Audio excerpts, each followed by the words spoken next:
Suddenly, a shocking broadcast rang out across the earth. Card games are about to become a reality. Players can choose one card or receive $1,000.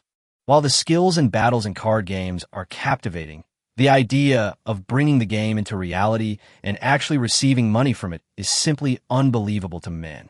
Doesn't this mean that as long as your cards are strong enough, you can be invincible in reality? Does it mean that if your cards are strong enough, you could do anything in this world? Su Huayin pondered this over and over, but still couldn't figure it out. Could this be some kind of global prank?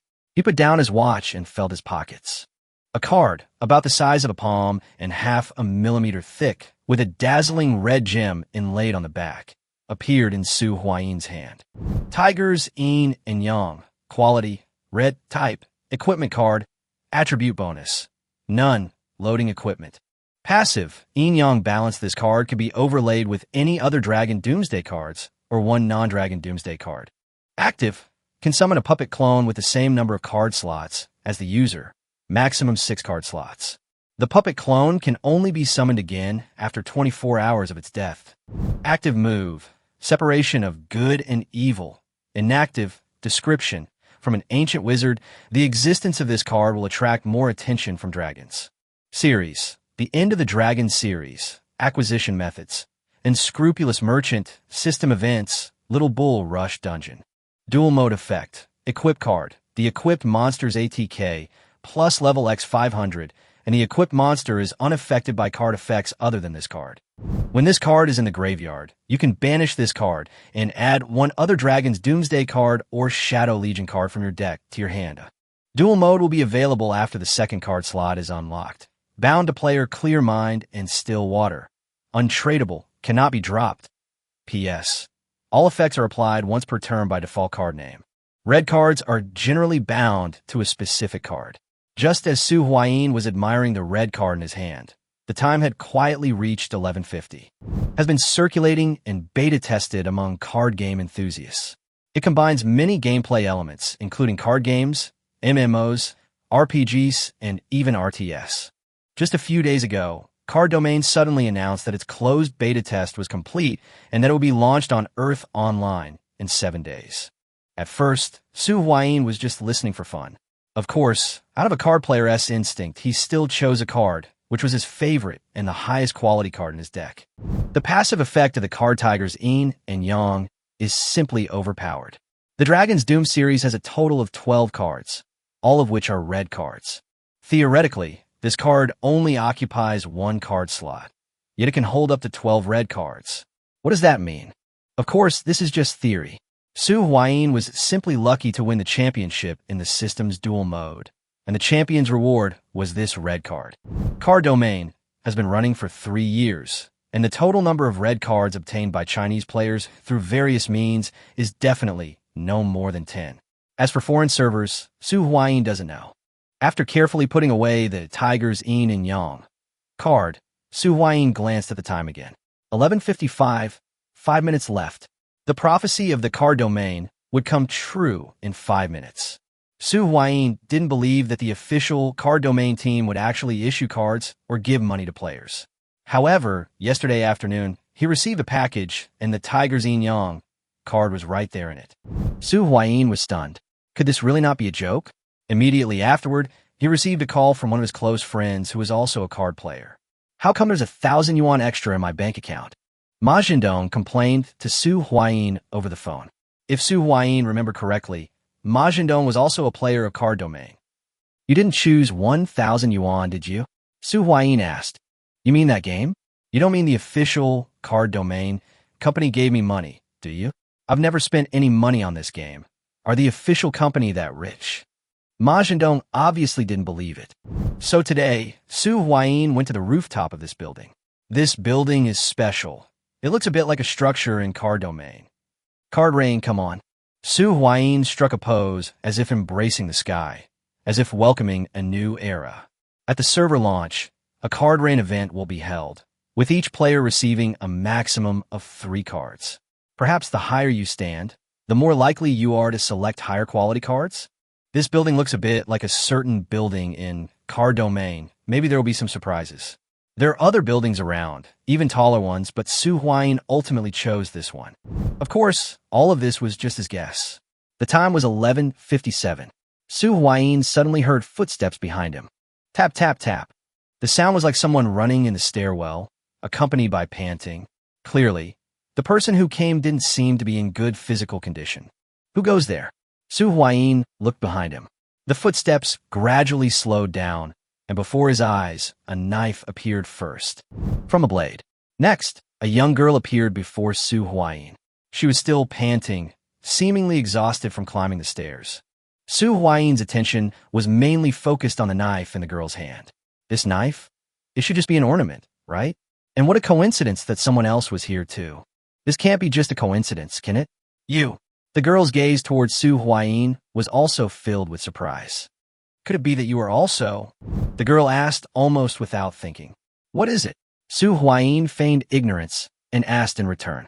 Upon hearing this, the girl immediately stared at him warily, her eyes glancing at the sky out of the corner of her eye. 2 minutes left. Yeah, 2 minutes left. Su Huayin touched the wrench in his pocket. He had made some contingency plans for this situation. As a young, tender boy, it said that boys need to protect themselves when they're out. It's perfectly normal for him to carry a wrench for self-defense, right? And so, time passed second by second. Su Huayin kept a close eye on the situation in the sky and the movements of the girl with the knife. It was 11:59 a.m. The main problem was the tight schedule. Su Huayin had only received the Tiger's Yin Yang card yesterday, and there simply wasn't enough time to prepare. I think we need to talk, Su Huayin said, glancing at the long sword in the girl's hand. The girl's gaze remained cold and wary. Let's not beat around the bush. If there really is a card ring, then this center line will be the boundary. That side is yours, and this side is mine. There are no changes between the public beta and closed beta. The initial card drop will only contain white and green cards, with white cards making up the vast majority and green cards only a small portion. We don't need to fight to the death over cards of this level, Su Huayin said, pulling out a wrench from his pocket. If they're truly high-level cards, then it might be worth fighting for. But if nothing unexpected happens, most of the cards released at the start of the game will just be for early game use. Okay. The girl glanced at the wrench in Su Huayin's hand and nodded slightly. The tense atmosphere between the two eased a little. Of course, it's only a slight easing. Everything is based on what Su Huayin just said. This time there will only be a large number of white cards and a very small number of green cards. A soft tremor resounded, as if the entire world shuddered. Immediately afterwards, a voice came from the sky. Ding, card domain is officially in open beta. First card slot available. Launch event, Heavenly Treasure cards available. Each player can obtain a maximum of 3 cards from this event. What is this? Cards falling from the sky. Isn't this a prank? And what is a card domain? A woman exclaimed. Of course, there were also quick-thinking people in the crowd, and someone immediately shouted, "Quick, grab it!" Countless ordinary people were thrown into chaos. Some were at a loss, some were astute, and others had ambition burning in their eyes. The system notifications sounded, and the myriad expressions of humanity were instantly revealed. Su Huayin looked up at the sky, his eyes flashing with a mixture of excitement and joy. Is it really going to be released for public testing on Earth? However, he quickly calmed himself down. Calm down, calm down. The next step is to deal with the immediate problem. Furthermore, we should try to gain as much benefit as possible from this event. Suddenly, the sky flashed with light, and countless cards rained down like raindrops. They resembled snowflakes, with a few green cards interspersed among the large expanse of white cards. Sure enough, there was no change from the closed beta launch. The panel, Su Huayin said in a low voice. The next moment, a system panel appeared before his eyes. It was a panel with a total of 9 card slots. 8 of the card slots were dark, not yet activated, and unusable. Only the first card slot was lit. Su Huayin skillfully inserted a red card into the first card slot. Tiger's Yin and Yang. This is the core card in the Dragon's Doomsday series. Clone. Su Huayin activated the clone ability of this card. The ability to create clones isn't particularly advanced. What's truly special is that the clones created by Tiger's Yin and Yang have the same card slots as the original. In other words, Su Huayin has as many card slots as his clones, with a maximum limit of 6. After 3 years of closed beta testing, Su Huayin has only just unlocked his 7th card slot. Although there is a 6-card slot limit, it's hardly a limitation in the early game. Su Huayin can even dedicate an entire deck to his clones. His arena ranking during the closed beta was built around this card. Why fight one-on-one when you can gang up on others? Of course, he obtained this card after winning the championship in the duel mode during the 2nd year of the closed beta's anniversary celebration. It was precisely because of this card that he became a top player in the arena. Arena mode is an RPG, using the effects above the cards. Duel mode is a card game, using the duel mode-specific effects below the cards. In the 2 years prior, Su Huayin wasn't exactly a nobody, but at best he could be considered a top-tier player. It was only after acquiring this red card that he instantly became one of the top players in the arena. A clone. The girl was slightly startled, instantly thinking of someone. Could it be such a coincidence? No, clone skills are common. It can't be this coincidental. After summoning his clone, Su Huayin looked at the girl. Or rather, his attention had never left her. His first card slot had opened, which also meant that the girl's first card slot had opened as well. He summoned a clone.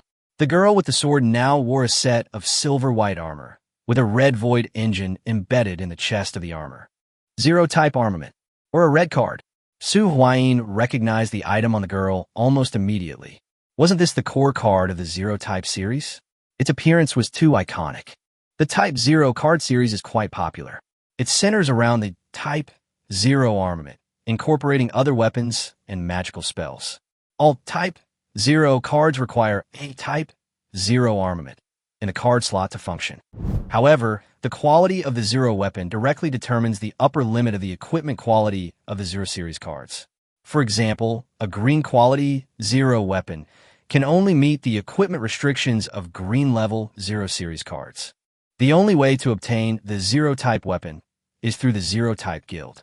Only by joining the Zero-type guild can you enter the Zero domain, dungeon, and acquire this card. This domineering approach naturally drew criticism from some. However, all those who objected were ultimately defeated by the Zero-type guild. As a result, the Zero-type guild became one of the super guilds in the card domain. You wouldn't be Ling Xiao, would you? Su Huayin took a step back. The only person possessing the red card level Zero-type weapon. The guild leader of the Zero-type guild, Ling Xiao. So what if it is? The girl replied non-committally. That's all in the game now. This is a new era, Ling Xiao said. But this statement was essentially an admission. Do you think there are still my former underlings from the game who would be willing to bow down to me and continue being my subordinates? Ling Xiao said with a hint of self-deprecation as the card rain slowly fell. Su Huayin didn't know how to answer for a moment. He had always been a casual player, essentially just a simple card player. We've arrived. Su Huayin suddenly changed the subject. The rain of cards in the sky was almost within reach. Chapter 3. Let's have a match and unlock the 2nd card slot. Here it comes. Cards fell from the sky like snowflakes. Su Huayin immediately spotted a green card among the white cards and reached out to grab it. The card rain came quickly and went quickly. Su Huayin only managed to grab one card, while the rest continued to fall from the rooftop. He flipped over the green card in his hand and found it to be an equipment card. Power Bracers, green quality, equipment card. Effect, plus 20 power. Description, warrior equipment crafted from black iron ore. In duel mode, it grants warrior-type monsters a 500-point attack bonus. After reading it, Su Huayin's first reaction was that it wasn't very useful, and he subconsciously wanted to throw it away. But just then, the system notification sounded. Ding! You have 2 more chances to draw a card. His movements stopped abruptly as he realized that the game was now in open beta and he no longer had the old beta account. So he changed his mind and said in a low voice, I'll just make do with this for now. At the same time, he realized a problem. It seemed that as long as the card was touched, the selection was completed. Su Huayin opened the clone's equipment slot and directly equipped the Power Bracers onto the clone. An average adult male strength is around 10 points, while a homebody like Su Huayin probably only has 8 or 9. With the addition of the wrist guard, the clone's strength jumps to nearly 30 points, which is enough at least in the early stages. After finishing, He glanced at the rooftop. Scattered across the vast rooftop were 7 or 8 white cards, all face down. Su Huayin smiled and said, "Ladies first." He was quite courteous as long as it didn't jeopardize his own interests. Ling Xiao didn't stand on ceremony either, casually picking up 2 cards from the ground. She seemed to have also drawn 1 from the card rain. Su Huayin also picked up 2 cards, but when he tried to take the third, he found that his fingers passed right through the card, and he couldn't touch it at all. He scratched his head nonchalantly. A little greedy, haha.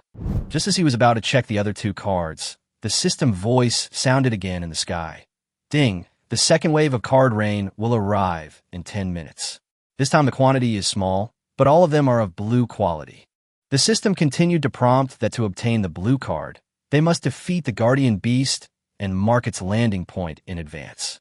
It then reminded everyone that the Guardian Beast was very dangerous and recommended that they hunt it down in a 5-person team. As soon as he finished speaking, Su Huayin saw a blue pillar of light rising in the distance. That should be the landing point for the next wave of blue cards. He had come here because he recognized the building, and he hadn't expected to run into it. Su Huayin looked at Ling Xiao and asked, "What do you think?" Ling Xiao quickly analyzed that the system suggested a 5-person team to challenge it, but his Zero-type armament had limited improvement with only 1 card slot. More importantly, he currently doesn't have any other Zero series cards, so his combat strength isn't actually that much stronger than a newcomer. Su Huayin simply asked in return, "Oh, so what?" Ling Xiao looked at him. Su Huayin didn't beat around the bush and directly proposed cooperation. Ling Xiao didn't refuse immediately, but said, "Cooperation is fine, but you have to answer one question for me first." Su Huayin thought she wanted to discuss the distribution of the spoils and couldn't help but chuckle. But Ling Xiao said that she knew her beta test ID, and Su Huayin also knew her ID, so she wanted to know Su Huayin's beta test ID. Su Huayin paused for a moment, then finally uttered 4 words, "A clear mirror and still water." Ling Xiao was clearly surprised upon hearing this, and whispered, "It really is you." In high-level matches, there aren't many players who use the clone strategy. Most clones either have extremely low health or inherit very few abilities, and some clones even have only 1 point of health, making them easy to kill in actual combat. But Mingjing Zhishui is different. Some people guess that he has a red card, Soul Splitting Gourd, which can copy a main body. However, his clones and main bodies follow different paths and can cooperate with each other to compensate for their class positioning. Su Huayin nodded in agreement, but Ling Xiao calmly reminded him that even if he was truly clear-headed, they were still not up to the standard 5-person team's combat strength, not to mention their practical combat experience was almost 0. Su Huayin, however, was prepared. He casually flipped over the 2 cards he had just picked up, glanced at them, and put them in his pocket. He then said, "The system should recommend a team of 5 players with 1 card slot each. If that's the case, things would be different if they could unlock the 2nd card slot earlier." With that, he summoned his control panel, which had 9 card slots, only the first one of which was equipped with Tiger Xinyan. The other 8 card slots were all locked. Su Huayin pointed to the 2nd card slot, and soon heard a notification. "Ding, you can choose to pay 1,000 pesos or complete the task to unlock the 2nd card slot." The task is simple. Complete a battle or a duel to earn a reward and unlock a 2nd card slot. For early game players, this isn't a difficult hurdle. Battles in the card domain are roughly divided into 2 types. One is the arena, where players use card effects to fight. The other is the duel, where players use card duel effects to battle. But dueling is out of the question right now. Even a simple duel requires a deck of 20 cards. Su Huayin only has 3 cards in total, so their only option is battle. Having figured this out, Su Huayin looked at Ling Xiao and said calmly but decisively, "Let's have a match and unlock the 2nd card slot." Chapter 4. Ice Shield and Stealth. A 2nd card slot? Not bad at all. Ling Xiao gripped the knife in her hand, turned the blade, and aimed it directly at Su Huayin. In truth, this sparring match only needed to be a token gesture, but both men knew they wanted to use this opportunity to truly test each other's strength. "Wait a moment," Su Huayin said, looking at the gleaming blade, feeling somewhat uneasy. He immediately brought up the system panel, took out a newly acquired white card, and directly stacked it on top of Tiger's Yin and Yang. The passive effect is that it can stack all Dragon Doomsday Series cards, or stack an additional non-Dragon Doomsday Series card. Having done all that, Ling Xiao gripped her sword with both hands and urged, "Come on, hurry up, the second wave of card rain is about to begin." Although she seemed a little nervous, she had never actually experienced combat in real life. Ling Xiao knew very well that if he wanted to survive in the coming era, he had to learn to fight. And the first step was to start with this sparring match. With a thud, Su Huayin made the first move. To be precise, it was his clone, possessing 3 times the strength and wielding a wrench, that rushed out. The clone quickly approached Ling Xiao, who, without hesitation, gripped his sword with both hands and slashed directly at the clone's head. The decisiveness of his action startled Su Huayin. Although it was just a clone, it clearly looked like a living person. Ling Xiao was able to strike without hesitation. This change in mindset occurred just as the long sword was about to fall, when an ice shield blocked Ling Xiao's attack. Ice shield! Ling Xiao immediately recognized the skill. Although the ice shield didn't last long, quickly shattered by the long sword, it was enough to change the outcome. The blade finally stopped above the clone's head. Meanwhile, the wrench in Su Huayin's clone's hand had already stopped in front of Ling Xiao's chest. Because of the ice shield's delay, Su Huayin was faster. Ling Xiao gave Su Huayin's real body a deep look, exhaled, and said directly, "I concede." Just as she conceded defeat, Su Huayin heard a system notification. "Ding! You have completed the second card slot activation task and activated the second card slot." The next moment, the second card slot on his panel lit up. In other words, the second card slot has been officially unlocked. The system then continues with a notification. "Ding! Congratulations on unlocking your second card slot. The daily quest system is now available. A new daily quest refreshes every morning at 4 a.m. The system also explained that completing daily tasks would reward users with pesos or cards, and a maximum of 3 daily tasks could exist at a time. Su Huayin glanced at the task panel. There was only one task currently available. Complete 1 card placement or removal. The reward is a random white card. Su Huayin understood immediately that these kinds of daily tasks are usually very simple, basically small tasks that anyone can complete. Of course, the rewards won't be too high. You're guaranteed a white card only the first time you complete a daily quest. Afterwards, you'll mostly get small, scattered rewards. He had just finished changing the card slot when a notification sounded. "Ding! You have completed your daily mission and been rewarded with a white card stealth." Su Huayin was stunned. Stealth? A fundamental and essential skill for the assassin class. Extremely useful. Stealth is a white skill card with no attribute bonuses. Its active effect is to enter stealth mode after a 3-second precast, lasting for 30 seconds.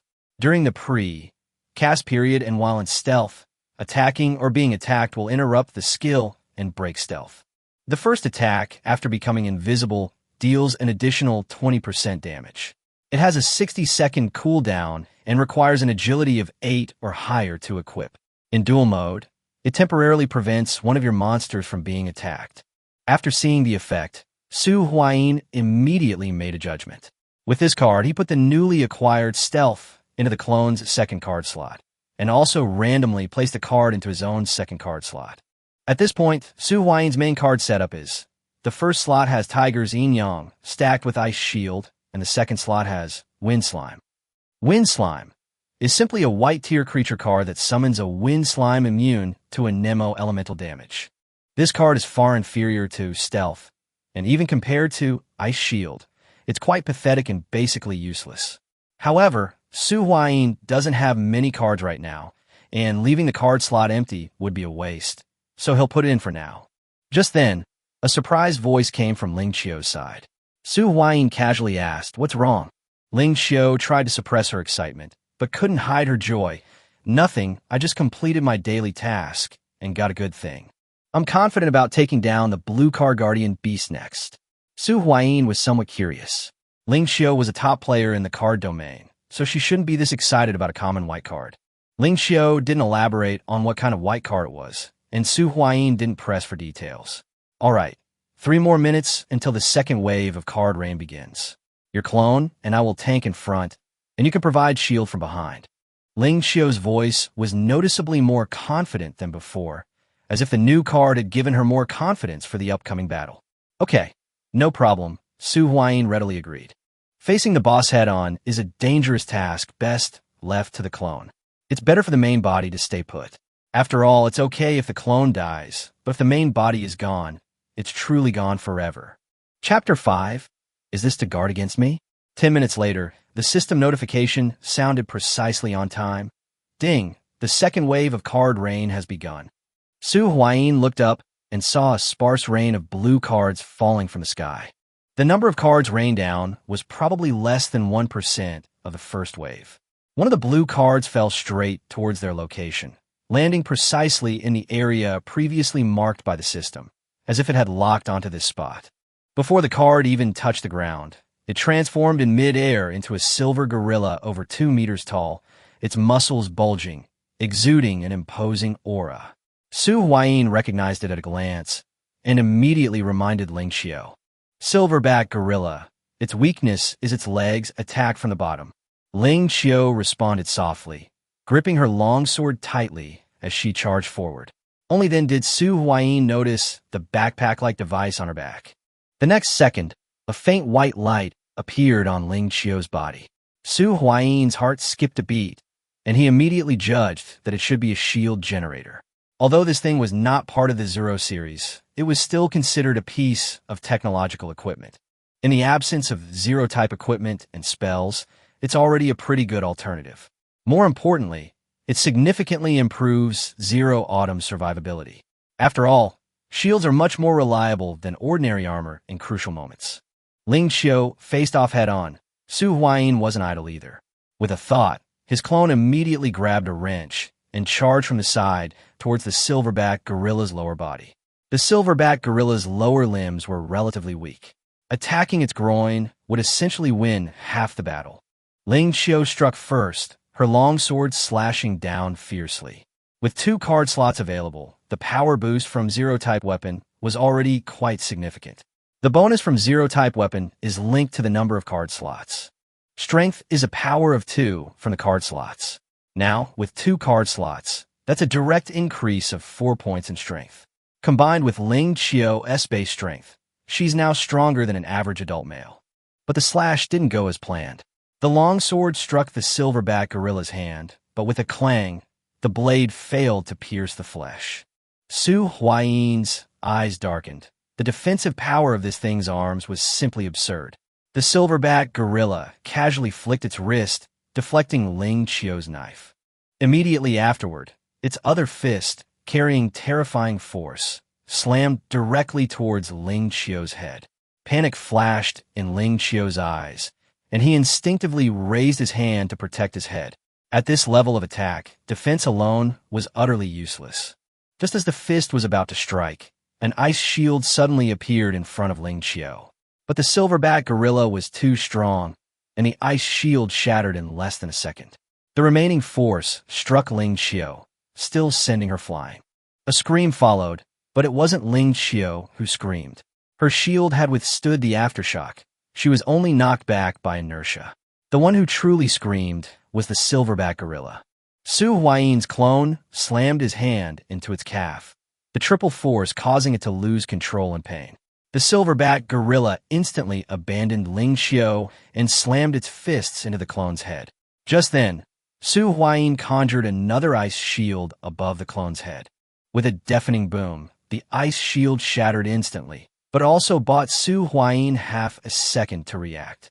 Su Huayin immediately manipulated his clone to roll and dodge the attack. He himself didn't have much combat experience, but the clone was more like a summoned creature, making it feel like playing a game from a third-person perspective. The silverback gorilla wanted to give chase, but after taking only one step, its massive body collapsed to the ground. Its other leg had also been injured by the clone. With both legs damaged, it could no longer support its heavy body. Su Huayin go. Using spells consumes mental energy, and he currently has no cards that increase his mental attribute. His mental energy is only around 10 points, which is typical for an average person. Each use of the ice shield consumes 2 points of mental energy, and after using it 3 times in a row, Su Huayin already felt his eyelids drooping. But she couldn't fall yet. Upon hearing his voice, Ling Qiu quickly scrambled to her feet, gripped her longsword, and charged at the silverback gorilla once more. She slashed at the gorilla's other intact leg, but the sharp blade was quickly jammed by the hard bone. The enraged silverback gorilla roared and swung its thick arm. Ling Qiu's shield couldn't hold this time and shattered. She was swept aside, but fortunately, the two of them had already crippled the silverback gorilla's legs together. Otherwise, if it had followed up with a jumping smash, someone might have actually died. Roar! The silverback gorilla roared furiously, as if venting its anger at being injured by the two small insects. If it had a brain, it would have realized by now that the person who had attacked its calf with the wrench had suddenly vanished. Unfortunately, it didn't. From that moment on, its fate was sealed. The next second, a wrench slammed heavily onto the back of its head. The silverback gorilla froze, as if its entire body had been immobilized. Then, its massive body slowly collapsed, leaving only a card emitting blue light floating in place. Finally, the kill was successful. Su Huayin was about to step forward to pick up the blue card when he noticed that Ling Qiu, who had just been swept away, had already stood up. Judging from her appearance, she didn't seem to have suffered any serious injuries. The thought had barely crossed Su Huayin's mind when Ling Qiu picked up the long knife from the ground. She looked at Su Huayin, her tone tinged with suspicion. You actually had a stealth ability hidden. Was that intentionally to guard against me? Chapter 6. Deep Cooperation and Fickleness. Likewise. Hearing Ling Qiu's words, Su Huayin's gaze sharpened slightly, and she immediately realized that the silverback gorilla's attack had only caused her minor injuries. Logically speaking, the white quality shield generator on Ling Qiu's body shouldn't be able to block that kind of power, unless she has other cards hidden. But the problem is that she, like Su Huayin, only has 2 card slots. Once in battle, the cards in the slots cannot be rearranged at will. Even if Ling Qiu had other cards, there were no extra slots to equip them. Therefore, Su Huayin quickly thought of the only possibility. He stared at Ling Qiu and tentatively asked, could it be that other cards can be stacked on top of the red zero-type armament card? Ling Qiu simply smiled and said, guess. Clearly, she had no intention of giving Su Huayin the answer. Seeing this, Su Huayin understood that this matter couldn't be easily resolved, since the blue cards were currently very important to any player. Ling Qiu showed no sign of backing down. She looked at Su Huayin and said calmly, thank you for taking a hit for me in the previous battle, but I must get this card. As soon as the words were spoken, the atmosphere on the rooftop tensed up again. Neither of them were in good condition. Su Huayin was almost out of mana, and Ling Qiu was also injured. All that could be heard around them was the sound of the wind. Just then, a series of hurried footsteps suddenly came from the stairwell, and judging from the noise, there were quite a few people. Su Huayin and Ling Qiu both looked towards the stairwell and immediately realized that if there were too many people, things would get complicated. The two exchanged a quick glance, and Ling Qiu said in a very fast voice, we'll play rock, paper, scissors.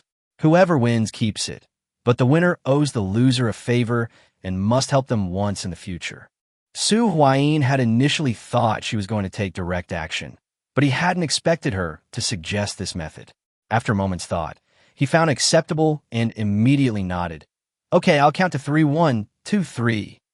Su Huayin threw scissors, while Ling Qiu threw paper. The moment he saw the result, Su Huayin was overjoyed, rushed to the blue card, and grabbed it. Ling Qiu took half a step forward, her eyes flashing, but ultimately didn't make a move. She noticed that Su Huayin's clone had disappeared, clearly indicating he had entered stealth mode. The next second, 5 or 6 people rushed out of the stairwell. One of the men, wearing glasses, saw the cards on the ground and exclaimed, I knew it. There were definitely cards on the roof. Before he could finish speaking, he lunged at a white card not far away. Su Huayin suddenly roared, Don't you dare take it. It's all mine. This shout was like a spark falling into a powder keg. Everyone rushing upstairs turned red-eyed and immediately pounced on the white card on the ground. Taking advantage of the chaos, Su Huayin turned and rushed towards the stairwell, but not everyone was fooled by his words. A muscular man with visible abs blocked the stairwell and said coldly, hand over what you found. Before he could finish speaking, he caught a glimpse of a gleaming long sword out of the corner of his eye. Ling Xiao was charging towards them with the sword in hand. The muscular man's expression changed drastically. No matter how strong he was still just a mortal, and his first reaction to someone with a knife was, of course, to run. At the same time, an unseen figure beside him silently lowered the wrench in its hand. The muscular man had no idea that he had just been almost ambushed by Su Huayin's clone. He turned and rushed into the stairwell, running desperately downstairs. But to his dismay, the woman in armor, wielding a long sword, was still hot on his heels. The muscular man sprinted down several floors, his only option being to continue his desperate escape. They ran out of the building and far away before the chasing sounds finally disappeared. Su Huayin and Ling Xiao arrived downstairs at this time. Su Huayin cupped his hands in greeting, preparing to slip away until we meet again. But before he could take 2 steps, Ling Xiao called him back. Ling Xiao looked at him and said seriously, "Wait, are you interested in continuing our cooperation? Neither you nor I have the strength to take on a blue card guardian alone right now. But if we join forces, we'll have a chance." This statement struck a chord with Su Huayin. While the number of blue cards was small, less than 1% of the initial card rain, the more scarce they were, the more valuable they became. They were able to kill the silverback gorilla this time, because both of them had activated their second card slots. They still have some decent cards. Other players wouldn't be able to defeat the guardian beast so easily. The system recommends a 5-person team, but since the server has just opened, assembling a truly reliable and well-rounded 5-person team is quite difficult. Su Huayin's idea was simple: to collect as many blue cards as possible before the other players realized what was happening. So, without hesitation, he agreed, okay. Talking to smart people was indeed easier. With just a slight hint, Ling Xiao made Su Huayin understand her true purpose in wanting to continue their cooperation. Ling Xiao blinked and quickly proposed a new distribution method. She said, "However, the order of the spoils needs to be changed. The one from the rooftop will count as the first one. The second and third card are mine, the fourth and fifth are yours, and so on." After saying that, she added, "Of course, this way, the favor I did for you before is gone." This distribution method seems like a simple take-it-or-leave-it arrangement, with no apparent difference. But Su Huayin knew very well that there was a problem, which corresponded perfectly to the idiom to change one's mind constantly. The monkey in the story was unhappy because there were 3 in the morning and 4 in the evening. In total, there are 7 acorns a day. The monkeys seem stupid, but the problem is that all the acorns are in the hands of the monkey keeper. Just because you can get them in the morning doesn't mean you can get them in the evening. Therefore, between 3 and 4, it's definitely safer to take 4 first. Su Huayin and Ling Xiao are in the same boat now. Their cooperation isn't as solid as they thought, and they almost came to blows just now. They are teammates, but also competitors.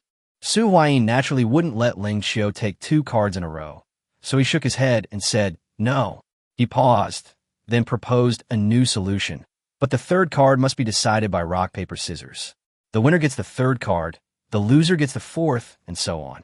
Chapter 7: Useless Forbidden Spell Cards.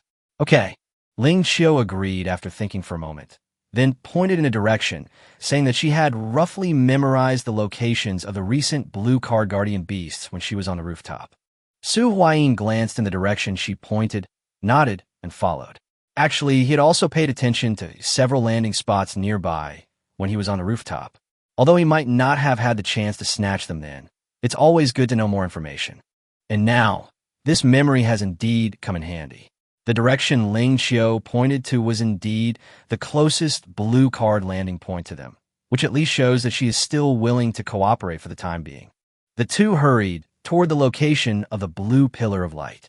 On the way, Su Huayin casually took out the blue card he had just acquired, which was the reward dropped after killing the silverback gorilla. This card is called Magic Ball. It is a blue quality weapon card with the attribute of plus 20 spirit and automatically recovers 1 spirit every 10 minutes.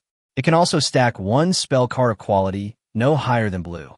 The card description is also straightforward. This is a universal equipment for the mage class, which can alleviate the problem of insufficient mental energy for novice mages to a certain extent. In duel mode, it is a continuous spell card that restores 500 health points when the spell card is activated. After seeing the effect, Su Huayin was overjoyed because this card not only increases the spirit attribute, but also automatically regenerates mana. More importantly, it is an extension card, which allows spell cards to be stacked on top of it. Without much hesitation, Su Huayin placed the Magic Ball into his second card slot and moved the Ice Shield from the Tiger Yin Yang and stacked it on top of the Magic Ball. In this way, although he only has 2 card slots on the surface because the Tiger Yin Yang itself can stack cards, the main body can actually activate 4 cards. In addition, with the 2 card slots of the clone, the battle options are immediately much richer. His setup is now clear. His main body is Tiger Yin Yang plus Magic Ball with Ice Shield stacked on top, while his clone is Power Bracers plus Stealth. One is responsible for frontal attacks, and the other is responsible for ambushes and coordination. The two hadn't gone far when they heard chaotic sounds of battle and piercing screams ahead. Su Huayin and Ling Qiu didn't stop. They immediately quickened their pace. After turning the corner, they saw a huge ice wolf rampaging through the street. The streets were in complete chaos, with fleeing people shoving each other, several corpses lying on the ground, and a glaring trail of blood right in front of the 2 people, while the dire wolf continued to chase the crowd. According to the system's recommendations, a blue card guardian beast can be killed with the cooperation of a 5-person team with 1 card slot. However, there are already more than 5 people who have fallen. A mere blue card guardian beast was chasing and killing dozens of people. This doesn't mean there's a problem with the system prompts, but rather that most players who are new to real combat lack coordination and true combat awareness. Charge! Ling Qiu shouted, wasting no more time, and charged directly at the ice wolf. Meanwhile, in another part of the city, a man clutching a blood-stained steel pipe was bent over, panting heavily. Before him, the head of a large lizard had been smashed open, its corpse slowly falling and transforming into a card. Not far behind the man, a young girl looked at him with adoration, excitedly saying, "Brother, you're amazing." He actually single-handedly took down a blue card guardian beast. The man replied with a smug smile, "Of course I've trained, but it's mainly thanks to your power blessing. So this is what 10 times the power feels like." But his excitement lasted less than 2 seconds before a sharp pain shot through his entire body, as if his muscles, joints, and heart were all protesting, causing him to gasp in pain. 10 times the strength was indeed formidable. But the body also had to pay a price. Lactic acid buildup from anaerobic metabolism, joint damage from impact, a spike in blood pressure, and cardiac overload all erupted at this moment. Ouch, ouch, ouch. The man grimaced in pain, only then realizing that he had forcibly used strength far beyond his body's limits. Fortunately, the next second, a green light descended upon his head, transforming into starlight that sprinkled upon his body. The light points, upon contact with his skin, quickly penetrated his body. The man's pain rapidly lessened, and his muscles, which had been on the verge of tearing, began to slowly heal. As he experienced this miraculous change, he couldn't help but exclaim, "How amazing!" Then he looked at his younger sister, his tone still somewhat incredulous. "I can't believe what you said is true. The game, Card Domain, has actually invaded reality." But he quickly noticed that Lanning wasn't in good condition. She looked listless and kept yawning, clearly indicating that she was mentally exhausted. So he quickly asked, "Xiaoying, what's wrong?" Lanning rubbed her eyes and said she was fine, but her mental energy was too depleted. She needed to get a card that boosted mental attributes as soon as possible, and Lan Tian also needed to have a strong enough physique to withstand her power. Upon hearing the word physique, Lan Tian immediately thought of something, bent down to pick up the blue card on the ground, and after seeing its attributes, his face lit up with ecstatic joy.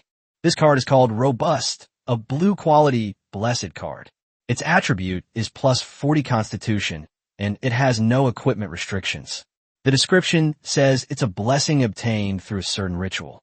In duel mode, its effect is minus 1000 HP. Draw 1 card. After looking at the card, Lan Tian excitedly held it up and shouted to Lanning, "Xiaoying, look what I got." At the same time, In a school, a boy stared out the window in disbelief, still somewhat dazed, muttering that Su Huayin guy was actually telling the truth. The young man was none other than Ma Zhendong, who had spoken to Su Huayin on the phone earlier.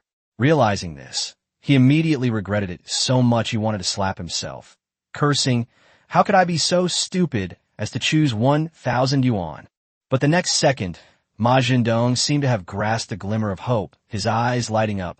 "Wait, Su Huayin must have chosen a card, and most likely a good one at that. I'll go find him." In a shopping mall, a man was hiding in a corner with a bitter expression, clutching a gold card tightly in his hand, his voice full of regret. "Damn it, why did I choose to bring this card out?" The card is called Forbidden Spell Polar Freeze, a gold quality spell card. Its effect is to consume 100 points of mental energy to indiscriminately freeze all living beings within a 3-kilometer radius. Judging by its effects alone, this is undoubtedly and ridiculously powerful forbidden spell card. However, the problem is that it must be stacked on top of a Frost Mage class card or an Ice Elementalist class card to be eligible for equipping. Not to mention that releasing it requires a full 100 points of mental energy, which is not an easy requirement for ordinary players who have just started playing. Therefore, although this gold quality forbidden spell card is powerful, in this man's hands, it's practically a useless card that can't be used for the time being. Chapter 8 Supreme Card Emperor. Chapter 8 Supreme Card Emperor Go. Wearing full armor and equipped with a shield generator, Ling Xiao charged ahead. Su Huayin's current mental attribute is as high as 30 points. Using Ice Shield won't be too stressful anymore. Ling Xiao was about to collide with the Ice Wolf. An Ice Shield blocked Ling Xiao's path. This time, although the Ice Shield was only at the white card level, it did not break immediately. Instead, it held for a while before breaking. An Ice Attribute Shield has a certain degree of additional absorption capability against Ice Attribute attacks. Just as Ling Xiao was directly confronting the Ice Wolf monster's attack, a figure holding a wrench suddenly appeared behind the Ice Wolf monster. This was Su Huayin's clone in stealth mode. The wrench slammed heavily into the back of the Ice Wolf monster's head. With that wrench, even if he doesn't die, he'll at least be severely crippled. But the Ice Wolf monster also seemed to sense the danger.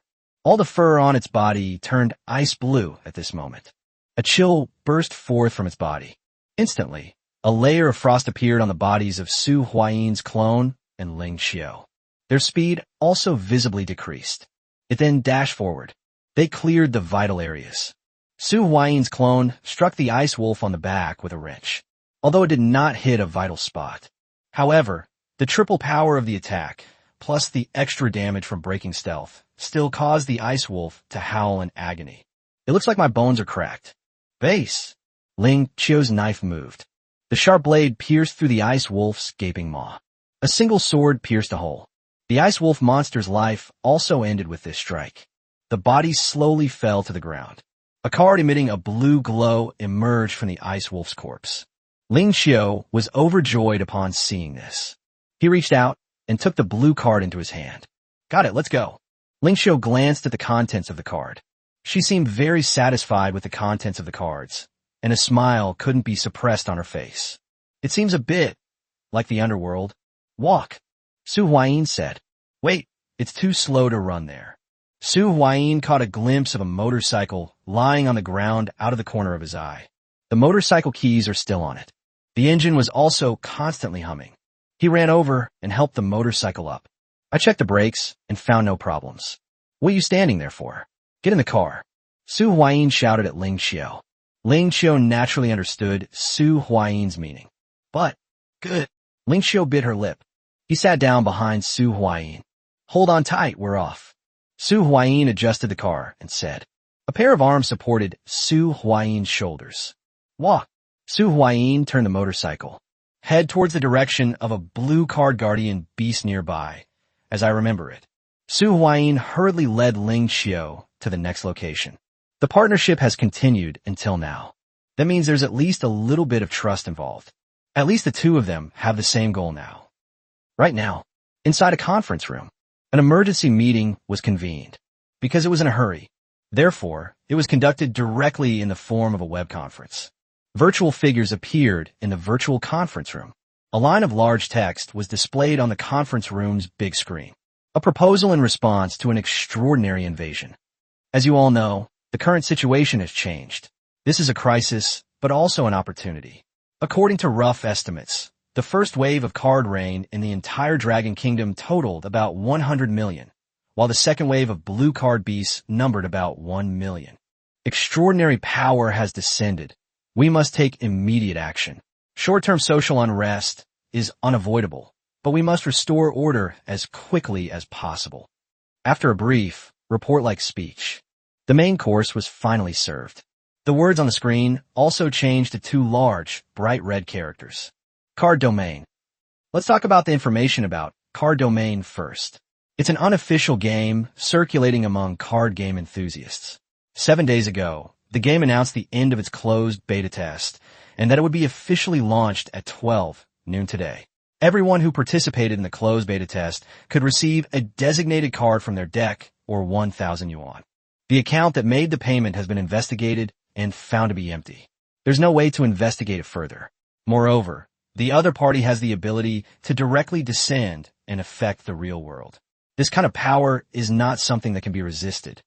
Based on rough calculations, we can estimate that the number of beta testers is around 1 million, distributed around the world, with about 1/10 or around 100,000 located in China. Listening to the various data, among the distinguished guests present, some frowned, while others remained calm. Finally, the report is complete. The discussion session began. What is the upper limit of this extraordinary power? That's what the person sitting at the head of the meeting asked. This is a very gentle-looking old man. I don't know. During the closed beta, the highest-ranking player only had 7 card slots and 2 red cards. Or rather, the strongest known during the closed beta. The strongest known weapon. According to the text description, a single powerful attack could be comparable to the power of a small nuclear bomb. And a maximum of 9 card slots can be opened. The highest quality of the cards is not red, but the supreme card that no one has ever obtained, yet it truly exists. The supreme card is different from all other cards. It is very mysterious. As he spoke, the content on the screen has changed again. A stone tablet appeared on the screen. This is a stone tablet that is severely weathered and eroded. Only about half of the inscription on the stone tablet is visible. With manual dragging, the contents of the stone tablet appeared before everyone's eyes. Everyone saw what was displayed on the screen. Supreme card, Emperor. Quality, Supreme. Effect. Within the territory, one's words are law, and one's life determines the fate of the nation. How to obtain. Grand Sacrificial Ceremony. Requirement 1. All cards in the 9 Cauldron series. Necessary condition 2. Nation establishment. Requirement 3. Unlocked after completing a war of annihilation. Requirement 4. Unlocked. You will receive a hint after unlocking Requirement 3. Requirement 5. Unlocked. You will receive a hint after unlocking Requirement 4. Condition 3 requires a war of annihilation to unlock, and there are also conditions 4 and 5. All of them are no longer visible. What is this thing? Where did it come from? Someone immediately asked. You might not believe it, but this thing suddenly appeared on Mount Tai today and is now heavily guarded. Chapter 9, Fiery Slash. Chapter 9, Fiery Slash Boom. With the roar of the engine, the motorcycle finally came to a stop. Get out of the vehicle. Let's fight. Su Huayin gripped the brake button. I just parked the car. Ling Xiao, who was sitting in the back seat, jumped down immediately. It charged toward the gray bear that was nearly 3 meters tall. It was not far from where Su Huayin parked. A grizzly bear is repeatedly slapping a car with its huge paws. He appeared extremely irritable. Clearly, this is also a blue card guardian beast. If you defeat it, you'll get another blue card. This is the 3rd one. As previously agreed, for cards in odd positions, ownership is determined by rock, paper, scissors. The winner gets this card, and the loser gets the next one. Relying on her shield and full body armor, Ling Xiao went straight in. Su Huayin also activated the tiger's yin and yang skill. It summoned a clone minion. After a 3-second countdown, the clone entered stealth mode. He planned to strike the bear on the back while Ling Xiao distracted it. But it seems we won't need to this time. Buzz! A blue longsword appeared in Ling Qiu's hand. The knife emitted blue flames. Is this the blue card that Ling Qiu just got? Such a thought flashed through Su Huayin's mind. Zero Autumn's combat skills are really a bit lacking. Despite its significant initial advantage, the grizzly bear made large movements but failed to strike a vital point. The knife fell. It tore off one of the grizzly bear's arms, and the dark blue flame blade got stuck in the bear's bones. If they attack vulnerable areas like the neck and abdomen, judging from the strength of this dark blue flame blade, one strike is enough to end the battle. Roar! The enraged grizzly bear lashed out at Ling Qiu. Su Huayin immediately activated the Ice Shield spell. He was currently in high spirits, so casting this spell, which only consumed 2 points of spirit, was a breeze. That is, the intensity is too low. Ice Shield is only as strong as a white card. When facing a powerful monster like a grizzly bear, it is almost impossible to produce any defensive effect. It was smashed to pieces, and then he slapped at Ling Qiu. After several battles, Ling Qiu's combat skills haven't improved much, but his survival skills have improved rapidly. The attack did not produce significant results. He didn't try to get the kill right away. He simply dodged and retreated. They managed to evade the grizzly bear monster's counterattack. That is, during the grizzly bear monster's attack, a slightly deformed wrench struck it on the back of the head. When it attacks, that's when it's at its weakest and most vulnerable. The strongest is also the weakest. Buzz! The wrench struck the grizzly bear monster on the back of the head. The results were outstanding. The grizzly bear suddenly collapsed. He fell to the ground. Since no blue cards have appeared, it means that this blue card guardian beast is still alive. Su Huayin regained control of the clone. He swung the already visibly deformed wrench at the grizzly bear's head. Last hitting is still very important. Bang! Bang! Bang! Su Huayin delivered several more blows. Finally, the grizzly bear breathed its last. A blue card emerged from the grizzly bear's corpse. However, Su Huayin did not reach out to pick it up. Ling Qiu had already arrived beside him at this moment. This is the third blue card. Let's play rock, paper, scissors. Ling Qiu said. No problem. Su Huayin controlled his clone to drop the wrench in his hand. This thing is basically unusable now. Rock, paper, scissors. Su Huayin and Ling Qiu both went out at the same time. Su Huayin produced cloth. Ling Qiu's creation, however, was stone. Sorry, we won again. Su Huayin said with a hint of delight in his heart. Snort. Ling Qiu snorted coldly, although his expression didn't change much. However, it's clear that he's somewhat unhappy. But if I'm unhappy, I'm unhappy. What does it have to do with him? Su Huayin reached out and touched the blue card. He grabbed the blue card. The content of the cards also came into Su Huayin's view.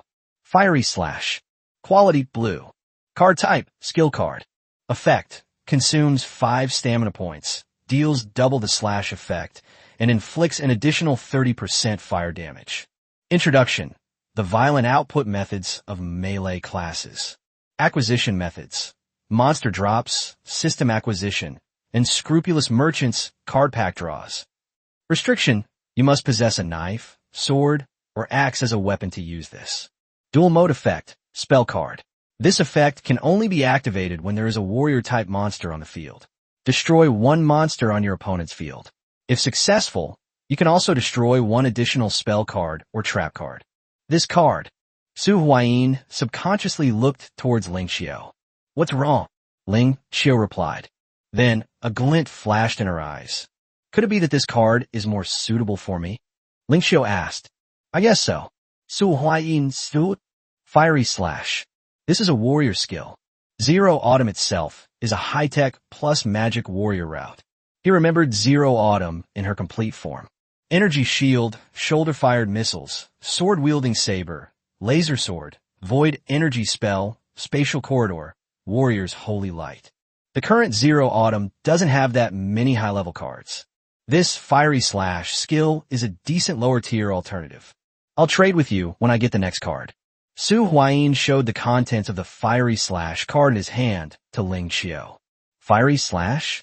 That suits me perfectly. Ling Qiu was slightly pleased to see this.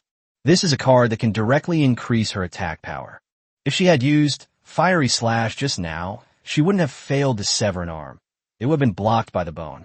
If you lack the technology, make up for it with numbers. No, that's not right. Shouldn't this be called skill multiplier? Okay, it doesn't matter. What matters is its actual power. Under the Blazing Strike, Grizzly Bear's arm is definitely not going to be saved. Okay, let's skip the next one and switch to this card. Ling Qiu agreed. There was also a hint of fear that Su Huayin might regret it. Then let's go. Su Huayin got on his motorcycle once again. This time, Su Huayin didn't need to say anything more. Ling Qiu sat down. Just as the two were preparing to continue their journey in search of other monsters, a voice rang out. Hey, you two, don't go. Are you looking for other monsters like this? There's one over there. My mom's on the bus. Please go over there. A middle-aged man wearing glasses walked towards Su Huayin and his companion with a chill running down his spine. He asked the two for help. There's a lion over there covered in fire. Please save my mom. The middle-aged man suddenly knelt down in front of Su Huayin and Ling Qiu. He actually knelt down like that? Good. A voice rang out. This wasn't said by Su Huayin, but by Ling Qiu, who was sitting behind Su Huayin. However, I have no interest in saving your mother. I'm only interested in that monster. Thank you for pointing me in the right direction. Chapter 10, The Codex of Flame. Chapter 10, The Codex of Flames. The wind howled past. A motorcycle weaves through the city. You're quite kind. This was the first time Su Huayin had taken the initiative to talk to Ling Qiu about things other than fighting. Although Ling Qiu just said something quite harsh. However, actions speak louder than intentions. It was just something I did casually. I wouldn't call it kindness. Ling Qiu replied. What's wrong? Is there a problem? Having probably gone through several battles together, Ling Qiu had developed a certain level of trust in Su Huayin and was no longer as wary of him. Haha, just kidding, we've arrived. Su Huayin pressed the brake button. This time, the situation is somewhat different from before. Around the Flame Lion, there were about 5 or 6 people gathered. This group appears to be preparing to deal with the Fire Lion. 5 figures dispersed on the street. It presents an encircling form. It pressed down on the Fiery Lion. The arrival of the group attracted the attention of the Fiery Lion. It stopped the pointless destruction. The Fiery Lion slowly rose, its molten gold mane flowing like lava. Its pupils locked onto these people. Let's do it, the leader shouted, gripping a huge saber, and charged forward. However, the lion merely flicked its tail, and a wave of fire swept across. Subconscious defense. Before he could even scream, the lion's claws had already smashed his skull. The woman on the left suddenly raised her hand. A wave of frost swept towards the Fiery Lion. But before her frost could even touch the lion's body, it evaporated into white mist and a high temperature. The lion roared, and a pillar of fire erupted from the ground, engulfing her and leaving only a few wisps of ashes drifting away. It was almost as short as 2 glances. 2 of the 5 were killed. The system previously gave the following prompt. It is recommended to field a 5-person team. A 5-person team is not just a simple group of 5 people. The important thing is the squad. Cooperation is required. Moreover, the actions of this group are somewhat baffling. They actually dispersed openly and brazenly. Surround, suppress. No, you're not in a position of advantage. Those 2 who were killed paid the price with their own lives. The remaining 3 watched as their 2 teammates were so easily taken down, and they dared not continue the attack. One of them hesitated for a moment, while the other 2 turned and ran. The one who hesitated at the scene became the next target, and of the 2 who tried to escape, one was caught up and killed by the Fire Lion. Of the 5 people, only 1 survived. These idiots. Su Huayin didn't know how to describe it. The only thing worth praising is that he had decent courage. Whether it's out of greed or some other reason, daring to take action proves courage. Superior. Su Huayin thought for a moment and handed a blue card to Ling Qiu. It's that skill he just acquired, Fiery Slash. He decided to trust Ling Qiu this once. Oh, Ling Qiu seemed somewhat surprised. Seemingly completely unexpected, Su Huayin was actually willing to give her the Fiery Slash skill card ahead of time. Based on the previous interactions, this guy's a very cautious and rational person with a touch of cunning. Okay, this next blue card is yours. Ling Qiu said. He got out of the car, carrying a long, dark blue sword, and charged towards the fiery lion. Ling Qiu currently possesses 1 red card and 2 blue cards, although that red card wasn't very useful. However, with this configuration, in a one-on-one fight against such a flame lion, if not a sure thing, it would at least have a huge advantage. If there are still people to help, it's almost a one-sided victory. The same tactics were used. Ling Qiu would draw attention in front, while Su Huayin's clone would try to find an opportunity to kill or severely injure the fire lion. The trick doesn't have to be new, as long as it works. The two have already killed several monsters using this method. But this time, it seems that Su Huayin's clones are no longer needed for the sneak attack. Base. Under the effect of double slash, the flame lion monster was severely injured by a single blow. The only thing Su Huayin did was to put a shield on Ling Qiu. The ice shield is practically useless. The flaming lion fell to the ground. Ling Qiu was breathing heavily. It looks like they've expended a lot of energy. This strike consumed almost half of her strength, and her stamina wasn't at full strength to begin with. The flame lion was killed. A blue card slowly emerged from the corpse. This is yours. Ling Qiu put the knife away. A blue card emerged from the corpse of the flame lion. Thank you. Su Huayin walked up to the card and took it into his hand. When you see the card content, Su Huayin felt a surge of relief. Luckily we switched. This is a win-win situation, right? But I made a bigger profit. The Codex of Fire. Quality, blue. Card type, weapon card. Effect, fire damage plus 10%. This card can be stacked with 3 fire spell cards of quality, no higher than blue.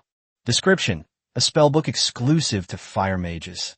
Restriction, this card must be stacked on top of class cards such as Fire Mage, Fire Swordsman, or Fire Elementalist. Acquisition methods, monster drops, system shop, and Scrupulous Merchants card packs. Dual mode, spell card. Add 1 Flame Sword Saint card to your hand. Although, this is only a blue level card. But, this is no ordinary blue card. This is considered a useful tool in the early stages. 3 fire spells can be stacked on a single card. You just need to stack this card with a Fire Mage class card. The Fire Mage is the easiest class card to obtain among the equipment restrictions in the Fire Codex. Everything else is stronger than the Fire Mage, and also more difficult to deal with. Especially the Fire Elemental Master, which is a high-level class and is itself a gold-level card. This is not something we can think about for the time being.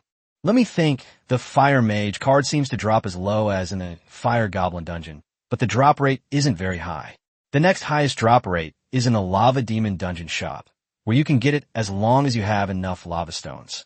Su Huayin was mentally planning what to do next. Of course, he knew it too.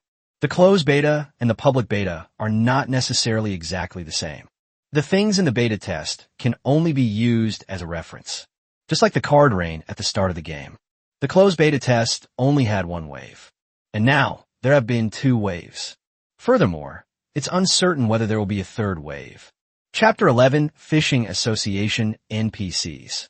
Chapter 11, the NPC from the Fishing Association. Shall we continue? Su Huayin asked. He had barely finished speaking.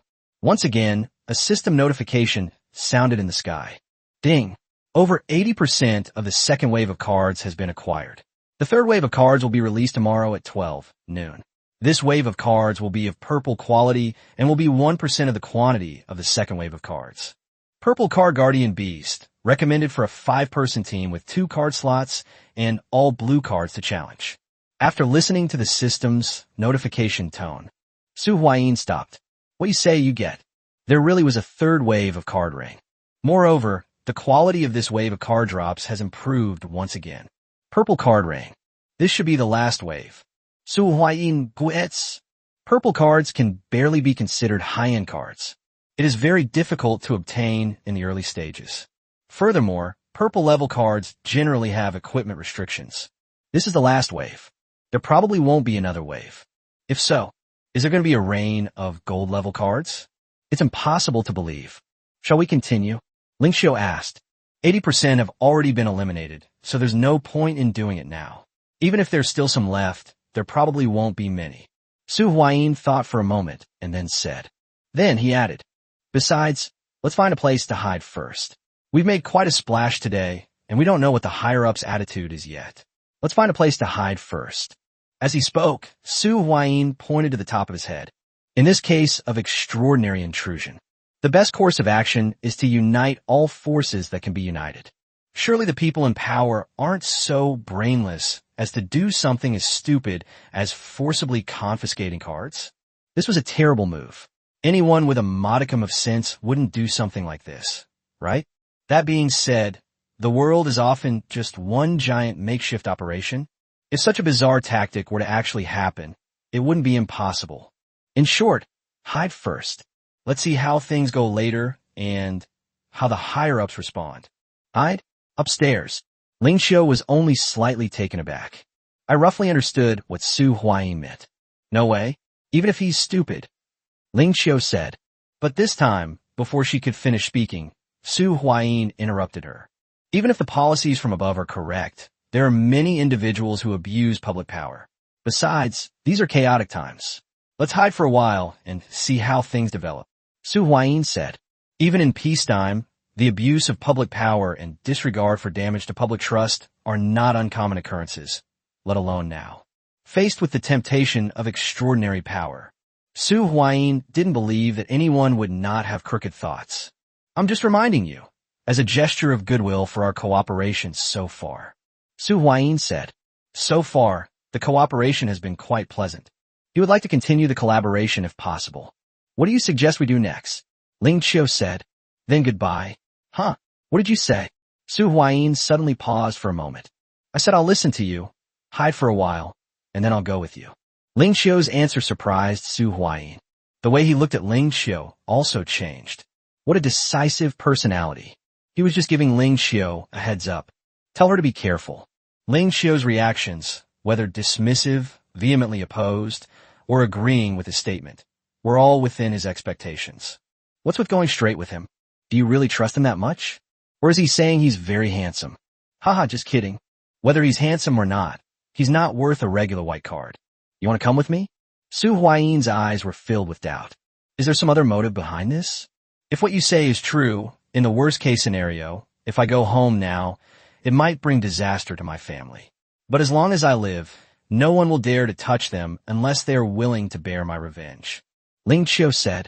A ruthless glint flashed in his eyes. Ling Xiu's words once again caused Su Huayin's gaze to change. He felt. I think I underestimated Ling Xiu a bit.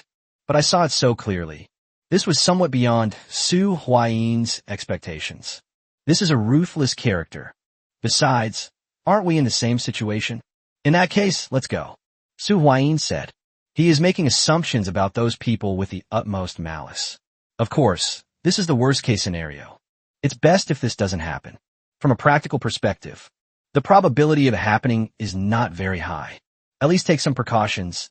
It's always better to be careful. Come on, I'm prepared, get in the car. Su Huayin said to Ling Xiu. The motorcycle started up again, and they left the city. Finally, it stopped in a dilapidated house in the countryside. This is a small brick house built by a pond. Because no one lives there, it's been covered in cobwebs for a long time. Su Huayin discovered this place by chance, and he didn't know whose it was. After obtaining the Tiger's Yin and Yang card yesterday, he bought a lot of water and food and stored them here. Ling Xiu jumped off the motorcycle. Both of their phones have been lost. I didn't expect you to have been prepared all along. Ling Xiu walked into the house. Besides food and water, there was even a not-so-thick quilt here. The little house is all alone. It has a sense of being in a secluded, otherworldly place. Someone's there? Su Huayin suddenly made a shushing gesture. This made Ling Xiu's heart tighten. Their gazes followed Su Huayin's. Surprisingly, not far from the pond, a person was sitting by the pond fishing. Why do I feel like this person's outfit looks familiar? Su Huayin said in a low voice. Familiar? Someone you know? No, that's not easy. Running into someone you know in this desolate wilderness. Why does he look a little familiar? Ling Xiu initially had a negative attitude. But when Ling Xiu also saw that person, the words that came out of his mouth changed again. She also felt that this person looked somewhat familiar. I remember now. Isn't this the uniform of the Fishing Association NPCs? Su Huayin had an idea. He wondered why this person's attire seemed so familiar. Just as Ling Qiu also said that it looked familiar, she remembered it. Fishing Association. This is a special gameplay feature within the card domain. It can be understood as a special kind of store. Everything in the shop must be exchanged for fish caught at the fishing spot. Let's go take a look. Su Huayin said with a hint of joy in his heart. Chapter 12 yang Indi Sarai.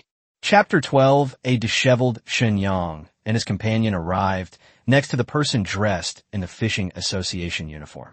Upon arriving in the vicinity, you can see that there's a line of words above the person's head.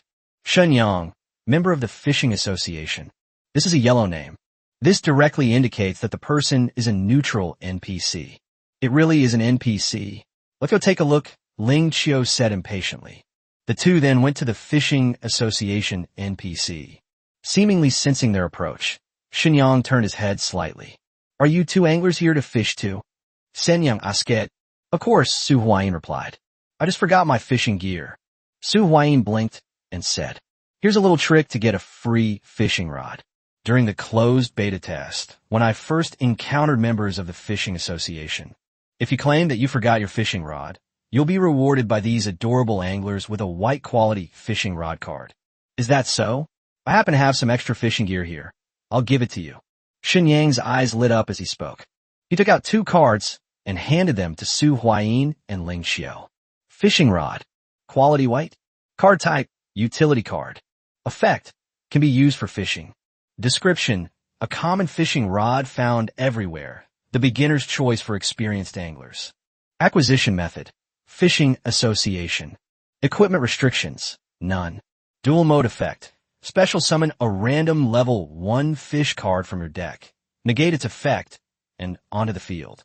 Su Huayin and Ling Qiu. 1 per person. After placing the card into the card slot, then you can summon the fishing rod. Here are a few more portions of bait for you. Shen Yang then handed several more one-time use cards to the 2 of them. Fish bait, level 1. Quality white. Card type, one-time consumption card. Effect, attracts omnivorous and carnivorous fish. Introduction, a beginner level bait. Acquisition method, Fishing Association, blueprint crafting. Shen Yang handed over a total of 10 fish bait, one-time consumption cards to Su Huayin. 5 tickets for each of the 2 people. Next, you just need to catch 1 fish to unlock the fishing shop. Let's see who catches it first, shall we? Su Huayin issued a challenge to Ling Qiu. Sure, but fishing in real life seems a bit different from in games. Are you sure you really know how to fish? Ling Qiu looked at the fishing rod in her hand. He reached out and stuck one of the bait cards onto the fishing hook. When this bait card touches the hook, it disappeared immediately. It turns into a ball of bait and hangs on the hook. And I remember that fishing involves baiting the area, and there are different types of fishing like bottom fishing and float fishing. Ling Qiu said after a moment's thought. This time, Su Huayin's expression stiffened slightly. Baiting? Bottom fishing? Float fishing? Although you can roughly understand the meaning of these 3 words just by looking at their literal meanings. But are there really so many rules to follow when fishing? Isn't it enough to just have a fishing rod and some bait? Is that so? Su Huayin bolinket. He scratched his head, trying to ease his embarrassment. His understanding was still limited to the beta version of the game. Is fishing really that complicated? Now, it's more than just a game. Whatever, let's give it a try. Su Huayin juka. He also put the bait on the hook, then swung the fishing rod and cast the hook into the water. The fishing hook had just been cast into the water. Su Huayin felt the fishing rod sink. It looks like something has bitten the fish hook. A fish took the bait so quickly. Ling Qiu looked at Su Huayin with some surprise. Even Shen Yang, standing to the side, looked surprised and jealous. Damn new, period. Shen Yang said in a low voice. The sound is too soft. Neither Su Huayin nor Ling Qiu heard clearly. Only, at this moment, neither of them had their minds on Shen Yang at all. What should we do? What should we do? Su Huayin's excitement surged like a tide as he stared intently at the fish struggling in the water. Grip the fishing rod tightly with both hands and pull back with all your might. However, the fish's power far exceeded his expectations. The fishing rod was pulled so hard it bent into an astonishing arc, as if it would break under the strain at any moment. Clone. Su Huayin summoned a clone. The two of them worked together to grab the fishing rod. There was a clone with 3 times the power beside him. It took 2 people working together to catch the fishing rod. They didn't let the giant creature in the water escape. What kind of fish is this? How can it be so strong? Su Huayin couldn't help but scream in surprise. Beads of sweat rolled down his forehead like raindrops. His jaw was clenched, and the veins on his arms bulged from the excessive force. The clone also used all its strength, but he still felt like he was being dragged down by the fish. That would be incredibly embarrassing. Just when he felt he was about to give up, a strong hand suddenly reached out and firmly grasped the fishing rod. Su Huayin was overjoyed and turned to look. He saw Shen Yang standing beside him with a fanatical expression, pulling hard on the fishing rod together with him. With a sudden jerk from Shen Yang, a loud whoosh was heard. Suddenly, the water surface exploded, and a huge black fish leaped out of the water like a black cannonball. This black fish was enormous, more than half the length of a person. Its body was covered with a layer of hard scales that gleamed coldly in the sunlight, like an indestructible suit of armor. Its mouth was open, revealing a row of sharp teeth, ferocious and terrifying. Upon seeing this, Shen Yang couldn't help but exclaim in surprise. It's a black kingfish. At least 100 pounds of black kingfish. As soon as the blackfish came ashore, it struggled wildly like a runaway horse. Its thick tail, like a whip, lashed incessantly in the air, making a cracking sound, as if protesting its fate of being captured. Shen Yang, who was standing to the side, was completely stunned by this sudden scene. His eyes widened, his mouth slightly open, but he couldn't utter a single word, only making continuous sounds. The voice uttered you, as if even he himself didn't know how to express his feelings at that moment. His body began to tremble uncontrollably. He pointed at the black fish, then at Su Huayin, and then back at himself. Like a compass that has lost its way, it has no idea where to point. Moreover, the words coming out of his mouth couldn't be pieced together into a complete sentence. Shenyang now. It looks broken. This new period is absolutely outrageous. Shenyang grabbed his hair in a mess. Su Huayin, panting heavily, said, I didn't expect to catch such a big guy on the first cast. It seems that fishing is much more exciting than I imagined. Su Huayin was somewhat hesitant to approach Shenyang now. This guy seems a bit crazy. It means a bit neurotic. It's just a slightly larger fish, isn't it? Chapter 13, Water Dragon Scales. Chapter 13, Water Dragon Scale. That huge black fish, half the height of a person. After hopping around on the shore a few times, it then became a card. Black kingfish. Weight, 59.6 kilograms. Time of appearance, noon afternoon. Fishing spot, Daxingtang fishing spot, only 1 spot. When Su Huayin took the card into his hand, a system notification sounded in Su Huayin's ear. Ding! Shenyang's fishing shop is now open. You can use your catch to exchange for rewards. Immediately, a redemption list appeared before Su Huayin's eyes. The first thing that comes to mind. It immediately drew Su Huayin's attention. The main focus is on the redemption conditions for the top-ranked item. Water Dragon Scale. Exchange price, Black Kingfish X1. The item listed first is usually the most precious one, right? So this means I caught the most precious thing on my very first fishing trip? Su Huayin also felt it was a bit of a joke. No way. Is my luck really that good? At this time, Shenyang finally recovered from his confusion. The way he looked at Su Huayin was very complicated. Do you wish to make the exchange? Shenyang asked, although the tone was very flat. But why does Su Huayin sense such a strong resentment? Is it just my imagination? Exchange of the card, Water Dragon Scale. Su Huayin chose to exchange directly. He handed the Black Kingfish card to Shenyang. Immediately, he saw a purple light appear in Shenyang's hand. A purple card?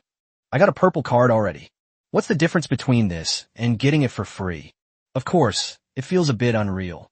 But Su Huayin still managed to catch the purple card in his hand at top speed. Water Dragon Scale. Quality, purple. Card type, row card. Stats, Constitution plus 50, Magic Resistance plus 30. Effect, Intermediate Water Control Technique. Grants an additional 10 strength and 10 agility when in a water environment. Series, 5 Elements Dragon Scale Series. Description: a portion of certain power that's split into 5.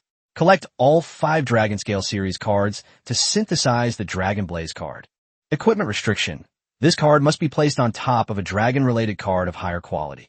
Acquisition method: Fishing Association. Dual mode effect: Level 1, Dragon-type monster, Tuner, ATK 100, Def 100. This card cannot be normal summoned. Effect: when you control no monsters, this card can be special summoned from your hand. Effect: during your main turn, you can add 1 level 5 Dragon Scale card or a Water Dragon-type monster to your hand. Effect: tribute this card to special summon 1 Water Dragon-type monster from your hand. When Su Huayin finished reading the card's effect, they seemed very surprised, although it doesn't seem to be a card from the Fire Mage route. But he doesn't necessarily have to go down the Fire Mage route. This card provides 50 points of Constitution and 30 points of magic resistance. This is a bonus to the basic attributes. It can greatly enhance Su Huayin's defense, as well as his endurance and carrying capacity. In addition, there is an intermediate water control skill in a water environment, 10 points of strength, and 10 points of agility. To be honest, the attributes added to this card are a bit excessive. However, there are also significant limitations on equipment. It must be stacked on top of a card that is at least a gold card and also related to dragons. Isn't this just a coincidence? Su Huayin reached out and summoned his system panel. This Water Dragon Scale card was superimposed on the Tiger Yin Yang card, although its name contains the character for tiger. But this card is from the Dragon's Doom series. You can tell by looking at the Water Dragon Scale card, which can be stacked on top of the Tiger Yin Yang card. The current card slot configuration of Su Huayin is as follows. First card slot, Tiger's Yin Yang, stacked with Water Dragon Scale. Second card slot, Magic Ball, stacked with Ice Shield. He still has a Civilization of Flames card in his hand, but unfortunately, he doesn't meet the equipment requirements yet. After equipping the card, Su Huayin instantly felt his body become much stronger. Its strength has also increased considerably. And Su Huayin opened his arms. A stream of water flew out from the pond beside him, came into his hand, and gathered into a water ball. Is this intermediate water control technique? Just as Su Huayin was getting used to his newly acquired abilities, I heard Xinyang coughing beside me. Ahem. If there's nothing else, I'll be going now. Xinyang coughed twice and said, could it be that the grand prize has been switched and the NPC is leaving? However, this NPC named Xinyang seems to be very intelligent. Please do as you wish. Su Huayin made no attempt to stop it. If I catch any more fish, I'll be back tomorrow, Xinyang said as a final remark. Then, he left with the black kingfish. However, perhaps it's just that they have strength but nowhere to use it. He actually touched the black kingfish card and turned it into a black kingfish weighing over 100 pounds. He carried the black kingfish in one hand and walked away into the distance. Aren't you tired? Xinyang strolled away gratefully. Only Su Huayin and Ling Qiu remained in the same spot. You really are a fishing expert, Ling Qiu said somewhat uncertainly. Su Huayin's behavior doesn't seem like that of a fishing expert at all. How'd I manage to fish up something that can be exchanged for a purple level item? This doesn't make sense. Of course, Su Huayin said somewhat guiltily. However, he still proudly raised his head. Just kidding, he just caught a fish that weighs over 100 pounds. Although, he didn't pull it up by himself. Xinyang helped him get up there. But he still caught it, didn't he? Let's not talk about this anymore. Why don't you try catching one yourself? Su Huayin quickly changed the subject. That's right, I'll give it a try. Ling Qiu cast the fishing rod out. His situation was almost identical to that of Su Huayin. It was almost as if I had just cast the fishing rod out. There was immediate movement. There's a big one. Help me pull out. Ling Qiu's expression changed, and she immediately turned to Su Huayin for help. Another big one. Good. Su Huayin immediately stepped forward to help. Help Ling Qiu grab the pole. But as soon as his hand touched the pole, he immediately sensed something unusual. This sense of power. It seems not worse than before. Wait a minute. Wasn't it said that there was only one black kingfish? With 3 times the power, the clone joined the battle at Su Huayin's whim. The 3 of them worked together to grip the pole.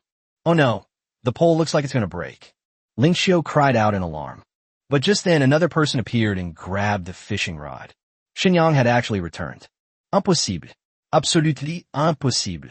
A rainbow spirit fish was actually caught with a single cast. Xinyang gripped the fishing rod, muttering to himself. Chapter 14, Type 0, Multifunctional Backpack. Chapter 14 Zero Type, Multifunctional Backpack, was accompanied by a violent swing. A fish with colorful scales, but only the size of 2 palms, was lifted up. Su Huayin thus got to see the whole fish. What kind of strange fish is this? Su Huayin was filled with doubt. The fish had a peculiar appearance, and the shimmering light of its scales made him somewhat dizzy. Take a look at what you can exchange this for. It seems like it's no worse than mine, Su Huayin said with a hint of anticipation. Then he looked at Xinyang, who had returned. Didn't that guy leave? Why are you back again? Fortunately, he came back.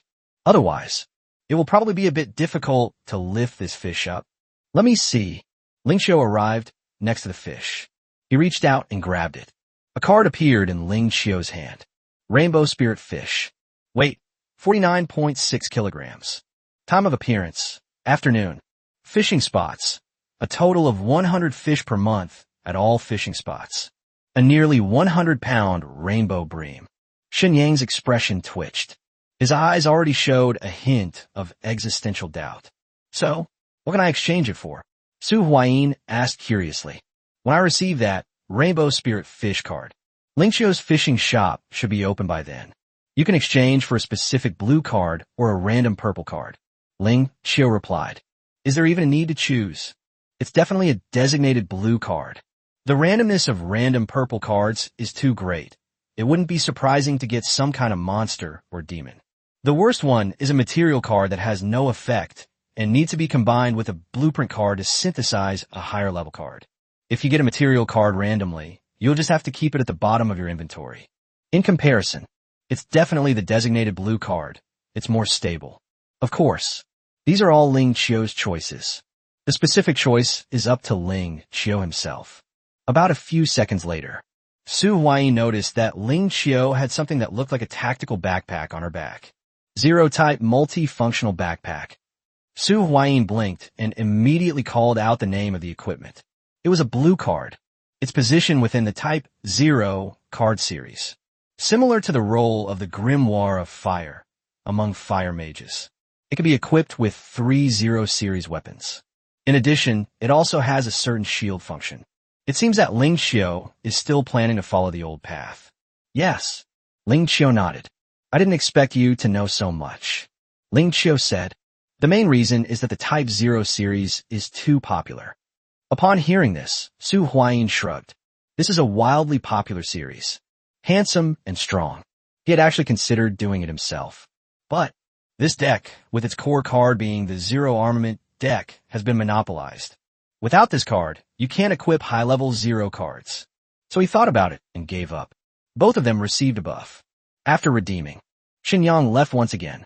This time, she was carrying a black kingfish in her left hand and a rainbow spirit fish in her right hand. 2 large animals, each weighing around 100 pounds, were being carried by one person in each hand, and they were running very fast. Doesn't this guy get tired? Su Huayin complained. I turned around. Then we saw Ling Qiu cast her line again. This time, however, things weren't so lucky. I'm just idling around anyway. Su Huayin took out a bait and cast his line again, waiting for the third wave of card rain tomorrow. Ding! The number you dialed is currently switched off. The phone emitted a notification sound indicating that it had been switched off. Now, can you give me back my phone? Ma Zhendong looked at the 2 uniformed men sitting opposite him and said, These 2 people claim to be from the Public Security Bureau. If you need anything, contact Su Huayin. It seems that they found out that Ma Zhendong had recently contacted Su Huayin. So they found Ma Zhendong. I want to use Ma Zhendong's mobile phone to contact Su Huayin. Don't be so wary. We mean no harm, said one of the veteran security guards from the Public Security Bureau. Then, he returned the phone to Ma Zhendong. We just want to work with him. Thank you for your cooperation. After saying that, he saw Ma Zhendong off. After Ma Zhendong left, a hint of helplessness flashed across the old security guard's face. They must have thrown away their phones, right? This is not hard to guess. These people are all shrewd, like monkeys. Except for a few naive students, Most of them have gone into hiding, the old security guard said, lighting a cigarette. Wisps of smoke drifted in the air. Honestly, they have no sense of the bigger picture at all. Shouldn't we be working together to deal with the potentially complicated situation ahead? Xiao Jian complained. Working together? The idea is good, but those superhumans don't trust their superiors, and their superiors don't trust them either. With this chain of suspicion, how can we work together? Sacrifice ourselves to pave the way for others. The old security guard exhaled a puff of smoke. A pair of cloudy eyes appeared remarkably clear. These are times of great change. Don't be so reckless. Protecting yourself is more important than anything else. I'm still glad that superhuman named Su Huayin didn't answer the phone. Just report what happened today, and that's it. We're done with that. The old security guard said. Moreover, given the nature of those people at the top, they all want insurance. What does insurance mean? It means holding someone's lifeline in your hands and forcing them to act like dogs. Of course, those who have now gained extraordinary powers are not good people either. After gaining power, their ambitions will grow, and they will all want a social status that matches this power. But the key is that these positions have long been occupied. Will anyone voluntarily give them up? Got it. After the old security guard finished speaking, the cigarette in his hand went out. This is an inevitable conflict, and the future society will also have a new pattern. The old rules are no longer suitable for the new national conditions. In the future, new rules and a new landscape will surely be established. I understand. The young security guard sensed a profound sense of responsibility in the old security guard. This is the experience and life lessons accumulated with age. Although extraordinary power is somewhat beyond the realm of common sense, but it still conforms to ordinary sociological reasoning. Master, what should we do next? Xiao Jian humbly asked for advice. Of course, we should do our job well, maintain public order, and uphold justice. These superhumans are not necessarily unjust. They may even be more just than the group above them. We don't need to worry about the conflict between the old and new classes. We stand with the people and with justice. Uphold justice and serve the people. Be worthy of this uniform, and let damn politics die. It's that simple. Chapter 15. Conditions for activating the third card slot. Chapter 15. The condition for unlocking the third card slot. Where's the fish? Su Huayin looked somewhat dejected. Half an hour has passed. There was no sound at all. He thought he was pretty good at fishing. They even considered exchanging a large quantity of supplies and cards from the Fishing Association. However, no fish were caught in the past half hour. It's like an iron fist. It shattered Su Huayin's dream. Fishing doesn't seem to be an easy thing. I casually opened my system panel. Su Huayin's gaze fell on the third card slot, which was still locked. I remember there were two ways to unlock the third card slot. Either complete the difficult level graveyard dungeon independently, or pay 100,000 pesos to unlock it. He held up one finger. I clicked on the third card slot, which was still unusable. A system notification sound rang in Su Huayin's ears. Ding. You can choose one of the following three options to unlock the third card slot. A new panel popped up in front of Su Huayin. Complete the hard difficulty cemetery dungeon solo. Independently kill a player with 3 card slots or a regular wild map boss. Requires 100,000 pesos to activate. The first and third points are basically the same as during the closed beta testing period. After the public beta launch, an option was added to kill players with 3 card slots. No, it was a solo kill. The so-called independent kill refers to one that accounts for 100% of the damage and control effects. It feels like this extra one is pretty useless. Su Huayin touched his chin. Independently kill wild map boss. Wild map bosses are much stronger than dungeon bosses. They're at least half a level stronger. It seems adding this option or not doesn't make much of a difference. Su Huayin's gaze swept over the 3 options. Most players. The third card slot was activated by paying 100,000 pesos. Pesos are the in-game currency. You can obtain them through quests, battles, or dungeons. It only takes a little time, but you can get it. As for completing the difficult level cemetery dungeon solo, this is also quite difficult. Su Huayin remembered that he had unlocked the third card slot through this very path. And Su Huayin still remembers it clearly. I also found a hidden boss in this instance. If you defeat the hidden boss, you can get a decent card. Wait, in the game, the graveyard instance was a public instance. Where is the graveyard instance now? Su Huayin suddenly realized a problem. I don't know where the graveyard instance is. Just as Su Huayin was pondering the matter of the third card slot, the fishing rod in my hand moved again. You've caught a fish. Ling Xiao reminded him from the side. Upon hearing this, Su Huayin immediately grabbed the fishing rod. This time, the fish in the water were not as strong as before. Or rather, it's very light. Su Huayin easily pulled with force. They caught an unidentified fish that was only a few inches long.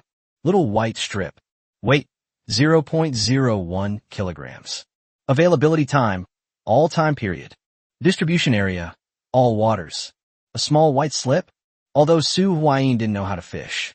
However, we can see that there are time periods when they appear in spaces where they can be found. There are no restrictions on this type of fish called whitebait. He also roughly knew what level of fish the whitebait belonged to. Even if it's not the lowest grade, it's probably not much better.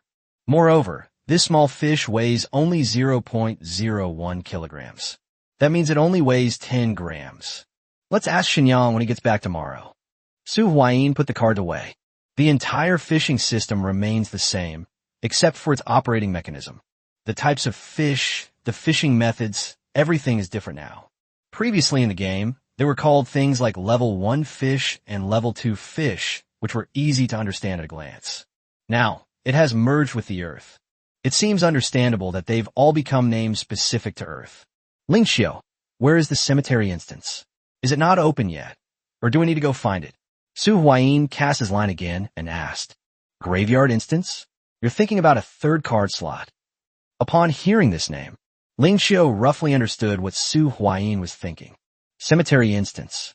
The most important thing about this dungeon is that it unlocks the third card slot. Yes, about the third card slot. Su Huayin nodded and said, Are you confident you can solo it? Wait, it seems like you really are confident you can solo it.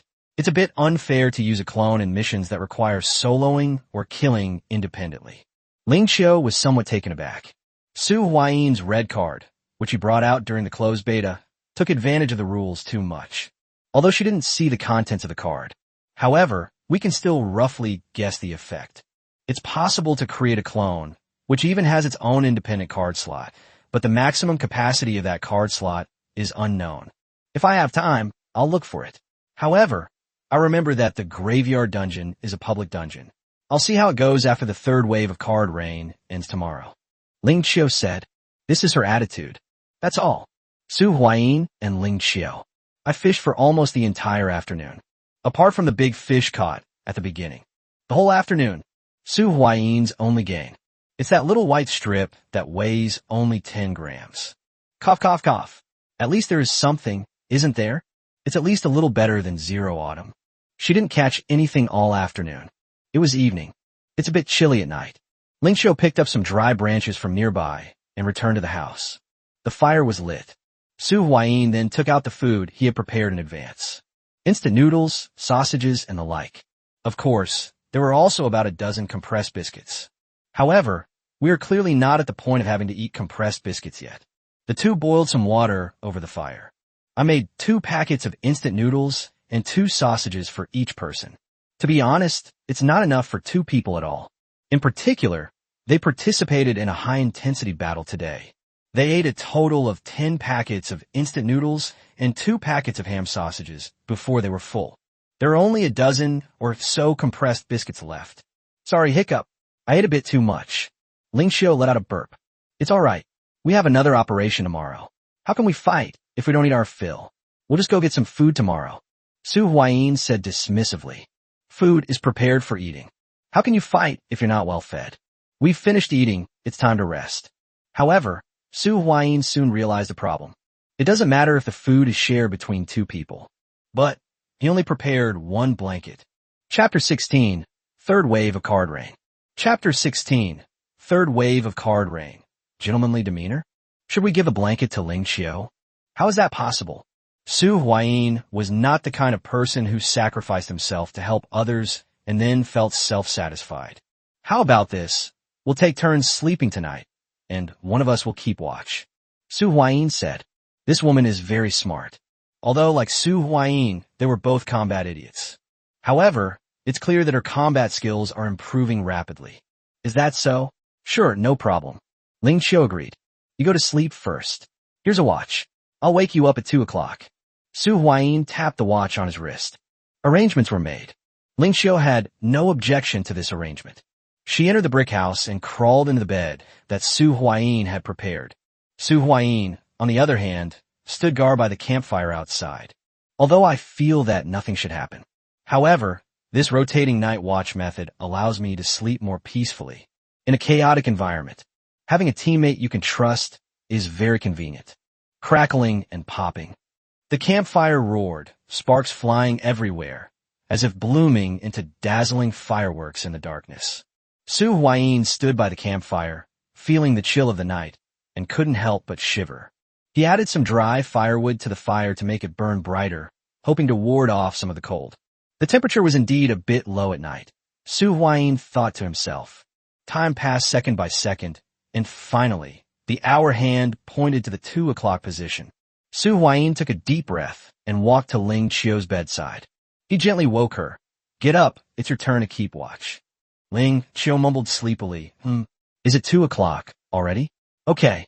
She stretched out a big yawn and then slowly climbed out of bed. At this moment, Ling Qiu was only wearing a thin undergarment. Her Zero-type weapon had already been put away. After all, sleeping in heavy armor and equipment is not a comfortable thing. When Ling Qiu crawled out from under the covers, her graceful figure was faintly visible. However, he quickly looked away. Leave the rest to me. Ling Qiu rubbed her sleepy eyes and said. The blankets had already been warmed up. Su Huayin quickly fell asleep. It was around 8 o'clock the next day. Oh no, to be precise, it was already the next day when he went to sleep. Get up. As Ling Qiu called out, Su Huayin slowly opened his eyes. He rubbed his sleepy eyes, looked at Ling Qiu in front of him, and his consciousness gradually cleared. A fire was burning not far away, crackling and sputtering. Before waking Su Huayin, Ling Qiu had already relit the fire. The air was filled with the enticing aroma of instant noodles, which was the breakfast that Ling Qiu had prepared for them. Su Huayin took a deep breath, savoring the aroma, and his stomach began to rumble. It smells so good. Su Huayin couldn't help but exclaim, stretching out as if to release all his drowsiness. What are your plans for this morning? While eating breakfast, Ling Qiu asked casually. Fishing, since there's nothing else to do anyway. Let's see if we can snag some good stuff from the fishing shop, Su Huayin said. That's what I think too. Ling Qiu held the bowl in both hands and sipped the noodle soup slowly. It has to be said. Fishing. It's incredibly difficult. It's another morning. Su Huayin caught nothing. Ling Qiu's fish hook, however, got bitten. But they've decoupled. Ling Qiu hadn't caught anything all morning. In fact, she had wasted a bait. It is 11:20 a.m. Su Huayin put the fishing rod back. It's almost time for the third wave of card rain. Let's go back. Su Huayin said. It's definitely not, because I didn't catch any fish and didn't want to fish anymore. Okay, let's go. Ling Qiu also put away her fishing rod. The third wave of card rain consisted entirely of purple cards. Getting any one of these cards is a huge profit, if it comes in handy. It's settled then. The mage and assassin type cards are mine, and the warrior skills and tech weapons are yours. Su Huayin proposed a new cooperation model. They were allocated according to their respective routes. Is that so? That works too. Ling Qiu thought for a moment, and then said. The main problem is that nobody knows what the cards contain. Therefore, as long as the allocation rules are generally reasonable and fair, there is no problem. Time. 11:30. With half an hour left until the second wave of card rain at 12 o'clock. Ding! The third wave of card rain will arrive in 30 minutes. The approximate landing point has been marked. The system's voice rang out from the sky. The next moment, choo choo choo. Suddenly, a huge and dazzling purple beam of light descended from the sky, as if projected from the depths of the universe, carrying endless energy and mystery. The beam of light, like a purple lightning bolt, ripped through the sky and crashed straight down to the ground, causing a violent tremor in the surrounding air. Su Huayin and Ling Qiu were stunned by the sudden sight. Their eyes were completely drawn to the thick purple beam of light. In their field of vision, everything except the purple pillar of light became blurry, as if the entire world consisted only of this mysterious pillar of light. Su Huayin took a deep breath, calmed himself down, and then got on the motorcycle he had gotten without hesitation. He started the engine, and the motorcycle emitted a low hum, as if responding to the call of the purple beam of light. "Let's go. Over there," Su Huayin shouted to Ling Qiu, his voice revealing urgency and excitement. Without the slightest hesitation, Ling Qiu quickly jumped onto the back of the motorcycle and hugged Su Huayin tightly around the waist. As Su Huayin stepped on the gas, the motorcycle sped away like an arrow released from a bow. The screeching sound of the wheels rubbing against the ground was particularly jarring in the quiet environment. However, the two of them paid no attention to any of that. Their minds were only focused on that purple pillar of light. That's where the purple car guardian beast will appear. Defeating the purple tier guardian beast will reward you with a purple tier card. "Hurry up," Ling Qiu, sitting behind him, urged. "Then sit tight and charge." Chapter 17, miss? Chapter 17, miss? This is it. The motorcycle was parked in a purple area that was about 20 meters long. This is not a purple beam of light. From a distance, it looks like a very thin purple beam of light. "Get off." Su Huayin parked the motorcycle. The two arrived at the purple area. I glanced at the time. 11:42. It took about 10 minutes to drive here. "Just wait. It won't start for another 10 minutes or so." Su Huayin summoned a clone. Right now, the clone's combat power is a bit weak. Power bracers plus stealth. There's only one white card and one green card. It looks a bit lackluster. And Su Huayin's true form. Tiger's yin and yang stacked with water dragon scale plus magic ball stacked with ice shield. One red and one purple, one blue and one white. The quality is directly derived from the thin gauze. "Give." Ling Qiu handed a knife to Su Huayin. This is the knife I used before.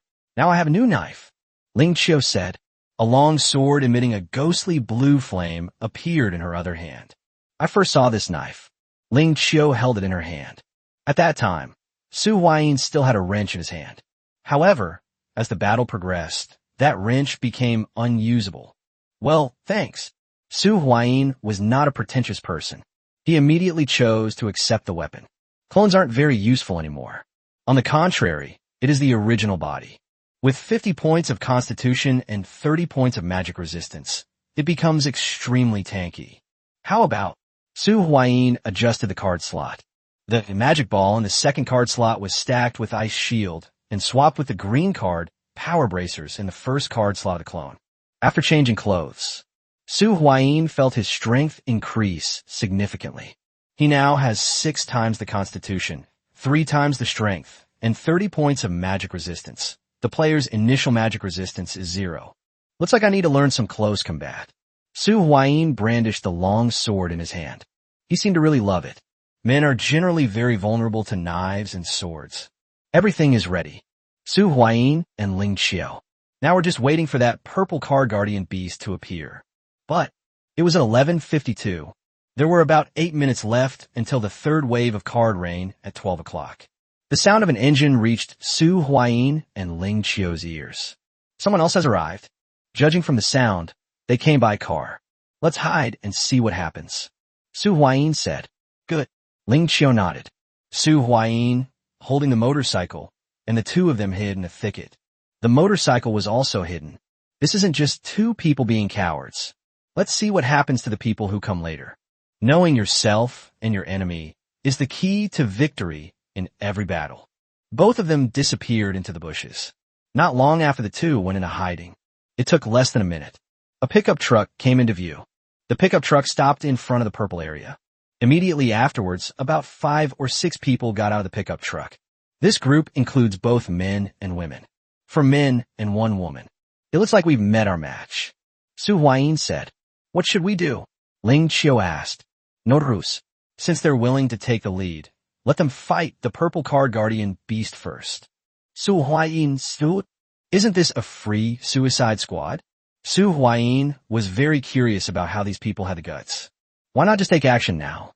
Delay might cause complications, and there might be others arriving later who could wipe them all out, Ling Xiao offered a completely different suggestion. After listening, Su Huayin unconsciously glanced at Ling Xiao again. That woman is ruthless. In some ways, his awareness seems to be higher than his. You know what? This personality is perfectly suited to surviving in such a chaotic environment. It's just a little bit extreme. Ahem, let's not waste it. None of us have ever seen a purple card guardian beast before. It's safer to have this group of people test out the abilities and mechanics of the purple card guardian beast, Su Huayin emphasized. Furthermore, there's another point. If they dare to come, they might have something to rely on. It's better to be cautious. This was the first time the two had a disagreement. Fortunately, the differences are not significant. Okay, that makes sense. After a moment's thought, Ling Xiao, he said slowly, that could be considered an agreement. The time has come to 12 o'clock. A system notification sounded in the sky. Ding! The third wave of card rain is coming. Countless people looked up at the sky. Tiny specks of purple light descended from the sky. It lands towards the designated landing point. It was accompanied by a loud roar. A figure, entirely black with a clearly visible Wang King character painted on its head, appeared in the purple pillar of light in front of Su Huayin and Ling Xiao. A line of large characters appeared above the Black Tiger's head. Black Tiger Boss. Is this considered a world boss? When Su Huayin saw the Black Tiger Boss, he subconsciously asked a question. I don't know, but logically speaking, it shouldn't be considered a world boss. Ling Xiao replied. She wasn't entirely sure either. During their conversation, the battle has begun. The first to make a move was Pikachu. The pickup truck started up and rammed into the monster. Only, this is a boss creature. The impact was easily avoided. Trying to hit a heavy thing like a car is wishful thinking. Bump! A gunshot rang out. This caused Su Huayin and Ling Xiao to instinctively tremble. Gun! These people even have guns? Despite his improved physical condition, 6 times stronger than before, Su Huayin still doesn't dare say he can withstand gunfire. I'm glad I listened to you. Ling Xiao, standing to the side, said with some relief. However, at this moment, Su Huayin's attention was completely off Ling Xiao. All his attention. Everyone was drawn to the large miss on the Black Tiger Boss. What's going on? Su Huayin exclaimed in surprise, but he kept his voice down. Miss. Within the card domain. Miss generally has 2 meanings. The first type is due to excessive speed and high evasion, resulting in a miss. The bullet clearly hit its target. That's not the case. Besides this, there's a second type. Damage immunity. For example, elemental creatures are born with inherent damage immunity. Using fire attribute attacks on fire elemental creatures will grant them damage immunity. Now I understand why this group of people dared to challenge this boss. A gunshot answered a question that had been lingering in Su Huayin's mind. So, the boss is immune to firearms? Or is it the only thing immune to them? Chapter 18. Killing the Black Tiger Boss. Chapter 18. Weapons are ineffective against the Black Tiger Boss. Trucks are too bulky. What happened next was pretty much a foregone conclusion. Run! One of the men, a young man with a buzz cut, shouted. But it was too late. When firearms are ineffective, the outcome is already predetermined. Puff! The Black Tiger Boss easily killed the man with the gun with a single swipe of its claw. It lasted less than 30 seconds in total. 5 people, 4 men and 1 woman, all of whom were reimbursed. It's our turn to go on stage. Su Huayin patted the grass clippings off his clothes. What a waste of time. Besides discovering gun immunity, we didn't find anything else. We don't even know if it's just this monster that's gun immune, or if all monsters are immune to guns. Su Huayin said, Didn't we leave that gun behind? We'll find out by trying out later, won't we? Ling Xiao drew her sword and made 2 strokes in the air. The terrain where the Black Tiger Boss was located was open. There is no option to approach and launch a sneak attack. The two had no choice but to appear face to face. However, the two chose to attack from both sides, flanking from the left and right. Moreover, the two maintained a relatively close distance. Okay, no need for ifs. When I saw Su Huayin and Ling Xiao again, the Black Tiger Boss charged towards Su Huayin. Honestly, Su Huayin was a little scared. Only by gripping the knife tightly in his hand did Su Huayin's fear lessen somewhat.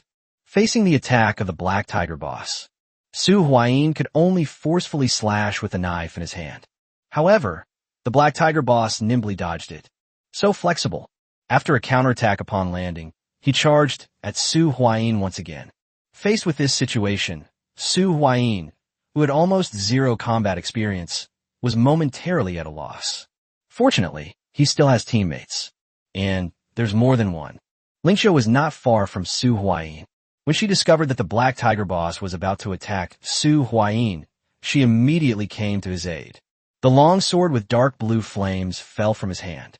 This forced the Black Tiger boss to abandon its attack on Su Huayin and instead dodge. Don't just stand there, go, Lingxiu urged. Su Huayin's main body performs very poorly in close combat. It's understandable, though. Good. Su Huayin immediately adjusted his mindset. He found his heart pounding. This is something you can't fully experience unless you're involved in close combat. Su Huayin continued to attack the Black Tiger boss with his knife. Facing an attack from two people, the Black Tiger boss could only dodge awkwardly. There's a saying, isn't there? Two fists can't beat four hands. Under the chaotic attacks of Su Huayin and Lingxiu, the Black Tiger boss could only barely survive. If it gets entangled by either Su Huayin or Lingxiu, another person's attack can then land on it. Although their skills were terrible and their teamwork was awful. However, having a large number of people is its biggest advantage. Bite! Su Huayin slashed the ground with his sword. That cut was a bit too forceful.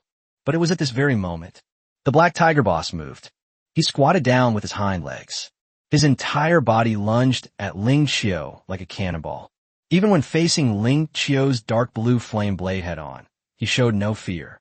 The goal is obvious. We need to take down Zero Autumn first. Zero Autumn poses the greatest threat to it. Puff.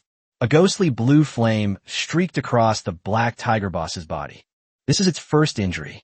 Roar. A painful roar from a tiger. The several hundred-pound body pressed down on Lingxiu. But how could Su Huayin possibly let him succeed? An unseen figure also jumped up. It crashed into the body of the Black Tiger boss. Su Huayin also leaped, crashing into Lingxiu. Su Huayin's clone crashed into the Black Tiger boss.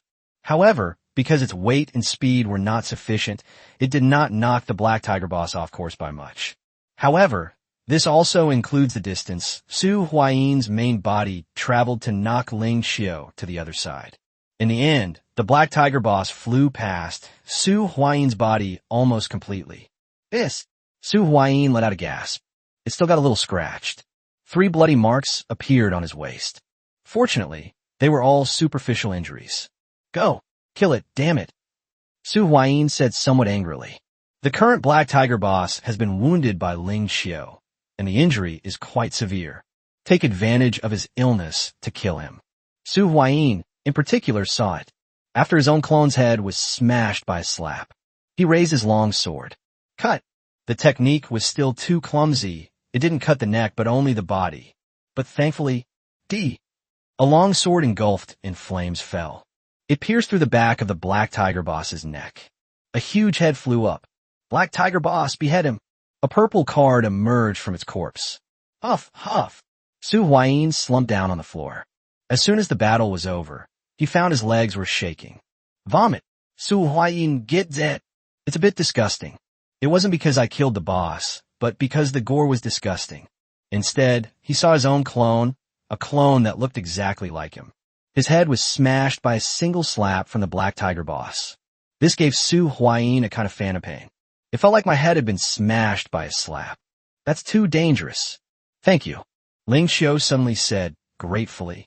If it weren't for Su Huayin and his clone saving us. Even Su Huayin's clone was killed by this Black Tiger boss. She's the one who's dangerous. This Black Tiger boss, although it can't beat her and Su Huayin. However, their cooperation was not seamless. This Black Tiger boss found an opportunity and wanted to trade her for serious injury. It was as if Su Huayin used a clone to die in her place. No need to thank me. If you get killed, I'll be the only one left. I'm afraid I'm no match for it. Its combat skills are too low. Su Huayin shook his head. He saved Lingxiu mainly because he was afraid that if she fought alone, she would still be no match for the Black Tiger boss. Moreover, the collaboration with Zero Autumn was quite pleasant.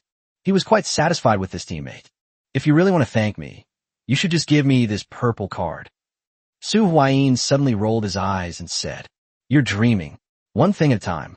Ling Qiu refused without hesitation. "But I'll remember this favor." "Tsh, how heartless."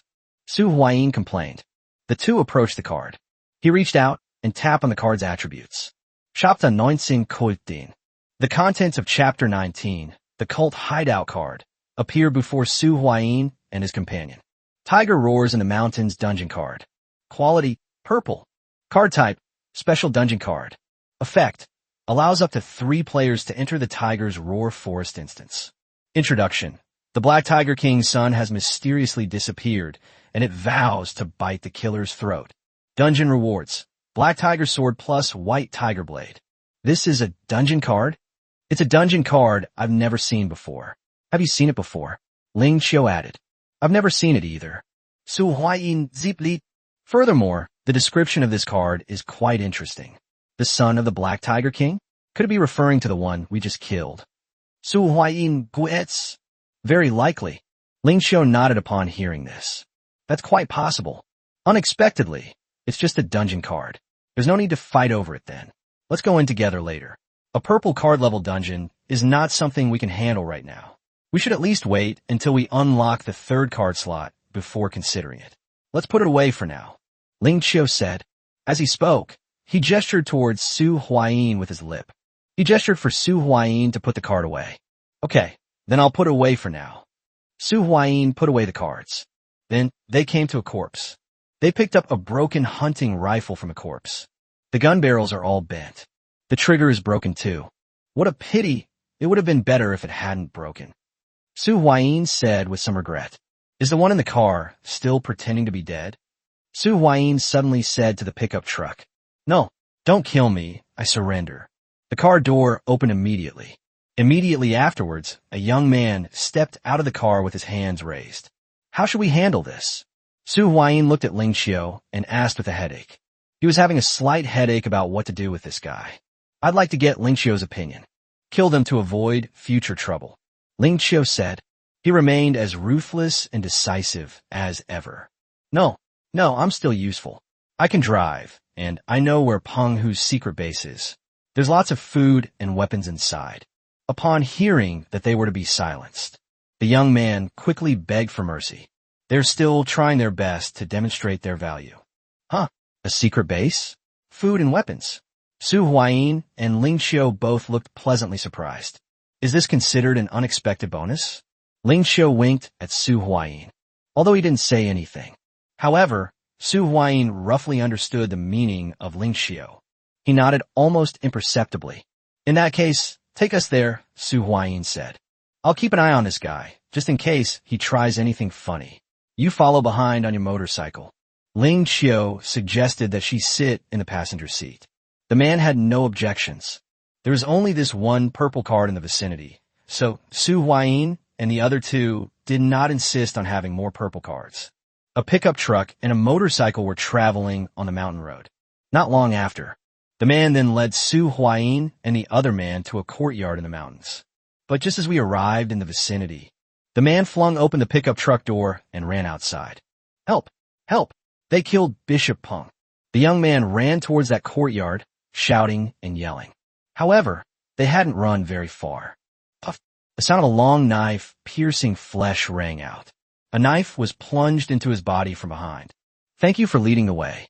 I was a little nervous before, but now I feel no more at all.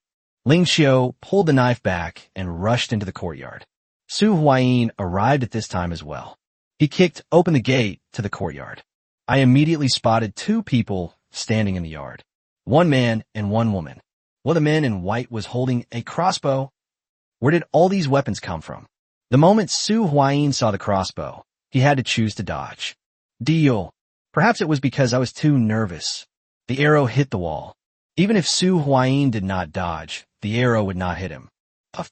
Su Huayin slashed the man wielding the crossbow with a single blow. As for the last person, Su Huayin has not yet made a move. Tell me, what's going on here? Su Huayin forcefully swung his knife. Shake off the bloodstains.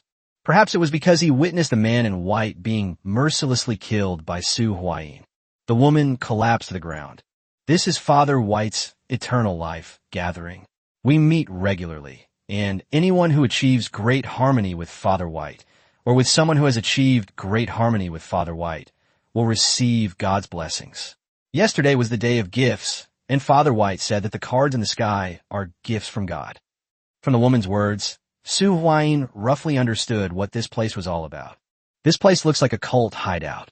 After obtaining the general information, Su Huayin killed the last member of the cult. Su Huayin walked into the house. This cult is called something like Eternal Life Gathering. There were about a dozen people in total. Looking out from here, you can see two beams of light. Father White claimed these were all miracles and divided his men into two groups, sending them to two different locations. What Su Huayin and he encountered was one of those waves. This cult of photography has a total of 13 members, 10 men and 3 women. The so-called Great Harmony of Life is nothing but promiscuity. It's obvious that 3 women aren't enough to go around. As a result, several girls were also imprisoned here. When Su Huayin kicked open the door to a room. In this room, 3 girls are locked in dog cages. She was wearing a collar around her neck. Asshole! Ling Xiao appeared extremely angry. She reached out and chopped. They easily split the dog cage open. The 3 women were released. If you listen to me, you'll get food. One of the girls saw Su Huayin, knelt down, and reached out to grab his belt. Su Huayin had never seen anything like this before. He quickly stepped back. If you're obedient, you'll get food. I'll be very obedient and make you feel comfortable. The girl said blankly. He continued to grab at Su Huayin's belt. Su Huayin was so frightened that he retreated repeatedly. Judging from the girl's current appearance and the things she keeps muttering, it's not difficult at all to guess what she's been through. The other 2 girls, although not as severely affected, also appeared quite numb, with no light in their eyes. It was as if they had already resigned themselves to their fate. A while later, one of the girls' eyes finally regained some of their sparkle. Are you here to rescue us? When I saw Ling Xiao nod, the girl's tears flowed down like rain. Wow! Chapter 20 Green Wolf Spider Boss. Chapter 20 Green Wolf Spider Boss. What should we do with them? Su Huayin felt that things were getting a bit tricky. These 3 girls certainly can't be dealt with like the previous cult members, who were simply killed with a single blow. But should we stay? This is difficult. What's so difficult about this? Ling Xiao asked in return. The background is very clean. You mean go the guild route?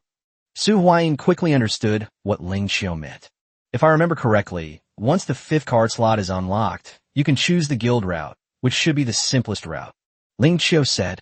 Ling Xiao's words reminded Su Huayin of the opening of the 5th card slot. There are a total of 9 card slots.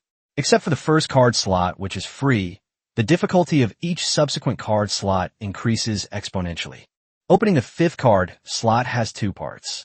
The first part is the basic attributes, which must reach more than 200 points. The so-called basic attributes are the sum of 4 values: strength, constitution, agility, and spirit. The second part is divided into guild route and individual route. The guild route requires holding a position of Legion Commander or above, while the individual route requires passing the 10th floor of the Tower of Babel. Su Huayin initially unlocked the 5th card slot through a personal route. Yes, the 10th floor of the Tower of Babel is too difficult. In comparison, establishing a guild is much simpler. The 3rd card slot is not yet available. Zero Autumn has already started preparing for the 5th card slot. A first-level guild doesn't have a Legion leader, only a guild leader and a vice guild leader. We'll each take one of the 2 slots to unlock the 5th card slot. Ling Xiao said. That's possible, but isn't a bit too far? Setting up a guild isn't easy, is it? Of course it won't be easy, but we can start with preliminary preparations.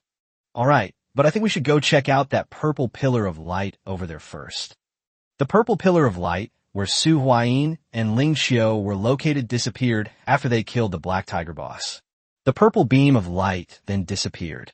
And now, another purple beam of light can still be seen in the distance. This means that the boss carrying the purple card has not yet been defeated. That's true. This kind of boss isn't so easy to kill. That's right. Let's go take care of business first. Ling Qiu replied. I got on Su Huayin's motorcycle again. Let's go, let's set off. Ling Qiu said. All right, let's go. With a loud bang, the motorcycle started. They drove towards the purple beam of light in the distance. About half an hour later, the two stopped in front of a purple area. The scene before him made even Su Huayin, who had experienced many battles, feel a chill run down his spine. The scene was almost horrific. More than a dozen corpses lay scattered nearby. Most of them were charred black all over. It looks like it's been burnt. A terrifying-looking spider, about 2 or 3 meters long, lay among the corpses. This large spider is completely green, and it looks very creepy. Green Wolf Spider Boss. The people from that cult should all be among these corpses. Su Huayin said. Superior. Ling Qiu drew his sword and walked towards the green wolf spider. They seemed to have noticed the arrival of the two. The green wolf spider turned around.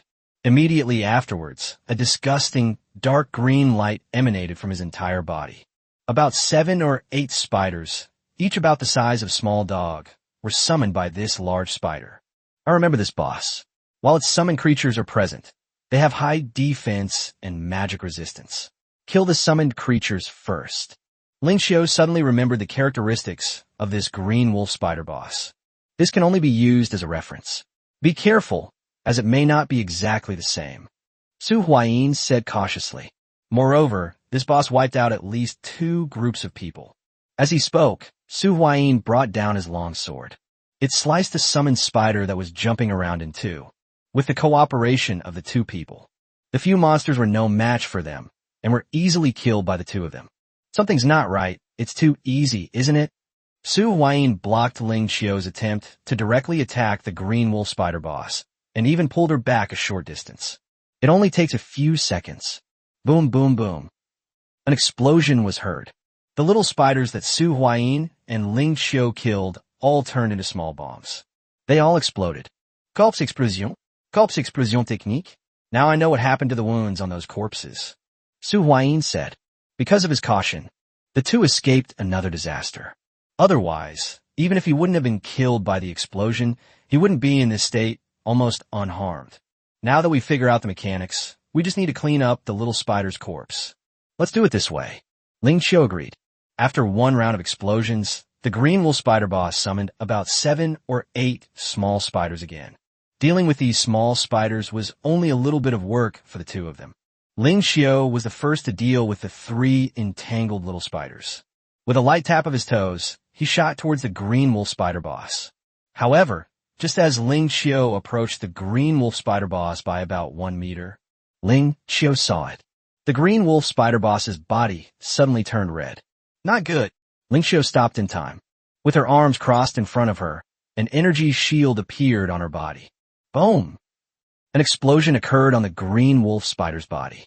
The immense explosive force shattered Ling Qiu's energy shield almost instantly. Ling Qiu herself was also thrown out. He fell heavily to the ground. Of course, the green tarantula boss wasn't having an easy time either. He looked very listless.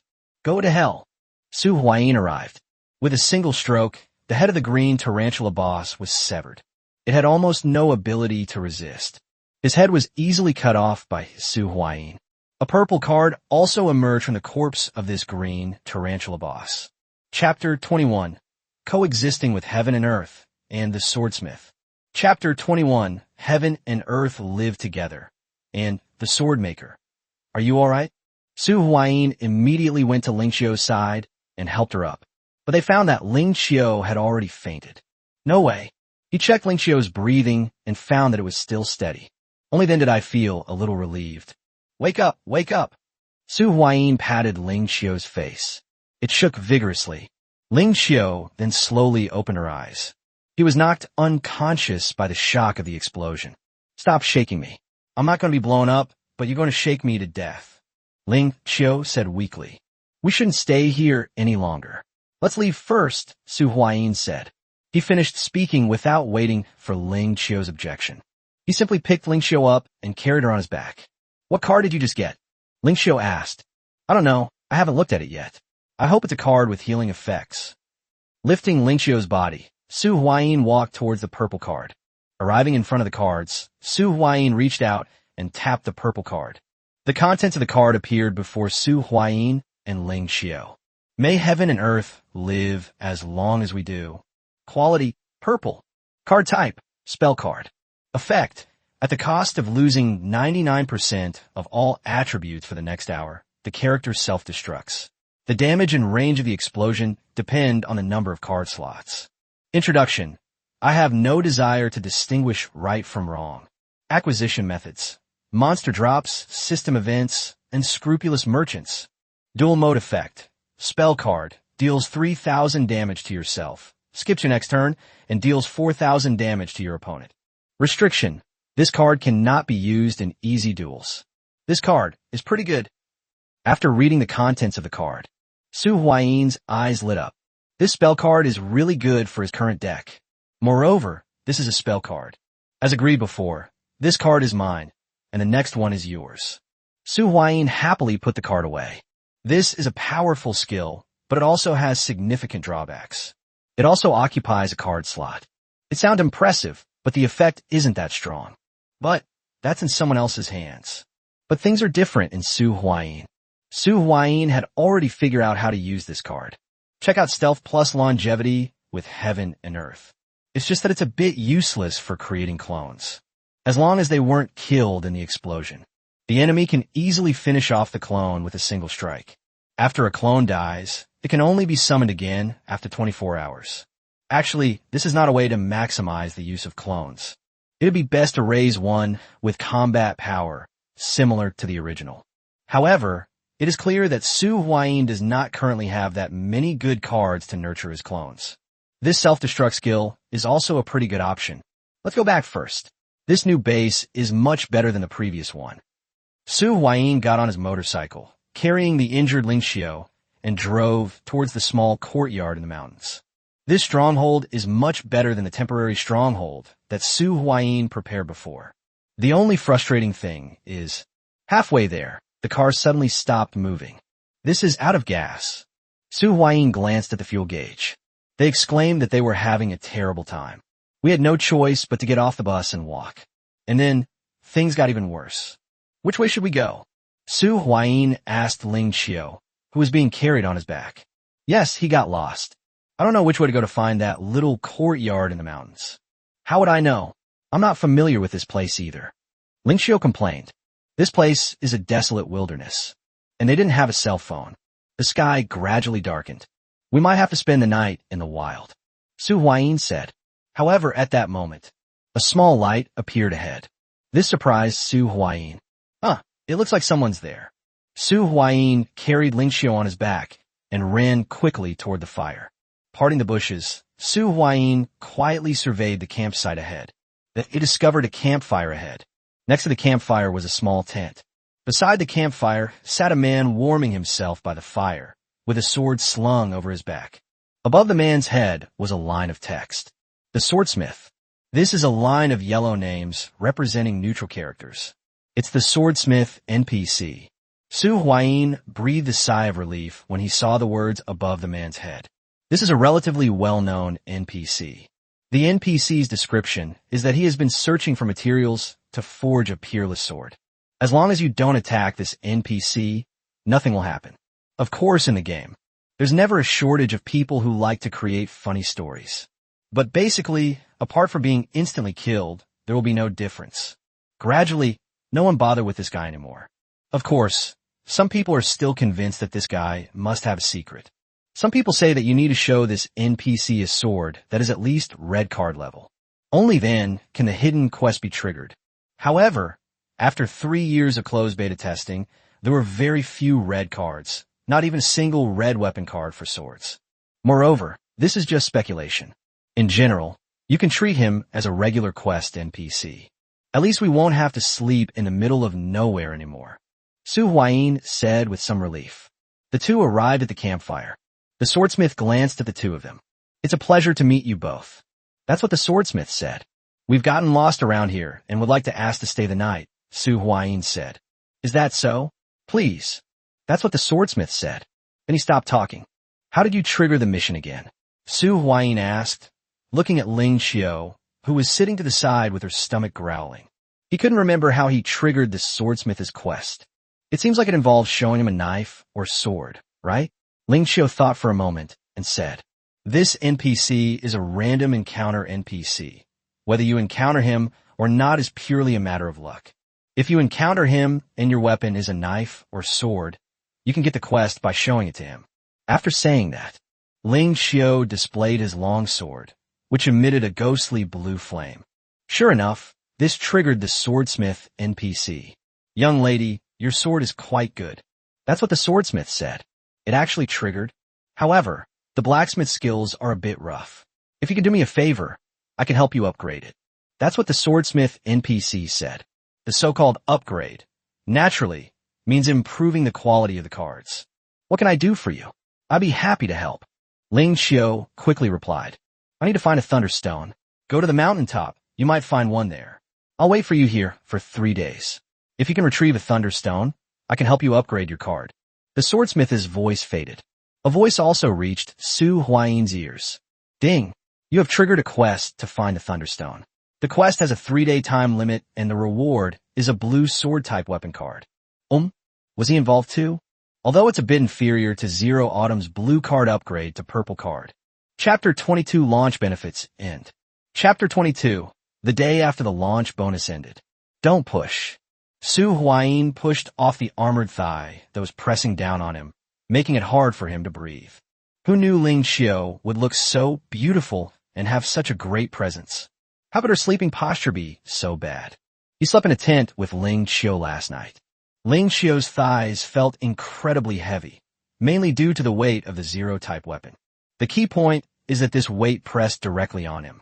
"I am numb." The swordsmith is different from the previous Fishing Association NPCs. He's a rather dull NPC. They spent the whole night sitting in front of the campfire, striking poses. In addition, this is a neutral and safe zone, so there's no need to worry about safety. Therefore, the tent was requisitioned by Su Huayin. He just hadn't expected it. Ling Qiu actually managed to sneak in too. Men and women should not touch each other. Su Huayin refused to let Ling Qiu come in, saying the tent was too small and it would be too crowded for the two of them to sleep in. You just want to have it all to yourself, right? No way. How could Ling Qiu let Su Huayin have his way? They forced their way in. "What I mean is that men and women should not touch each other," Su Huayin said righteously. "I'm afraid you'll get taken advantage of." Su Huayin seemed to be thinking of Ling Qiu's best interests at heart. "I'm willing to suffer a loss. So what?" Having said all that, Su Huayin was completely at a loss. He went out by himself, leaving Ling Qiu alone? Why should I? So the two of them squeezed together in the small tent for the night. They climbed out of the tent. Su Huayin tidied his hair and clothes. Before long, Ling Qiu also got up from the tent and stretched. "I still miss my big bed at home. This bed is too uncomfortable and too cramped." Ling Qiu said, "Nobody asked you to squeeze in with me. Girls, can't you be a little more reserved?" Su Huayin said, still a little annoyed. After we gradually became familiar with each other, Su Huayin discovered it. Ling Qiu is very beautiful, but she doesn't seem to have much of feminine charm.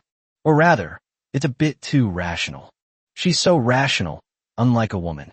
She actually went so far as to try and steal his tent. It's a bit beyond my expectations. Shouldn't a young girl be a little shy? What's with the pretense? You're quite my type. I'm actually open to the idea of something happening between us. I know whether I'd be at a disadvantage or not.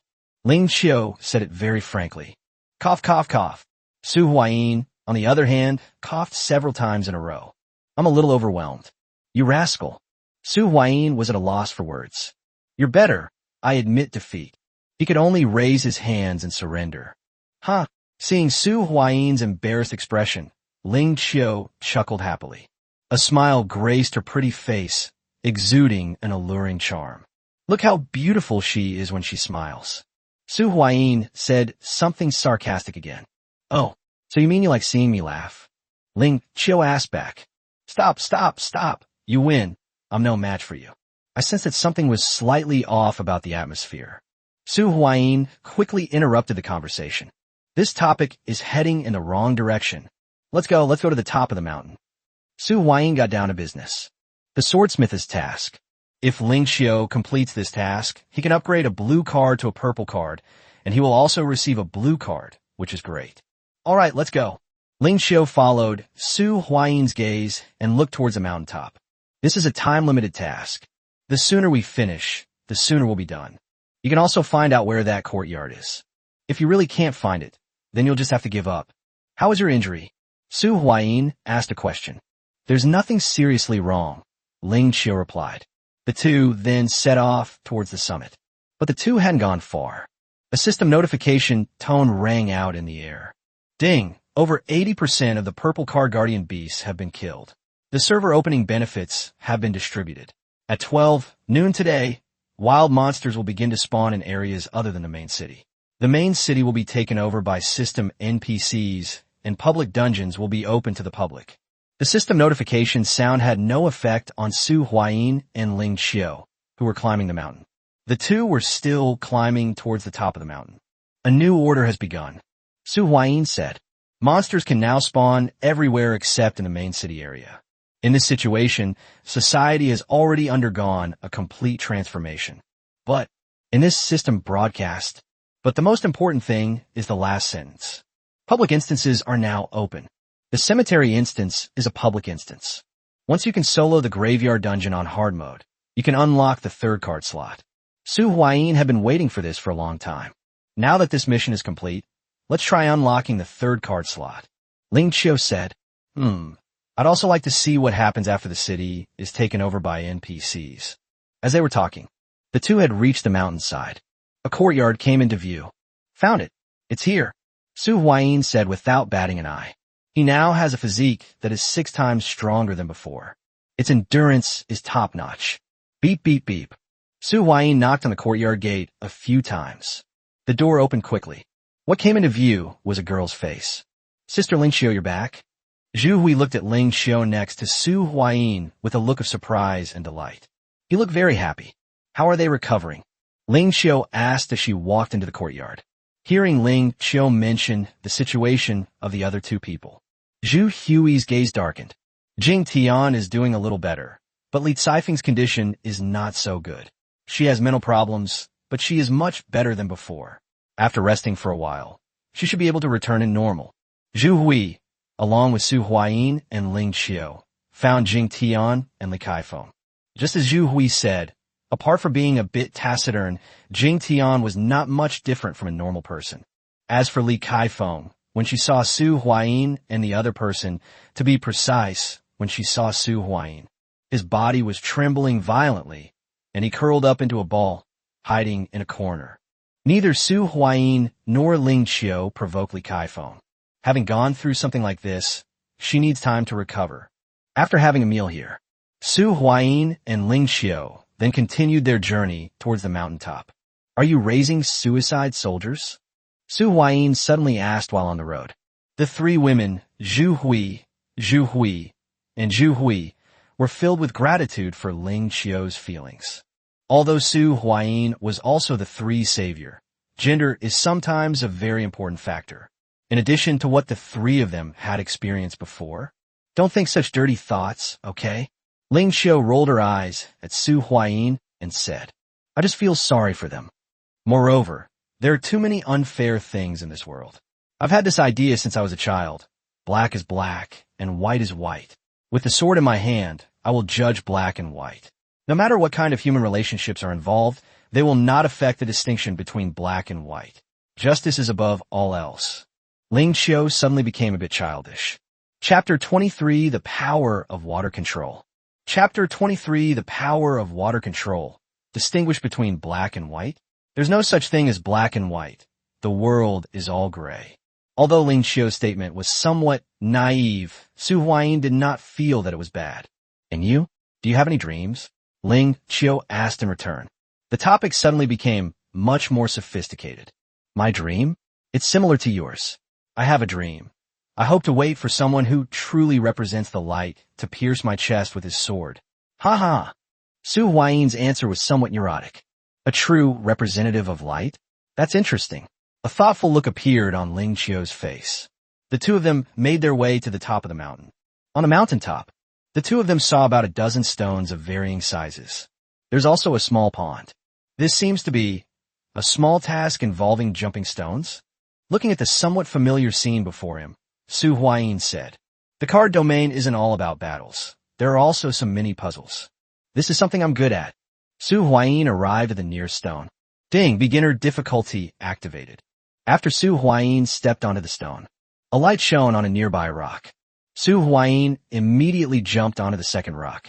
Immediately afterwards, another light shone on another stone. The whole process lasted about 1 minute. Ding! Congratulations on completing the beginner difficulty. You are rewarded with a white card, Beginner Jump. Advanced difficulty 1 is now unlocked. Would you like to continue? Beginner Jump. Quality white. Card type, action card. Effect, enhances jumping ability. Introduction, a basic way to generate force. How to obtain, jumping stones game. Su Huayin glanced at the contents of the card and then put it away. It's not very useful. This is an exclusive reward for the rock jumping game. After completing Advanced Difficulty 1, there are also intermediate jump cards available. Complete Advanced Difficulty 2 to receive a high-level jump card. Then Su Huayin was not quite sure. Even in games, he has only ever completed the Advanced Difficulty 2. He failed to pass the Master Difficulty level. With Su Huayin completing the decryption, a flash of light appeared ahead. A lightning sprite radiating lightning appeared before Su Huayin and Ling Qiu. A fist-sized purple stone was encased within the thunder sprite. That rock should be the thunderstone. Su Huayin did not choose to continue with a higher level of difficulty, but instead drew his sword and aimed it at the thunder sprite. Thunder sprite is immune to lightning attacks and physical damage. You don't have any way to harm it for the time being, so you'll have to provide support, Ling Qiu said. Su Huayin naturally had no objection to this. Okay, I'll play support for you. Su Huayin immediately agreed. He hasn't entered the battle yet. He replaced the cards in the card slot. Second card slot. Magic Ball stacks with Ice Shield. Although Ice Shield is just a common card and a bit outdated, it's still a viable option. Alright, let's begin the battle. Su Huayin made preparations for the battle. Okay, let's begin. Ling Qiu was also ready for battle. But it was at this time, etc. Su Huayin called a halt. His gaze then fell upon a small pond not far away. Lure this monster toward the pond over there. I get a buff if it's near water. Su Huayin said. Okay, no problem. Ling Qiu agreed almost without thinking. Battle begins. Ling Qiu stepped in the Thunder Spirit's aggro range. This immediately triggered the Thunder Spirit's action. Sizzle. A ball of lightning the size of a human head was spat out of the Thunder Sprite's mouth. Ling Qiu offered no resistance. He simply dodged the lightning ball. It was directed towards the pool. The Thunder Sprite was immediately drawn to Ling Qiu and followed her to the vicinity of the pool. Su Huayin was waiting here, where there is water. The intermediate water control technique of Water Dragon Scale can also be used. Su Huayin tentatively formed a water bullet and shot it towards the Thunder Sprite. Boom! The water bomb hit the Jolteon. It instantly caused a surge of electric light. Well done! Ling Qiu cheered. I'll play support for you. Ling Qiu rapidly shifted her thinking. She had previously thought that Su Huayin didn't have any effective offensive capabilities against Thunder Spirits. That's why we need to focus on the main attack. After all, her fiery slash skill. It's a decent option that can deal damage to Jolteon. Unexpectedly, Su Huayin had this trick up his sleeve. In that case, let Su Huayin take the lead in the attack. Is it really that powerful? Su Huayin had not expected that the water control technique would be so powerful. In his memory, generally speaking, fire, lightning, and metal attributes have stronger attack power, right? The water attribute is more reflected in support functions and healing effects. Besides its high damage output, the Jolteon's movements were also affected to some extent. It seems like there's a slight pause with every movement. It feels like it's choppy. The form has changed. Ling Qiu voluntarily switched to a support role, facing the Thunder Spirit's attack towards Su Huayin's location. Ling Qiu took the initiative to go to meet her. Fiery slash. The long sword, radiating a ghostly blue flame, landed on the Thunder Elf. Boom! The fire blade struck the Thunder Sprite. When thunder and fire come into contact, an explosion that occurred in an instant. A piece of the Thunder Elf's body was missing. Ling Xiu was also overturned by the explosion caused by the contact between lightning and fire. Su Huayin then used his water control technique once again. This time, Su Huayin condensed an even larger water cannon. While Ling Xiu and Lei Jingling were both thrown back by the explosion, they took advantage of the moment. The water cannon hit the Jolteon. They were attacked this time. After a shiver, the Thunder Sprite. It has disappeared. A stone fell off him and turned into a card. Thunderstone. Quality blue. Card type material card. Introduction. Materials are guaranteed to drop in the Swordsmith quest. Got it. Ling Xiu picked up the cards from the ground. Then he looked at Su Huayin. I didn't know you had this trick up your sleeve. The battle is over. Ling Xiu was in a pleasant mood. It's alright, it's just a basic need for a water environment. Currently, water control techniques are only useful in a water environment. Su Huayin snapped his fingers. A ball of water appeared in his hand. Right now, I can only control these unclaimed waters in nature.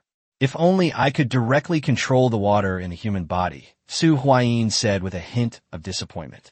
Clearly, that's not something an intermediate level of water control can achieve. Let's go. Time to collect the mission rewards. I'm going to get a purple card too.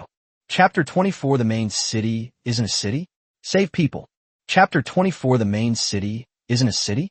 Rescue. Ding. Congratulations on completing the sword forging quest. Reward. Blue card. Long flowing sword. At the sword making camp, Su Huayin heard a system notification. A blue card appeared in Su Huayin's hand. Long flowing sword. Quality blue. Card type, weapon card. Attribute, strength plus 40. Effect, increases the power of water type moves by 20. Description, is this a sword? It's clearly a staff. Restriction, strength greater than 20 points or constitution greater than 40 points. Acquisition methods, monster drops, system events, and scrupulous merchants. Dual mode effect, warrior type, level 4, tuner, ATK 1800, def 200. Effect, during your main phase, you can special summon one slender sword from your deck, graveyard, or hand to the field. Do I need 40 points of constitution? I currently have 60 points of constitution, which fully meets the requirement. Su Huayin immediately removed the power bracers from his second slot. Then I swapped it in with a long flowing sword. It looks like there's another card called Fine Water Sword. These two cards are a set, which can be considered a small set. I've dealt with my cards properly. Su Huayin looked towards Ling Xiu. How about it? Su Huayin asked. Zero Autumn's reward is to upgrade card levels. Can this knife be upgraded to a type 0 plasma cutting knife? Ling Xiu asked. That was also a purple card. This won't do, will it? It's clearly not from the same line of thought or type as the current knife. Su Huayin hadn't finished speaking. The swordsmith NPC choked him back. Can. The swordsmith NPC answered straightforwardly. Ahem, but then again, this is the card domain. Not long after, a strange-looking handle appeared in Ling Xiu's hand. Buzz.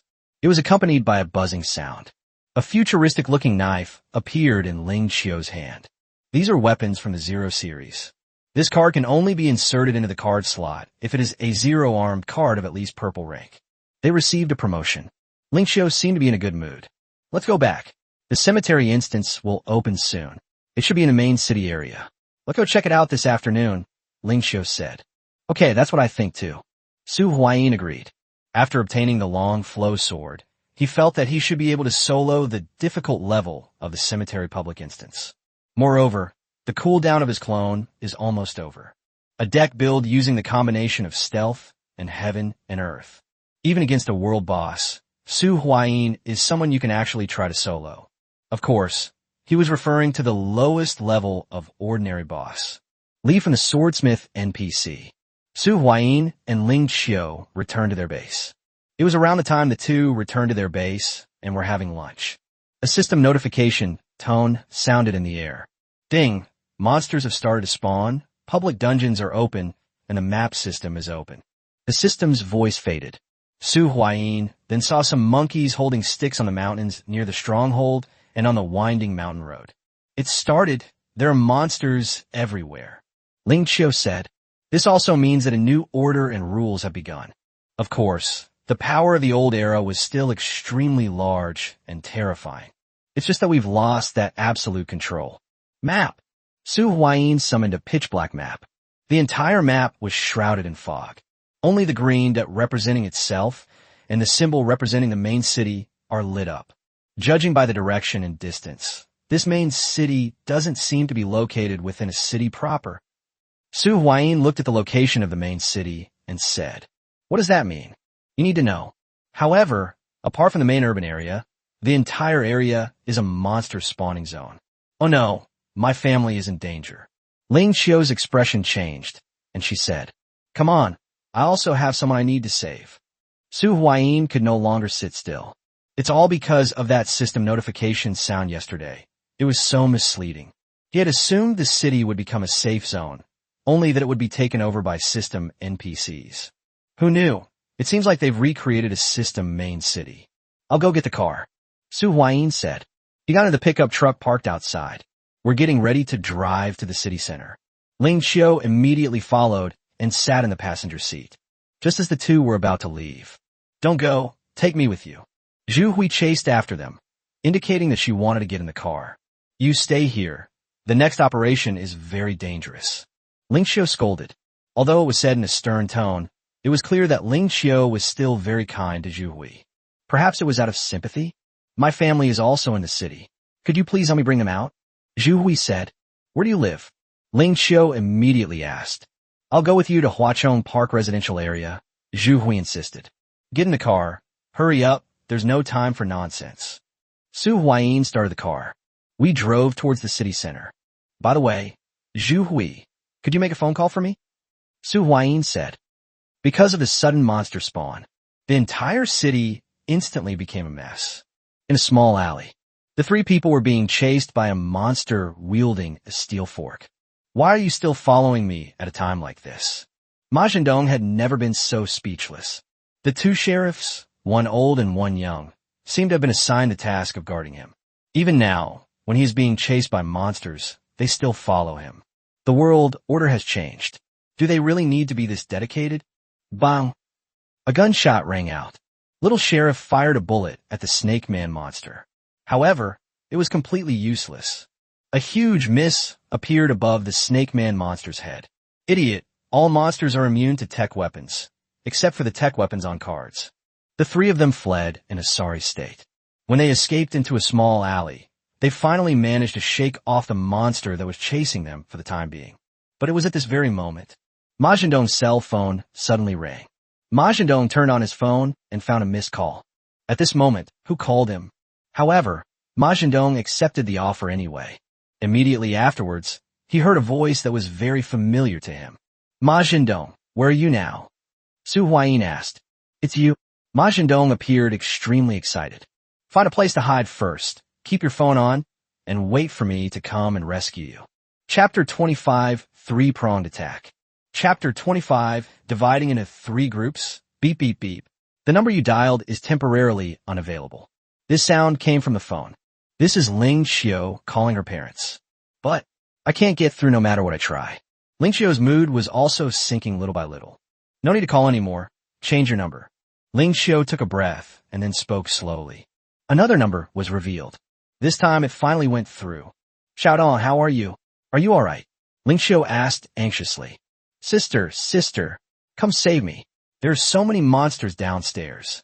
A voice with a sob came from the phone. "Where are you now?" Ling Xiu remained calm and asked. I'm at school, on the roof of the teaching building. I survived only because I found a card a few days ago. So many people have died. Please come and save me." The person on the other end of the phone couldn't contain their emotions and cried. It seemed that they were afraid their crying would attract the monster's attention, so they lowered their voices.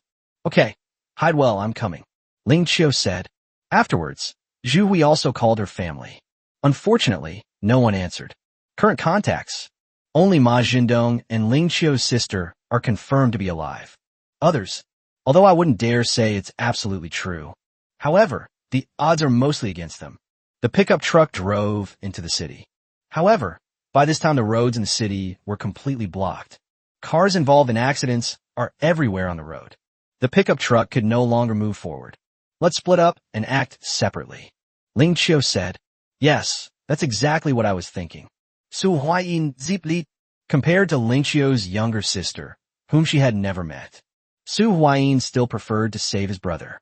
As for Zhu Hui, we can only leave her here for now, or... Here, go save him yourself. Su Huayin took out a green card and handed it to Zhu Hui. Power wristband. Neither he nor Ling Qiu were her nannies. Since she chose to come along and wanted to save people, she could only rely on herself. Su Huayin giving her the power bracers was already quite generous. Zhu Hui was clearly taken aback. He looked at Su Huayin with some confusion. Then, he looked to Ling Qiu for help. Go. Ling Qiu's answer was simple. Don't you even have this much awareness? There are no heroes in the world, at least I'm not one. If there is a hero, it's yourself. Ling Qiu said. I see. Zhu Hui paused for a second. His gaze hardened. After accepting the power bracers card from Su Huayin, he got out of the car and left. Goodbye. Su Huayin waved to Ling Qiu. Okay, goodbye. Ling Qiu answered one sentence and then left. There's no time for sentimentality. Su Huayin quickly headed towards the location Ma Jindong had indicated. A long sword appeared in Su Huayin's hand. Throughout the city, snake-like monsters roam everywhere. Su Huayin soon encountered one. When I saw Su Huayin, the Snake Man monster brandished its steel fork. He thrust his weapon towards Su Huayin. Although Su Huayin could not be described as a veteran of countless battles, nor as a master swordsman. However, dealing with such a small Karami, it's still very simple. After easily dodging the steel fork's thrust, the long flowing sword easily pierced the chest of a Snake Man monster. The Snake Man monster is dead. A card emerged from his corpse. It was directly taken into Su Huayin's possession. This is a card with a picture of gold coins on the cover. By Soka, 12. 12 pesos were lost. After putting the cards away, Su Huayin continued forward. These little snake-like creatures had virtually no effect on him. The long flowing sword can easily take down these small monsters. Finally, while casually killing the 8th Snake Man monster, a green card emerged from the corpse of the Snake Man monster that Su Huayin had killed and fished. Hey, the shipment's been delivered. Without hesitation, Su Huayin grabbed the Snake Man card he had just obtained. Snake Warrior. Quality green. Card type, dual mode exclusive card. Attack power 1200, defense power 800. Warrior race, 3 stars, water attribute. Effect. This card's ATK increases by 200 for each monster on the field with the Snakeman tag. A card exclusive to dual mode, a Snake Man series card. I remember its strength was average. Su Huayin was somewhat disgusted, but he still put the card away. At least this card looks decent. With an attack power of 1,200 points, plus the fact that he is a Snake Man, his total attack power is 1,400. At least in the early stages, when you don't have enough cards, it's still okay to make up the numbers. Keep going. Call out. Just as Su Huayin arrived near the location of Ma Jindong, suddenly, an arrow shot towards Su Huayin. Su Huayin instinctively raised his sword to block. The arrow was deflected. Then, Su Huayin looked in the direction from which the arrow had been shot and saw a Snake Man monster holding a crossbow. A sneak attack? You're asking for death. Su Huayin rushed to the crossbow-wielding Snake Man monster. The monster, terrified, raised its crossbow to parry. However, Su Huayin severed his head, bow, and crossbow together with a single sword strike. A green card also appeared on the corpse of this Snake Man monster. Snake Man Crossbowman. Quality green. Card type, dual mode exclusive card. Attack power 1600, defense power 800. Warrior race, 4-star, water, attribute. Effect. When there is a Snakeman monster on the field, this card can be special summoned from your hand. During your main phase, when there are 2 or more Snakeman monsters on the field, you can tribute one of them to inflict half the ATK of the tribute card on your opponent. Another dual mode exclusive card. I thought it was something rare. Su Huayin put the card away as well. Exclusive to dual mode. As the name suggests, these are cards that can only appear in dual mode. Of course, even if you gave him some good cards now, he might not be able to equip them. He only has 2 card slots now. Hey, where are you? Su Huayin answered Ma Jindong's call again. Don't ask where he got the phone. He could only say that he picked it up from the ground, but of course, he didn't know who had dropped it. I see you. I see you. Ma Zhendong shouted frantically at Su Huayin. When Su Huayin saw that Ma Zhendong was still alive, he nodded slightly. But the next second, whoosh, a magic bullet, seemingly appearing out of nowhere, landed on Ma Zhendong. Chapter 26 Living as Long as Heaven and Earth. A first test of skill. Chapter 26 Living as Long as Heaven and Earth. A first test of skill. Damn. Su Huayin looked in the direction from which the magic bullet had been fired. There stood a snake man, mage, holding a strange staff. Su Huayin swiftly arrived in front of the snake man mage. The long sword slashed down. A huge head of a snake man mage flew up. A card also appeared at the same time. Su Huayin casually put the card away. I haven't checked the card information yet. They simply put the cards away. Then he ran to Ma Zhendong's side. Along with Ma Zhendong were two men dressed as police officers. Dongzi, are you alright? Su Huayin glanced at Ma Zhendong. Although Ma Zhendong was injured, it didn't seem to be very serious. Who are you two? Su Huayin turned his gaze to the two men dressed as sheriffs. You must be Su Huayin, right? Here's your phone. Someone's looking for you. The old security guard handed a cell phone to Su Huayin. But Su Huayin did not accept the reply. No need. I don't want to have any contact with them for the time being, and besides, I bet this thing has a tracking feature, right? Su Huayin walked to Ma Zhendong's side and carried him on his back. We're getting ready to leave. However, the two sheriffs did not give up. This is our contact information. Please believe that we have no malicious intent. The younger sheriff handed a note to Su Huayin and said excitedly, I'm sorry, I can't believe you, and I'm not in a position to believe you right now. Su Huayin was still very polite, although the world order has changed dramatically. However, those who were in power before are still in power. The gap in strength is too large. If we make contact at this time, it's nothing more than fish on a cutting board. At least, please accept this. There is absolutely no GPS tracking or anything like that here. The young sheriff handed the note over again. I know you people don't trust those above, but that's a damn bureaucratic problem. The country has a very important mission right now, which, if successful, could benefit all ordinary people. This mission requires the involvement of high-level players. Looking at the sincere expression on the young sheriff's face, he saw. Su Huayin was stunned. He accepted the note. I'll consider it, but definitely not now. Su Huayin gunke. Then, he left with the injured Ma Zhendong. Watching Su Huayin leave, the old sheriff said, I told you, these people aren't really that wicked.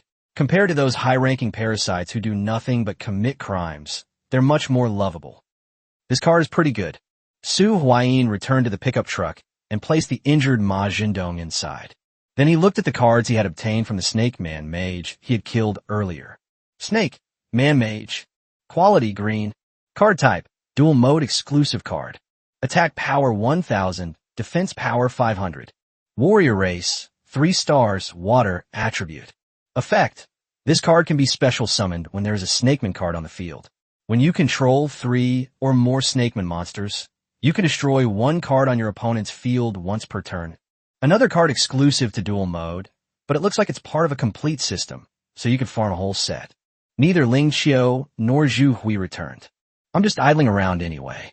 Su Huayin was clearly unwilling to wait idly in place. Let's casually swipe some cards. Of the 3 cards I currently have, the Snake Warrior, the Snake Archer, and the Snake Mage, only the Snake Mage is somewhat useful, as it can destroy one of the opponent's cards on the field. However, you need to have at least 3 Snakeman monsters on your field. Make sure Ma Zhendong is settled in a safe place. Su Huayin then started grinding monsters. I remember, Snakemen monsters can drop assassin skill cards that grant instant invincibility frames. Like the escape skill, right? Su Huayin bunde. His hands never stopped. Basically, no Snakeman minions can block his sword strike. He quickly obtained more than 3 copies each of the Snake Warrior, Snake Mage, and Snake Archer. More than 3 are useless. In a deck, you can only put a maximum of 3 copies of the same card. Besides that, there are also 2 white cards that are not exclusive to the dual mode. One is a gem that adds 10 points to Spirit. The other card is a warrior skill, Heavy Strike, which can deal 150% damage. It was of no use to Su Huayin. He no longer has slots to hold these cards. Just as Su Huayin was about to give up. Suddenly, Su Huayin saw a Snake Man monster that was over 3 meters tall. The monster was also holding a knife and a shield. A monster I've never seen before. When I saw this monster, Su Huayin's eyes lit up instantly. Without a doubt, this is an elite monster. It's probably similar to the previous blue card guardian beast. Hey, big guys, come on. Su Huayin shouted at the giant snake man with a smile, waving his arms enthusiastically. His action acted like a magnet, instantly attracting the attention of the elite Snake Man monster.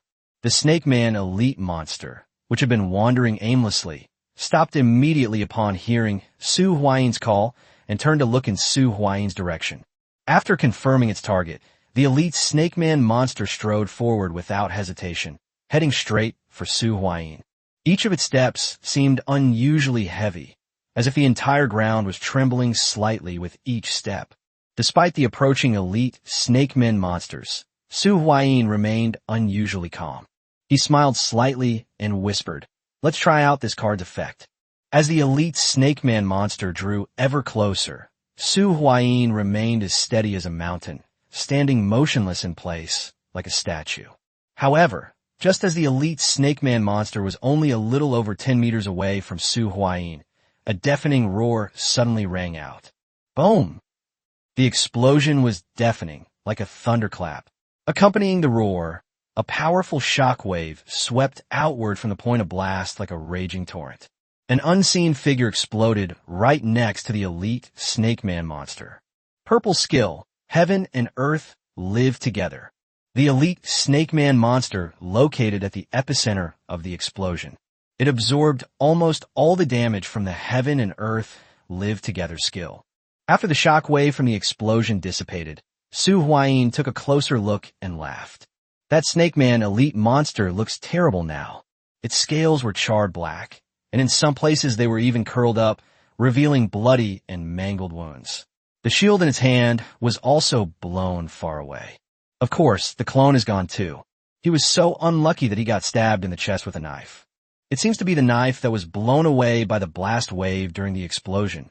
It bounced and hit the clone. That poor kid. A blue card slowly emerged from the corpse. Not bad. Not bad. This power is quite impressive. Su Huayin was quite satisfied with the power of this skill. Chapter 27. The Snake Man Commander. Chapter 27. Snake Man Leader. One strike and heaven and earth live forever. The elite monster was instantly killed by the explosion. This is only the heaven and earth together skill when there are 2 card slots. The power of the heaven and earth live together skill increases with the number of card slots. Its current power is probably enough to threaten even boss-level creatures. It's just that it takes a lot of time to be in multiple places at once. One can only be made every 24 hours. Su Huayin arrived next to the Snake Man elite monster. He bent down and picked up the card. Snake Man Leader. Quality blue. Card type, monster card. Effect, consumes 100 spirit points to summon a serpent leader. Only one serpent leader can exist at a time. Introduction, elite of the Snake People clan. Acquisition methods, monster drops and scrupulous merchants system events.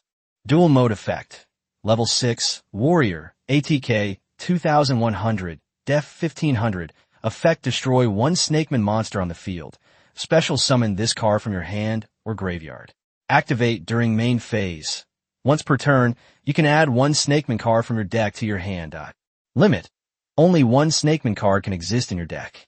It takes 100 points of mental energy to summon an elite monster? Are you kidding me? Su Huayin complained, although he already knew the card's effect when he saw its name. The only redeeming feature is the dual mode. Destroy a Snakeman monster on the field, can be special summoned, has 2100 ATK, and can also search for a Snakeman-related card in one turn. I feel like I have enough cards to build a simple deck. Su Huayin flipped through the cards he held. There are 2 types of duel modes. One type is a simple duel with a deck of 20 to 30 cards for 1000 life points, and only 3 monster slots and 1 spell/trap slot. Another type is a standard duel with a deck of 40 to 60 cards, 8000 life points, 5 monster slots, 1 extra slot, and 5 spell/trap slots. He now has 10 cards in the Snakeman series. With the addition of other cards, we now have 20 cards. The conditions for a simple duel have been met. Su Huayin obtained this Tiger's Yin Yang card during the anniversary duel tournament held by the system to celebrate the second anniversary of the card domain server's opening. They won the championship. I just got the red card Tiger's Yin Yang. Although the duel mode is just a supplementary mode, the rewards are very generous. Now, the card domain invasion has become a reality. In card-based arena battles, Su Huayin might at best be considered a top-tier player. However, as the champion of duel mode. In duel mode, he's a champion-level player. I knew it was you. A voice suddenly rang out from behind Su Huayin. No need to look back. Su Huayin also knew who the visitor was. He knew that voice all too well. So, did you manage to rescue them? Su Huayin turned around. They saw two girls who looked about 80% alike. The one in full armor, a well-developed young girl, was naturally Ling Xiao. Beside Ling Xiao was a timid-looking girl. This is my sister. You can call her Xiaodong or Ling Dong. Ling Xiao explained. Then, he introduced Su Huayin to Ling Dong. This is my teammate, Ming Jingji Shui. By the way, just call him Brother Ming. A name is just a label. Just like Ling Xiao is definitely not surnamed Ling. But we're already used to calling it that, so let's just keep calling it that. Ming, Brother Ming. Ling Dong called out to Su Huayin. You just used the heaven and earth coexistence technique to create a clone, right? How was the effect? Ling Xiao asked curiously. It's alright, I could take down elite monsters directly, but it might not be so good against boss monsters. Su Huayin Zipli, where are the people you rescued? How are they? He's injured, but it shouldn't be anything serious. Here, it's in the car now. Su Huayin gestured with his lip and said, Injured? I can do it. Ling Dong timidly raised his hand and said. Ling Xiao immediately added a sentence. I mentioned it to her during the card rain before. She was lucky and picked up 2 cards, one of which was a minor heal. Hearing what Ling Xiao said, Su Huayin's eyes lit up. A wet nurse. The wet nurse is here. Although the milk supply may not be very sufficient. But she is a wet nurse after all. Let's go. Let's go save my brother. Su Huayin led the 2 men to the pickup truck. Ma Zhendong is currently lying in the passenger seat. Go for it. It's up to you now. Ling Xiao gestured towards her younger sister with her lips. Good. Upon hearing this, Ling Dong came to Ma Zhendong's side. Minor restoration spell. Zero Winter activated its skill. She reached out and threw it away. A touch of green spilled from her hands. It landed on Ma Zhendong. The green leaves fall. All of that has been incorporated into Ma Zhendong. Ma Zhendong's originally pale face gradually regained color, and his wounds healed at a visible speed. It seemed as if he could wake up at any moment. Su Huayin exclaimed in delight. This minor recovery spell is quite effective. Ling Dong smiled shyly, but beads of sweat appeared on her forehead, clearly indicating that using the skill had also consumed a lot of her mental energy. Just then, a low roar came from afar, and a group of snake people were rushing towards them. Su Huayin looked from a distance. You can see that it is at least twice the height of a person. A monster even larger than this Snake Man leader he had previously killed was approaching. Snake King boss. This is a genuine wild map boss. If you can kill it in one-on-one. The 3rd card slot can be opened immediately. But it is quite obvious. Neither Su Huayin nor Ling Xiao had such a plan. This wild boss is much stronger than the purple car guardians that Su Huayin and Ling Xiao defeated before. A very ordinary wild map boss. All of these require a complete team with 3 card slots to complete. This doesn't even include the minions of the wild bosses. Wild bosses are not as rigid as dungeon bosses, who just stand there dumbly waiting to be defeated. They will even actively attack players. In short, even the lowest level wild boss. It's not something Su Huayin and his group can touch right now. Sit tight, let's go. Su Huayin drove out of the city. The car's speed is still acceptable. They quickly shook off the Snake King boss behind them. What bad luck. I actually ran into a wild boss. Having escaped danger, Su Huayin stopped the car, feeling slightly relieved, and said with a hint of sarcasm. It was at this time that a pair of eyes opened. I'm not dead. Ma Zhendong woke up. Chapter 28 Cemetery Dungeon. Chapter 28 Cemetery Dungeon. No, you are already dead. Su Huayin gave a casual reply. Ma Zhendong blinked. Visibility gradually improved. As you can see, two beautiful women are sitting in the back seat. He was dressed in a technologically advanced suit of armor and appeared somewhat aloof. He looked to be in his early 20s. The other one was wearing a school uniform and looked very innocent. He looked injured and his clothes were torn, as if he had just been chased. She seemed very flustered, unsure of what to do with her hands. Next to him was the driver's seat, where Su Huayin was driving. What's the next step? Su Huayin asked Ling Qiu about her next plans. We can't go back now. Zhu Hui will have to rely on herself. Let's get our third card slot sorted out first. Now, let's head to the main city. Ling Qiu replied. This is her idea. Okay, let's go to the main city. Su Huayin Zipli. Listening to their conversation, Ma Zhendong slowly sat up. Where is this? Where are we going? Ma Zhendong rubbed his forehead. We need to go to the main city of the system. Su Huayin gave a reply. About an hour later, Su Huayin and his group arrived in front of a huge city. Ding, welcome to the Qingmu City Safe Zone. You have been granted 24 hours of stay in Qingmu City. Those who run out of time will be expelled from the city. The system notification sounded in Su Huayin and the others' ears. Su Huayin slammed on the brakes. They even drove the car outside the safe zone. Is there a time limit for staying in the safe zone? Ma Zhendong asked, somewhat incredulously. He was also a beta tester. He was just an unlucky guy who chose to spend 1,000 yuan and didn't choose to bring out a single card. He also has knowledge of internal testing. It's a new addition in the public beta. A lot of the content in the public beta is different from that in the closed beta. Actually, it makes sense when you think about it. If you could live in a safe zone indefinitely, you might as well just stay in the safe zone. Su Huayin et lai. I've seen quite a few in the last couple of days. Internal testing experience is useful, but can only be used as a reference. You two do as you please. We're going to challenge the graveyard dungeon. Su Huayin said. He seemed very confident about opening the third card slot. Even though his clone has already exploded, he was still quite confident.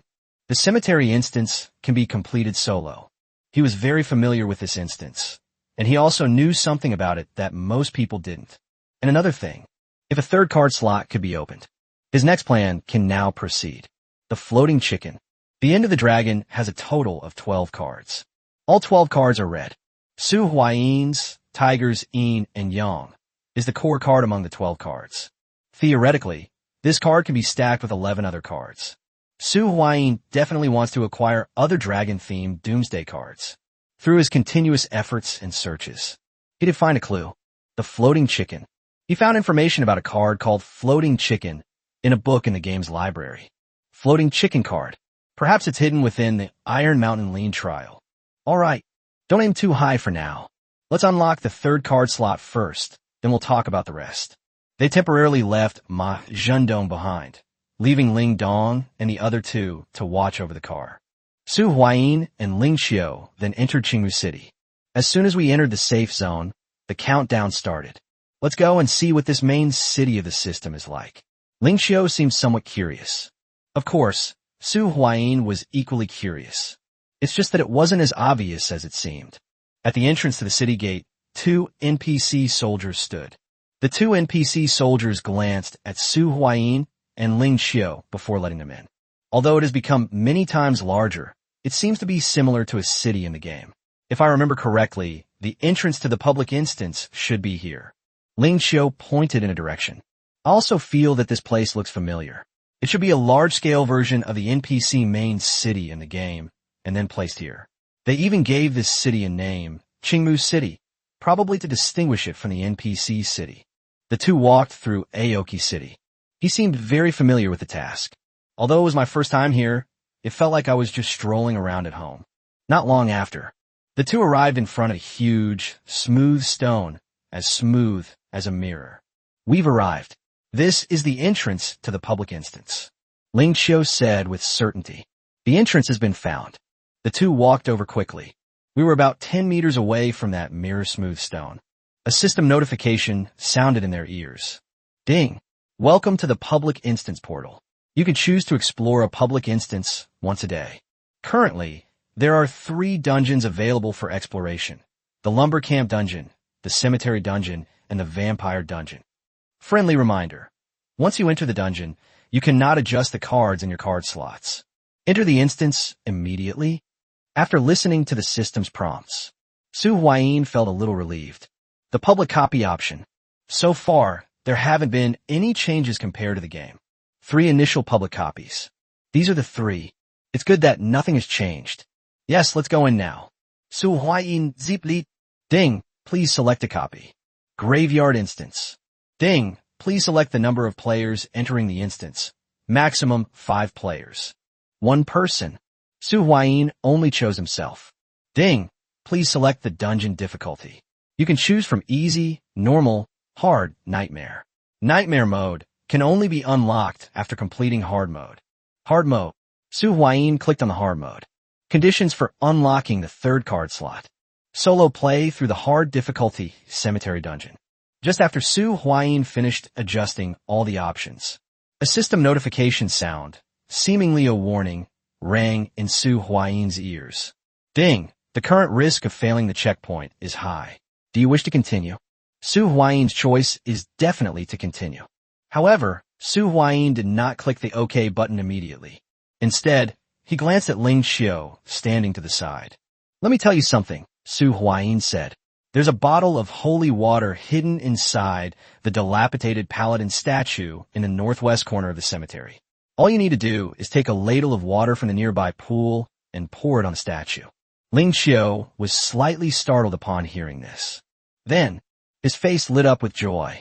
This increases the probability of clearing the level once again. Real. Of course it's true, Su Huayin said with great certainty. Thank you very much, Ling Xiu said gratefully. Chapter 29, Holy Water and Skeleton Disguise. Chapter 29, Holy Water and Skeleton Disguise. This is a dilapidated cemetery. Wild grass grew rampantly, almost covering the old tombstone. The tombstone was leaning to one side, and the inscription on it was blurred by the passage of time. Su Huayin Bolinket. The system notification sounded in his ear. Ding. Welcome to the hard difficulty Cemetery Dungeon. You have received the following quest. Mission 1. Kill the elite monster Undead Knight. Quest reward. 1 random Undead Series green card. Task 2. Defeat the boss Skeleton King. Quest reward. 1 random Undead blue card. Optional quest. Collect 3 King's Bones. Quest reward. Bone King Shield, purple card. After listening to the system's notification tone, Su Huayin was slightly taken aback. He didn't want any changes to this copy. Ideally, it should be exactly the same as during the closed beta testing period. But what you fear most is what happens. Was this optional task? Su Huayin sensed something was wrong. During the game's closed beta test, the cemetery instance only has the current missions 1 and 2. There is no such optional task. This task has now come up. This likely means that the content of the instance has changed. This is not a good sign. There's no point in thinking too much. Let's go find that bottle of holy water first. There's still hope. Su Huayin surveyed his surroundings. The cemetery's walls were already dilapidated, with a few bricks scattered to the side, like toys carelessly discarded by a giant. The surrounding trees had sparse branches and leaves, rustling in the bleak wind, presenting a desolate scene. Su Huayin followed the instructions from his memory.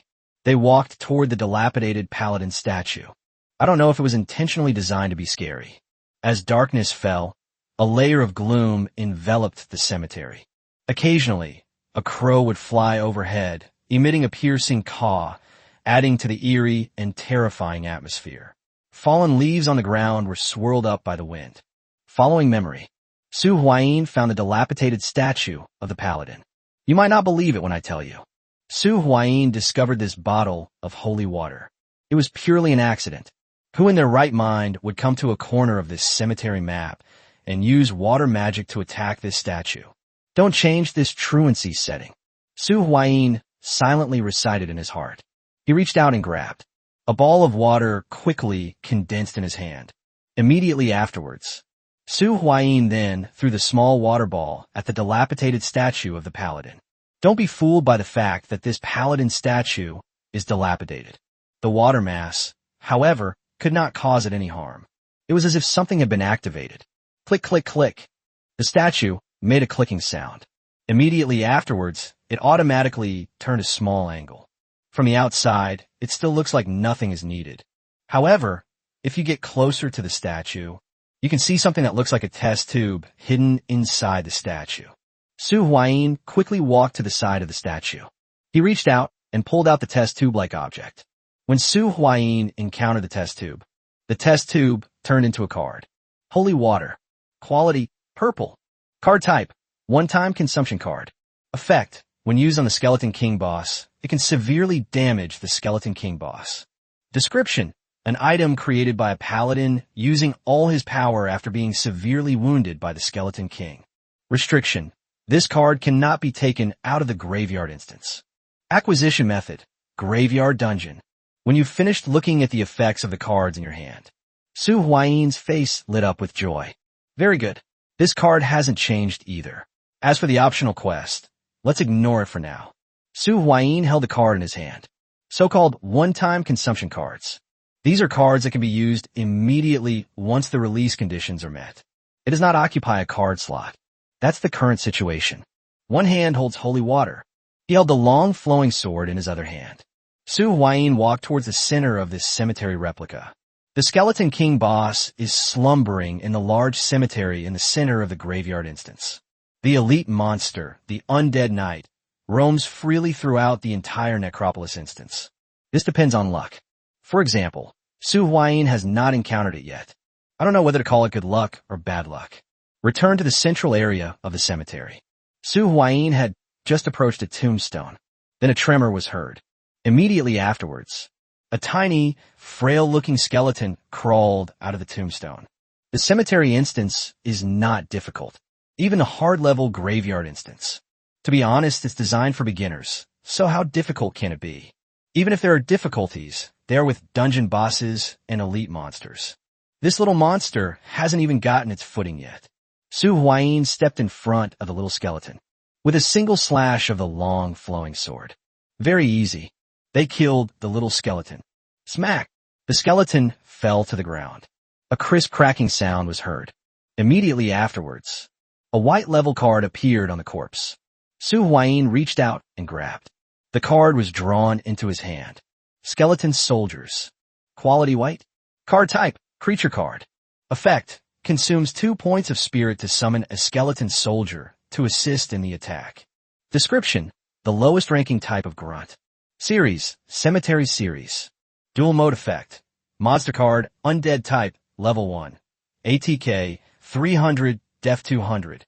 This card, although not very useful, is a god tier card for ordinary players in dual mode, and a must-have in skeleton decks. The Skeleton King's attack power depends on the number of skeletons in the graveyard. Each skeleton increases his attack power by 1,000 points. If you put 3 skeletons in the graveyard, the Skeleton King's attack power will be 3,000 points. Su Huayin casually played with the card, then continue onward. By this time, dozens of small skeletons had crawled out of the graveyard. These monsters were slow-moving and had low attack power, so Su Huayin barely had to make a move.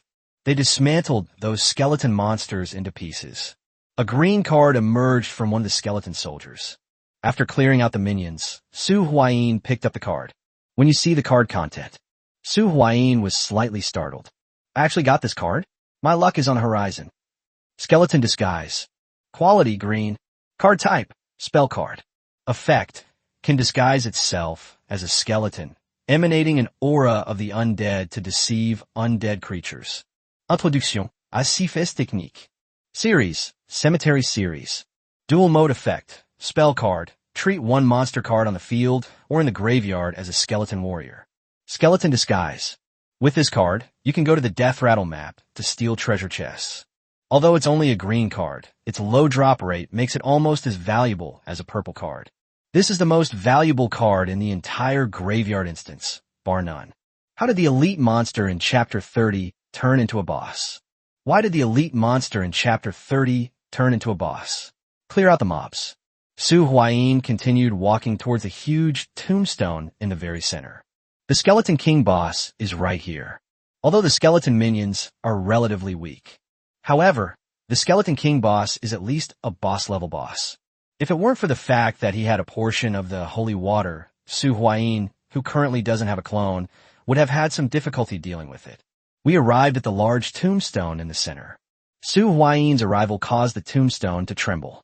Immediately afterwards, a giant skeleton, about 2 meters tall, emerged from the ground. In the game, when you control your character from a third-person perspective and see a giant skeleton about 5 meters tall, you don't feel anything special. However, now it's switched to a first-person perspective. He saw the Skeleton King, who was about a head taller than him. Su Huayin instinctively took a step back. Gaga. The Skeleton King boss let out a strange laugh. He strode towards Su Huayin. Very well, they've come to their deaths. Su Huayin unscrewed the stopper on the holy water bottle. They actively ran towards the Skeleton King boss. Whoosh, whoosh, whoosh. A row of bone spikes shot towards Su Huayin like machine guns. However, Su Huayin was all too familiar with this boss's attack patterns. Seeing the starting stance, you know that a bone spike attack is about to be launched. If it's in a game, as long as you keep rushing towards the boss, you can successfully dodge all the attacks. It also allows you to quickly approach the Skeleton King boss. But you only have one life. Don't be superstitious about things in games. Su Huayin still chose to dodge to the side. To dodge attacks, a row of bone spikes were stuck in the ground. The Skeleton King boss's enormous body also arrived in front of Su Huayin. Boom! A huge fist slammed down towards Su Huayin's head. Knowing he couldn't defend himself, Su Huayin dodged the attack with a rather disheveled leap. Splash! A bottle of colorless liquid was splashed onto the head of the Skeleton King boss. The moment the holy water came into contact with the Skeleton King boss. Sizzle! It felt as if I'd been doused with strong acid. The Skeleton King boss's soul flames trembled violently under the pouring of holy water, like a candle flickering in the wind. It seemed as if it could go out at any moment. The Skeleton King boss's massive body collapsed with a crash at that moment. He fell heavily to the ground. But at this time, Su Huayin did not let his guard down, because holy water cannot directly kill this boss. It's all written in the text. At most, we can only re-damage it. So, take advantage of the Skeleton King boss being knocked down. Su Huayin quickly arrived at the spot where the Skeleton King boss had fallen. He thrust the long sword in his hand toward the Skeleton King boss's flickering soul fire. The sword struck.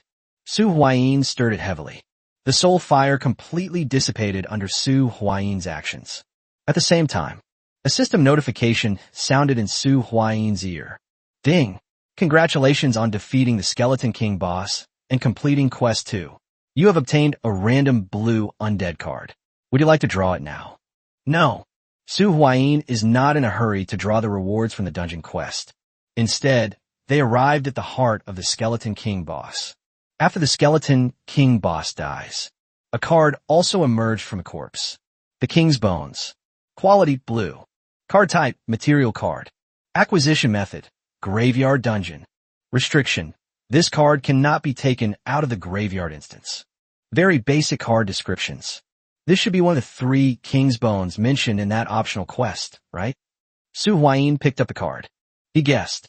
This is in conjunction with the fact that this card cannot be taken out of the dungeon. In other words, there are now 2 more King's Bones in this map. That's interesting. Su Huayin put away the King's Bone card. Then, he silently uttered the word extract.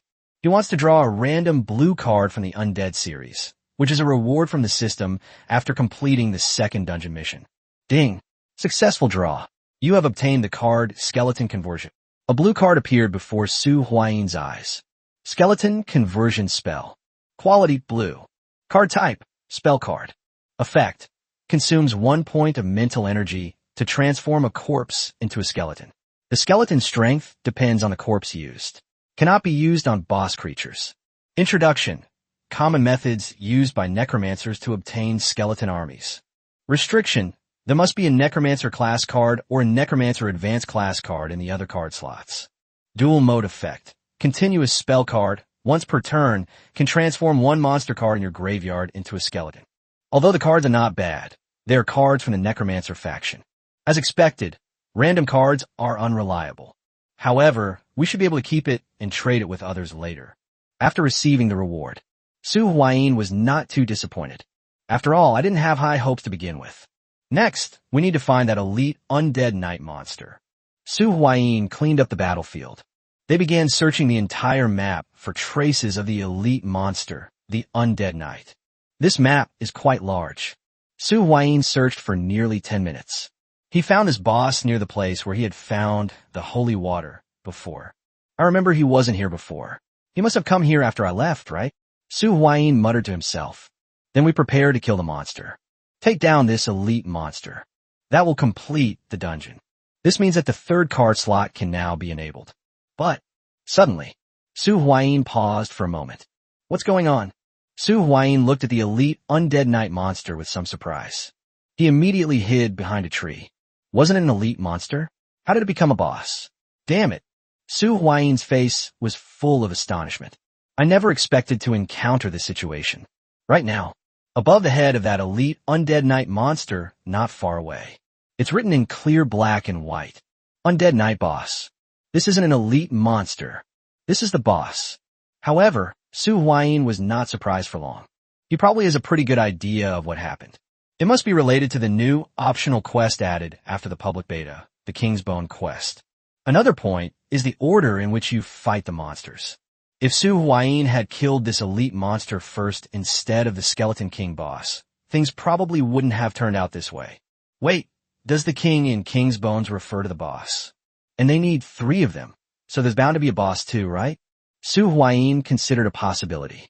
Chapter 31, Second Chapter, The King's Bones. Chapter 31, Second Page. King's Bone. Su Huayin was, after all, a veteran player who had been in the closed beta for 3 years. I'm quite familiar with the mechanism of the card domain, even though changes were made during the public beta. However, many of the underlying logics will remain unchanged, based on the information we currently have. He roughly knew how to complete the optional King's Bone quest. First of all, you can't start by farming elite undead knights. Instead, you need to defeat the Skeleton King boss first. After the Skeleton King boss dies, this elite undead knight monster will then transform into an undead knight boss. The undead knight boss will also drop a King's Bone. In that case, these are 2 King's Bones. Analyzing the situation where 3 King's Bones are required. After defeating the undead knight boss, there's an 80% chance there will be a new boss. I just want to open a 3rd card slot. Su Huayin complained. He never intended to complete that optional task in the first place. I just want to open a 3rd card slot. However, it seems he stumbled upon the optional tasks throughout the entire process. That's settled then. Complete this optional quest, and you'll get a purple card. After observing the undead knight boss from behind the big tree for a while, Su Huayin set off. He's starting to regret it now. He wanted to see the effects of longevity with heaven and earth before. The heaven and earth live together skill was used on the Snake Man leader. Of course, now is not the time for regrets, and he is confident that he can defeat the boss even without a clone. The undead knight boss was about to leave. Su Huayin could no longer sit still. We can't let it go. We are currently near the pond. His Water Dragon Scale card effect is still active. Water manipulation skills can also be used. If this boss leaves the vicinity, that would make it even harder to fight. We have no choice but to go. Su Huayin held the Changlu sword in his hand. They charged toward the undead knight boss who was preparing to leave. It seemed that they had noticed Su Huayin's presence. The undead knight boss turned around and headed towards Su Huayin. Bite! Su Huayin's long sword struck the white bone spear. This is the weapon of this undead knight boss. As our forces clashed, Su Huayin's arm went numb from the shock. You need to know. Long flowing sword plus 40 strength. Water Dragon Scale increases strength by 10 points when near water. In addition, Su Huayin's initial 10 points of strength, cough cough, actually not 10 points.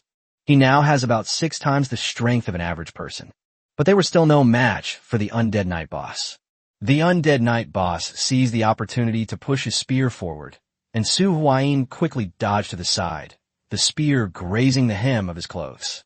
Taking advantage of this brief moment, Su Huayin activated his skill and used water control. The water in the surrounding pond instantly condensed into a water snake, lunging towards the undead night boss.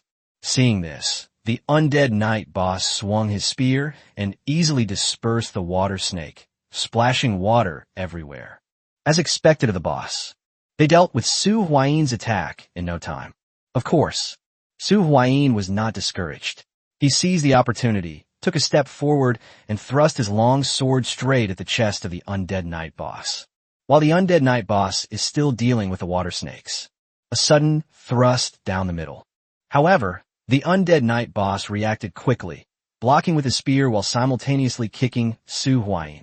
Left with no other option, Su Huayi had to abandon his attack, and then nimbly leaped backward to create distance. As expected, without a clone, it's a bit difficult to take on the boss one-on-one. Su Huayi Sayin Wali. As expected, boss-level creatures are not so easy to defeat one-on-one. However, for now, we can only continue, although it did not cause any harm. However, Su Huayi noticed that the undead night boss seemed to be moving slower. When he saw the water stains left on the undead night boss from when the water snake had just struck, he noticed the damage.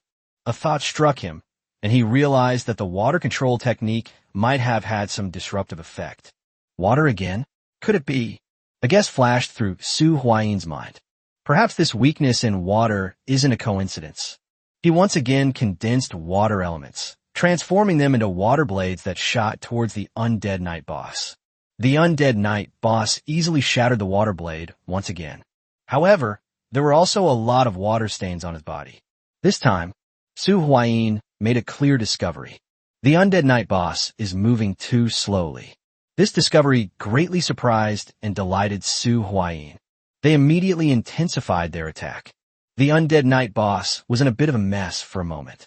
Does this count as soloing a world boss? Well, no, it's just a dungeon boss, half a level lower than a wild boss.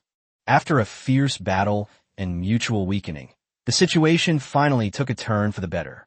Su Huayi kept a close eye on the undead night boss's every move, not missing any opportunity to attack.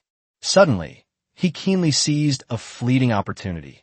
The bone spear had a brief opening after an attack. It happened in the blink of an eye.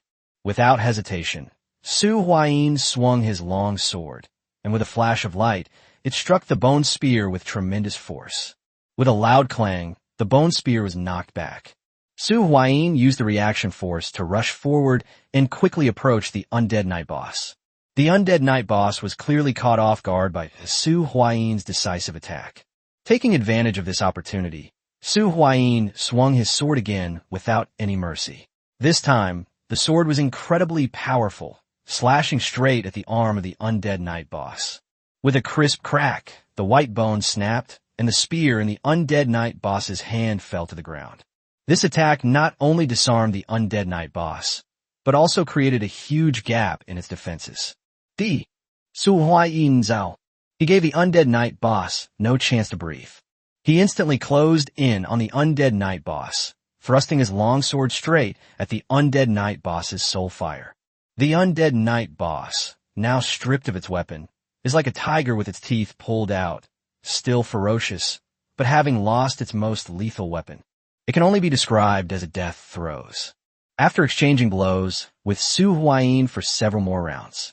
Finally, during a confrontation, Su Huayi seized the opportunity and thrust out his sword. The undead night boss had no time to dodge. With a whoosh, the long sword pierced through the undead night boss's soul fire without any resistance. The system notification sounded on time. Ding, you have killed the undead night boss. A card appeared from the undead night boss. Without a doubt, this is the second King's Bone card. When Su Huayi picked up the card, a system notification sounded. Ding, you have triggered Paladin Sean's last wish. Chapter 32, Necromancer Boss. Chapter 32, Necromancer Boss, the last wish of Paladin Sean. Please go to the Great Tomb and shatter the root cause of the cemetery's anomalies, the Necromancer Gem. After obtaining the second King's Bone, the task then changed. It turned into heading to the Great Tomb of Nazarick to shatter the Necromancer's Gem, the so-called Large Cemetery. That's the place where we killed the Skeleton King boss before. It seems that the third King's Bone is right here. Su Huayi guessed with certainty. Return to the Great Cemetery. Sure enough, after defeating the Undead Night boss, that's where things changed. A gray gem appeared on the central tombstone. Wisps of gray mist emanated from it. This change was completely unexpected by Su Huayin.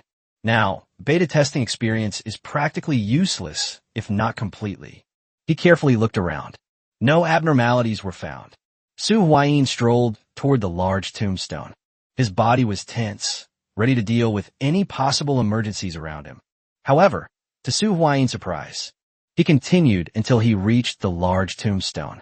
Nothing happened. This situation did not make him feel relaxed. On the contrary, it made him even more vigilant. Something is definitely amiss. Is it really that easy to destroy? Su Huayin tentatively swung his long sword. It struck the necromantic gem. Bite! The gem made a crisp sound. Above the gem, a toughness bar appeared. Under Su Huayin's slash, about 1/3 of it has disappeared. After the sword fell, Su Huayin immediately retreated. Really, the large tombstone has changed. That undead gem seemed to be leaking air. A stream of gray gas burst forth from the necromancer's gem. The gray fog condensed and took shape not far from Su Huayin. It turned into a zombie wearing a full suit of armor and holding a knife. This is an elite monster. Su Huayin gripped the long sword in his hand tightly. As the saying goes, practice makes perfect, although he doesn't know anything like swordsmanship. However, from a combat perspective, he felt he could take on two versions of himself who were completely incapable of fighting before. Let's deal with you first. Su Huayin charged toward the elite zombie monster with his sword. Elite zombies have much stronger defense than skeletons and the like. But its strength is only limited. This elite zombie monster is armed with a bronze sword. The two quickly engaged in battle. After about 5 or 6 rounds of fighting, Su Huayin delivered a horizontal slash, cut off the other arm of this elite zombie monster. That's basically it. The elite zombie monster resisted for another 2 or 3 rounds. Then he was beheaded by Su Huayin with a single sword strike. The enormous head flew off. After the elite zombie monster dies, it shattered directly into a cloud of mist. Whoosh, whoosh, whoosh. Su Huayin took a few breaths. This confrontation is a bit too intense. Even with his physique being almost 6 times that of an average person, he still needed to catch his breath for a while. We took down the elite zombie monster. The surroundings returned to calm. Only the undead gem, which had lost about 1/3 of its toughness, remained quietly embedded in the large tombstone. Looks like we'll have to keep cutting. Su Huayin walked up to the necromancer's gem. He struck the gem with his sword once more. A ding. Sound rang out. A crisp sound rang out from the gemstone. A wisp of gray mist once again leaked from the gemstone. It condensed into an elite monster that looked exactly like the zombie in front. To deal with this monster, Su Huayin was starting to get the hang of things. This time, it didn't take 7 or 8 rounds to kill this elite monster. The dead elite zombie monster exploded into a cloud of gray mist once again. 2 wisps of gray mist, one on the left and one on the right, hovered in midair. Su Huayin tried to dispel it, but these wisps of fog seemed to exist as if they didn't exist. Su Huayin's flowing water sword passed through the gray mist. There was no sensation of cutting into a physical object. Something's not right. Su Huayin Weetspo. However, even knowing something is wrong, he has no other choice now. He arrived at the tombstone. For the 3rd time, he swung his flowing water sword at the necromancer's gem. The next moment, boom! The undead gem exploded instantly. A huge cloud of gray mist erupted from the gem. Immediately afterwards, 2 more wisps of gray mist surged toward this massive gray mist. A gray fog surged before my eyes. Su Huayin knew. The big one is coming. He instinctively took a step back. This should be the final boss. After defeating it, I can get a purple card, the Bone King shield, which seems pretty good. Looking at the cutscene in front of me, Su Huayin quietly awaited the arrival of the final boss. About 3 seconds later, all the gray mist gathered together. It eventually turned into a humanoid monster. The necromancer, Levi Boss. It seems that this is the source of all the anomalies. The boss was charging towards him. Su Huayin took off running. He needs to be near water to unleash his full fighting potential. He has to give it a try. Can we lure this boss towards the water? If this boss is only near the large tombstone, he will have no choice but to give up and lure it to the water's edge and fight head on. But we have to give it a try, right? Come and chase me, you idiot. Su Huayin raised a finger towards the necromancer boss. He made an internationally recognized, friendly gesture. Now try to pull the monsters. Outside world. A young girl was waiting outside the public instance. She was actually riding a magnificent skeletal warhorse. It exudes a somewhat captivating aura. The girl's gaze kept drifting towards the entrance to the public instance. Clearly, she was waiting for someone. Why haven't they come out yet? Lingxiu seems somewhat anxious. She's been out for half an hour already. Logically speaking, the location of holy water and how to obtain it. Su Huayin told her all of this. She wasn't very familiar with that location. Therefore, she spent a lot of time just searching for this bottle of holy water. From this perspective, Su Huayin must have completed the dungeon before him. But after she came out, Su Huayin was nowhere to be seen. Was something delayed? This was Ling Xiu's thought after she came out and didn't see Su Huayin. So they waited at the entrance to the instance. Half an hour has passed since then. Su Huayin still did not come out. Something's probably happened. Ling Xiu's heart skipped a beat. She followed the normal procedure, killing the elite monsters first, and did not trigger the Kingsbone quest. Could it be related to the newly added optional tasks? Ling Xiu suddenly thought of something and guessed. Chapter 33, Bone King's Shield. Chapter 33, Bone King's Shield. It can be pulled out.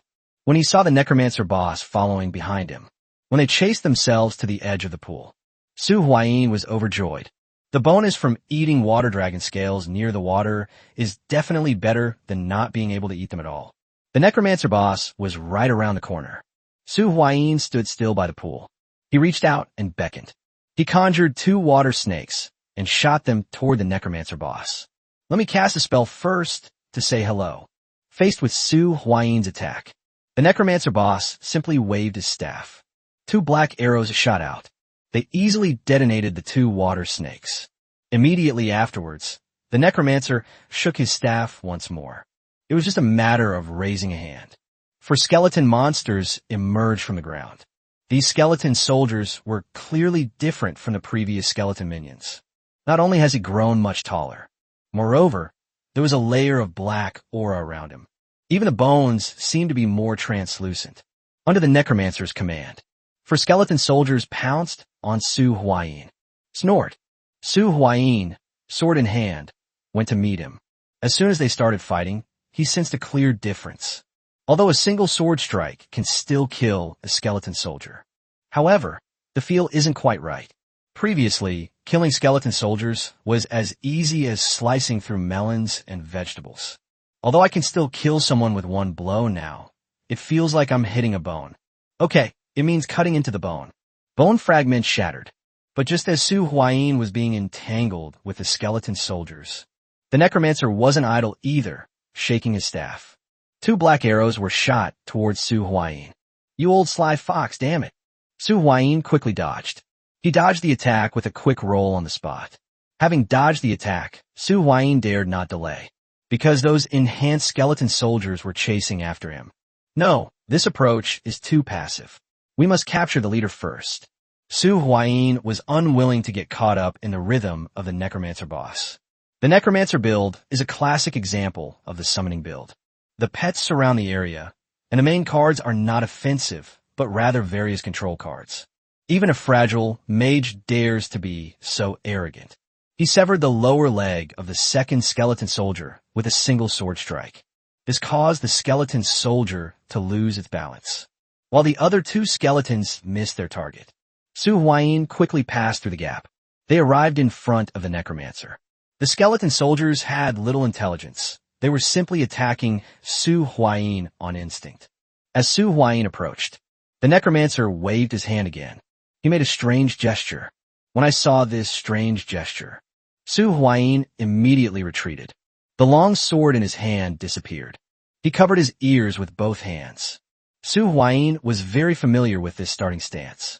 This is the necromancer's signature self-defense skill. Soul Scream. The sharp, piercing whistling sound came rushing over like a gust of wind. Although Su Huayin was prepared, he still felt as if he had been hit on the head with a blunt object, the pain making him see stars. However, he did not back down. Instead, he gritted his teeth and charged forward. Just as the howling sound disappeared, he rushed to the necromancer like a gust of wind, and a sword appeared in his hand without him even noticing. He thrust the weapon fiercely into the opponent's chest. The necromancer seemed completely unprepared for Su Huayin's fierceness. Or rather, I didn't expect Su Huayin to be so good at dealing with the Soul Shriek skill. He frantically raised his staff, trying to block the attack. With a clang, the long sword struck the staff, sending sparks flying. It took a lot of effort to finally get to the boss's side. Su Huayin, once in power, was ruthless. He slashed repeatedly with his long sword. The third strike landed. The necromancer boss's staff was knocked away. Su Huayin's long sword flashed past. It struck the necromancer boss on the head. The head was cut off. That's not all. He did it at top speed. They arrived at the side of the necromancer boss's severed head. The size 42 foot stomped down on the skull of the necromancer boss. Click, click, click. At Su Huayin's feet, the necromancer's head was crushed. A card also emerged from the necromancer's corpse. Finally, we took them down. Su Huayin exhaled a breath of stale air. This boss, he basically defeated them using his knowledge and experience. He took a couple of breaths. Su Huayin arrived at the body's side. I picked up the cards dropped by the necromancer boss. If nothing unexpected happens, this should be the third King's Bone card. Su Huayin flipped the card over. As expected, it is the third King's Bone card. The system notification sounded right on time. Ding! Congratulations on completing the mission. Reward. Card Bone King Shield, purple card. The system's voice faded. The other two, King's Bone, cards that Su Huayin had put away automatically flew out from his body. The three King's Bone cards converged. The next moment, a card emitting a purple light appeared in front of Su Huayin. Ding! You have completed all quests in this instance and will be teleported out in 30 seconds. 29-28. Ding! Congratulations on clearing the hard difficulty Graveyard Dungeon. The Nightmare difficulty Graveyard Dungeon is now open to you. Su Huayin ignored the countdown and other notification sounds that were ringing in his ears. He reached out and grabbed the card that was emitting a purple glow. This is his third purple card. The first one is Water Dragon Scales, and the second one is Heaven and Earth Live Together. The card, radiating a purple glow, fell into Su Huayin's hands. He also saw the contents of the card. Bone King Shield. Quality, purple. Card type, equipment card. Attribute bonus, 20 points in Constitution. Passive, Parry the Shield provides 50% damage reduction against physical damage within a certain limit and grant immunity to spells of medium strength or lower. Passive, Soul Devour when you kill an enemy. You can collect souls. For every 10 souls collected, you gain 1 point of strength, up to a maximum of 50 points. Description: composed of the most evil bones from 3 boss-level undead monsters. Restriction: the wearer must have completed the Shield of the King quest. Limited to 100. A maximum of 100 of these cards exist. Dual mode effect, spell card. This card can only be equipped to a minion-type monster. For each monster destroyed by the equipped monster, this card gains 500 ATK. Not bad, a 20-point Constitution bonus. If you max out passive skill, you can get up to a 50-point strength bonus. Seeing the card's contents, Su Huayin instantly felt that all his efforts had been worthwhile. The dual mode's effects are a bit rubbish. It looks strong, but can't be stacked at all. Furthermore, it also restricts undead monsters. It can only be said that the strength of the dual mode has little to do with the quality of the cards. Chapter 34, Shenyang, Lost. Chapter 34, Shenyang, Lost, when the 30-second countdown ended. Su Huayin was then teleported out of the instance. Ding! Congratulations on completing the hard difficulty Graveyard Dungeon solo. Your third card slot is now available. The system notification sounded. Su Huayin immediately summoned his control panel. The third card slot is now usable. Without thinking, Su Huayin placed the newly acquired Bone King Shield card into the third card slot. His current card slot is Tiger's Yin and Yang, stacked with Water Dragon Scale, plus Long Flow Sword, plus Bone King Shield. In terms of basic attribute bonuses, Strength bonus of 40 points, Constitution bonus of 80 points. This doesn't even include the 10 Strength and 10 Agility bonus from Water Dragon Scale at the water's edge, or the 50 Strength attribute bonus that Bone King Shield can provide after maxing out its passive skill. I took a look at my current cards. Su Huayin casually tapped the 4th card slot. After opening the 3rd card slot, you can then check the requirements for opening the 4th card slot. Conditions for unlocking the 4th card slot. Both Constitution and any other attribute must be greater than 50, or Constitution must be greater than 100. If this condition is not met after the 4th card slot is opened, the 4th card slot will be temporarily closed. Collect a set of cards that contains at least one epic card. Once the 4th card slot is unlocked, this set can only be used by the player and cannot be used to unlock another 4th card slot. After reading the conditions for unlocking the 4th card slot, Su Huayin felt a toothache. Despite having seen so many differences between closed beta and open beta, when you see the conditions for the 4th card slot in the public beta, he still felt like the sky had fallen. Why has the opening of the 4th card slot been changed again and made so much harder? It requires collecting a complete set, including at least one epic card. This is practically preventing us from unlocking the 4th card slot. The difficulty of unlocking the 4th card slot has skyrocketed. Fourth, 2 conditions are required to open the card slot. First, the basic attributes must meet the requirements. All you need is the Constitution attribute and any other attribute, whether it's Strength, Spirit, or Agility. Both attributes need to be over 50 points. It's not that difficult. The difficulty lies in the second condition. You need to collect a set that contains at least one purple card. First of all, not all cards belong to a specific set. For example, the Bone King Shield that Su Huayin just obtained. This card does not belong to any set. Furthermore, the series is divided into major series and minor series. The Type 0 series is a large series, or even a super large series. There are probably hundreds of cards in the Type 0 series. Even Ling Qiu didn't manage to collect them all. Forget about collecting such a large series. It seems like we won't be able to unlock the 4th card slot anytime soon. Unless... Su Huayin glanced at a card in his card slot. Water Dragon Scale. This series of cards only has 5 cards.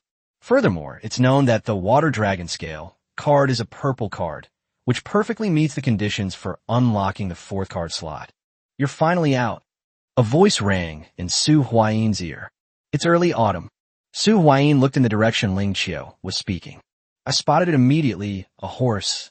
A very handsome skeletal warhorse. Its entire body was engulfed in blue flames.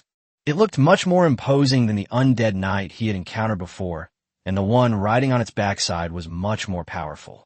You were waiting for me? Su Huayin glanced at Ling Qiu. I feel a little embarrassed. He's been playing this dungeon for over 2 hours, hasn't he? If we follow the normal procedure, it should take about an hour to finish. Sorry to keep you waiting. There was a little accident inside. Su Huayin said. It's nothing. Did you go to do the King's Bone quest? Ling Qiu said, although it was asked as a guess, but it was said in a very confident tone. Su Huayin nodded in agreement. There's nothing to hide. So you mean you completed it following the normal strategy? Well, you're missing out a bit. This Bone King Shield has pretty good stats. You could try to get one tomorrow. Su Huayin shared the attributes of the Bone King Shield with Ling Qiu. After reviewing the attributes, Ling Qiu also seemed very tempted. Great, really great. I have to get one of these. I'll get one tomorrow. Ling Qiu swallowed hard and said. She didn't know that even if she came tomorrow, she wouldn't be able to get the card, making it a completely pointless trip. This optional King's Bone quest can only be triggered by players with 2 card slots. She now has 3 card slots. Even if you re-enter the cemetery instance, this optional quest will no longer be available. The limitation of the Bone King Shield is that the user must complete the Bone King quest. This means that Ling Qiu will never be able to equip the Bone King Shield in his lifetime. Let's go. Let's visit the Adventurers Guild. Su Huayin suggested. The Adventurers Guild is also a functional building in the main city. You can register as an adventurer at the Adventurers Guild. Then you can accept quests to earn pesos and cards.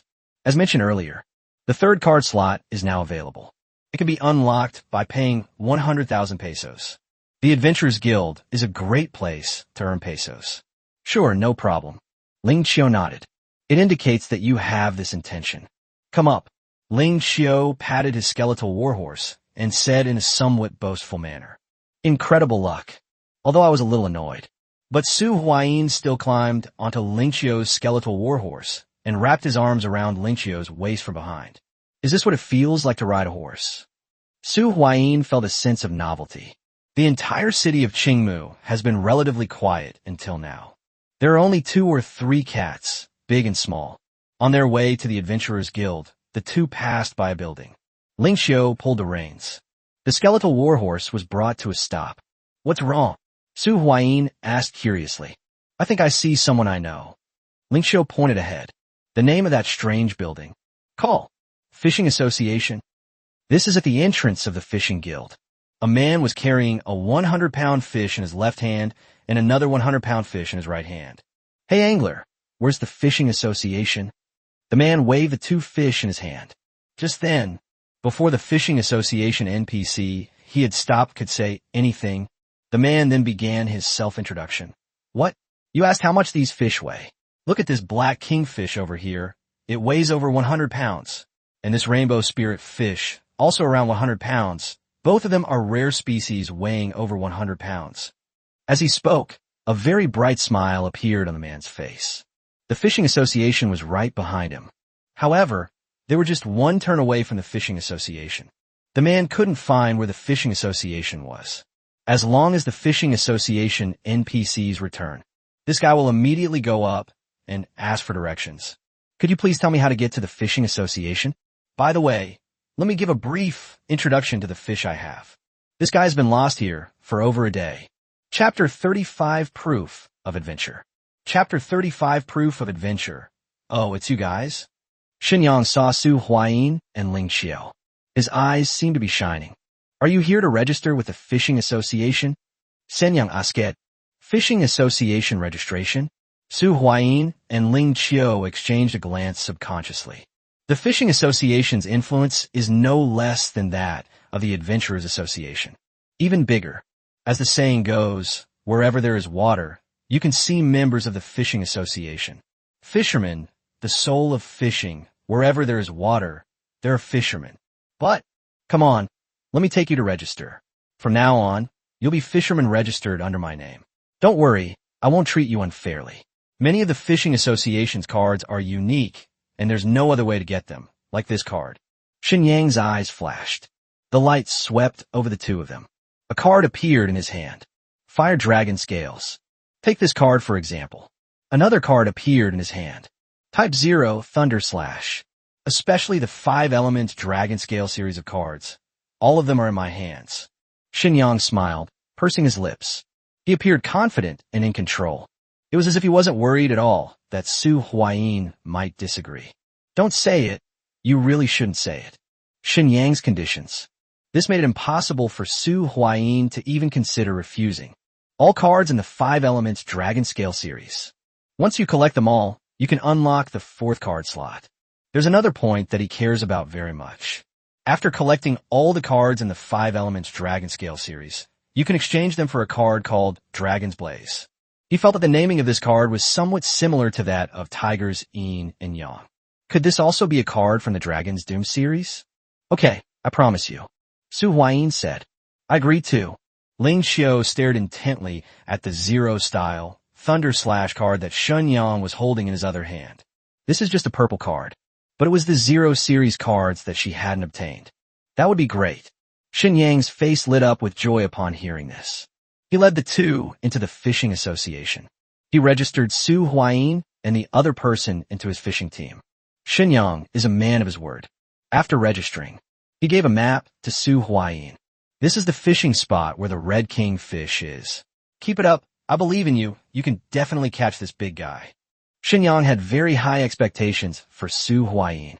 Of course, he didn't show favoritism. At this fishing spot, there's a tricolor koi. If you can catch it, this card is yours. Xinyang said enticingly. After saying that, he changed into a new set of fishing gear. I'm going to bait the nest now. Come find me soon. Then he left. Is this the spirit of fishing? Su Huayin watched Shun Yang's departing figure and muttered to himself. I have a feeling that he ran away because he was afraid we would tell everyone that we caught those two fish, Ling Qiu said, sounding rather sarcastic. Shun Yang's two fish. He didn't catch it himself. It was caught by Su Huayin and Ling Qiu. Take a look at the map. Ling Qiu pointed to the map and said, Good. Su Huayin reached out and unfolded the map. At the center of the map is a city. This is Aoki City. The fishing spot is located northeast of Aoki City. Let's register as adventurers at the Adventurers Guild first, and pick up a few quests while we're at it. We'll go find this fishing spot tomorrow. Su Huayin planned the road. Okay, no problem. After thinking it over, Ling Qiu agreed to Su Huayin's plan. Leave the Fishing Association. The Adventurers Guild is right next door. Welcome to the Adventurers Guild, towards the stars and the abyss. An NPC from the Adventurers Guild began his opening remarks. Miss Catherine, we would like to register as adventurers.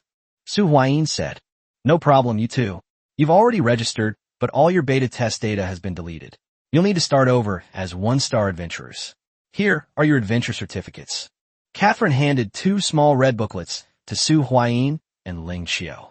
The message contained a lot of information. You already registered? Are you referring to the data from the 2 characters during the closed beta? Certainly. This is not very useful. It just saved on the procedures. Given your past strength, these 2 adventurers tokens are specially made. You can see all the tasks issued by the Adventurers Guild without coming to the Adventurers Guild, and you can directly accept and receive rewards from the Adventurers tokens. After Catherine finished speaking, both Su Huayin and Ling Qiu had a happy expression on their faces. That's great. With this Adventurers token, you can remotely view and accept quests. Thank you. Su Huayin Tenget Gatodin. I've secured my identity as an adventurer. Ling Qiu summoned the skeletal warhorse once again. Come on up, let's go back. Ling Qiu waved to Su Huayin. You're only given 24 hours of free time to stay in the safe zone. You'll have to pay after that. Let's leave here for now. Good. Su Huayin flipped over and leaped. She jumped behind Ling Qiu and hugged her waist. The 2 rode away from Aoki City on skeletal warhorses. We arrived near the pickup truck. Wow, that horse is so handsome. Ma Zhendong hopped and skipped over to the skeletal warhorse. It's clear that the recovery is going well. Zero Winter is also waiting here. Let's go back to base. Ling Qiu waved his hand and put away the skeletal warhorse. The group returned to their base. About an hour later, it was completely dark. The group returned to their base. Ma Zhendong slowly pushed open the car door, and after his feet touched the ground, he stood up straight and surveyed the spacious courtyard in front of him. This place used to be a cult hideout. Ma Zhendong looked surprised and turned to look at Su Huayin beside him, seemingly quite taken aback by the news. I was in the car earlier. Su Huayin has already introduced this place. Su Huayin raised the corners of his mouth slightly and explained, That's right, but we've already successfully destroyed it, and this place now belongs to us. His tone was relaxed, as if it were nothing serious. Ling Dong followed closely behind Ma Zhendong and got out of the car. Her gaze was somewhat lost as she looked around at the completely unfamiliar surroundings, a sense of unease rising within her. Ling Dong hesitated for a moment, then subconsciously moved closer to Ling Qiu. Ling Qiu noticed his sister's actions and quickly went to greet her, reaching out to pat Ling Dong's head. She said gently, Don't be afraid. This will be our home from now on. This was the first time Su Huayin had ever seen Ling Qiu with such a tender side. Chapter 36 Lin Yuan, damn it. Chapter 36 Lin Yuan, damn. A new day. Su Huayin, Ling Qiu, Ling Dong, Ma Zhendong, Jing Tian, and Li Kaifeng were having dinner in the living room. Of the 4 of you, which one can drive? Su Huayin took a sip of porridge and asked. I can. Ma Zhendong raised his hand and said. Jing Tian also raised her hand. The 4 of you drive that pickup truck together. It'll be safer. Ling Qiu and I have to go on a mission and won't be able to look after you. Be careful yourselves. I suggest you go to Qingmu City to run the public dungeon. It's not too difficult, and you can hone your combat skills. Under Su Huayin's arrangement, the 4 of them drove the pickup truck to Aoki City. Ma Zhendong was appointed as the team leader. Although he didn't have any beta test cards, he was still a beta tester. After the group left, Su Huayin looked at Ling Qiao. You're pretty ruthless, aren't you? You're willing to let your sister go out on an adventure all by herself. Su Huayin said casually. Regarding Su Huayin's statement, Ling Qiao seemed completely unconcerned. It was bound to happen sooner or later. Although I will protect her, times have changed. I can't protect her forever, and I also have my own things to do. Besides, she's not acting alone. Her current role is still that of wet nurse, so she's not in that much danger. Ling Qiao said calmly. All right, let's not talk about them anymore. Let's talk about our plans for today. Are we going fishing, or are we going to run that dungeon? Ling Qiao asked. The copy she was referring to. It refers to the time he was with Su Huayin. The purple dungeon card I obtained amidst the card rain. Tiger Roars in the Mountains dungeon. This is a 3-person book. Let's go fishing first. This is a purple level dungeon, and there's no information about it at all. Besides, this is a 3-person dungeon. It feels like the two of us might not be enough for this kind of dungeon. Su Huayin has always been a man who seeks stability. After all, you only have one life. Okay, let's go. Ling Qiao nodded. This indicates that they agree with Su Huayin's statement. Let's go fishing first, come ashore. Ling Qiao waved her hand. A skeletal warhorse appeared before her.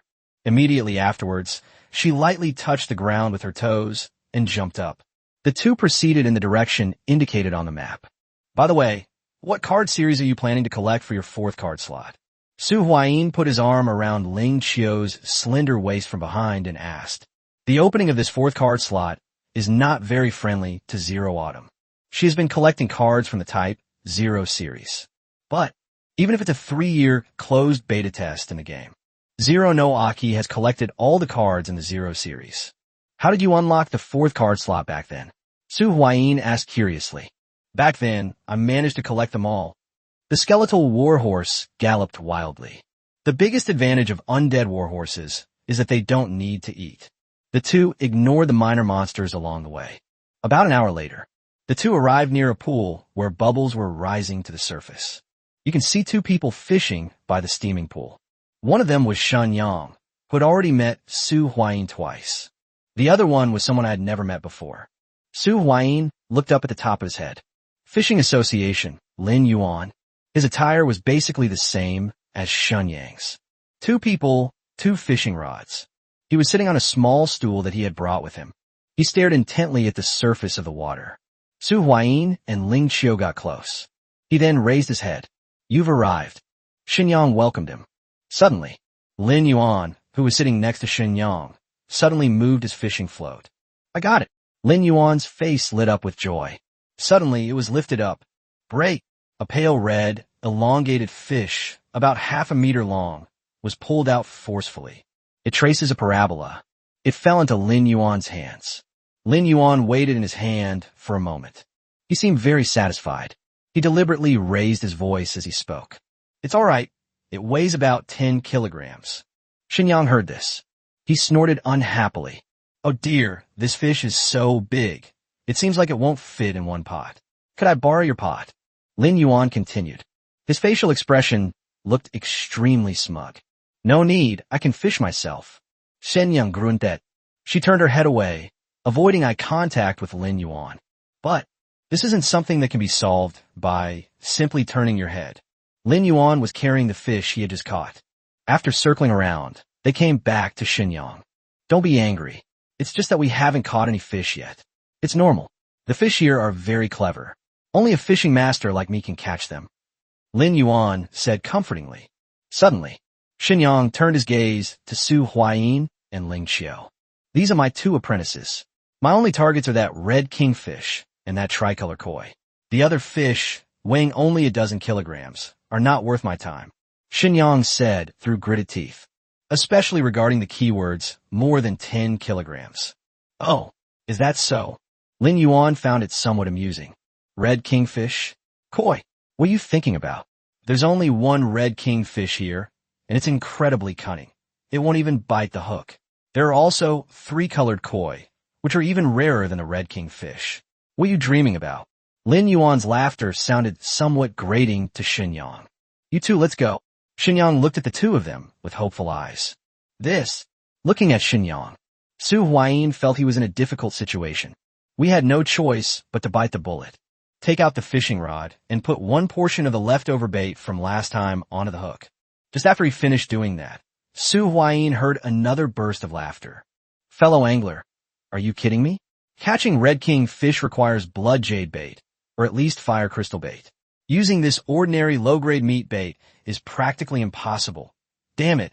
Before Lin Yuan could finish speaking, his gaze was suddenly drawn to an astonishing scene. This scene was unforgettable for him, so much so that he unconsciously swore. Su Huayin stood on the bank, fishing rod in hand, casting bait into the water with a very unorthodox and clumsy technique. His movements looked somewhat awkward. It's clear that he's not very familiar with fishing. However, not long after Su Huayin cast his line, something unexpected happened. Lin Yuan watched in disbelief as a dark shadow beneath the water grew larger and larger with lightning speed. The shadow drew ever closer, its speed astonishing. Immediately afterwards, Su Huayin's fishing float seemed to be pulled into the water by a powerful force, disappearing without a trace in an instant. At the same time, the fishing line was instantly taut, as tight as a violin string. Chapter 37, The Lost Person became 2. Chapter 37, The Lost Person turned from 1 into 2 fish caught. Shenyang's face lit up with joy. They immediately wanted to help. But Su Huayin stopped him. No need, I can do it myself. Su Huayin gripped the fishing rod tightly. He's by the water now. There is also a 10-point strength bonus. In addition to the 40-point strength bonus from the long, flowing sword, there is also the strength of his own body. He now has 6 times the strength. He wanted to try to catch the fish on his own. Only, this fish's power seems a bit terrifying. The pulling force is enormous. Su Huayin tried his best, but could only manage to maintain the status quo.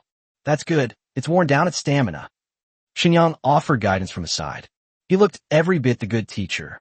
Hold on tight. Let's run it away. Su Huayin didn't understand any of this. He only knew to hold onto his fishing rod tightly. We can't let the fish escape. Sai, you're still not skilled enough. Let me give you a hand. Shenyang said with a righteous and awe-inspiring air. All he had to do was help Su Huayin pull the fish up. Then you can say that he caught it. It's perfectly legitimate, isn't it? Su Huayin also knew that his strength seemed to be somewhat insufficient. It's fine if you don't let go, but it's a bit impossible to lift it up. Rise! Shenyang gripped the fishing rod with a strong pull. The next moment, a huge, bright red fish was pulled up. The red scales shimmered in the sunlight. Immediately afterwards, the large red fish was slammed to the ground. Although it was fished up, the fish was still struggling violently, seemingly trying to get back into the water. Red kingfish. Lin Yuan looked at the enormous object that was being lifted up. My body involuntarily took a step back. Impossible, absolutely impossible. Lin Yuan felt that his worldview was collapsing. A regular fishing rod? Regular meat bait? And they actually caught this big fish? Is there no justice left? Cough, cough, not bad, about 120 pounds.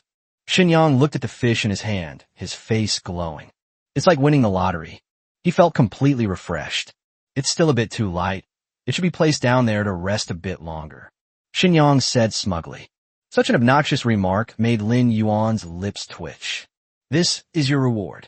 Shenyang happily took out a card and handed it to Su Huayin. This is a purple card. The card's artwork is a red scale. Fire dragon scales. Quality, purple. Card type, row card. Stats, Constitution plus 50. Magic resistance plus 30. Effect, intermediate fire control skill. Grants an additional 10 strength and 10 agility when in a fire environment. Series, 5 Elements Dragon Scale Series. Description, a portion of certain power that's split into 5. Collect all 5 Dragon Scale Series cards to synthesize the Dragon Blaze card. Equipment restriction. This card must be placed on top of a dragon-related card of higher quality. Acquisition method. Fishing Association.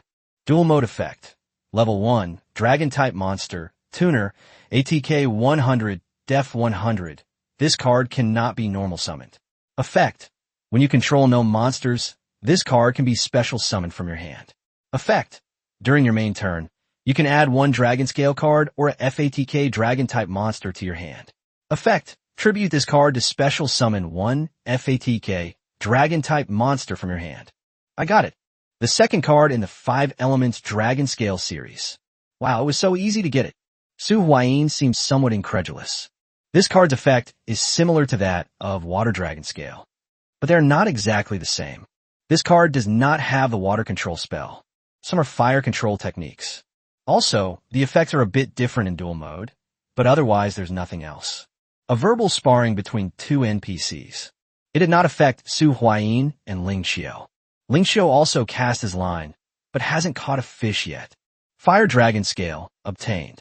Su Huayin glanced at Ling Xiao, who is still waiting for the fish. I'm going to take a walk around the neighborhood. Su Huayin said. Okay, go ahead. Ling Xiao replied. But just as Su Huayin was about to leave, he was swiping some cards nearby. The fishing float in Ling Xiao moved. We caught a fish. The fishing float was pulled into the water. Immediately afterwards, a pulling force came from the fishing rod. I felt the power coming from the fishing rod. Ling Xiao's expression immediately changed. Clear mirror, still water, lend me a hand. Ling Xiao immediately sought help. Su Huayin, who was about to leave, suddenly stopped. Then he rushed towards Ling Xiao's side. They helped Ling Xiao grab the fishing rod.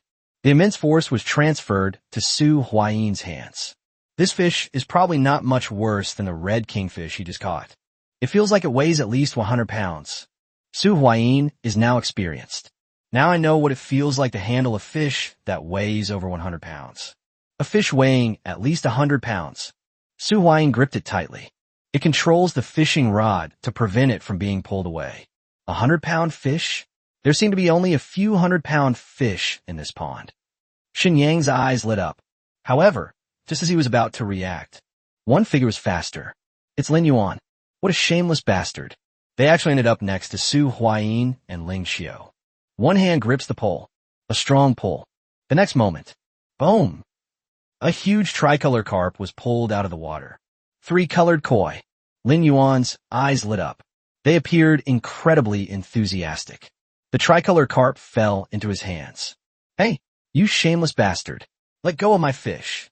Xinyang said, sounding somewhat exasperated. But how could Lin Yuan give up something he already had? This is your fishing reward.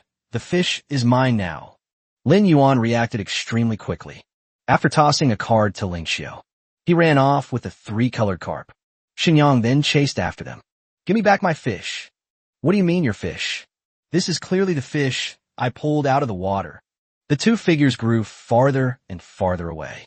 Soon they disappeared from sight. Watching the two leave, Su Huayin found it somewhat amusing. These two NPCs, or rather, this group of Fishing Association NPCs, they seem like little kids. Do you believe it or not? Ling Xiao suddenly spoke up. Huh? Believe in what? Su Huayin scratched his head. He looked at Ling Xiao. He didn't know what Ling Xiao was talking about. What I mean is, do you believe that this afternoon, and even tomorrow and the day after, the number of people who got lost in front of the Fishing Association has increased from 1 to 2? Ling Xiao said with a light laugh. Her voice was clear and crisp. It has a feeling of a gentle breeze blowing through wind chimes. It seems that's actually quite possible. Su Huayin already had a picture in his mind. Chapter 38 Run. It's the boss. Chapter 38 Run. It's the boss. Look at the card you just got. Su Huayin looked at Ling Xiao's profile and asked softly. Let me see. Ling Xiao flipped the card over. Then it was displayed in front of Su Huayin. She still hasn't seen what the cards contain. Type 0, Thunder Slash. Quality, purple. Card type, skill card. Lightning Blessing. Passive grants paralysis to swords and blades. If the sword or blade is of the lightning element, the paralysis effect is doubled. Thunder Slash. Active detonates all paralyzing effects applied to the enemy, dealing up to 10 times the damage. Introduction. The core card for Zero Type Series Electric Output. Series, Type 0. Acquisition Method. Fishing Association. Dual Mode Effect. Continuous Spell Card. For each Zero-type monster effect or spell card you activate, deal 200 life points damage to your opponent. Not bad. Much better than that Fiery Slash. After Ling Xiao finished reading the contents of the card, he started changing cards almost without thinking. The Fiery Slash card that was originally in the card slot has been replaced with this Zero-type Thunder Slash card. So, can we go run the Tiger Roaring Forest dungeon now? After replacing the cards, Ling Qiu asked. No rush. Let's wait for my clone to cool down, Su Huayin said. He glanced at the time. There are still a few hours until the clone's cooldown is complete. So what do we do now? Ling Qiu continued to ask. He inquired about Su Huayin's thoughts. Let's see if there are any tasks that we could do easily. Su Huayin pulled out something that looked like a small booklet. Proof of Adventure. The adventure proof for beta testers. You can view and accept quests directly from your Adventurer's token. The standard version of the Adventurer's token can only be used to enter the Adventurer's Guild and record adventures. Unfold the proof of adventure. Su Huayin immediately saw a pinned task. Urgent mission. Proceed to the designated location and rescue specific personnel. Mission objective. Go to the third middle school in the city and bring a girl named Xiao Ying to the Adventurers Association. Quest reward. 500 pesos. Blue card. God of War's blessing. Task acceptance restrictions. Anyone can accept the task. When I saw the details of this task, Su Huayin was slightly taken aback. This seems to be a quest posted by a player, right? Su Huayin said. The Adventurers Guild's quest can be posted by NPCs or by players. This is a mission to rescue specific people.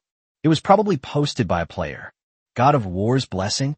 I remember this card is a support type skill. Ling Qiu picked up the conversation and continued. She even reached out and activated the effect of the God of War's blessing card. God of War's blessing. Quality blue. Card type, spell card. Effect, consumes 20 points of spirit power to bless a target, increasing their strength by 20, constitution by 20, and reducing the pain they suffer for 300 seconds. Introduction. Flesh and blood may be weak, but the will to fight endures. Acquisition methods. Monster drops, card pack draws, and scrupulous merchants. Dual mode effect, spell card. The targeted monster gains plus 500 ATK and attacks all of your opponent's monsters. Good. Ling Qiu praised the card's effect. Let's go complete this mission. As for the card we get, how about we put it in the guild warehouse and consider it joint property? Ling Qiu suggested. The two are considered business partners. Although they have a good relationship, they keep their public and private matters separate. Okay, no problem, let's go. Su Huayin agreed. Ling Qiu immediately snapped his fingers. A skeletal warhorse was summoned. I must say, having a mount is really nice. It can greatly reduce the time needed to travel. The two of them went to the city center again. The city streets are littered with abandoned cars. In this environment, skeletal warhorses are no longer suitable. Ling Qiu replaced the skeleton warhorse card from the card slot with a card that increases combat power. The streets are now filled with snakemen monsters. There's no one left. Many people may still be hiding in the buildings on both sides. The third middle school, I think it's around here. Su Huayin pointed in a direction. Guess who this Xiao Ying is? Ling Qiu took out the plasma scalpel and asked casually. Someone actually tried to save her with a blue card and 500 pesos. I don't know, but they must be either rich or noble. Oh no, in this era, being rich is useless. Their past assets have basically all vanished. They must be of noble status, right? Su Huayin Zipli. The two of them actually didn't want to provoke these snake people monsters. Nothing good will be found. However, just because the two of them don't want to provoke them doesn't mean these monsters won't come up to their deaths on their own. The two hadn't gone far when the number of Snake Man monsters who had died at their hands was already approaching double digits. Another Snake Man monster was killed. Wisps of black smoke billowed from the little monster's body. They burrowed into the Bone King's shield. Just then, suddenly, the two heard the sounds of fighting coming from ahead. It looks like there's a battle going on up ahead. Let's go take a look. Su Huayin and Ling Qiu exchanged a glance and immediately ran towards the direction from which the fighting was coming. The entrance to a shopping mall. The man and woman were both panting heavily. Both of them held a weapon in their hands. The man held a long spear, and there were still 2 deep scratch marks on his body. The woman was holding a green bow, an arrow. Her situation was even worse than the man's. His abdomen was covered in blood. Opposite the two was a Snake Man boss that was at least 5 meters tall. It's the same boss that Su Huayin and his group encountered last time. Only, that time, Su Huayin and Ling Qiu felt that their own strength was not enough.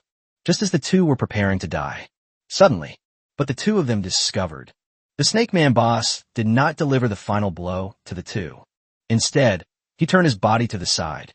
He looked to the side. The two followed the Snake Man boss's gaze. They discovered it was a man and a woman heading this way. Run! It's the boss! The man seemed to know he was going to die. He shouted loudly at Su Huayin and Ling Qiu. But, what happened? Why aren't these two running away? Are they still accelerating their approach? Are you out of your mind? Run! This is a boss, not someone an ordinary person can handle. The man shouted again. It's probably because the injury was too severe. Or perhaps it was due to excessive excitement, leading to poor blood circulation. He didn't even finish shouting a single sentence. He couldn't help but spit out a mouthful of blood, and then collapse softly to the ground. Chapter 39, The Invisible Serpent Dungeon Card. Chapter 39, The Invisible Serpent Dungeon Card. Go! When you see the Snake Man boss. Su Huayin's eyes lit up. Last time, we weren't strong enough, so we had no choice but to run away. But this time it's different. Not only that, Ling Qiu's strength is also vastly different from what it used to be. Today, he was now confident that he could defeat this boss. They're here. Ling Qiu attacked from another direction. Wild map bosses are half a level higher than dungeon bosses. This was something Su Huayin had just experienced when he first engaged the Snake Man King boss. I already understood. This power is even stronger than his own, which is 6 times stronger. His long sword struck the shield of the Serpent King boss. It's impossible to cut through it. It was like striking a solid, unmoving rock. In fact, if it weren't for Ling Qiu's support attack from the side, it would have been even more difficult. This forced the Snake King boss to use his greatsword to block Ling Qiu's attack. Su Huayin might have to retreat immediately to dodge the attack. Because of this monster with a sword and shield combination, attack modules usually have shield to block. The following combo involves a sweeping attack from below. Of course, it's definitely not available now. It used its knife to parry Ling Qiu's attack. What incredible power! After a hard-fought battle with the Snake Man boss, Ling Qiu's power is insufficient. It was clearly a preemptive strike. However, he was swept away by the Snake Man boss with a single horizontal slash. Su Huayin is now also a sword and shield module. After realizing that using a knife was no longer a threat, he raised the Bone King shield in his hand and slammed it down on the Snake Man boss. Bang! The attack of the Bone King shield was also blocked by the Snake Man boss. They managed to block it with that shield that was stained with a lot of blood. On the other side, although Ling Qiu was defeated and driven back. However, Ling Qiu simply adjusted her breathing slightly before launching another attack on the Snake Man boss. The Snake Man boss is forced to fight 2 people at the same time. Impressive. That's truly impressive. Even when facing attacks from both Su Huayin and Ling Qiu at the same time. This Snake Man boss, while not exactly effortless, but surprisingly, they managed to hold on. For 2 or 3 rounds in a row, he did not reveal any weakness. This is partly due to the fact that Su Huayin and Ling Qiu did not cooperate very well. But more, it's still because this boss is incredibly powerful. But that's about the best we can hope for. The situation arose during Ling Qiu's 3rd encounter with the Snake Man boss. This time, when Ling Qiu Zhan came over, a layer of purple light had appeared on the blade. The Snake Man boss is fighting against Ling Qiu, stunned slightly by the electric current attached to the knife. The Snake Man boss has a sufficiently high constitution attribute. Even a purple tier control skill can only exert this much control over it at most. But it only took less than a breath. He was captured by Su Huayin. He slammed his shield down hard. The immense force knocked the Snake Man boss back half a step. Protected by the sword and shield in his hand, his body was momentarily wide open. Zero Autumn.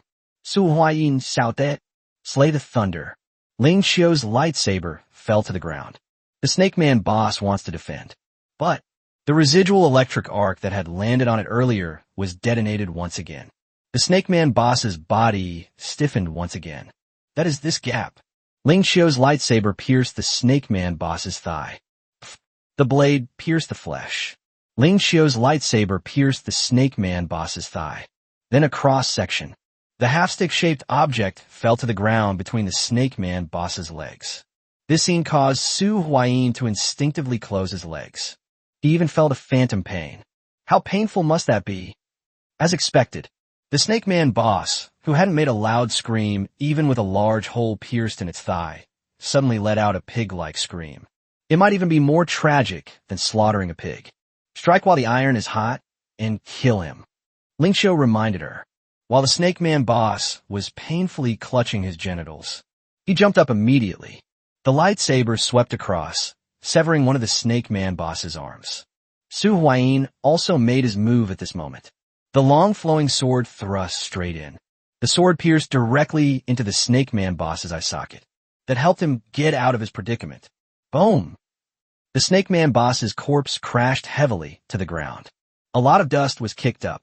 With the boss defeated, a purple card emerged from the corpse of the Snake Man boss. The last heaven and earth together. Card was yours. This one is mine. Ling Qiu said, regarding this statement. Su Huayin, that. So he stood still and watched Ling Qiu walk to the side of the corpse. He picked up the card. This kind of death. Su Huayin is still slightly bothered by what happened earlier. The gaze directed at Ling Qiu now held a hint of reverence. That's ruthless. If it weren't for her stab, the battle may not even be over yet. Her stab was a bit too brutal. This directly rendered the Snake Man boss incapable of fighting. That kind of place was attacked. Even bosses will instantly lose their fighting ability. No! A voice called out from Ling Qiu, who was not far away. His words were filled with frustration. What's wrong? Su Huayin asked curiously. How could this be? Why is a dungeon card? And a dungeon card with restricted access? What incredibly bad luck, Ling Qiu said, clearly displeased. Su Huayin walked over. He very generously showed the cards in his hand to Su Huayin. The Invisible Serpent Dungeon Card. Quality, purple. Card type, dungeon card. Effect, allows entry into the serpent's formless dungeon after use. Introduction, the Invisible Snake. Acquisition method, dropped by snake-type bosses and higher-level creatures, and by unscrupulous merchants. Limited to Rogue class, or players holding Dragon's End cards. It looks like it's a dungeon for the Rogue class, and there's also the Doomsday series with the dragon in the back. I've never heard of this series before, Ling Qiu said, compared to well-known large series like the Type 0 series. The Doomsday of the Dragon series of cards. It's probably only Su Huayin who knows this. After all, Su Huayin was never a flamboyant person, and he did not take the initiative to release the Tiger's Yin Yang card on the card domain forum. Unless someone else holds other dragons' Doomsday cards. Otherwise, Su Huayin would probably be the only person who knows about this card series. Chapter 40, I owe you a favor. Let's split up. Chapter 40, I owe you a favor. Let's split up. Ling Qiu, I want to discuss something with you. How about it? Su Huayin coughed lightly and then spoke. He had a feeling. In this instance, there might be something related to the Dragon's End card series. Not to mention that there's a Dragon's Doomsday series card in it. At least there will be some clues. Oh, you want it? Ling Qiu toyed with the dungeon card in her hand. A sly glint flashed in his eyes. Yes, give me this card. I know you want to complete this task for the Blessing of the God of War card. You want to get to your sister, Zero Winter, right? After you complete the task, you can have the Blessing of the God of War card directly. Also, you can have the 500 pesos. Su Huayin thought for a moment and then gave a condition. But Ling Qiu was not very satisfied with this. You got a pretty good plan, haven't you? That Blessing of the War God card, I already have half of it, plus 500 pesos. You want to trade half a blue card and 250 pesos for one of my purple cards? Aren't you overthinking it? Anyway, you can't use this card if you have it. Su Huayin continued. Yes, it's useless to me, but it's different in your hands, right? Ling Qiu blinked. Her beautiful eyes were fixed on Su Huayin's face. Don't get me wrong. It's not that Su Huayin is particularly handsome. Instead, she was observing the changes in Su Huayin's expression. There's not much difference, except that I want my clone to follow the assassin route, since it already has stealth capabilities. Su Huayin said calmly. His facial expression was also very calm. It was as if they were talking about something very ordinary. You're quite the actor. Ling Qiu chuckled. He casually tossed the purple card to Su Huayin. Although I know it's definitely not as simple as you say, I'm returning it to you anyway. Ling Qiu said. Apart from this mission reward, This card will not be counted in the order of our loot distribution. The next purple card is still mine. Thank you. Su Huayin reached out and caught the card that Ling Qiu threw to him.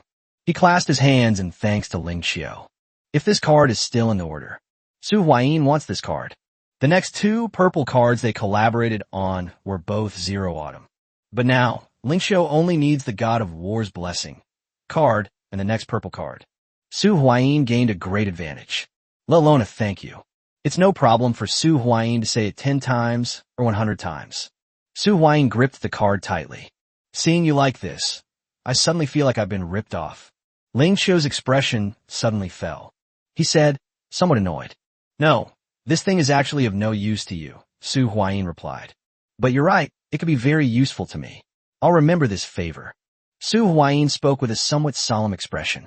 After dividing up the spoils, Su Huayin and Ling Qiu arrived next to the two who had fought the Snake Man boss earlier. I saw a man and a woman. Both of them had injuries of varying degrees. There was a huge bloody gash on the woman's back, which was already a bloody mess. The man was also injured, and the woman was holding the unconscious man. Su Huayin remembered that it was this man who had seen him and Ling Qiu rushing over just now. He shouted at the two of them not to come any closer, although it's not very useful. But we have to bear this responsibility. How are you guys? Su Huayin asked. Please save him. Please save him, the woman cried. They appeared extremely helpless. What to do? Su Huayin could only look to Ling Qiu for help. All right, you take care of finding them at number 3 middle school. I'll ride the skeletal warhorse back for treatment. Donger and the others should be back by now. As for whether they can hold on until then. Ling Qiu did not continue speaking. The injury is so severe. It's very likely we won't be able to hold out until then. Thank you, thank you. If we can't hold on, that's our fate. But if we can save him, our lives will be yours from now on. The woman said, her face streaked with tears. Let's split up and act without delay. Su Huayin immediately said. Ling Qiu summoned the skeletal warhorse and carried the two of them toward the stronghold. Su Huayin continued deeper into the city, watching Ling Qiu's disappearing figure. Su Huayin let out a breath and continued on his way. A Snake Man archer ambushed him, but he chased after him and killed him. A wisp of black energy entered the Bone King's shield. Su Huayin suddenly felt that his strength seemed to have increased slightly. He looked at the Bone King's shield in his hand. A passive skill of Bone King's shield. Soul Devourer. Every 10 creatures killed. This equipment can provide a little more strength attribute. This method can increase your strength attribute by up to 50 points. It seems like farming Soul Eater with a Bone King shield here wouldn't be a bad idea. Su Huayin suddenly had this idea. However, after a little thought, he gave up on it. There's no need to deliberately complete Soul Devouring, since you can't escape the maximum 50-point strength bonus anyway. Let's finish the task first. Su Huayin arrived near the 3rd middle school. Along the way, he didn't intentionally grind for monsters. However, he killed more than 10 monsters. He now has a 2-point power boost from Soul Eater skill. When Su Huayin arrived near the 3rd middle school, he suddenly discovered something. The Snake Man monsters seem to have vanished suddenly. Moreover, the entire 3rd middle school looks somewhat strange. It was already dark. He looked inside. I can't see anything. It's pitch black, a bit scary. Su Huayin stopped outside the 3rd middle school. He is a very cautious person. When you encounter a situation that seems a bit strange and definitely not right, that's when you encounter it. Su Huayin would definitely not choose to risk his life. This is not. Wouldn't that be a useful feature of having clones? Su Huayin's clone skill. It cooled down by this afternoon. Now, it's your turn to step up. Su Huayin activated the tiger's Yin and Yang clone skill. The next moment, a figure exactly like him was summoned by Su Huayin. Su Huayin thought for a moment. I did some work on the clones card slot. Because he is now a 3-slot player, his clones also have 3 slots. He was unable to operate the clone slots because his clone had died. The skill card Stealth and Heaven and Earth together are also stuck in the clone's card slot. Now that the clone has been restored, he can adjust the card slots again. Su Huayin did not intend to touch the contents of the 1st and 2nd card slots. He needs to move the 3rd slot. Drag the clone page to the front. Su Huayin placed the 2 cards into the 3rd card slot of the clone. Magic Ball stacks with Ice Shield. He actually had another purple card, Fire Dragon Scale, but he couldn't put in. This card must be stacked on top of a dragon-related card of at least gold quality. Chapter 41, Killer Monkey. Chapter 41, Killer Monkey Stealth. The clone activated its stealth ability and disappeared into the darkness. He climbed over the wall and jumped into the 3rd Municipal Middle School. After entering the school, the quiet surroundings gave Su Huayin a sense of unease. Something's not right. Something's definitely not right. Su Huayin walked cautiously through the campus. I didn't see a single monster. I didn't see a single living person. It was quiet everywhere. This somewhat strange situation made Su Huayin extremely cautious. Suddenly, a scream rang out from inside a building. Smack! The windows of a school building not far away were smashed. Su Huayin subconsciously looked toward that window. There! Su Huayin changed direction. They chased after the place where the screams had occurred. We arrived near this building. Su Huayin discovered that this was a girls' dormitory building. That one named Xiaoyingmu. You can tell from the name that she's definitely a girl. Su Huayin stepped into the girls' dormitory building. As soon as Su Huayin entered, he heard a soft sobbing coming from the room closest to the entrance. Is anyone there? Gently, Su Huayin pushed open the door to room 101. Lin Xian, stop crying. Be careful not to attract that thing here. Inside the dormitory, a girl whispered a reminder. Tell the girl who keeps sobbing to stop crying. Lin Xian, can you please stop crying? If that thing finds us, we'll all die. A girl huddled in the upper bunk above Lin Xian shouted. It was at this time that, with a creak, the dormitory door was pushed open. Lin Xian's crying did not subside. In fact, it grew even louder, just as the group was filled with terror. The next moment, smack, the room lights came on. Su Huayin watched the situation in the room warily. Be ready to activate the heaven and earth together skill at any time. His clone doesn't have much combat power. They only know how to stealth and use Ice Shield. The only basic attribute that received a 30-point bonus was the Spirit attribute, and the combat power was not significantly improved compared to that of an ordinary person. Its greatest function, that means activating heaven and earth live together. Su Huayin originally thought this place was inhabited by monsters. However, when he saw 3 girls huddled under the covers, shivering, he paused for a moment, slightly taken aback. This is not what he expected. Is this an ostrich mentality? They thought they were burying their heads in the sand. Can't others see it? Do you know someone named Xiaoying? Su Huayin was released from stealth mode. He asked the group. Several seconds passed. Only then did someone crawl out from under the covers. She looked timidly at Su Huayin. Xiaoying from class 3. One of the girls poked her head out from under the covers. This is a girl with long, jet black hair. It seems they knew who Su Huayin was referring to. Su Huayin was delighted upon hearing this. He immediately pressed for an answer. Do you know where she is? Oh, are you? The girl asked, inquiring about Su Huayin's identity. Me? I'd call myself an adventurer. I received a mission to take Xiaoying to a safe place, Su Huayin replied. Adventurer? Su Huayin's voice sounded relatively gentle. The other 2 girls in the dormitory also poked their heads out from under the covers. Can you take us away from here? The first girl who spoke to Su Huayin asked. Sorry, no. Su Huayin said very decisively. He's not a savior or anything. He won't do anything that doesn't benefit him. Such a curt and indifferent answer. Everyone was stunned. How did this happen? However, if someone can lead me to Xiaoying, I can take her away from this place, Su Huayin said. He is a fairly fair person. Help him find that person named Xiaoying. He can take the other person with him. No, there are monsters in that place. That voice, trembling with sobs, rang out once again. Then, she crawled back into bed. The other girl also stopped answering. Only the long-haired girl who had responded to Su Huayin's words from the beginning bit her lip and said, Okay, I'll go with you. The long-haired girl made a decision. Xiaoying is on the 3rd floor, but there are monsters in this building.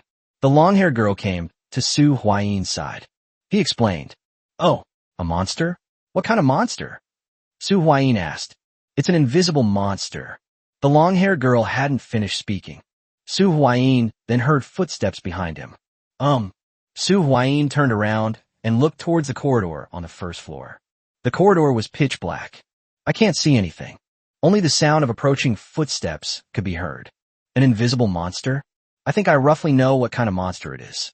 Su Huayin glanced at the dark corridor. The stealth skill was activated. The person's figure disappeared completely. Where are you? The long-haired girl stared incredulously at Su Huayin, who had vanished. The footsteps in the corridor grew closer. It seems to be just a short distance away. Ah! The long-haired girl screamed. She wanted to hide, but it felt like my feet were rooted to the ground. It's impossible to move it even an inch. The only thing she could do. It's like closing your eyes and waiting to die. She could already hear the footsteps rapidly approaching her. A chill ran through me. But in the next moment, everything came to an abrupt end. The girl slowly opened her eyes. I witnessed a scene that was somewhat shocking. There stood the young man who had previously called himself an adventurer. It has appeared once again. He was also holding a long sword in his hand. The long sword seemed to have pierced something. Crimson blood flowed from the middle of the long sword. Immediately afterwards, a hideous monster has appeared. I knew it, Killer Monkey. Su Huayin drew his sword. They pushed the killer monkey's corpse to the ground. A card also emerged from the corpse of this killer monkey monster. It's actually a green level card. Su Huayin reached out and grabbed the card.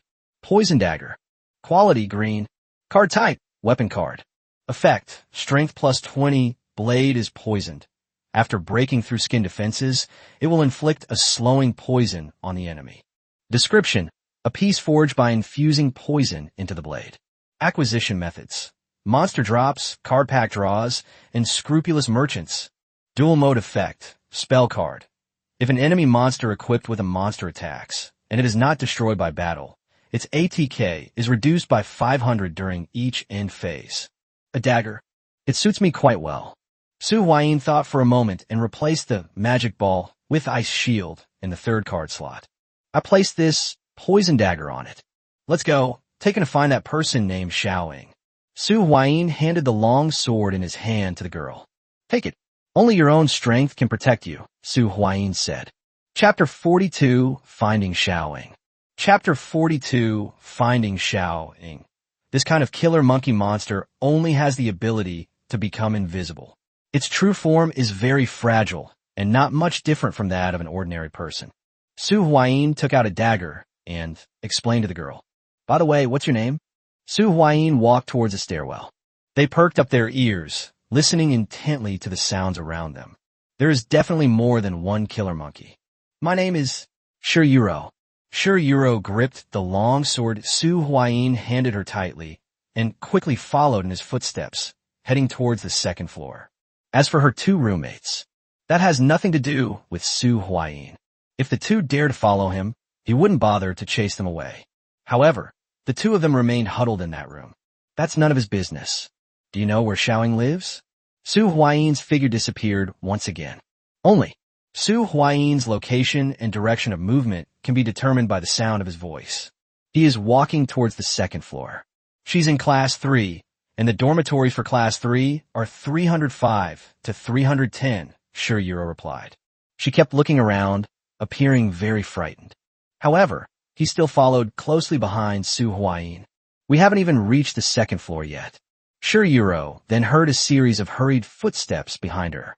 The footsteps sounded like drums. Every step he took landed squarely on Shiyuro's heart. Her little face turned deathly pale. Now, slay them. A voice rang out. Shiyuro subconsciously followed the instructions of that voice. He slashed his long sword toward the direction from which the footsteps came, accompanied by the sound of a sword blade piercing flesh. An ugly, monkey-like monster was slashed out of Shiyuro's invisibility state. It's not dead yet, kill it. A voice rang out once again. Shiyuro didn't know what to do either. But after hearing Su Huayin's words, act according to Su Huayin's instructions. He took a step and stood in front of the small, monkey-like monster. He slashed at the monkey-like monster with his long sword. This is just random, indiscriminate hacking. They had no idea what the vital point was. However, she had already gained a complete advantage. The biggest advantage of this killer monkey is its ability to hide. After the invisibility was broken, it's basically nothing anymore. He slashed several times in succession. That's what made the killer monkey lose its ability to struggle. A white card emerged from the corpse of the killer monkey monster. This is... Shirayuro looked curiously at the card that had appeared on the corpse. This is what you killed, so it's your spoils. Su Huayin didn't even glance at the white card. He had already reached the stairs leading from the second floor to the third floor. Wait for me. Shirayuro hurriedly put the card away. Then he hurriedly caught up with Su Huayin. By the time Shirayuro caught up, Su Huayin has already arrived on the third floor. We just arrived on the third floor. As Su Huayin emerged from the stairwell, he heard a series of complex footsteps. It was charging straight at him. This is clearly not the kind of commotion a killer monkey could cause. There are at least two. Su Huayin's expression immediately turned serious. This clone isn't very strong. If there were three, he might not be able to handle them. It's up to you now. Follow my orders, Su Huayin said. After saying this, Su Huayin's voice disappeared. Only Shirayuro remained, holding the knife in both hands. A man holds a sword in both hands, pointing it at something he can't see. Su Huayin was very fortunate that he had just guided Shirayuro through their first battle. Now, she at least had the courage to pick up a knife. Moreover, he's also a great target, cough cough, a teammate. Shirayuro has absolutely no fighting skills. However, it was good that she was willing to follow his orders. The footsteps grew closer. Cut. Su Huayin gave the order. Then I did it myself. It didn't matter whether Shirayuro followed his instructions or not. Su Huayin never expected anything from her. But that's the kind of person he had no hope for. One sword strike completely turned the tide of the battle. It's not that Shirayuro is particularly strong. Rather, it was the card she had just acquired. Boom! A sword strike was unleashed. A burst of sword energy was unleashed by Shirayuro. The attack form of sword energy depends on the strength of the user. Shirayuro's physical strength is estimated to be only 8 points or even less. However, it was such a weak sword aura. The three killer monkeys were directly brought out of hiding. When attacked, or when launching an attack, the character will be revealed from stealth. And since it has been revealed, done. Su Huayin, slightly out of breath, put away the dagger in his hand. The corpses of the three killer monkeys lay on the ground. A card emerged from one of the corpses. Su Huayin picked it up casually. Killer monkey. Quality white. Card type. Dual mode exclusive card. Beastman monster. 1 star. Attack 500. Defense 300. Effect. This card can directly attack the opponent's life. It's not very useful. Su Huayin glanced at the card's contents and then put it away. The killer monkey monsters in this building should have been mostly eliminated by now. As Su Huayin spoke, he ceased remaining invisible and entered room 305. I saw that the door to this room had already been opened. The whole place reeked of a pungent, bloody smell. This scene gave Su Huayin a bad feeling. It's not that he particularly wanted to save this person named Xiaoying, or that he particularly wanted to complete the mission and obtain the God of War's blessing card. The main thing is that he's been busy with this matter until now. We can't let him go home empty-handed, can we? That would be a huge loss. Are there any survivors? Su Huayin called out to the inside. However, there was no response. Su Huayin left room 305. Then we arrived at room 306, which was opposite room 305. This room is the same as room 305. The bad news is that everyone in both rooms is dead. The good news is that only the doors to these two rooms were open. These killer monkeys are not very powerful. In reality, even an ordinary person could defeat this monster. Please don't let anything happen. Su Huayin arrived at room 307. With a forceful push, they found the room door locked, and it seemed to be blocked by something. It's impossible to push it open. Upon discovering this situation, Su Huayin actually showed a hint of joy. Are the people inside still there?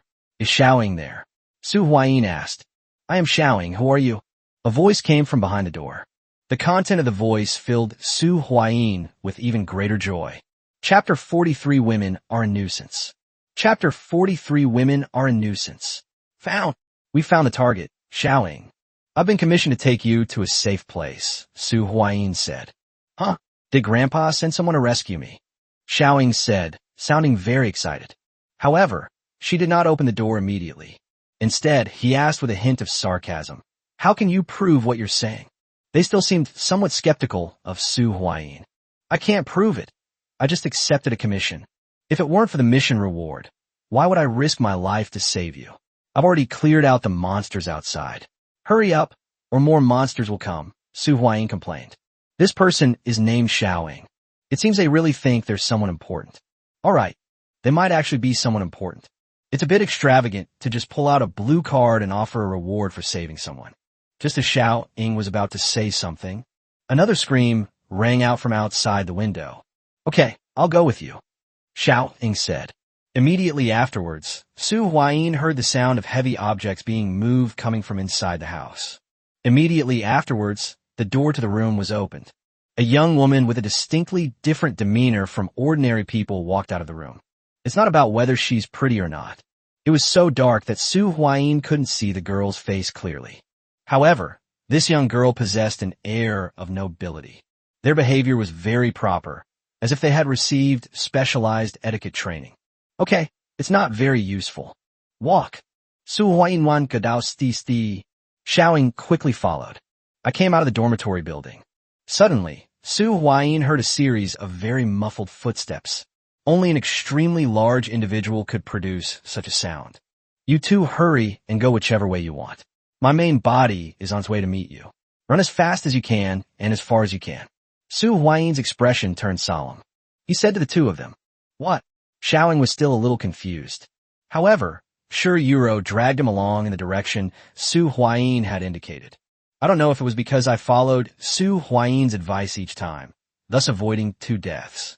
Now, listen to Su Huayin's instructions. Shi Yuro carried out the order almost without thinking. They also took Xiaoying with them and quickly escaped. The two hadn't gone very far. Su Huayin felt a bone-chilling cold. He knew that this was a matter of life and death. My clone, which just recovered, is going to be gone again. Su Huayin smiled bitterly. Without hesitation, he activated the skill. May heaven and earth live as long as we do. A terrifying force, originating from Su Huayin's body, emanated in all directions. An unseen figure was revealed by the explosion. This is a killer monkey that is almost 2 meters tall. A sharp knife was about to be inserted into Su Huayin's neck, less than 30 centimeters away. If he is killed, he won't be able to activate the heaven and earth together skill.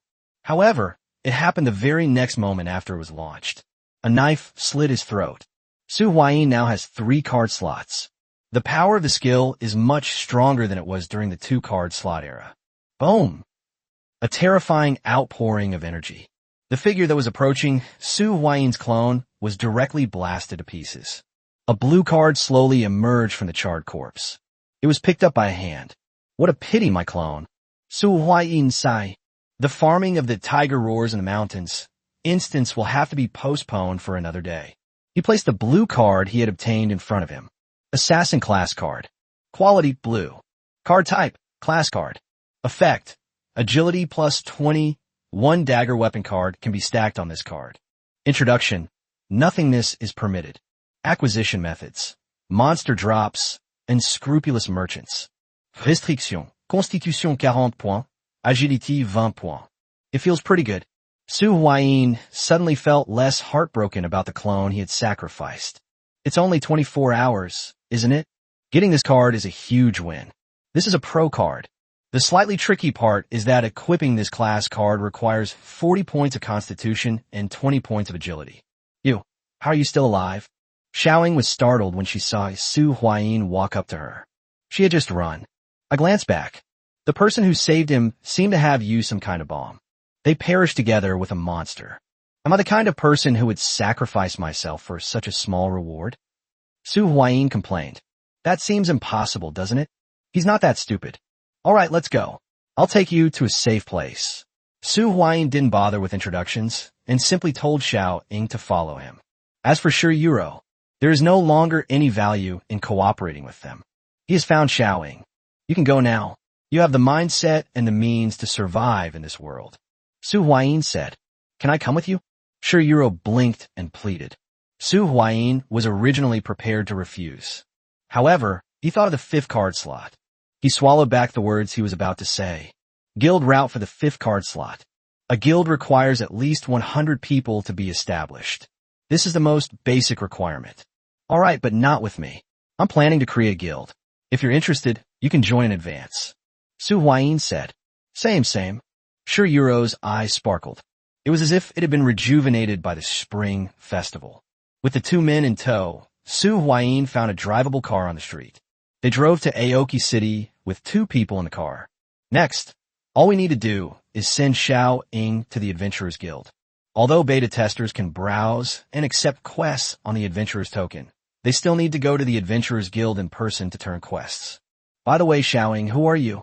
Su Huayin glanced at Xiao Ying a few times through the rearview mirror inside the car. Without a doubt, she is absolutely beautiful. Moreover, she's at least a school beauty, with delicate skin and a graceful figure.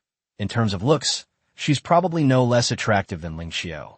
And the air of nobility about her makes her seem like a white swan. Of course, the card player doesn't take a partner. He's a man with lofty goals. Women are just a hindrance. You guess. Xiao Ying countered with a question. She is now basically certain that what Su Huayin said is mostly true. This person came to rescue her.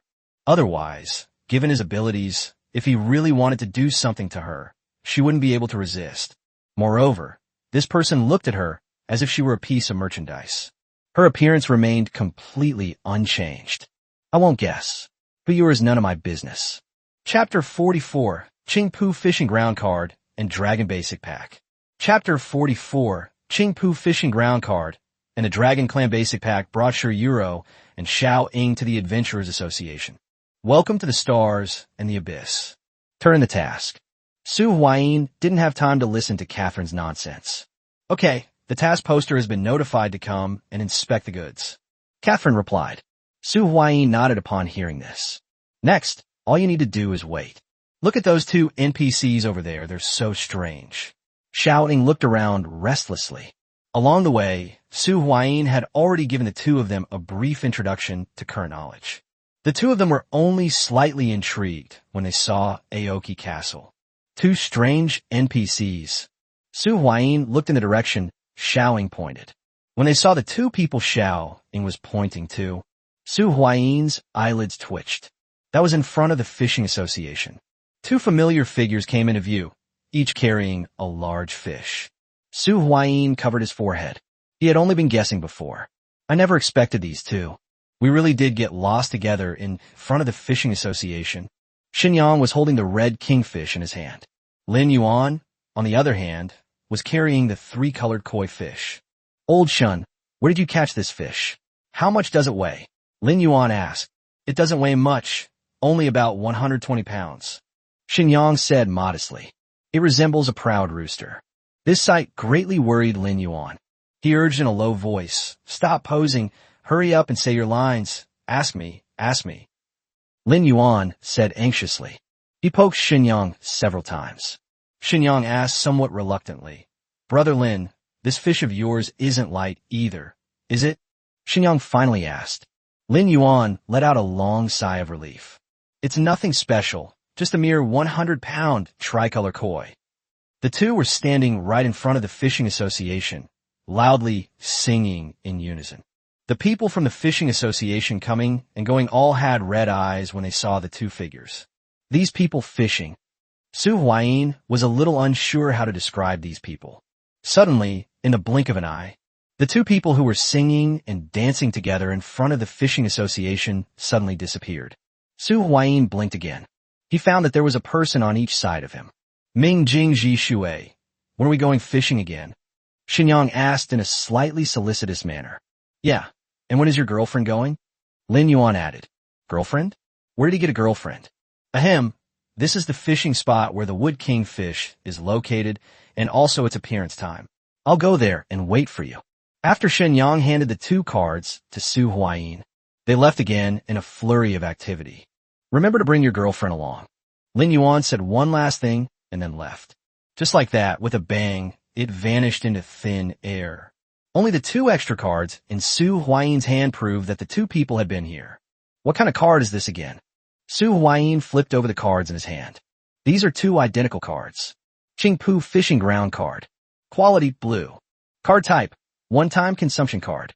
Effect, After use, you can enter the Qingpu fishing grounds and stay for up to 24 hours. Introduction. Qingpu Fishing Ground is a fishing paradise, and legend has it that the 3-star dragon pearl fish lives in this fishing ground. Acquisition method. Fishing association. It looks like there's another one for Ling Qiu. Su Huayin put both cards away. I'll give it to Ling Qiu when I get back tonight. Su Huayin didn't have to wait long at the entrance of the Adventurers Association. About 10 minutes later, Su Huayin finally met the person he was waiting for. A car stopped in front of him. Oh no, to be precise, it stopped in front of Xiaoying. One of them was wearing glasses. A man who appeared refined but exuded a strong aura of authority stepped out of the car. Xiaoying. The man's face lit up with surprise when he saw Xiaoying. They immediately picked Xiaoying up and put her in the car. Then he looked at Su Huayin. This must be the one who rescued Xiaoying, right? Here's your reward. The man handed Su Huayin a God of War's blessing card and 10 cards worth 100 pesos each. How come there are so many? Su Huayin raised an eyebrow. This payment was 500 pesos more than the agreed amount. The peso is still useful. You can unlock card slots, buy card packs, purchase time to stay in the main city, and issue adventure quests, among other things. A basic card pack can be purchased for 600 pesos. This is just a small gift to mark our meeting. Your abilities are remarkable, and perhaps we will have the opportunity to cooperate in the future. That's what the middle-aged man said. Although the men all possessed the air of superiors, neither their manner of speaking nor their tone of voice appeared aggressive. On the contrary, it makes people feel very comfortable.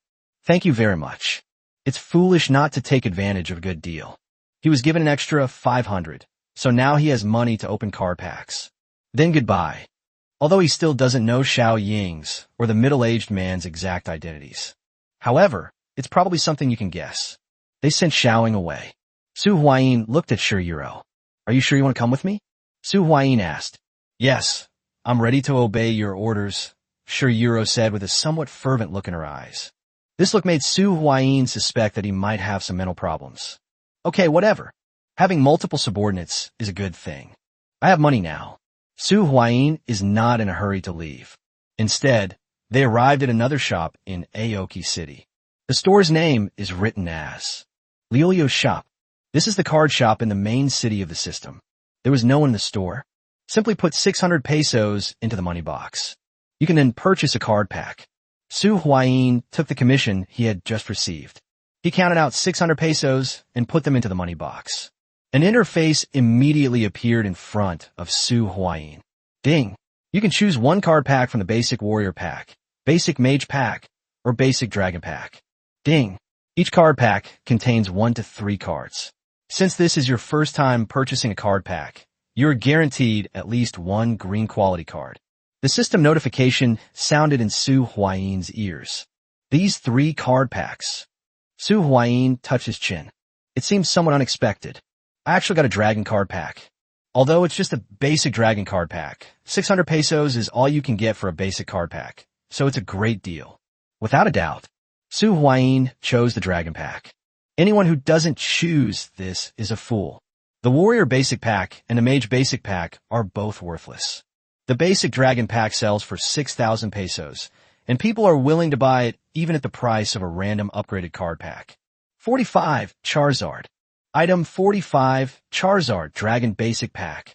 Su Huayin clicked on the Dragon Clan Basic Pack. The next moment, a card pack appeared in front of Su Huayin. Dragon Basics Pack, X1. I can't believe my luck. I actually got the Dragon Basic Pack. Let me see what's inside. Su Huayin then tore open the card pack. Each purchase allows you to choose one of 3 randomly selected card packs. The card holder was torn open. The card pack contains 2 cards. Only 2? Well, that's not bad. Su Huayin drew the first card from the card pack. This is a white card. Dragon Cookies. Quality white. Card type, food card. Effect, strength plus 30 for 5 minutes after use. Cooldown, 30 minutes. Description, Long Long's favorite cookies. Acquisition method, Dragon Basic Card Pack. Duelist mode effect, spell card. After use, you can special summon 1 dragon-type monster with a maximum ATK of 500 from your hand. It doesn't seem to be of much use, so I'll give it to you.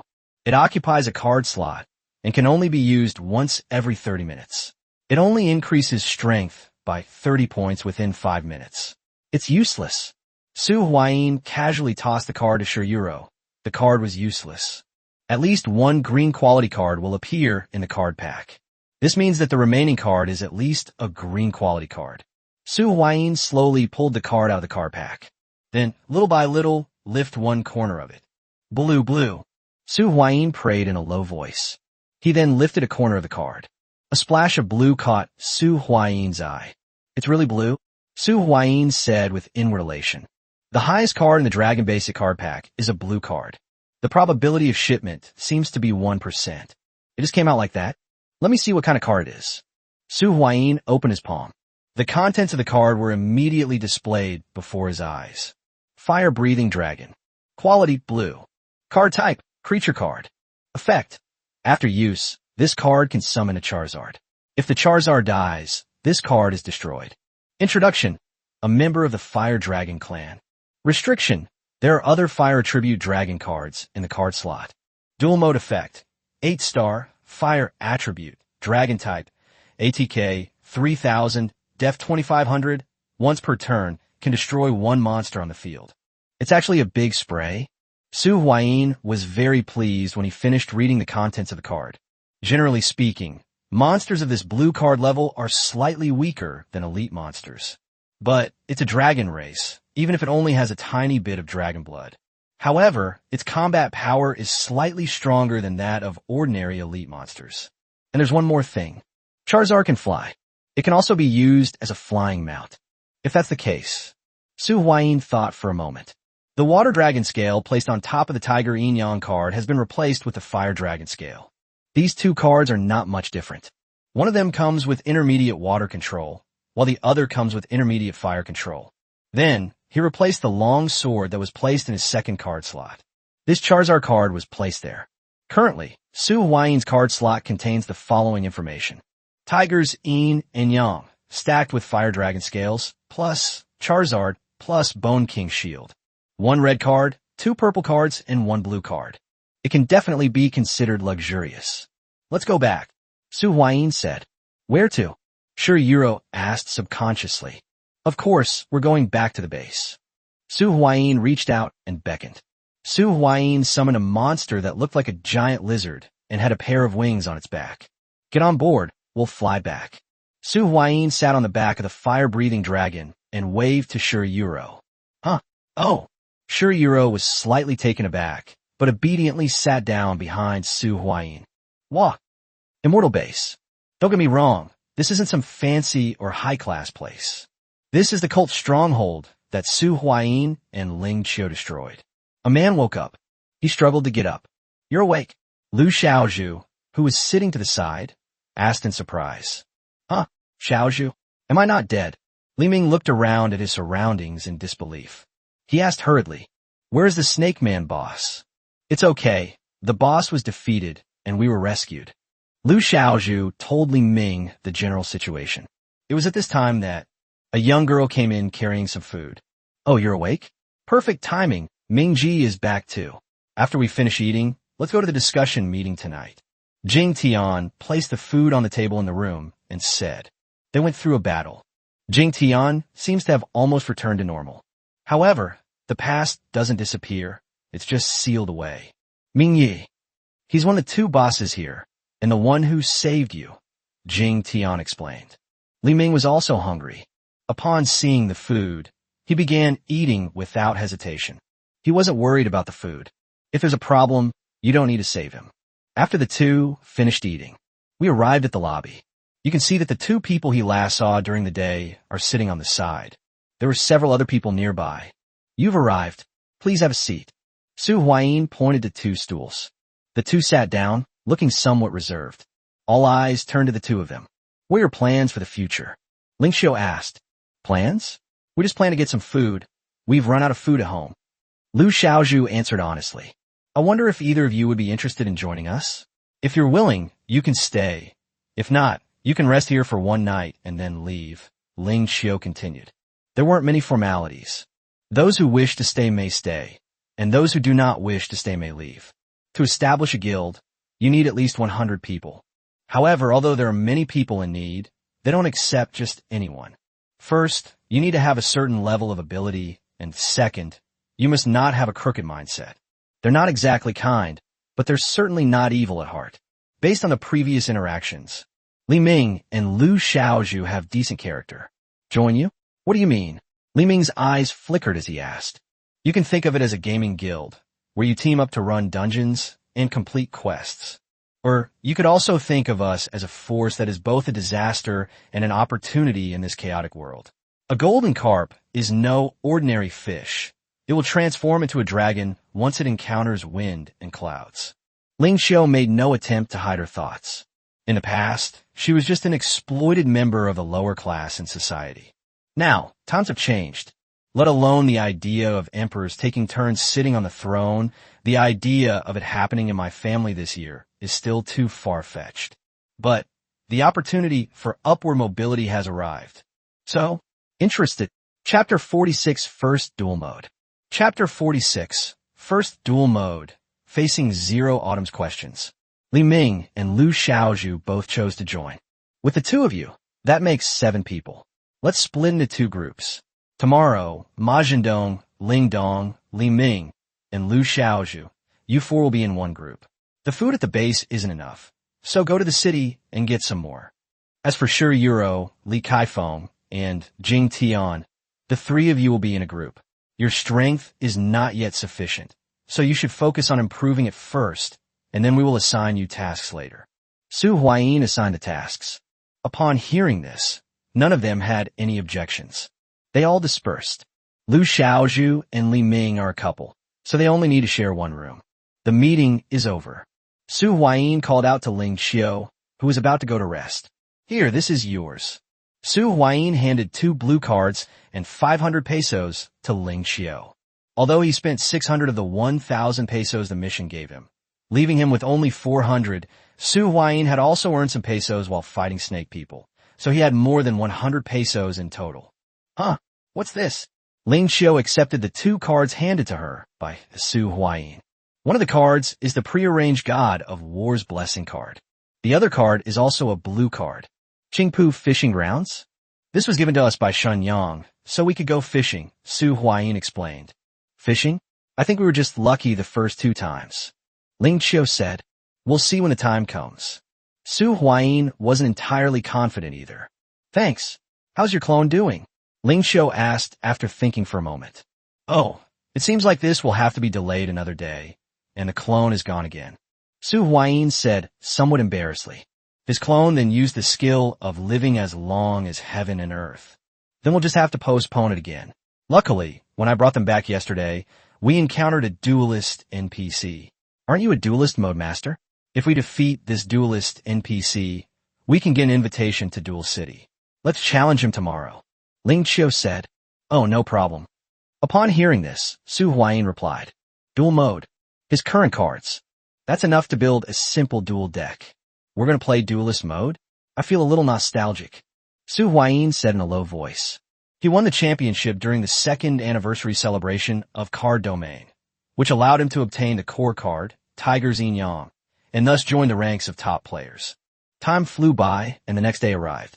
Ma Zhendong and his group set off. Su Huayin and Ling Xiao were also preparing to set off. Come up. Ling Xiao summoned her skeletal warhorse. Then he waved to Su Huayin. Let Su Huayin go. No need, just take this mount card out of the slot and ride mine. Su Huayin waved his hand. A fire-breathing dragon was summoned. Huh, a flying mount? Ling Xiao seemed somewhat surprised. We've only been apart for half a day. How did you manage to do that? I got it when I opened a card pack at the card store, Su Huayin explained with a laugh. If there's a flying mount, of course you'll ride a flying mount. Where is it? How can I find the NPC you mentioned? Su Huayin asked. It's over there. Fly a little lower, and we should be able to find it quickly. Ling Xiao pointed in a direction. Su Huayin immediately controlled the fire-breathing dragon and flew in that direction. Not long after. It's right next to a small grove of trees. Here. Su Huayin saw an old man with a hairstyle that looked like he was good at playing cards. Only when Su Huayin and Ling Xiao arrived near the NPC. But they found that someone had already arrived. and they're currently fighting against this NPC. The two people immediately came to the side to watch. The person who challenged the card-playing NPC was a young boy who didn't look very old. He's probably just barely an adult. It's my turn. The Great Tree King attacks the Skeleton Soldier. Because the Great Tree King's attack has a piercing effect, it deals 2,200 points of damage to you. Your health is now down to 1,700. I'm sorry you've lost. The old NPC immediately reduced the boy's health to 0. Damn it. If I had some good cards right now, I wouldn't have lost a deck like yours. The boy seemed somewhat exasperated. Unfortunately, this old man wasn't an intelligent NPC. He was just an emotionless card-playing machine. The boy's curses had no effect. The boy also noticed Su Huayin and Ling Qiu at this moment. After giving Su Huayin and the other man a wary look, they slowly retreated backward. It seems that he has no intention of contacting the two. Neither Su Huayin nor Ling Qiu had any intention of chasing after them. The two approached the NPC. "Old man, let's duel," Su Huayin said. A panel immediately lit up in front of Su Huayin. Easy mode or standard mode. The deck in easy mode has 20 to 30 cards, with only 3 monsters and 3 spell/trap cards in each zone, and only 4,000 life points. You start by playing 5 cards, and then play 5+1 cards during your draw phase. As for the standard mode, the deck consists of 40 to 60 cards, 5+5 in the monster zone and the spell/trap zone, plus an extra zone, 8,000 health, and the only thing that remains unchanged is the hand. Select easy mode. Su Huayin naturally chose the simplified mode. He currently doesn't even have enough cards to meet the minimum requirement of 40 cards for standard mode. Let's duel. Su Huayin put his prepared deck into the card box. This is the strongest deck he can currently create. Ding! Your card, Heaven and Earth Together, cannot be used in easy mode. A prohibition symbol appeared before Su Huayin's eyes. However, he didn't have this card in his deck. Come on, guess the literal meaning or the symbolic meaning. The old NPC tossed a coin into the air and asked a question. Literal. Su Huayin guets. Soon, the coin fell from the sky. Unfortunately, it wasn't the literal word Su Huayin chose, but rather the decorative one. Since that's the case, I won't hold back. I'll go first, summon Treant Guardian, and cover 2 spell/trap cards. End of turn. The NPC old man summoned a 4-star vanilla monster with 1,700 attack and 800 defense in attack position, and 2 cards were face down. Su Huayin glanced at the card in his hand. His brow furrowed slightly. This hand is pretty bad. 2 Serpent Archers, 1 Serpent Warrior, 1 Stealth, and 1 Fire-Breathing Dragon. An 8 monster that normally requires 2 sacrifices to summon. Honestly, this hand can be considered a complete disaster. With just these cards, it seems they can't even deal with that blank monster. They can only rely on stealth to survive for 1 turn, but the other 2 face-down cards are making Su Huayin a little worried. Fortunately, it's now his turn, and he could draw a card. Give me a good one. Su Huayin reached out and touched a pile of cards. Chapter 47, A Small Test. Chapter 47, A Small Test. Perhaps Su Huayin's prayers had an effect. This time, the card I drew was actually a purple card. Su Huai currently possesses purple quality cards. There are only 4 in total. Water Dragon Scale, Fire Dragon Scale, as well as Bone King Shield and Heaven and Earth Together. The card has been banned in easy mode. Su Huayin did not include the card Bone King Shield in his deck. Therefore, there are only 2 possibilities for this purple card. It's either a Water Dragon Scale or a Fire Dragon Scale. Give me some Fire Dragon Scales. Su Huayin het silenti. However, life is just a bit of pain. You may want something, but it may not come to you. The card Su Huayin drew is Water Dragon Scale. That's it. Actually, it's not much different. Su Huayin thought to himself. During my turn, since there are no monsters on the field, I activate the effect of Water Dragon Scale. This card can be special summoned when there are no monsters on your field. Su Huayin summoned Water Dragon Scale onto the field. Then wait for the chain reaction on the other side. Since the opponent didn't activate the card covering effect, Su Huayin continued his actions. To activate the effect of Water Dragon Scale, you can add 1 5-element Dragon Scale series or Water Attribute Dragon Monster to your hand. I choose to add 1 Fire Dragon Scale to my hand. A Fire Dragon Scale was retrieved by Su Huayin and added to his hand. The other party still did not make a move. Entering the battle phase, the Water Dragon Scales launch an attack on the Treant Guardian. Su Huayin used the Water Dragon Scale, which only had 100 attack points, to launch a suicidal attack on the Treant Guardian, whose attack power was a full 1,700 points. It's already the second round, so we can launch an attack now. Wait, just then, activate the Quick Play spell card, Fertilizer, to send one Treant monster on the field to the graveyard, and special summon a Great Tree King from the deck in attack position. A Great Tree King monster with 2,400 ATK and 1,500 def is special summoned to the field. Ding! Attack reversal. Continue attacking. Yes. Su Huayin's choice remained the same, to continue sending the Water Dragon Scales in suicidal attacks. Minus 2,300. Su Huayin's health points are down to only 1,700. The Water Dragon Scales were destroyed in the battle and sent to the graveyard. That was exactly his goal. He wanted to turn the field into an empty stadium. The battle phase has ended. Entering main phase 2. Su Huayin continued the operation. Since there are no monsters on the field, I can special summon this card. Fire Dragon Scale, special summon. Activate the effect of Fire Dragon Scale. Tribute this card, and special summon one Fire Dragon monster from your hand. Come out Charizard. An 8-star monster was summoned by Su Huayin. Attack power 3,000, defense power 2,500, effect once per turn. Destroys one monster on the opponent's field. Since the battle phase has ended, Su Huayin cannot launch an attack. However, the Charizard effect can be activated. Activate Charizard's effect to destroy the Great Tree King. Boom! A loud bang followed. The Great Tree King monster was destroyed by the Charizard's effect. End of round. Su Huayin ended this round. My turn. The old NPC drew a card. Summon Treant Guardian. A blank card with 1,700 attack power was summoned once again. Immediately afterwards, a magic card is played from your hand. Activate the preparation spell card, Meteor Arrow, which reduces the monster's ATK by 500 and give the monster the effect of attacking the opponent's life points directly. Treant Guardian attack. Minus 1,200. Su Huayin only had 1,700 health points left. Having withstood this attack, my health is down to only 500 points. How do you put it in one sentence? Your life is already as fragile as a candle flickering in the wind. End of round. The old NPC stamped another card. Finally, it was Su Huayin's turn again. If this round doesn't end the battle, Su Huayin feels he might be doomed. My turn, draw a card. Su Huayin drew a card from the deck. This is a green card. Snake, Man Mage. Activate the Fire Dragon's effect to destroy the Treant Guardian. Su Huayin activated the Monster Destruction effect of Charizard. Specify the target to be destroyed. Tree People Guard. At this very moment, I activate the Attack Speed spell card, Fertilizer, Destroyer Treant Guard, and special summon Great Tree King monster in defense position. Not bad. Su Huayin praised the old NPC.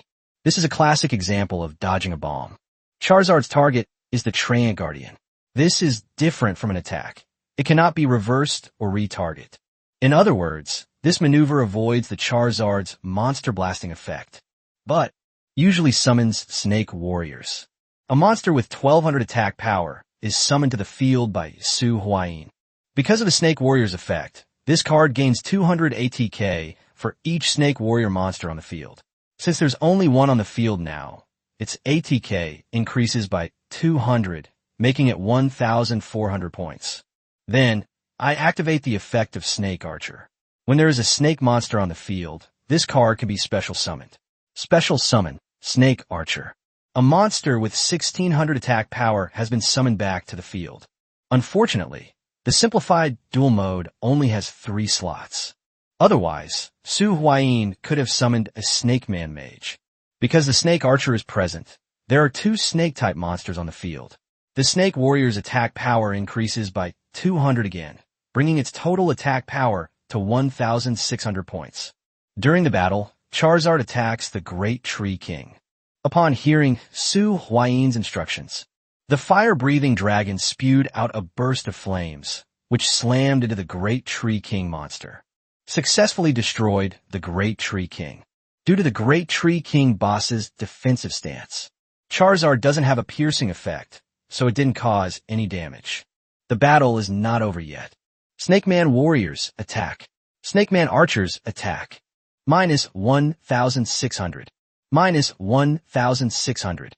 The attacks from the Snake Man Warriors and Snake Man Archers reduce the old NPC's health to only 800 points. The battle phase has ended, and we are now entering the second main phase. Finally, using the effect of the Serpent Archer, when there are 2 or more serpent monsters on the field, you can release one of them to deal damage equal to half the ATK of the released monster. Liberate the Snake Man Warrior, dealing 800 damage to you. Minus 800. The old NPC's health instantly dropped to 0. Chapter 48, Tideling's Handkerchief. Chapter 48, Tideling's Handkerchief. Young man, you are very strong. The Duel City event will be held in a month. That is your stage. The old NPC handed a card to Su Huayin. Duel City admission ticket. Quality blue. Card type, one-time consumption card.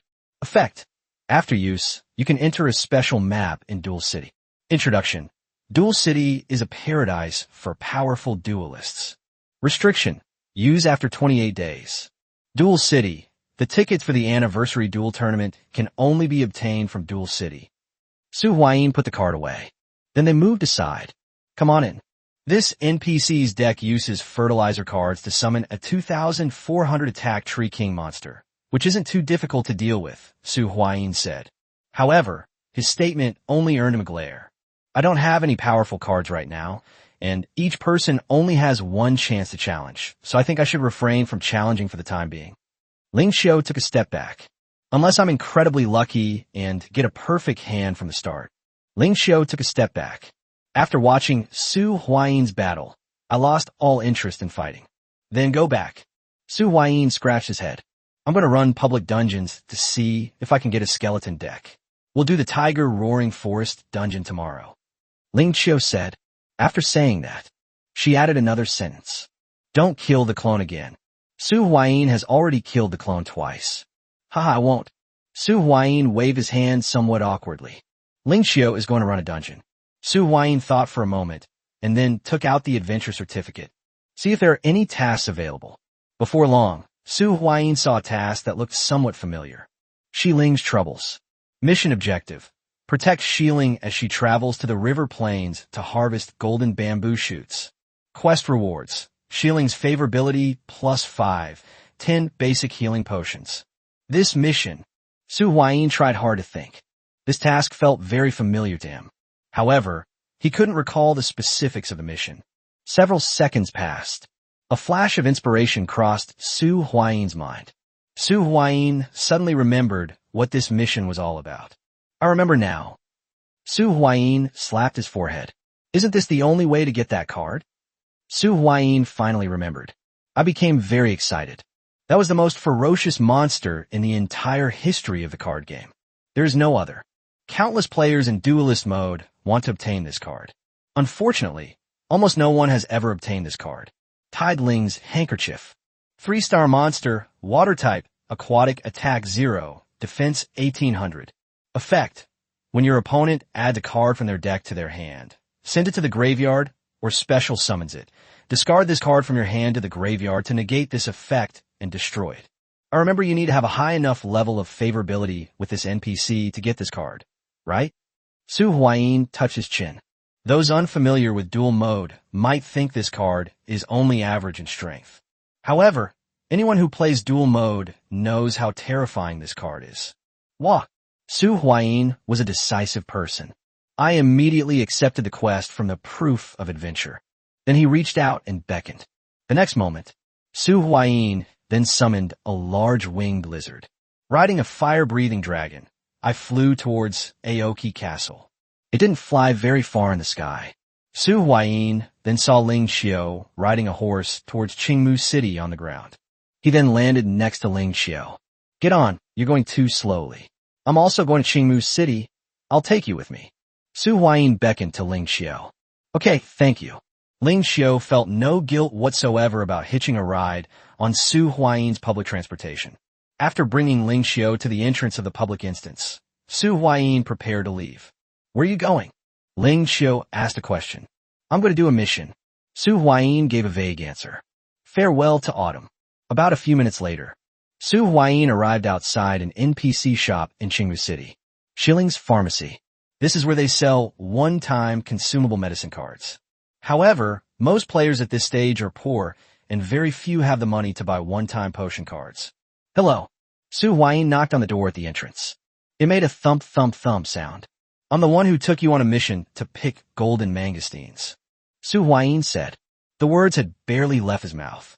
A graceful young woman with long, flowing hair, dressed in a light blue dress with a white belt around her waist, emerged from the inner room. The girl exuded a serene and otherworldly aura. Oh, so this is the mission you took. Tideling glanced at Su Huayin. Then let's go. Please take care of me on the way. Her voice was very soft, as if she were walking on clouds. Of course, it has nothing to do with Su Huayin. Su Huayin's focus was on finding her handkerchief. That was hailed as the most ferocious monster in the history of the card domain.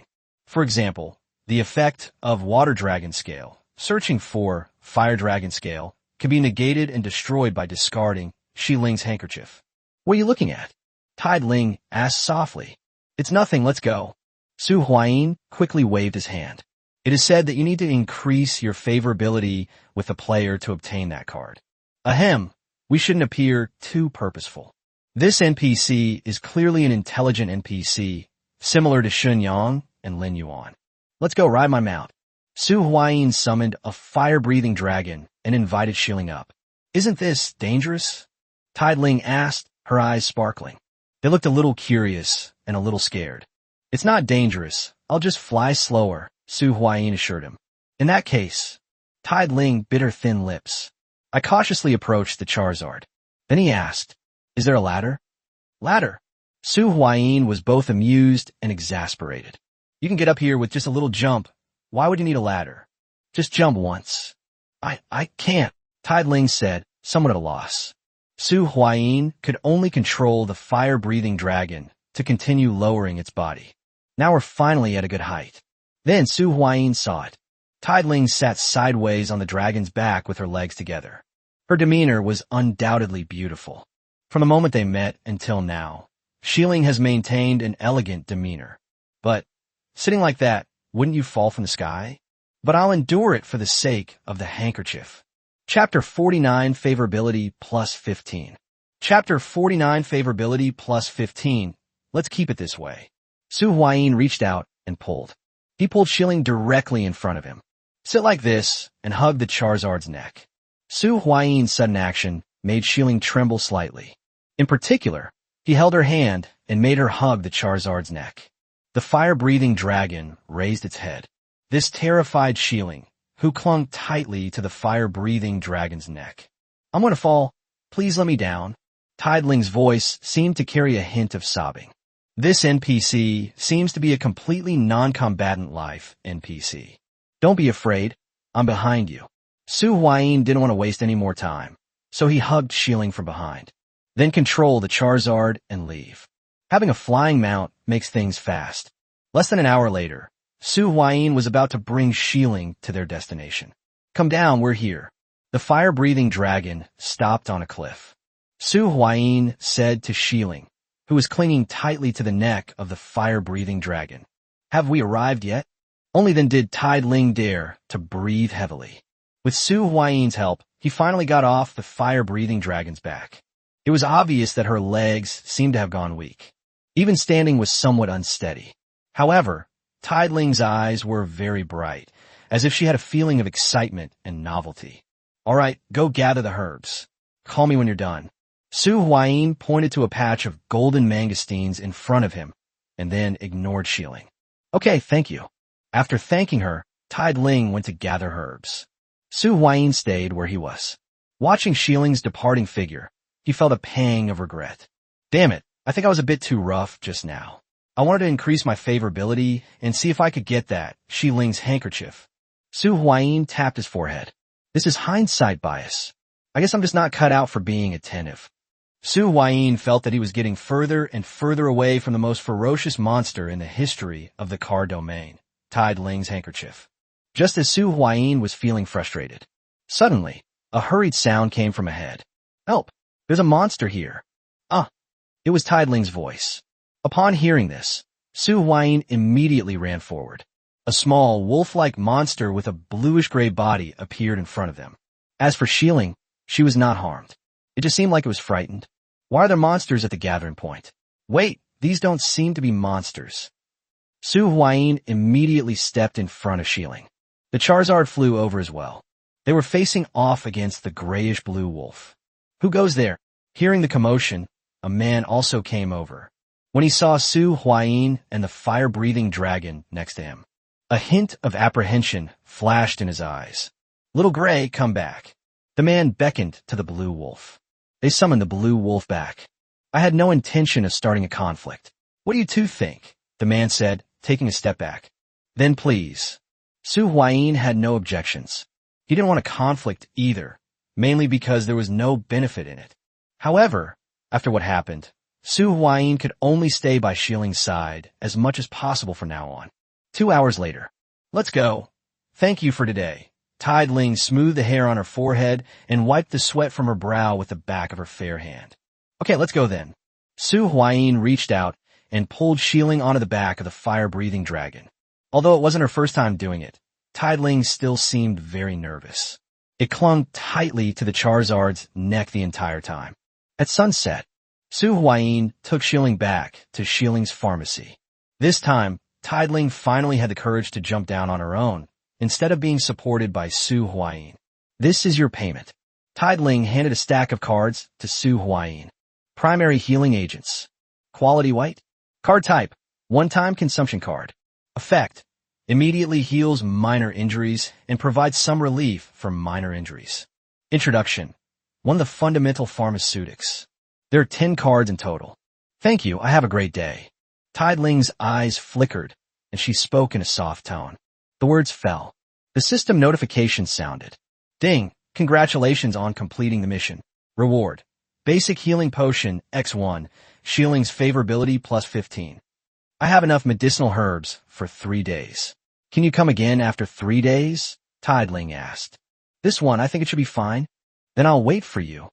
After saying that, Xiling ran back into the shop. Su Huayin was also preparing to return. The clone's cool down is almost over. "Let's skip tonight. Tomorrow, Ling Xiao and I will go raid the Tiger Roars in the mountains, instance together. As for the card Tide Ling's handkerchief, there's nothing to be too eager for. No one managed to get their hands on it, even after 3 years of closed beta testing. Furthermore, he doesn't know how to cultivate goodwill, etc." Su Huayin suddenly realized something. 15 points of favorability? If he remembers correctly. The favorability reward is 5 points, I think. Just now. If he heard correctly. It seems like I gained 15 points of favorability. What's going on? Is it because it's the first mission and there's an extra favorability bonus? Or is it because I'm more handsome? Su Huayin said with a hint of self-deprecation. He's not even as handsome as a white card. Let's go home. Su Huayin dismissed any unnecessary thoughts. He didn't expect to obtain the card, Tide Ling's handkerchief, so easily. Big spray, let's go. Chapter 50 Tiger Vanguard Boss. Chapter 50 Tiger Vanguard Boss. Ahem. Ling Xiao, I have a question for you. Back at the base, Su Huayin found Ling Xiao. He asked, somewhat embarrassed. When Su Huayin found Ling Xiao was sitting at a table, holding a pen, writing and drawing in a notebook. What is it? I heard Su Huayin's voice. Ling Xiao slightly raised her head. She looked up at Su Huayin. So, how do I increase a girl's affection level? Su Huayin asked. He wanted to increase Tide Ling's affection level, but he had no idea how. Oh, to increase a girl's favorability. Ling Xiao's eyes flickered, and she paused, her pen still in her hand. Well, you know what? Su Huayin quickly pressed for an answer. Oh, that's simple. Ling Xiao smoothed her hair and continued. Be proactive, make some physical contact, and you can also cater to their preferences by giving them small gifts or something. Is that so? Su Huayin seemed to be deep in thought upon hearing this. Thank you. After saying that, Su Huayin waved to Ling Xiao. Watching Su Huayin's retreating figure as he pondered something, Ling Xiao suddenly felt a sense of foreboding rising within her. Su Huayin returned to his room. I'm still pondering what Ling Xiao said. Do you want to have physical contact and give gifts? I wonder what Xiling likes. It seems to be a pharmacist. Perhaps I could keep some related cards. A night has passed.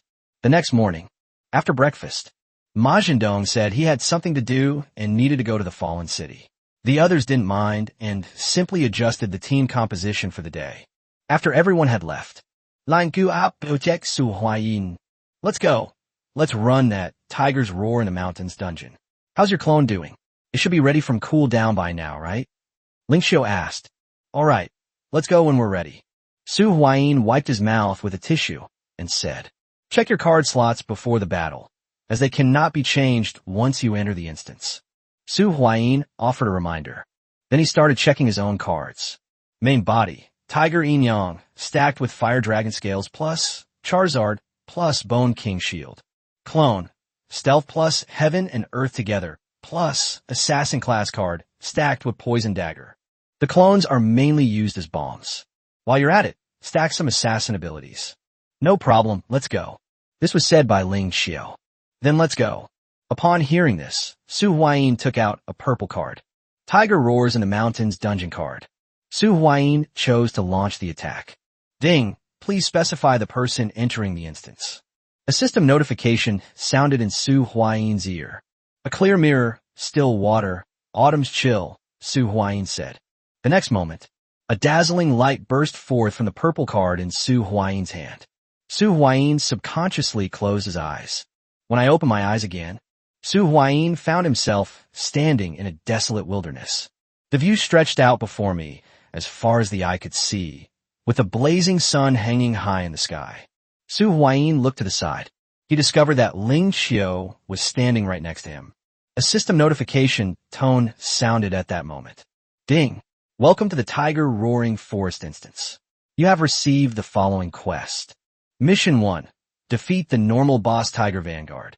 Quest reward. Either the Black Tiger Sword or the White Tiger Blade will be randomly selected.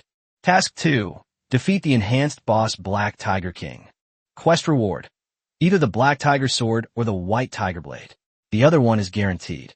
Optional quest. Find the Berserk Fruit. Feed it to the Black Tiger King boss before challenging it, and then kill the Berserk Black Tiger King boss. Mission reward.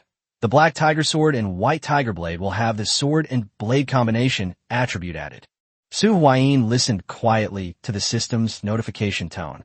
The first two tasks should proceed as expected. You need to defeat one boss and one enhanced boss in this dungeon. Interestingly, this is the last optional task.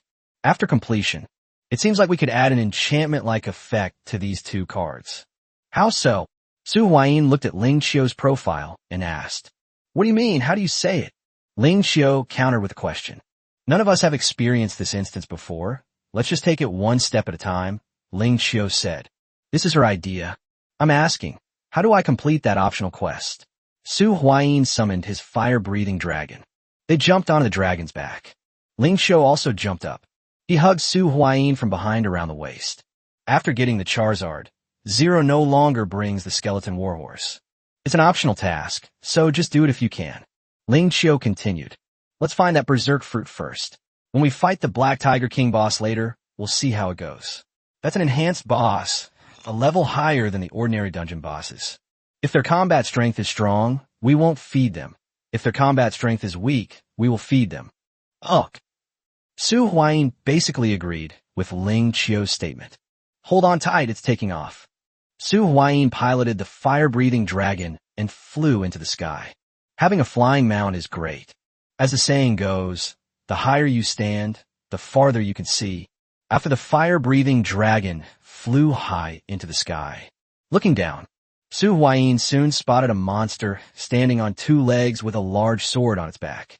That's it, Big Mouth, go over there. Su Huayin pointed at the monster. Piloting the Charizard in midair, he made a turn and swooped down towards the tiger boss who carried a great sword and walked upright on two legs. Just like a fighter jet. When Su Huayin got about 10 meters away from the boss, he finally saw the name above the boss's head. Tiger Vanguard boss. This is the Tiger Vanguard boss that you're required to kill in Mission 1. Breath of Fire. An instruction was issued. The Charizard immediately opened its mouth wide, and a burst of flames quickly formed inside. But, call out. A powerful sword aura slashed towards the fire-breathing dragon and Su Huayin, who was sitting on its back. Tiger Vanguard boss isn't blind. Just as Su Huayin and his companion were approaching from the sky in a grand manner, Tiger Vanguard boss noticed their presence. Its sharp eyes were fixed on Su Huayin and the other man. Tiger Vanguard boss swiftly gripped the massive sword on his back, which gleamed coldly in the sunlight. Without hesitation, it raised its broadsword and swung it fiercely in the direction where Su Huayin and the others were. In an instant, a powerful sword aura shot out like a bolt of lightning. With unparalleled power and momentum, it slashed straight at Su Huayin and the others. Upon seeing this, Su Huayin was startled. He immediately focused his mind and controlled the fire-breathing dragon to turn rapidly. The Charizard roared, flapped its wings forcefully, and suddenly shifted its body to the side, narrowly avoiding the Tiger Vanguard boss's attack. Jump! Su Huayin shouted. The fire-breathing dragon's silhouette swept over the Tiger Vanguard boss's head, blocking out the sunlight and creating a brief shadow. In that instant, two dark figures appeared to descend from the sky. It came crashing down menacingly towards the top of the Tiger Vanguard boss's head. Chapter 51, Killing Tiger Vanguard. Chapter 51, Killing Tiger Vanguard Bang. The Bone King's shield collided with that greatsword. Su Huayin's body, along with the Bone King's shield, was swept away. Damn, that's incredible strength. Su Huayin rolled over and got up. I saw Ling Xiao entangled with this Tiger Vanguard boss. After slashing Su Huayin with a single blow, he sent him flying. Tiger Vanguard's strength was slightly lacking, so he could only use his sword as a shield to block and defend against Ling Xiao's attacks. Su Huayin's current physical condition. In addition, there's the blocking effect of the Bone King's shield. He was basically unharmed.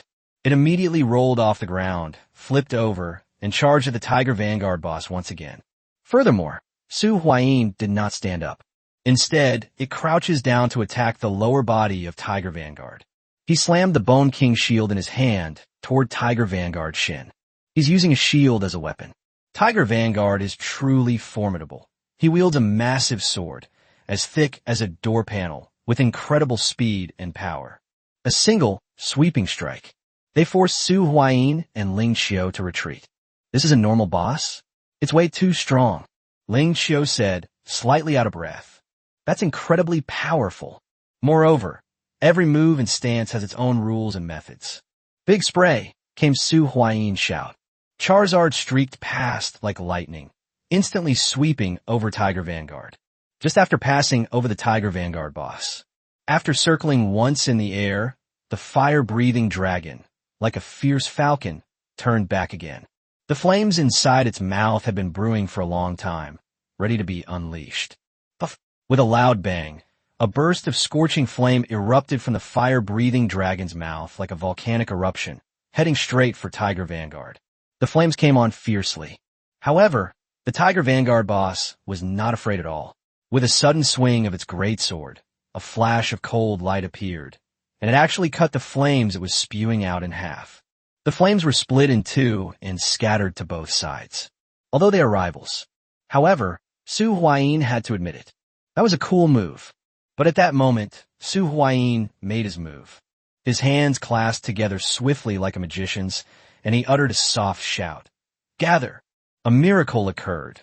The flames, which had been separated, seemed to be drawn together by some mysterious force and converged back towards the center. Like two agile fire snakes, they coiled around the Tiger Vanguard boss with astonishing speed. Fire control technique. Superior. Su Huayin reminded him. While the Tiger Vanguard boss was busy extinguishing the fire snakes wrapped around him and was in disarray, they took advantage of the situation. Su Huayin raised the Bone King's shield high with both hands. Then, with all his might, he smashed the Tiger Vanguard boss's head down. This strike was like a thunderbolt, unstoppable. Without a doubt, this was a strike that Su Huayin had launched with all his might. There was a loud boom. However, what was unexpected was Although Su Huayin hit the target, the Tiger Vanguard boss blocked it with its thick arm. In an instant, a crisp cracking sound rang out, as if bones were breaking. The Tiger Vanguard boss's arm was instantly twisted and deformed by the powerful impact, and was clearly ruined. However, this is not the final killing move. The real killer move is actually Zero Autumn. Just as Tiger Vanguard boss was using all his strength to defend against Su Huayin's attack, it had no time to attend to anything else, focusing all its remaining strength on defending against Su Huayin's attack. At this moment, Ling Qiu seized the opportunity. The laser sword in his hand shot straight toward the chest of the Tiger Vanguard boss like lightning. The laser sword pierced through the chest of the Tiger Vanguard boss without any resistance, and powerful energy instantly erupted within its body. At this moment, even the eyes of Tiger Vanguard boss lost their last glimmer of light. Boom! The Tiger Vanguard boss's corpse lay on the ground. A purple card emerged from the corpse of the Tiger Vanguard boss. Purple card. It can produce purple cards, so it seems normal for it to have this level of strength. Su Huayin said, slightly out of breath. This Tiger Vanguard boss seems to be stronger than most wild map bosses. It's important to know that wild bosses are half a level higher than dungeon bosses. Let's go see what kind of card it is. Su Huayin said. Upon hearing this, Ling Qiu reached out and grabbed the purple card. White Tiger Blade. Quality, purple. Card type, weapon card.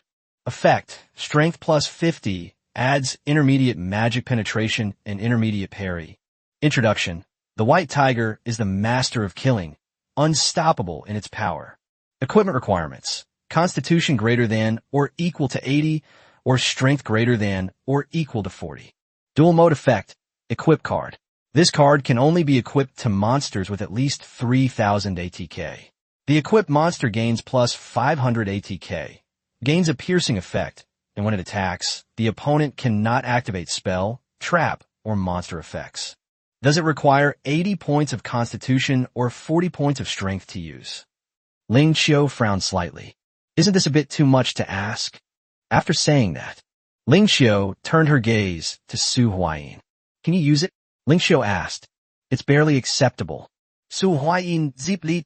Fire Dragon Scale increases constitution by 50 points. Bone King Shield increases constitution by 20 points, plus the initial constitution, totaling 80 points. However, Su Huayin's initial physique is only 8 to 9 points. It's still a point or two short. However, these 1 or 2 points are easy to handle. A little exercise should be enough. Or, there's another option. The soul-devouring effect of the Bone King Shield can provide up to 50 points of strength, but I've always just let it happen naturally, since I'll eventually get the maximum bonus anyway. If he wanted, he could spend a few days maxing out the soul-devouring effect. You can also equip this weapon card. Then I'll take it. I want the Black Tiger Sword. The equipment requirements for a sword should be much lower than those for a knife. As Ling Qiu spoke, she reached out and tossed the purple card to Su Huayin. All right, the Black Tiger Sword is yours. Su Huayin agreed. Su Huayin really liked this White Tiger Blade. Majestic and imposing. After resting for a while, the two then continued their journey. There's no need to search for the Black Tiger King's enhanced boss anymore. After Tiger Vanguard died, a dense jungle appeared ahead. It seems that we need to defeat Tiger Vanguard first before we can find the Black Tiger King boss. Ling Qiu is a veteran player, and he can guess about 70 to 80% of the current situation, even if he has to rely on guesswork. Let's go in and take a look. I have a feeling this dungeon won't be easy. Chapter 52, Tiger Jade and Rage Fruit. Chapter 52, Tiger Jade and Rage Fruit. By the way, this is for you. Su Huayin reached out and pulled out 3 cards. These 3 are all the most common white cards. But, however, it is a one-time consumption card. A one-time use card is a card that can be used even if it is not placed in a card slot. Basic Healing Potion X3. This stuff is useful for minor injuries, and it can also provide relief for mild injuries. Keep it for self-defense. Su Huayin said. Oh, thank you. Ling Qiu accepted the 3 cards. It's just a white card, you're welcome, let's go. Su Huayin said nonchalantly. The two walked into a thicket ahead. Not long after the two entered the jungle. Then we encountered the first small monster. Big Sprago. The fire-breathing dragon killed a tiger monster with a single burst of flame. These small monsters can be dealt with by the big sprayer. After that, little tiger monster died. A white card emerged from the corpse. Su Huayin approached the card. He picked up the card. Tiger Jade, 1 out of 10. Hey, what does this mean? Su Huayin let out a soft exclamation and handed the card in his hand to Ling Qiu. This card is interesting. This card seems to require collecting 10 Tiger Jade to know its function. Ling Qiu guessed.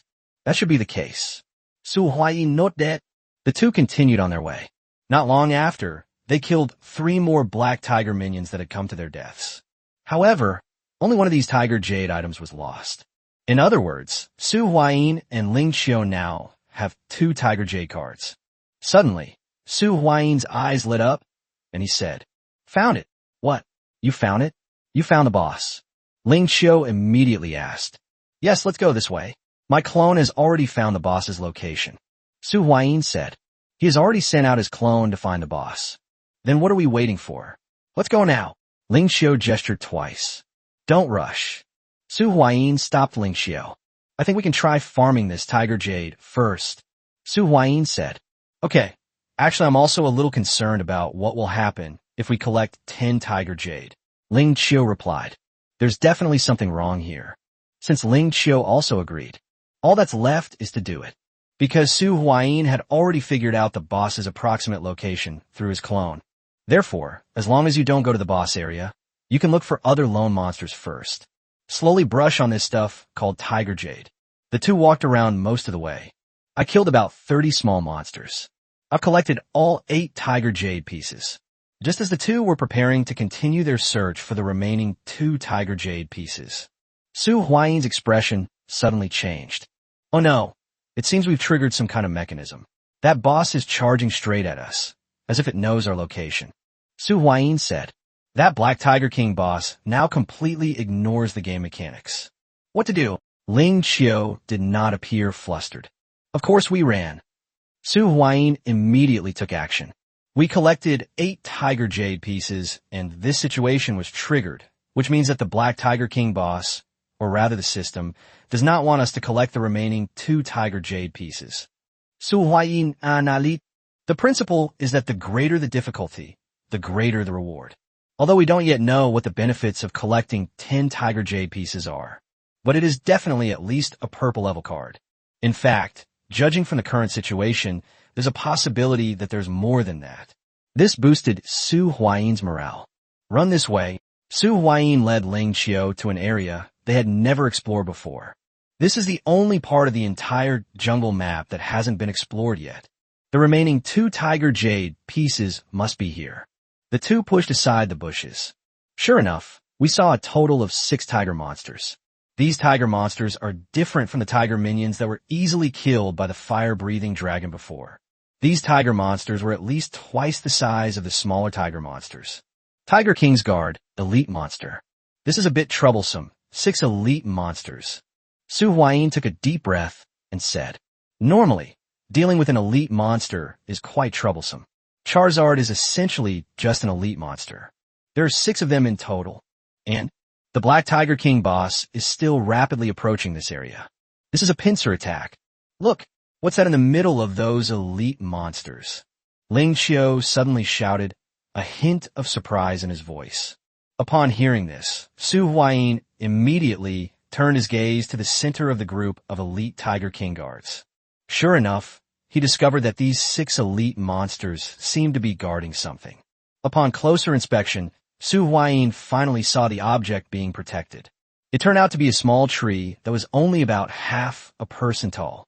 The sapling looked unusually thin, as if a gentle breeze could blow it over. However, what is even more striking is that there's a fruit the size of an apple growing on this small tree. The fruit hung alone on the branch, a stark contrast to the tree's overall frailty. It's as if all the nutrients of this sapling are used to nourish this single fruit. Just then, a name suddenly flashed into Su Huayin's mind. Rage Fruit? He called out the name instinctively, his voice tinged with uncertainty. This is something mentioned in the optional quests when you first enter the instance. Just feed this thing to the Black Tiger King boss. Then kill the enraged Black Tiger King boss. You can then complete the optional tasks. Added effects to the White Tiger Blade and Black Tiger Sword. I guess so. This was the last thing Ling Qiu said. After the two entered this place, there is no need to think, nor is there any need to think. They immediately joined the battle. Bump! Su Huayin's Bone King Shield slammed heavily onto the head of a Tiger King Guard elite monster. Charizard and Zero also joined the fray. As stated, elite monsters are not so easy to deal with. Even in a one-on-one situation, it would take Su Huayin some effort to deal with one, let alone now. It was at this time that, roar! With a roar, the Black Tiger King boss has arrived. Chapter 53, The Effects of Tiger Jade. Chapter 53, The Effect of Tiger Jade Jumps. The Black Tiger King boss jumped towards Su Huayin and Ling Qiu. Suddenly, a hand suddenly appeared in front of the apple-sized berserker fruit. They plucked the raging fruit. The owner of this hand is none other than. It was Su Huayin. To be precise, he is Su Huayin's alter ego. Su Huayin and Ling Qiu attracted the attention of these elite Tiger King guards. It's all to create opportunities for the clones. Hey, big guy over here. Su Huayin shouted at the Black Tiger King boss. Then he forcefully threw the berserk fruit in his hand into the distance. Su Huayin was at least 80% certain that this thing was very important to the Black Tiger King boss.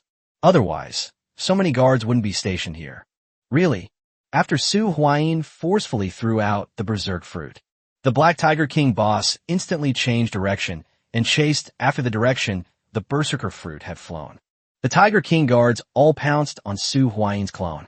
It seemed they wanted to tear Su Huayin's clone to shreds. The Tiger King's elite troops, who were fighting Su Huayin and Ling Qiu, also joined in. In this situation, instead of stopping them, Su Huayin and Ling Qiu allowed the elite Tiger King guards to leave and launch an attack on Su Huayin's clone.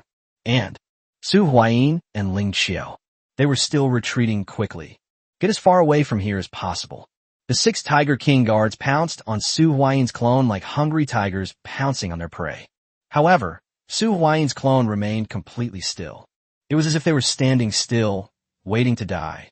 The next moment, boom! A blinding flash of light was followed by a deafening explosion. It already has a clone with 3 card slots. The power of the explosion at that moment was terrifying. The explosion kicked up a large cloud of dust. Su Huayin and Ling Qiu had already retreated and dodged in advance. And at the moment of the explosion, Su Huayin turned around and placed a Bone King shield in front of him. However, some were still affected. The blast wave swept past. It struck Su Huayin's shield. A sound was made. Ling Qiu, on the other hand, cunningly hid behind Su Huayin. Cough, cough, cough. Su Huayin coughed a few times, choked by the smoke and dust. He lowered his shield and looked ahead. All 6 elite Tiger King guard monsters were reduced to ashes in the explosion. 6 bodies were lying on the ground. 2 cards emerged from the 2 corpses. Tiger Jade. These are the last 2 Tiger Jade cards. Su Huayin picked up the last 2 Tiger Jade cards. When all 10 Tiger Jade cards are collected, a dazzling light flashed. The whole world seemed to have quieted down. After the light flashed, a purple card appeared in midair. Tiger Jade. Quality, purple. Card type, one-time consumption card. Effect, creates a 100m x 100m special area upon use, reducing the attack power of Tiger-type monsters within the space by 50% for 6 minutes. Acquisition method, synthesized from Tiger Jade. Restriction, this card cannot be taken out of the Tiger Roaring Forest dungeon. What's the effect of this card? Su Huayin was stunned when he saw the card's effect. This thing, how's it going? What's the effect? The Black Tiger King boss is here. Ling Qiu urged. Su Huayin looked up. A black tiger, exuding a ferocious aura, walked step by step toward the 2 of them. His scarlet eyes were extremely eerie. This is an enhanced boss, and it's even enraged now. The effect of that card had better be worth the price we've paid. Ling Qiu said.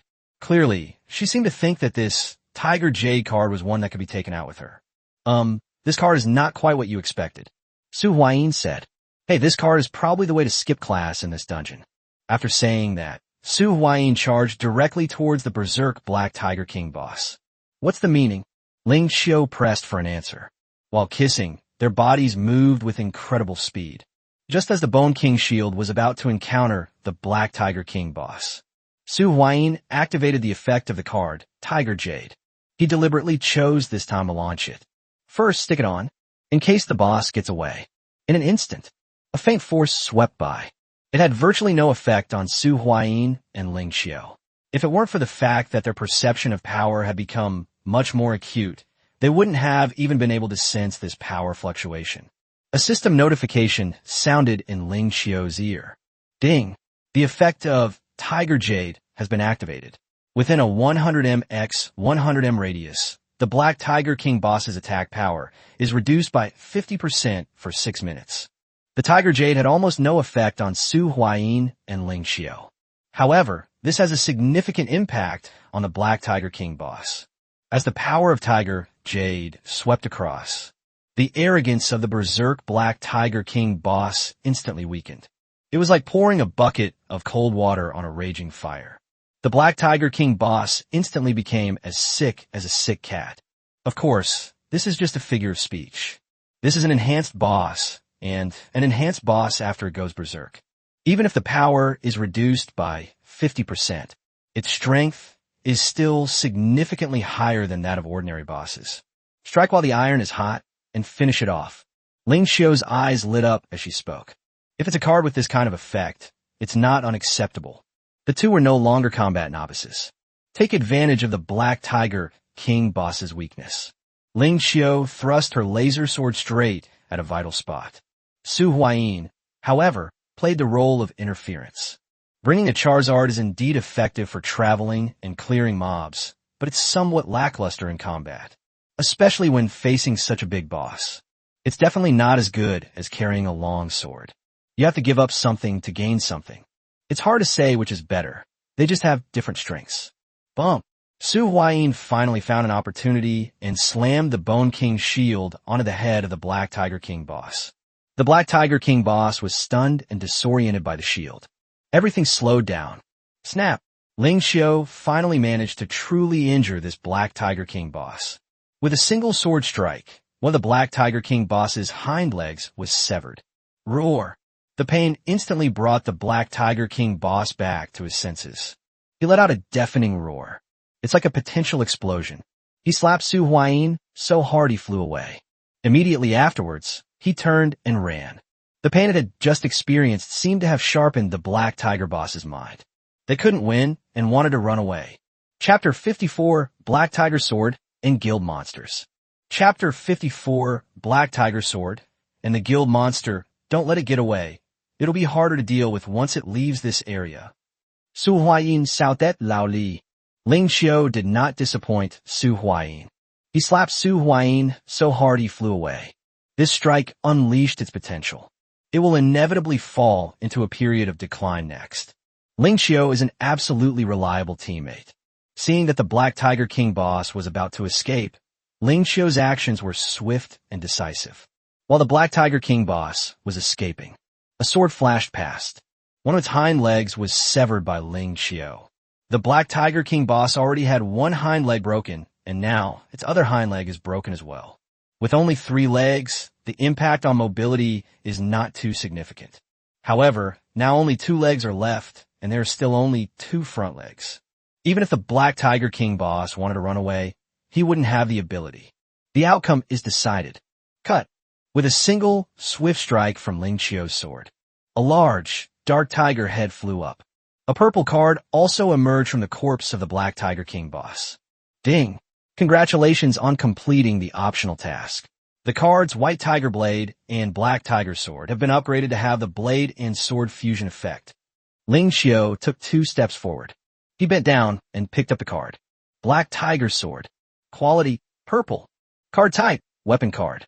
Effect, attack plus 40, attack speed plus 10%. Adds basic deterrence and intermediate shadow damage. Sword and blade fusion. When a wielder of the White Tiger Blade is within 50 meters, strength plus 20, and gain basic stamina absorption. Introduction. I, the king, wish to drink the blood of the Qilin. Restriction. Constitution 60 points or strength 30 points. Dual mode effect. Equip card can only be equipped to beast-type monsters. Monsters with lower ATK than the equipped monster cannot activate this effect. Banish this card from the graveyard. You can add one White Tiger Blade from your deck or graveyard to your hand.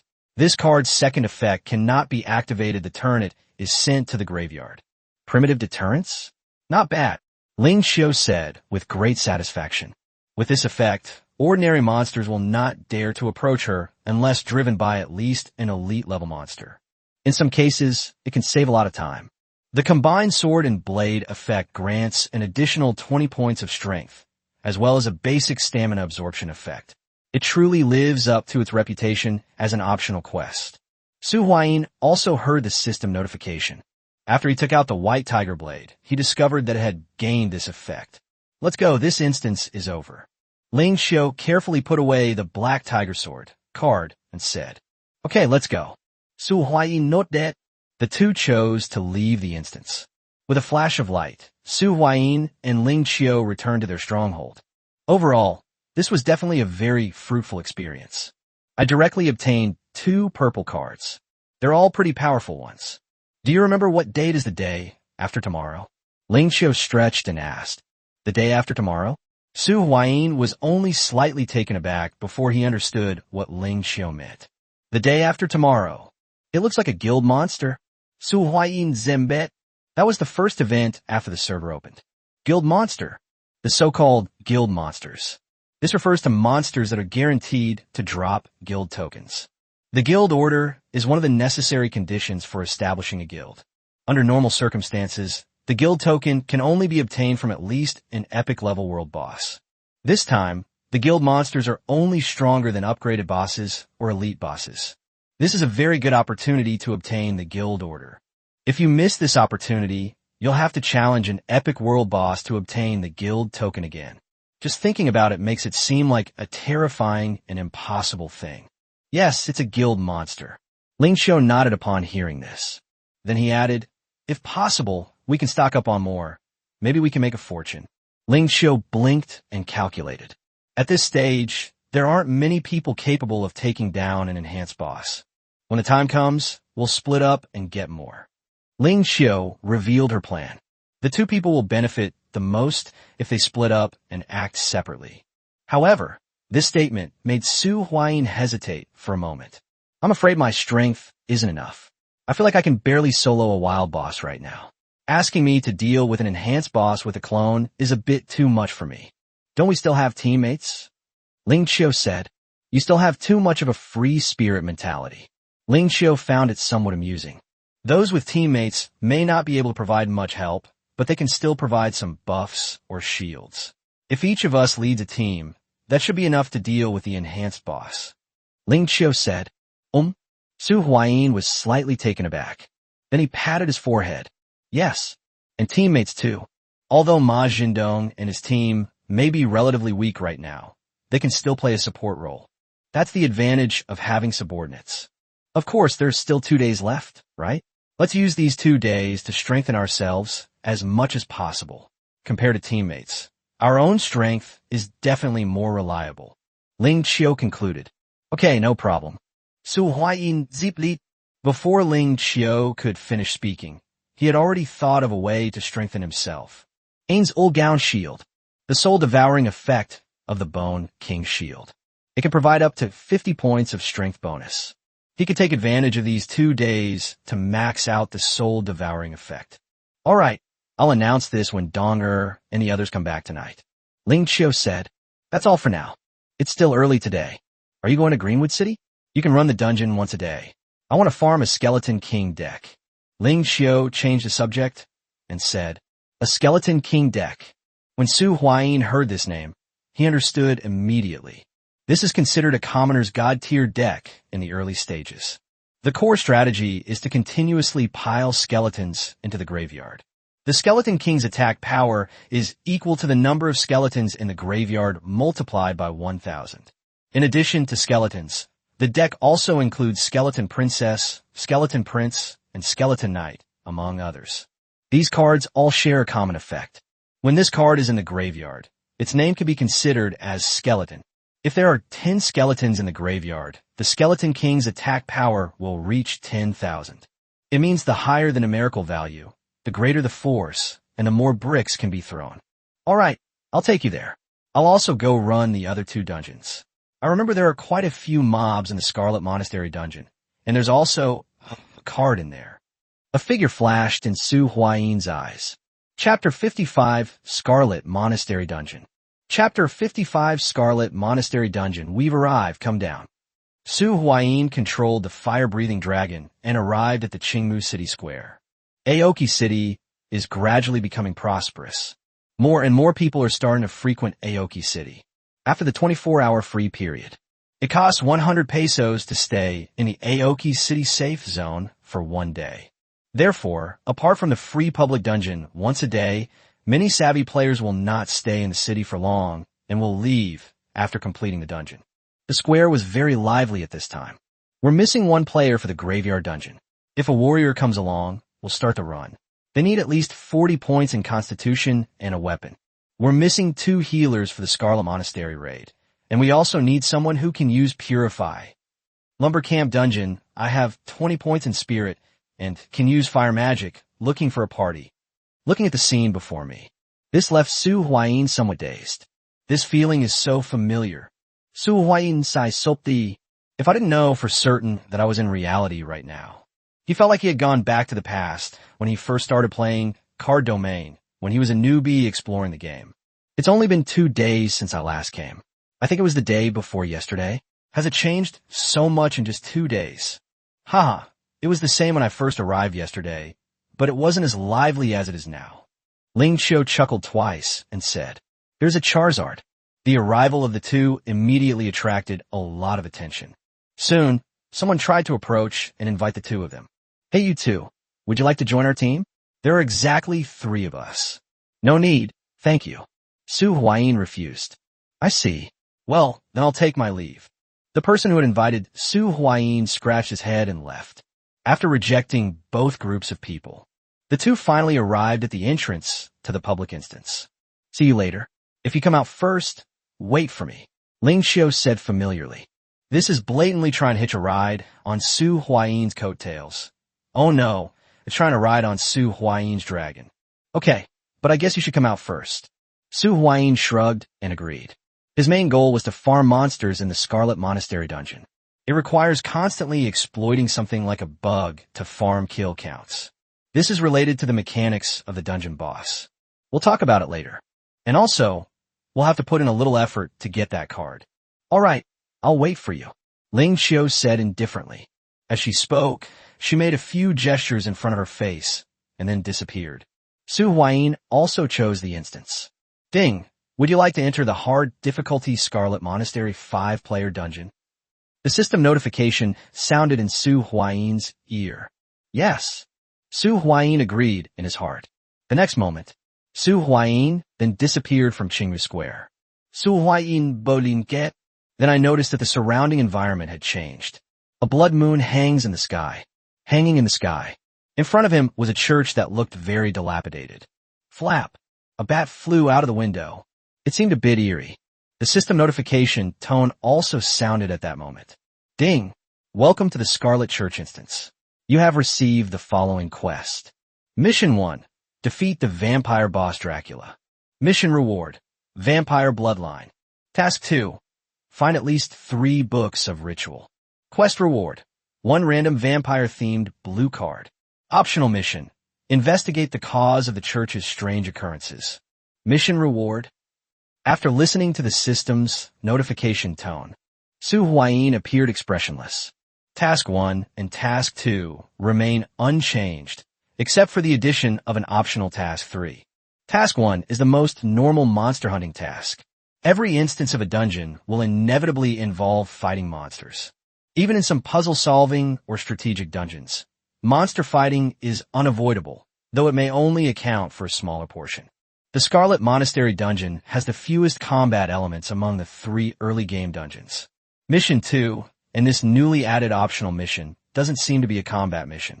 If I remember correctly, there are 5 books of sacrifice. 1 on the first floor bookshelf, 1 in a crack in the basement wall, 1 on a lamp, one in the fireplace, and one in Dracula's coffin. If you collect all 5 books, you can obtain the Dark Enchantment Potion recipe. As Su Huayin strode toward the church, he muttered to himself. Ling Qiu once said that, if you want to increase your favorability, you might want to give them some gifts. As a pharmacist NPC, Tide Ling should like potion recipes, right?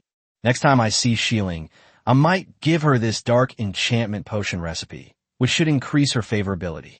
As for optional tasks, he had no clue what to do and could only wait and see before deciding whether to proceed. Creak, accompanied by a tooth-grinding sound. Su Huayin pushed open the gates of the Blood Monastery. Old City area. Ouch, ouch, ouch. This is actually real? Ma Zhendong pinched his face hard. He could hardly believe his eyes. In his hands. It is a card that shimmers with golden light. Are you sure you want to give me this card? That's what Ma Zhendong said. However, he was holding the cards firmly in his hand. There was absolutely no intention of returning the cards in his hand to the other party. The item is already in my hands. How could I possibly return it? Even if my own father came, it wouldn't work. As he spoke, Ma Zhendong glanced at the card in his hand again. Forbidden spell, Polar Freeze. Quality, gold. Card type, spell card. Effect, consumes 100 points of spirit to indiscriminately freeze all living beings within a 3-kilometer radius. Equipment restriction, this card must be placed on top of a Frost Mage class card or an Ice Elementalist class card. Without a doubt, pure gold cards. These are cards that are almost impossible to obtain at this stage. There is only one possibility of it occurring. That is, this card was brought out from the closed beta. There is only one explanation. Yes, it's yours. I want to ask you for a favor. The man in front of Ma Zhendong said. The man's chest was pierced. He looks seriously injured. What is it? Ma Zhendong asked. Help me. The man opened his eyes, closed them again, and then passed out. Upon hearing this, Ma Zhendong's eyes flashed wildly. Chapter 56 begins. Chapter 56. Let's get started. Ma Zhendong was struggling internally. A knife appeared in Ma Zhendong's hand, and he walked towards the man who had fainted due to severe injuries. This golden card is a pipe dream. It looks powerful, but in reality, it's not needed for the foreseeable future. Without mentioning the limitations, it must be stacked on the Frost Mage class or the Ice Elementalist class. This injured man, although he said he would give him this card, but more often than not, it was an act of desperation, a desperate attempt to save one's life. If I save you, you'll hold a grudge against me later. But my damn conscience. Ma Zhendong was struggling internally. A knife was placed in front of the unconscious man's neck, then taken back, and then held against the unconscious man's neck again. They gestured back and forth several times. Final. Ma Zhendong made a choice. He touched his pocket. He took out a coin. Brother, whether you live or die depends on your luck, Ma Zhendong whispered. He was clutching the coin tightly in his hand. Then it was thrown into the sky. The literal meaning is life, but the figurative meaning is death.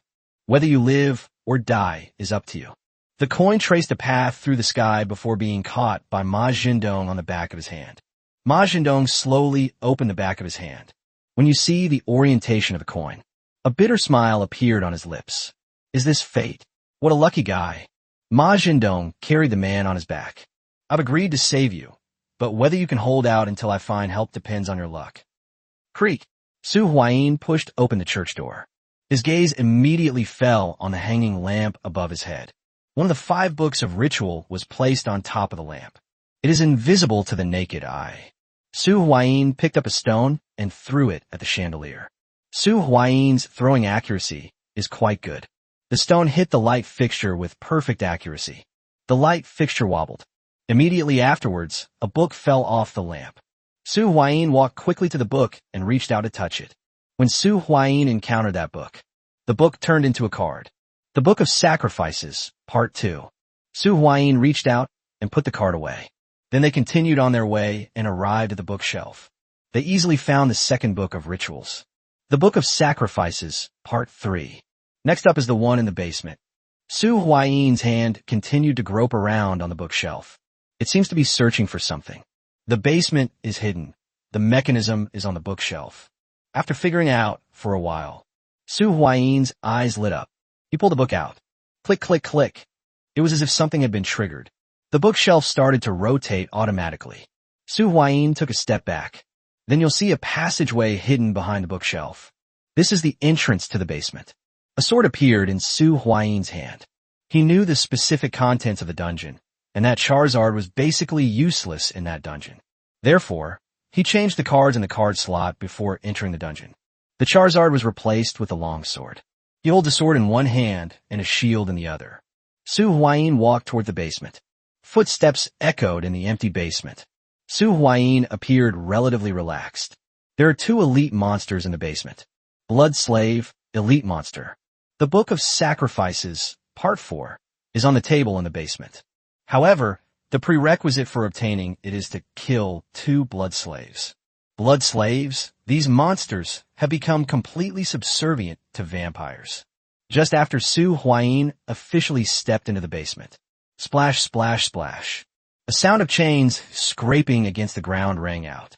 2 monsters pounced on Su Huayin from the left and right sides. The basement was absolutely dark. The kind where you can't see your hand in front of your face. This is also the biggest obstacle to dealing with these 2 elite monsters.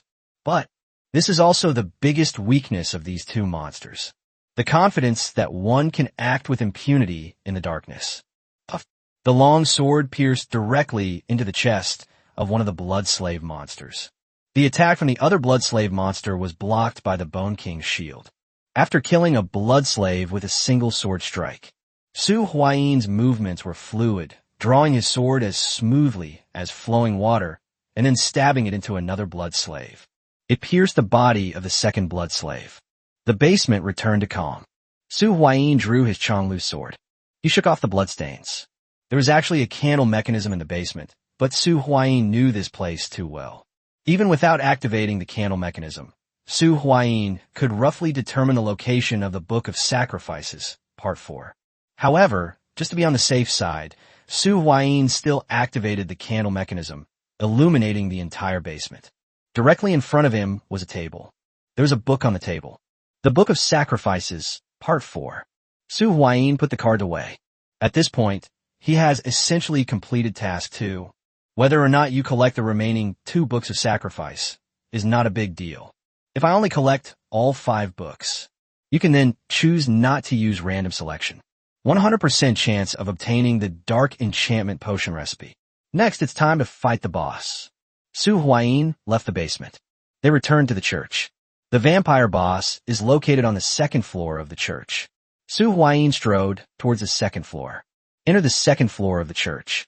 The first thing you see is a black coffin placed in the center of the 2nd floor. Now I can start racking up kills. Su Huayin stretched his body. This involves a mechanic of the vampire boss. After inflicting a fatal blow on the vampire boss, Dracula will split into 10 small bats. You need to kill all the small bats within 3 minutes. That way you can defeat the Dracula boss. However, if you choose to kill only 9 of the small bats, Dracula will revive after 3 minutes. However, they will be a little weak. The small bats that Dracula transformed into after being severely injured were counted as kills. Use this method. You could be resurrected a maximum of 8 times. If it is killed for the 9th time, it will not differentiate into small bats. Using this method, theoretically, the maximum number of possible combinations is 8,972, plus 1 more. Slay 73 little bats. I don't know who was so bored as to come up with this data, but it's fine, it's a good thing for me. Su Huayin arrived in front of the coffin. Click, click, click. As if some mechanism had been triggered, the coffin lid opened automatically. A vampire boss dressed in a black robe jumped out of the coffin. Let's start. Chapter 57 Low-Level Bloodline Card. Not even a dog would want it.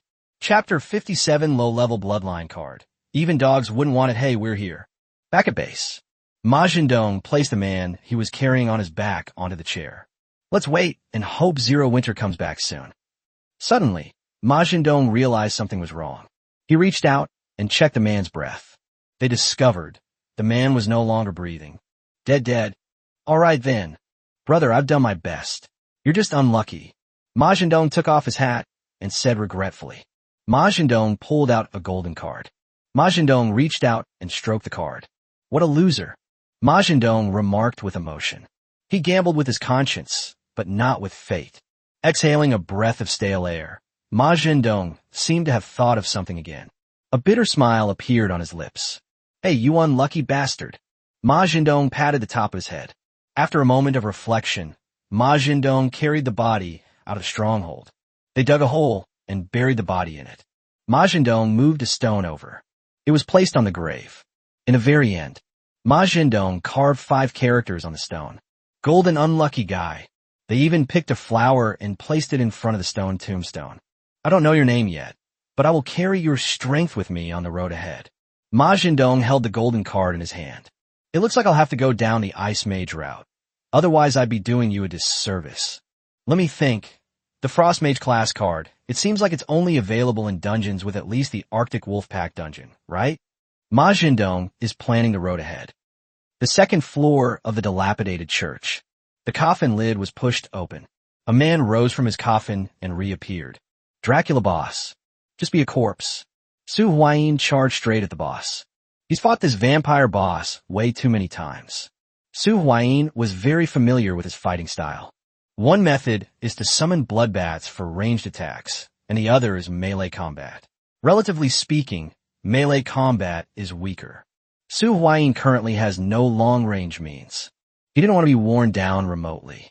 Press directly close. This forced Dracula, the boss, to engage in close combat with him. Bump! The shield slammed down on Dracula's head. Dracula's 2 arms immediately crossed and were placed above his head. It blocked the blow from Su Huayin's shield. Su Huayin discovered that he was increasingly fond of using shields, and these things were not just for defense. It works just as well for attacking. With a bang, Dracula boss was sent flying by Su Huayin's slap. Don't misunderstand. This is not because Su Huayin was particularly strong. Instead, the vampire boss used Su Huayin's attack to create distance. He waved his hand. 2 beams of blood-red light, resembling bats, shot towards Su Huayin. Su Huayin shattered the bat's bloody aura with 2 quick sword strikes, then continued his pursuit of the Dracula boss. He is now fully equipped, and his stats are no weaker than the boss's. A direct, head-on, one-on-one kill. Seeing that the 2 bloodbats did not hinder Su Huayin's progress in the slightest, the vampire boss had no choice but to turn around and fight. "Open your mouth." Su Huayin immediately became alert. He held the Bone King shield in front of him. Smack! A mouthful of blood splattered onto Su Huayin's shield. "I knew you'd spit." "Yusti." Su Huayin didn't even move his shield. He thrust out his long sword. It pierced into the vampire boss's body. Bang! The vampire boss's corpse exploded. This kind of battle, where you have almost complete control over the opponent's behavior patterns, is like slaughtering chickens and dogs. The vampire boss's corpse turned into 10 small bats. They scattered in all directions. The little bats were hiding in various corners on the second floor. First-time players often fail to locate all 10 small bats within 3 minutes, causing the boss to revive. Some even need to be hit 2 or 3 times. Of course, this applies to Su Huayin. He knew exactly where all 10 bats were hiding. Even with your eyes closed, it's not difficult to find it. He accurately located the positions of 9 of the small bats. Kill all 9 small bats. Then we just wait. Wait 3 minutes, and Dracula boss will revive. Plop plop. The last little bat flew out of its hiding place, and then transformed back into the Dracula boss. Even at his peak, Dracula was no match for Su Huayin. Not to mention Dracula, who is now weaker than his peak form after being resurrected. Several tens of seconds later. D. Su Huayin's sword severed Dracula's head. The body changed again. It turned into 10 little bats. This cycle repeats itself endlessly. More than an hour later, the Dracula boss transformed into 10 small bats for the 8th time and hid away. This was his last death clone. This time, if he is resurrected and then killed, he will not split into 10 little bats again. In other words, it burned out. Su Huayin strongly suspected that this mechanism, which prevents infinite resurrection, was designed to prevent situations like his from occurring. This time, Su Huayin is not going to revive the Dracula boss. He should die. Su Huayin found the last little bat. He killed him with a single sword strike. When Su Huayin killed the little bat, A system notification sounded in Su Huayin's ear. Ding! Congratulations on defeating the Dracula boss. Reward: Vampire Bloodline. A card appeared in front of Su Huayin. Vampire Bloodline. Quality: blue. Card type: Bloodline card. Effect: Constitution plus 40, Strength plus 20, Agility plus 20, takes double damage from light, and cannot appear in sunlight. Introduction: I hate sunlight. Restriction: Once inserted into the card slot, this card cannot be removed. Acquisition methods: Scarlet Monastery Dungeon, Black Heart Merchant, System Events, Monster Drops. Duelist Mode Effect: Spell card. One monster on the field gains 500 ATK, but is destroyed at the end of the turn. A pedigree card, and a low-grade one at that. Not even a dog would want it. Su Huayin glanced at it, then put the card away. This card offers very generous base stats, giving a full 80 points. This is not an attribute that a blue card could possibly provide. At the very least, you need a top-tier purple card to get so many attributes. And there are no equipment restrictions, which is simply outrageous. However, to gain so many attributes, the price is a weakness to light, the inability to move in sunlight, and the inability to change one's bloodline card. Even dogs wouldn't want a low-grade pedigree card. However, it's not entirely useless. This card is still somewhat useful in duel mode. It can be equipped to a monster on your opponent's field and destroyed at the end of the turn.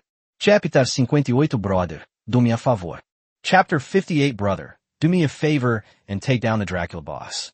Su Huayin arrived at the coffin. As you can see, a book was placed inside the coffin. The Book of Sacrifices, Part 1. Judging from where the book is, could it be that this boss used it as a pillow? Su Huayin made a sarcastic remark. He reached out and grabbed the book. I've obtained the fourth Book of Sacrifice. This last book, the Book of Sacrifice, is somewhat deceptive. After receiving this book, it was exactly 1234. Actually, there are 5 more.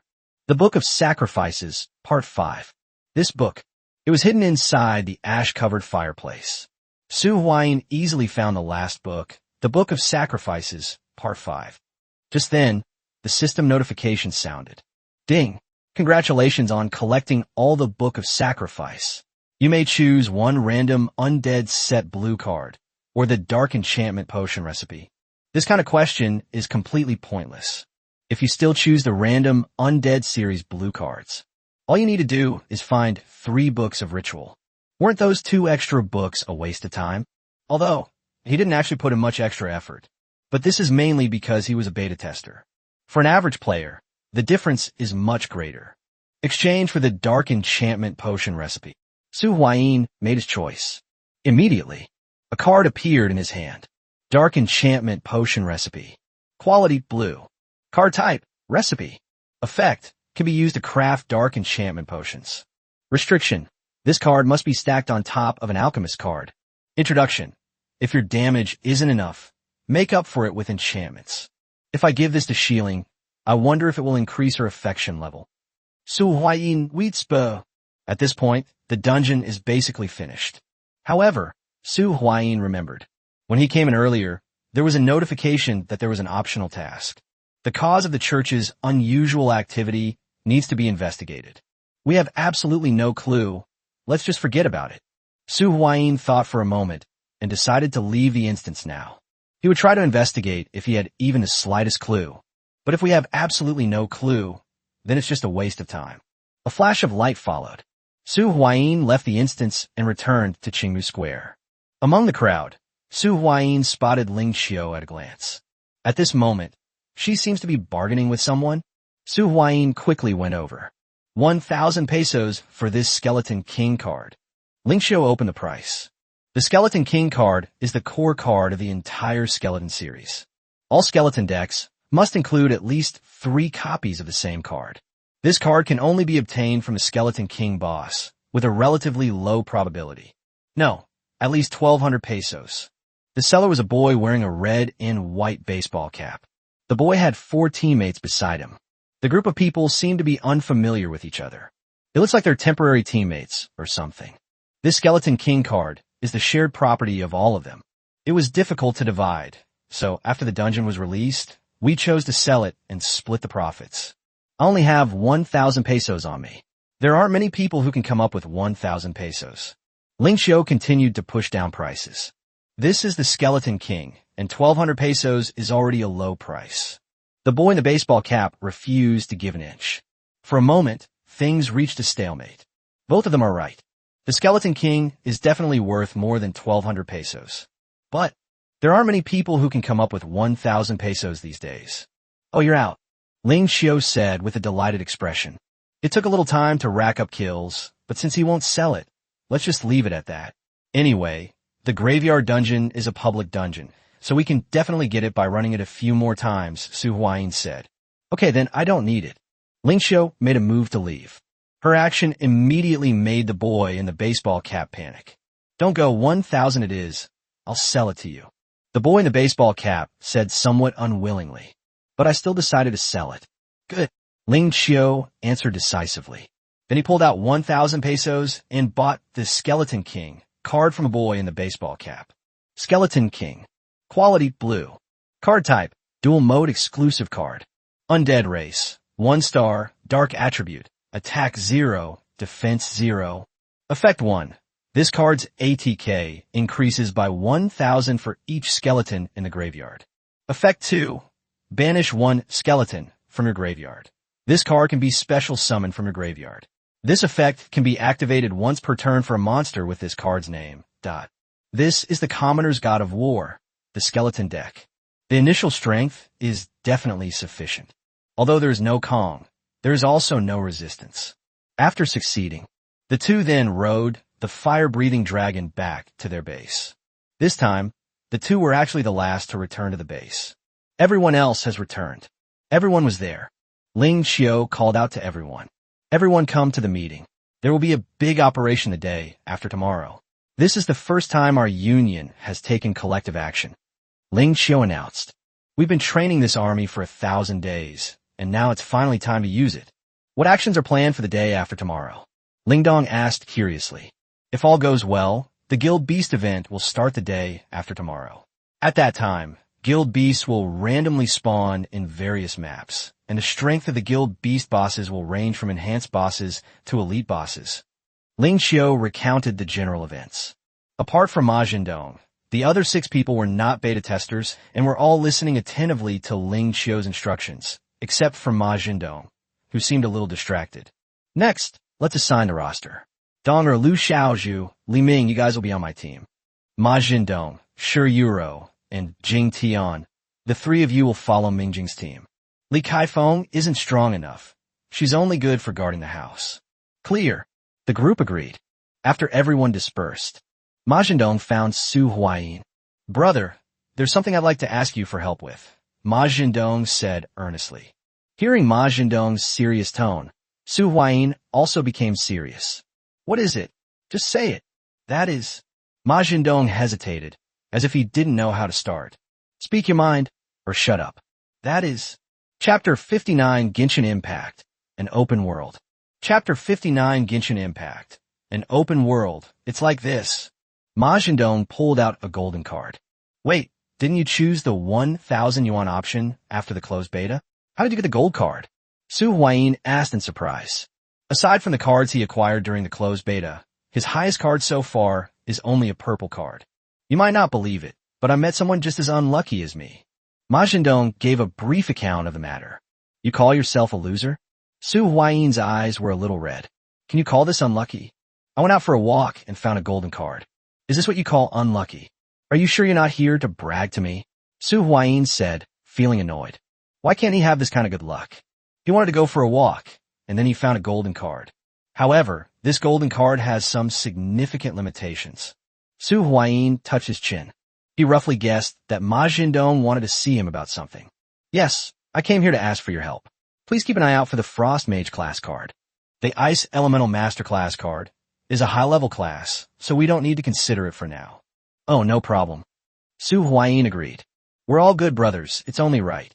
Thank you. After receiving a satisfactory answer, Ma Jindong left. Su Huayin also returned to his room to rest. A night has passed. After breakfast, they each had their own things to do and went their separate ways. Tomorrow is the day the Guild Beast event actually begins. There's still a whole day left today, which can be used to improve your skills. Su Huayin thought for a moment. He found the proof of adventure. His goal today is to maximize the soul-devouring effect of the Bone King shield. The current kill count is just over 100, a little more. If you want to rack up kills, you should go to the wilderness maps. There are only that many monsters in the wild. He plans to go to the city center again. The reason I took out the adventurer's token was to see if there was a mission similar to the one I used to rescue Xiao Ying last time, which I could complete along the way. You know what? Su Huayin opened the proof of adventure. Then I saw a familiar-looking task. This quest wasn't issued by a player or NPC, but by the Adventurers Guild. Quest name, The Adventurer's Destiny. Mission objective, defeat the Pangolin Dragon boss, the Rock Spirit boss, or the Sand Scorpion boss, and bring the corpse back to the Adventurers Guild. Quest reward, Adventurers Guild Limited Edition card. Genshin Impact Open World. Genshin Impact, an open world. Quality, purple. Card type, dual mode exclusive card. Link 5, Warrior Race, Light Attribute, Attack Power 3000. Effect: this card requires at least 4 effect monsters to be special summoned from the extra deck. When this card is link summoned, you can also use 1 effect monster your opponent controls as link material. Effect 2. When this card is link summoned, all monster effects on your opponent's field are negated. Effect 3. This card cannot be targeted by your opponent. Effect 4. While this card is on the field, you can perform 1 more normal summon of a light monster per turn. Holy crap, Yuan! Su Huayin said with some surprise. This is a very versatile extra monster. Link 5 means that you need 5 field values to special summon, and you also need at least 4 effect monsters. Normally, this card is used to eat up the opponent's big, all-resistant minion on the field. This card's effect is a tribute summon, and all-resistance big minions can also be used as tributes. Unless the effect states that it cannot be used as a tribute, this card could be used to remove it. If that's the case, which one should I choose as my target? The Pangolin Dragon boss, the Rock Spirit boss, or the Sand Scorpion boss? Su Huayin began to think. His fingers tapped the adventurer's certificate a few times. The adventurer's token can display the approximate location of the target monster. One is in the north of Qingmu City, one is in the southwest of Qingmu City, and the other is in the northeast corner of Qingmu City. The one closest to me should be that rock monster boss. Based on the approximate location indicated on the adventurer's token, Su Huayin ultimately chose the Rock Spirit boss as his target. I remember this boss has a chance to drop the Starfall spell, which costs 30 mental points and is very powerful. It's pretty good for using on clones. The goal has been decided. Su Huayin reached out and summoned the giant spray. They jumped onto the back of the giant jet. Walk. Old city. Under a utility pole, a woman in tattered clothes was tied up here. 3 cuts were made on her fair thighs with a knife. Fresh blood flowed from the wound. It emitted a pungent, bloody smell. Suddenly, the sound of footsteps approached. The woman struggled to open her eyes and looked ahead. A lizard man walking upright strode toward her. His scarlet eyes were filled with nothing but killing intent. But just as the lizard man strode over and got to within about 2 meters of the woman, suddenly, it seemed to stumble. Immediately afterwards, a sharpened steel bar shot out from the side and pierced the lizard man monster's body. The immense pain caused the lizard man monster to let out an agonizing howl. He waved his weapon wildly. It was at this time that the 2 people who were hiding nearby, their bodies covered in sand, crawled out from under the sand. Each of them held a steel bar in their hand. It lunged at the lizard man monster. Unfortunately, the lizard man monster's movements were too violent. It did not hit a vital spot. One of them was even slapped away by the ferocious lizard man monster. It looked like another person was about to be attacked. An ice arrow came from a distance. It hit the lizard man monster's head. Finally, we killed this tenacious lizard man boss. A pair of fierce eyes stared expectantly at the fallen corpse. However, to the disappointment of those fierce eyes, no cards emerged from the corpse. This outcome infuriated him. 2 useless people can't even handle such a simple task. The man with a face full of scars rubbed his temples. The mental strain of the spell left him feeling exhausted. Hide them all quickly, you scoundrel. Go cut that bitch a couple more times. Suddenly, the man with the fierce look on his face seemed to sense something. He suddenly turned around. He saw a young sheriff in a security uniform staring at him coldly. That look was as if they were staring at a dead person. Chapter 60, Justice. Chapter 60, Justice. Police? The man with the fierce look on his face instinctively flinched. However, when he discovered that the other party did not have a gun, he became arrogant. You stinking cop. What are you looking at? Mind your own business, the burly man said, his voice trembling with fear. Scumbag. The young sheriff's body vanished instantly. This situation caused the man with the fierce face to panic once again. Immediately afterwards, he felt a sharp pain in the back of his head and fell heavily to the ground. If we look at it from a third-person perspective, then you can see exactly what just happened. The young sheriff disappeared and then reappeared behind the burly man. Your actions are a serious violation of justice. Although the sentence may not reach the death penalty according to the law, in the current environment, there is no other way to use punishment. I am acting on behalf of heaven to uphold justice. The young sheriff announced the verdict. Then a knife fell. They beheaded the man with the scarred face. After completing all of this, the sheriff looked at the other two accomplices. Spare us. Spare us. We were forced into this by him. One of them immediately knelt down and begged for mercy. As for the other person, he charged at the sheriff with a steel bar in his hand. Kill him. He ran and shouted. Upon hearing this, the person begging for mercy hesitated for a moment.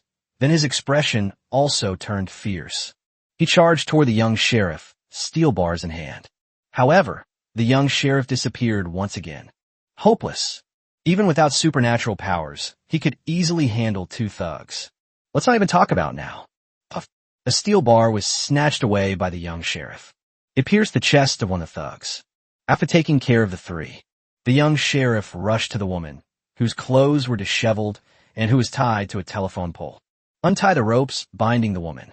It's all right, you're safe now. The young sheriff offered words of comfort in a gentle voice. Just then, clap, clap, clap. A clapping sound came from behind. The young sheriff turned around. It turned out to be an NPC with the words black-hearted merchant written above his head. Unscrupulous businessman Azure. I really liked what you said. Don't know how to address me? Azure clapped her hands and asked. Sun Ji-jun. Seeing that it was a neutral NPC, Sun Ji-jun relaxed a bit. However, the profession displayed on this person's head made Sun Ji-jun somewhat concerned. Unscrupulous businessman? This doesn't seem like a good NPC. Is there something you need? Sun Ji-jun asked. It's nothing. I just want to make a deal with you, Azure said with a smile. They look harmless and very friendly. A deal? What kind of deal? Sun Ji-jun countered with a question. I can give you the strength to uphold the justice in your heart. How about it? Azure said with a smile. He was very friendly, just like the owner of a roadside shop. Give me strength. Sun Ji-jun was stunned upon hearing this. However, we remain extremely vigilant. So, what was the price for this unscrupulous businessman? Sun Ji-jun asked calmly. He's not a 3-year-old child. Naturally, they're well aware of some basic social rules. There is no love without a reason. This unscrupulous merchant NPC is definitely suspicious. It doesn't require much effort, just a tiny little price to pay. Song Lan used 2 fingers to make a gesture that would definitely make the Chinese people react violently. As expected, what I need to give in return? Sun Ji-jun asked with a calm and steady gaze. If you can always uphold the justice in your heart, there will be no price to pay. As he spoke, Azure reached out and scooped it up. He pulled out a card. He handed it to Sun Ji-jun. This is for you. Justice. Quality white. Card type. Faith card. Effect. Strength. Constitution. Spirit. Agility. All attributes +2. Execution of justice. Executing what you believe is right will earn you justice points. When you have enough justice points, this card can be upgraded. Introduction. Righteousness is appropriate. Restriction. This card can only be equipped on a righteous one. Acquisition method. Unscrupulous merchant. After reading the contents of the card, Sun Ji-jun looked up. They then discovered that the unscrupulous businessman, Azure, had disappeared. It felt like it was all just a dream. Looking at the cards in his hand. To be honest, Sun Ji-jun hesitated a bit. This unscrupulous merchant NPC said so. As long as he upholds justice, he will not have to pay any price. Isn't the implication that if justice cannot be upheld, there will be a price to pay? Furthermore, if I wholeheartedly uphold justice, am I still myself? By then, I'll probably be the embodiment of justice, won't I?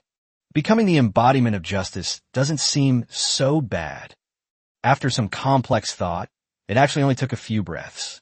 Sun Jijun's gaze gradually deepened. Even if I become a puppet of justice, it doesn't seem so bad, does it? Sun Jijun opened his own panel. Place this card in the second card slot. Smack!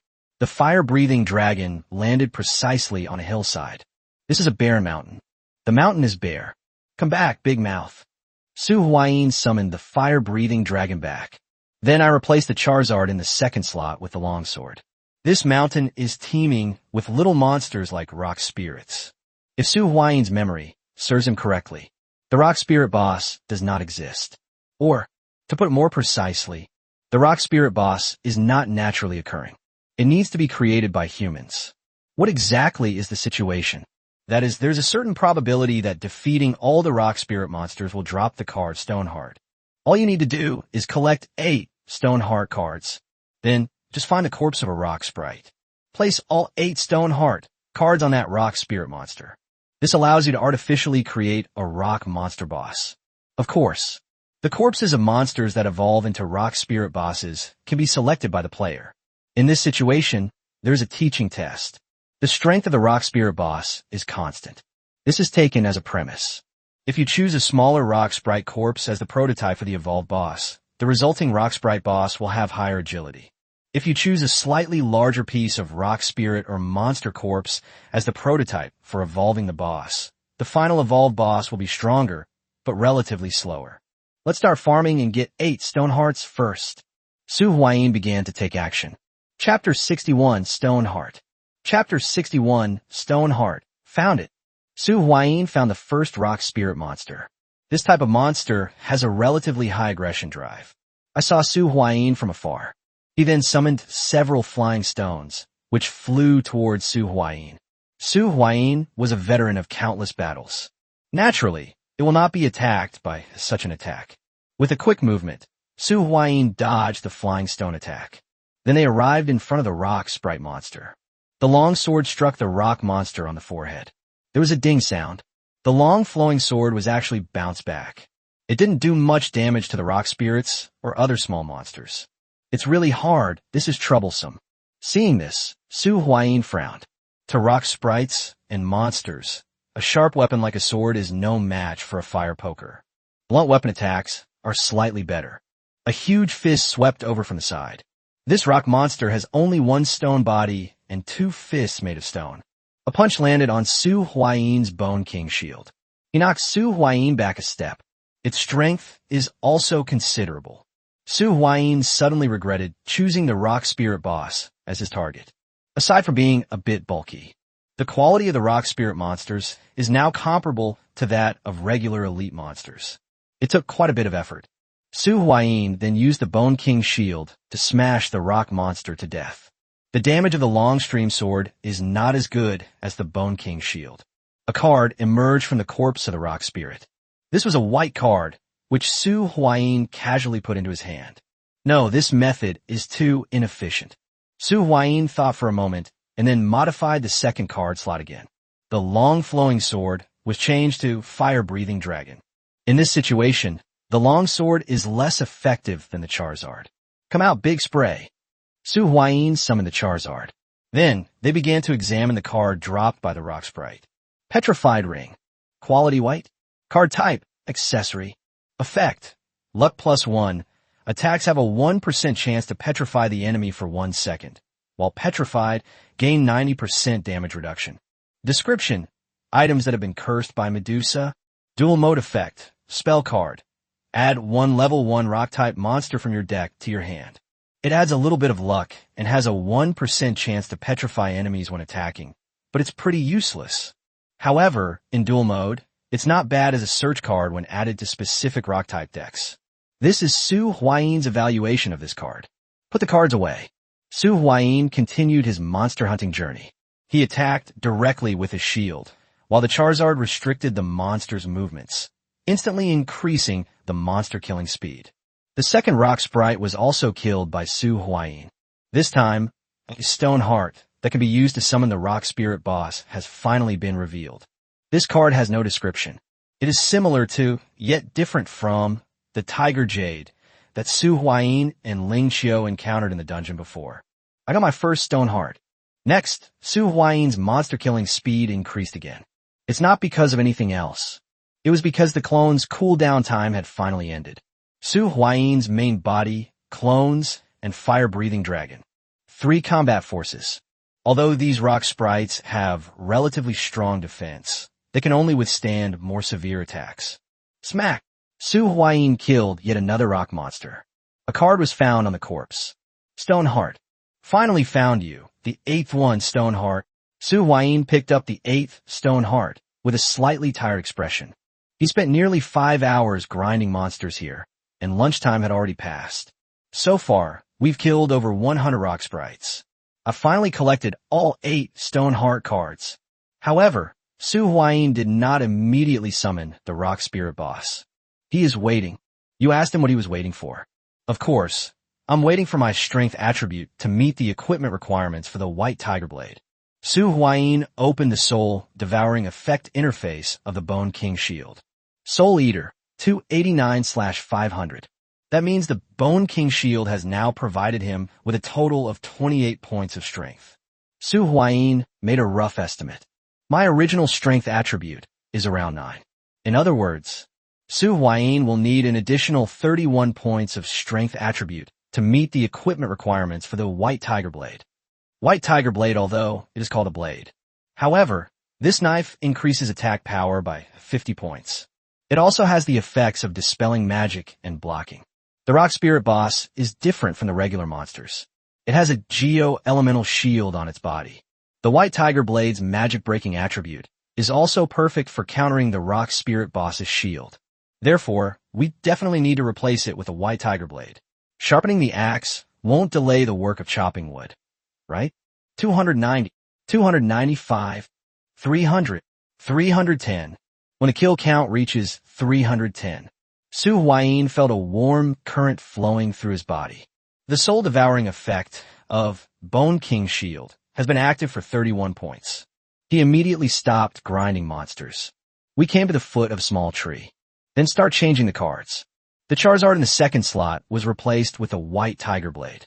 Replacing a blue card with a purple card is not a complete upgrade, but it's still a significant improvement. His current configuration is main body, Tiger's Yin and Yang, stacked with Fire Dragon Scales, plus White Tiger Blade, plus Bone King Shield.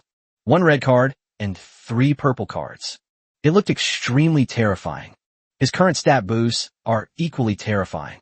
Constitution bonus of 70 points, strength bonus of 81 points. The clone is a bit shabby, but this is relative to the original entity. Clone, Heaven and Earth together, plus Stealth plus Assassin class card, stacked with Poison Dagger. 1 purple card, 1 blue card, 1 green card, and 1 white card. Just as Su Huayin was preparing to find a corpse and place 8 stone hearts on the monster's corpse to artificially summon the Rock Spirit boss, Su Huayin suddenly heard the sound of a helicopter rotor approaching. A helicopter? Su Huayin stared in astonishment as the helicopter flew by. His first instinct was to hide. It's obvious who owns this helicopter. Unfortunately, there was nothing around to provide cover. The helicopter spotted him. It seems they even took a detour on purpose. It flew straight towards Su Huayin's location. When it flew over Su Huayin's head, something round fell down. A grenade. Chapter 62, The Humanoid Dollar. Chapter 62, The Humanoid Dollar, damn it. Su Huayin quickly ran forward, trying to avoid the grenade explosion. Boom! An explosion was heard. A blast of air struck the shield that Su Huayin had raised. Cough, cough, cough. Su Huayin coughed a few times. They were choked by the smoke and dust kicked up by the explosion. But he's not the type to suffer a loss without retaliating. Asshole! Su Huayin's gaze turned fiercely towards the departing helicopter. It looks like they're going to the top of the mountain. Su Huayin gradually calmed down. Given his current physical condition, even if guns and grenades hit him, they would basically not cause him any significant harm. He wasn't afraid of that, but rather that the people who could get their hands on helicopters and grenades had backgrounds. You think you can just run away after offending me? Su Huayin got angry. Anyone would be angry if attacked for no reason, right? Su Huayin quickly adjusted his cards. The Charizard card was placed in the second card slot. He raised his hand and waved it. It summoned a fire-breathing dragon. Su Huayin jumped directly behind the Charizard. Big spray. Chase. You're out of luck. Who told you to see us? On a helicopter, a young man said. That guy was just unlucky. Wah. Sitting opposite the arrogant young man was a girl whose hands and feet were tied up and whose mouth was taped shut. Miss Xiao, don't be afraid. As long as your father cooperates, we won't do anything to you. As the arrogant young man spoke, he reached out and touched the girl's face. Suddenly, Kong Linghui noticed that the girl in front of him was staring straight behind her. It seems there's something very shocking going on there. Kong Linghui's hand froze in midair. He looked back. What's going on? A dragon? To Kong Linghui's horror, a huge flying dragon was rapidly approaching from behind. And that's not all. There was a person sitting behind the dragon. Damn it. Were they sent by the mayor? No, this shouldn't be happening. It can't be this fast. Kong Linghui pulled out a rifle. Die, all of you. Holding his rifle, Kong Linghui opened fire in the rear. However, hitting the target is not so easy, especially since Su Huayin had already mentally prepared himself to face firearms. He directly piloted the fire-breathing dragon to dodge the projectiles. Power spray. Use jet flame. Su Huayin gave the order. Upon hearing Su Huayin's command, the Charizard immediately opened its mouth wide. The next moment, a burst of flame suddenly shot out from the fire-breathing dragon's mouth. It hit the tail wing of the helicopter with great accuracy. The explosive flames destroyed the helicopter's tail section. The helicopter suddenly lost its balance. It plummeted downwards in a crooked and erratic manner. They realized something was wrong. Kong Linghui immediately grabbed a card and jumped out of the helicopter. Under the effect of that card, he felt as if he were a weightless feather falling downwards. He can't care about anything else right now. They didn't even realize that even if they jumped out, they would still fall into Su Huayin's hands. A person jumped out of the helicopter. Su Huayin immediately stopped caring about the helicopter. They chased after the person who jumped out. Driving the fire-breathing dragon, Su Huayin arrived next to Kong Linghui, who was falling downwards. Was it the grenade you threw? Su Huayin confirmed it one last time. You the person from just now? No, I didn't drop him.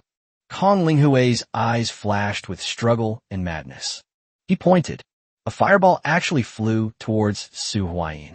It seems you admit it. Su Huayin watched the fireball flying towards him without moving an inch.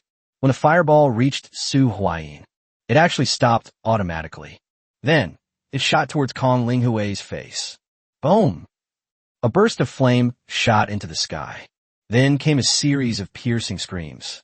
Su Huayin has finally gotten his revenge. Hee, you're really asking for it. Su Huayin's gaze shifted. He piloted the fire-breathing dragon toward the helicopter that was still struggling to maintain its balance. There might be some of this guy's accomplices there. We can't let this go, can we? You have to nip it in the bud. However, when Su Huayin flew to the side of the helicopter, he found only a pilot struggling to maintain the balance of the aircraft, and a girl who was tied up and looked somewhat familiar. Huh, Xiao Ying? What a coincidence, we meet again. Su Huayin said, sounding somewhat surprised. Wah.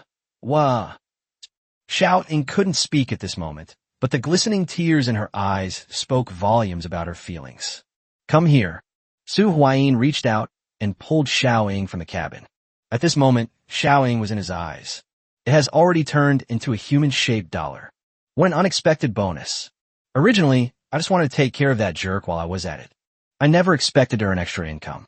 Last time, when I took her out of the city and handed her over to her father, I received a blue card and a reward of 1,000 pesos.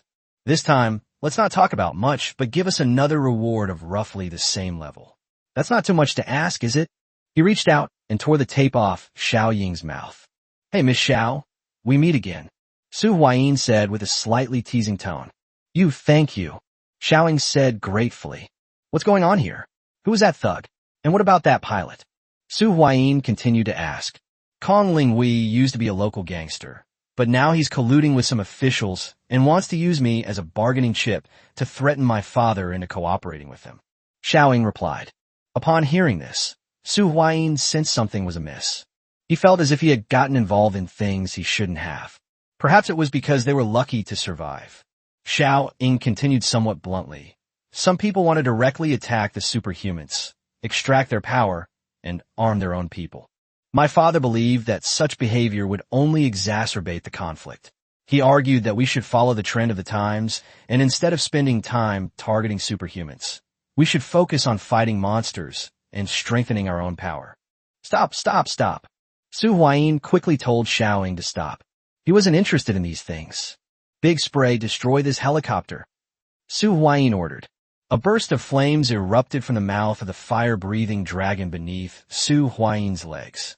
This time, it wasn't just the tail fin that was damaged. It looks like the fuel tank caught fire. The entire helicopter exploded into a ball of sparks in midair. It was like a brilliant firework. Chapter 63, The Petrified Jade. Chapter 63, The Petrified Jade. Wait a moment. I'll take you back later. Su Huayin untied the ropes binding Xiaoying's hands and feet and landed on the ground with Xiaoying. What are you going to do? Xiaoying asked with some curiosity. Perhaps because of her previous experience of being rescued by Su Huayin, Xiaoying was not afraid of Su Huayin. Stand a little further back. I need to fight a boss, Su Huayin replied. He replaced the contents of the cards in the card slot. I replaced the Charizard in the second slot with a white tiger blade. He held the white tiger blade in both hands. This is a two-handed broadsword the size of a door panel. Although the Bone King shield was not visible, its attribute bonuses were still present. Fight the boss. Xiaoying looked around, but apart from a small rock monster not far away, she did not see the boss. You'll see when you see it. After saying that, Su Huayin ignored Xiaoying. They arrived in front of the little rock sprite. This two-handed broadsword is also a heavy weapon, much better than using a shield. It doesn't take much effort at all. The little rock monster was killed by Su Huayin with a single strike. After equipping the white tiger blade, his strength reached 80 points, 8 times the strength of an ordinary person. Even the team leader only got 5 times that. A green card emerged from the corpse of the rock spirit. They actually lost something. Su Huayin picked up the green card. Su Huayin was originally quite casual. It's just a green card. However, when Su Huayin's gaze swept over the cards, he immediately became somewhat unsettled. It's this card. Su Huayin grabbed the card in his hand with a slight excitement. Petrified Jade. Quality green. Card type. One-time consumption card. Effect. When attacked fatally, this card can be activated, petrifying the wearer for 3 seconds. While petrified, the wearer gains 90% damage reduction. En description. Gement Selling. I'm lucky. I actually got a life-saving card. Su Huayin appeared very happy. This card clearly falls into the category of a life-saving card. As for life-saving cards and the like, he wouldn't complain even if you gave him a lot. Of course, the drop rate for survival cards is very low. The prices are outrageous. Not bad. Su Huayin appeared very satisfied. Did you get your hands on something good? Xiao Xiang was like a curious child, very curious about everything. That's about right. I'm going to fight the boss now. Don't come any closer. Su Huayin didn't turn around, but gave a word of advice. This guy is worth at least a blue card plus 1,000 pesos. We mustn't let him get hurt. Su Huayin drew out all 8 cards. Stoneheart X8. Su Huayin placed 8 Stoneheart cards on a little rock monster. The next moment, a miraculous scene unfolded. A somewhat dazzling light flashed across the 8 Stoneheart cards.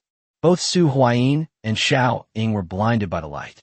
When the two regained their sight, a rock monster boss, about the size of a pavilion and about 5 meters in length, width, and height, appeared in front of the two. There really is a boss. Xiaoying blinked, looking somewhat surprised. Su Huayin had already taken up his weapon and gone up. The rock sprite boss was covered with a layer of yellowish-brown light. This is a shield that can reduce damage. Click! Su Huayin wielded his sword with both hands and slashed at the rock monster boss. The white tiger blade sliced through the shield. The exorcism effect is activated. This is the predecessor of the rock sprite boss. It was specially selected by Su Huayin. He deliberately chose a monster that was relatively large. In this way, the evolved rock spirit boss will be even larger. While increasing the strength attribute, the agility attribute will decrease. He still prefers fighting slightly clumsy monsters. It's okay to go slower. Safety is the most important thing. The white tiger blade struck the rock spirit boss.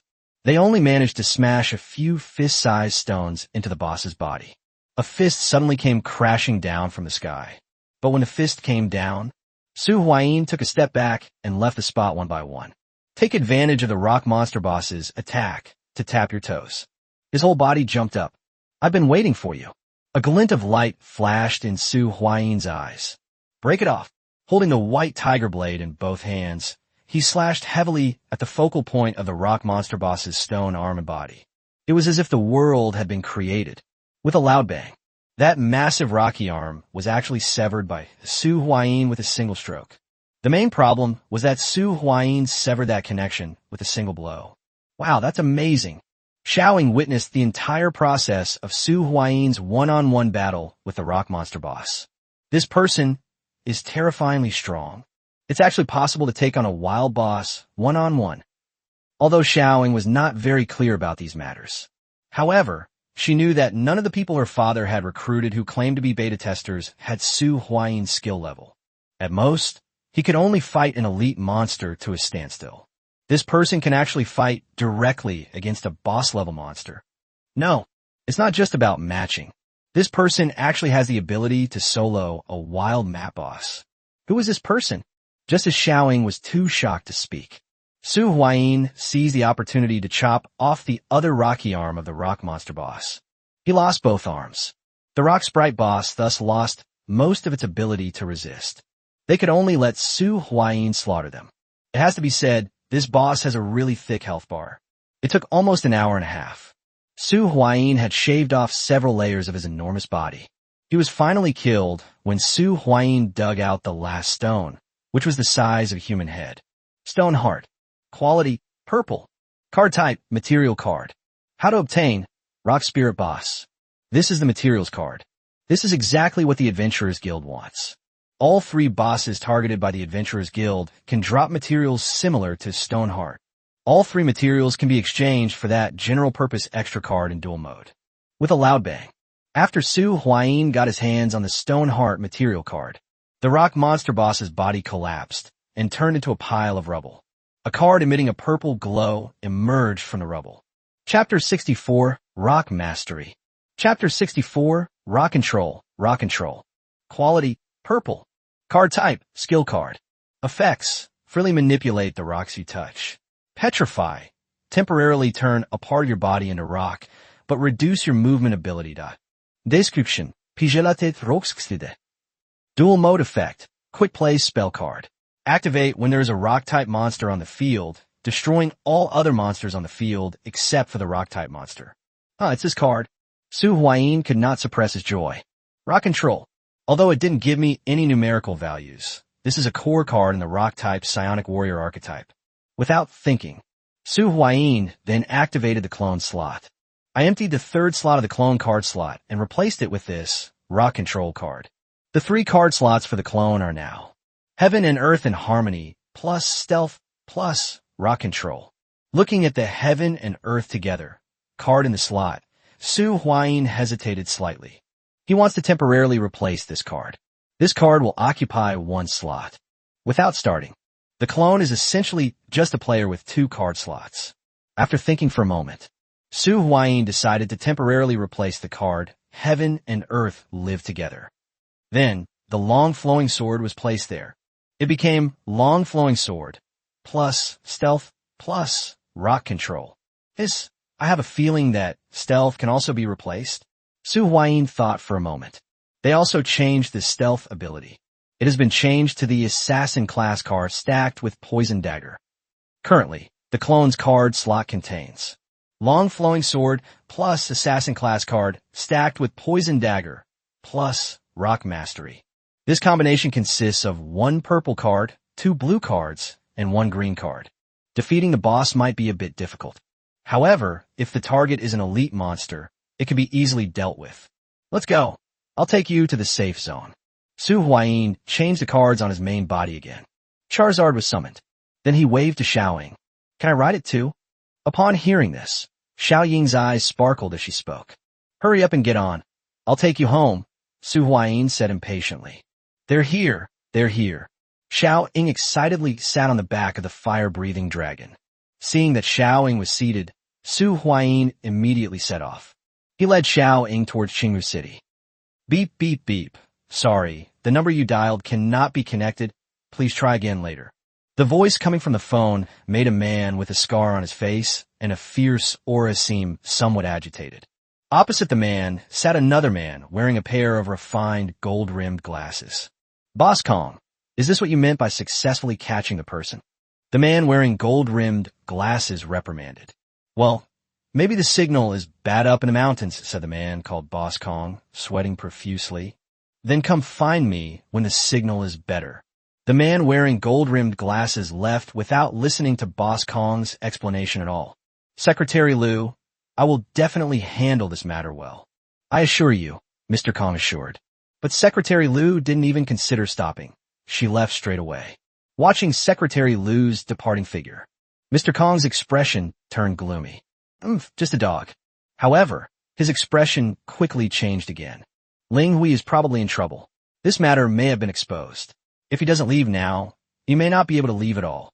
Boss Kong is also a ruthless person. Things seem to be heading in a bad direction. My first thought was to save my life. As for the son's life, if it's gone, it's gone. Anyway, I'm still here. In today's environment, aren't women everywhere? As long as I'm still alive, I won't worry about not having descendants. At worst, I'll just have to work harder myself. Boss Kong has run away. On the other side, a man is pacing in a study. It seems they are waiting for some news. Not long after, a figure pushed open the door and walked in. So, did you find it? The man asked anxiously. This is bad, Mayor Xiao. It's almost certain that Miss has been kidnapped. Judging from the situation at the scene, it was a deliberate kidnapping, and there are traces of superhumans present. Immediately go to the Adventurers Guild and issue a quest. Find the person who brings Xiaoying back. Reward, 2,000, o no, 3,000 pesos. A fire-breathing dragon is flying in the air. Su Huayin took out the adventure certificate and casually flipped through it. Suddenly, a quest that popped up on the adventurer's certificate cheered Su Huayin up. I knew there would be related missions. Su Huayin was not surprised at all by this situation. I even felt a little amused. 3,000 pesos. You can open 6 card packs now, or you can go to the market and see if you can find a bargain. Su Huayin thought to himself with delight. Your name is Xiaoying, right? Su Huayin's voice suddenly became unusually gentle, as if a spring breeze was gently brushing past his ear. Xiaoying was taken aback. She looked at Su Huayin with a puzzled expression, not understanding why he would speak to her in such a gentle tone. Yeah, what's wrong? Xiaoying's voice carried a hint of confusion. Su Huayin's tone made her feel a little strange. This sudden gentleness made her somewhat unaccustomed. This guy has never seemed to treat her like a human being. He's treated her like a piece of merchandise. Despite Xiaoying's complete confidence in her appearance, temperament, and background. From childhood to adulthood, she has been surrounded by all kinds of flattering words, which she has long been tired of. Too many people have approached her for all sorts of reasons. However, when she heard Su Huayin's slightly gentle words, a sense of pride involuntarily welled up in her heart. It's nothing, haha. Su Huayin seemed to have noticed Xiaoying's confusion. He quickly explained with a smile, his laughter revealing an undisguised joy. He will receive a generous reward of 3,000 pesos if he can bring Xiaoying back safely. I'll take you home. If possible, I hope we can meet again. Su Huayin said with emotion. Upon hearing this, Xiaoying's fair face flushed slightly. May I have your name? Xiaoying asked in a low voice. I don't think I know your name yet. My name? My name is Su Huayin, Su Huayin replied after a moment's hesitation. The meaning of one's ID can be far too many, while one's real name is just a name. Chapter 65, Xiao Nanshan's Invitation. Chapter 65, Xiao Nanshan's Invitation Towards the Stars. Welcome, Adventurers Association. Catherine spoke. Su Huayin handed a card to Catherine. Stoneheart material card. These are the required materials for the quest issued by the Adventurers Guild. This is your reward. Catherine accepted the Stoneheart material card. He handed a purple card to Su Huayin. Link 5 is a big monster, and Hades' wife is also a monster. There's another mission. I've found Miss Xiaoying, Su Huayin said. Okay, the task issuer has been notified. Please wait a moment. Catherine replied. Next, all you need to do is wait. You wait here. I have something to do for now. I'll be right back. Su Huayin suddenly thought of something and said to Xiaoying. Oh, okay, go ahead. Xiaoying was slightly taken aback and then said. Su Huayin and Xiaoying waved and walked towards another shop in the city. Before long, Su Huayin arrived at the entrance of Shilling Pharmacy. He pulled out a card. Dark Enchantment Potion Recipe Card. This is what he obtained in the Scarlet Monastery instance. He noticed that several people were gathered there, queuing up to buy medicine cards. Su Huayin thought for a moment and then joined the back of the line. The procession moved forward slowly. About a few minutes later, it was finally Su Huayin's turn. What would you like to order, sir? Tidling's soft voice rang out. Now we only have 3 basic antidotes and 3 basic stamina potions left. After she finished speaking, Tidling realized that the newcomer had not said anything. She slightly raised her head when they saw that it was Su Huayin. A hint of surprise and delight flashed in her clear, beautiful eyes. Huh, it's you. Ahem, I was just passing by and happened to come across a potion recipe card. Do you think it might be of any use to you? Su Huayin took out a card and handed it to Shilling. The medicine formula? Tidling's spirits lifted slightly. He immediately took the card from Su Huayin's hand. Dark Enchantment Potion? It's a potion I don't know how to make. Are you really going to give me this potion recipe? Tidling asked, her eyes sparkling. Of course. Seeing Tidling's performance, Su Huayin knew that everything was in the bag. Lingxiu is indeed reliable. I should thank her properly when I get back. Yes, it's for you. Su Huayin nodded in confirmation. Thank you, thank you. Tidling said gratefully. Then he handed the cards in front of him to Su Huayin. Su Huayin looked down. There are 3 basic antidote potions and 3 basic stamina potions. No need. Su Huayin quickly refused. These are not the things Su Huayin wants. He wants to gain favor. Affection level. These things are good too. Huh, you're not satisfied? Upon hearing this, Tidling's clear, watery eyes darkened. Then let's add these. Tidling was about to go back to her room to get something when she said that. However, Su Huayin stopped him. No need, I don't want anything, it's just for you, Su Huayin said firmly. If you accept a return gift, does this count as an exchange? Will it lower the favorability I gain? Don't want. Absolutely do not return a gift. Just simply a gift for me? Upon hearing this, Tidling gently bit her thin lips, a hint of uncertainty flashing in her eyes. Yes, no need for a return gift. It's just a simple gift for you. Su Huayin note that, as long as you like it. Oh, well, thank you, but these remaining cards from today's sales are yours anyway. You can't refuse. Tidling said softly. The words fell. A system notification sounded in Su Huayin's ear. Ding, Shilling's favorability plus 10. I heard this sound. Su Huayin hesitated for a moment before accepting the card that Tidling handed him. After building up his favorability rating, Su Huayin prepared to leave. See you next time. Su Huayin waved his hand. But just then, etc., Tidling's voice rang out once again. What is it? Su Huayin turned around, tilted his head, and asked with some confusion. It's about that incident last time. Could you take me out again the day after tomorrow? A glimmer of hope flashed in Tidling's beautiful eyes. No problem if it's the day after tomorrow. Su Huayin agreed. This should be another favorability quest. See you the day after tomorrow then. Su Huayin waved and left. See you the day after tomorrow, Tidling said with a soft hum. Before he could finish speaking, Su Huayin had already disappeared. A few minutes later, Su Huayin returned to the vicinity of the Adventurers Guild once again. Upon arriving in the vicinity, Su Huayin then saw the man from last time, who exuded an aura of authority, chatting with Xiaoying.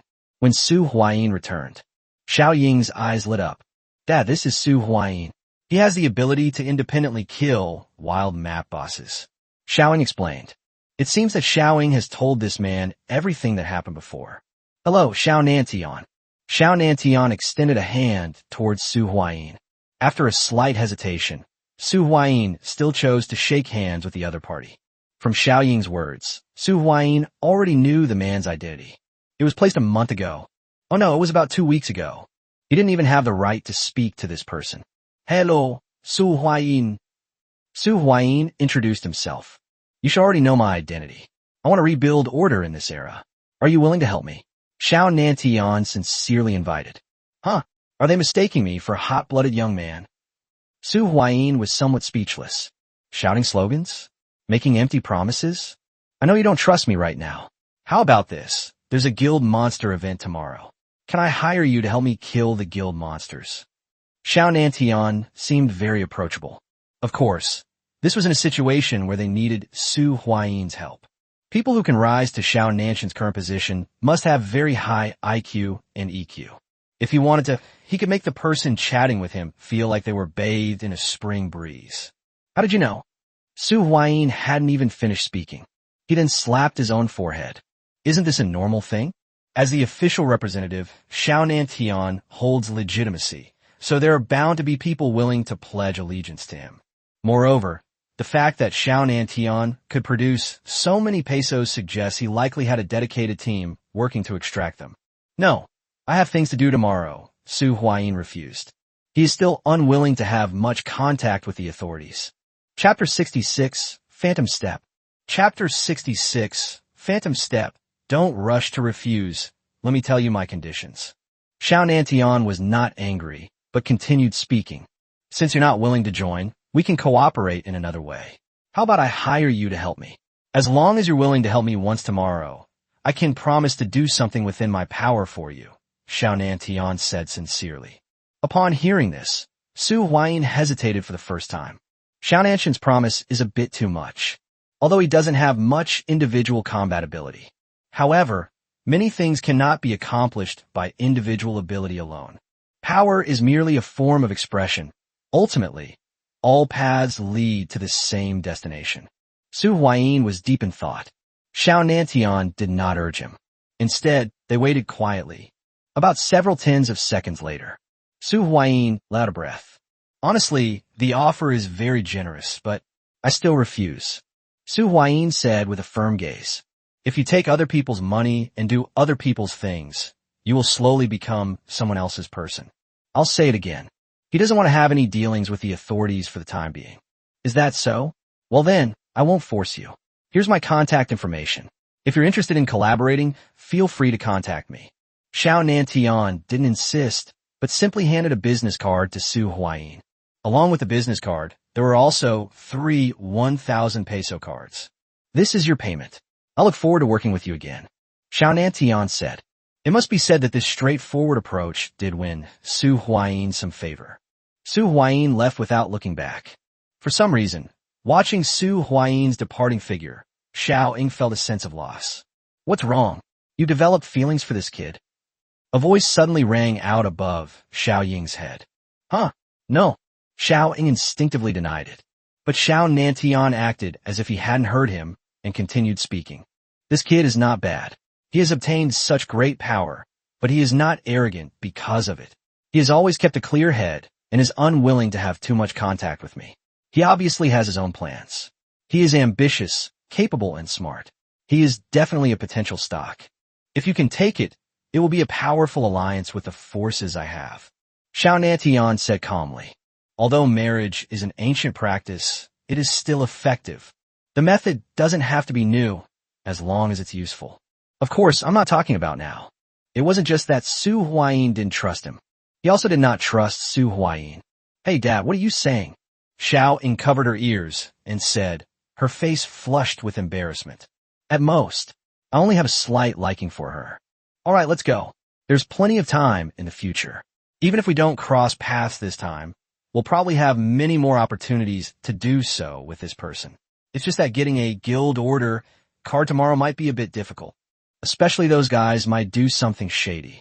Xiao Nantian's expression suddenly turned fierce. Dad, it's okay. I was thinking maybe tomorrow will be another opportunity. Achoo. Su Huayin sneezed. He reached up and rubbed his nose. After leaving the Adventurers Guild, Su Huayin was in no hurry to return to the stronghold. He has only managed to farm over 300 stacks of the soul-devouring effect from the Bone King shield, which has a total of 500 stacks. You have one chance to challenge a public instance per day. Su Huayin went to run the Scarlet Monastery dungeon again. I farmed the soul-devouring layers of the Bone King shield to nearly 400 before preparing to leave.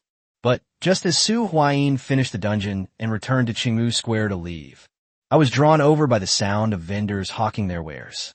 Phantom Step skill, an assassin's strong stealth skill, grants a brief period of invincibility upon use, in exchange for a warrior weapon or 2,000 pesos. Su Huayin was drawn over. Phantom Step? If it's this card, Su Huayin looked toward the source of the sound.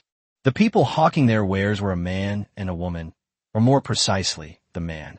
The woman, on the other hand, held a milky white staff in both hands and seemed somewhat timid. The man's shouts immediately attracted many people to come and see. The man also revealed the contents of the Phantom Step card. Phantom Step. Quality, blue. Card type, skill card. Effect. Forces the user into stealth mode and grants 0.5 seconds of void exploration state. Cooldown, 60 seconds. Stealth enhancement. This card can be stacked on top of the stealth skill card. Introduction. One of the most classic survival skills of an assassin. Acquisition methods. Dropped by ninja soldiers and scrupulous merchants. System events, card pack draws. Restriction. An assassin class card must be present in any of the other card slots. Duel mode. Quick play spell.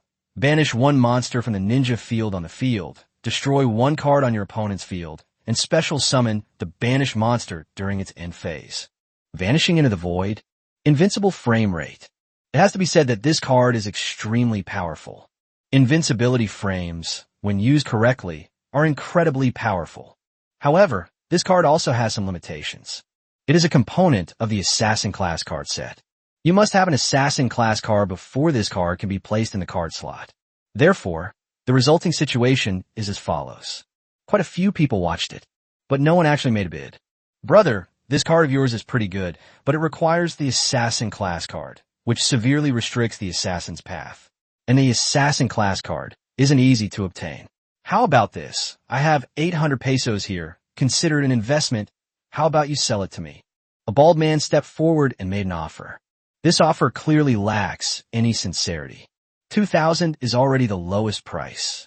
Take it or leave it, or if you have swords or other warrior weapons, that's fine too. The seller appeared very assertive. This card, in terms of its intrinsic value, is at least 5,000 pesos. 2,000 is already a very low price. That's what the girl holding the staff in both hands said. This card is indeed valuable, but it depends on the situation, right? Right now, it's only worth this much. The bald man continued to haggle. This is a low price, no bargaining. Just as the two sides were bargaining, Su Huayin came closer. After thinking for a moment, he pulled out a card. This is a card that he's had for a long time. Take a look at this card. How about I trade it to you? Su Huayin displayed the long flowing sword card. Now that he has the white tiger blade, the long flowing sword is almost useless to him, so he might as well exchange it for something more useful. For example, this Phantom Step. Su Huayin hadn't even finished speaking. The bald man, however, seemed quite displeased. Brother, this is something I've got my eye on. What you're doing isn't appropriate, is it? The bald man glared menacingly at Su Huayin, making a blatant threat. Chapter 67 Guild Beast Event. Let's go. Chapter 67 Guild Beast Event. Let's go. Oh, really? You won't let me buy it if you don't want to. Su Huai said indifferently. Just like the girl with the staff said. This card is so powerful that it could easily sell for 5,000 pesos. In the hands of assassin-style players, this card is even more valuable than a regular purple card. This is the core of the assassin system. It can greatly enhance an assassin's ability to survive. Even if used properly, it's not impossible to take the head of a general amidst a vast army and then escape unscathed. Yes, this card suits my taste perfectly. The seller glanced at the card Su Huayin handed over, and a delighted smile appeared on his face. Then let's exchange them. Su Huayin said. Good. The seller was a straightforward person. He handed the Phantom Step directly to Su Huayin and also took the long flowing sword. The two parties exchanged money and goods simultaneously. The transaction was completed at a very fast speed. Fine, kid. I'll remember you, the bald man said viciously. Then he looked at the two sellers. And you too. He's got a screw loose. Su Huayin completely ignored the bald man. The threat made him feel somewhat amused. It's just normal market competition. How could someone be so brain dead as to threaten others? You, if you're so capable, come with me out of the safe zone, the bald man said, somewhat embarrassed and angry. This kind of provocation is somewhat similar to challenging someone to a fight. Or it's that feeling of don't run away after school. Su Huayin found this naive. But if someone were actually willing to use their body to try out this new card, it wouldn't be a bad idea. Are you sure? Upon hearing this, Su Huayin smiled slightly and asked in return, if you got the guts, come with me. The bald man looked at Su Huayin's lips and seemed a little guilty, but he still forced himself to speak. All right, let's go. Let's get out of the city. Su Huayin, not that. You. Seeing that Su Huayin had actually agreed, the bald man panicked. I don't know why. He felt afraid. It felt as if I were a tiny insect trapped in a spider web. The boy standing not far from him was a giant spider that was walking towards him step by step. He exuded an aura of evil from head to toe. I didn't eat today, you just wait. After saying that, the bald man they ran away. Such an ending. To be honest, Su Huayin really didn't expect this. The bald man actually ran away. Weren't you pretty brainless before? How come my IQ suddenly went up? What a pity, Su Huayin said with some regret. This was just a minor incident. Having switched to Phantom Step, Su Huayin mounted the fire-breathing dragon and headed home. Sitting on the back of a fire-breathing dragon, Su Huayin thought for a moment. I've made some adjustments to the slot configuration for the clones. I still feel it's better to bring the heaven and earth together. Item. Its power is quite great. The adjusted card slot contents are Heaven and Earth together, plus Stealth stacked with Phantom Step, plus Assassin class card, stacked with Poison Dagger. The clone has 3 card slots, each containing a total of 5 cards. 1 purple, 2 blues, 1 green, and 1 white. There are more cards than his own card slot. Of course, quality is still the most important thing. In terms of card quality, the clone is completely outclassed by the original. When Su Huayin returned to the stronghold, it was already dark. Go to bed after dinner. Time flew by, and the next day arrived. Morning. Ling Dong and Shi Yuro prepared a large table of dishes, and everyone gathered around the table to eat. If nothing unexpected happens, the Guild Beast event will begin at 10 a.m. today. This will be the most important period for everyone going forward. You need to be well fed to work properly, right? So today's breakfast was quite lavish. Everyone. Ling Xiao stood up, holding a glass of orange juice in her hand. Ling Xiao is the boss here. Her actions immediately attracted everyone's attention. Today is the Guild Beast event. Every Guild Beast will drop 1 guild token with a 100% drop rate. Guild tokens are one of the necessary conditions for establishing a guild. Guilds are also related to the opening of the 5th card slot, so guild tokens are strategic resources with very high value. Today is our Eternal Life Guild's first operation. Let's hope we can hunt as many Guild Beasts as possible this time. Cheers! Ling Xiao delivered a speech. Everyone stood up.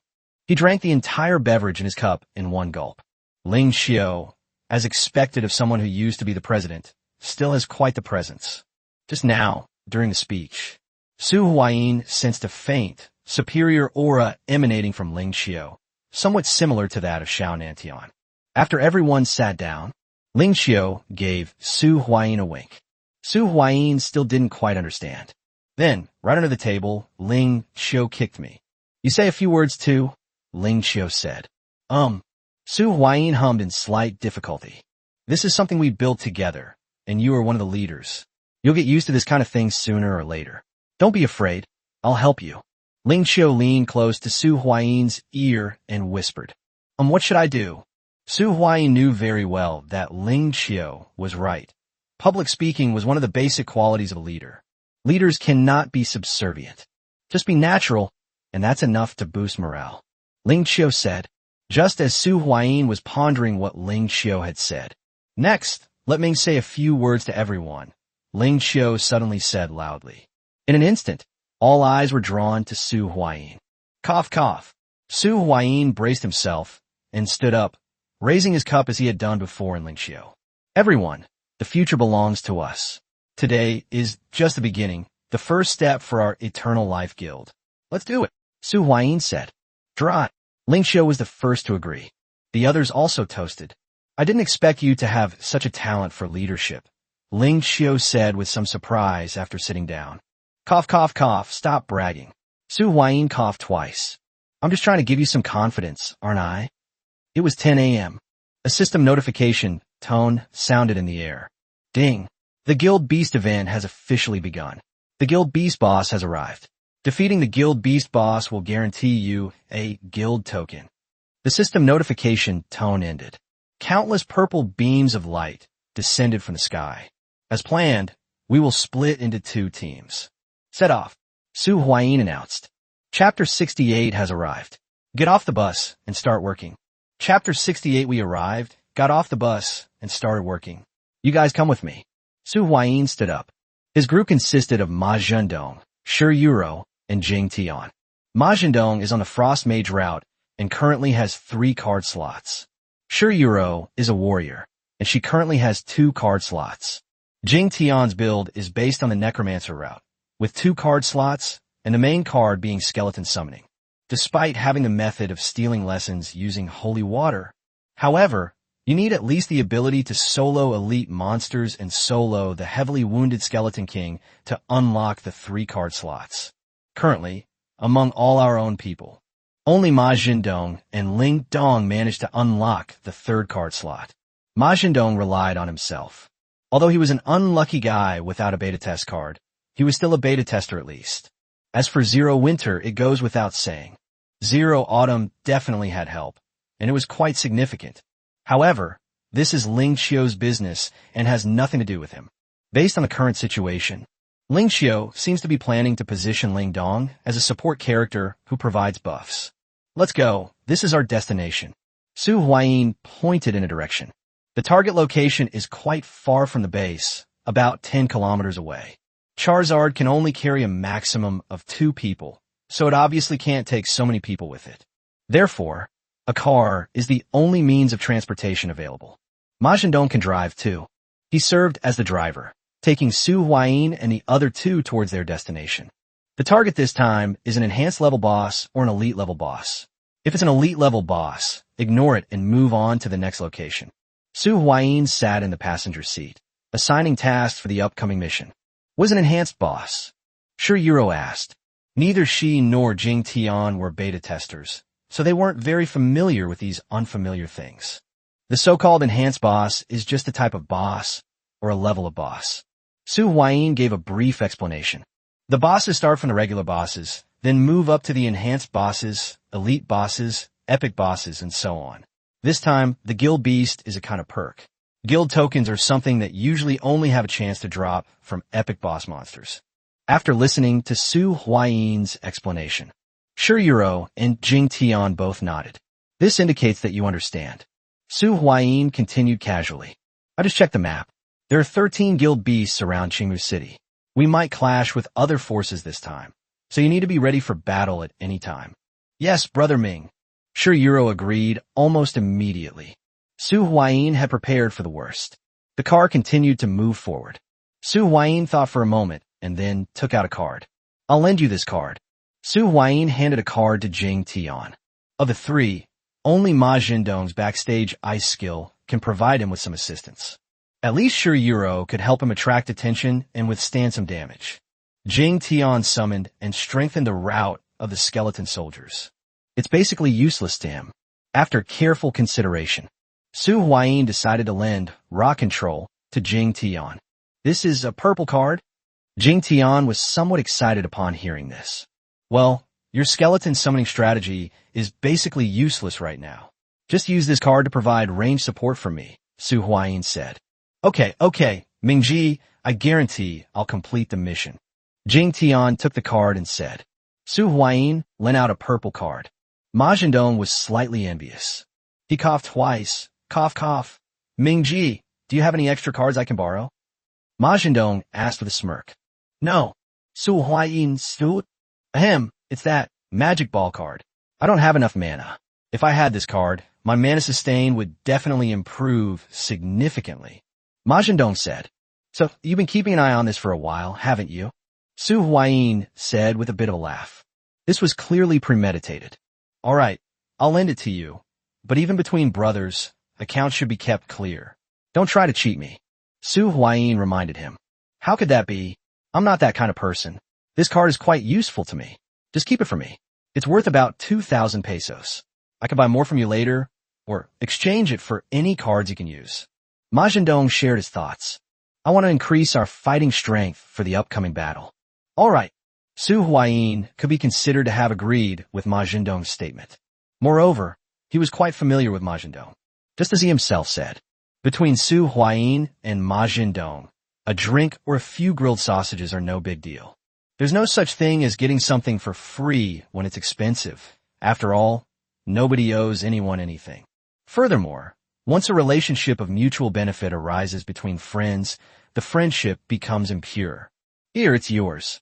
Su Huayin took out the magic ball card and handed it to Ma Zhendong. Since we've already lent out 2 cards, Su Huayin's thinking also changed. This one, but unexpectedly, Shi Yuro actually refused. No need, give this card to Jing Tian. She's a ranged support character, and I want to fight alongside you. Shi Yuro's gaze was very resolute. Looking into those eyes, Su Huayin couldn't help but glance at Shi Yuro a few more times. Good. He gave Shi Yuro the thumbs up. Cards are certainly important. However, cards are just tools. The important thing is the person using the cards. With Shi Yuro's personality, even if she's not destined for greatness, she is definitely a person with a promising future. Okay, we'll do it your way. Su Huayin agreed. After some arrangements were made, Jing Tian has become, in a sense, another tool or alter ego of Su Huayin. Certainly, she wasn't very strong in combat, and she didn't seem to mind the arrangement. On the contrary, she seemed quite happy about it. Or, in her own words, she would prefer to be a logistics and administrative staff member. Ma Zhendong received a blue stripe reinforcement from Su Huayin. The most unique one is Shi Yuro. The girl he rescued that time is slowly beginning to shine with her own brilliance. After about an hour and a half of bumpy travel, finally, they arrived near farmland. The car stopped. You can see it through the car window. In the farmland outside, a monster resembling an upright walking lobster is standing in the middle of a farmland. We've arrived. Get off the bus and get to work. Chapter 69 Siege of the Dark Gold Armor Boss. Chapter 69 Siege of the Dark Gold Armored Boss. We've arrived. Get out of the car. Prepare for battle. Su Huayin pushed open the car door. He got out of the passenger seat. Ma Zhendong and the others also got out of the car one after another. Dark Gold Prism Armor. Enhanced Boss. This is a monster about 2 meters tall, which looks somewhat like a standing lobster, and its whole body exudes a metallic luster with sharp edges. Thankfully, it was just an enhanced level boss. Otherwise, we would have had to move to another location. A large knife, almost the size of a door panel, appeared in Su Huayin's hand. He seemed somewhat relieved. Even with so many teammates assisting him, he felt he had almost no chance of winning against an elite-level boss. The existence of a monster has been discovered. However, Su Huayin was not in a hurry to go up. Instead, they first searched the surrounding area. Only after confirming that no one was hiding nearby did he prepare to attack the guild monster. It took almost an hour to get here. It's entirely possible that someone has already arrived. Of course, that's basically ruled out now. I feel like I've seen this monster before. Ma Zhendong said. Dark Gold Armor Boss. Ice Weakness. After being severely injured, it will enter a curled-up, full armor state. You can break the mechanism with ice element attacks. Otherwise, it will recover some of its injuries. Su Huayin said. Then he strode towards the guild monster. I'll leave the rest of the troubleshooting to you. Su Huayin carried a large sword. Ma Zhendong, Shi Yuro, and Jing Tian are all ready. Even with his clones, Su Huayin's current strength is still insufficient to take on a single enhanced level boss. Yuro, you just need to provide support from the side. You can't withstand one hit from the boss. Su Huayin gave Shi Yuro one last piece of advice. Honestly, he really admired Shi Yuro's courage. They actually gave up being logistics personnel and providing safer support, and instead chose to face this enhanced boss with him, even if it's just a supporting role and a feint attack. I will. Sure, Yuro replied. Then let's begin. A glint flashed in Su Huayin's eyes. He strode up to the dark gold, armored boss. The boss immediately spotted Su Huayin. Its two hands seemed to flow like liquid. In the blink of an eye, it turned into two blades. He rushed towards Su Huayin in one stride. Bite! A crisp sound rang out. Su Huayin used the broad blade of the white tiger saber as a shield, and in one move, a tremendous force struck. Su Huayin was instantly struck backward, almost losing his balance. But it was at this very moment. A stone roller flew over from his side. It crashed into the dark gold armored boss. The dark gold armored boss turned around. A hand that had transformed into a long sword slashed across. The stone millstone was knocked away. That's not all. An icy arrow shot at this moment from a very tricky angle. The dark gold armored boss hadn't even been seen yet when the arrow struck it. When the ice arrow struck the dark gold armored boss, it instantly shattered, turning into a cloud of ice mist. Clearly, such an attack has almost no way of harming it. This boss's constitution starts at 120 points. However, no harm was caused. Ma Zhendong has already achieved his goal. The icy mist adhered to the dark gold armored boss. This caused large patches of ice blue to appear on the dark gold armored boss's body. This is the slowing effect of Frostbolt. Reduce attack speed and movement speed. With the two people's interference, Su Huayin managed to catch his breath. He gripped the white tiger greatsword with both hands. It slashed towards the top of the dark gold armored boss's head. It was as if the world had been created. Drink! Su Huayin roared, as if he had poured all his strength into this attack. The dark gold armor boss wasn't stupid either. Its two arms trembled and instantly transformed into two shields. They stood in front of me. At this moment, Sure Yuro suddenly appeared from the side. It lunged at the side of the dark gold armored boss's head. Unfortunately, Sure Yuro is lacking in both speed and strength. A tail swept lightly like a whip. They swept Sure Yuro's body away. It flew several meters away. Drink! Su Huayin's white tiger greatsword finally struck the two shields formed by the dark gold prism armor boss. As expected of an enhanced level boss, this sense of feedback from power. Su Huayin knew that his attack had been completely defended by this enhanced level boss. But a slight smile appeared at the corner of Su Huayin's mouth. He didn't actually expect to be able to kill the boss with a single strike. This isn't some small carambola. This is an enhanced version of the boss. Start with a strength level of 100 or higher. His attack was merely an attempt to create an opportunity. A dagger suddenly appeared on the neck of this dark gold armored boss. It struck its neck hard. A stream of dark green blood spurted out instantly. The dark gold armor boss immediately entered a state of rage. The hand that had transformed into a shield swung backhand. A blow from a powerful boss. It was enough to kill his clone, which had almost no physical enhancement, in one go. But at this very moment, just as the dark gold armor boss was about to hit the clone disappeared once again. Phantom Step, you dare show your face in front of me? You're really underestimating me. The dark gold armor boss reacted to Su Huayin's clone with an instinctive, almost subconscious defensive response. It's like when a mosquito bites you and hurts, your instinct is to slap it. The clone's power attribute is also insufficient. Even if the poison dagger hits a spot like the neck, it only slightly grazes the skin. Su Huayin brandished the white tiger greatsword in his hand. He struck again. The white tiger blade is powerful, but its agility is slightly lacking. When it strikes again, the dark gold armor boss has reacted once again. However, it was still affected to some extent. This time, the white tiger slashed down with its greatsword. It wasn't defended against perfectly. The immense impact forced the dark gold armored boss back a step. At that moment, the stone roller that had been slashed away earlier crashed back down. Another ice arrow was shot over. Powerful. This boss is the strongest boss Su Huayin has ever encountered so far. Faced with so many attacks, they stubbornly endured it. That's not all. After enduring several rounds of hardship, the boss cleaved Su Huayin in two with a powerful strike, then kicked off the ground. The missile flew back towards Ma Zhendong, whose most cunning attack had almost all hit its mark, and it caused it to slow down considerably.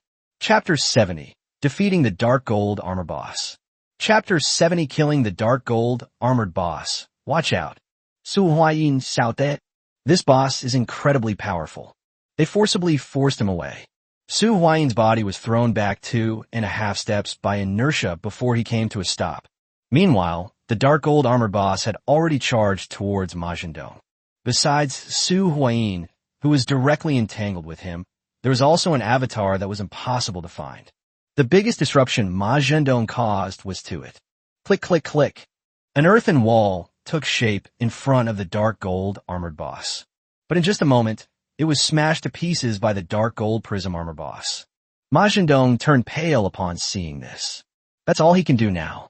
It means casting another Ice Arrow spell. An ice arrow struck the Dark Gold Armored Boss. Just then, "Get down!" A voice suddenly rang out from the empty place. That's Su Huayin's voice. They made almost no hesitation. Following the voice's instructions, Ma Zhendong immediately laid down on the spot. At that moment, a figure appeared from the side. It crashed into the Dark Gold Armored Boss at a right angle. Who else could it be? Of course, it's Su Huayin's clone. The clone acted like a lock, binding the boss's hands and feet. Countless barbs instantly sprouted from the boss's body. This is a unique characteristic of this boss. Every part of its body can be transformed into a weapon. Almost instantly, Su Huayin's clone was turned into a hedgehog. However, the clone's mission was now complete. Boom! An explosion was heard. The terrifying shockwave knocked Jing Tian, who was still standing not far away, over. Su Huayin, who was chasing after them, had no choice but to stop for a moment. He used the white tiger blade in his hand as a shield to block the sweeping sandstorm. However, after defending against the fiercest first wave of attack, Su Huayin continued against the wind, heading towards the epicenter of the explosion. The skill longevity with heaven and earth is very powerful. But with 3 card slots, even bosses can't be killed, let alone enhanced bosses. Although this enhanced boss had also been slightly injured before. But such a blow was still not enough to kill it. At most, serious injuries. Bang! Su Huayin's white tiger blade slashed heavily towards the Dark Gold Armored Boss, which had been baptized by the core of the explosion. But it's blocked again. The sandstorm has subsided. Su Huayin could see that the Dark Gold Armored Boss was now covered in blood and in ruins. However, he still managed to withstand Su Huayin's strike. Only, click, the hand that had transformed into a shield was slashed back to its original form by Su Huayin. Break! Su Huayin brandished his broadsword with both hands. They kept slashing at the Dark Gold Armored Boss. His main purpose in doing this was to prevent the boss from escaping. Yes, if they realize their lives are in danger, except for a few particularly brainless types, they will choose to run away. Su Huayin didn't want it to get away. We paid such a high price. They finally managed to inflict serious injuries. If it gets away, we'll be at a huge disadvantage. Of course, there was a second purpose. That's just stalling for time. Ma Zhendong spat out the dust, mixed with blood from his mouth. He got up from the ground. He slapped a card onto himself. A green light immediately shot out from the card and entered his body. This made Ma Zhendong's pale face regain some color. The epicenter of the explosion was about 7 or 8 meters away from him. He was not in the epicenter of the explosion, and his timely lying down saved his life. After the explosion caused him damage, he knew that Su Huayin needed support, so he endured the excruciating pain and got up, pointing out with one finger. This time it wasn't Frostbolt. Instead, vines suddenly grew from the ground and wrapped around one of the Dark Gold Armored Boss's legs, although they were almost immediately freed. On the other side, Shiriro tried to stand up, but found that she couldn't stand up at all. She could barely lift her head to watch the battle between Su Huayin and the Dark Gold Armored Boss. It's hard to imagine. Su Huayin was actually fighting a monster with such terrifying physique and strength. The Dark Gold Armored Boss was forced to retreat steadily by Su Huayin's continuous attacks. Su Huayin was fighting with his breath held high. Each cut was more ruthless than the last. But they were all caught. It was at this time that the Dark Gold Armored Boss suddenly tripped. A stone suddenly appeared at his feet. The boss lost its balance. If Su Huayin doesn't seize this opportunity, he can then retire. Su Huayin's White Tiger Greatsword slashed through a gap in the dark gold armored boss's defenses when the boss lost its balance. Click! A huge gash was slashed in the waist of the dark gold armored boss. Almost half of his waist was severed by Su Huayin. A handful of dark green bloodstains were scattered across the sky. But even so, the dark gold armored boss still didn't die. Its body rapidly condensed, transforming into a spherical shape. This has triggered its near-death protection mechanism. When a creature is near death, it enters this state of hibernation. Sufficient ice elemental attacks are needed to break it from hibernation.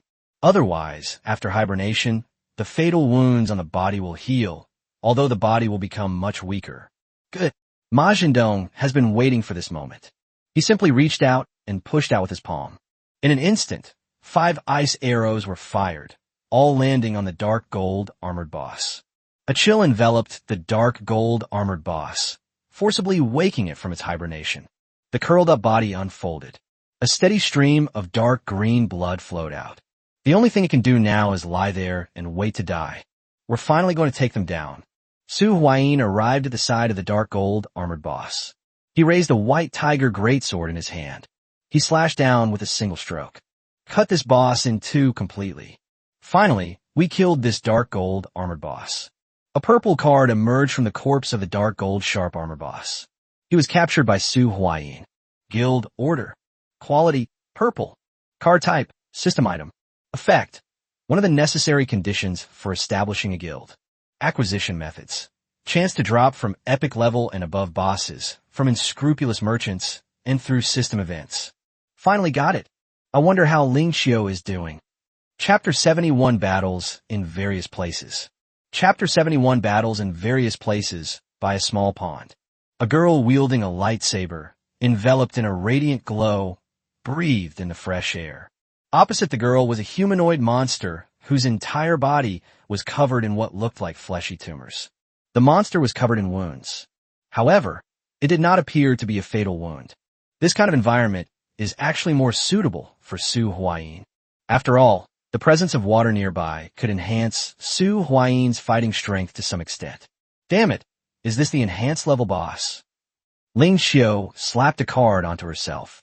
A yellow light flew out from the card and entered Ling Xiao's body. This allowed Ling Xiao to recover some of her strength. Just then, another green light flashed on Ling Xiao's body. Some of the aches and pains in my body were greatly relieved under the nourishment of this green light. Boom! An arrow came from behind. It shot towards a humanoid monster covered in fleshy growths like a shooting star. Ling Xiao immediately stepped forward. We cannot give this enhanced boss time to recover. By now, Ling Xiao had been entangled with the tumor monster for nearly half an hour. The sarcoma monster's stamina has clearly decreased. At this point, it no longer had the stamina to dodge the arrows. With a loud bang, the tumor-like monster was knocked back a step. Lu Xiaozhu's skills. Repel the arrows. It deals virtually no damage, but provides excellent crowd control. Seize the moment when the monster is knocked back and controlled. Ling Xiao leaped up. The tumor-like monster's body now retained a large amount of lightning power. Now, slay the thunder. Ling Xiao's laser sword slashed down. The residual lightning power on the monster seemed to be drawn to it, raging across its body. This inevitably causes the monster's movements to become stiff. At that very moment of vulnerability, click, the head of the tumorous monster was severed. The enormous head flew away. A purple card emerged from the monster's corpse. Finally got them. Ling Xiao, unable to support herself any longer, knelt down on the ground. He barely managed to stay upright and not collapse. I really underestimated the strength of the enhanced boss. I wonder how things are going on that guy's side. I hope nothing bad happens. Outside another abandoned factory. The scene here is much larger than the scenes at Su Huayin's and Ling Xiao's places. There are more than 20 players, divided into several teams, fighting against the boss. One of the players, wielding a large shield, was surrounded by about 5 or 6 layers of buffs, with the support of numerous buffs. One person alone blocked the Guild Beast boss. With so many buffs, Even a useless person can become a top player with the help of these buffs. Although it appears that only 4 people are fighting the boss. However, more than 20 people actually fought the boss. Not far away, 2 people were watching the commotion. Mayor Xiao, where did you get so many auxiliary cards? A man next to Xiao Nantian asked. I just threw it together randomly, Xiao Nantian said vaguely. How could I possibly say something like this? If nothing unexpected happens. This guild beast boss can be easily defeated. But not all battlefields. Everything went so smoothly. Near a highway, one of the guild beast bosses here is a wolf-shaped monster covered in green crystal clusters. A protective shield appeared on the guild beast boss. Damn it, what's wrong with this boss? A man holding an axe took half a step back. We just paid a heavy price to break the shield on this boss, but not long after, another shield appeared on the monster. We can't fight anymore, retreat. Seeing that the situation was not good, the man had no choice but to issue a retreat order. Only, this isn't something you can just retreat from whenever you want. Battles are everywhere. Just around Aoki Castle, 5 battles were fought against the guild beasts. There's still some that didn't end up fighting. For example, here, a 10-person team spotted a spider-shaped boss from afar. However, the team did not make a move. Instead, they quickly left the vicinity. This is an elite-level boss. Whoever wants to fight it can fight it. Anyway, they're not going to their deaths. Drones hover around the 13 guild beast bosses. All the data has been compiled in one place. How's it going? A young girl arrived at the surveillance base and asked a question. Someone came to make contact immediately. Miss, there are currently 13 guild beasts near Qingmu City, including 3 elite-level bosses and 10 enhanced-level bosses. 6 teams are currently attacking the 10 enhanced-level bosses, and 2 teams have successfully killed the guild beasts. The staff member said. The 2 video recordings were retrieved. It was a video of Su Huayin's team and Ling Xiu's team killing the boss. These 2 leaders are extremely powerful and can basically be identified as beta testers. Especially this woman. Ling Xiu's appearance was magnified. After identification, we can basically confirm her identity. Ling Xiu, one of the beta test red card players and a leader of the Zero Guild. Only she would possess a red card level, 0 weapon. Ling Xiu's identity is still too easy to recognize. The red 0 armament badge on the chest is basically recognizable at a glance. What about Su Huayin's identity? Can you identify him? Xiaoying asked. Su Huayin? The staff member was stunned. It's the other person who killed the beast boss from the Power Guild, Xiaoying explained. The staff then retrieved Su Huayin's previous battle records. Are you talking about him? His identity is currently uncertain. According to the information provided by those beta testers, there were too many warrior-type characters during the beta. However, if we consider this from the perspective of an avatar, especially considering he's a top-tier player, there is an 80% chance that it is Ming Jing Zhishui, a solo player who won the Dual Mode Championship 2 years after the closed beta and has consistently ranked in the top 10 in arena mode. The staff analyzed, although it's not possible to be 100% certain yet. But even after narrowing the scope to the top players, Su Huayin's signature clone still almost revealed his identity. Where's our team? Our team is in a good position right now, barring any unforeseen circumstances. The staff pulled up another surveillance video. However, when he saw the contents of the surveillance footage, he instantly sensed something was wrong. Not good. The danger doesn't come from the monsters, but from the other players. A huge fireball fell from the sky. It's nothing, it's not a big problem. Xiaoying appeared very calm. It was as if everything was under control. Now that this has happened, there is ample reason to purge that group of people. Chapter 72, Cleaning the House. Chapter 72, Cleaning the House, a huge fireball, over 100 meters in diameter, appeared in the sky above the battlefield. Like a little sun, the heat emanating from the fireball felt as if it were roasting a person alive. It was too late to retreat. This was aimed at wiping out everyone present, on a building not far away. After unleashing this move, the man's body was instantly exhausted. He was surrounded by a whole team. He was covered in several layers of buffs. Wah! The group carried the exhausted man and fled into the distance. But just then, a man and a woman blocked the group's path. These were the 2 people who had previously exchanged the phantom step with Su Huayin.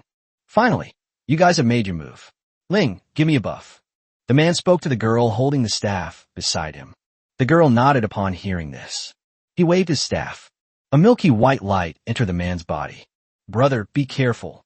As she spoke, she waved her staff again. A phantom image of a tree bearing 7 colored fruit appeared behind the girl. A beam of light enveloped the man's entire body, and a red shield appeared on his skin.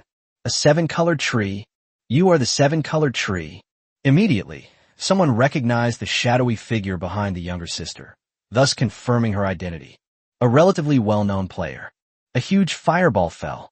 At this moment, Xiao Nantian, who had been silent until now, made his move. A card appeared in his hand. Finally, you've made your move. Xiao Nantian murmured. The last time Xiaoing was kidnapped, it was done by that group of people using black gloves.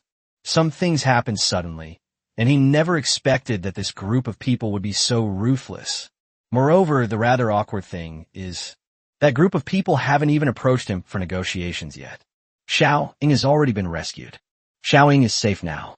But at most he could only wipe out the Black Glove gang whose leader had already fled, and he had no reason to deal with that group of people. I don't know whether I should cry or laugh in this situation. This operation aims not only to obtain the guild order, but also to create an opportunity. Kill 2 birds with 1 stone. Let's take care of them all. Xiao Nanshan's figure vanished from spot. The next time it appears will be beneath that giant fireball. He looked up at the fireball. He threw a purple card into the sky. The next moment, a huge spatial rift was opened. It's like a black hole. The enormous fireball was swallowed up by the spatial rift. What a pity we don't have enough manpower. If that Su Huayin guy were willing to help, I should still have enough strength to raid their stronghold. If we go now, I reckon a huge number of people will have to go. A cold glint flashed in Xiao Nanshan's eyes. In times of chaos, harsh measures are necessary. These parasites who have betrayed their original aspirations and only care about protecting their own interests and status should all be eliminated.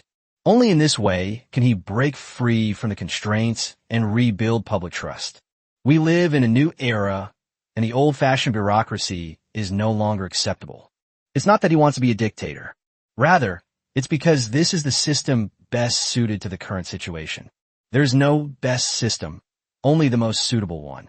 Now, a one-man show is the most appropriate. Su Huayin had no idea. Xiao Nantian had already taken this opportunity to clean the house. After collecting the guild order card, Su Huayin hurriedly went to check on the situation of Ma Zhendong and the others. Because he took the brunt of the damage, the others didn't actually suffer much harm. Ma Zhendong was the most seriously injured, mainly due to the blast damage caused by the self-destruction of his clone. Jing Tian was the one with the least injury. They were only briefly hit by the aftershocks of the heaven and earth together explosion and were basically unharmed. Sure Yuro was only hit by the boss's tail, but because her stats were too low, she was seriously injured. Let's go back to the base. Su Huayin and Jing Tian helped the injured Ma Zhendong and Sure Yuro into the car. Su Huayin started the car, left the spot, and drove towards the stronghold. Ming Ji, here are your cards. Jing Tian immediately returned both cards to Su Huayin. Although these cards are powerful, she also knows that she is not cut out for combat. Right now, all she wants to do is hang out with Su Huayin and Ling Xiao. As someone who joined the team early on, if the team grows, even if you don't have much ability, you can still get a leadership position in logistics, which doesn't require much combat power. After all, sometimes loyalty is even more important than ability. Nearly another hour passed. Su Huayin and the others returned to their stronghold. At this time, Ling Xiao and the others had not yet returned. However, Su Huayin wasn't too worried. He still had great faith in Ling Xiao's abilities. About half an hour after Su Huayin returned to the stronghold, another car stopped in front of it. This means Ling Xiao and the others have returned. How about it? Su Huayin tossed a bag of apple juice to Ling Xiao, who had just entered the stronghold. This is Ling Xiao's favorite drink. Last time, when she sent people to search for supplies in the city, it was Ling Xiao who specifically instructed that apple juice be sent. What else can we do? With me taking care of it, what problems could possibly arise?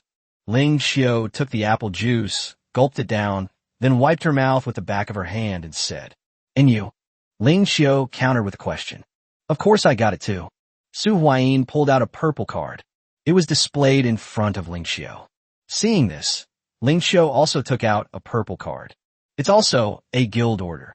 There were a total of 13 guild beasts, and the two of them took down 2 of them. Now we can celebrate our victory. But, sorry, my judgment was a bit off. Ling Xiao readily admitted her mistake.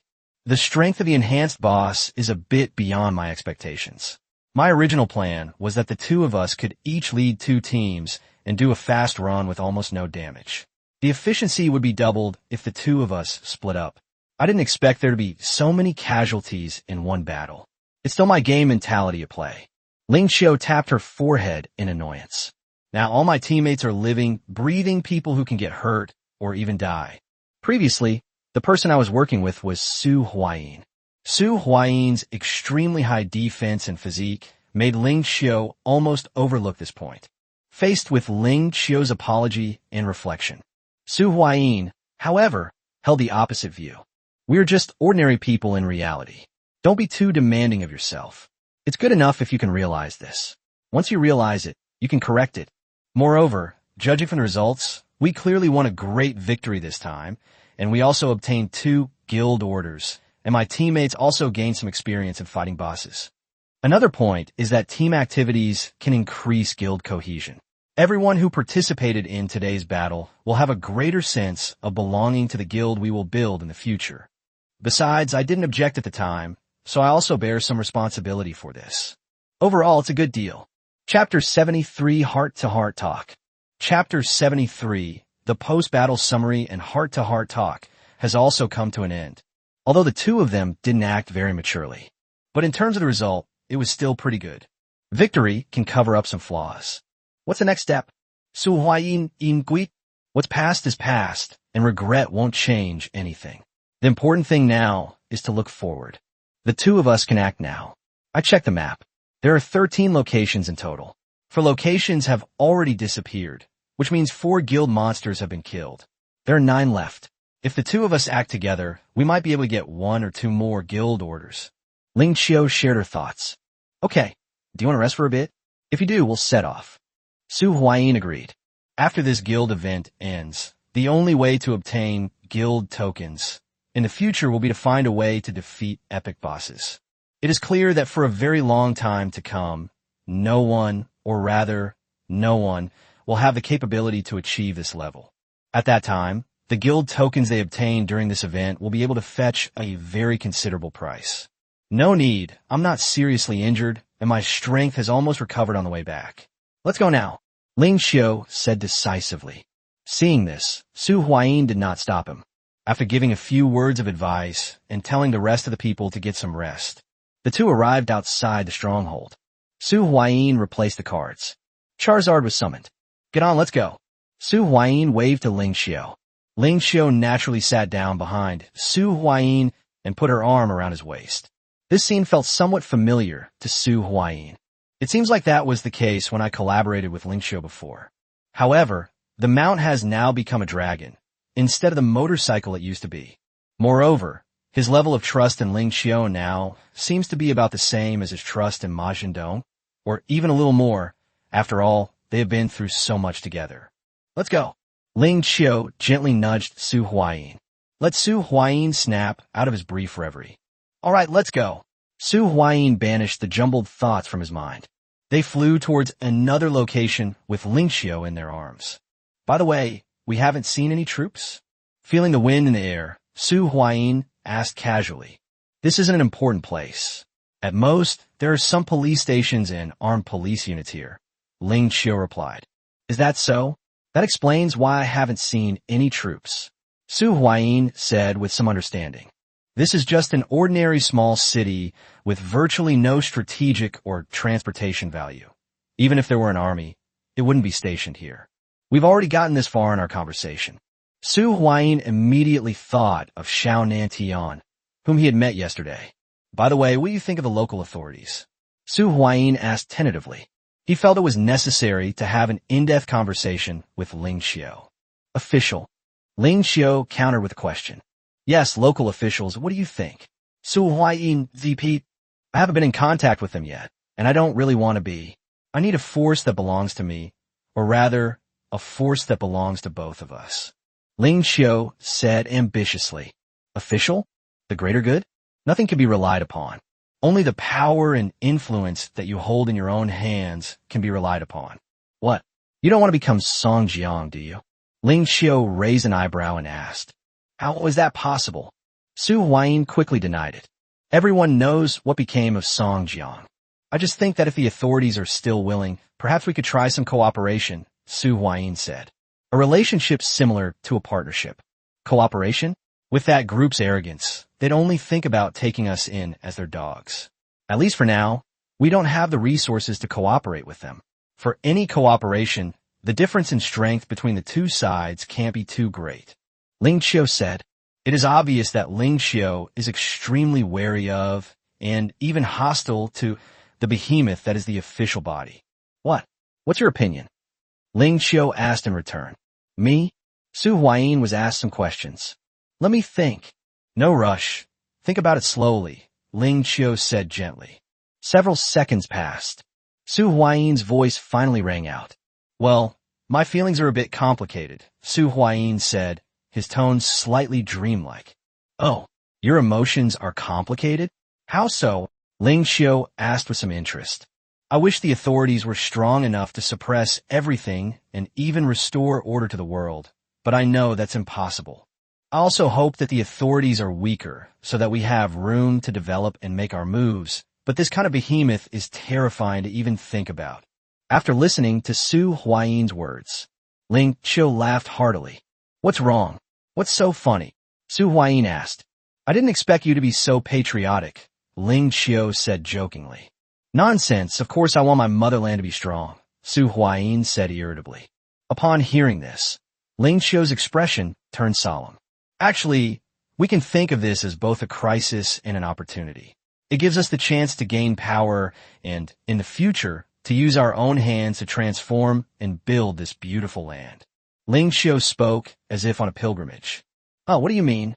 Upon hearing this, Su Huayin's eyes lit up as if all the fog in front of him had disappeared. What I mean is whatever ideals or ideas you have, you must first have the power to realize them. Chapter 74 This News was given away for free. Chapter 74 This News was a free gift near a fountain in a dilapidated neighborhood. An ugly monster wielding a steel fork is wantonly destroying everything around it. A tree as thick as a wash basin can be broken with a single, casual blow. A line of text appeared above the monster's head. Black Fork Rakshasa, Elite Boss. Just as the monster was roaming around, a fire-breathing dragon landed on the monster's head. When Su Huayin saw that the monster was an elite boss, he turned his head slightly and looked at Ling Xiu sitting behind him. Elite monsters, I feel like there's basically no chance of winning. When Su Huayin saw that the boss below was an elite-level boss, he instantly lost all desire to fight. This is not something we can fight at this stage.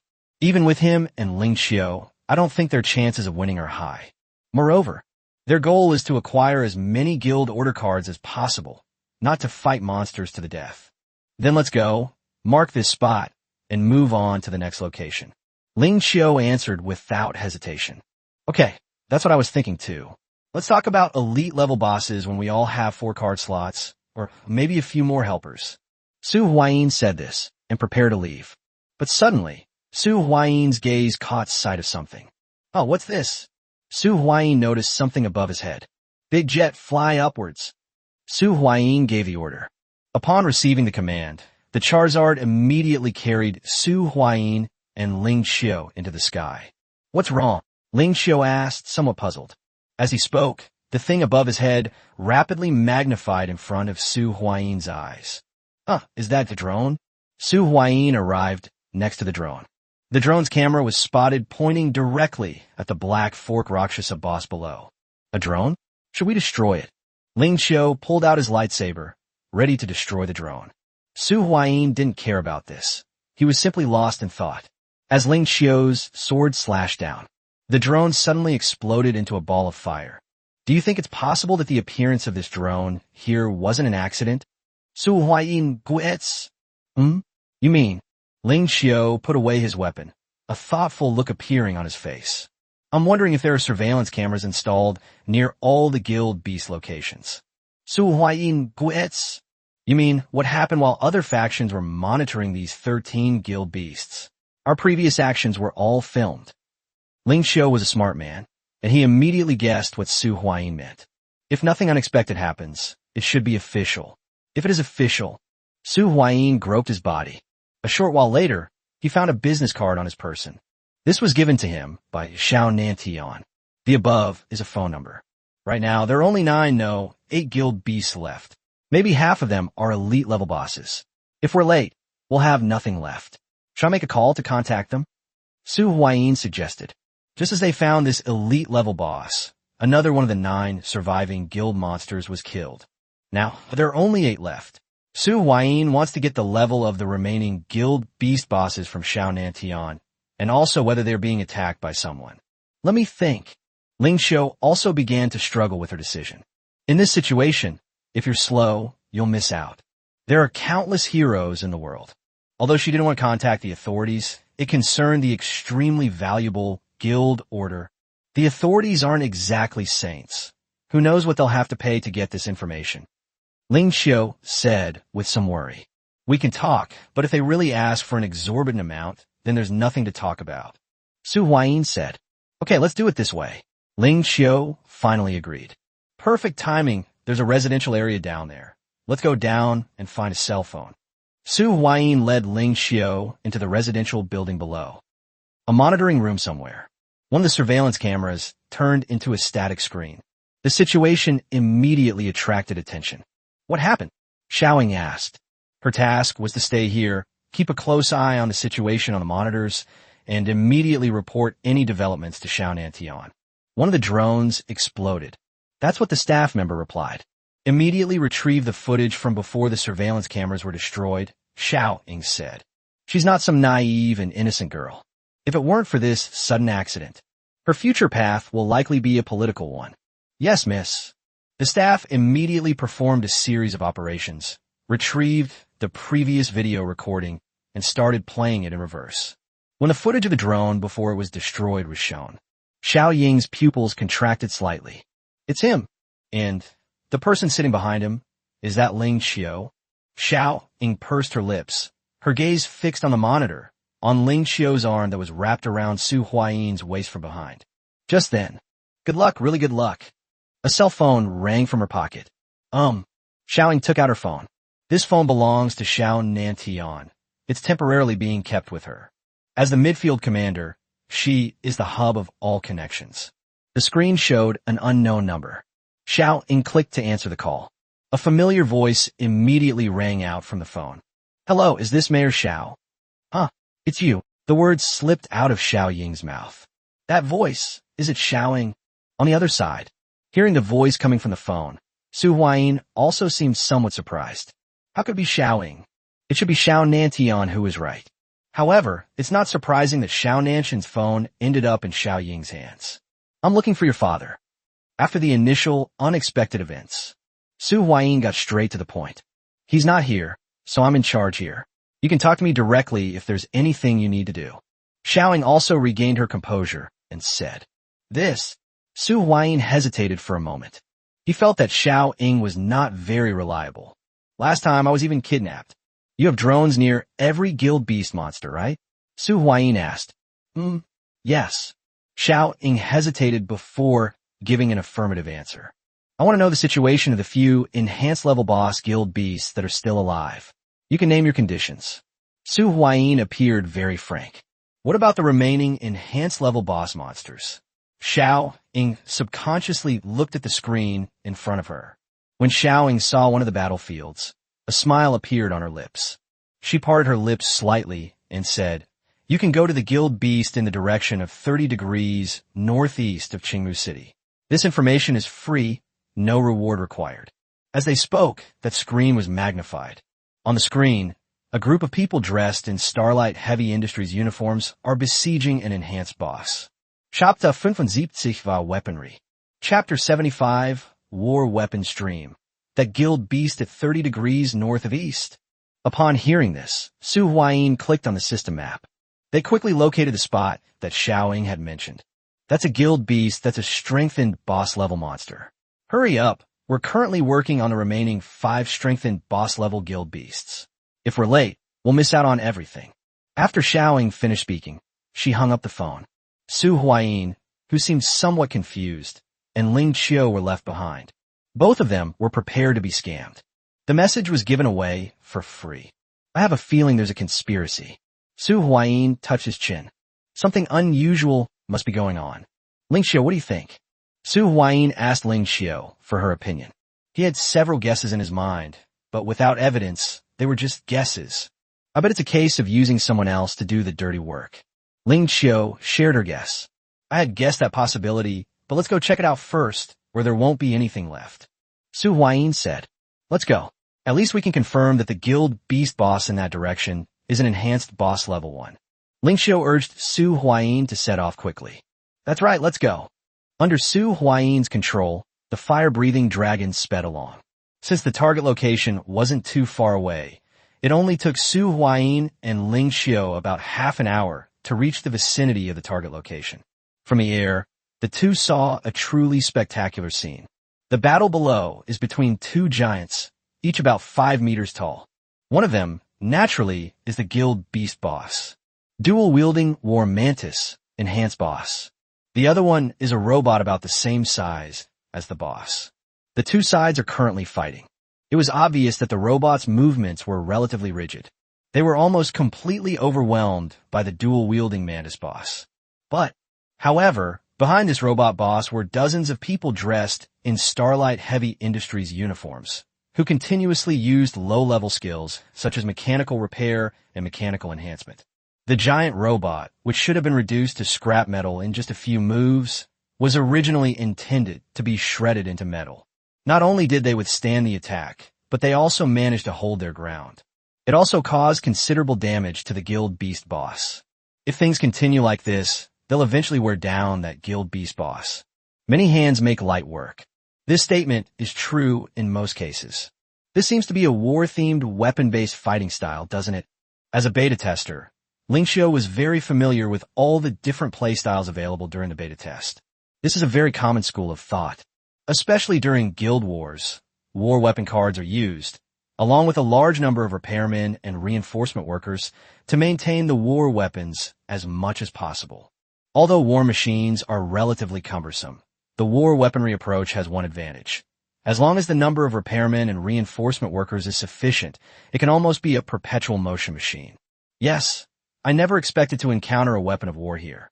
Su Huayin did not approach the battlefield, but instead found a nearby place to land. Charizard is now just a means of transportation. For the upcoming battle, it's best to bring the White Tiger Blade. Equip the Black Tiger Sword. Su Huayin looked at Ling Qiu and said, the combination of sword and blade grants additional attributes, right? No problem, Ling Qiu replied. Without this extra attribute, the Black Tiger Sword is actually slightly inferior to her own family card. However, with this combined sword and blade attribute, the benefits brought by the Black Tiger Sword are much better than those of the original card. What are the plans? Ling Qiu switched to the Black Tiger Sword, and both weapons appeared in the air. Both Su Huayin and Ling Qiu felt that their strength had increased to a certain extent. We don't have any plans. We'll just wait and see. Once these guild beast bosses are seriously injured, they'll choose to run away. That's when we'll attack. Su Huayin chose the safest option. The war weaponry playstyle lacks pursuit capabilities and is only suitable for large-scale battles. Using it against a boss is merely a last resort. Alright, let's wait and see. Ling Qiu agreed. To be honest, the two of them have developed a tacit understanding that they themselves were not even aware of. That is, if one person proposes a solution and the other person feels that the solution is acceptable, then the other person will not object. This is one of the key reasons why the cooperation has been so pleasant so far. Let's go that way. If we're trying to escape, that's the best direction to run away. Su Huayin pointed in a direction. They headed in that direction with Ling Qiu, intending to wait and ambush them. Time passed by minute. Su Huayin's plan was actually not problematic. However, there's a saying, plans can't keep up with changes. Too slow. In the blink of an eye, Su Huayin and Lin Xiao had been waiting for nearly an hour. However, the guild beast, the boss, only showed slight signs of fatigue. And there's something even worse. That means there are only 4 guild beast icons left on the map. According to the information obtained from Xiaoying, there are a total of 13 guild beast bosses near Aoki Castle during this event. Among them are 3 elite-level bosses and 10 enhanced-level bosses. Don't even think about elite-level bosses for now. There are now 4 points remaining. This means that there are now only 3 elite-level bosses and the guild beast boss in front of us. No, we can't wait any longer. Su Huayin stood up abruptly. The guild beast boss in front of us is probably the last one that's relatively easy to handle. Right now, other forces are probably rushing to this side in a frenzy. The more people there are, the more complicated the situation becomes. Let's not wait any longer. Let's make our move now. Su Huayin said. Okay, we have indeed waited too long. Ling Xiao nodded in reply. The two immediately stopped hiding and rushed towards the place where the giant robot and the mantis boss were fighting. Su Huayin's premonition was correct. At least 3 forces are moving in this direction. The most recent one. It's less than 3 kilometers from here. If Su Huayin and Ling Xiao had acted any later, the situation would have become far more complicated than anyone could have imagined. Furthermore, it will become increasingly complex with the arrival of subsequent forces. Who goes there? Get out of here immediately. If you come any closer, don't blame us for being impolite. The appearance of Su Huayin and Ling Qiulai immediately triggered a reactive response from the Starlight Heavy Industry forces. Chapter 76, 3 Guild Orders. Chapter 76, 3 Guild Orders. Those who block my way shall die. Ling Xiao unleashed his Black Tiger Sword. The group of monsters, similar to slimes and goblins, released by the members of North Star Heavy Industry, all began to tremble in fear. They dared not stop Ling Xiao and Su Huayin from advancing. The tiger's might effect. Ling Xiao quickly realized what was going on. This is the tiger's might effect that comes with the Black Tiger Sword. Low-level monsters like goblins and slimes wouldn't dare approach them at all. The two charged into the battlefield with an extremely domineering attitude. This is not the first time the two have collaborated. Their cooperation, while not perfect, is certainly enough to achieve a result where 1 + 1 is greater than 2. Both of them were aiming at the Guild Beast boss. The people at Starlight Heavy Industry saw through Su Huayin and Ling Xiao's intentions. After seeing the two of them charging around recklessly and irrationally, he immediately wanted to control the war robot to retreat and escape the battle with the dual-wielding War Mantis boss. However, this kind of battle is not something you can simply escape from. A huge flaw has been exposed. Snap! The dual-wielding War Mantis boss, after battling this war robot for so long, has finally found an opportunity. 2 arms, shaped like knives, were crossed and clasped together. Click, click! A burst of sparks immediately erupted from the upper body of the war robot. Having built up an advantage, one mistake has wiped it all out. Hit it! Having finally slain its opponent, the dual-wielding Mantis boss let out an excited roar. However, it quickly lost its joy. Considering all the injuries it sustained during the battle, the fact that it still has half its stamina left is truly remarkable. I haven't been happy for even a second. A knife and a sword, 2 sharp weapons, were slashed at his legs as he stood on the ground. Leg-cutting tactic. This is the tactic that Su Huayin and Ling Xiao have used most often so far. First, disable your action points. Once you disable them, the rest will be easier. Immersed in the excitement of finally killing his opponent, the dual-wielding Mantis met its tragic in the very next second. Snap! The white tiger blade, as sturdy as a door panel, was effortlessly cleaved in 2. Sever one of the legs of this dual-wielding War Mantis boss. On the other side, Ling Xiao's strength attribute was not enough, and his sword strike failed to sever his leg. However, it's almost the same as cutting it off. With one stroke of the sword, more than half of it was cut off. Finally, the sword got stuck in a muscle. Unlike Su Huayin's approach, which was more violent and involved a complete severing of ties, this approach was different. Both legs were crippled. The dual-wielding Mantis boss can no longer maintain its balance. The enormous body crashed down. Both of them reacted extremely quickly. Isn't this the perfect opportunity to take advantage of his illness and kill him? Su Huayi's blade struck the head of the dual-wielding War Mantis boss, sending its small head flying. Ling Xiao's black tiger sword pierced the chest of the dual-wielding War Mantis boss, piercing through it completely. It's unclear who actually inflicted the fatal damage on this boss. Well, that doesn't really matter. On the boss's corpse, a purple card appeared. Ling Xiao, quick as a flash, scooped him into her arms. You don't even need to look at it to know the card's attributes. Guild Beast will only drop the card Guild Order. They took it down. An enhanced boss. They were taken down so easily. The entire process didn't even take more than 3 minutes. Such a shocking scene. This left everyone at Starlight Heavy Industries completely stunned. Who are these two guys? This is just too outrageous. They numbered in the dozens, maintaining the continuous combat of a single weapon of war for 2 hours. None of them managed to defeat this boss. Now, it's only been less than 3 minutes. They were killed by the man and woman who suddenly appeared. The difference in combat power was terrifyingly large. With the abilities of these two individuals, it seems they just want to wipe out everyone present. Wiping out the rest doesn't seem like a difficult task. Fortunately, those two terrifying guys managed to kill the Guild Beast boss. Whether out of arrogance or for some other reason, they did not choose to continue taking action against the people from Starlight Heavy Industries. Instead, they quickly left the spot, and it disappeared from sight at top speed. At this point, all 10 enhanced Guild Beast bosses have been defeated. The Guild Beast event has come to a temporary end, unless someone wants to continue fighting the remaining 3 elite boss-level Guild Beasts. It's not far from here. Stop moving forward. Xiao Nantian listened to the sound coming from the earpiece and ordered everyone to stop moving forward. Let's go back. There's no need to go any further. Similar scenes were occurring with several other groups that were also approaching this location. However, these teams stopped advancing because they noticed that the icon representing the Guild Beast boss had disappeared from the system map. The item has already been taken. Since the other party has the strength to take down the Guild Beast boss, going there now would only result in mutual destruction, so there's no need for that anymore. 3 already, huh? Looking at the 3rd Guild Order in her hand, Ling Xiao was in a very good mood. You could tell from her clear, bell-like laughter. But it is indeed something to be happy about. In this Guild Beast event, a total of 10 guild tokens have been produced in the Aoki Castle area.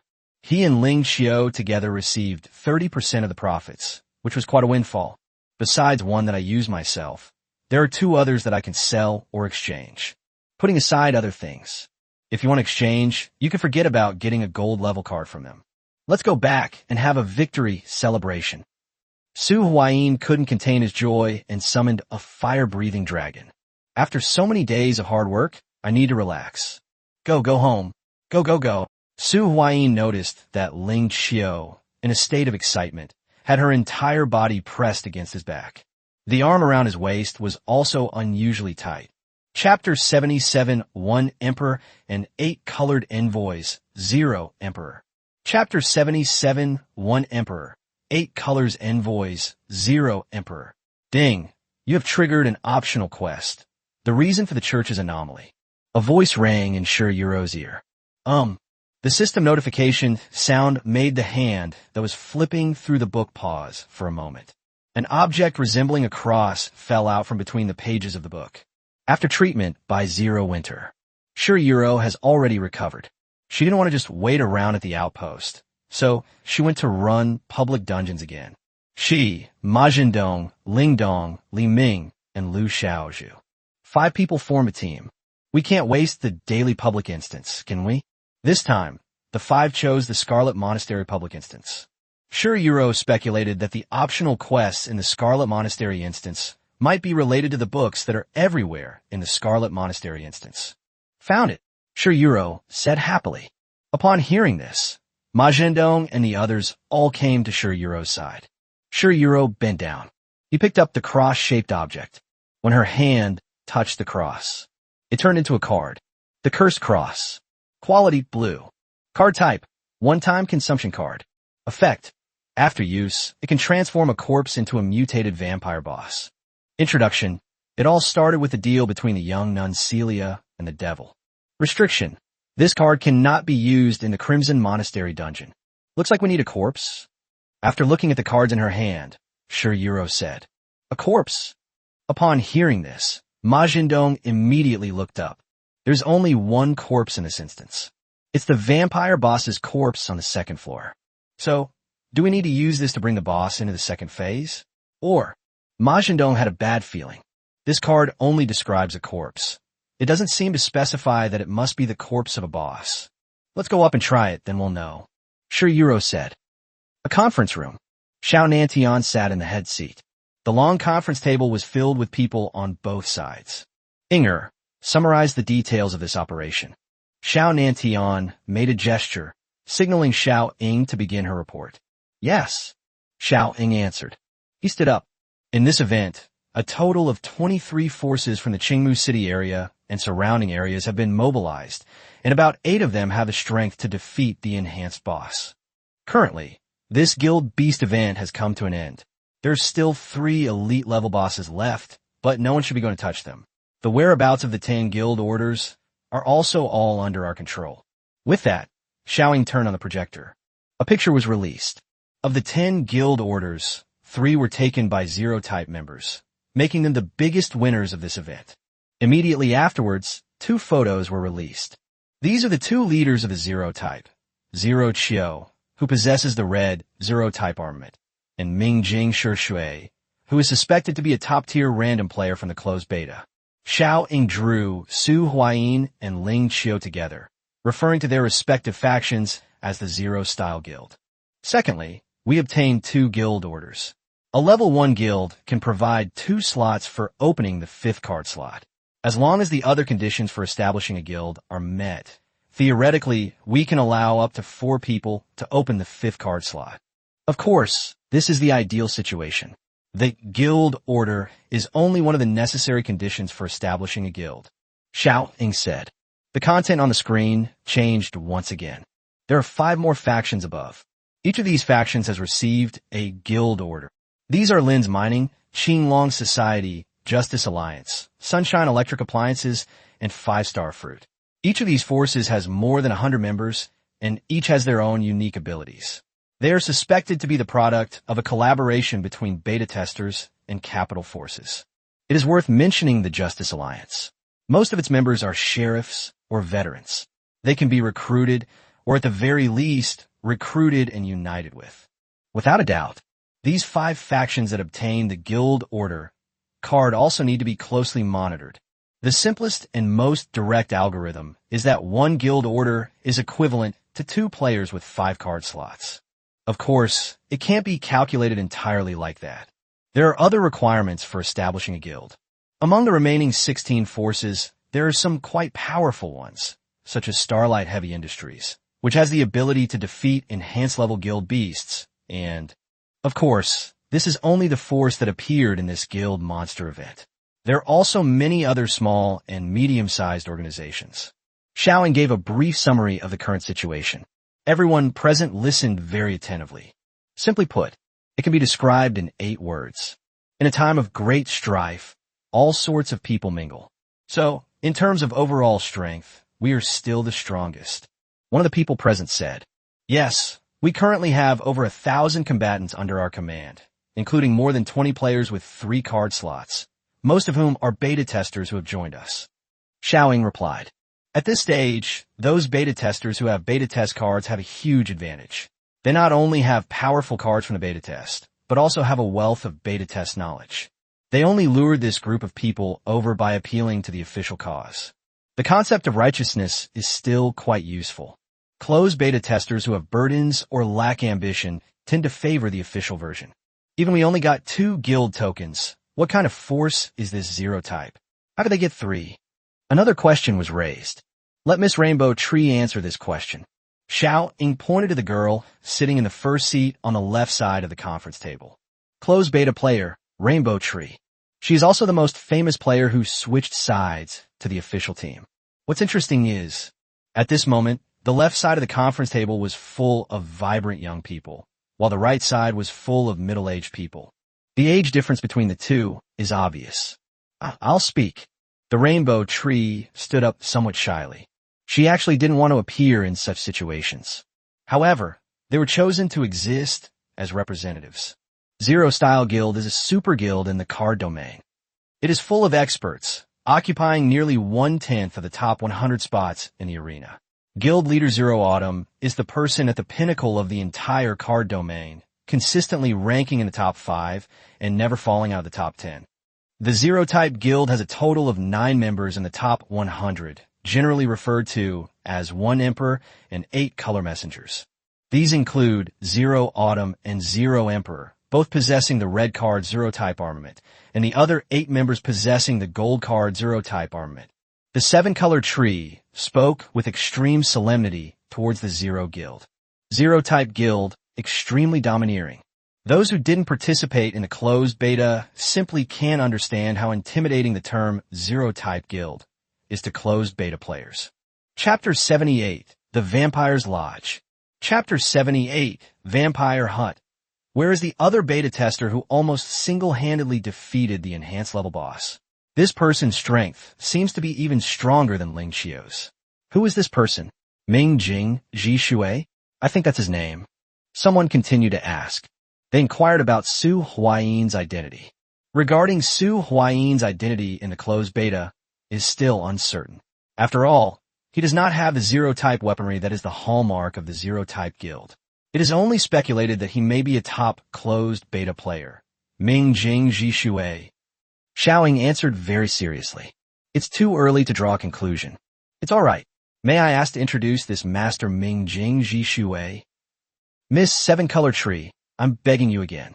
Xiaoying passed the buck to 7-color tree. Regarding Clear Mirror Stillwater, this person wasn't very famous among the beta testers for the first 2 years.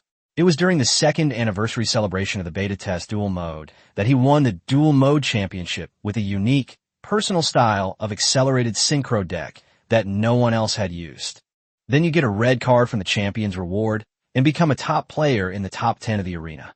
Although he's a top player, he is most famous for his dueling skills and his unprecedented accelerated synchro summoning method. As for individual combat strength, it basically relies on that champion reward that allows me to create clones. Although I'm in the top 10, I'm probably the weakest among the top players. The 7-color tree recounted as much as it knew about Ming Jing Ji Shui in detail. It appeared very immature and inexperienced. Xiao Nantian, who was sitting in the first seat, remained silent throughout. His gaze occasionally swept across the left and right sides of the conference table. All right, let me say a few words. Xiao Nantian said. As soon as he finished speaking, the room fell silent. All eyes were now focused on Xiao Nantian. A new era has arrived, and a new order is slowly being established. We should no longer use the condescending attitude of the past when dealing with these emerging forces. Let's first show some goodwill and test their attitudes. Xiao Nantian made the final decision. Then, his expression turned serious. The last thing, something passed down from above. We've been instructed to cultivate good relationships with top-tier players as much as possible. There's an important matter that requires their help. Inger, you should personally go and make the trip to the Zero Guild. After all, arrive. Charizard slowly landed at the entrance of the base. We're home. I'm getting off the bus. Su Huayin said. We've finally arrived. Ling Qiu jumped off the Charizard's back. Then he stretched out a big yawn. The two walked into the stronghold and found it rather deserted. With great difficulty, the two finally found Jing Tian and Li Kaifeng in the kitchen. Where are they? Su Huayin asked. They went to run public dungeons. They should be back soon. Jing Tian replied. I see. Su Huayin, having received the answer, looked enlightened. These guys are actually working pretty hard, Ling Qiu said with a hint of satisfaction. In particular, Zero Winter was among them. Ling Dong is her younger sister. She was also very willing to take care of Ling Dong. However, the care from others is limited. She hopes that Ling Dong will be able to take care of herself. I'm happy today, so I'll cook myself. Ling Qiu picked up an apron and put it on. You can cook? Su Huayin asked, seemingly somewhat surprised. Of course, don't underestimate me. I can cook too. Wait, could you tie the rope at the back for me? Ling Qiu turned around and asked Su Huayin to help tie the rope. You can't even tie an apron properly? You can cook. Su Huayin remained skeptical. However, he still reached out and tied the rope behind Ling Xiu's back. It was tied into a bow. Also, it's a bit incongruous for you to cook while dressed in a full suit of zero armor. Su Huayin complained. This is completely different from his image of a chef. He felt that Ling Xiu's outfit, holding a sword, would suit the art style better. Holding a kitchen utensil or something feels really awkward. Go away, don't get in my way. Ling Xiu rolled her eyes at Su Huayin and kicked him out. Then he slammed the kitchen door shut. Well, as long as you don't blow up the kitchen, you can do whatever you want. Su Huayin hummed a slightly off-key tune as he left the kitchen. Jing Tian is right. Not long after Su Huayin and Ling Xiu returned to their base, Ma Zhendong and his 5 companions drove back. All 5 of them had joy on their faces. What's wrong? Did you find some money? In the courtyard, Su Huayin, who was lying on a grand chair and enjoying a rare moment of leisure, glanced at the group of people who had entered the stronghold and asked, "It's much better than finding money." Ma Zhendong was the one who couldn't hold back the most. It's also possible that it's because he and Su Huayin had the best relationship. There was almost no fear of Su Huayin. The others were more or less afraid of Su Huayin. Perhaps respect would be a more appropriate word. Anyway, that's roughly the gist of it. How so? Su Huayin's interest was piqued by Ma Zhendong's words. He took off his sunglasses and asked, "Mingji, look." Shi Yuro stepped forward.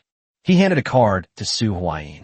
"This is what we gained from this operation," Shi Yuro said. Su Huayin took the card that was handed to him. At first glance, the card's border is purple. Without a doubt, this is a purple card. A second glance, when Su Huayin's gaze fell upon the contents of this card, his eyes were glued to it. "This is no way.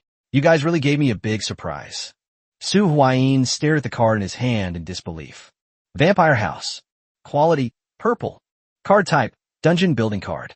Effect, collect the following materials to construct the Vampire's Hut dungeon. Vampire Blood Source, gold rare material X1. Vampire Fong, purple rare material X2. Introduction, the birthplace of vampires. If I remember correctly, this is a purple card series with only 1 purple card and only 5 cards in total. All the cards in the Vampire House series can be obtained from this dungeon. Do you know what this means? Su Huayin's eyes sparkled as he spoke with great emotion. Chapter 79, so sweet. Wait, no. Chapter 79, so sweet. No, wait. It means that if we can build this instance, we can mass-produce 4 card slot players. Ma Zhendong said. He was also someone who knew the conditions for unlocking the 4th card slot. There are 2 conditions for unlocking the 4th card slot. One requirement is sufficient basic attributes, and the other is to collect a complete deck set containing at least 1 epic card. For example, Su Huayin's 5 Elements Dragon Scale series. Under these rules, ideally, you should choose a series with rare cards and at most a purple card. The Vampire House series almost perfectly meets this requirement. However, apart from the Black-Hearted Merchant, the card in the Vampire House series can only be obtained from the Vampire House dungeon. Now, in Su Huayin's hands, this is the building card for the Vampire's Hut dungeon. Once the specified materials are collected, the effect of this card can be activated. It's turned into a vampire cabin instance. Where did you get this card? Su Huayin asked curiously. This card is extremely valuable. Although it doesn't directly increase combat power, it can enhance the guild's foundation. Of course, this thing is not usable right now. To build this dungeon, you need the rare gold material, Vampire Blood. This is not something we can obtain at this stage. However, even so, this Vampire Hut building card is still considered priceless. This is what we obtained from the Scarlet Monastery dungeon. Shi Yuro answered softly. This answer surprised Su Huayin. Scarlet Monastery instance? A public instance? How could something like this be in there? Su Huayin instinctively denied it. As he had envisioned, it would be more reasonable for this to be in the hands of unscrupulous merchants. I'm not kidding you. I got it from the Scarlet Monastery dungeon. Shi Yuro raised her clear eyes and said with great determination. Su Huayin turned his gaze to the others. I noticed that everyone's expressions were pretty much the same. Only then were they willing to believe it. This card really came from the Scarlet Monastery dungeon. But he's already run the Scarlet Monastery dungeon himself. Apart from that optional mission. Wait, did you complete an optional mission? Su Huayin Guets. Yes. Sure, Euro nodded. The final reward for the mission is a random purple card related to vampires. This card was randomly obtained by me. Random? Randomly selected? Isn't this dog's luck a bit too incredible? Double happiness. Huh. Su Huayin jumped directly off the armchair. Luck has truly come its way, and there's no stopping it. Why don't you stay home for the next few days? I'm afraid you'll get hit by a car if you go out. Su Huayin said jokingly. It was evening. Large quantities of food and drinks were moved out. Su Huayin told Ling Xiao about the vampire hut. Ling Xiao seemed even more excited than Su Huayin. This is fantastic. Even my zero-type guild didn't have such a good start back then. Ling Xiao couldn't contain her joy. You need to know, Ling Xiao is a very rational person most of the time, and sometimes even a bit cold-blooded. There are just too many happy things happening today. During the closed beta testing period, he was the guild leader of Zero-Type Guild. She was all too aware of the importance of this vampire hut instance to a faction. She would exchange this vampire hut building card for a guild token card without hesitation. Night, bright lights, and bustling activity. This was a kind of unrestrained revelry. They even brought out alcohol. Although it's not a high-proof spirit, beer still has an alcohol content. Su Huayin didn't like drinking, neither beer nor liquor, but he couldn't resist being persuaded to drink by that good-for-nothing Ma Zhendong, and ended up drinking a bottle of beer. However, his current physical condition, let alone a bottle of beer, even a bottle of liquor, is about the same as drinking water. Feeling a bit stuffy in the room, Su Huayin left and went outside. A bright moon hung in the sky, with countless stars dotting its surroundings. Looks like I'll have to stand guard tonight. Listen to the various noises coming from inside the room from time to time, as well as the sound of cups clinking. Su Huayin suddenly felt a sense of peace in his heart. Just as Su Huayin was looking up at the sky, a figure also walked out of the room. Why did you come out? Ling Xiao stood next to Su Huayin and followed his gaze to look up at the sky. There seemed to be nothing in the sky. I'm a little unaccustomed to having so many people at a banquet, Su Huayin replied after thinking for a moment. Oh, okay, here, take it. Ling Xiao nudged Su Huayin's arm. He handed a cup to Su Huayin. We haven't had a drink yet at the table. Let's have a toast to celebrate our achievements today, Ling Xiao said. Since Ling Xiao had said so, Su Huayin naturally couldn't refuse. He picked up his wine glass and clinked it against Ling Xiao's. The contents of the glass are not wine. It was apple juice. Ling Xiao's favorite drink is apple juice. Is it good? Seeing Su Huayin drink the apple juice in his glass, Ling Xiao said with a hint of sarcasm. Huh? What's wrong? Even if you poison me, it wouldn't work on me. Su Huayin said dismissively. It wasn't that he was arrogant. His current physical condition. They are immune to common toxins. Who said I poisoned it? Ling Xiao countered with a question. Then what are you laughing at? Su Huayin held the wine cup in front of his eyes and examined it, but found nothing unusual. There was still half a glass of apple juice left. Ha, this is just me messing with you. This apple juice is specially made by me. I soaked my feet in it before pouring it, ha. Ling Xiao laughed heartily as he spoke. Didn't you taste it? Ha. Ugh, you. Ling Xiao hadn't finished laughing when her laughter abruptly stopped. Because this guy doesn't play by the rules. He kissed her directly. So sweet, wait. Ling Xiao quickly pushed Su Huayin away. Ha. Trying to trick me? How does your own foot bath water taste? Chapter 80 Zangqi is a dog and Qingpu fishing ground. Chapter 80 Zangqi is a dog and Qingpu fishing ground. Zangqi is a dog. A very loud voice came from outside the house. Su Huayin opened his eyes from his sleep. Who is it howling like a ghost so early in the morning? Su Huayin stretched and got out of bed. He looked outside. At a glance, you can see Ma Zhendong in the yard shouting at the top of his lungs. Sure, Euro and the others were also beside him. It looks like they're about to head out. This seems to be that famous quest, right? Come to think of it, my daily quests seem to be maxed out a long time ago. Su Huayin casually opened his task interface. He only completed the daily tasks on the first day. The daily tasks are randomly refreshed, and the rewards are basically negligible. It usually costs 10 to 20 pesos. It's not worth doing. Of course, it's not that difficult. For example, adding a friend, running a dungeon, or participating in a battle/duel are all things that anyone can do. However, among the many daily tasks, there's a very special existence. Sangqi is a dog. This task requires typing the 4 characters Sangqi in the public chat. That means the task is complete. This is probably the twisted sense of humor of the dog-like planners. The daily tasks interface is now open. Su Huayin saw 3 tasks arranged neatly. You can accumulate a maximum of 3 daily tasks. Su Huayin's gaze was quickly drawn to one of the tasks. Sangqi is a dog, daily quest. Task objective, shout out loud, Sangqi is a dog. Mission reward, 10 pesos. Sangqi is a dog. Su Huayin yawned and then shouted. A beautiful day begins with shouting that Sangqi is a dog. Ma Jindong and his group outside the window had already driven away. Su Huayin arrived at the hall, where there was still leftover food from last night on the table. While eating, Su Huayin began to think about his next plan. He thought about it. He wiped it on his body. 2 cards appeared in his hand. This is a blue card, and there's also a purple card.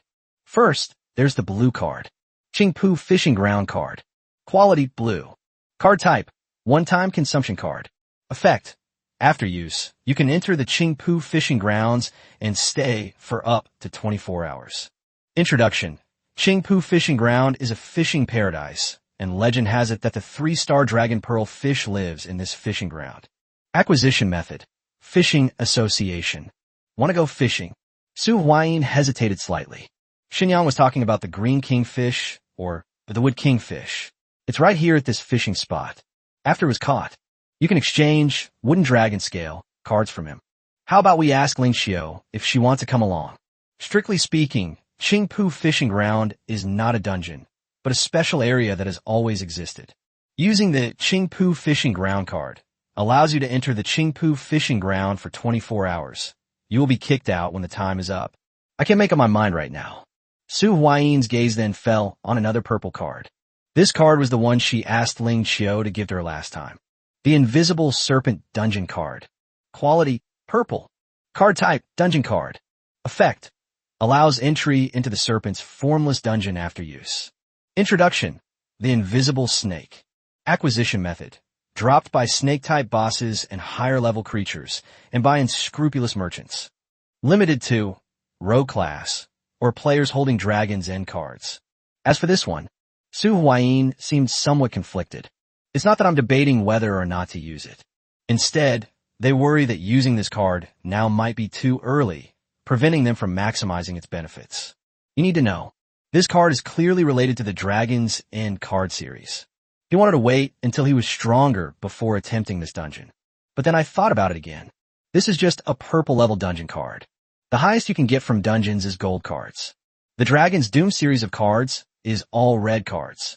Dilemma, that's all I can say. Just when Su Huayin was unsure which one to choose, he glanced at it out of the corner of his eye. Seeing Ling Xiao yawning and still looking a little sleepy, I pushed open the door to the room and came here. Good morning, Ling Xiao. Su Huayin vit lang gu. Morning. Ling Xiao casually agreed. Then he found a seat and sat down. Do you have any plans for today? Su Huayin decided to ask Ling Xiao for her opinion. Plan? No, what plan do you have? Ling Xiao rubbed her eyes and asked back. I'm planning to check out the Qingpu Fishing Grounds today. Do you want to come along? Su Huayin extended an invitation to Ling Xiao. The snake without form. Instance is now unavailable even if he wanted to go, as his clone hasn't recovered yet. Qingpu Fishing Ground? You mean that card? Ling Xiao remembered what Su Huayin had said. He reached out and pulled out a blue card. It was that Qingpu Fishing Ground card. All right, let's go together. Ling Xiao agreed. However, I'll have breakfast first. About half an hour later, everything is ready. The two were ready. Together, they launched the Qingpu Fishing Ground card. A flash of light appeared before their eyes, causing them to lose their sight. When the two regained their sight, then they found themselves next to a huge reservoir. A system notification sounded in their ears. Ding! Welcome to Qingpu Fishing Ground. You may stay here for up to 24 hours. Arrive. Su Huayin Bolinquet. This place is very large. Looking around, you see anglers fully equipped with fishing gear sitting on the shore of the fishing grounds. At the same time, just after Su Huayin and Ling Xiao arrived at the fishing spot. It is located somewhere in the Qingpu fishing area. The two fishermen sitting side by side looked up as if they had sensed something. "They're here," Xinyang said with a happy expression. "It's finally here." Lin Yuan was equally overjoyed. The couple's posture drew some attention from a man standing nearby. "Xiao Shun, Xiao Lin, what's wrong with you two?" An old man with a white beard, dressed in fishing association attire, asked curiously. Zhao Wenbing, president of the Aoki Fishing Association. "My apprentices are here, Chairman Zhao. Could you watch my fishing rods while I go meet them?" Xinyang said. His words revealed an overwhelming joy that he could not contain. "All right, go ahead. I'll keep an eye on things for you," Chairman Zhao casually agreed. "Me too, I'll go too. Chairman Zhao, could you take a look for me as well?" Lin Yuan said, just as impatiently. "Okay, go ahead." Zhao Wenbing became even more curious. Watching the two figures rushing away, I couldn't help but feel a little uneasy. What's wrong with these two kids? They're acting like they've caught 100-pound fish. Chapter 81, The Arrogant Zhao Wenbing. Chapter 81, The Arrogant Zhao Wenbing. "Damn it, what are you doing following me? This is my apprentice," Xinyang said, looking at Lin Yuan, who was chasing after him with displeasure. "What do you mean, your apprentices?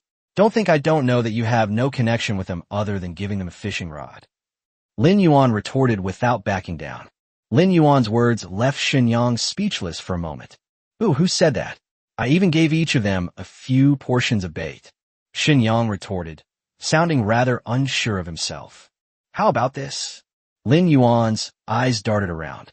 "We'll each have one. Haven't you always wanted some chalcedony bait? I'll give you 10. Lin Yuan gestured, holding up 2 fingers to indicate the number 10. 10? Not enough, at least 20. Xinyang made an outrageous demand. Hearing the quantity Xinyang mentioned, Lin Yuan immediately bristled like a cat whose tail had been stepped on. "You're dreaming. 20 chalcedony baits? How dare you ask for that? It's only 10, not one more." Lin Yuan said in a firm tone. 19 pieces, this is the lowest price. Xinyang also said, not giving an inch. "A maximum of 11. 18 PCS. 12. Just as Xinyang was about to continue bidding, Lin Yuan stopped him. "Stop. 15. That should be your target price." Lin Yuan stated the final offer. "Okay, I'll do as you say. I'll add 10 more fire crystal bait," Xinyang said. "Add 2 more fire spirit bait at most." "Okay, add 3 more fire spirit bait, deal." Xinyang stretched out a hand. "Make a deal." Lin Yuan gritted his teeth and finally agreed to the deal, extending a hand to shake hands with Xinyang. The two finally reached an agreement. Su Huayin and Ling Xiao had just arrived at the Qingpu fishing grounds. He was observing his surroundings from left to right. There are so many people. Su Huayin took out his fishing rod. His gaze swept over the group of fishermen in front of him, as if he were looking for someone. Just then, 2 hurried figures appeared in Su Huayin and Ling Xiao's field of vision. Who else could it be but Xinyang and Lin Yuan? "You've finally arrived. The blue kingfish has already gone into its nest and is just waiting for you," Xinyang said hurriedly. As he spoke, he pulled Su Huayin and walked in one direction. Xinyang's power is terrifying.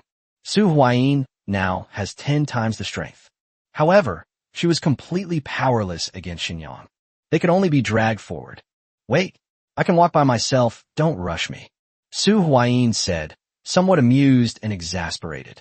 Upon hearing this, Xinyang released Su Huayin. "No, it's still very urgent.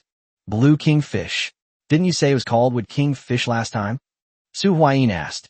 He remembered that the last time Xinyang mentioned the wood kingfish, it seemed to be. "Isn't the green kingfish the same as the wood kingfish? They mean the same thing." "Okay, it's right ahead." Xinyang led Su Huayin to a fishing spot. Ling Xiao and Lin Yuan also arrived. Su Huayin looked in the direction Xinyang pointed. They found an old man with gray hair there. Zhao Wenbing, president of the Aoki Fishing Association. "You're back." Zhao Wenbing turned around and glanced at Su Huayin and the other 3. His gaze was full of curiosity. He looked Su Huayin and Ling Xiao up and down for a while. Clearly, Chairman Zhao's word were not spoken to Su Huayin and Ling Xiao. It was said to Xinyang and Lin Yuan. Ahem. Ming Jingji Shui, go help me fish for a while. Let me see if your skills have improved. Shenyang coughed twice and said, which one? Ling Xiu, you go too. Lin Yuan also let Ling Xiu go. I didn't expect you to be so passionate about nurturing the next generation. Not bad at all. Zhao Wenbing stroked his beard. He said with a smile in his eyes, there's a chance to catch a big fish. They can actually demonstrate a spirit of dedication. Giving up the chance to catch big fish and giving up such a good spot too. This is extremely rare. He heard Zhao Wenbing's praise. Even though Shen Yang and Lin Yuan both have thick skin, he couldn't help but blush. That's... Shen Yang scratched his head a little embarrassedly. Just then, Zhao Wenbing's voice suddenly became shrill. Wait a minute. You come to Qingpu fishing grounds and only use the lowest grade meat bait. Zhao Wenbing looked at Su Huayin and Ling Xiu and saw that the two were about to put the 2 portions of the most basic meat bait on the fishing hooks, so he quickly stopped them. This is a fishing spot in Qingpu. The lowest grade is fish of green quality or above. How can you use the most basic meat bait that only appeals to white quality carnivorous fish? I brought too much bait, so I'll give you some. Zhao Wenbing reached out and touched it. He took out about 20 cards, then divided them roughly into 2 parts, giving 1 part to Su Huayin and the other part to Ling Xiu. Thanks. Su Huayin accepted the card and said politely, these fishermen are so adorable. Not only do they provide fishing rods, they even bought up all the bait. Su Huayin glanced at the card Zhao Wenbing had given him. Fragrant meat bait. Quality blue. Card type, one-time consumption card.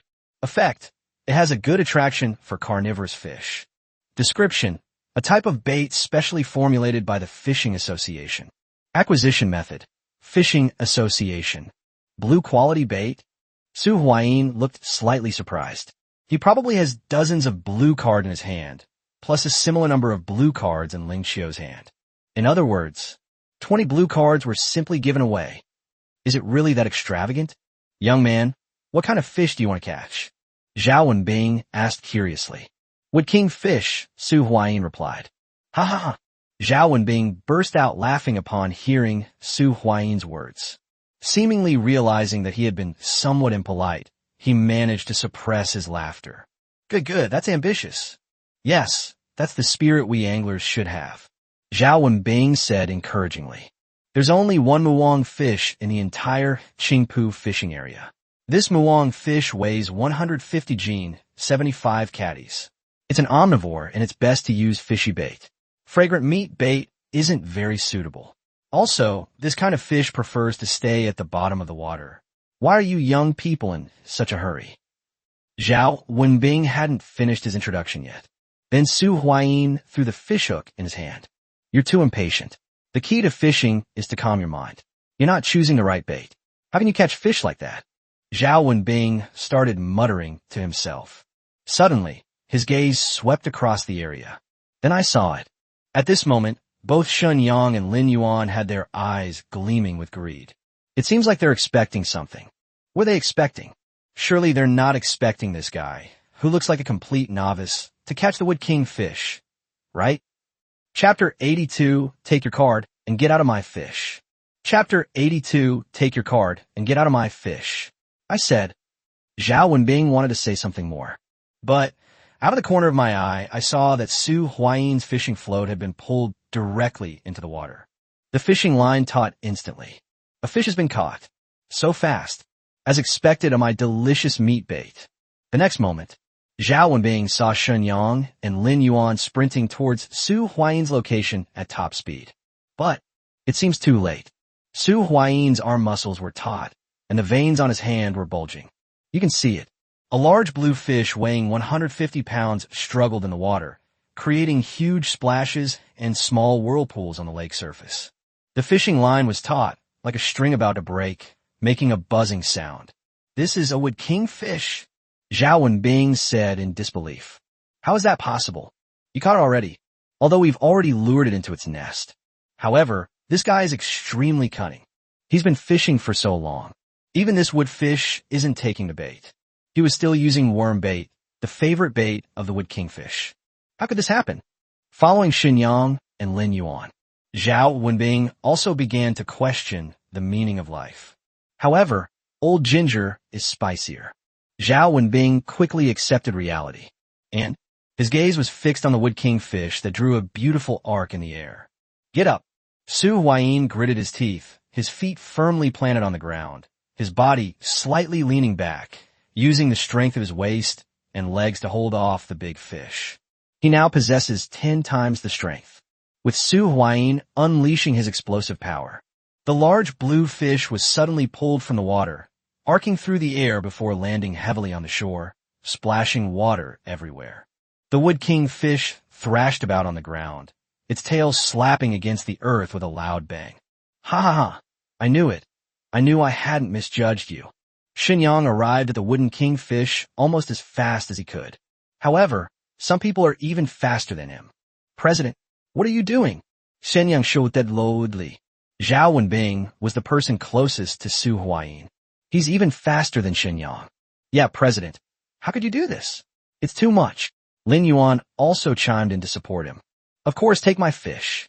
Zhao Wenbing said without batting an eye. How did I become your fish? Xinyang was naturally unconvinced. Depend on.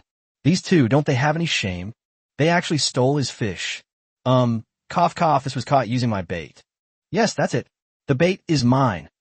Zhao Wenbing said in a very childlike manner. People often say that old people are like children.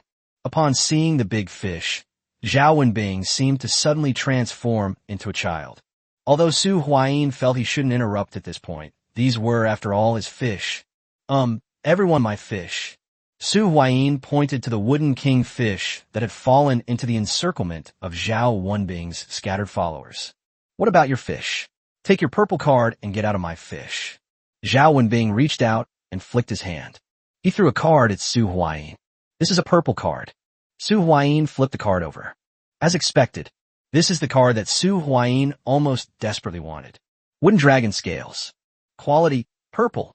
Card type, row card. Stats, Constitution plus 50, Magic Resistance plus 30. Effect, intermediate wood manipulation skill. When in a forest environment, gain an additional 10 strength and 10 agility. Series, 5 Elements Dragon Scale Series. Description, a portion of certain power that's split into 5.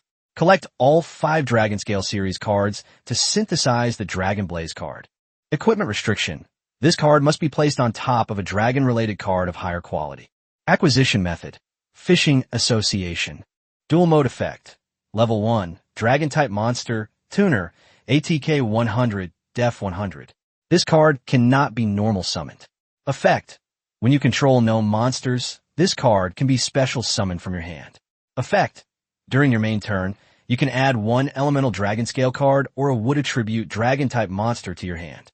Effect. Tribute this card to special summon 1 wood attribute dragon-type monster from your hand.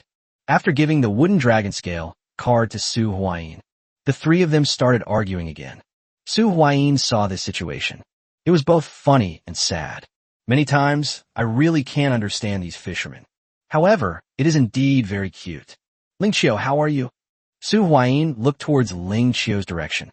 According to previous practice, Ling Qiu should have caught a big fish by now, right? It's alright. Nothing's been said yet.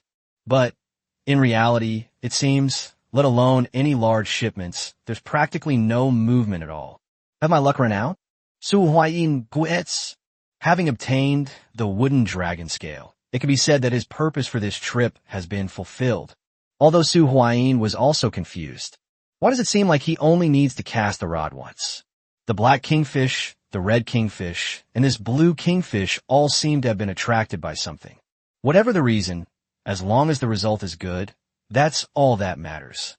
Su Huayin was still very open-minded. After these experiences, he is now almost certain that he has some kind of special connection to this card series.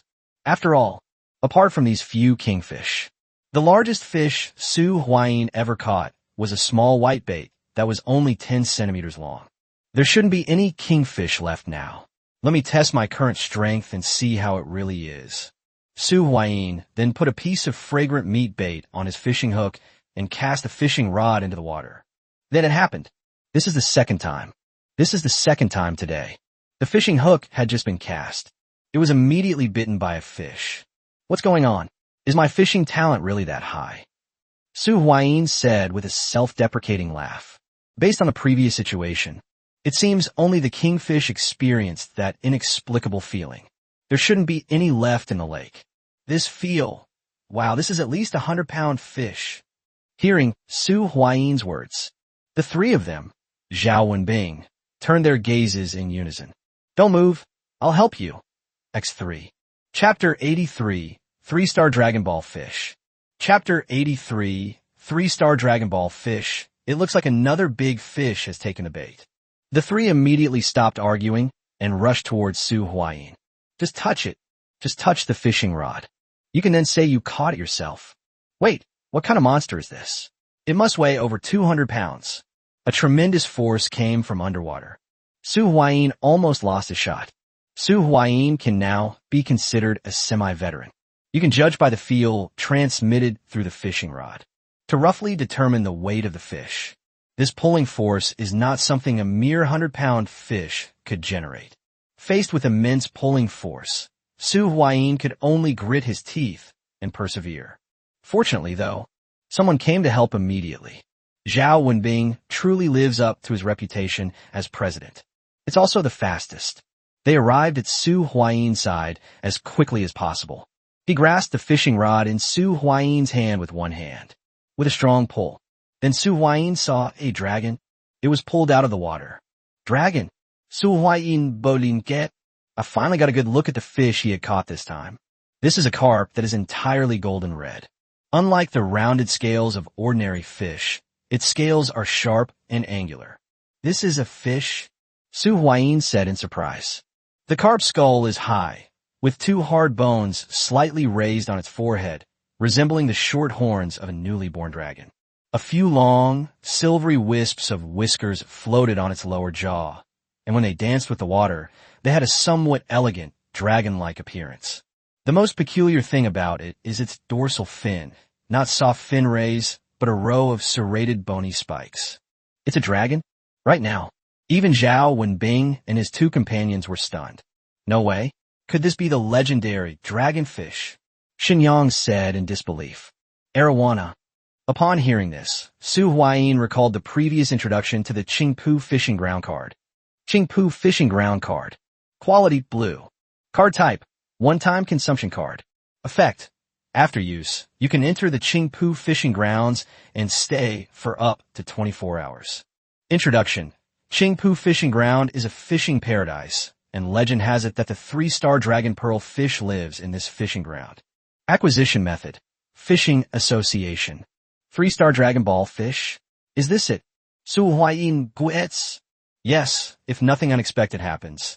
This fish is a 3-star Dragon Ball fish. Zhao Wenbing said with a fanatical gaze.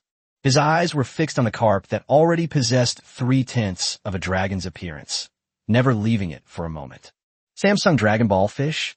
Why is it called that? Su Huayin asked with some curiosity. Look at its eyes. Zhao Wenbing then pointed to the fish's eyes.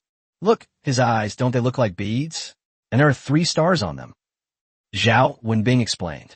Su Huayin looked in the direction Zhao Wenbing was pointing. Sure enough, I saw 3 stars in the eyes of the carp that looked somewhat like a dragon. What can I trade this fish for? Su Huayin asked with an expectant look on his face. Look at the reactions of these people, especially the reaction of the president of the Aoki City Fishing Association. This fish is probably worth no less than the blue kingfish he caught before, right? Upon hearing this, Zhao Wenbing hesitated.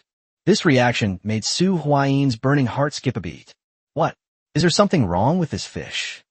Su Huayin quickly pressed for an answer. What if you finally catch a big fish but can't exchange it for anything good? Well, it doesn't seem that difficult. It's not that I don't want to exchange it for you, but this thing is too precious. I can't exchange it. Zhao Wenbing said with a regretful expression. The item is good, but unfortunately he can't afford to replace it. What's the meaning? Su Huayin was stunned. The man in front of me, Zhao Wenbing, is the president of the Qingmu City Fishing Association.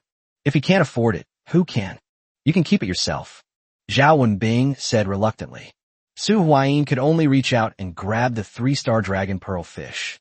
When his hand touched the fish, The 3-star Dragon Ball fish immediately changed. It turned into a red card. Huh, a red card. Su Huayin opened his mouth wide, and even his breathing became heavy involuntarily. Samsung Dragon Ball fish. Quality, red. Type, Curio card. Effect, none. Introduction. When the 7 Dragon Ball fish gather together, perhaps an incredible change will occur. Acquisition method, fishing. Belongs to Dragon Ball Fish series. Dual mode effect, Dragon, water attribute. ATK 0, Def 0, effect. If you have at least 5 Dragon Ball fish cards in your hand, you win instantly regardless of any conditions. Only one 3-star Dragon Ball fish can be in your deck. This is a special victory. After seeing the card's effect, Su Huayin roughly understood why Zhao Wenbing couldn't afford it. To exchange for this card, you need a red level card. Moreover, the effect of this card. How should I put it? It's a bit puzzling. Although it has the level of a red card, it is basically ineffective. It seems that you need to collect 7 cards to use it. The effects of the dual mode are also a bit like a monkey show. This is a special way to win. To win, you need to have at least 5 Dragon Ball fish in your hand. This means that there must be at least 5 Dragon Ball fish cards in the deck. If we take this card as a template, then all Dragon Ball fish cards are probably vanilla cards. Doesn't that mean at least 5 scrapped items? What a waste of the quality of the red card. Su Huayin complained. Since the Fishing Association didn't want it, he had no choice but to keep the card for now. Suddenly, Lin Yuan shouted. Not good. Su Huayin looked at Lin Yuan. Old Zhao ran away with his sister-in-law. Oh no, I mean with the blue kingfish. Lin Yuan's words reminded Su Huayin. They searched the surrounding area for traces of Zhao Wenbing and the blue kingfish. Really? Zhao Wenbing, who was there just a second ago, and King Wangdu, who was lying on the ground, both disappeared. They must have run away with the fish. This guy is absolutely shameless. Chase! Chase! Lin Yuan and Xinyang both shouted. But a second passed, 2 seconds passed, 3 seconds passed. Whether it's Xinyang or Lin Yuan, neither of them left. The slogans we just shouted about chasing them were just an attempt to mislead the other party and make them chase after them. Zhao Wenbing has disappeared without a trace. How can we possibly catch up with him? It's better to stay. Although that shameless old man, Zhao Wenbing, managed to get rid of the fish. But there are still people who can catch fish weighing over 100 pounds. Why didn't you go after them? Lin Yuan said unhappily. That's ridiculous. Why don't you go after them? Xinyang gave a slightly arrogant snort. Then, their gazes fell simultaneously on Su Huayin and Ling Xiao. Cast. Keep casting. Chapter 84, Dead Fish in the Mouth. Chapter 84, Dead Fish in the Mouth. Ahem. You two, do you think it's possible that there are no more fish here? Su Huayin coughed twice and said, Nearly 5 or 6 hours have passed since Zhao Wenbing ran away with the Azure King fish. For the past 5 or 6 hours, Su Huayin has been fishing. It was just a tiny bit awkward. It seems like my luck has run out. No, there are no fish left here. He hasn't caught a single fish yet. Xinyang and Lin Yuan, who had been watching closely from behind, gradually cooled their gazes. You said there are no fish left? Then what is it? Lin Yuan complained. He pointed towards the water. You can see a mandarin fish just rising to the surface to breathe. Su Huayin's fishing line was in that vicinity. Just as Su Huayin was making excuses, or rather, explaining, Ling Xiao's fishing line finally started to move. This feels really strange. Ling Xiao tried hard to reel in the fishing rod, but found that the feel was not right. What's wrong? Su Huayin immediately asked. This is definitely not a matter of changing the subject. I simply want to show my concern for Ling Xiao. This doesn't feel like a fish. Ling Xiao pulled hard. However, the thing below remained completely still. I'll help you. Su Huayin came to Ling Xiao's side, grabbed the fishing rod, and worked together with Ling Xiao. Su Huayin's strength attribute is still quite formidable. Ling Xiao pulled up a fish that weighed about 10 pounds. However, what's rather strange is the fish didn't struggle at all. What's going on? It's only this small. How come it takes so much effort to catch it? Ling Xiao asked, puzzled. Su Huayin looked toward the fish. The fish was found lying motionless on the ground, seemingly dead, but there was no doubt that the fishhook had been firmly in its mouth. Something feels off. Su Huayin hadn't finished speaking. Then Shun Yang and Lin Yuan exclaimed in unison, "Oh no, it's a dead fish. Turn around and run." The two seemed to have a great understanding. "Hurry up, this place is not safe to stay any longer. Let's leave now," Lin Yuan said. After saying that, Lin Yuan disappeared. "Hurry up, listen to us. Let's get out of here first," Shenyang also reminded him. After saying that, he disappeared as well. This is a decision to withdraw from the Qingpu fishing grounds ahead of schedule. What's going on? Why did they run away so decisively? Su Huayin was startled by the actions of the two NPCs. Although he didn't know their strength, they were definitely far stronger than him. How could you be so scared that you wet yourself? Without even thinking twice, they just ran away? Is a dead fish really that terrifying? Although I don't really understand the ins and outs of this. But Su Huayin's choice was still incredibly decisive. Walk. Leave immediately. Ling Xiu, let's go. This place is not safe to stay for long, Su Huayin said. After saying that, he silently said exit to himself. A system notification sounded in his ear. Ding, you have 1745 left at Qingpu Fishing Ground. Do you want to leave now? Once you leave, you cannot return. Yes. Su Huayin didn't waste a moment. Although there are still nearly 18 hours left, it is clear that the remaining time is not as valuable as his life. A flash of light appeared before my eyes. Su Huayin teleported away from the Qingpu fishing grounds. They returned to the house where the base was located. Looking at the familiar furnishings around him, Su Huayin let out a sigh of relief. He said with some relief, "I'm back." But soon, he discovered something serious. Where's Ling Qiu? Why hasn't Ling Qiu returned? Su Huayin panicked slightly. Su Huayin felt a little flustered. Fortunately, it stopped about 10 seconds later. A pretty figure appeared not far from him. Ling Qiu is back. You scared me to death. I thought something had happened to you, Su Huayin said with a laugh. Just a few seconds ago. It feels like I've lost something. Take a look at this. Ling Qiu appeared somewhat serious and ignored Su Huayin's joking remarks. Instead, he handed a card to Su Huayin. What's going on? Why is it so serious? Su Huayin took the card, placed it in front of him, and examined it. When you see the color of the card, Su Huayin unconsciously became serious. This is a gold card. The dead fish's true mouth. Quality, gold. Card type, dungeon card. Effect. After use, up to 3 players can enter the Qingpu battlefield instance. Introduction. Qingpu fishing grounds have been attacked by outsiders. Please assist the Fishing Association in driving away the invaders. Participants will receive a designated gold card. Restriction. Please join the battle and win. If you do not join and complete the dungeon within 1 month, you will receive the Misfortune Aura, Luck -99, Luck +1, before completing the dungeon. Bound to player Ling Qiu, clear-headed and still. This is... Su Huayin was at a loss for words. This seems to be both an opportunity and a danger. With only 1 month to complete a 3-player dungeon at the gold card level, it seems a bit difficult. Su Huayin said, within the card domain, the rewards are proportional to the difficulty level. Each participant will be awarded 1 gold card, with a maximum of 3 gold cards. These are designated gold cards, which in some ways are even comparable to a red card. This level of reward. It seems that even using an epic level boss as the final dungeon boss might not be enough. If you don't attend after 1 month, you will receive a negative buff, Aura of Doom. Unless you complete this instance, it will remain on your character. The Aura of Bad Luck is commonly known as the Aura of Misfortune. Everything I do will be extremely unlucky. They might choke while eating, choke while drinking water, and even a normal walk could result in being hit by a stone. Of course, after all bad luck comes good luck. After accumulating a lot of bad luck, there will occasionally be extreme good fortune. However, in most cases, he's just a complete jinx. How about you come with me a month from now? Ling Qiu asked. She didn't want to be permanently afflicted with this bad luck aura. Do I have a choice? This card is linked to both of us.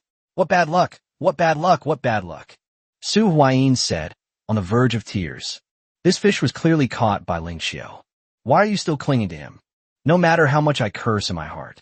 Su Huayin had no choice but to accept it. I need to improve my strength as soon as possible. I don't want to get entangled with this thing. Su Huayin said. According to his estimate, To deal with bosses of epic level or higher, you would need at least 5 card slots and a perfectly constructed 5-card slot deck.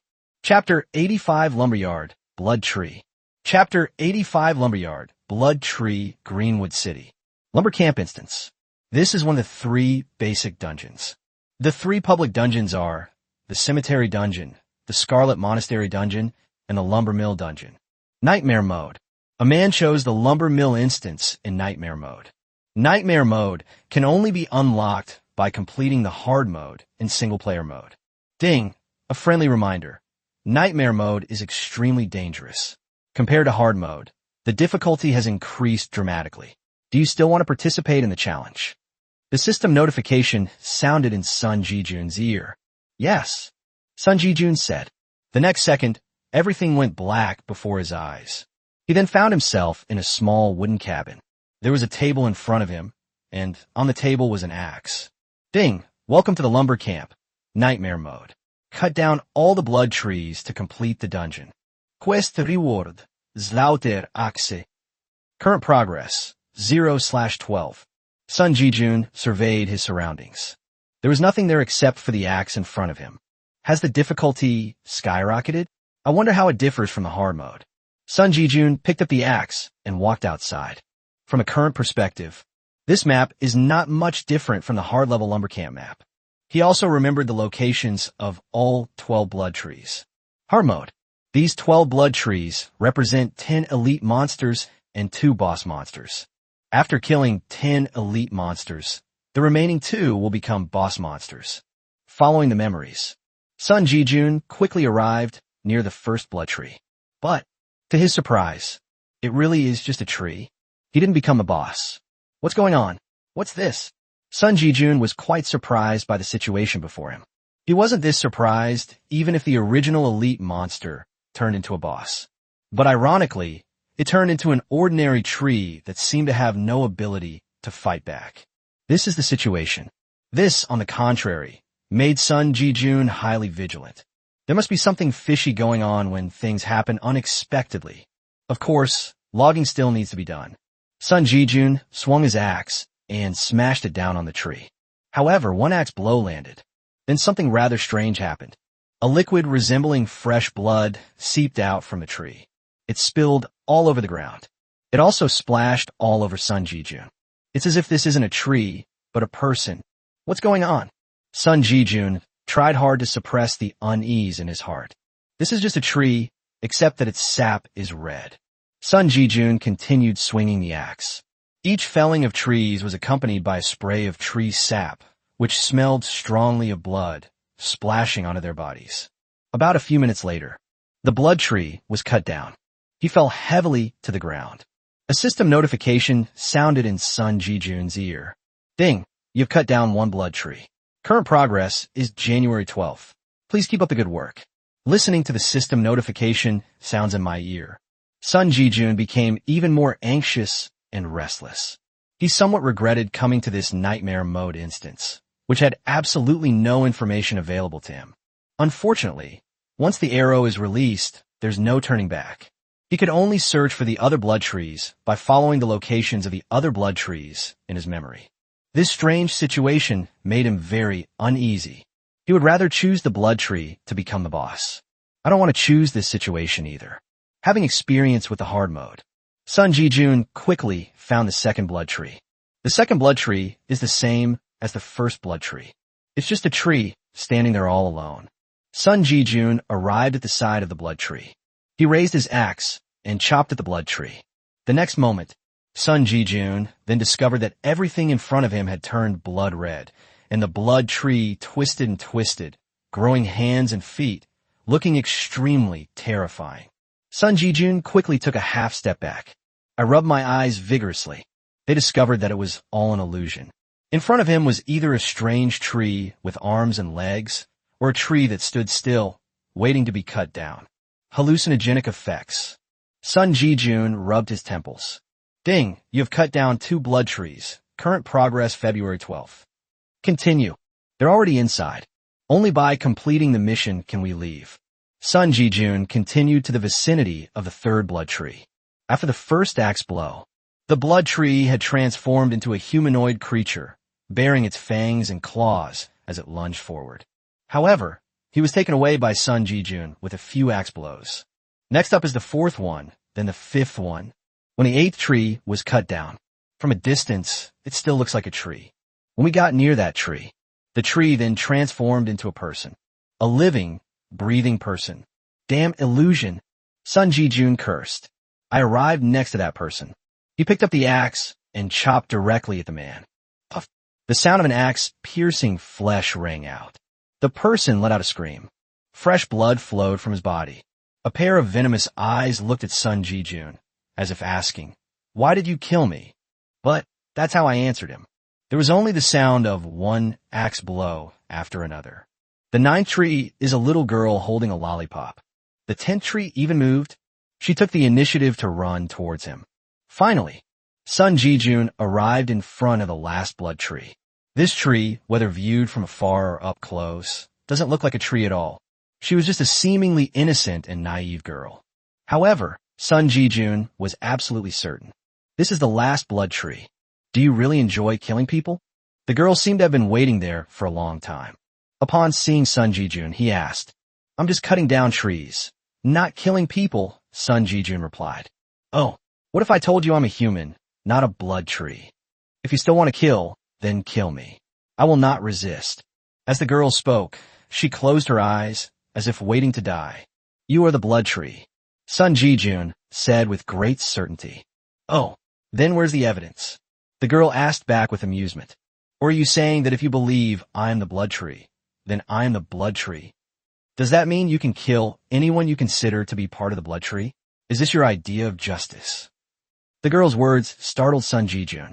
Sophistry. The 12th blood tree is right here. No matter how you try to argue, it won't work.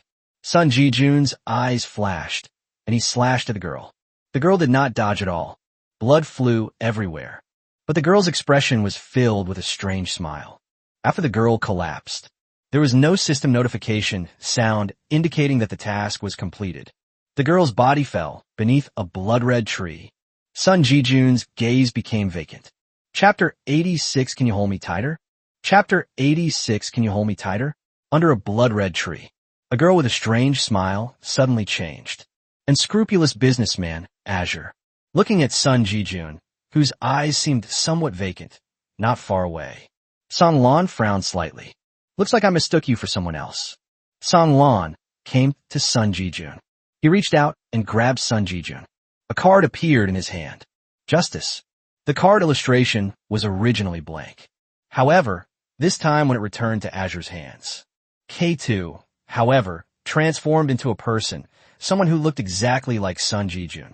Sun Jijun, who had been lying on the ground in a daze, had disappeared.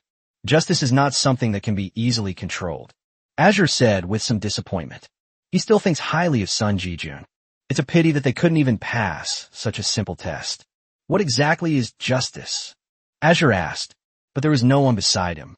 It seemed as if he was asking himself, or perhaps, you? Justice. He sighed. The Azure figure disappeared. Only the lingering sound remains. Perhaps we could try finding someone with an extremely obsessive personality?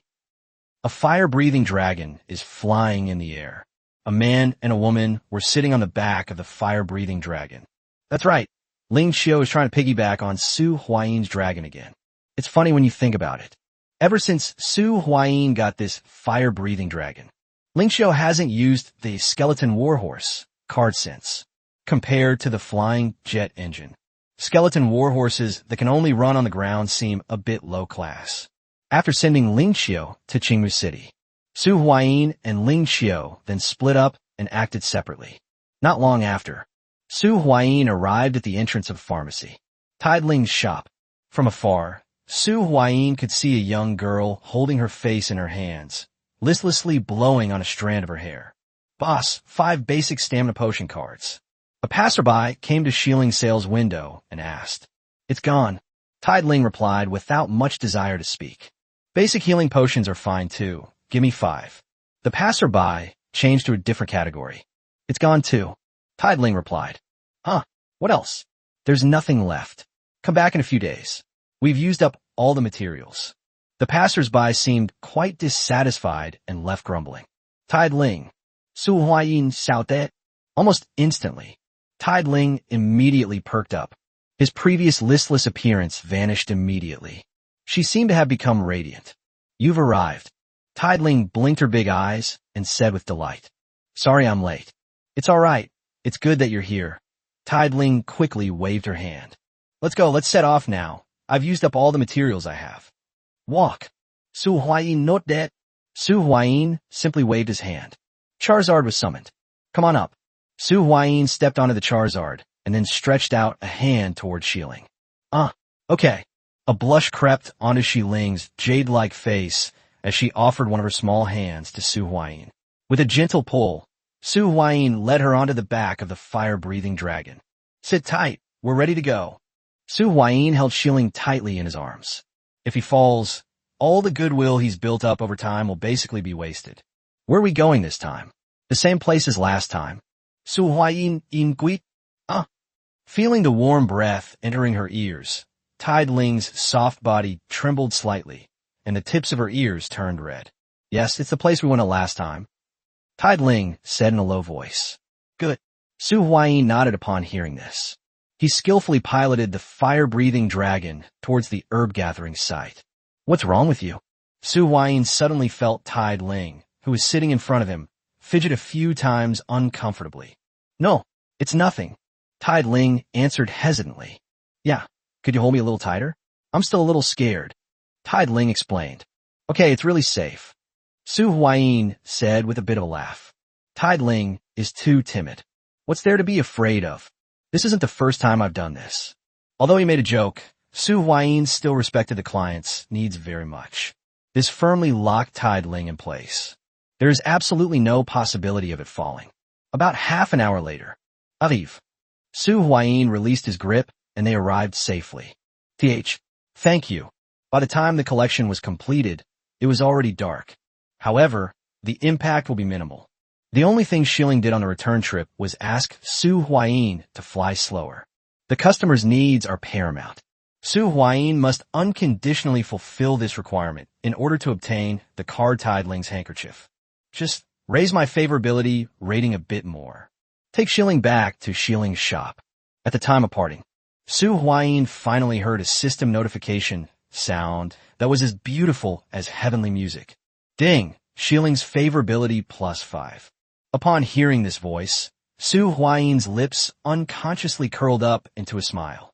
At least I didn't waste all that time. When will you gather herbs next? A gentle evening breeze blew as Su Huayin called out to Xiling, who had just landed on the dragon's back. Tide Ling heard this. He turned around, his face full of excitement. I have to collect herbs every 3 days. Tide Ling replied. From now on, I'll take you every time you go herb gathering, okay? Su Huayin Zeke. Okay, I'm willing, very willing. Tide Ling nodded repeatedly, her eyes sparkling with boundless excitement. Ding! Xiling's favorability +5. As Tide Ling finished speaking, another system notification sounded in Su Huayin's ear. 5 more points of favorability added. Su Huayin appeared overjoyed. See you in 3 days then. Su Huayin said, if you can increase your favorability every 3 days, you can eventually max out your favorability. At that time, the most ferocious monster in the history of the card domain, Tide Ling's handkerchief, will be his. This card's power can greatly enhance his dueling ability. Wait, I haven't paid you yet. Tide Ling called out to Su Huayin, who was about to leave. The payment for this commission hasn't been made yet. However, I don't have any potion cards on hand right now. You can come and get them tomorrow, and they can be made then. Tide Ling said, her eyes sparkling. These are micro-expressions that are clearly signs of lying. All right, I'll find some time to come and get it from you.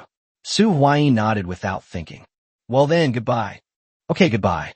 Su Huayin piloted the fire-breathing dragon back to the stronghold. Chapter 87, The Messenger of Starlight Heavy Industries and the Aoki Self-Discipline Association. Chapter 87, The Messengers of Starlight Heavy Industries and the Aoki Self-Discipline Association have finally returned home. Su Huayin jumped off the fire-breathing dragon upon returning to the base. He was going to rest, but as soon as he returned, Ma Zhendong stopped him. Brother, I need to talk to you about something. Ma Zhendong said. What's up? Su Huayin stretched as he walked into the stronghold. When I was in Qingmu City today, a group calling themselves Starlight Heavy Industries contacted me. A key word in Ma Zhendong's words caught Su Huayin's attention. Starlight Heavy Industries? Isn't that the same faction that he and Ling Qiu fought over for the Third Guild Order during the Guild Beast event? Su Huayin still has a deep memory of that weapon of war. They've come to cause you trouble? Su Huayin's tone became much higher, etc. Su Huayin suddenly realized another problem. How they get to know you? He and Ling Qiu should know each other from Xinguang Heavy Industry. However, Ma Zhendong and others. You shouldn't know anyone from Starlight Heavy Industry, right? Don't get agitated. Let me finish. Ma Zhendong quickly explained. It's not what you think. What happened? Su Huayin went to the refrigerator, opened the door, took out a bottle of orange juice, and gulped it down, enjoying the chilled flavor. At least half of the refrigerator is filled with apple juice, which is Ling Qiu's favorite. Here's the thing, Starlight Heavy Industries wants to buy this guild token from us. Ma Zhendong said. Is that so? Upon hearing this, Su Huayin's face showed understanding. Looks like there are beta testers in Starlight Heavy Industries. Su Huayin said. Unless you have exceptional individual combat strength and can clear the 10th floor of the Tower of Babel, you will inevitably have to go through the guild path to unlock the 5th card slot. It's not just Starlight Heavy Industries. Nowadays, almost all forces of a certain size are a combination of capital and beta testers. Ma Zhendong shrugged and said, they're the exceptions. What about the price? What price did Starlight Heavy Industry offer? Su Huayin was curious about the other party's offer. Oh, we haven't said yet. We just said we'll come over tomorrow to discuss in detail. Ma Zhendong said, today's meeting with me was just to give a heads up and mention that we'd be meeting tomorrow. I see. Does Ling Qiu know about this? Su Huayin closed the refrigerator door and then sat down on the sofa. No, Sister Qiu hasn't come back yet. If you hadn't come back, I wouldn't know who to talk to. Has Ling Qiu not returned? Okay, I understand. Su Huayin nodded, thus handing over the matter. Apart from Su Huayin, everyone in the stronghold calls Ling Qiu Sister Qiu. She is the eldest sister here. Oh no, Zero Winter calls her older sister directly. Ling Qiu still hasn't come back. Su Huayin never imagined that Ling Qiu's safety would be compromised, unless she goes to challenge the elite-level guild beasts alone. Anything else? How did the people from Starlight Heavy Industries come to know you? Su Huayin continued to ask. This was coordinated by the Aoki Self-Discipline Association, which is actually the former official organization. Ma Zhendong continued. So it's Xiao Nanshan's group? They were in cahoots. A strange light flashed in Su Huayin's eyes. If his memory is not faulty. Back then, when he went to steal the guild order from Starlight Heavy Industries, wasn't it Xiao Ying who pointed him in the right direction? At the time, there were clearly several other targets, but Xiao Ying only provided this one. This is clearly a case of using someone else to do the dirty work. They wanted to use Su Huayin and Ling Qiu's help. Those who stop Starlight Heavy Industries will receive this guild order. At that time, no matter whose things you robbed, you would offend people. Besides, the information was free, so Su Huayin and the other man didn't care about Xiao Ying's schemes. Why are people from Xinguang Heavy Industry getting entangled with the authorities again today? Go on. Su Huayin stroked his chin, signaling Ma Zhendong to continue. The Aoki Self-Discipline Association will also send a representative to see us at 9 a.m. tomorrow, saying they have something to discuss. That's roughly the situation. Ma Zhendong finished explaining the situation. Okay, I understand. I will think about this carefully. Go and inform Shiyuro and the others to stay at the base tomorrow morning. Okowo. After seeing Ma Zhendong off, Su Huayin began to ponder. There is simply too little information available to make an effective judgment. However, since you want to purchase the guild order, you should negotiate on your own territory. They don't seem like unfriendly guests. Let's see how things go tomorrow. For now, let's just take it one step at a time. Su Huayin rubbed his temples. Even the most skilled cook can't cook without rice. With so little information available, it would be strange if he could deduce anything. I'm exhausted after a long day. Su Huayin fell asleep quickly after returning to his bed. Time flew by, and it was already the next day. Jing Tian and Li Kaifeng are now in charge of logistics. Neither of them had any ambitions. My daily job now is cooking. Su Huayin's view on this is that it was their own choice. Hey, Ling Dong, where's your sister? Su Huayin glanced at it. Not seeing Ling Xiao, he patted Ling Dong, who was eating breakfast, and asked, Mingji, my sister is in her room. I don't know what time she came back last night. The door was closed, and she probably hasn't gotten up yet. Ling Dong answered obediently, although she is Ling Xiao's younger sister. However, she seemed to be very afraid of Su Huayin. This puzzled Su Huayin somewhat. What is there to be afraid of for a sunny and cheerful guy like me? Good. Su Huayin then skipped over the dining table. After walking a few steps, I arrived at the door of a room. This is Ling Xiao's room. Knock, knock, knock. Su Huayin knocked on the door of the room. Who is it? A lazy voice came from the room. It's me. I need to talk to you. Su Huayin zipli. Oh, then come in. The door isn't locked, Ling Xiao said while yawning. Upon hearing this, Su Huayin pushed open the door and entered the room. I spotted Ling Xiao right away, still sleepy, as she got out of bed. At this moment, Ling Xiao was wearing a small vest. A halter top slipped down her snow-white shoulders, while her long hair cascaded casually down her back. What's wrong? Ling Xiao stretched lazily and asked, seemingly unconcerned. Something big is going on. Today, Starlight Heavy Industries and the Aoki Self-Discipline Association will send messengers to us. Upon hearing Su Huayin's words, Ling Xiao immediately perked up. Oh, go on and tell me more. Chapter 88, The Tower of Babel. Chapter 88, The Tower of Babel. It's like this. Su Huayin told Ling Xiao everything he had learned from Ma Zhendong. I'd like Ling Xiao to help analyze what's going on. How can I analyze it? It would be strange if I could analyze it with so little information. Ling Xiao rolled her eyes at Su Huayin. Just wait, you'll know when we meet. Ling Xiao got out of bed, and when she stood on the ground, the zero-type armor appeared on her body. She walked outside on her own. The agreed time for the visit is 9 o'clock. But actually at 8:30, a helicopter landed in front of this yard. The sound of a huge airplane engine is inaudible unless you are deaf. The guests have arrived. Ling Xiao and Su Huayin arrived outside the door. The helicopter door opened. Two figures stepped off the helicopter. These are two stunning figures that are sure to catch the eye. One of them was an acquaintance of Su Huayin. Xiaoing. A somewhat unexpected voice rang out. The voice did not come from Su Huayin, but from Shi Yuro. It's you. Xiaoing also recognized Shi Yuro. Su Huayin, long time no see. Xiaoing greeted Su Huayin with a smile.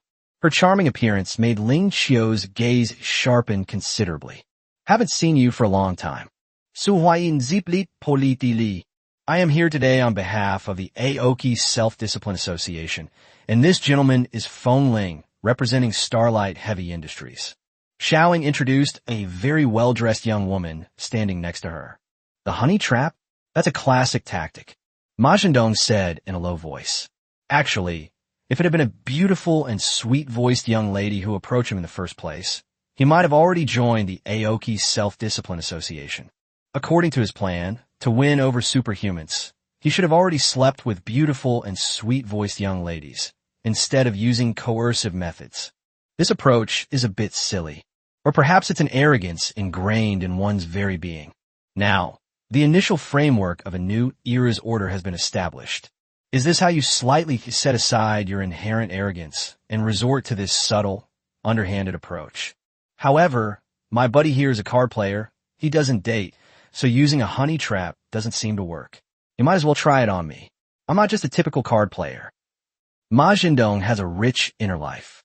Hello, please. Ling Xiao brought the two of them to the base. Although Su Huayin and his team were just a makeshift group, they still made some preparations for today's talks.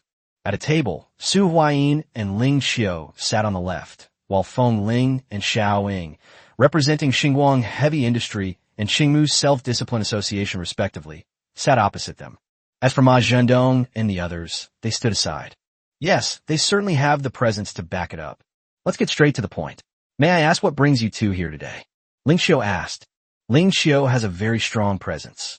No wonder he was once the leader of a super guild in card domain. Although that was just in a game. However, when Ling Xiao gets serious, she does have a kind of mature, superior air about her. I'm not in a hurry. Let's talk about my business after you finish talking. Xiaoying squinted and smiled as she spoke. He kicked the ball to the wind chime next to him. Here's the thing. Starlight Heavy Industries wants to purchase a guild order from you. Feng Ling took over the conversation. Su Huayin and Ling Qiu already knew the purpose of Feng Ling's visit. Neither of them responded, but continued to look at the wind chimes. I want to see what's on the other side of the scale. This is Xinguang Heavy Industries' sincerity. Feng Ling took out a document and handed it to Su Huayin and the other man. Ling Qiu took the document and began to look through it. All that remained was the sound of pages turning. About 2 minutes later, "Here, take a look." Ling Qiu handed the document to Su Huayin.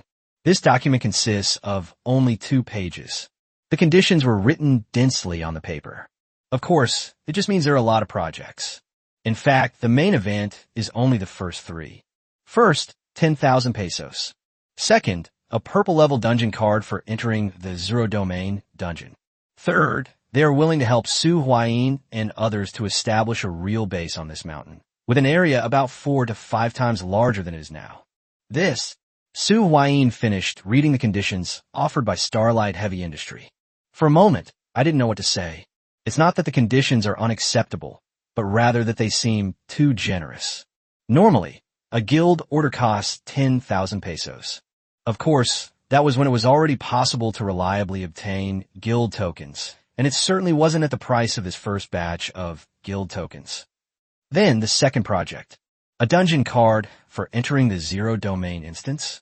If Su Huayin remembers correctly, the card Zero Armament can only be obtained from the Zero Domain. Within the Zero Domain, there are other cards in the Zero Type series. This purple-level dungeon card for entering the Zero Domain is practically a signature purple card for Ling Qiu. There's a third item. They are willing to help expand this place. To be honest, this place is indeed a bit rundown. In other words, there are currently few people, so it can still accommodate more. However, expansion is necessary for future development. There are other costs to come, though they are minor. However, it's clear that Starlight Heavy Industry is very sincere. It almost feels like a targeted treatment. To be honest, Su Huayin was very tempted. The value it provides is almost equivalent to 3 purple cards, including 1 Zero Type series purple card, although Zero Qiu needs to farm the dungeon himself. But regarding the guild order, this is a matter of great importance, and we feel that we need some time for internal discussion. Ling Qiu replied. The answer was reasonable. No problem, it's my duty. Wind Chime said with a smile. Then I'll go out and take a look. The scenery on the mountain is quite nice. Feng Ling left temporarily. Xiaoying was left sitting there, facing the two of them. A very clever strategy of waiting for the best bidder. You're trying to stall for time and get other forces involved in the bidding so you can get a higher price, right? Not a bad idea. But this price is already very generous, almost emptying your coffers. Other forces won't have that kind of determination. Xiaoying commented with a smile. Really? Thank you for your guidance. Ling Qiu gave a non-committal answer. So, Miss Xiaoying, what is the purpose of your visit this time? Ling Qiu straightened her chest slightly and asked. It's very simple. Xiaoying chuckled softly, then parted her lips and slowly uttered a few words. The Tower of Babel. Chapter 89, The Overbearing Ling Qiu. Chapter 89, The Overbearing Zero Autumn Tower. Hearing this name, both Su Huayin and Ling Qiu's pupils contracted slightly. This is something that almost everyone has to face.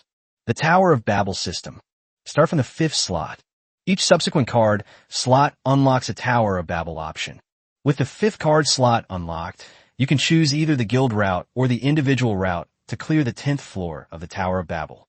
One of the conditions for unlocking the 6th card slot is that the guild you belong to must rule a fortress, or you must complete the Tower of Babel on your personal route. Anyway, if you're planning to take the solo route, the Tower of Babel is unavoidable. Su Huayin was extremely familiar with the Tower of Babel. He had always followed the path of a free-to-play player, but he managed to unlock the 7th card slot. What happened to the Tower of Babel? Su Huai asked in a deep voice. Do you remember how the Tower of Babel was opened? Xiaoying asked. The Tower of Babel opens? Upon hearing this, Su Huayin and Ling Qiu unconsciously began to think along the lines of Xiaoying's words. If I remember correctly, To unlock the Tower of Babel, someone needs to clear the nightmare mode of all 3 public dungeons. At that point, the main city advancement dungeon will appear. This is a 100-player dungeon that requires 100 players with 3 card slots to enter. Complete the main city upgrade instance, and the city will be upgraded to a level 2 main city. The Tower of Babel function will also be available at this time. As the guild leader of the Super Guild, Zero Type Guild, Lingxiu shouldn't be too familiar with the process and content of upgrading the main city. Yes, as expected of the guild leader of Zero Type Guild. Xiaoying nodded and said, regarding the upgrade of the main city and the opening of the Tower of Babel, our Qingmu Self-Discipline Association would like to cooperate with you. Xiaoying finally revealed the purpose of his trip. Oh, you want the Tower of Babel bonus? Lingxiu's eyes darted around, and she immediately guessed Xiaoying's purpose. Teams that clear the city upgrade dungeon will receive 5% of the Tower of Babel ticket revenue. The Tower of Babel wasn't built for nothing. Except for the first challenge, which is free, each subsequent challenge requires a fee of 100 pesos. A 5% income means that each time someone challenges the Tower of Babel, that's a significant portion of the revenue. You can then earn 5 pesos. Yes, President Lingxiu is very perceptive. Xiaoying offered a compliment, then continued. As you can see, I think we can cooperate on this matter. There are probably no more than 200 people with 3 card slots in the entire Aoki city right now, and the growth is very slow. Our Aoki Self-Discipline Association can issue a call to action, gathering all forces in Aoki City to work together to upgrade the main city and open the Tower of Babel. Given our background in the Aoki Self-Discipline Association, we are perfectly suited to be this kind of convener. How about we have President Lingxiu as the team leader and work together to complete the dungeon? After Xiaoying finished speaking, the air became very quiet. This is no small matter. Or rather, this is a big deal. No wonder they specifically sent someone as an envoy. How will the profits be divided? Lingxiu asked very calmly. Upgrading the city is naturally for the benefit of the Tower of Babel. That's the key point. 20%. Xiaoying held up 2 fingers and gestured in front of Su Huayin and the other man. 20% of the profits will go to your Zero-Type Guild. What about the other 80%? Lingxiu asked patiently. Our Aoki Self-Discipline Association is the organizer, and we will send 30 players with 3 card slots, accounting for 30%, while the remaining forces will share the remaining 50%. Xiaoying presented a distribution plan. If that's the case, then there's no need to talk, Lingxiu said calmly. Although it seems reasonable. But this distribution ratio is simply ridiculous. Wait, is there anything you're unhappy about? You can say it. We can discuss it. A hint of panic finally appeared in Xiaoying's eyes. There's nothing to discuss. Our Zero-Type Guild needs at least this amount. Lingxiu held up 5 fingers. I've never been one to share what I've set my sights on, but my current power is indeed a bit too weak. Considering your contribution in gathering this group, I'll give you 20% and the remaining 30% to the others. Lingxiu finished speaking. Xiaoying, who had been appearing very composed, unconsciously raised her voice a few octaves. Impossible. Such a profit-sharing ratio is absolutely impossible. Xiaoying stood up. This profit-sharing ratio is far beyond what she can accept. Originally, according to Xiaoying's plan, at most, Zero-Style Guild can be given 25% of the shares, the same as Aoki Self-Discipline Association, while the remaining 50% remains unchanged. They actually ordered half of it. That's an enormous appetite. Then forget it, Lingxiu said indifferently. This is my bottom line, my style, and you should be able to hear that from the beta testers who have sided with you. You, huffing and puffing. Xiaoying took several breaths to calm herself down. Yes. Regarding Lingxiu's personality, the only word that beta testers used to describe him was him. Overbearing. Unparalleled dominance. Otherwise, it would be impossible for an individual or a guild to monopolize an entire series of cards. Just as Lingxiu said, she never considered sharing anything she set her sights on. It can only be hers. We cannot agree to this percentage. 25% is the highest percentage we can promise you. No need to force yourself. I've already said at least half. You're just an envoy. Your job is to relay my words back. Is there anything else? Ling Qiu wasn't angry, and her face didn't show much emotion. There's one more thing. Xiao Ying adjusted her mindset. He slowly began to recount the second matter. And then there are those 3 elite bosses. Our team can provide you with a continuous buff of 50 points of strength, 50 points of constitution, and 20 points of agility, as well as a continuous minor injury healing effect to help you kill the elite bosses. That sounds pretty good. With that many buffs, it's definitely worth a try against an elite boss. Ling Qiu approved the battle plan. Then what? A pair of clear eyes looked into Xiao Ying's eyes. If the battle plan is feasible, the important thing is the distribution of the spoils. Of course. Looking into Ling Qiu's emotionless eyes, Xiao Ying tore up the prepared draft in her mind and then swallowed it. There are 3 guild orders in total. You get one, and we get one. They can be sold at auction, and we'll split the proceeds. Xiao Ying provided a solution. Chapter 90 provides a profile of Ling Qiu. Chapter 90's profile of Ling Qiu, half. Ling Qiu did not agree directly. Instead, he fell in a deep thought. Although I know that this is probably a negotiation tactic employed by Zero Aki. But Xiao Ying's heart was still filled with unease with every little movement of Ling Qiu. You could say that. In the recent clash, Xiao Ying was almost completely defeated by Ling Qiu. It's alright, but I have 2 small requests. Ling Qiu said. Please speak. Xiao Ying asked. First, the first of the 3 guild orders is ours. The second is yours. And as for the third, I don't require it to be kept by us. It can be entrusted to a neutral NPC faction, such as the Adventurers Guild or the Fishing Guild. Ling Qiu said, Is that so? That's fine. Xiao Ying agreed to Ling Qiu's request. The 2 sides finally reached an agreement.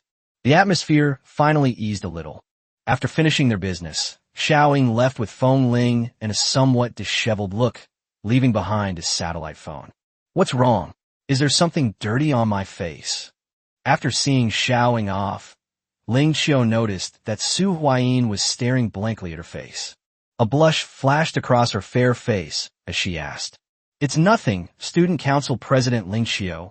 Su Huayin quickly waved his hand, his words even unconsciously carrying a respectful tone. As expected of the leader of a super guild, he is terrifyingly powerful. If it were Su Huayin, he might not have been able to handle the situation, but he certainly wouldn't have been as organized and confident as Ling Qiu. It was as if everything was under control. Is this the president of the Super Guild? You even call me president? We're so familiar with each other. Just call me Ling Qiu. Ling Qiu rolled her eyes at Su Huayin. Oh, I forgot. Ling Qiu slapped her forehead. This situation is perfect for training people. You should be the one handling it. Ling Qiu seemed to regret it. Aside from lacking experience, Su Huayin was quite intelligent and quick-witted. They are fully capable of handling things independently. They just need a little more experience. After all, natural leaders are rare. Most leaders are developed through experience. Here's what we'll do. You'll be in charge of all the subsequent negotiations with Starlight Heavy Industries. Just accept any losses you might incur. Consider it a learning experience. Ling Qiu said. It is clear that she is not satisfied with the conditions currently offered by Starlight Heavy Industries. If she were to lead the negotiations, she could squeeze even more money out of them. Okay, leave it to me. Su Huayin readily agreed. He also knew that he still had many shortcomings. After all, before the mutation, he was just an ordinary card player who loved playing cards. Order provides safety for ordinary people. However, it also stifled the natural instincts of some people. The helicopter took off. After sending the wind chimes away, Xiao Ying made a phone call. Hey Dad, I'm out. We've finished talking. Xiao Ying said. A calm and composed voice came from the other end of the phone. What was the result? Xiao Nantian asked. Just as you predicted, they're extremely domineering. They'll only make a move if they get at least half of the Tower of Babel's profits, Xiao Ying said, sounding somewhat dejected. Before coming here, Xiao Nantian had already guessed that this was the case. As for the guild beast for the elite level boss, the deal has been reached, but Xiao Ying reported the cooperation agreement that had been reached. Good. It's good if we can reach an agreement on one thing. Come back. It's not convenient to talk on the phone. When you get back, recount all the details of these negotiations. I have professionals here who can profile the personalities and inclinations of Ling Qiu and Su Huayin. Good. About half an hour later, Xiao Ying returned to the stronghold. Xiao Nanshan's professional team has already made arrangements. Tell me the details of what happened. Xiao Nantian asked. That's how it is. Xiao Ying had made some preparations in advance during those half hour, so she spoke very quickly. She recounted everything she had encountered on this trip, especially the details of Ling Qiu's tone and expression during the negotiations, trying her best to describe them all. Is there anything else to add? Xiao Nantian asked. That's about it. Xiao Ying rubbed her forehead and replied. Dr. Li, is the profiling done? Xiao Nantian asked a man in a white coat and glasses who had been sitting and listening but had never spoken. That's about it, but I still need to ask Miss Xiao Ying a few questions. The man in the white coat asked. Please ask. I will answer to the best of my knowledge, Xiao Ying replied. It's just a few minor issues. For example, when Ling Qiu said she wanted 50%, was the 5 she made with her hand pointing towards herself or towards you? This one, Xiao Ying tried hard to recall. After a lot of work, the profiling is finally finished. All right, Mayor.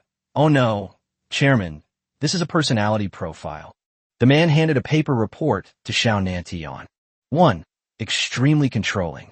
She treats the entrance to the zero domain instance as her private territory, not allowing anyone else to touch it, and even disregarding rules and fairness.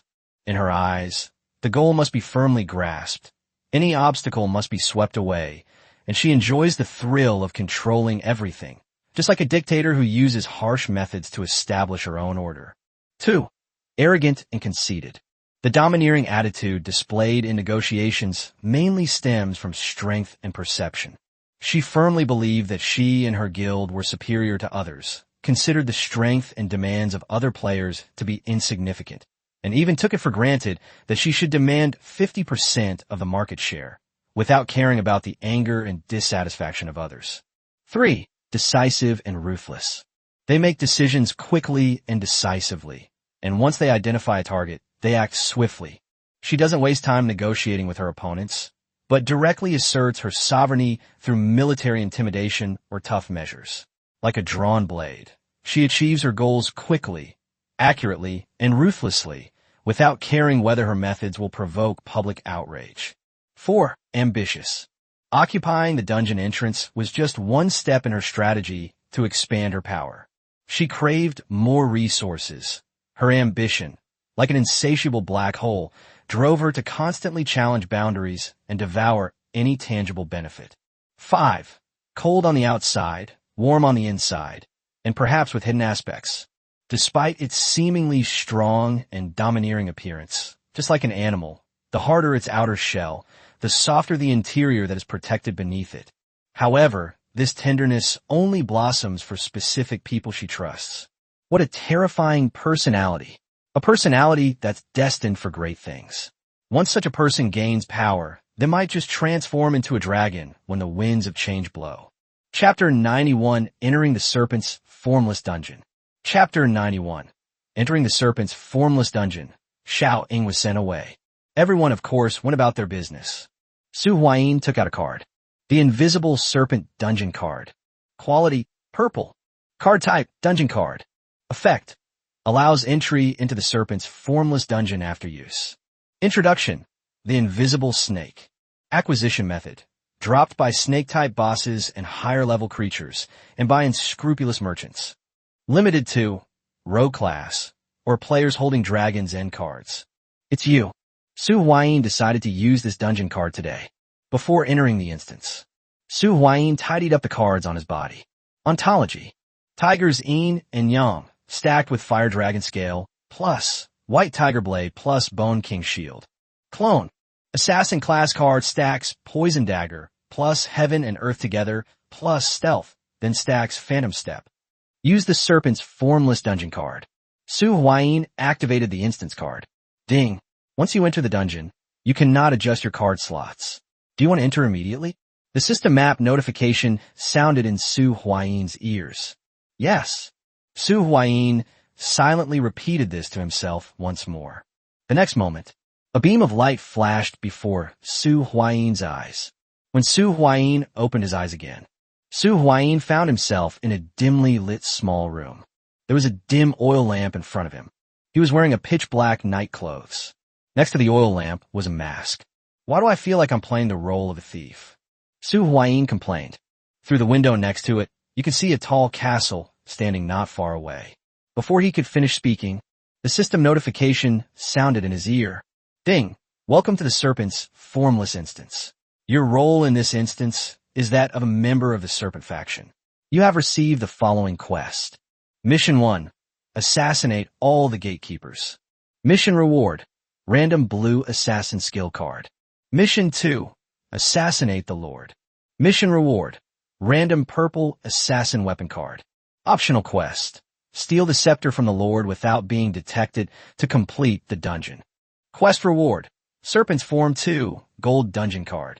After listening to the system's notification tone, Su Huayin savored it briefly. The first two tasks are both very normal tasks.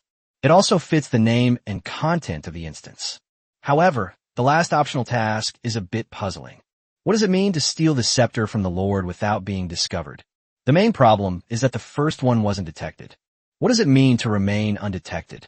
Does that mean I need to sneak into the castle and steal the scepter without anyone noticing? Su Huayin touched his chin. According to common understanding, it should be understood like this. However, if you complete the dungeon in this way, it seems you won't be able to get the first two rewards. But, Su Huayin thought of, can I have them all? If I kill the security guard without him seeing me, would that count as satisfying the condition that no one noticed and that I also killed him? Su Huayin guets. He decided to give it a try. Based on the text description, it seems there's no problem. Set off. Su Huayin picked up the mask and put it on his clone. The clone activated its stealth ability. It seemed to have vanished into thin air. They crawled out of the little house. They moved closer to the castle in the distance. By the way, does being discovered refer to the main body being discovered? The clones are similar to summoned creatures. If a clone is discovered, does that count as being discovered? Su Huayin was having some wild thoughts. The main issue is that he didn't encounter this particular instance during the closed beta. Now we have to figure everything out from scratch, just to be on the safe side. Ideally, the assassination mission should be completed without any of the clones being discovered. Su Huayin tiptoed, trying to make his steps as light as possible, and arrived at a place not far from the castle. You can immediately spot two armored soldiers standing at the castle entrance. The castle gates were closed. In addition to the two guards on duty, there were two more guards patrolling around the castle. Su Huayin did not act rashly. That's not right. Based on my past experience, castle maps like these usually have 1 or 2 hidden sentries. Su Huayin observes the castle. After circling the castle, several points where there might be hidden sentries were marked. Besides that, there's also sandy land, apart from the 2 hidden sentries. The area surrounding the castle was entirely soft sand. If you step on it, it will definitely leave a very deep footprint. If you're not blind, you can see it at a glance. Why does this feel like it's specifically designed for assassins? Su Huayin Gomlai. Okay, this dungeon is designed for the assassin class. Of course, it's specifically designed to target assassins. This kind of terrain is easy to spot unless you can fly. Of course, it's not like there's absolutely no way to solve it. Su Huayin's circling around the castle wasn't for nothing. It's right behind the castle. There were a few stones on a small stretch of sand. The distance between each pair of stones is about 2 meters, some slightly farther apart, and some slightly closer together. If you can land accurately on the rocks every time, it seems like you can get through this stretch of sand perfectly. Su Huayin speculated that this might have been intentionally left for players to pass through. This kind of thing is very common in game instances. Back then, you only needed to control the game character and adjust the jump power by holding down the screen to jump onto the next rock each time. Similar to a mini-game like Jump Jump. However, things are different in reality. Jumping in real life is completely different from jumping in a game. I'll give it a try. Su Huayin took a breath. Jump. The first stone was very simple. It's only about 1 meter from the starting point, so it's relatively easy to jump over. Then there's the second rock. It took a lot of effort. Su Huayin crossed the sandy area without major incident. He reached the back of the castle. Just then, 2 soldiers in armor happened to be patrolling by. Seeing the situation, a cold glint flashed in Su Huayi's eyes. The two walked past Su Huayi without noticing. Su Huayi lightly tapped his feet. They caught up with the guard who was walking behind them. They launched a surprise attack from behind. A hand covered his mouth, and a green dagger slashed across his neck. They cut the trachea directly. The guard died without even letting out a scream. Su Huayi quickly knocked down the corpse, and then continued to pounce on another guard. Chapter 92, Blinding. Chapter 92, Blinding. Su Huayi's movements could be described as extremely clean and efficient. After taking down the guard in the back, the guard in front didn't even realize that his companion had been killed. By the time he noticed something amiss, Su Huayi had already come up behind him. With a light stroke, he cut his neck. The guard's body slowly fell to the ground. Two taken care of. Su Huayi muttered something under his breath. Then, without wasting a moment, they took care of the two. Su Huayi darted toward a spot on the ground not far away. The ground there was noticeably different from the surrounding area, suggesting that someone was hiding underground. Based on his experience, the sentries don't constantly monitor the outside world. They only sneak in briefly every now and then. Let's check out the situation outside. Su Huayi directly ripped off the disguise and, to the sentry's shocked gaze, killed him with a single strike. It seems like it doesn't matter if they're seen. So, does infiltration mean not being discovered by the boss before encountering them? A thought flashed through Su Huayi's mind. Despite his thoughts, Su Huayi didn't slow down at all. The sentry and two patrolmen were killed, although nothing was made. However, if the patrolmen are late, the guards at the gate will definitely notice something is wrong. Phantom Step. There's no time to wait for stealth to cool down. Su Huayi immediately used his stealth skill. They arrived near two guards standing at the castle gate. Thud. A stone was thrown not far away. The sound made the two guards at the door instinctively look in that direction. So he took advantage of this gap. Su Huayi made his move once again. The dagger pierced his throat from the back of his neck. The sound produced was a little too loud. The guard, whose attention was drawn by the thrown stone, immediately turned around to check the situation. Only, this action is like deliberately putting your neck to the blade. The last guard was also taken care of. The body fell limply to the ground. Infiltration successful. The system notification sounded in Su Huayi's ears right on time. Ding! Congratulations on completing Mission 1. Reward you with a blue assassin skill, Blindness. A blue card appeared in front of him. Causes blindness. Quality, blue. Card type, skill card. Effect, causes the target enemy to lose sight of it and be unable to cast spells. The duration of the effect is related to the target's constitution attribute and the number of card slots available. Introduction, the Mage's Nemesis. Restriction, an assassin class card must be present in the card slot to equip this card. Belongs to Assassin series. Dual mode effect, trap card counterattack. Can be activated when there is an assassin or ninja monster on the field. Negates and banishes the effects of your opponent's spell cards. It's this card. Isn't this the ultimate mage killer? Su Huayi reached out and grabbed the card. Although there aren't enough card slots right now, a fourth card slot will be available sooner or later. Moreover, even if it cannot be installed now, it can still be used as a countermeasure card. Once a blind spell is cast, a mage unit is basically doomed, unless that mage unit has Purge or Ice Block. Not bad, not bad. I waited in place for about several tens of seconds. After the skill cooldown is complete, Su Huayi kicked aside the corpses of the two NPC guards and pushed open the door to enter the castle. This is a medieval-style castle. Su Huayi tiptoed inside. For an assassin, footwork is extremely important. Ideally, one should walk with almost no sound and without causing any impact on the surrounding environment. Su Huayi walked on a red carpet. This red carpet leads directly from the entrance into the depths of the castle. The castle's front hall was very empty. There was no one there. After searching around, we walked along the red carpet deeper into the castle. Not long after, Su Huayi stopped in front of a corridor. The red carpet event has come to a temporary end here. The new red carpet was about 20 meters ahead. In the middle is a 20-meter-long corridor. Su Huayi looked down at the ground. This corridor is about 2.5 meters wide. The ground is covered with small squares, each about 0.5 meters by 0.5 meters, with 5 squares in each row, for a total of about 40 squares. That is, a total of 200 small squares. Familiar trial content. Although he hadn't played the Serpent's formless dungeon, he had experienced similar designs in other dungeons. An upgraded version of the jumping trial. Su Huayin gave a brief summary. The mechanism in front is similar to the jumping puzzle he and Ling Qiu solved when they completed the Swordsmith mission. As soon as 1 foot steps into the corridor, once you go down into the corridor, squares will light up. Each square will only exist for a limited time if you do not step on a lit square. It will be judged as a failure. If you can reach the red carpet on the other side, you've succeeded in the challenge.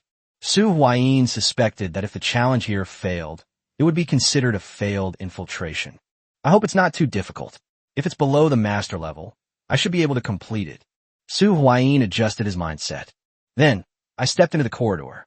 The next moment, the squares on the ground began to light up one by one, the flickering light carrying a strange sense of urgency. Su Huayin's eyes were fixed on the lit squares, his brain working at lightning speed, calculating the best jumping route. He took a deep breath and shot out like an arrow, landing precisely on the first lit square. Immediately afterwards, he jumped again, leaping toward the next target square. However, the mechanism seemed to be more complicated than he had anticipated. The pace at which the squares lit up suddenly accelerated, and the positions of the lights became completely random. Cold sweat beaded on Su Huayin's forehead.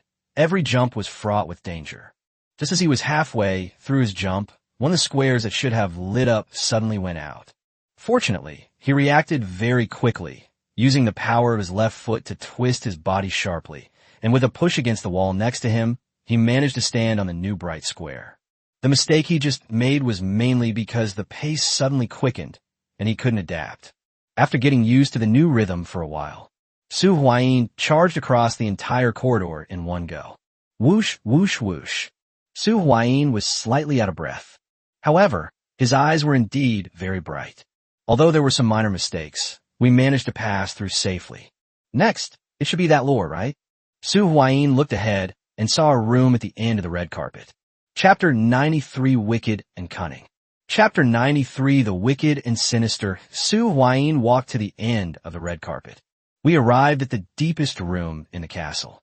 Here, Su Huayin saw a fat man who was 4 or 5 meters tall, dressed in gold and silver jewelry, and weighed at least several thousand kilograms. He had a napkin tied around his chest and was eating heartily at a table full of food. Su Huayin's gaze shifted rapidly.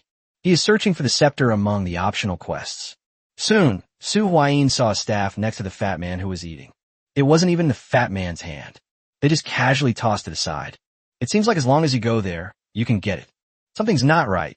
Something's extremely wrong. How could it be so simple? Su Huayin suddenly became much more cautious. There's definitely something fishy going on here. It doesn't matter whether the clone dies or not. Su Huayin's main concern was not being able to complete the optional tasks. Su Huayin tiptoed to the side of the scepter. It looked like he could reach it with just his hand, but he didn't reach out to touch it. There's definitely a problem, but what is it? Su Huayin looked at the Fat Lord, but the Fat Lord seemed not to have noticed him. Wait, something's not right. Su Huayin suddenly discovered something. The scepter in front of him seemed to be connected to the ground. Could it be? A guess came to Su Huayin's mind. If that's the case, this scepter is probably not the one the system asked me to find, and it might even be a trap. Su Huayin took a step back. He continued to observe the Fat Lord. Wait, could it be that? When they saw the Fat Lord casually pick up a toothpick from the table and start picking his teeth, Su Huayin's gaze sharpened. The toothpick was only about 10 centimeters long, and one end of it was inlaid with an emerald. When the Fat Lord finished picking his teeth and casually placed the toothpick on the table, Su Huayin immediately stealthily approached. He took the toothpick into his hand. It really is a scepter. Got it, Su Huayin said with great joy. Next, all we need to do is take this scepter out without it being discovered. Su Huayin didn't want to wait a moment longer. They rushed outside. Don't let them find out. Don't let them find out. Su Huayin silently recited in his heart. Carrying his scepter, Su Huayin nimbly ran out of the castle, which was now only inhabited by the Fat Lord. The system's notification sounds were very timely. Almost the instant Su Huayin stepped out of the castle, A system notification tone sounded. Ding! Congratulations on completing the optional mission. Reward: The Invisible Serpent 2. A golden card appeared in front of Su Huayin. Gold card. It's another gold-tier dungeon. Theoretically speaking, gold dungeon cards can drop red cards. Of course, this is only in theory. In most cases, the golden dungeon card only drops gold cards. A figure waits outside the castle. This figure was none other than Su Huayin himself. Su Huayin reached out and placed the golden card in front of him. The Invisible Serpent 2. Quality: gold. Card type: dungeon card. Effect: allows entry into the Serpent's Form 2 dungeon after use. Introduction: the Invisible Snake. How to obtain: clear the Serpent's formless dungeon. Limited to clearing the Serpent's formless dungeon. Put this copy card away. Su Huayin looked toward the castle. Next, if we just defeat this boss, we'll have completed the task perfectly, right? In the blink of an eye, the clone then entered the castle once again. We arrived at the deepest room. When Su Huayin came here again, the Fat Lord behavior has changed. He stopped eating and stood up as if searching for something. Is he looking for a toothpick? I guess he probably thinks he just put it somewhere and doesn't realize it's been stolen yet. Su Huayin guets. This is the situation. That's almost the ideal situation. If that's the case, it seems we can even save the trouble of self-destruction. A cold glint flashed in Su Huayin's eyes as the Fat Lord lay on the ground, seemingly trying to see if the toothpick had fallen under the table. Su Huayin made his move. His first move was a deadly strike. The dagger was thrust towards the Fat Lord's neck. Puff! The knife sliced open a huge gash, and blood gushed out. Was the battle over? MIS. This Fat Lord has too much flesh on his chin. Su Huayin originally intended to pierce his neck, but most of the needle ended up embedded in the accumulated fat. Although the Fat Lord boss was still injured, a neck injury and this minor injury are completely different levels. Enraged by the injury, the Fat Lord boss slammed his fist at Su Huayin, who had fallen out of stealth mode after launching an attack. Su Huayin dared not withstand the force of that slap. Phantom Step, vanishing into the void. It got stuck on an invincible frame. It completely negated this attack. Then he quickly retreated. The figure disappeared from the Fat Lord boss's sight once again. They were mocked. The Fat Lord boss let out a roar. He grabbed something from the table and threw at the spot where Su Huayin had just disappeared. It's just a pity. It missed. The plate smashed against the wall and shattered into a pile of pieces. Su Huayin was not in a hurry. He even left the room. He was waiting for his skill to cool down. Once the Phantom Step cooldown was over, he went back into the room to continue fighting the boss. There's no rush. Safety first. Ma Zhendong's assessment of Su Huayin was, no wonder he's named Huayin. He's both wicked and cunning. Of course, at times like this, Su Huayin would usually raise a finger to Ma Zhendong to express his inner thoughts. What do you mean by being both wicked and cunning?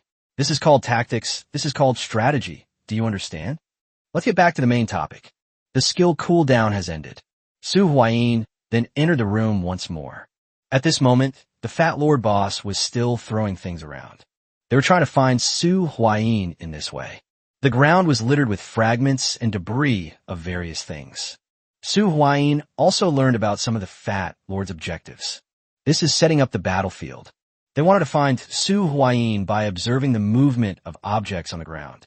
The number of footholds on the ground was dwindling. Su Huayin knew that he had to succeed this time. Otherwise, the next stealth attempt will be basically useless. Chapter 94, Spinning Hidden Blade. Chapitre 94, Spinning Hidden Blade. A blood-curdling scream rang out. The Fat Lord instinctively covered his crotch. The pitiful cries were so heartbreaking that they brought tears to the eyes of anyone who heard them. A large amount of blood flowed out. Even if you try to cover it with both hands, you can't cover it up. Fresh blood trickled from between his fingers. The Fat Lord was too tall, standing at 4 or 5 meters. If he hadn't been crawling under the table earlier and hadn't deliberately lowered his head, it would have been a problem. If Su Huayin were standing normally, he would not be able to reach the neck to attack. He can only attack the Fat Lord below the waist at most. But if we limit this area, it seems like this is the only place we can attack. Su Huayi's attack caused the Fat Lord's expression to become extremely distorted. He couldn't even maintain his balance and landed hard on his bottom. His thigh also touched the staff that had been so conspicuous before. The staff was thus pushed. Click, click, click. It was as if some kind of mechanism had been triggered. 3 powerful crossbows suddenly appeared on the wall. Boom! Accompanied by the sound of the bowstring trembling. 3 arrows pierced the Fat Lord boss. It's called a bow and arrow, but it's actually more like a spear. The arrow shaft is nearly 2 meters long. One of them pierced right through the Fat Lord's body. I knew it was a trap. Su Huayi was very relieved to see this. Luckily, I was careful at the time. Otherwise, he himself would be the one whose body was pierced through. This fat giant boss has a very strong vitality. They didn't die even after all that. Of course, it was just one last kill away from finishing off the enemy. By now, Su Huayi finished off the boss with a single strike. Just as the Fat Lord boss breathed his last, the system notification sounded precisely on time. Ding, congratulations on completing Mission 2. Reward, spinning Hidden Blade. Ding, you have completed all tasks and will be teleported away in 30 seconds. Please prepare. 30, 29. The countdown began. Su Huayi reached out and grabbed the card that appeared in front of him. Rotating Hidden Blade. Quality, purple. Card type, weapon card. Effect, strength plus 40, agility plus 20. Description, a specially modified hidden blade that can be used as a dagger when deployed. Restriction, this card must be stacked on top of an assassin class card. Dual mode effect, continuous trap card. All assassin or ninja monsters on the field gain plus 500 ATK once per turn. While an assassin or ninja monster is on the field, you can negate one of your opponent's spell/trap activations. P.S. All card dual effects are based on the card name and are used once per turn by default. I do not intend to include fake cards that are used once per turn without a card name. After the 30-second countdown ends, Su Huayi returned to the stronghold. The outpost is now completely empty. Apart from Li Kaifeng and Jing Tian, who lack ambition, everyone else is working their hardest. They either go to grind dungeons or complete quests, or at the very least, grind pesos. There are no idle people. We're still in the early stages of the server launch, so time is extremely precious. Have a drink of water. Su Huayi went to the refrigerator, took out a bottle, and sat down on the sofa. He needs to rest for a while. This harvest was truly substantial. 1 blue card, 1 purple card, and 1 gold card. He practically squeezed every last drop of value out of this copy. Panel. Su Huayi summoned the system panel. There's no place to put the blind skill for now, but once rotating blade enters the card slot, replacing the poison dagger card is practically a no-brainer. One is a purple card, and the other is a green card. Making a choice between the two is almost effortless. Hey bro, you've been laid off.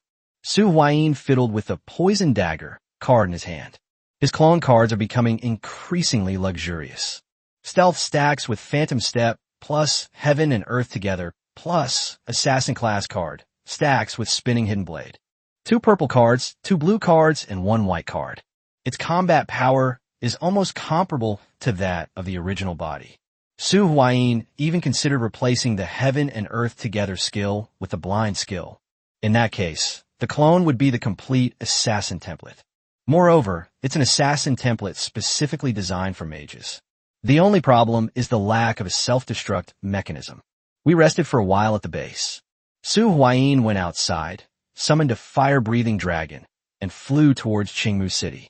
He had promised Xiling, I'll find some time to go to her place and collect yesterday's payment.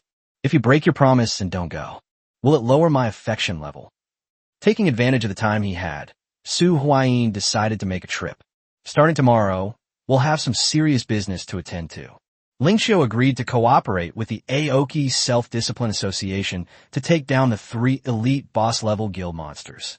Even with the buffs provided by the Aoki Self-Discipline Association, it would be a pipe dream for Ryaki to take on an elite-level boss on his own.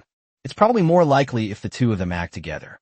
Furthermore, you can also enjoy the resonance buff from the White Tiger Blade and the Black Tiger Sword.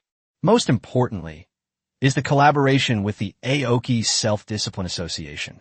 It's a bit like asking a tiger for its skin. Having Su Huayi with them would improve their safety.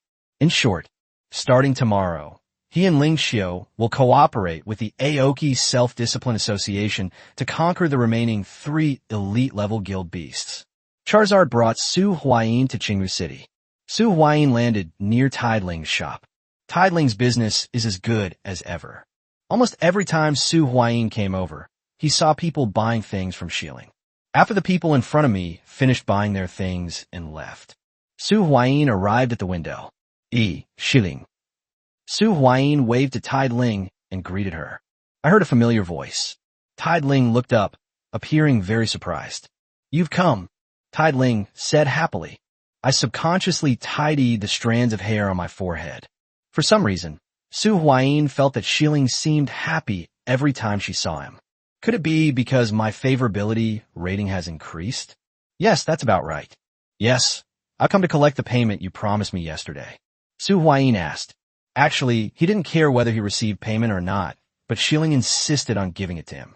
Doing so might actually make things worse. Dear, this is the first Dark Enchantment Potion card I made using the Dark Enchantment Potion recipe you gave me. I'm giving it to you. Tideling bit her lip, a blush flashing across her fair face. Okay, thank you. Su Huayin accepted the card without hesitation. Just then, ding, Shilling's favorability +3. The system notification sounded in Su Huayin's ears. What's going on? Receiving a reward can increase favorability. Chapter 95 Dragon Pack Gambling Game. Chapter 95 Dragon Pack Gamble Dark Enchantment Potion. Quality green. Card type, one-time consumption card. Effect, when applied to a weapon, it inflicts dark damage for 30 minutes. This card is somewhat effective against light attribute monsters. There's no such thing as light overcoming darkness. Light and dark attributes are mutually restraining. There are quite a few dark attribute monsters, and while there are light attribute monsters, it's practically the same as not having any. Leave Shilling's shop. Su Huayin planned to go to the Scarlet Monastery dungeon to stack the remaining dozens of layers of the Bone King shield. But just as Su Huayin arrived at Qingwu Square, when preparing to enter the dungeon, I heard a shouting sound. A duel is on. A duel is on. Just pay 1,000 pesos, defeat the duel master, and you'll get this dragon pack. Come and see, come and see. Su Huayin's ears twitched. Dragon Basics pack? If this stuff gets into the hands of a diehard fan, someone has sold a pack for as much as 6,000 pesos. Even if you don't trade with Dragon Cancer players, 2,000 or 3,000 pesos is still worth it. Someone dared to list a bag for 2,000 pesos on the trading platform, and it would be sold instantly. The shouts immediately attracted a group of people nearby. Su Huayin was among them. You can see a young man wearing gold-rimmed glasses sitting upright at a table. 3 basic dragon packs were neatly arranged on the table. Across from the young man with gold-rimmed glasses, sitting there was a thin, frail boy who looked like he could be blown away by a gust of wind. Is this seemingly frail boy the so-called dual master? During my turn, I normal summon level 3 monster gearbox. Since there are no machine-type monsters on the field, I activate Gearbox's effect. This card is sent to the graveyard, and I summon Wolf Mech from the graveyard. A Wolf Mech with 2,400 ATK and 1,500 def was special summoned from the graveyard. I activate the effect of Hungry Wolf Mech. When there is a machine-type monster in the graveyard, you can destroy one spell/trap card on the field. I will destroy the field card, Bless the Forest.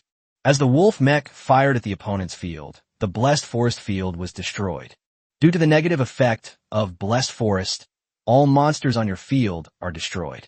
Entering combat phase, the Wolf Mech launches an attack. The wolf-like mech pounced on the skinny boy. The skinny boy had only 1,800 health points left, and he was instantly killed by the attack of the Hungry Wolf Mech. Is this what they call a dual master? I'm taking this dragon card pack. The young man with the gold-rimmed glasses smugly took away a dragon basic card pack. He then proudly displayed the basic dragon pack in his hand to everyone. They even opened the package on the spot. He tore open the card pack and pulled out 3 cards, not knowing whether to call it good luck or bad luck. A card pack can contain a maximum of 3 cards. He drew 3 cards directly, but only one of them was a green card. The other 2 were ordinary white cards. Damn it, I want to play another round. That's what the young man with the gold-rimmed glasses said. Each person can only fight one match, said the girl who had been banging the gong and calling for people to come and watch. Yeah, that's going too far. You actually want to eat it all by yourself. They already said that each person can only challenge once, so get out of the way. I'll take on the challenge. Make way. I was here first.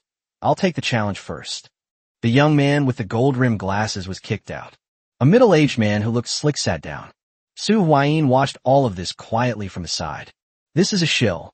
Su Huayin thought to himself. This is a classic scam.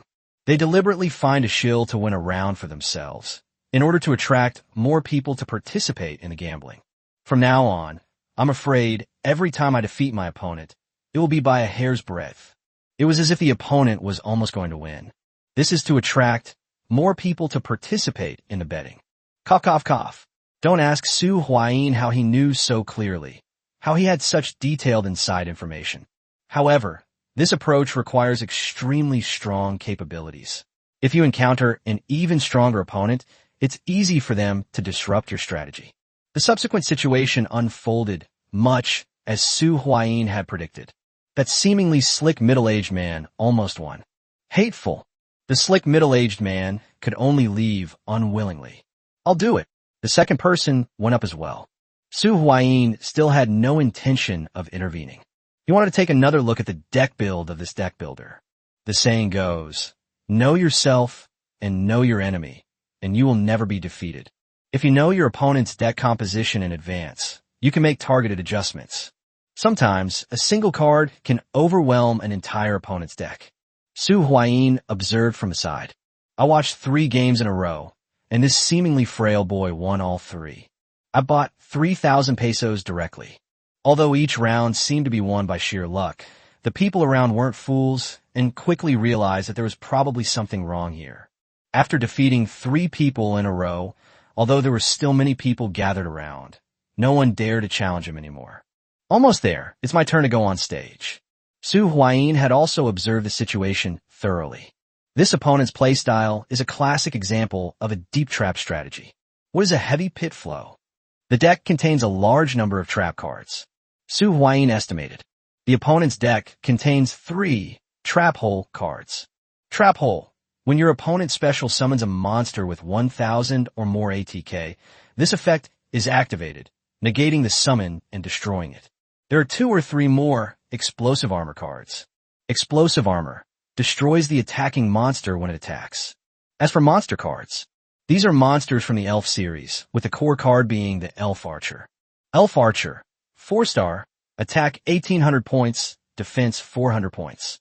Effect 1. This card cannot be destroyed by battle. Effect 2. This card cannot attack when there is no Blessed Forest on the field. When there is Blessed Forest on the field, this card can attack your opponent directly. How about I do it? Su Huayin sat down opposite the thin boy. Please. The thin boy's face lit up with joy, and he quickly said, 1,000 pesos will suffice. He stretched out a hand. Don't rush. How about we bet 2,000 pesos? Su Huayin asked with a smile. Don't you still have 2 packs of Dragon Clan basic packs left? I'll bet double that amount. How about it? Su Huayin asked. Upon hearing this, the thin boy's expression changed. The way people looked at Su Huayin also changed. They've come with ill intentions. Chapter 96, Su Huayin makes his move. Chapter 96, Su Huayin makes his move. All right, let's gamble. The skinny boy unconsciously looked at the girl holding the gong and the young man with the gold-rimmed glasses. After receiving a slight nod from the latter, he agreed to Su Huayin's bet. Then, let the duel begin. After signing the duel contract, Su Huayin sat down opposite the thin boy. Rock, paper, scissors. The two said in unison. Su Huayin chose cloth, while the thin boy chose scissors. What bad luck. Su Huayin withdrew his hand. I lost to that old man last time. Unexpectedly, we lost again this time. Please. Su Huayin said. The duel begins. The system automatically and randomly shuffles both players' decks. My turn. The skinny boy naturally chose to attack first. The first move is crucial for this type of deck with heavy traps. A deck with heavy traps will lose half its value if he goes second. The skinny boy's eyes swept over the 5 cards in his hand. Then he slammed a card onto the table. Summon 4-star monster, Spirit Archer. Then, activate the equip spell card, Spirit Bow. This card can only be equipped to monsters in the spirit field. The equipped monster gains 1000 ATK and is unaffected by trap cards. Then, set 2 spell/trap cards face down. End turn. That's what the skinny boy said. The round is over. Next up is Su Huayin's turn. My turn. Su Huayin drew a card from his deck. A smile appeared on Su Huayin's face when he saw the contents of the card. It's here. His current hand consists of 1 Fire Dragon Scale, 1 Snake Warrior, 1 Snake Archer, 1 Snake Commander, 1 Stealth, and 1 Tiger Yin Yang that he just drew. After thinking for a moment, Su Huayin began to take action. Since there are no monsters on the field, I activate the effect of Fire Dragon Scale to special summon this card. After speaking, Su Huayin glanced at the other person. I mainly glanced at the 2 face-down cards in the opponent's back row. Pitfall can only kill monsters with an attack power of at least 1000. Explosive Armor can only destroy monsters that attack. None of them have any effect on the Fire Dragon Scale, which only has 100 attack power. Immediately afterwards, I activated the effect of Fire Dragon Scale to add a 5 elements Dragon Scale series or Fire Attribute Dragon monster to the deck. I chose to add Fire Breathing Dragon to my hand. Charizard. The thin boy was somewhat surprised. He seemed to know the effect of the Charizard Dragon card. Next, I usually summon Snake Warrior.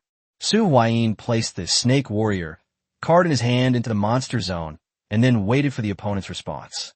However, the thin boy remained motionless. Looks like you're waiting for my Charizard. Su Huayin smiled slightly. Since the other party didn't move, he continued to move. Because there is a Snakeman monster on the field, Snakeman Wizard can be special summoned from a hand. Activate the effect of Fire Dragon Scale. Send this card to the graveyard and special summon Fire Dragon from your hand. Su Huayin, snap pet. I special summoned the 8-star monster Charizard. A fire dragon spread its wings and soared out. The skinny boy had been waiting for this moment. Activate a trap card, use Trap Hole, and destroy Charizard Dragon. Before the fire-breathing dragon could even stand properly, a huge crater appeared in the ground. The Charizard fell down. It let out a wail. The Charizard was destroyed. However, Su Huayin's expression did not change at all. Charizard is special summoned just to be sold. They tricked him into revealing that trap card. Based on the previous tests, the other card is also easy to guess. It must be the Explosive Armor. If there are 2 Trap Hole cards, they will definitely destroy the Serpent Warrior occupying the normal summoning point. I activate the effect of Serpent Lord to destroy 1 Serpent card on the field and special summon that card from my hand. Snake Man Leader. This is a 6-star monster with an attack power of 2200, a defense power of 800, and a size larger than the Snake Man Warrior. Immediately afterwards, I activated the effect of Snakeman Overlord, adding a monster card with the Snakeman field from my deck to my hand. I chose to add Snakeman Mage to my hand. Because there's a monster with a Snakeman field on the field, special summon Snakeman Wizard. Now, Su Huayin has 3 monsters on the field. Serpent Mage, Serpent Commander, and Serpent Archer. Since there are 3 Snakeman monsters on the field, I activate the Snakeman Mage's effect to destroy your Elf Archer. Su Huayin activated the Snakeman Mage's effect. The Snakeman Mage waved his staff. A fireball shot towards the Elf Archer. Don't even think about it. The skinny boy then flipped over the card. I activate the trap card, Spirit Power, which negates and destroys the effects of spell trap monsters that target spirit field monsters on my field. A mirror appeared on the Elf Archer. It absorbed the incoming fireball. Then it bounced back. With a loud boom, the Snakeman Mage has been destroyed. I thought it was Explosive Armor, but you've used up all your trump cards by now. Su Huayin slapped a card down. The Yin and Yang of the Tiger. I activate the equip spell card, Tiger Yin Yang, equipping it on the Snakeman Commander. The Snakeman Commander's attack power increases by 500 stars and is unaffected by any other effects of this card. The Snakeman Commander's attack power has reached 5,200 points. A phantom image of Tiger appeared on the Snakeman Leader. The attack power of the Snakeman Leader soared to 5,200 points, and its size also increased several times. As the battle commenced, Su Huayin waved his hand. Serpent Leader, launch an attack on the Elven Archers. Su Huayin gave the order. The Snake Man leader swung his sword at the beautiful, youthful elven archer. The elven archer raised his bow to parry, but was still slashed away by the blade. My elven archers will not be destroyed in battle. The thin boy's face turned pale, and he said unwillingly, I know, but you have to bear the damage. It will deal you 3,300 points of damage. Su Huayin said, This is a simple duel. Both sides only have 4,000 health points. Now, the skinny boy only has 700 health points left. The snake archer only has 1,600 attack power, which is obviously not enough to continue attacking. The battle phase has ended. Don't rush. In the second main phase, I will activate the Serpent Archer's effect, freeing myself to deal 800 damage to you. Su Huayin took his final step. The Snake Man archer transformed into an arrow, automatically drawing his longbow and shooting it towards the frail boy. Minus 800. Chapter 97 Opening Card Packs. Chapter 97 Opening Card Packs, you lost. Su Huayin reached out and grabbed the 2 basic dragon packs. Amazing. I actually got 2 Dragonite basic packs all at once. You. The girl holding the gong frowned, seemingly angry. They just wanted to use bait to catch fish. I didn't mean to feed the fish the bait. What? Still trying to renege on your debt? Su Huayin said jokingly. Give the wallet back and we'll give you 2,000 pesos. The girl shouted. All right, Sister Lu, we've met a real expert this time. When you're out in the game, you have to be prepared to take a beating. The skinny boy exhaled and said, But may I ask who you are? The thin young man asked, staring directly into Su Huayin's eyes. What? Still want revenge? You're welcome anytime. My name is Su Huayin. Su Huayin Zipli. He knew the skinny boy wanted to know his game ID, but how could he possibly tell him? Su Huayin, is that right? My name is Chu Mu. We'll meet again. Chu Mu said. Then I look forward to seeing you again next time. Su Huayin waved to Chu Mu and then walked towards the entrance of the public instance. This counts as earning some extra money, etc. Chu Mu called out to Su Huayin once again. Is there anything else? Su Huayin turned around. He said with some dissatisfaction. I have a way to get my hands on a Dragon Clan advancement pack. I wonder if you'd be interested? Chu Mu asked. Su Huayin admitted that he was attracted. The Dragon Pack is a higher tier card pack than the Dragon Pack. The lowest possible reward is a blue card, and the highest possible reward is a purple card. Each card pack can only contain 1 to 2 cards. In most cases, you can only get 1 card. Getting 2 is considered extremely lucky. How so? Su Huayin asked. If there is a chance to obtain the Dragon Clan Advancement Pack, he would certainly be willing to participate. If you'd like, leave your contact information and we'll get in touch with you later. Chu Mu said mysteriously. Is that so? Su Huayin pondered for a moment. Good. Su Huayin agreed. He was not afraid of any tricks Chu Mu and his 2 companions might play. After leaving a phone number, Su Huayin then said goodbye to the group.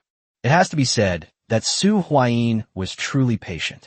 Only after entering the Scarlet Monastery dungeon and fully stacking the Soul Eater passive of Bone King Shield did I plan to open the card pack.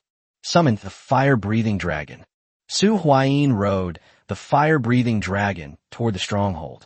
On the back of the Charizard, Su Huayin took out the 2 Dragon Clan basic packs he had won. So satisfying, so satisfying. Su Huayin rubbed his hands together. Then start opening card packs. The first card is the first one. Su Huayin tore open the card pack. Su Huayin drew out 3 cards. Excellent. This is the best scenario with 3 cards. A look of joy appeared on Su Huayin's face. However, he soon lost his joy. Although these are 3 cards. But they're all just ordinary white cards. This is absolutely infuriating. Such bad luck. Opening the package carries risks. Su Huayin glanced at the 3 cards briefly. The first one is the Treasure Dragon, which is a tiny bit of effect. Treasure Dragon. Quality white. Card type, creature card. Effect. Summons a treasure dragon upon use. The card disappears upon the treasure dragon's death. Introduction. Dragons will spontaneously seek out shiny objects. Acquisition method. Dragon basic pack. Dual mode effect. 2 stars. Attack 500, defense 300. In certain special circumstances, this treasure hunting dragon may be used to find minerals. The second card is a special card for dual mode. Dragon's Jewel. Equipping a magic card increases the attack power of a dragon monster by 300 points. It's basically a useless card. No one would choose to carry this card. And then there's the last one. The same card is exclusive to duel mode. The Dragon's Reverse Scale, a continuous spell card. As long as this card is on the field, all your dragon monsters gain the Pierce effect. Yeah, another useless card. This is opening card packs, which contain most of the cards. You've ruined one pack. Give me this one, it'll be better. Su Huayin Pet Dival. Opening a bag will make you poor for 3 years. This saying suggests that the more you open a bag, the poorer you become. Often, a large portion of the pesos goes in and nothing comes of it. May Lord Guan protect us. Su Huayin muttered one last thing. By the way, it seems Guan Yu, Lord Guan, has nothing to do with opening card packs? Whatever, let's leave it at that. Su Huayin tore open the second Dragon Clan basic pack. The outcome of this meeting left Su Huayin feeling slightly disheartened. There's only one. The second card pack contains only one card.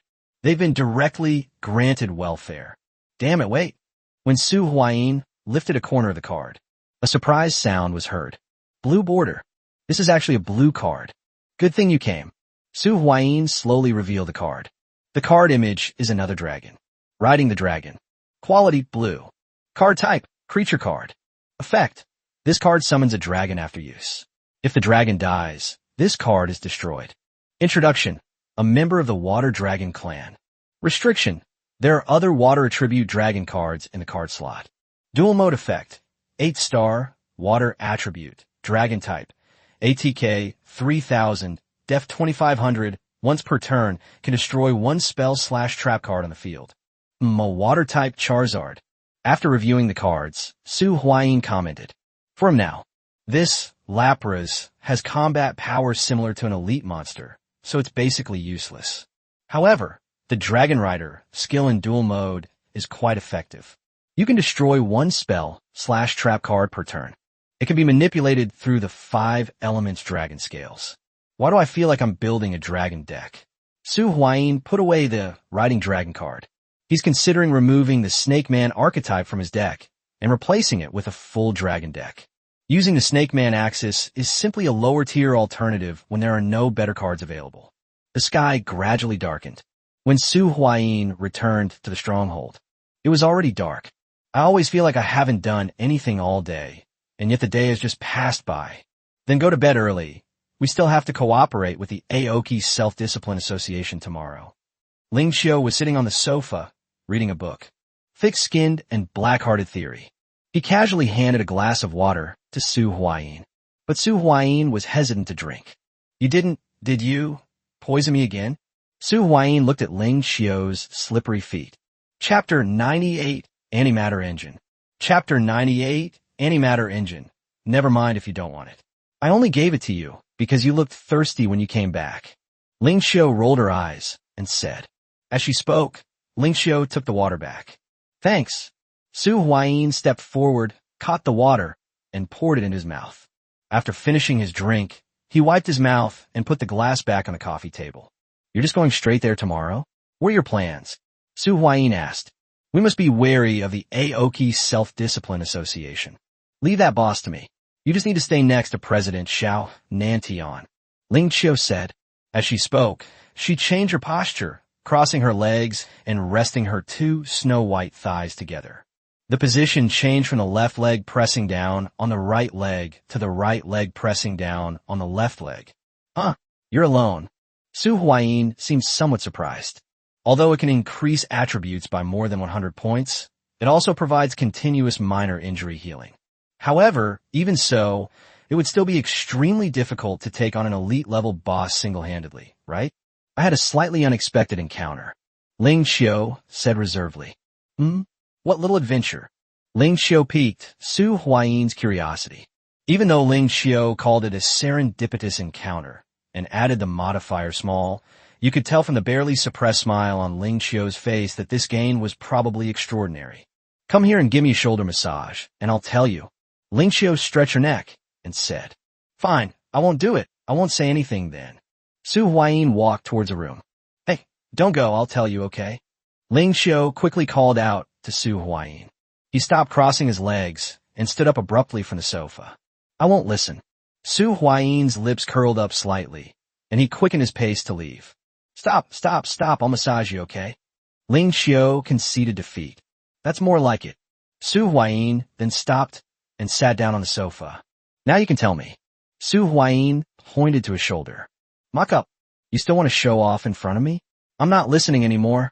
I'll suffocate you. You really live up to your name perfectly. You're both wicked and cunning. Ling Qiu said with a hint of reproach. A pair of hands were placed on Su Huayin's shoulders. I squeezed it hard. Su Huayin was pinched so hard he grimaced. However, Su Huayin endured the pain without crying out. After giving it a retaliatory pinch, Ling Qiu actually started pinching it again. When I went to accept the Adventurers Guild quest today, I encountered a special mechanical dog boss. After defeating it, it gave me an antimatter engine. Ling Qiu presented a card to Su Huayin. Antimatter engine. Quality, purple. Card type, tech card. Attribute bonus. Strength plus 30. Constitution plus 30. Additional, antimatter annihilation initiates overload. Power plus 50. Lasts for 10 minutes.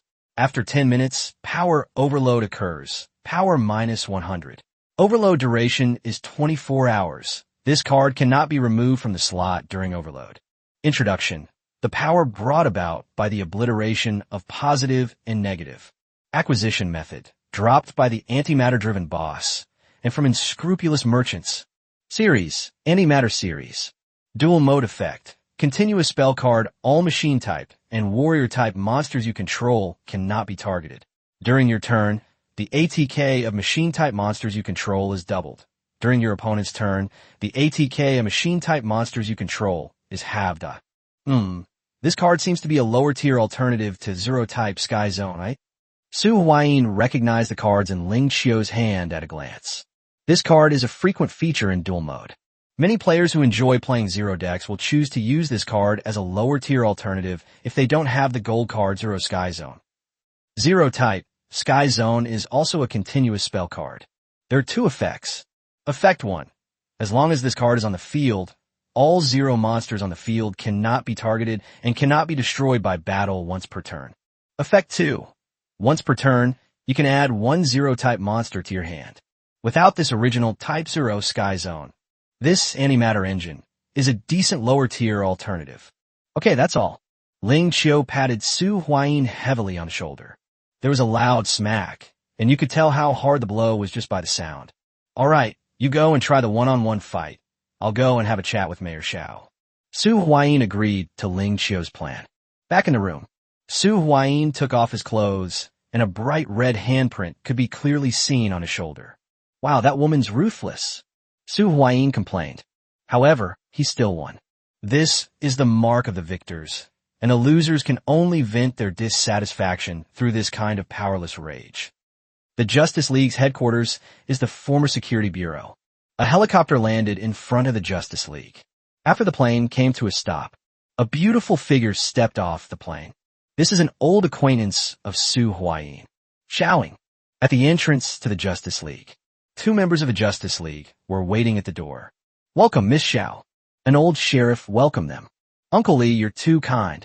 A warm smile appeared on Xiaoying's face. After exchanging a few pleasantries, Xiaoying was invited inside. Uncle Li, the main reason I came to see you this time is to invite you to join the Aoki Self-Discipline Association. Xiaoying lowered her posture considerably, treating the old security guard with a courtesy due to a junior.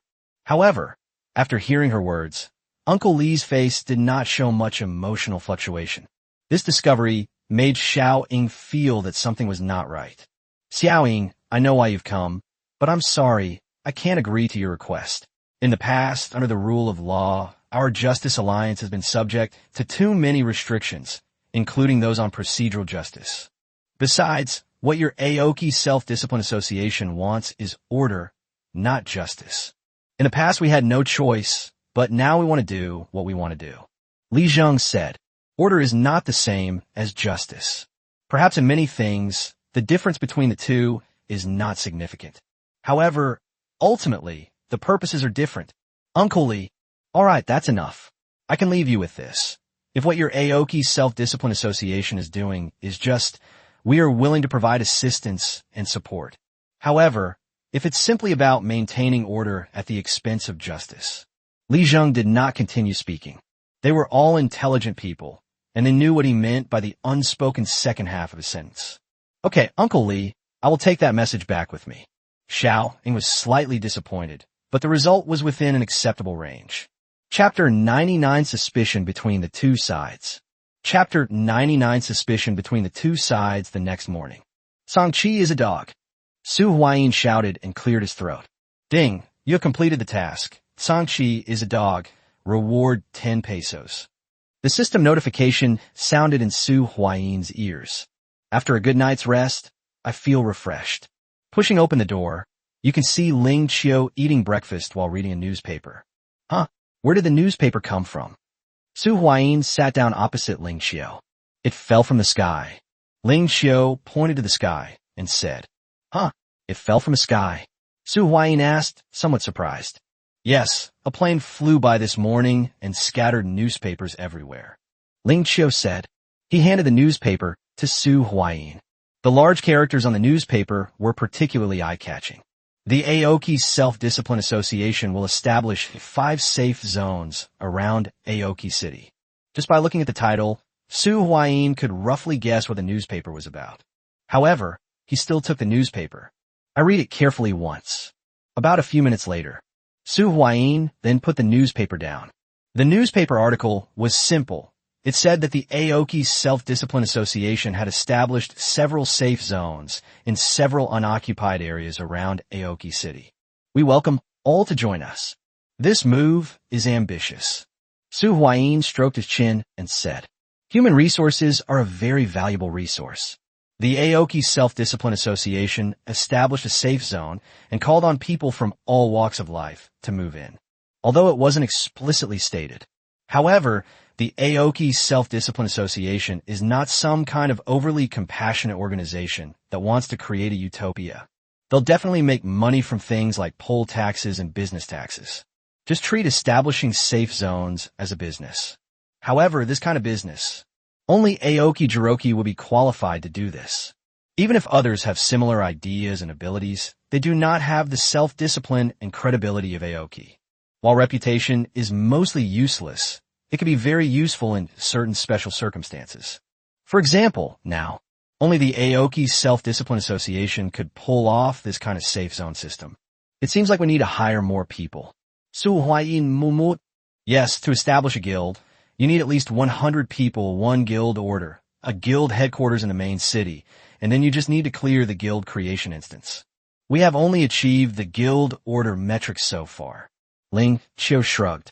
Of course. She's not in a hurry right now, because the 4th card slot has not been opened yet. The primary purpose of establishing a guild is to unlock the 5th card slot. Making money is secondary. There's no rush, not even the 4th card slot is open yet. A few minutes later, Su Huayin finished his breakfast. The two went outside. Come out, big spray. Su Huayin waved his hand. Charizard was summoned. Come up. Su Huayin beckoned to Ling Qiu. Ling Qiu lightly touched the ground with her toes and jumped behind Su Huayin. Set off. Su Huayin shouted. The fire-breathing dragon flapped its wings twice, carrying the 2 people into the air. The 2 headed towards the meeting place agreed upon with the Aoki Self-Discipline Association. The agreed meeting place today is Zilin Residential Area. This is the location where Su Huayin and Ling Qiu discovered the elite guild beast called Black Fork Rakshasa last time. After we get there, talk to the people from the Aoki Self-Discipline Association first, and have your clone go and check out the situation around there. Although I don't think there will be any problems, since it's a win-win situation, it's always good to be cautious. Sitting behind Su Huayin, with her arms around his waist, Ling Qiu said, No problem. Actually, I also feel that this is unreliable. It's like asking a tiger for its skin. Su Huayin was slightly anxious. Despite the fact that Xiao Nantian, Xiao Ying, and others had always acted very friendly. However, Su Huayin had absolutely no trust in them. Politician, this is the group with the least sense of morality and shame. I know it's like dealing with a tiger for its skin, but this is a rare opportunity to develop. At this stage, I wouldn't be surprised if a guild order sells for 100,000 pesos. This is a very important source of startup capital. Ling Qiu said. A hint of worry also flashed in his eyes. If anything seems amiss, I understand. If they don't behave, I won't hold back. Su Huayin said firmly. On the other side, about 30 people arrived near the Zilin residential area. All of these people were wearing the same clothes. Aoki Self-Discipline Association. According to relevant research, wearing the same clothes can promote harmony within a group to some extent. Xiao Nantian appeared here. The agreed time was 10 a.m. However, he didn't arrive until 9:30, but he still brought people over. Apart from Xiao Nantian, Xiao Ying is here too. Xiao Nantian's original intention was that Xiao Ying had been running around between various forces for so many days, and today she could take a rest.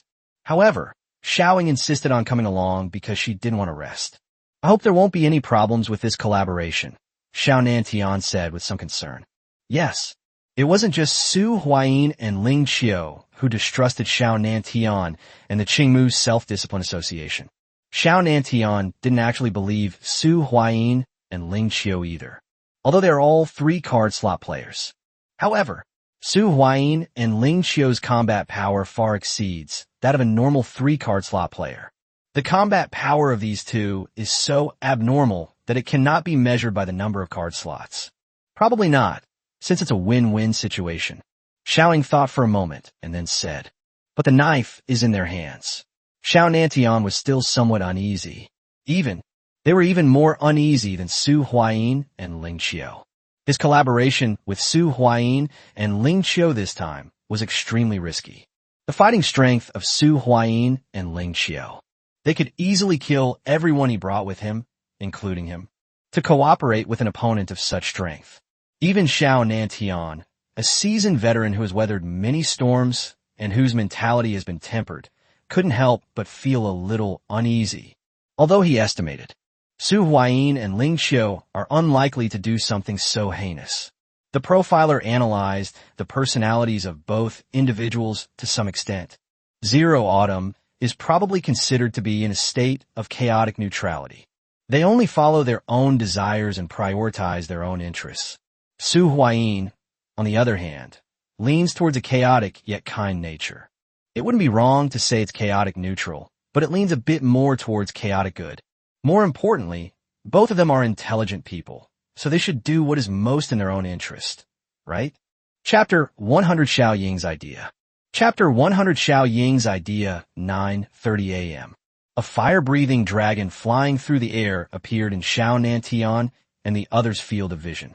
Although the agreed time was 10 a.m., both sides arrive around 9:30, although neither side trusted the other much.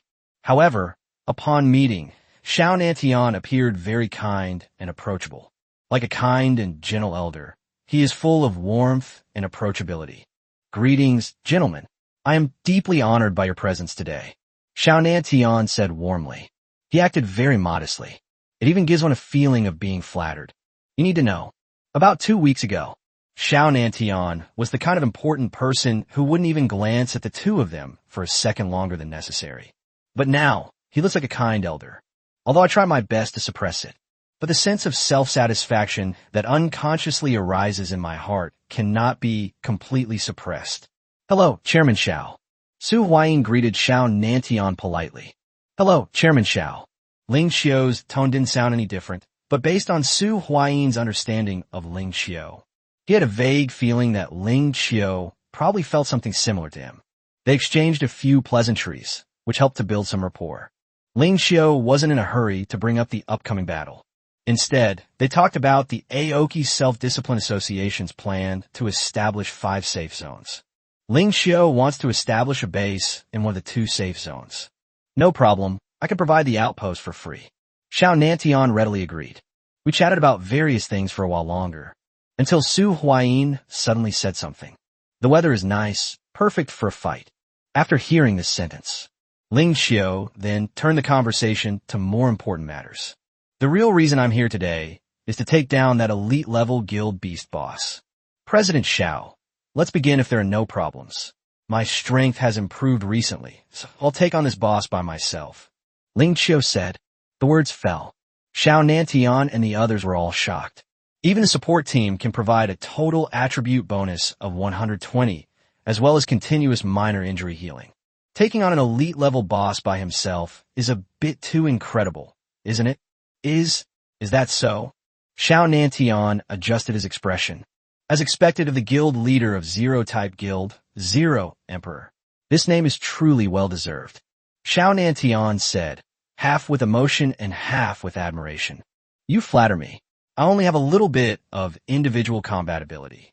Ling Qiu was completely unmoved by such praise. She'd heard so many compliments about her abilities that she was immune to them. There's one more thing. We now call it the Eternal Life Guild, not the Zero-type Guild. Ling Qiu added. She also wanted to call it the Zero Guild. However, it was clear that Su Huayin did not quite agree with the name. Therefore, we had to compromise and choose a name that both sides could accept. Immortality? A thoughtful look flashed in Xiao Nanshan's eyes. They seemed to be pondering what the guild name might imply, or what goals and aspirations it might express. Could it be? Xiao Nanshan's pupils contracted sharply. I don't know what he's thinking.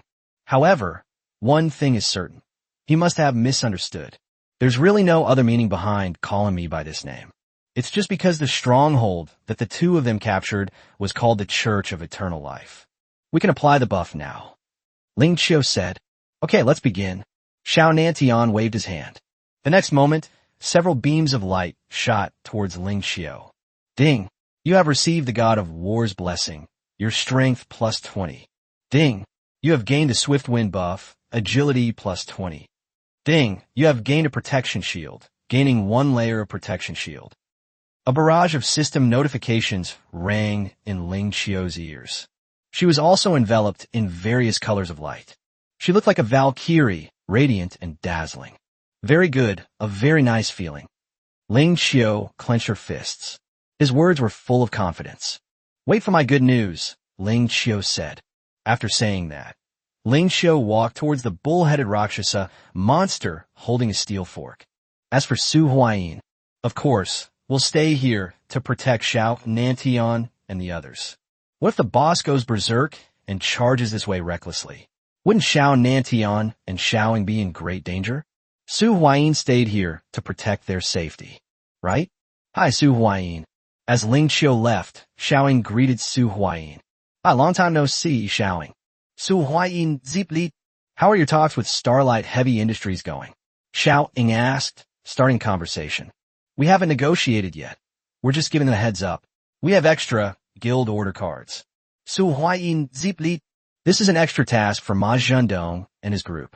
When you go to Aoki City, spread the word that you're willing to sell guild tokens. When a number of buyers increases but the quantity of goods remains fixed, it becomes a seller's market. After Ling Qiu's explanation, Su Huayin was no longer satisfied with Xinguang Heavy Industries' offer. Even in the later stages of the card domain, a guild token is only worth 10,000 pesos. But this is the early stage. This is still the first batch of guild orders. He doesn't want to sell it for 10 times the price. Selling it for 5 times the price shouldn't be a problem, right? Starlight Heavy Industry doesn't seem to be putting in enough effort. Is that so? Xiaoing replied. Then his eyes darted around. How about I give you an idea? An idea? What idea? Tell me about it. Su Huayin, that's... The matter of negotiating with Starlight Heavy Industries has been entirely entrusted to him. He also wanted to do things perfectly. It's best to make the most of this guild order. To earn more resources back. It's just a small suggestion from me. You can spread a rumor that your Zero-type guild, oh no, the Immortal Guild, is interested in reaching an agreement with our Aoki Self-Discipline Association. Xiaoing suggested. Is that so? Upon hearing this, Su Huayin frowned slightly. I fell in a deep thought. He's not stupid. I can understand what Xiaoing said. The principle is simple. Create a sense of urgency. Given the size of the Aoki Self-Discipline Association, they could easily handle 4 or 5 guild orders, let alone 1. After releasing this message, Starlight Heavy Industry must be in a hurry. Even if the people at Starlight Heavy Industry figured out that this was a deliberately released false rumor, it didn't matter. The goods were still in high demand. There will always be fish that take the bait. But why did he feel that Xiao Ying's idea seemed to have ulterior motives? Wait, he understands. Chapter 101 Weight Gold. Chapter 101 Weight Gold. Come on. Ling Xiao held a sword in both hands. They arrived at a distance not far from the Black Fork Rakshasa guild beast. Come here, you stupid cow. Ling Xiao taunted the Black Forked Rakshasa boss. The surrounding area is open, and there is no need for a sneak attack in this terrain. Moreover, Ling Xiao also wanted to test his current combat strength to see just how high it had reached. Oomph, oomph.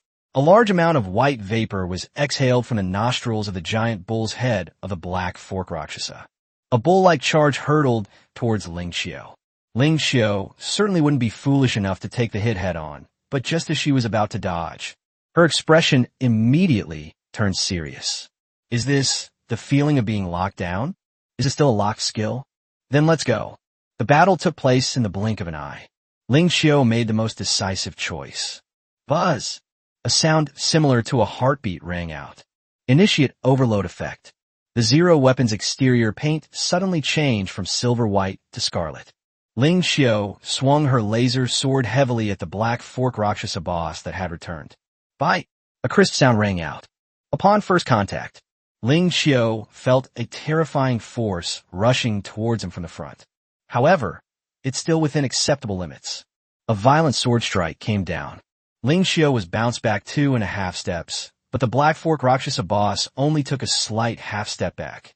Keep in mind that the Black Fork Rakshasa boss was speed updated. Although its power is indeed slightly stronger than Zero Autumn's current power, it is very limited.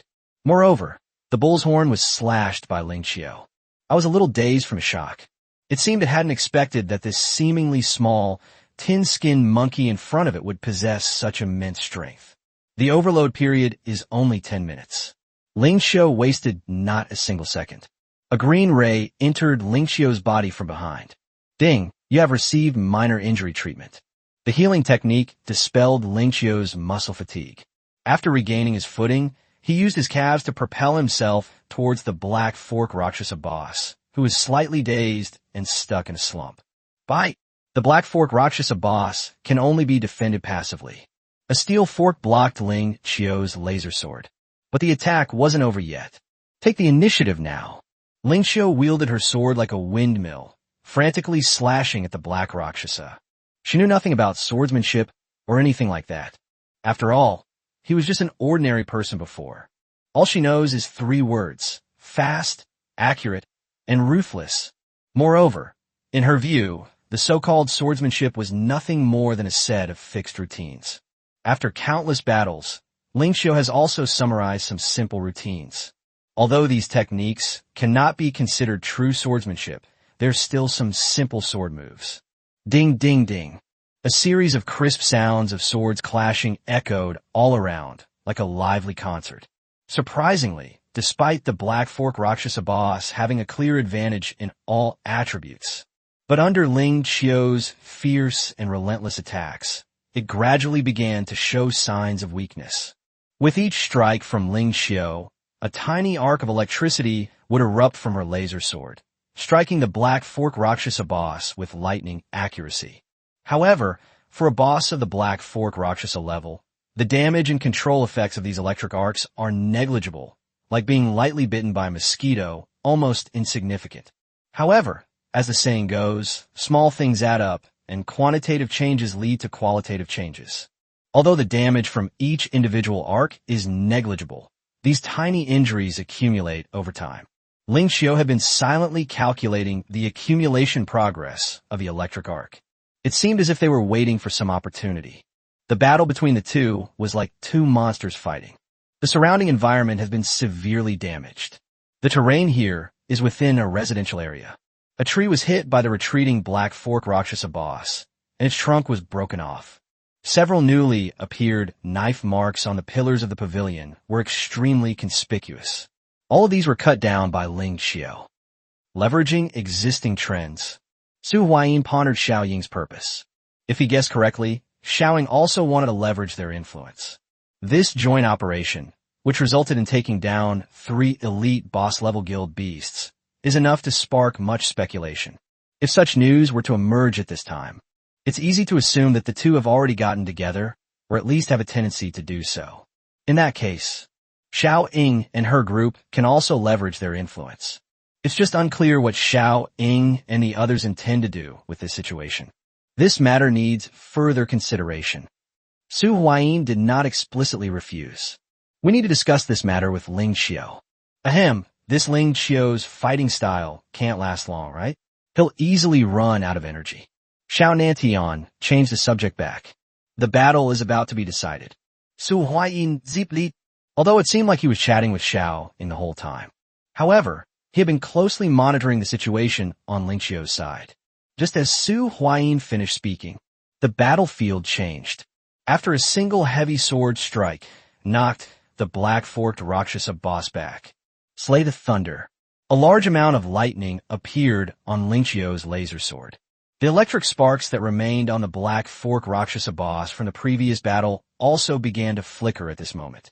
It was as if they were being drawn by the lightsaber in Ling Qiu's hand. The activity of numerous electric arcs caused the black fork Rakshasa elite boss's movements to become sluggish. Cut. The lightsaber chopped it down. It slashed towards the neck of the black fork Rakshasa boss. The black fork Rakshasa boss is also an elite level boss. Even with the zero-type Thunder Slash almost fully charged, it's impossible to control him for too long. It struggled to raise its left arm to defend itself. A lightsaber flashed by. A limb was severed and flew off. The presence of an arm obstructed Ling Qiu's laser sword, causing it to deflect. It didn't cut the neck, but after severing the left arm, it struck under the armpit. The lightsaber was embedded in the bone and stuck there. Roar! The enraged black fork Rakshasa boss raised the steel fork in its right hand and thrust it towards Ling Qiu. Anger and pain had completely overwhelmed his reason. Ling Qiu dropped her weapon and retreated. A very light kick landed on the chest of the black fork Rakshasa boss. Used the momentum to jump backward. It was at this time that a hidden blade pierced the back of the black fork Rakshasa boss's neck. The tip of the knife protruded directly from the throat of the neck. Boom! The enormous corpse crashed down. A golden card emerged from the corpse of the black fork Rakshasa boss. Etc. Gold. Chapter 102 The Battle of Marineford. Chapter 102 The Battle of Marineford. What's going on? A gold card. Su Huayin reached out and touched the golden card. He grabbed the golden card in one swift motion. This doesn't make sense. How could it be a gold card? Su Huayin's doubts were quickly answered by the contents of the card. First, Marineford War Invitation Ticket. Quality, gold. Card type, one-time consumption card. Effect, after use, up to 3 people can enter the Calm Sea to participate in the First Marineford War and capture the Calm ship, which can sail on the Calm Sea. Introduction. The gates to a new world have opened, concealing countless treasures. Welcome. Use countdown, 57 days.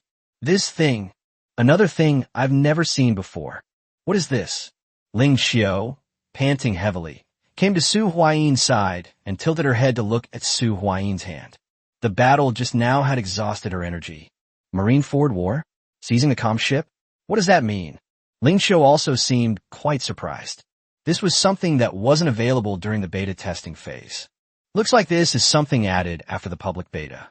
Ling Qiu said, I think that since even the admission ticket is gold level, the items inside the dungeon are probably at least gold level as well. Su Huayin looked expectant. While the two were talking, Xiao and Nantian and the others arrived. Excuse me, what is the contents of this golden card? Xiaoying asked. You can see for yourselves. We don't know the specific details either. Su Huayin displayed the cards to Xiao Ying and the others. Marineford War? A Calm Sea? What are all these things? Isn't it the guild order? Xiao Nantian said, slightly disappointed. Judging from the description alone, this seems to be a very difficult dungeon. Top likely refers to the strength of the participants. The word war is several levels higher than battle. So elite level guild beasts drop these summit war invitation tickets. Xiao Nantian guessed. Based on this information, we can make a rough guess. Marineford War. This is probably where these top players clash. That's probably true. Su Huayin note that. Okay, goodbye. See you at this time tomorrow morning. Su Huayin summoned a fire-breathing dragon. He said goodbye to Xiao Nantian and the others. It was almost as soon as it took to the sky. Su Huayin felt Ling Qiu, who was lying on his back, become weak and limp. In the past, Ling Qiu would only hug his waist. Now it's completely stuck to his body. The negative effects have appeared. Su Huayin slowed down the fire-breathing dragon. Yes, the negative effects have emerged. Ling Qiu spoke weakly, sounding quite listless. The side effects are quite significant, but the burst damage is indeed strong. Go back and get some rest. I'm looking forward to the Marineford War in about 2 months. I might run into a lot of old acquaintances. Su Huayin said with a hint of longing. He felt a little nostalgic for the time when the game was in closed beta. I have many old friends. Abyss, Vast Ocean, Insect Master. During the internal testing phase, there are 3 universally recognized super guilds. Zero Autumn's Zero Style Guild. They directly monopolized the Zero series of decks. At its peak, the membership exceeded 8,000. The closed beta had around 1 million players, while the Chinese server had approximately 100,000 players. The other 2 major super guilds are Dragon Clan Guild and Rose Guild. The Dragon Clan Guild is also known as the Dragon Cancer Guild. The members of this guild tend to follow routes related to dragons, such as Dragon Knights and Dragon Beastmasters, and their decks are also dragon-themed. Oh right, as mentioned last time, someone bought the Dragon Pack for 6,000 pesos. It was done by people from the Dragon Clan Guild. The guild master of the Dragon Clan, Yuan. This person is also a regular in the top 3 of the arena. The deck I'm playing is a dragon deck centered around the Abyss Dragon. As for the Rose Guild, this is a rather loose alliance. It is also the guild with the largest number of members. At its peak, the number of people exceeded 30,000. The main reason is that this guild has loose entry requirements and a rather peculiar purpose. Sister card. Anyone who plays with the Girl Card Guild can join this guild. In a sense, this Rose Guild is the number 1 force in the Chinese server of Card Domain, but unfortunately, it lacks cohesion. The guild leader of the Rose Guild, Mashishi. This person plays with all sorts of goo worms, goo insect girl series of cards. This person is also a regular in the top 3 of the arena. Top 3 in the arena. Usually, it's Ling Qiu, Yuan, and Mashishi who take on all the tasks. Especially Yuan. This person clearly possesses 2 red cards. It's just that it's now in public beta. You can only bring out one of them at most. You'll probably see quite a few familiar faces in Duel City in less than 2 months, maybe half a month from now. Ling Qiu said, "That's right." Su Huayin slapped his forehead. The first Duel City tournament is about to begin. Presumably, all those old friends should be able to get their tickets to Duel City. An hour later, the Charizard stopped in front of the stronghold. Go down. Su Huayin turned his head slightly and heard Ling Qiu, who was lying on his back, say something. Help me up. I have no strength left. Ling Qiu said weakly. Judging from your condition, the side effects are truly terrifying. Su Huayin handed Ling Qiu a hand and helped her down. They helped her back indoors and let Ling Qiu lie half reclined on the sofa. It could be seen that a sickly blush appeared on Ling Qiu's fair face. She actually looks rather delicate. Is this still the same decisive and ruthless Ling Qiu? Would you like something to eat? Su Huayin asked. Let's have something high in calories, like chocolate. Even though we only fought for a few minutes, it's already too much of strain on my body. Ling Qiu struggled to sit up. It's not just the side effects of overload. The reason she looks like this now is, at least half of the reasons are due to physical exhaustion. When the strength attribute exceeds the constitution attribute, severe stamina depletion will occur. When the strength attribute far exceeds the constitution attribute, the body may even break an arm from a single punch due to excessive strength. Zero Autumn has just entered an overload state. Strength increased by 50 points. This caused the strength attribute to suddenly be significantly higher than the constitution attribute. There's no problem in the short term, no problem if there's no fighting, and the problem isn't that serious if the fighting isn't too intense. However, Ling Qiu engaged in a high-intensity battle. Now we are suffering a double blow. Looking at Ling Qiu's delicate appearance, Su Huayin suddenly gave a wicked smile. Hee, your current strength is less than a third of what it usually is. If I wanted to do something to you, you wouldn't be able to resist, would you? Chapter 103 Mashishi and Fuchi. Chapter 103 Mashishi and Fuchi Then let's do it. Or should I take it off myself? Upon hearing this, Ling Qiu showed no fear whatsoever. Instead, she snapped her fingers. In an instant, the silver-white armor covering Ling Qiu's body disappeared. Instead, she wore a nightgown. Her snow-white shoulders and two fair arms were exposed to the air. Forehead. Su Huayin quickly turned around. Depend on. Why aren't you playing by the rules? That's incredibly aggressive. Reservation? Is she being shy? Okay, Ling Qiu is not a normal woman at all. In many cases, in fact, she is more manly than any man. Here, the chocolate you wanted. Su Huayin found a few boxes of chocolates and placed them on the coffee table in front of Ling Qiu. Take your time eating. I'm not going to run dungeons today. I'll stay at the base and work on my card deck. Ling Qiu has now lost most of her fighting ability, and Su Huayin is a little worried about leaving her here alone. Perfect timing. He needs to properly build his deck. Isn't it boring to do research alone? Ling Qiu's eyes lit up. Come on, Tadak. Ling Qiu immediately perked up. He drew his deck, ready to face Su Huayin. All right, it's better to have someone to spar with than to study alone. Let me see the strength of the #1 player in duel mode. Come on, let's do it. Ling Qiu said. Smack. Su Huayin also perked up and sat down opposite Ling Qiu. Fa Grass City. Far away from Su Huayin and his companion, in a desolate wilderness, surrounded by barrenness and silence. There are no roads, no houses, only endless grass and sparse trees.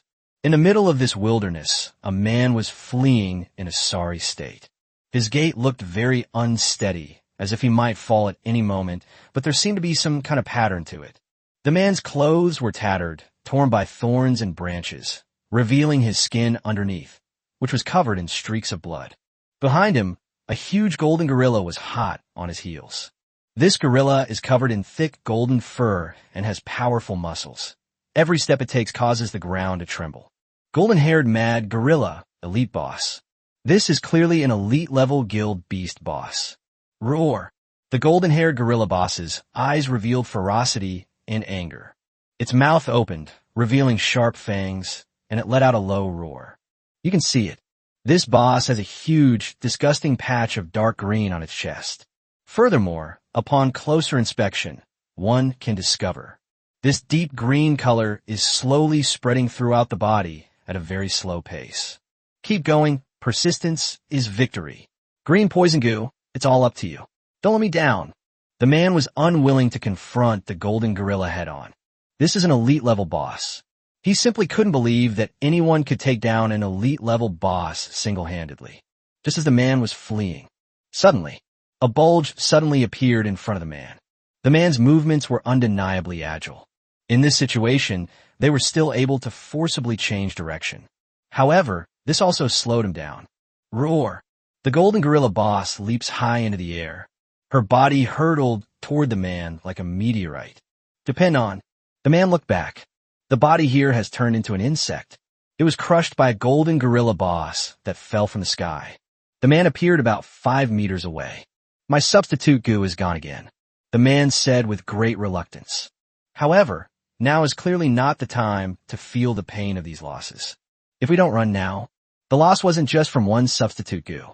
The man glanced at the green spot on the golden gorilla boss's chest, then continued his escape. He refused to believe that the poison couldn't kill the boss. 1 hour later, the golden gorilla boss has finally fallen. The man slowly withdrew his bleeding fist. Although I can't beat you at your peak, I'm still confident I can deal with you now that you're almost completely poisoned. The man glanced at his fist. The bloodstains on the fist were slowly disappearing. It seemed as if everything had been absorbed by his skin. The current mighty goo are still too weak. The golden gorilla boss has been defeated. A golden card emerged from the corpse. Huh, why is a gold card? Isn't it a guild token? The man seemed very curious.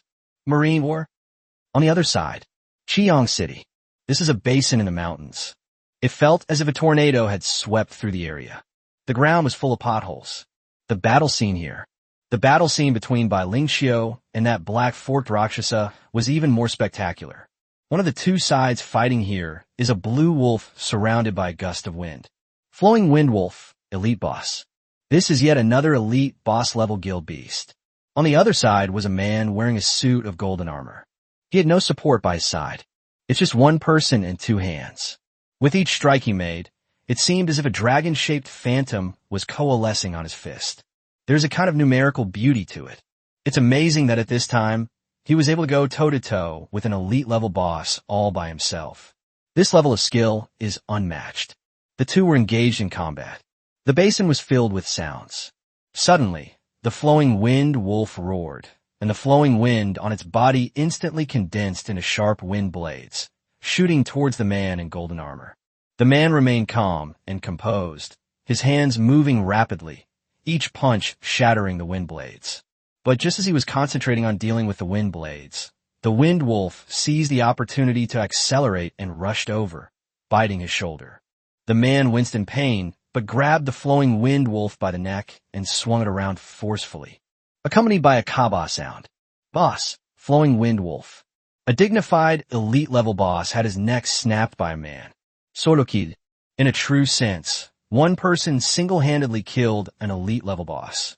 A card emerged from the corpse of the wind wolf boss. Marine Fordva. A look of eager anticipation appeared in the man's eyes. Ling Xiao, Mashishi, and that guy who snatched the second anniversary duel championship from me. I wonder how you're going to deal with me this time, with 2 red cards in my hand. Chapter 104, Spreading the News. Chapter 104, Spreading the Message. I usually summon the Skeleton King because there are 3 skeleton soldiers in the graveyard, 2 skeleton knights that can be considered skeleton soldiers, and 2 monsters that are designated as skeleton soldiers. The Skeleton King has an attack power of 7,000 points. The Skeleton King attacked your Serpent King commander, dealing a total of 4,800 damage. After losing 3 games in a row, Ling Xiao finally caught Su Huayin off guard. He summoned the Skeleton King and shattered Su Huayin with a single punch. The skeleton deck is too slow to get going. After losing 3 games in a row, Ling Xiao's face turned green. She only looked a little better after winning 1 game. The Skeleton King deck is just a beginner deck. Anyone can get it. How strong can it be? Su Huayin shrugged and said, "This is a bit of bad luck. I've obtained both of the 8-star monsters, Charizard and Lapras. The key issue is that there are no water dragon scales or fire dragon scales, and not even wood dragon scales. By the way, there's something I want to discuss with you." Su Huayin put away the deck. "What's up?" Ling Xiao stretched as well. She looked a little better than before. "Here's the thing. While you were fighting, Xiao Ying gave me a suggestion." Su Huayin recounted his previous conversation with Xiao Ying to Ling Xiao. He wanted to hear Ling Xiao's advice.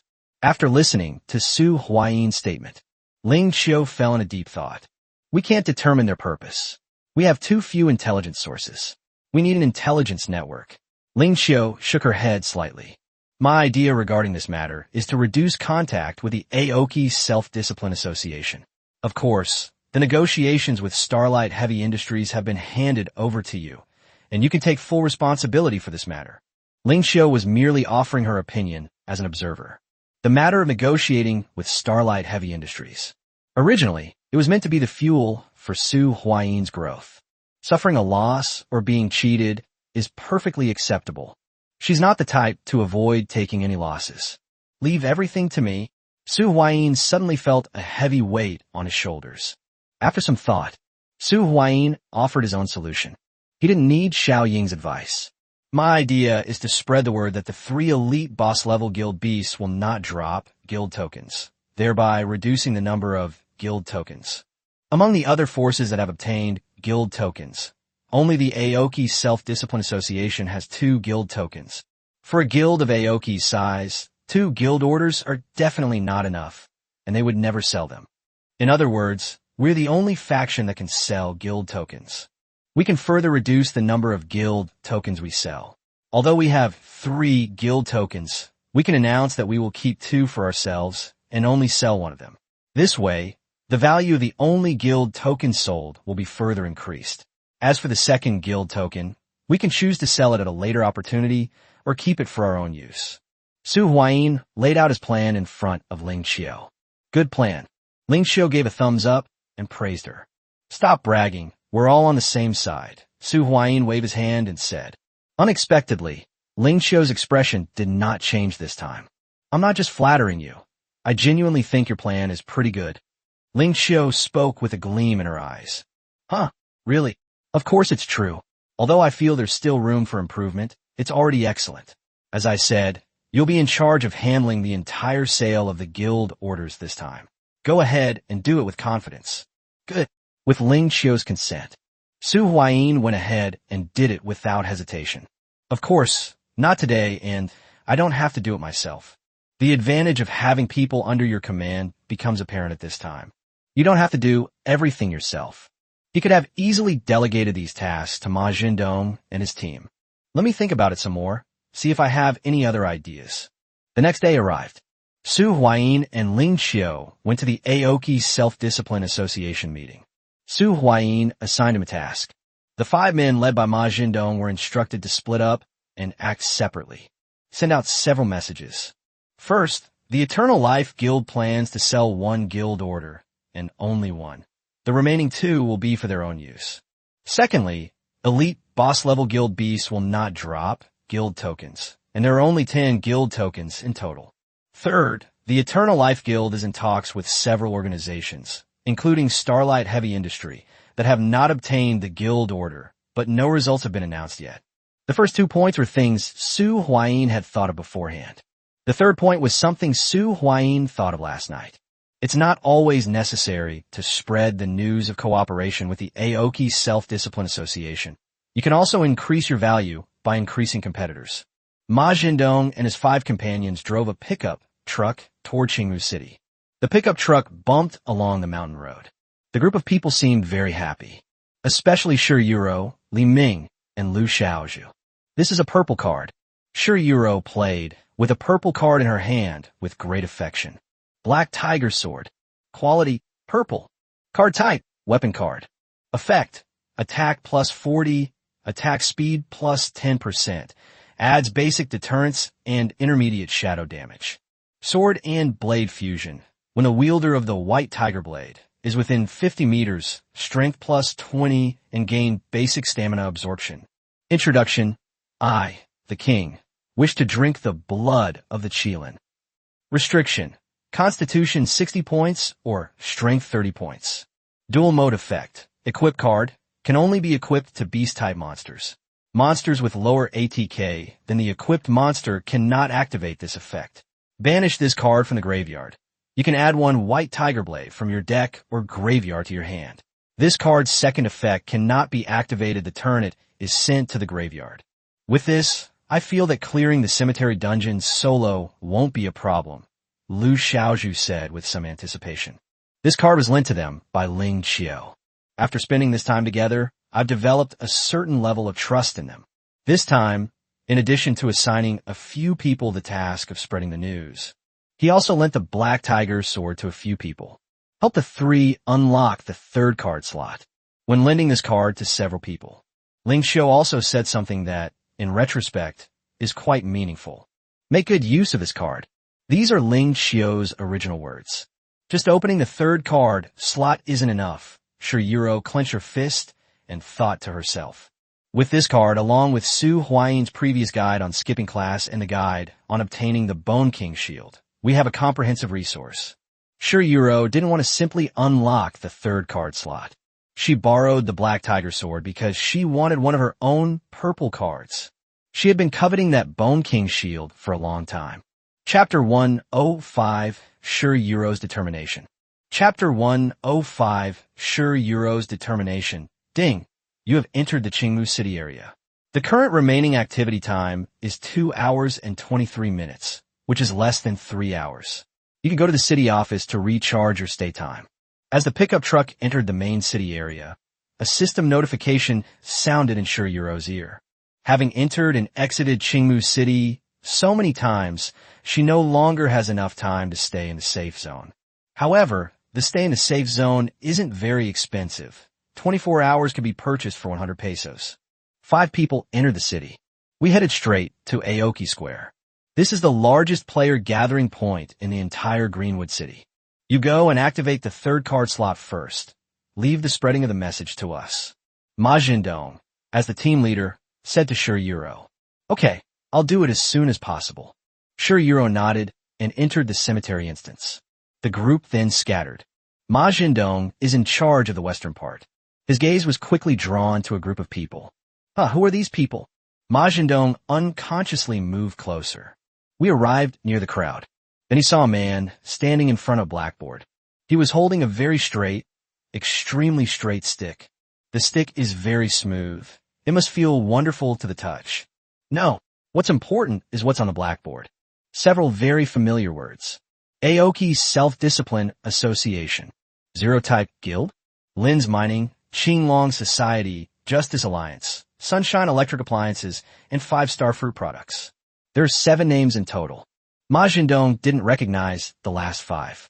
However, he was very familiar with the Aoki Self-Discipline Association and the Zero Type Guild. The above 7 organizations are the 7 strongest organizations in our Qingmu city. Let me give you a brief introduction. The man holding a very straight, extremely straight stick coughed twice and began to speak slowly. The Aoki Self-Discipline Association needs no introduction. It is an official force from the old era and currently the strongest among the 7 major forces. Secondly, there's the Zero Guild. According to reliable sources, the founders of the Zero Guild are 2 top-tier players from the closed beta. In terms of individual combat strength, the Zero Guild is undoubtedly the strongest. However, this organization is currently elusive. Aside from these 2 unrelated forces, among the remaining 5 major forces, the strongest is our Lin's Mining. We at Lin's Mining have already obtained a guild order, and there are numerous benefits. Upon hearing this, Ma Jindong finally understood what was going on. Is this Lin's Mining organization recruiting? Suddenly, Ma Jindong's eyes lit up, and he shouted loudly, I heard that Zero Style Guild is planning to sell a guild order, and they seem to be in talks with your Lin's Mining. Is there any truth to this? The person from Lin's Mining was stunned upon hearing this. Is this true? It seems that's a possibility. I don't know about these high-level guild matters, but our Lin's Mining has great potential. The person in charge of Lin's Mining is extremely cunning. They neither admitted nor explicitly denied it. It leaves people with endless room for imagination. Under the deliberate dissemination of Ma Jindong and his group, the messages that Su Huayin had them spread quickly spread throughout Qingmu City. And as the story spread, it seems to have taken a turn for the worse. Surprisingly, the Zero Style Guild is holding an open-air auction at Aoki Square 3 days from now at 8 p.m. There will be an auction for a guild order, as well as some high-quality items. When they heard this distorted news, Ma Jindong and the others were stunned. Moreover, the rumor was quite detailed and convincing. The specific time and location are all included. It's as if it's real. The group of Ma Jindong and his companions, now reunited, couldn't help but look at each other in bewilderment. What's going on here? I feel like this might be okay. Ma Jindong touched his chin. Or should we just go for it and make the best of a bad situation? What do you guys think? Should we just do as the rumors say and notify the major powers? Or should we just hold an auction? Ma Zindong inquired. But it seems like Mingji only sent us to deliver messages, right? Lu Xiaozhu replied. Moreover, if it's an auction, things will suddenly become very complicated. Zero Winter also held opposing views. Then we can only report today's situation back and let Sister Chiu and the others make a judgment. Ma Jindong said, just as the group was talking. A battered figure, like a candle flickering in the wind, staggered and staggered out of the instance. Yuro, Ling Dong cried out in surprise upon seeing this. She was extremely anxious and frantically summoned a staff that was entirely emerald green. The staff emitted a faint green light. Ling Dong held the staff, chanted incantations, and then gently tapped the staff. In an instant, a dazzling green light shot out from the staff like a bolt of lightning. Like a nimble green snake, it swiftly darted into the wounded figure. As the green energy flowed in, Sure Yuro's body trembled slightly, and she let out a sigh of relief. The sound was soft, but it was full of comfort and satisfaction. Under the soothing touch of that greenery, the smaller wounds on Sure Yuro's body seemed to be magically healed on their own, disappearing without a trace in the blink of an eye. Thank you. With Lu Xiaozhu's help, Sure Yuro stood up with difficulty. Although her body still seemed somewhat weak, her eyes, which had been dull and lifeless, were now sparkling with excitement. It was as if the injuries she had sustained were nothing more than trivial matters in the face of her enormous gains. Looks like you've successfully unlocked the third card slot. Congratulations. Majin Dong said congratulatorily. That's not all. Shirayuro answered excitedly. It seems that he was too excited and touched the wound. Shirayuro let out another soft hiss. Look, what is this?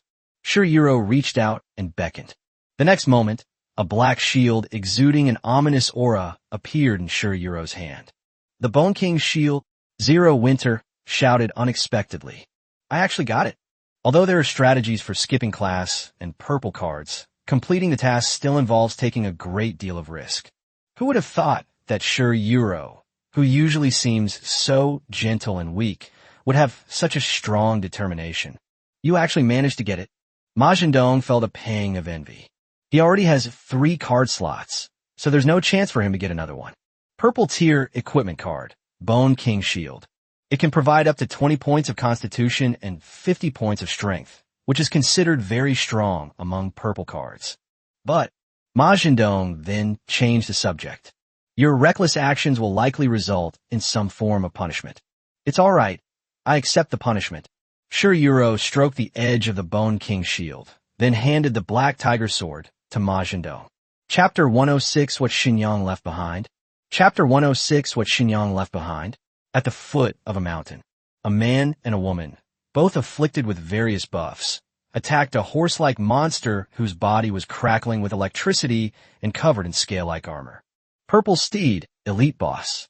As for where Su Huayi's clone is, cough cough cough, that's not important. Under the combined suppression of the two, although this Purple Steed boss is powerful, it can only passively take hits. The only regret is Ling Xiao lent out the Black Tiger Sword. When 2 people are fighting together, the Black Tiger Sword is still better. Although this card is not a main card of the Zero series, it has been relegated to a secondary role in Zero Autumn's game. Boom, boom, boom. Everywhere there were loud noises caused by the fighting. After fighting for about half an hour, this time, Su Huayin found a breakthrough. Take advantage of the Purple Steed boss's weakness. The large, door-like sword in his hand slammed heavily down on the head of Ziling's steed. It was extremely bloody and violent. They chopped off half of the horse's head. An elite-level boss, nothing special. Su Huayin said, panting slightly. Anyway, he killed this boss, didn't he? As the boss fell, a golden card emerged from the corpse of the Purple Steed boss. Ling Xiao stepped forward. They arrived at the golden card and took it into their hands. She glanced at it casually. It's the exact same First Marineford War invitation ticket as yesterday's. They watched as Su Huayin and his companion killed the boss. Xiao Nantian quickly led his men to the vicinity of the two. However, they did not get too close to the two. Instead, they kept a distance, seemingly still on guard. President Ling Xiao, President Su Huayin, as agreed, can you hand over that golden card to us now? Xiao Nantian asked somewhat nervously. As the front line of the battle, the loot from the boss's death will definitely fall into the hands of Su Huayin and his companion first. Here for you. Ling Xiao reached out and tossed it. He threw the golden card at Xiao Nantian. After confirming its authenticity, Xiao Nantian smiled slightly upon discovering it was genuine. It's a pleasure to work with you. The atmosphere at the scene immediately relaxed. The third one, as agreed, should be handed over to a neutral NPC like the Adventurers Guild or the Fishing Guild for safekeeping. I'll contact the Fishing Guild NPC. Is that all right? Ling Xiao said casually. Sure, no problem. Xiao Nantian laughed heartily. With the gold card in hand, he no longer doubted the sincerity of Su Huayin and his companion. The two then parted ways. Su Huayin summoned a fire-breathing dragon and carried Ling Xiao towards Qingmu City. So, they haven't done anything underhanded, have they? Ling Xiao rested her chin on Su Huayin's shoulder and asked. A warm breeze blew into Su Huayin's ears. It has a sticky, gooey feeling, which is a bit uncomfortable. It itches so much, I can't hear you. Su Huayin shrugged and flicked Ling Xiao's chin out. Ouch, I bumped my tooth. Ling Xiao said, somewhat speechless. Why is this guy so stubborn? If they didn't make any underhanded moves, probably because they knew my clone was nearby and didn't dare to do anything. Su Huayin said. His clone was no secret for a long time. The reason it hasn't appeared yet. It's a form of deterrence. They warned Xiao Nantian and his group not to engage in any underhanded tactics. That's good. I don't want to get into a conflict with them for the time being. Ling Qiu sighed, looking utterly helpless. Not long after, Su Huayin and his companion then arrived at Qingwu City. It stopped next to the Adventurers Guild, the entrance to the Fishing Association.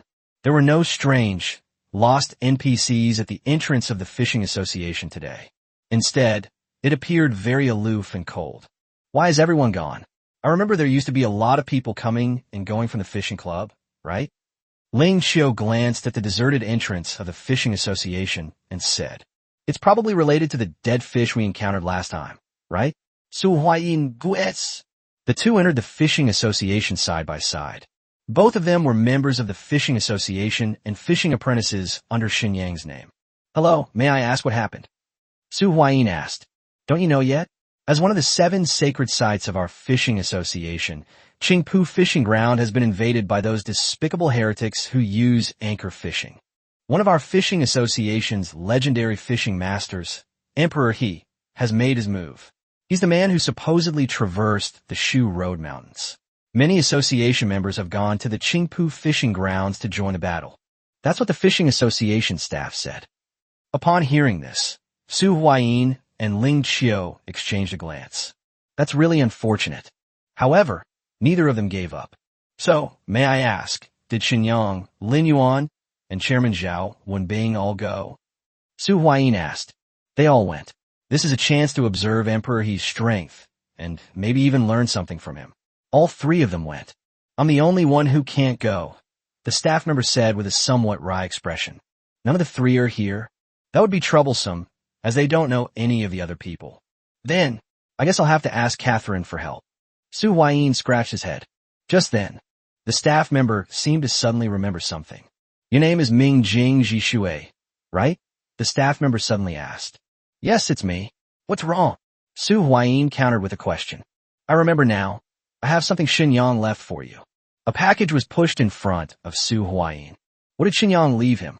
What is it? Chapter 107 The Loser Has to Wash Socks for a Week. Chapter 107 The Loser Has to Wash Socks for a Week. Is this something left for me? Su Huayin opened the package. What comes into view is a map. Why is it a map? Su Huayin said with a slight disappointment. He thought it was something good. Is the result just a map? Let's see what it is. Ling Qiu moved closer to Su Huayin, peeked over, and asked curiously. Good. Su Huayin then opened the map. When Su Huayin saw the contents of the map, he was initially confused, but soon he realized what was going on and became somewhat excited. This isn't that, is it? Su Huayin suppressed his emotions. This is a map of the area around Aoki Castle. The above details all the fishing spots in the surrounding area. That's not all. There are also 3 ink dots of different colors on the map. A black dot at the Daxing Tang fishing spot. A red dot at the Sulphur Pond fishing spot. There is another yellow spot at the Tutai Tianchi fishing spot. Could this be the fishing spot for the fish that could be exchanged for Earth Dragon Scale? Su Huayin Guets. Although it was just a guess, he was at least 80 to 90% sure about it. Want to go fishing together? Su Huayin looked at Ling Qiu and asked. I'm not going. Ling Qiu shook her head upon hearing this. I have something else to do. Ling Qiu refused. All right, see you tonight. Su Huayin didn't say much. Ling Qiu has her own path. Wait, how about we make a bet? Just as Su Huayin was leaving the Fishing Association, Ling Qiu suddenly spoke. Oh, what kind of bet? A hint of interest appeared on Su Huayin's face. He likes to gamble a little. How about we bet on who unlocks the 4th card slot first? Ling Qiu said with a smile. Is this a 4th card slot? Su Huayin was slightly taken aback. He only needs to collect 2 more Dragon Scales to complete the entire 5 Elements Dragon Scale series of cards. Now we have a clue about the Earth Dragon Scale. You actually bet this with him? It seems like Ling Qiu is still a long way from collecting a full set of cards, right? That's the theoretical way to put it. But how could she dare to make such a bet with herself? Okay, let's bet. What are we betting on?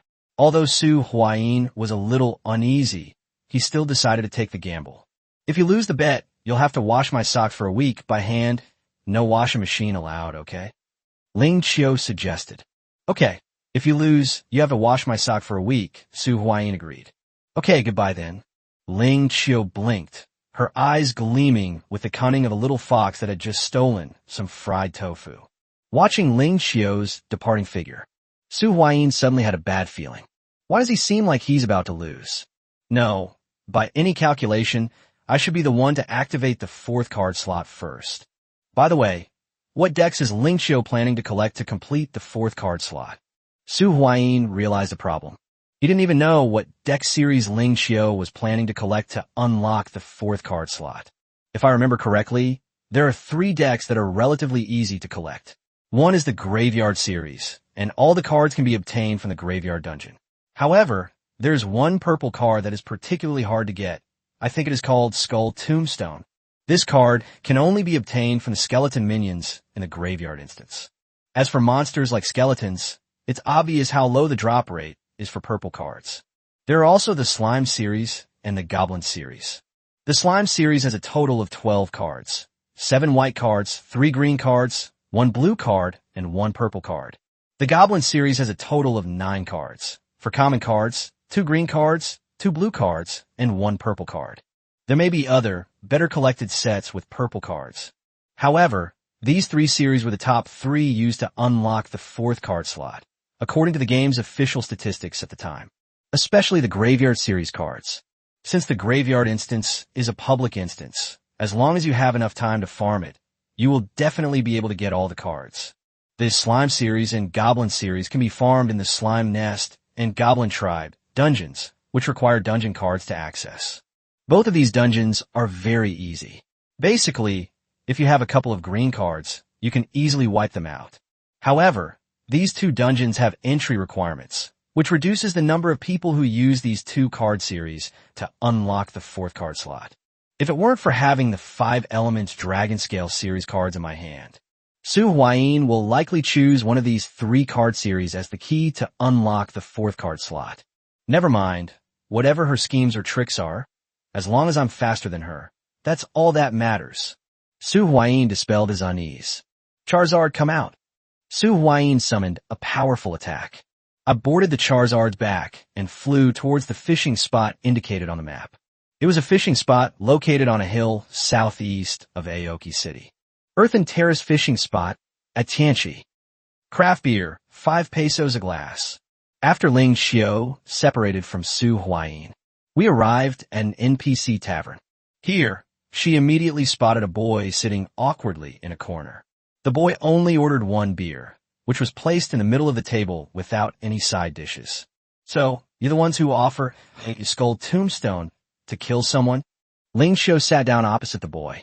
Although she wasn't very tall, only about 1.65 meters, she exuded a kind of oppressive aura that made people feel a little breathless. Yes, that's me. That's what the boy said. Can I see the cards first? Ling Qiu asked. No problem. The boy immediately showed a card to Ling Qiu. Skull Tombstone. Quality, purple. Card type, dual mode exclusive card. Effect, field spell card once per turn. You can special summon or send 1 skeleton soldier from your deck to the graveyard. While this card is on the field, and there is either Skeleton King or Skeleton Soldier on the field, once per turn, you can negate the effect of 1 monster your opponent controls. Series, Cemetery Series. Yes, this is the card. A hint of joy flashed in Ling Qiu's eyes. What are the mission details? Ling Qiu asked. A photo was handed to me.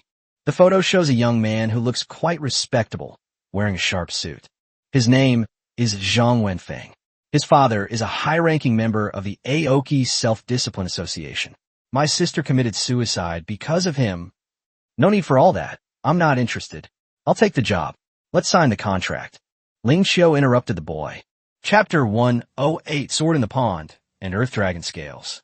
Chapter 108 Sword in the Pond and Earth Dragon Scales. Puff, puff. The fire-breathing dragon slowly flapped its wings. They landed on the top of a small hill with Su Huayin on their backs. Surprisingly, there is a small lake on the top of this mountain.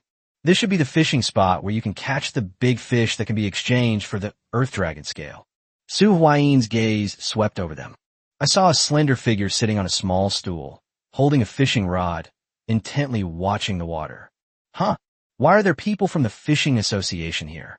Or is there someone from the Fishing Association at every fishing spot? Fishing Association, Zhao Ying. Su Huayin had just put away the fire-breathing dragon. Then they discovered that Zhao Ying had made some moves. Zhao Ying pulled with all her might. A fish was pulled up. Wait, that doesn't look like a fish. Or is it a sword? What's going on? Did you catch a sword while fishing? Su Huayin seemed quite surprised. But Zhao Ying appeared very calm. He casually tossed the sword aside. It seemed like something completely ordinary. Su Huayin quickly walked to Zhao Ying's side. He examined the sword that had been fished out of the lake. This is a sword that looks rusty, with a lot of algae and green duckweed wrapped around it. Can I have this sword? Su Huayin, shameless as ever, looked at Zhao Min, a member of the Fishing Association, who was adjusting her fishing float. Take it if you want it. Zhao Ying waved her hand dismissively. Su Huayin immediately reached out and grabbed the sword. When his hand touched the sword turned into a card. Sword in the pond. Quality green. Card type, weapon card. Effect, strength plus 30. Description, perhaps it could serve as a key somewhere.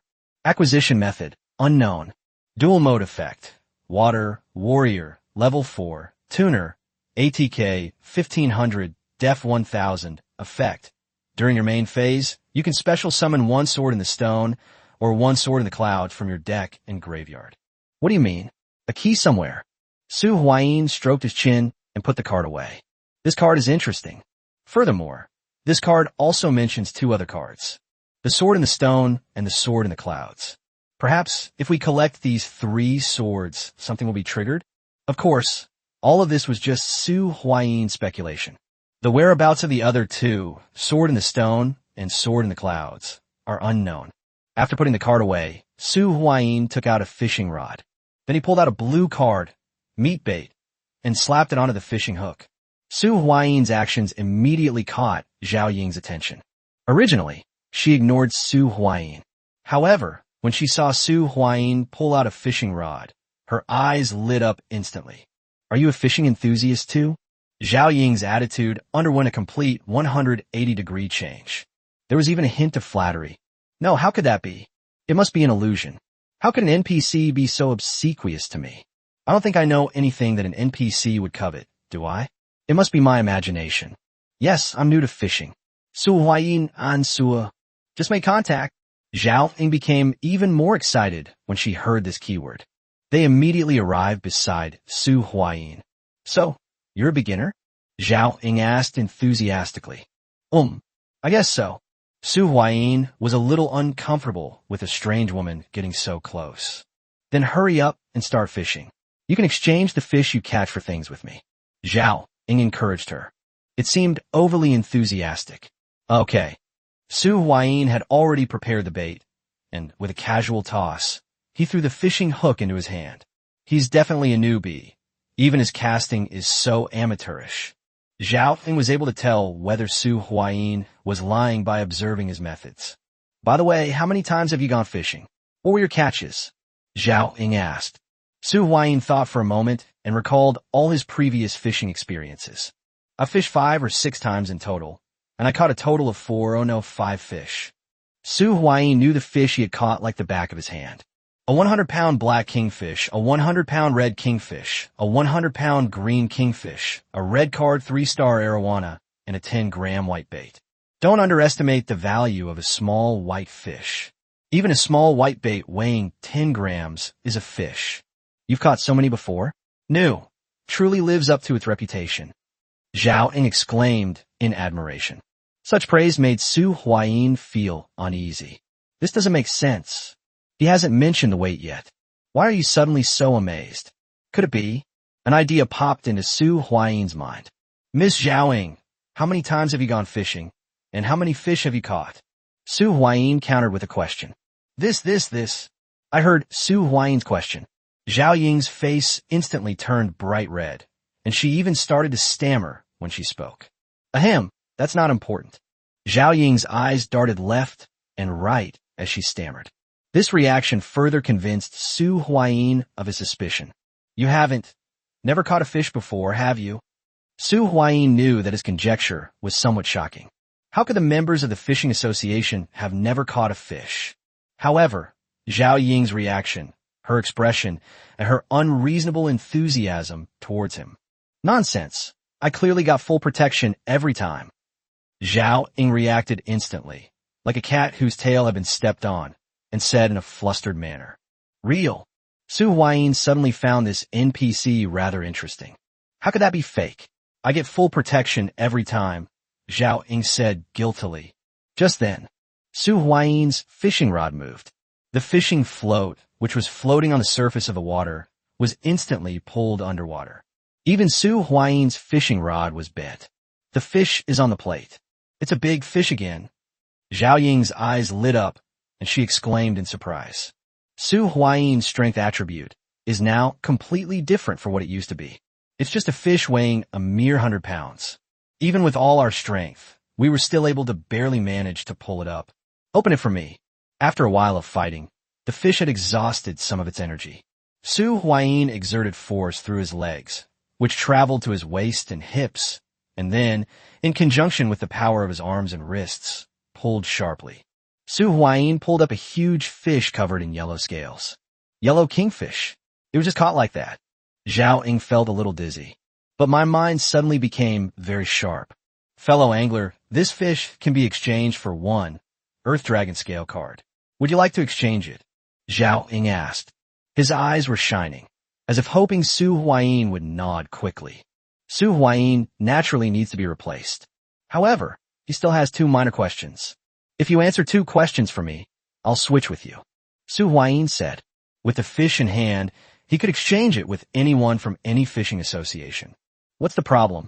Zhao Ying immediately asked, completely unaware that agreeing so quickly revealed her needs. This is the easiest situation to handle. Chapter 109 White Kingfish and the Gray Fog Belt. Chapter 109 White Kingfish and Gray Mist Belt. You have to tell me. Have you ever caught a fish or not? Su Huayin asked, just as Zhao Ying was about to speak. Su Huayin added, to be honest, otherwise I wouldn't have given it to you.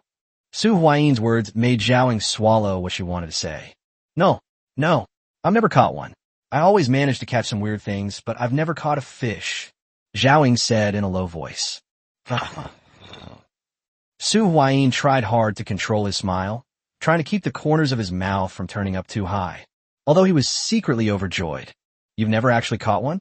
At this moment, Su Huayin's facial muscles appeared somewhat distorted, and it was too difficult for him to control them. The second thing is, why didn't you go to the Qingpu fishing grounds? Wasn't there a legendary angler, Emperor He, who appeared there? Don't you want to go and learn a few tricks? Su Huayin continued to ask. The Emperor, he who turned his back on all living beings and fished alone for eternity? Of course I want to, but only those who have caught 10 jin of fish can enter the Qingpu fishing ground. I'm not qualified to enter yet. When Zhao Ying heard Su Huayin talk about Emperor He, her eyes sparkled with admiration.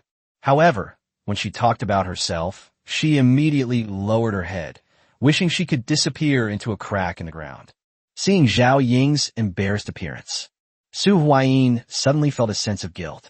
Am I being a little too mean? Okay, here you go. Su Huayin handed the yellow kingfish to Zhao Ying. This is your Earth Dragon scale. Zhao Ying eagerly handed a purple card to Su Huayin. Oh, right, there's one more thing. Su Huayin paused for a moment. Do you know where the fish you exchanged for the Golden Dragon scale is? Su Huayin asked. The last map Xinyang left him had only 3 points on it. Su Huayin did not know where the last fish to exchange for the Golden Dragon scale was. Are you asking about the White Kingfish? The fishing spot for the White Kingfish is in the neighboring Copper City, but the Gray Fog Zone is still there, so you can't get there. Zhao Ying pointed in a direction and said, Is that so? Thanks. Upon hearing this, Su Huayin sensed something was amiss. It's not even within Aoki City's territory, and we have to traverse the Gray Fog to reach the neighboring System City. He had a feeling that he was going to lose the bet with Ling Xiao. The two completed the exchange. A card fell into Su Huayin's hands. The yellow kingfish also ended up in Zhao Ying's hands. Well, I'm off now. Good luck with your loot. Zhao Ying didn't want to stay a moment longer. They ran off with a newly acquired Yellow King fish. Su Huayin then flipped open a purple card that he had just acquired. Earth Dragon Scales. Quality, purple. Card type, row card. Stats, Constitution plus 50, Magic Resistance plus 30. Effect, intermediate Earth Manipulation skill.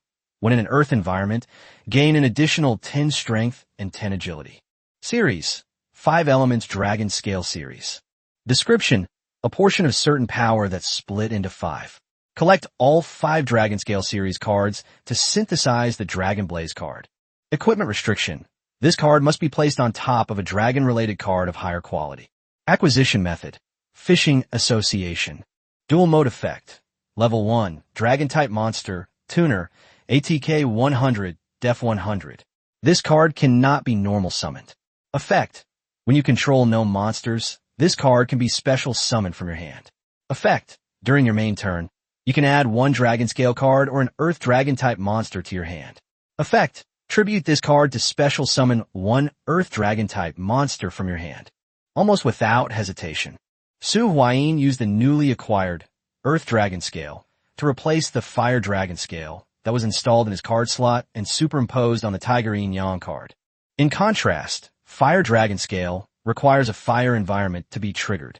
The Earth environment required for Earth Dragon Scale is everywhere, unless he is in the water or in the air. Otherwise, everyone would benefit from the bonus of Earth Dragon Scale. He felt that the Earth Dragon Scale was the strongest among the 5 elements Dragon Scales. After a brief moment of excitement, Su Huayin cast his line again. While waiting for the fish to be caught, I pondered the matter of the last, White Kingfish. This is pretty frustrating. Surprisingly, it's not near Aoki City. It's important to know that each NPC's main city is separated by a thick layer of gray fog. This area is known as the Fog Belt. If you want to go to other cities in the system, there are only 2 ways. One is the more conventional approach, urban upgrading. Once you upgrade your city to level 2, you can unlock the surrounding gray fog belt and connect it with other cities in the vicinity. That would mean the arrival of the City Siege version. You need to defeat all the surrounding cities and annex them as subordinate cities. Only then can the city level be upgraded to level 3. After that, all the cities in that area formed a city cluster as a whole. The fog will also be dispelled from all other main cities of the system that border this city cluster. If it is annexed again, it will be upgraded to a level 4 city. During the closed beta testing period, at most only level 3 cities appeared. Then the test came to an abrupt end. Let's not think about the best approach for now. The fog belt will be lifted only in Tier 3 cities. We can't even see any signs of Tier 2 cities yet, let alone Tier 3. Besides this righteous method, actually there's another method. Smuggling.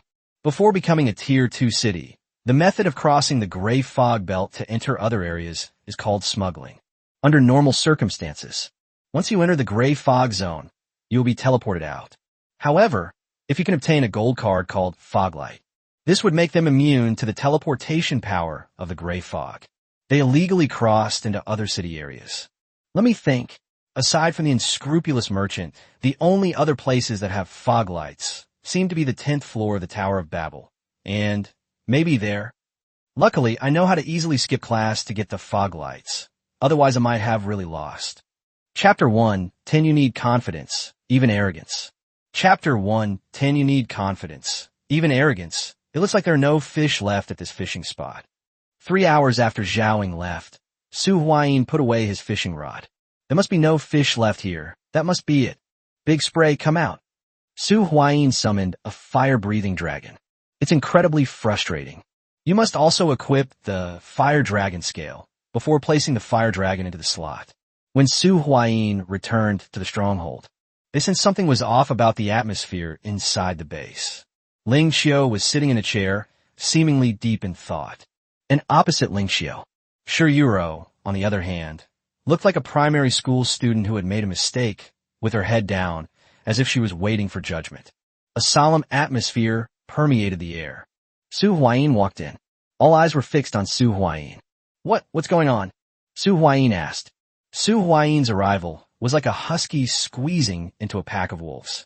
The atmosphere changed instantly. Ming Ji, please persuade my sister and save Yuro. She's just confused for a moment. Seeing that Su Huayin had returned, Ling Dong hurriedly asked him for help. Huh? What's going on? Su Huayin was unaware of what had happened and declined to comment for the time being. He needs to find out what happened first. It's like this, Yuro was just confused for a moment. Ling Dong quickly told Su Huayin what had happened. Is that so? Upon hearing this, Su Huayin also fell into thought. This matter is both very serious and not very serious. Su Huayin looked towards Ling Xiao. Suddenly, he noticed that Ling Xiao was winking at him. It was as if it were an illusion.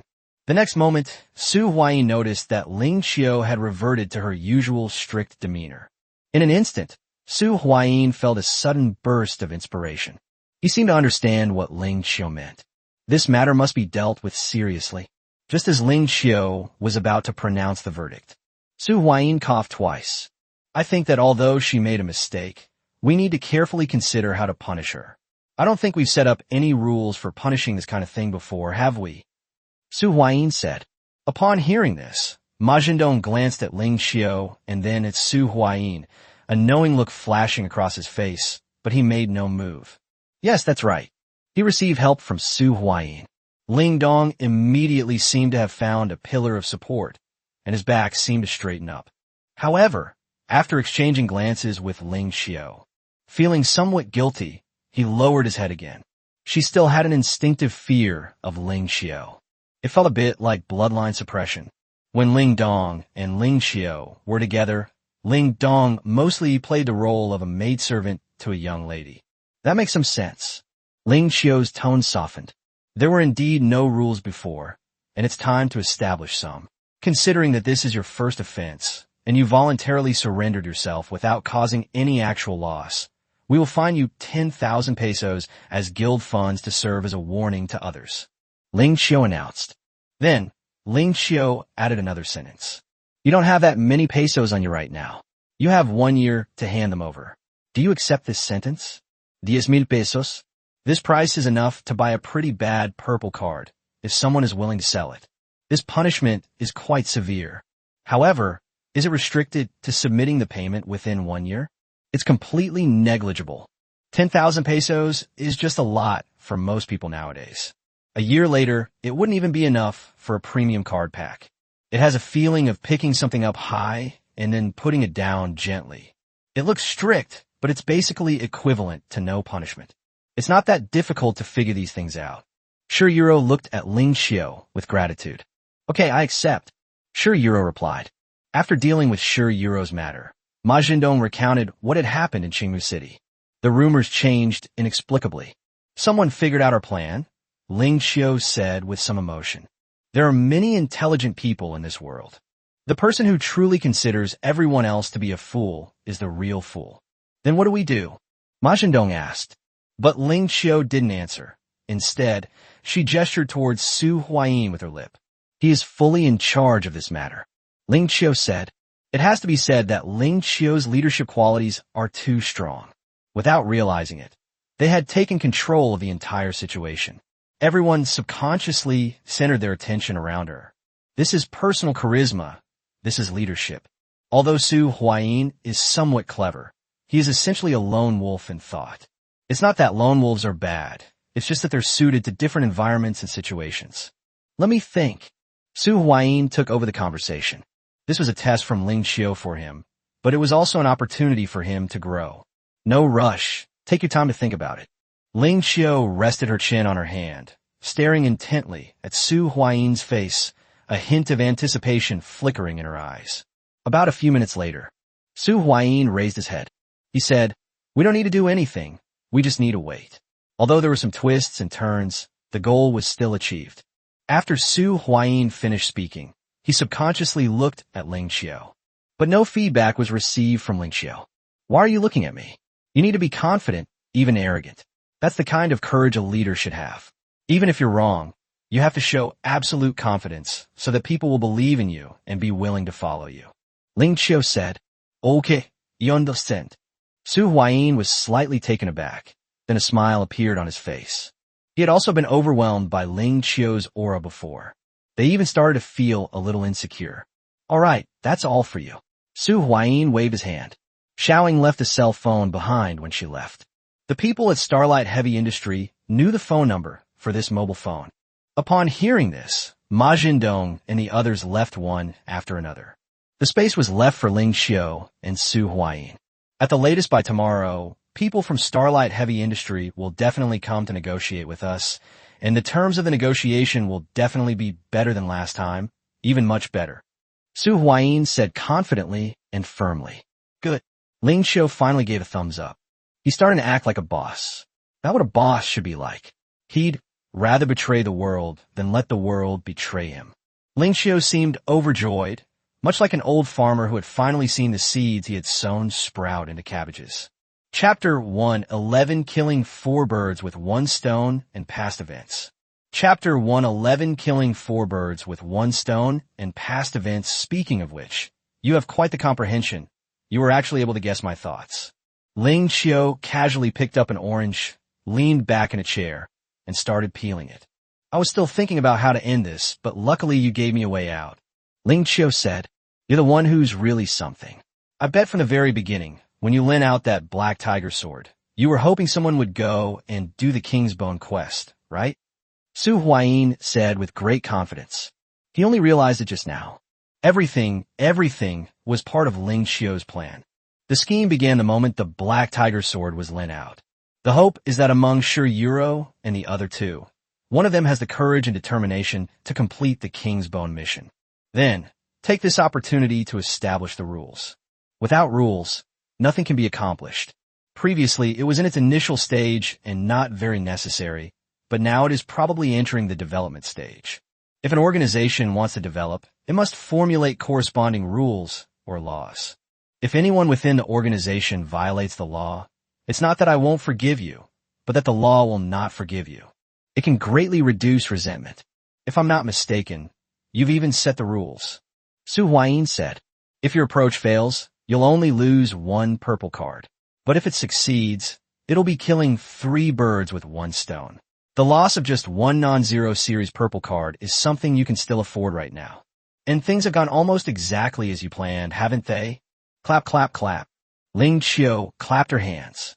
His eyes were also sparkling with a strange light. That's right, but you only seem to have mentioned 2 eagles. Where's the other one? Ling Xiu continued to ask. The first eagle we acquired is a subordinate with courage and determination. With Shi Yuro's character, her future is limitless. The second eagle established the rules, and we can take this opportunity to make a perfect proposal. As for the third eagle, it should be me. You've included me in your list. The reason there hasn't been a trial yet is because they're waiting for me to come back, so I can speak up for Shi Yuro. You could be the bad cop, and I can be the good cop, and she'll naturally be grateful for my help. Su Huayin laid out all the conclusions he had drawn from his analysis. Impressive, truly impressive. With a mind like yours, even without a starting red card, you're destined for greatness in this era. Ling Xiu said, this kind of mindset, this kind of temperament. As the saying goes, a golden carp is no ordinary fish. It transforms into a dragon once it encounters wind and clouds. But Ling Xiu's voice trailed off. Actually, there's another small benefit, so it's more like killing 4 birds with 1 stone. Ling Xiu peeled a segment of orange and put it into her rosy little mouth to chew. Please enlighten me. Su Huayin said very respectfully. In this respect, Ling Xiu can be considered half a teacher to him. Ma Jindong, Li Ming, Dong Er, and Lu Xiaozhu. All 4 of them were just pleading for Shi Yuro. At least in that situation, my character was completely opposed to theirs. Guess what their relationship will be like afterward? Ling Xiu countered with a question. You'll understand these things once you handle them more often. Would you like some oranges? They're quite sweet. Ling Xiu peeled a segment of orange and handed it to Su Huayin. No, not for students who talk back to their teachers. Been taught a lesson. Su Huayin clasped his hands in response. This should be considered a life experience. You weren't a teacher before, were you? Su Huayin guets.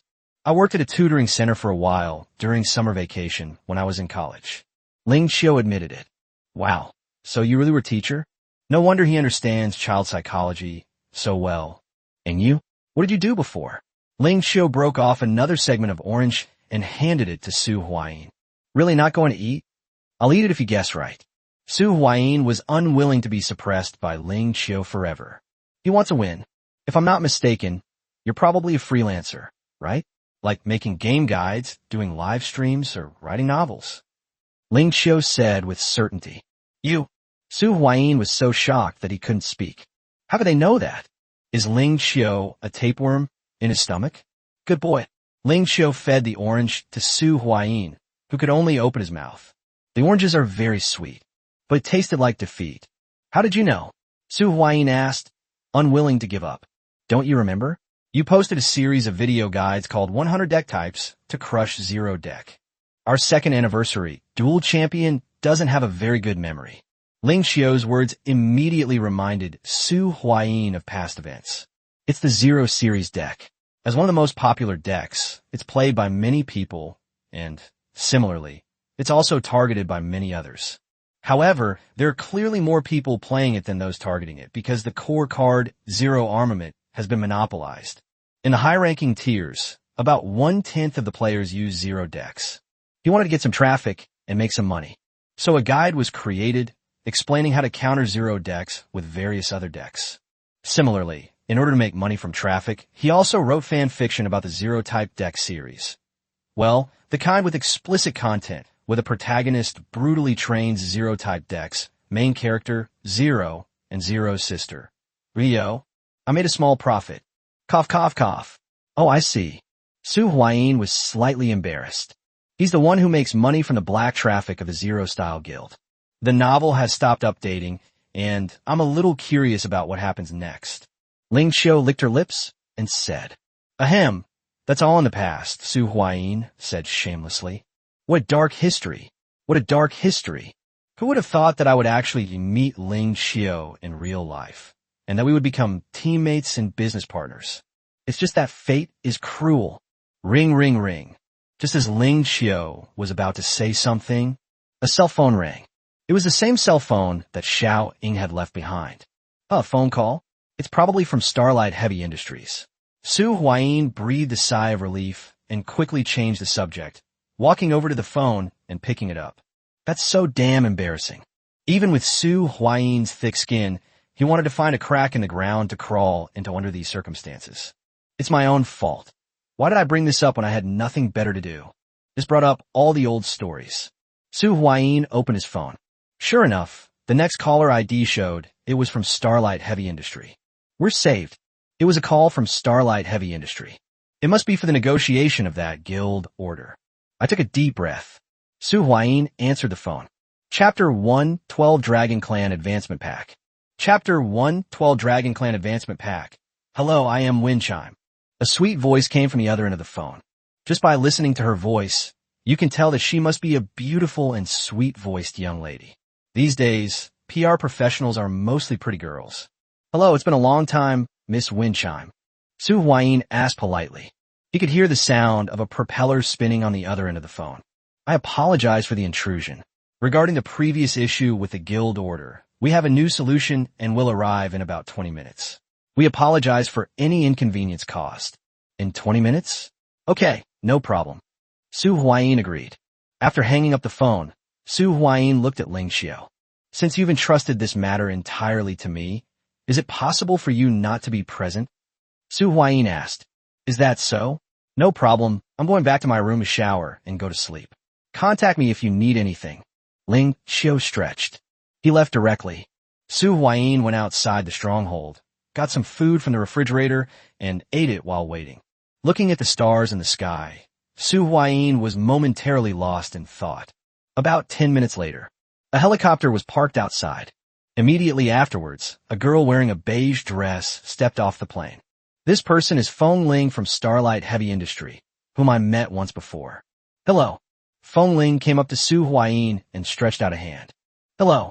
Su Huayin grasped the fingertips of the wind chime and gave it a polite handshake. No need to go in. Let's walk up the mountain and talk as we go, Su Huayin said. Oh, are you alone? That's fine. Feng Ling's eyes lit up, and she said, Is Ling Qiu not here? After her last negotiation with Ling Qiu, she became very wary of him. Last time, Su Huayin basically didn't perform well. Although he is a leader, he doesn't seem like the kind of person who's difficult to deal with. and it was a man. The two began walking along the mountain path towards the summit. After a brief exchange of pleasantries, the two started talking about serious matters. You just mentioned on the phone that there's a new plan. What is a new plan? Su Huayin asked. Well, it's like this. Considering that this guild order is from the first batch of guild orders and is extremely valuable, Starlight Heavy Industries is willing to add another 10,000 pesos on top of the previous offer. The wind chimes were priced higher. This price increase surprised Su Huayin. 10,000 pesos, they just add it like that? Doesn't that mean there's still room for profit? Oh, that's it. Su Huayin said non-committally, seemingly indifferent. This situation made Feng Ling a little uneasy. Could it be that other sellers offered even higher prices?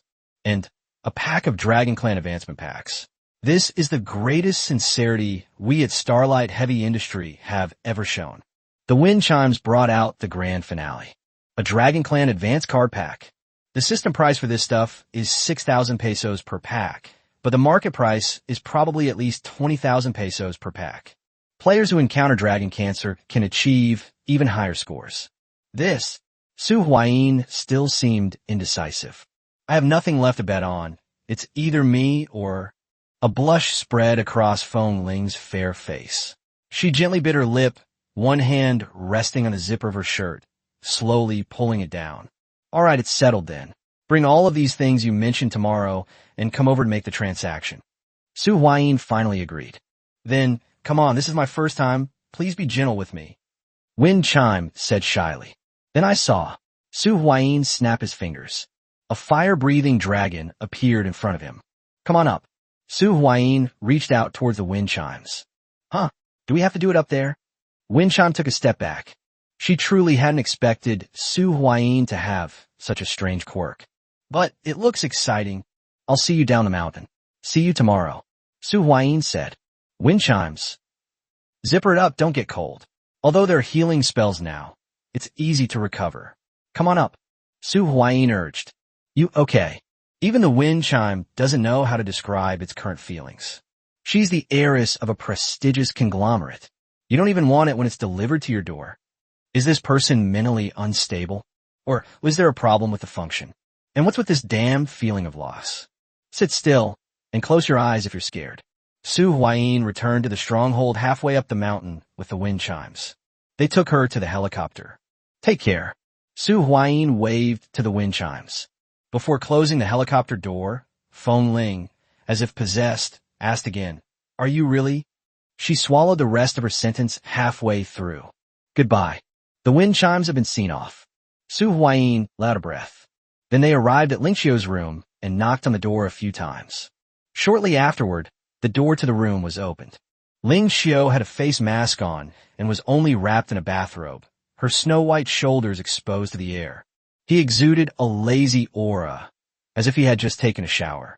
Come in, and closed the door. Ling Xiu sat down by the bed and asked, What's wrong? How'd the talks go? I managed to get 10,000 pesos and a Dragon Advancement card pack. Su Huayin said, Huh, Dragon Clan Advanced card pack. I didn't expect them to have so many good stuff.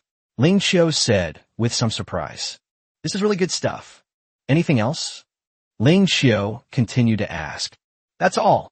That's all, Su Huayin said. It feels like we're almost at our limit. No matter how much we squeeze, we can't get much more out of it. The Dragon Clan Advancement Pack is exactly what you wanted. I was originally planning to give you the 10,000 pesos, but now, how about we split it like this? 20,000 pesos, we'll split it in half, 10,000 each. The Zero Domain card is mine, and the Dragon Clan Advancement Pack is yours. Ling Xiu divided the spoils of war. Okay, sure, no problem. Su Huayin nodded in agreement. It was getting late, and Su Huayin was getting ready to go back to sleep.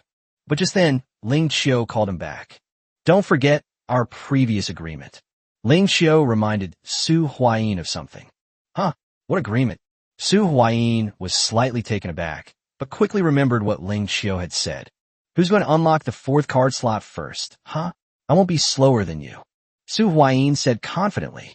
He only needs one more sheet. Really? Then I'll wait.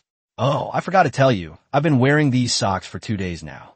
Chapter 113, Everything Makes Perfect. Chapter 113, Everything Makes Sense. This must be the last guild beast boss, right? Su Huayin, Ling Xiao, and a group of Qingmu Self-Discipline Association members stood at a distance, gazing at the monster that looked like a sentient excavator. Excavator Man, TVP 2.0, Elite Boss. Today is the last day of our collaboration. Having received significant buffs, Su Huayin and his companion were already quite adept at dealing with elite-level bosses. Let's go, Ling Xiao said decisively. Her gaze swept over the people from the Aoki Self-Discipline Association. When I saw one of them, she gave Su Huayin a wink. Su Huayin nodded almost imperceptibly. The ensuing battle was thrilling. This excavator boss, although only an elite-level boss, is much stronger than the previous two elite bosses. He actually managed to overpower both Su Huayin and Ling Xiao by himself. Wow, this boss is amazing. Xiao Ying looked at the situation on the battlefield and said in a low voice. She subconsciously looked at Xiao Nantian beside her. Dad, should we stage an accident? Xiao Ying asked in a low voice. Don't rush, let's see how things go. Xiao Nantian said calmly. Humans are not machines. It can operate with very high precision. It's normal for a buff not to be fully applied due to a momentary oversight, right? Especially at crucial moments in the competition. Xiao Nantian sensed that something was slightly off. Is this excavator boss exceptionally strong? Or did these two deliberately hold back? Or perhaps there are other motives. Sure enough, things soon changed. After being suppressed in close combat, Su Huayin and Ling Xiao temporarily retreated. However, what greeted the two was a hail of bullets. Ling Xiao coincidentally dodged in front of a member of the Aoki Self-Discipline Association. A huge blade was swung over. Ling Xiao hurriedly and awkwardly dodged away. The huge blade struck the Aoki Self-Discipline Association member behind her. The sharp blade severed the man's head. A pair of eyes widened. It seems that no one expected this to happen. Blood gushed out. Hateful. Looking at the Aoki Self-Discipline Association members who were accidentally injured, Ling Xiao appeared extremely angry, to the point that her body seemed to be radiating red flames, as if she had activated a special power level. Stop being so arrogant. Ling Xiao changed his previous playing style and became very aggressive. It pounced on the excavator monster. He swung his lightsaber down hard. Su Huayin seemed to have been infected as well, and he also began to erupt. With the two working together, in just a few minutes, the excavator boss was blasted to smithereens by the two of them. A card also emerged from the excavator boss's corpse. It was during the moment when the two of them killed the boss. A system notification sound rang out throughout the entire Aoki City area. Ding! All guild beast bosses in the Qingmu City area have been killed, and the nightmare mode of all 3 public dungeons has been completed. The city upgrade raid is now open. Once the raid is completed, Qingmu City can be upgraded to a level 2 main city. Justice League. A meeting was in progress. There has been no definitive conclusion regarding a certain issue. After the system's notifications sounded, the entire room fell silent. All right, let me say a few words. Li Zheng said. Although we don't know the source or purpose of this anomaly, one thing is clear. Upgrading the main city is the responsibility of all the people of Qingmu City. I agree to cooperate with the Aoki Self-Discipline Association to jointly tackle the main city upgrade raid. Li Zheng's words set the tone for the whole affair. Starlight Heavy Industries. A vast amount of wealth was also accumulating at an accelerated pace. This is for what may be the only guild order available for sale. Starlight Heavy Industry has poured all its resources into this business. Dad, do you think I need to go to the next transaction? Feng Ling found President Feng, who was in a state of utter distress, and asked him a question. As soon as she entered, she saw her younger brother, Feng Xiao, there as well. Hey bro, you're here too. Feng Xiao, a beta tester. No one expected that the younger brother, who was a useless person at home who liked to play games and had almost no presence, would suddenly become an important figure in the family. You don't need to go. It's too dangerous. There's a possibility of being double-crossed, although the chances are slim, unless the people in the Zero Guild are all short-sighted people who don't care about their reputation. President Feng rejected Feng Ling's idea. She continued to look at Feng Xiao. Are you really sure it's worth exchanging all these things for a single guild token? President Feng remained somewhat hesitant. All these resources just to exchange for a guild order that we don't even need right now. It's worth it. Absolutely worth it. Until someone has the ability to kill epic bosses in large numbers. It's worth it even if it means going bankrupt. Feng Xiao said with great certainty. The guild token is something that even epic bosses only have a chance to drop during the internal testing phase. Apart from the first wave of Guild Beast events, guild tokens began to be produced in small batches 6 months later. In other words, Zero Guild needs resources to develop and wants to snowball through this method. Otherwise, about 3 months after the server opens, the price of this guild token should be at its peak, probably worth the equivalent of 10 purple cards. Feng Xiao strongly recommended it.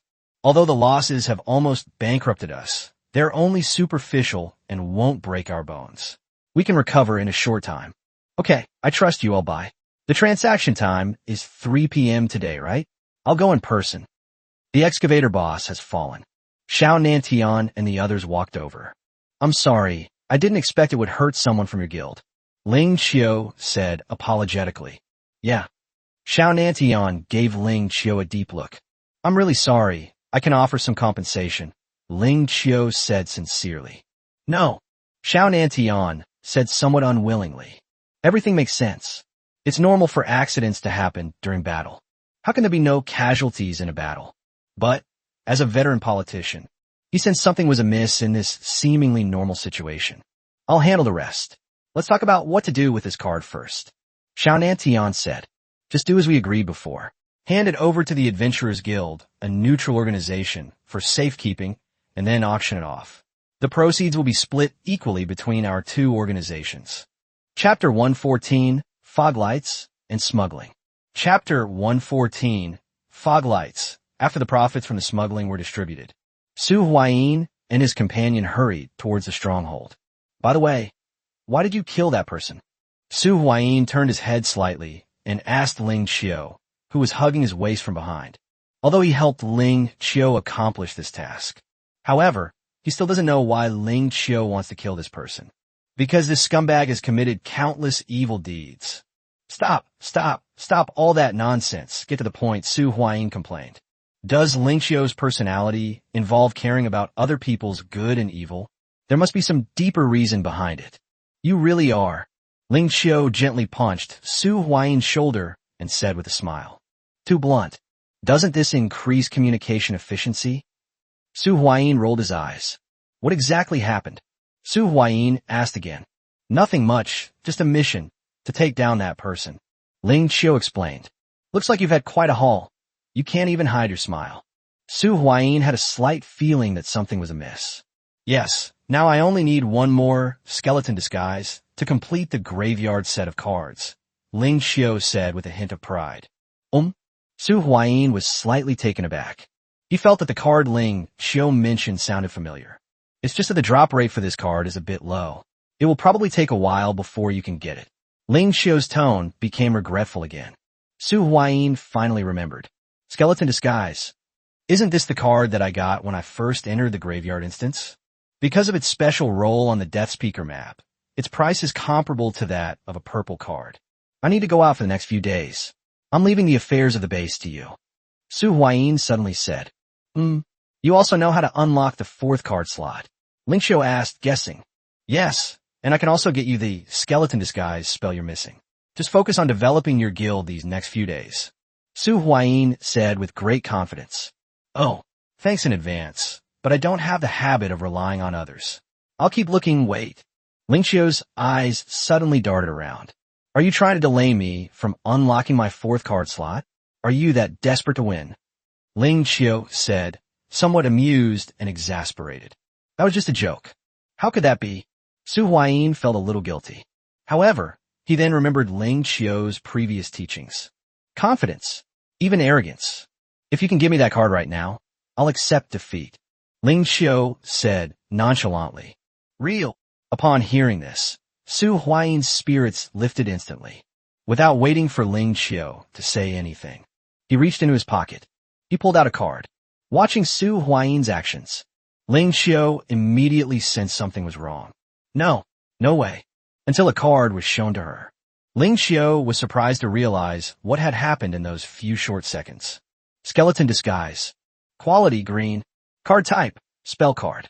Effect, can disguise itself as a skeleton, emanating an aura of the undead to deceive undead creatures. Introduction, Artifice technique. Series, Cemetery series. Dual mode effect, spell card, treat one monster card on the field or in the graveyard as a skeleton warrior. Yes, you said it. If I can give you this card right now, I'll consider myself a winner. Su Huayin said. It really is this card? Ling Xiao's tone was somewhat complicated, but of course, it was mainly one of surprise. Great. Now I've met all the requirements to unlock the 4th card slot. All I need to do is get the card that's the reward for the mission. Ling Xiao appeared extremely excited. I was happy for quite a while. Ling Xiao then became serious. Where are you going? Is it dangerous? Ling Xiao asked. It's not that dangerous, don't worry. I'm confident, Su Huayin said confidently. So, when are you leaving? How many days will you be gone? Ling Xiao asked another question. I'll leave this afternoon after I get the Dragon Clan advancement pack. I'll be back in 2 or 3 days if things go smoothly, and a week if things go slowly. Su Huayin zipped. I don't know why. Su Huayin felt that Ling Xiao seemed to have become a bit sentimental. And myself, I originally thought it was just a mission that wasn't too far away. Why do I feel a sense of attachment and reluctance to part with it now? They returned to the base with Ling Xiao. Not long after lunch, a middle-aged man carrying a box arrived at the outpost. The transaction went very smoothly. After checking that the goods in the transaction were in good condition, Su Huayin handed a guild order to the other party. It was a pleasure working with you, and I look forward to the next collaboration. Su Huayin said with a smile. It's a pleasure to work with you. After receiving the guild order, President Feng of Starlight Heavy Industries relaxed considerably. The collaboration between Starlight Heavy Industries and Zero Guild can be considered a case of seeking help from a tiger. If Su Huayin and his gang didn't value integrity and didn't care about their reputation, a double cross might actually happen. The construction team is ready, and the expansion can begin tomorrow. It's quite a coincidence, actually. A villa on the mountainside was previously built by one of our Xinguang Heavy Industries construction units. President Feng pulled out a stack of blueprints. What happened next was discussed between Ling Xiao and him. After receiving the Dragon Clan advancement pack from the deal, Su Huayin went out. Mounting the fire-breathing dragon, Su Huayin flew towards Qingmu City. My current strength seems to be about enough. Su Huayin muttered to himself. He had done this hidden mission. He wasn't sure if anyone had done the Foglight mission before. In any case, he hadn't posted a guide for it, and there weren't any guides for it on the forums at the time. The reason he was able to become the dual champion for the 2nd anniversary. It is also related to this task. Although all the main cities of all the systems have the same 3 public instances, the surrounding environment of each system is different. This also means something else. Each region has its own unique products that are rarely found or not found in other regions at all. Before the gray fog between the main cities of the system dissipates, it cannot be circulated. And at this time, if someone can smuggle themselves in, this means that smuggling is possible, and it may even be smuggling permitted by the system. Su Huayin initially used the profits from smuggling to purchase and assemble his own card deck. After all, even a skilled cook can't make a meal without rice, right? Further maneuvers are only possible when the strength of the card decks is roughly the same. You can't expect an axe deck to face off against the great tier of the gods, can you? Chapter 115, The Hidden Restrictions of Purple Cards in Public Dungeons. Chapter 115, The Hidden Restrictions of Purple Cards in Public Dungeons. Let's take a look at you first. Sitting on the back of the fire-breathing dragon, Su Huayin took out a card pack. This is a card pack with a roaring dragon on the cover.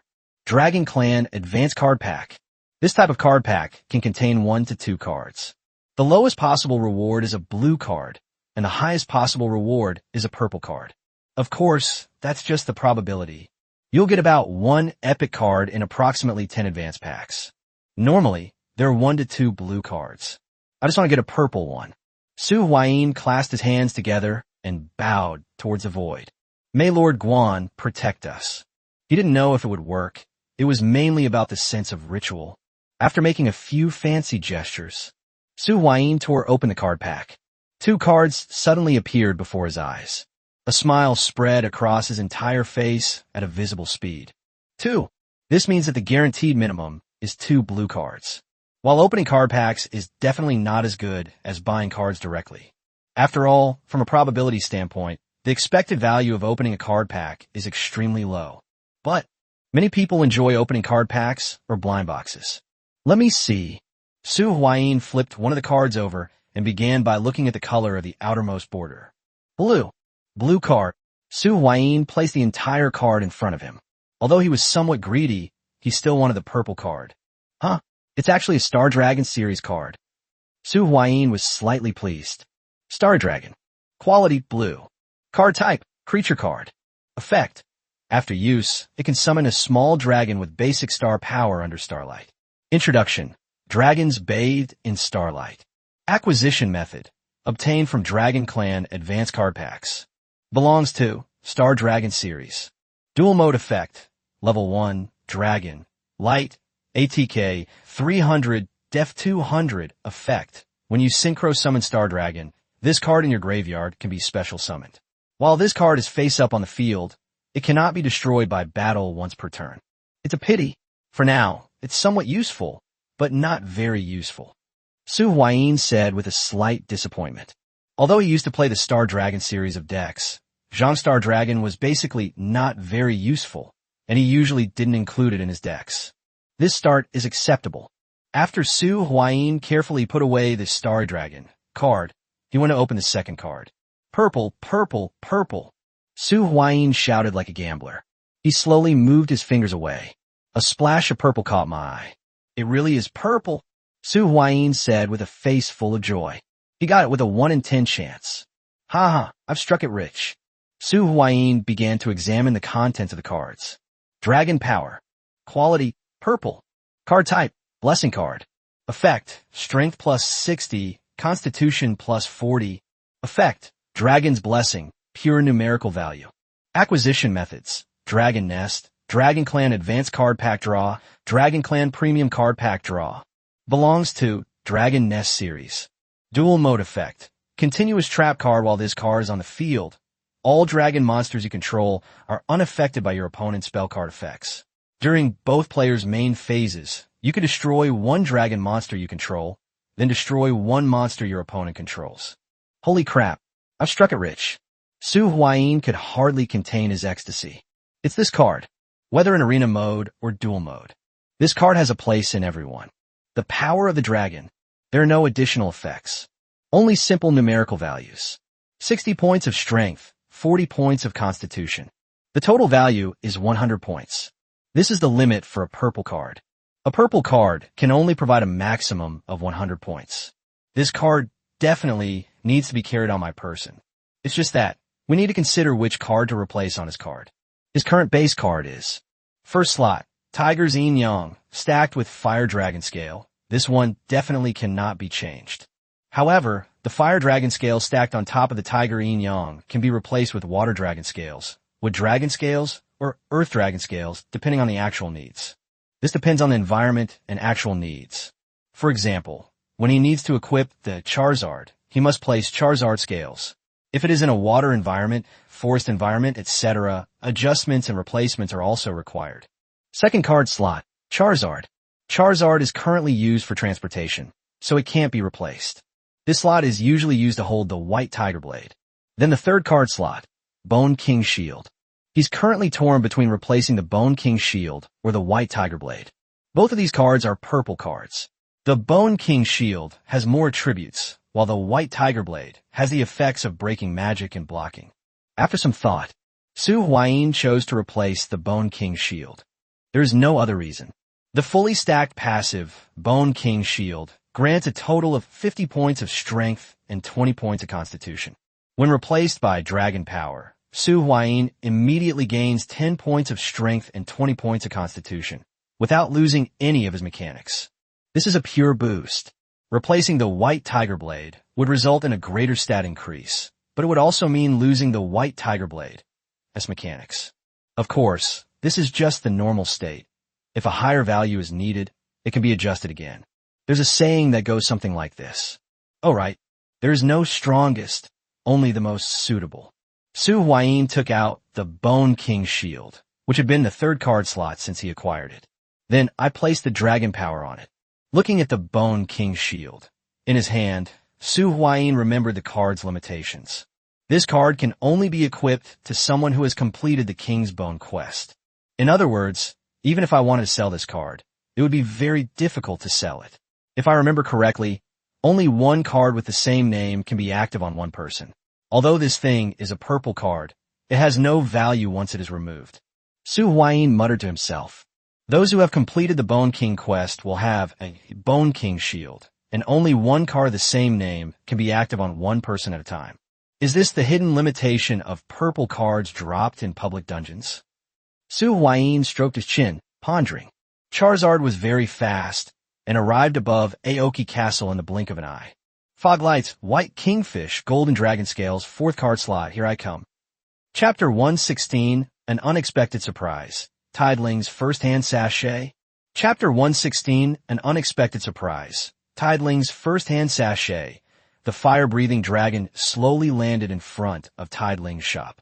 This will likely take several days. I should at least tell Xiling. Otherwise, if I don't come when we agree to meet every 3 days, I'm afraid I'll lose favor with her. Su Huayin would be heartbroken if the favorability he had worked so hard to achieve dropped. Tideling. Su Huayin jumped off the fire-breathing dragon. We arrived at Tideling's shop. Xiling's business doesn't seem to be doing too well today. In the past, whenever Su Huayin came, there are always at least a few people in front of Xiling's shop. But today, Su Huayin didn't see a single person in front of Xiling's shop. All one could see was Tideling holding her face in her hands, staring blankly ahead, seemingly lost in thought. Tideling. Su Huayin quickly walked up to Xiling and waved a hand in front of her. It's you. A glimmer of light appeared in Tideling's eyes, and then quickly spread throughout them. What brings you here? Tideling immediately stood up. His joy was palpable. I've come to say goodbye. Su Huayin said. Where are you going? Tideling asked excitedly. I'm going on a long trip to complete a mission. I'll be back in a week at most. Su Huayin told Xiling about his itinerary. I see. Tideling seemed to breathe a sigh of relief. Wait, a mission? Then, could it be dangerous? Tideling began to feel anxious again. It's nothing, a minor issue, Su Huayin said confidently. I see. Then be careful. Tideling opened her mouth. Why don't you have any business today? Su Huayin asked casually. It's not that there's no business. It's just that I didn't make many potions last night, and they've all sold out. Is that how it is? Okay, I'm leaving then. Su Huayin waved to Tideling one last time. I told Xiling before leaving, so I hope my favorability rating won't drop anymore. Wait a minute. Tideling called out to Su Huayin again. Su Huayin glanced sideways upon hearing this. This is for you. I just made it on a whim yesterday. If you don't mind, you can take it. Tideling took out a small sachet and handed it to Su Huayin with a blush on her face. Su Huayin looked at the sachet in Tideling's hand. This is a very ugly cloth bag.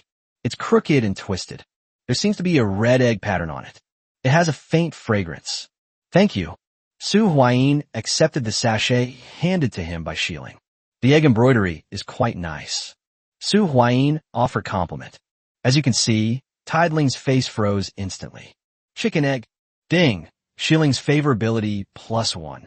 Ding. Xiling's favorability has decreased by 2. As soon as Su Huayin finished speaking, he heard 2 system notification sounds ringing in his ears. What's going on? Why did my favorability rating drop by 1 point? The sachet fell into Su Huayin's hands and immediately turned into a card. Tideling's First-Hand Sachet. Quality white. Card type, jewelry card. Effect, luck +2. This card only needs to be carried with you to take effect. Introduction. The finished product of Xiling's first attempt at making a sachet. How to obtain. Gift from Tideling. Dual mode effect. Monster card, water attribute. Aqua.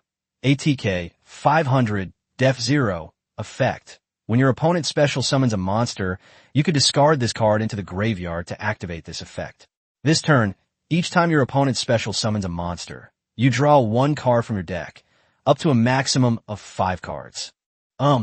Upon seeing the card's effect, Su Huayin completely forgot about the fact that Shiling's favorability towards him had decreased slightly. Luck +2. This number is basically not very useful.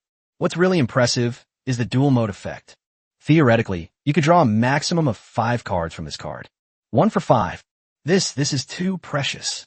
Even Su Huayin, the reigning champion of the second anniversary duel, became incoherent in front of this card. Is this really for me? Su Huayin asked incredulously. He picked up Xiling, who was still holding out her right hand with both hands. He asked excitedly, You, of course it's a gift for you. Tide Ling instinctively struggled for a moment. She tried to pull her hand away, but Su Huayin's strength was too great, and she couldn't pull it out at all. She could only blush and whisper, "If you'd like, just give me a card you like." Tide Ling whispered, "Okay, sure." Su Huayin's hands groped his body. Before long, he pulled out a card. Star Dragon. Quality blue. Card type, creature card. Effect. After use, it can summon a small dragon with basic star power under starlight. Introduction. Dragons bathed in starlight. Acquisition method. Obtained from Dragon Clan Advanced Card Packs. Belongs to Star Dragon series. Dual mode effect. Level 1, Dragon. Light, ATK, 300, Def 200, effect. When you synchro summon Star Dragon, this card in your graveyard can be special summoned. While this card is face up on the field, it cannot be destroyed by battle once per turn. This card is from one of my decks. I'm giving it to you. Su Huayin gave the Starry Dragon to Xiling. This card is only likely to be included in Star Dragon decks. I will keep it safe. Tide Ling took the card, stuck it to her chest, and said with sparkling eyes, like the bright stars in the night sky, "Leave the area where Xiling's shop is located." Su Huayin remained extremely excited. This card's power is sometimes even stronger than Tide Ling's handkerchief. Card games are all about exploiting resource disadvantages. Cards that can be traded for 2 are considered powerful cards. Cards that can be exchanged for up to 5 each are beyond powerful. Amazing card. At least in the realm of duels, this card is a god-tier card. Of course, this refers to the high-speed, dueling environment of the future. In the current meta, where this card isn't much stronger than Axe King in terms of matchup strength, it's not that outrageous, although it is powerful. After a while, Su Huayin suppressed his joy at obtaining the card. After turning several corners in Aoki City, he arrived at a small shop that looked dilapidated and had hardly any customers. This is it. Su Huayin looked up at the shop signboard. Old Time General Store. He stepped into the store. Chapter 117, The Lighthouse in the Fog. Chapter 117, The Lighthouse in the Mist. This general store is very dilapidated. The wooden door of the grocery store was half open, and much of the paint on the door panel had peeled off, revealing the mottled wood grain. Su Huayin stepped into the store. The store was filled with an old, musty smell, a mixture of faint dust and mildew from the paper. "Hello. Welcome to Old Time General Store." A sprightly-looking old man warmly welcomed them. Store manager, Lao Huang. "Hello." Su Huayin gave a reply. His eyes quickly searched through the general store. Before long, Su Huayin found a rusty iron box on one of the shelves. Next to the metal box, there was an old windmill and a sticker for a child to play with. It didn't look like anything good. "What a guest needs." I asked the shop manager, Lao Huang. "I want this one." Su Huayin accurately located the corner of the shelf and picked up the rusty iron box. A rusty iron box. Introduction. Perhaps a long-forgotten story lies hidden within. Price, 3,000 pesos. The reason why no one comes to this grocery store can be summed up in one word. Expensive. Everything in the store is like this, a riddle, something inexplicable. The key point is that the price was never below 3,000 pesos. Some people say that everything here is a treasure, but they don't know how to use these treasures. Some people say that this contains a lot of garbage with a few treasures mixed in, and that you need to know how to use these treasures. The most prevalent view is that this NPC shop is a complete scam, using a mysterious and enigmatic character to lure people into buying things from the shop in search of hidden quests. But in reality, it's just a way to rip off fools. Su Huayin's opinion leans towards the second viewpoint. Most of the items here are scams, using vague and mysterious language to make it seem like they're very valuable. But in reality, The vast majority of them are junk. This, the shop manager, Lao Huang, twitched his eye. Then, he took a cane from the side and placed it in front of Su Huayin. This thing is nothing special. Why don't you take a look at this walking stick? Legend has it that this is the walking stick used by the sea god. No need, this is fine, thank you. Su Huayin said very firmly. He took out 3 cards worth 1,000 pesos each, placed them on the table, and then pushed them in front of the shopkeeper, Lao Huang. Okay, customer. That's what the store manager, Lao Huang, said. Although his tone was calm, Su Huayin always felt as if he was gritting his teeth. They left the old-time general store with the rusty tin box. Su Huayin took the item and went to a blind massage parlor located on another part of Qingwu City. This is also an NPC shop. The shop owner was a blind old woman. Simply give her this rusty iron box to trigger the dungeon, Lighthouse in the Mist. By completing the dungeon in a special way, you can obtain the item card Foglight. Perhaps others also know how to obtain the Foglights. However, no one announced how to obtain the Foglights until the end of the closed beta. Grandma, I found this nearby. Is it yours? Su Huayin directly spoke with the blind old woman NPC. What is that? The blind old woman reached out to touch the iron box that Su Huayin handed her, where her hand accidentally touched the metal box. Her whole body trembled violently. Tears flowed uncontrollably from her unseen eyes. Found it. I found it, the blind old woman said, weeping bitterly. The next moment, a system notification sounded in Su Huayin's ear. Ding! You have triggered the Lighthouse in the Mist dungeon. Enter now. Friendly reminder. This dungeon has a high difficulty level. Enter now. Yes. Su Huayin took a deep breath and replied. He'd already run this dungeon before, so as long as it remains unchanged in the official release, it should be a breeze for him. Besides, the difficulty of this dungeon isn't in the combat itself, but rather in the time commitment. Ding! Welcome to the instance, Lighthouse in the Mist. The system notification sounded. The scene before Su Huayin's eyes changed in a flash. In the blink of an eye, Su Huayin then found himself standing on a coastline. A strong smell of the sea greeted us, and the sound of the tide filled our ears. Fog gradually rose from the sea. Not far away, a tall lighthouse stood in front. However, the lighthouse lights seemed to be malfunctioning. They weren't lit even though it was already night. Ding! Welcome to the Lighthouse in the Mist instance. Please find the parts to replace the fog lights and prevent the tragedy from happening. Friendly reminder. You only have 30 minutes. Please complete the task within the time limit. Phew, it doesn't seem to have changed much. Su Huayin let out a breath. Nothing has changed, which is the best case scenario. After finding no abnormalities. Following the route he remembered, Su Huayin left the coastline and headed towards the village. This is a small fishing village by the sea. It was clear that they were very poor. At night, they couldn't even see candles, let alone oil lamps. The entire village was eerily silent. With a clear goal in mind, Su Huayin walked toward the house located at the end of the village. Knock, knock, knock. Su Huayin knocked on the door. Squeak. With a sickeningly loud sound, the door to the cabin opened. An old woman came out from inside. Although it was night, by the moonlight, one could still see that this old woman looked almost exactly like the blind old woman in the massage parlor, except that she looked younger and had bright eyes. Grandma, I'm your son's friend. The fog light on the lighthouse is broken. He knows that you hid some of the tools, so he asked me to come back and get them. Su Huayin said, Is that so? Thank you for your trouble. I'm sorry to have to make you come all this way.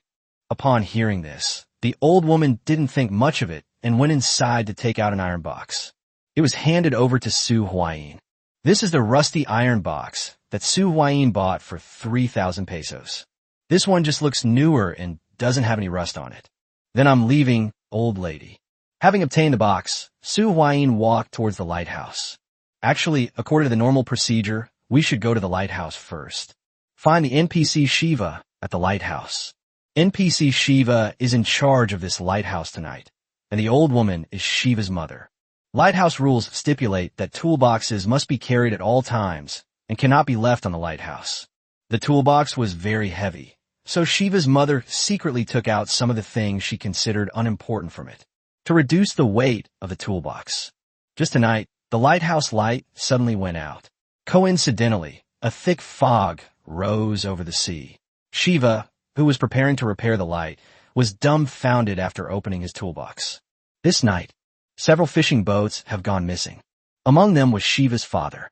Out of guilt, Shiva chose to jump off the lighthouse. The blind old woman, who lost her husband and son overnight, cried for a day and a night until she went blind.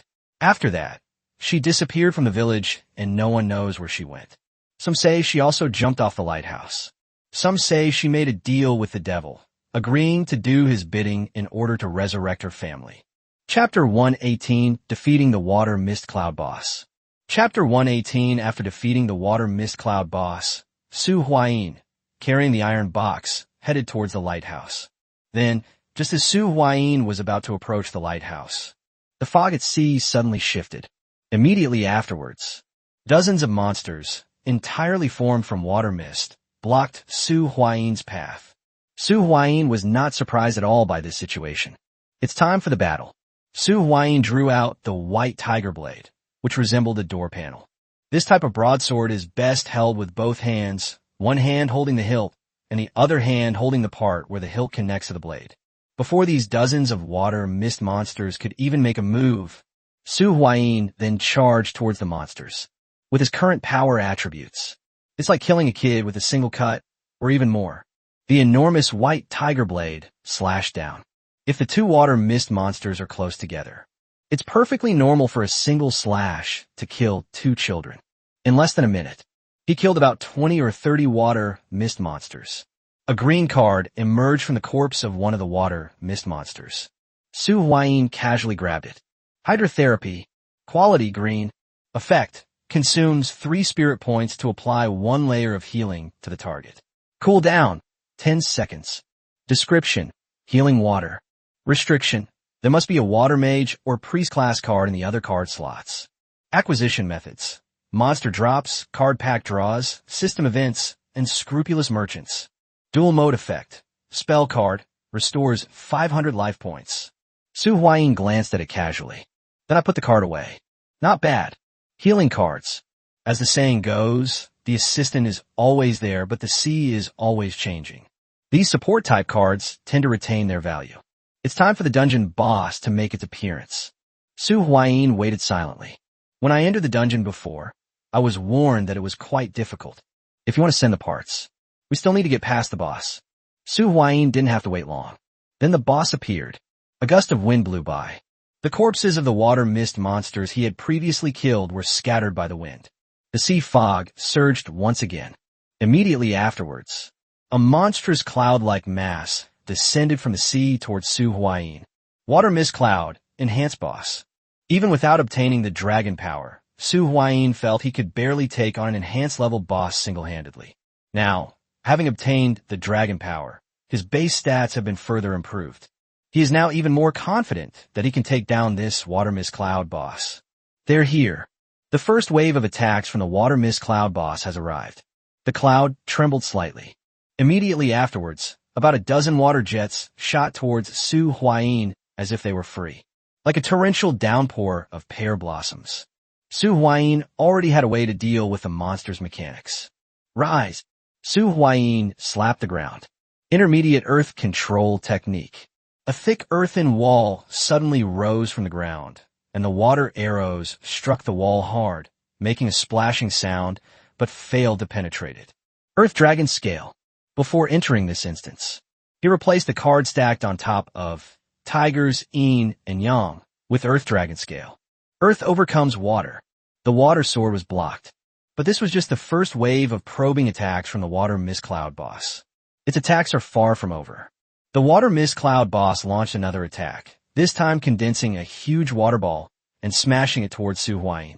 Su Huayin dodged to the side, simultaneously using an intermediate-level earth manipulation technique to control the soil on the ground, forming a giant hand. Grab the water balloon and fling it hard. The water balloon flies into the distance and explodes on the sea surface. 2 skills were activated in succession. The water mist cloud boss also needs a short rest. Taking advantage of this gap, Su Huayin quickly rushed towards the water mist cloud boss. The white tiger blade in his hand gleamed with a cold light as he leaped high into the air and slashed fiercely down at the boss. However, the water mist cloud boss was extremely agile and quickly dispersed, avoiding this fatal blow. The physical attacks from the white tiger blade are basically ineffective against him. Of course, Su Huayi's goal was not to kill it. Instead, the point is to let it disperse. Only when it disperses can the power of the self-destruction of the clones be maximized. Just as the water mist cloud boss dispersed, a figure rushed over. This was a figure that looked exactly like Su Huayin. He resolutely went to the center where the misty cloud boss had dispersed. The next moment, may heaven and earth live as long as we. Boom! It was as if the sun had exploded. A destructive energy burst forth from the clone. The intense light forced Su Huayin to close his eyes. A card appeared in his hand. The card's effect is activated. A layer of gray quickly enveloped his entire body, making Su Huayin look like a rock statue. The powerful shockwave sent him flying. Wait for the light to fade. Su Huayin, who had turned into a stone statue while lying on the ground, faded from his petrified state. Petrified Jade. Quality green. Card type. One-time consumption card. Effect. When attacked fatally, this card can be activated, petrifying the wearer for 3 seconds. While petrified, the wearer gains 90% damage reduction. En description, Gement Sealing. He was right when the explosion occurred. This card has been activated. This reduced the damage he received by 90%. Right now, it's just a minor injury. He struggled to his feet and looked at the devastated scene. The water mist boss was shattered by the powerful energy, but had not completely dissipated, with some water mist still stubbornly condensing. Su Huayin felt a chill run down his spine, not expecting this boss to be so resilient. They're being targeted like this. How come they're not dead yet? Su Huayin snapped his fingers. Smack! Several homemade bullets struck the remaining water mist. We finally defeated the boss. A purple card appeared before Su Huayin's eyes. Chapter 119, Foglights acquired. Chapter 119, Foglights in hand. Su Huayin reached out and grabbed the purple card. I grabbed this purple card. Water-repelling beads. Quality, purple. Card type, equipment card. Effects, water attribute skills, plus 30% underwater breathing. Description, a rare treasure born in a water-based environment. Acquisition method, dropped by water attribute bosses and scrupulous merchants. Dual mode effect, field spell card. Water monsters gain 500 ATK. You can only activate this spell card while there is a water monster on the field. This feels pretty good. It's very useful for water mages, and it can also be used for diving. Wait, underwater breathing? Su Huayin remembered the first Marineford War invitation ticket. Based on the description, it seems to be a marine environment instance. This card might come in handy then. Having defeated the dungeon boss, Su Huayin hurried towards the lighthouse. He walked up to the lighthouse and knocked on the door of the lighthouse observation deck. A young man, who looked very young but whose skin was dark and rough from being exposed to the sun, opened the door. At this moment, Shiva was covered in sweat. He looked very anxious. Who are you? Shiva asked warily. Shiva, this is something your mother asked me to bring to you. Su Huayin handed the iron box to Shiva. This is... Shiva was stunned for a moment, then took the iron box. When he opened it and saw what was inside, he was overjoyed. Thank you. Thank you. This is exactly what I needed. Shiva took his belongings and went straight into the lighthouse. Su Huayin stood on the observation platform, gazing into the distance. Just wait a few more seconds, and the task will be completed. By this time, a thick fog had risen over the sea, and with the darkness, visibility was less than a meter. No wonder we ran into them in this weather. Su Huayin complained. This was his first time seeing the sea, although he could barely see anything. About a minute later, the lighthouse light came on. A system notification tone also rang in Su Huayin's ears. Ding! Congratulations on completing the mission Lighthouse in the Fog and receiving the reward Fog Lamp. Ding! Quest complete. You will leave the instance in 30 seconds. 29:28. A card radiating golden light appeared in front of Su Huayin. Su Huayin reached out and grabbed the golden card. He took the card into his own hand. Foglights. Quality, gold. Card type, row card. Effect, dispels fog within a 3-meter radius. Introduction, a guide through the fog. Acquisition methods, Lighthouse in the Mist Dungeon, Black-Hearted Merchant, Tower of Babel. Dual mode effect, spell card. Reduce your life points to 1. Then search your deck for a specific card. Finally got it, can go smuggling now. Su Huayin said with a delighted expression. At this point, the system's countdown also ended. Su Huayin felt a blur before his eyes. When it reappeared, it was in front of the blind old woman's shop. Having obtained the fog lights, Su Huayin set off from Qingmu City without stopping for a moment. Get on the fire-breathing dragon. Su Huayin flew south. It flew for about 40 kilometers. A huge cloud of gray fog appeared before Su Huayin's eyes. This is a fog band that separates two systems and is about 10 kilometers wide. By this time, it was completely dark. Su Huayin didn't plan to cross the fog zone late at night. He plans to rest for a day and set off again tomorrow. I don't know if it's a blessing from heaven. Su Huayin spotted several tents nearby. How lucky am I? Su Huayin was slightly surprised. Could it be because of this card? Su Huayin touched an ugly-looking sachet hanging from his waist. This item can increase your luck by 2 points. However, when he got near the tent, he found that things weren't quite as he had imagined. Although it's a tent, it looks newly pitched, and there are people there, and a large pool of blood. The bloodstains on the ground were still wet. Judging from the appearance, it must have been left not long ago. Su Huayin stared at the bloodstains on the ground, his gaze sharpening slightly. Why do I always seem to run into trouble? Su Huayin complained. Suddenly, his ears twitched. Wah! Upon closer listening, it seemed as if some sound was coming from inside the tent. Su Huayin had a sudden thought. Gently lift the tent flap. A wave of intense heat immediately hit me. In this situation, Su Huayin had already made preparations. Just as the fireball inside the tent was about to hit him, a knife appeared directly in front of him. The fireball was blocked. Immediately afterwards, Su Huayin rushed into the tent. Inside the tent was a small, green-skinned creature holding a staff. The little green-skinned man also had a string of bright red beads hanging around his neck. The white tiger blade chopped down directly. They chopped the little green dwarf in two. A fire goblin? Su Huayin said with some disdain. This is actually an elite monster. Although, in his eyes, there's basically no difference between elite monsters and ordinary monsters nowadays. One strike and you're dead. Inside the tent. Apart from that goblin, there was also a body. If nothing unexpected happens, it should belong to the owner of the bloodstain outside the tent just now. So, this is someone who came to the wilderness to grind monsters, but got killed by them. Su Huayin arrived at the body. I noticed there seems to be a heartbeat. Good heavens! He's still alive? He's ruthless. Su Huayin thought for a moment. He took out a basic healing potion and slapped it on the person. It's somewhat useful, but not very useful. I just stopped the bleeding for the man and then left him alone. The main problem is that Su Huayin had no other means of treatment. Whether you survive or not depends on your luck. Consider this a small payment for borrowing your tent. Time rested for a night. They stayed until they left the next day. The man still did not wake up. Su Huayin was too lazy to bother with him anymore. The room rate for one night is only worth this much at most.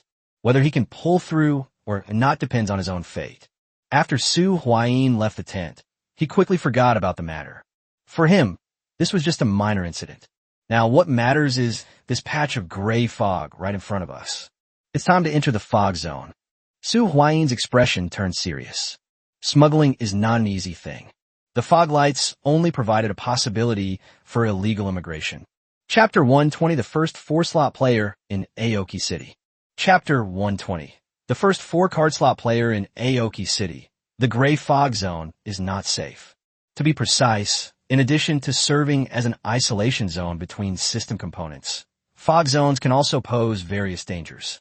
Let's replace the white tiger blade. Su Huayin thought for a moment, then took the white tiger blade from the second slot and put the fog light in. He was carrying a fog light the size of a watermelon. Su Huayin plunged into the gray fog area. When he stepped into the gray fog zone, a system notification tone suddenly rang in his ears. Ding! The area ahead is not open to the public. Please come back to explore it later. Immediately afterwards, he felt the surrounding gray fog pressing in on him, as if trying to squeeze him out of the gray fog area. However, the surging gray fog stopped about 3 meters away from Su Huayin after coming into contact with the soft light emitted by the fog lights. If you don't have fog lights or similar items, they will be expelled from the gray fog area. He carried a fog light, which illuminated the area within about 3 meters around him. Su Huayin took a compass out of his pocket. As soon as he took it out, he noticed that the compass was spinning wildly, as if it were having a seizure. As expected, I still need to use the guidance compass to get out of the gray fog zone as quickly as possible. Now I can only rely on luck. I hope I don't waste too much time here. Su Huayin sighed. The guiding compass is also a gold item. As long as you enter a place name, it will be unaffected by magnetic fields or any other external factors and will always point in that direction. However, the guiding compass is not necessary. You can spend an extra 1 minute to get through the gray fog. Rise! Su Huayin pointed to the ground, and a clear mark was made. Next, he just needed to make this mark every short distance. Although the method was a bit clumsy, it was the only way he could think of to get through the fog zone without the guiding compass. In a noisy bar, a long-haired girl dressed in a full set of silver-white armor pushed a photo toward the boy sitting opposite her. The person is dead. Can I have the car now? Ling Qiu asked. The boy sitting opposite him immediately perked up upon hearing this. He took the photo that Ling Qiu handed him. When I saw the body in the photo, I became incredibly agitated. Sister, I've avenged you. The boy actually started crying. Can you give me my payment now? Ling Qiu spoke calmly. Okay, here you go. The boy quickly handed a purple card to Ling Qiu. This card is the reward we agreed upon beforehand. It is also the last purple card in the Graveyard series that Zero Autumn lacks. Skull Tombstone. Quality, purple. Card type, dual mode exclusive card. Effect, field spell card once per turn. You can special summon or send one skeleton soldier from your deck to the graveyard. While this card is on the field, and there is either Skeleton King or Skeleton Soldier on the field, once per turn, you can negate the effect of one monster your opponent controls.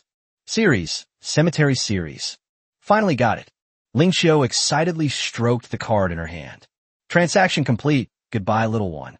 Ling Qiu immediately prepared to leave. But the boy stopped her. Excuse me, can I join you and become a bounty hunter who helps people fulfill their wishes? The boy asked. Perhaps because the fourth card slot was about to be unlocked, Ling Qiu was in a good mood. If he were in a bad mood, he probably wouldn't even bother with this boy. You've made several mistakes. First, bounty hunters don't help people fulfill their wishes. They do it to earn bounties. Bounty hunters aren't good people. Secondly, I don't trust you. That's it, goodbye. Ling Qiu waved to the boy. Oh, right, one more thing. Don't let your values be dictated by your appearance. Ling Qiu left the bar. Now that Su Huayin is gone, she can no longer piggyback on the dragon's fame. So, she dug out that skeleton warhorse again. While not as comfortable as a flying mount, it's at least better than walking on 2 legs. Return to base. At this moment, various mechanical sounds could be heard from time to time within the stronghold. It was extremely noisy. This is Starlight Heavy Industries expanding its base. Once the expansion is complete, we can start hiring and expanding. I wonder where they got all this engineering equipment. Ling Qiu glanced at the construction site, which was filled with engineering robots. Is Starlight Heavy Industries planning to become the construction team leader? Ling Qiu did not enter the stronghold. Instead, he came to the mountaintop alone. The moment has finally come. Ling Qiu arrived next to a large rock. She pasted out all the cards from the Graveyard series, one by one. When all the cards from the Graveyard set come together, a sliver of light seeped from each card. In the end, they all came together. Ding, you have met the conditions to open the 4th card slot. Do you want to open the 4th card slot now? Friendly reminder. Once you choose to open the 4th card slot, the card used to open it cannot be sold or traded and can only be used by yourself. The system notification sounded in Ling Qiu's ears. Yes. Ling Qiu agreed without hesitation. Immediately afterwards, Ling Qiu saw that the 4th slot in his system panel had become usable after a flash of light. Ding! Congratulations on successfully unlocking the 4th card slot. The system notification sounded in Ling Qiu's ears. Immediately afterwards, Another system notification sound rang out throughout the entire Qingmu City area. Ding! Congratulations to player Lingxiu for unlocking the 4th card slot. You are the first player to unlock the 4th card slot. This event has been recorded in the Chronicles of Qingmu City. You have gained 100 Qingmu City reputation points. There's no hiding it now. It's entered the annals of history. Ling Xiu gave a slight, bitter smile. A chronicle is the history of a city. There's no such thing as hiding your ID. Although she didn't want everyone in Aoki City to know that she had activated her 4th card slot. However, she didn't dwell on it too much, because she was also given 100 points of city reputation. With these 100 points of city reputation, the second condition for establishing a union has been met. Ling Xiu whispered. A card appeared in his hand. It's time to enter the airspace. Hopefully, I can get 1 or 2 of our own cards and preferably a few low-level zero-weapon card as well. After adjusting the card slots, Ling Xiu activated the Sky Domain Dungeon card and disappeared from the spot. Chapter 121, The Layout of Copper City, Zero-Type Guild. Chapter 121, The Layout of Copper City, Zero-Type Guild. Tanks, push them up. Archers, keep applying armor-piercing spray. In an open space, a very standard 5-person squad. The 5-person team's opponent is a Black Bear boss. Under the orderly cooperation and suppression of the 5 people, the Black Bear boss was getting more and more wounded and becoming increasingly irritable. Be careful. This boss might have a powerful attack once low on health. Be smart. I don't want to have to pay compensation to your families. The leader of the group, a man holding a large red bow, spoke. With a whoosh, an arrow shot towards the Black Bear boss. The arrow landed near the Black Bear boss's feet and immediately exploded. This boss is tough and thick-skinned, so even if arrows hit, they won't do much damage. But explosive arrows are different. They deal at least several times more damage. The boss was already seriously injured.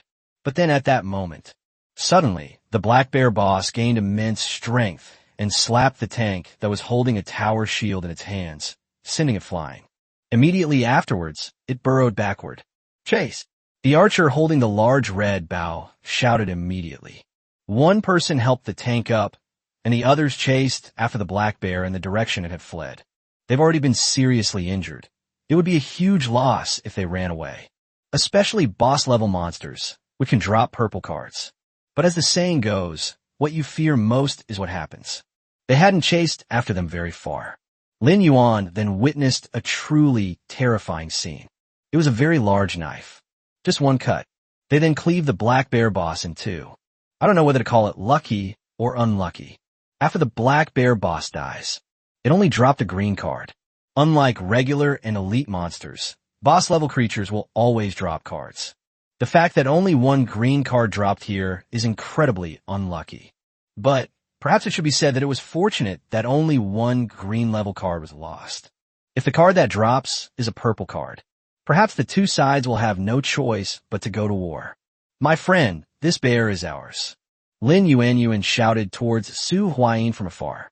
At that moment, Su Huayin had already picked up the green card. Bearskin coat. Quality green. Card type, equipment card.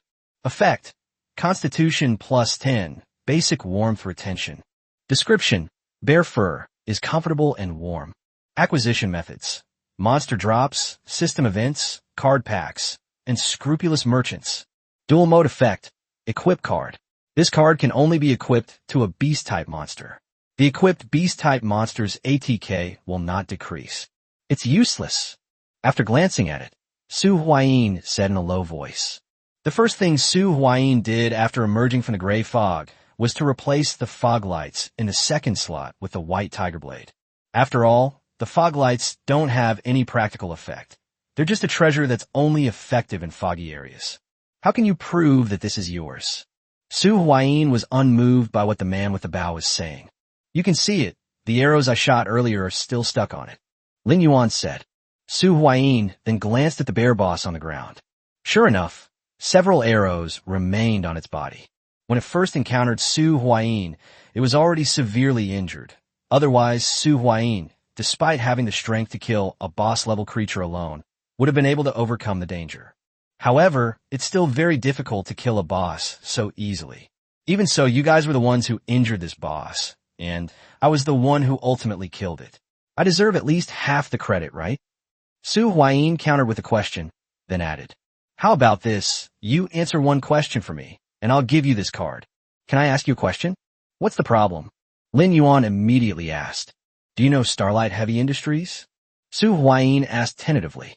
He mainly wanted to know where he was, but he couldn't reveal that he wasn't a local. These people were wearing matching uniforms and seemed to belong to the same faction. So he chose an organization that was somewhat well known in Qingmu City, but not particularly famous. People from Qingmu City should know a little about Starlight Heavy Industries. Starlight Heavy Industries?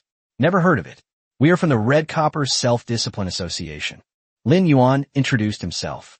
The Copper Self-Discipline Association.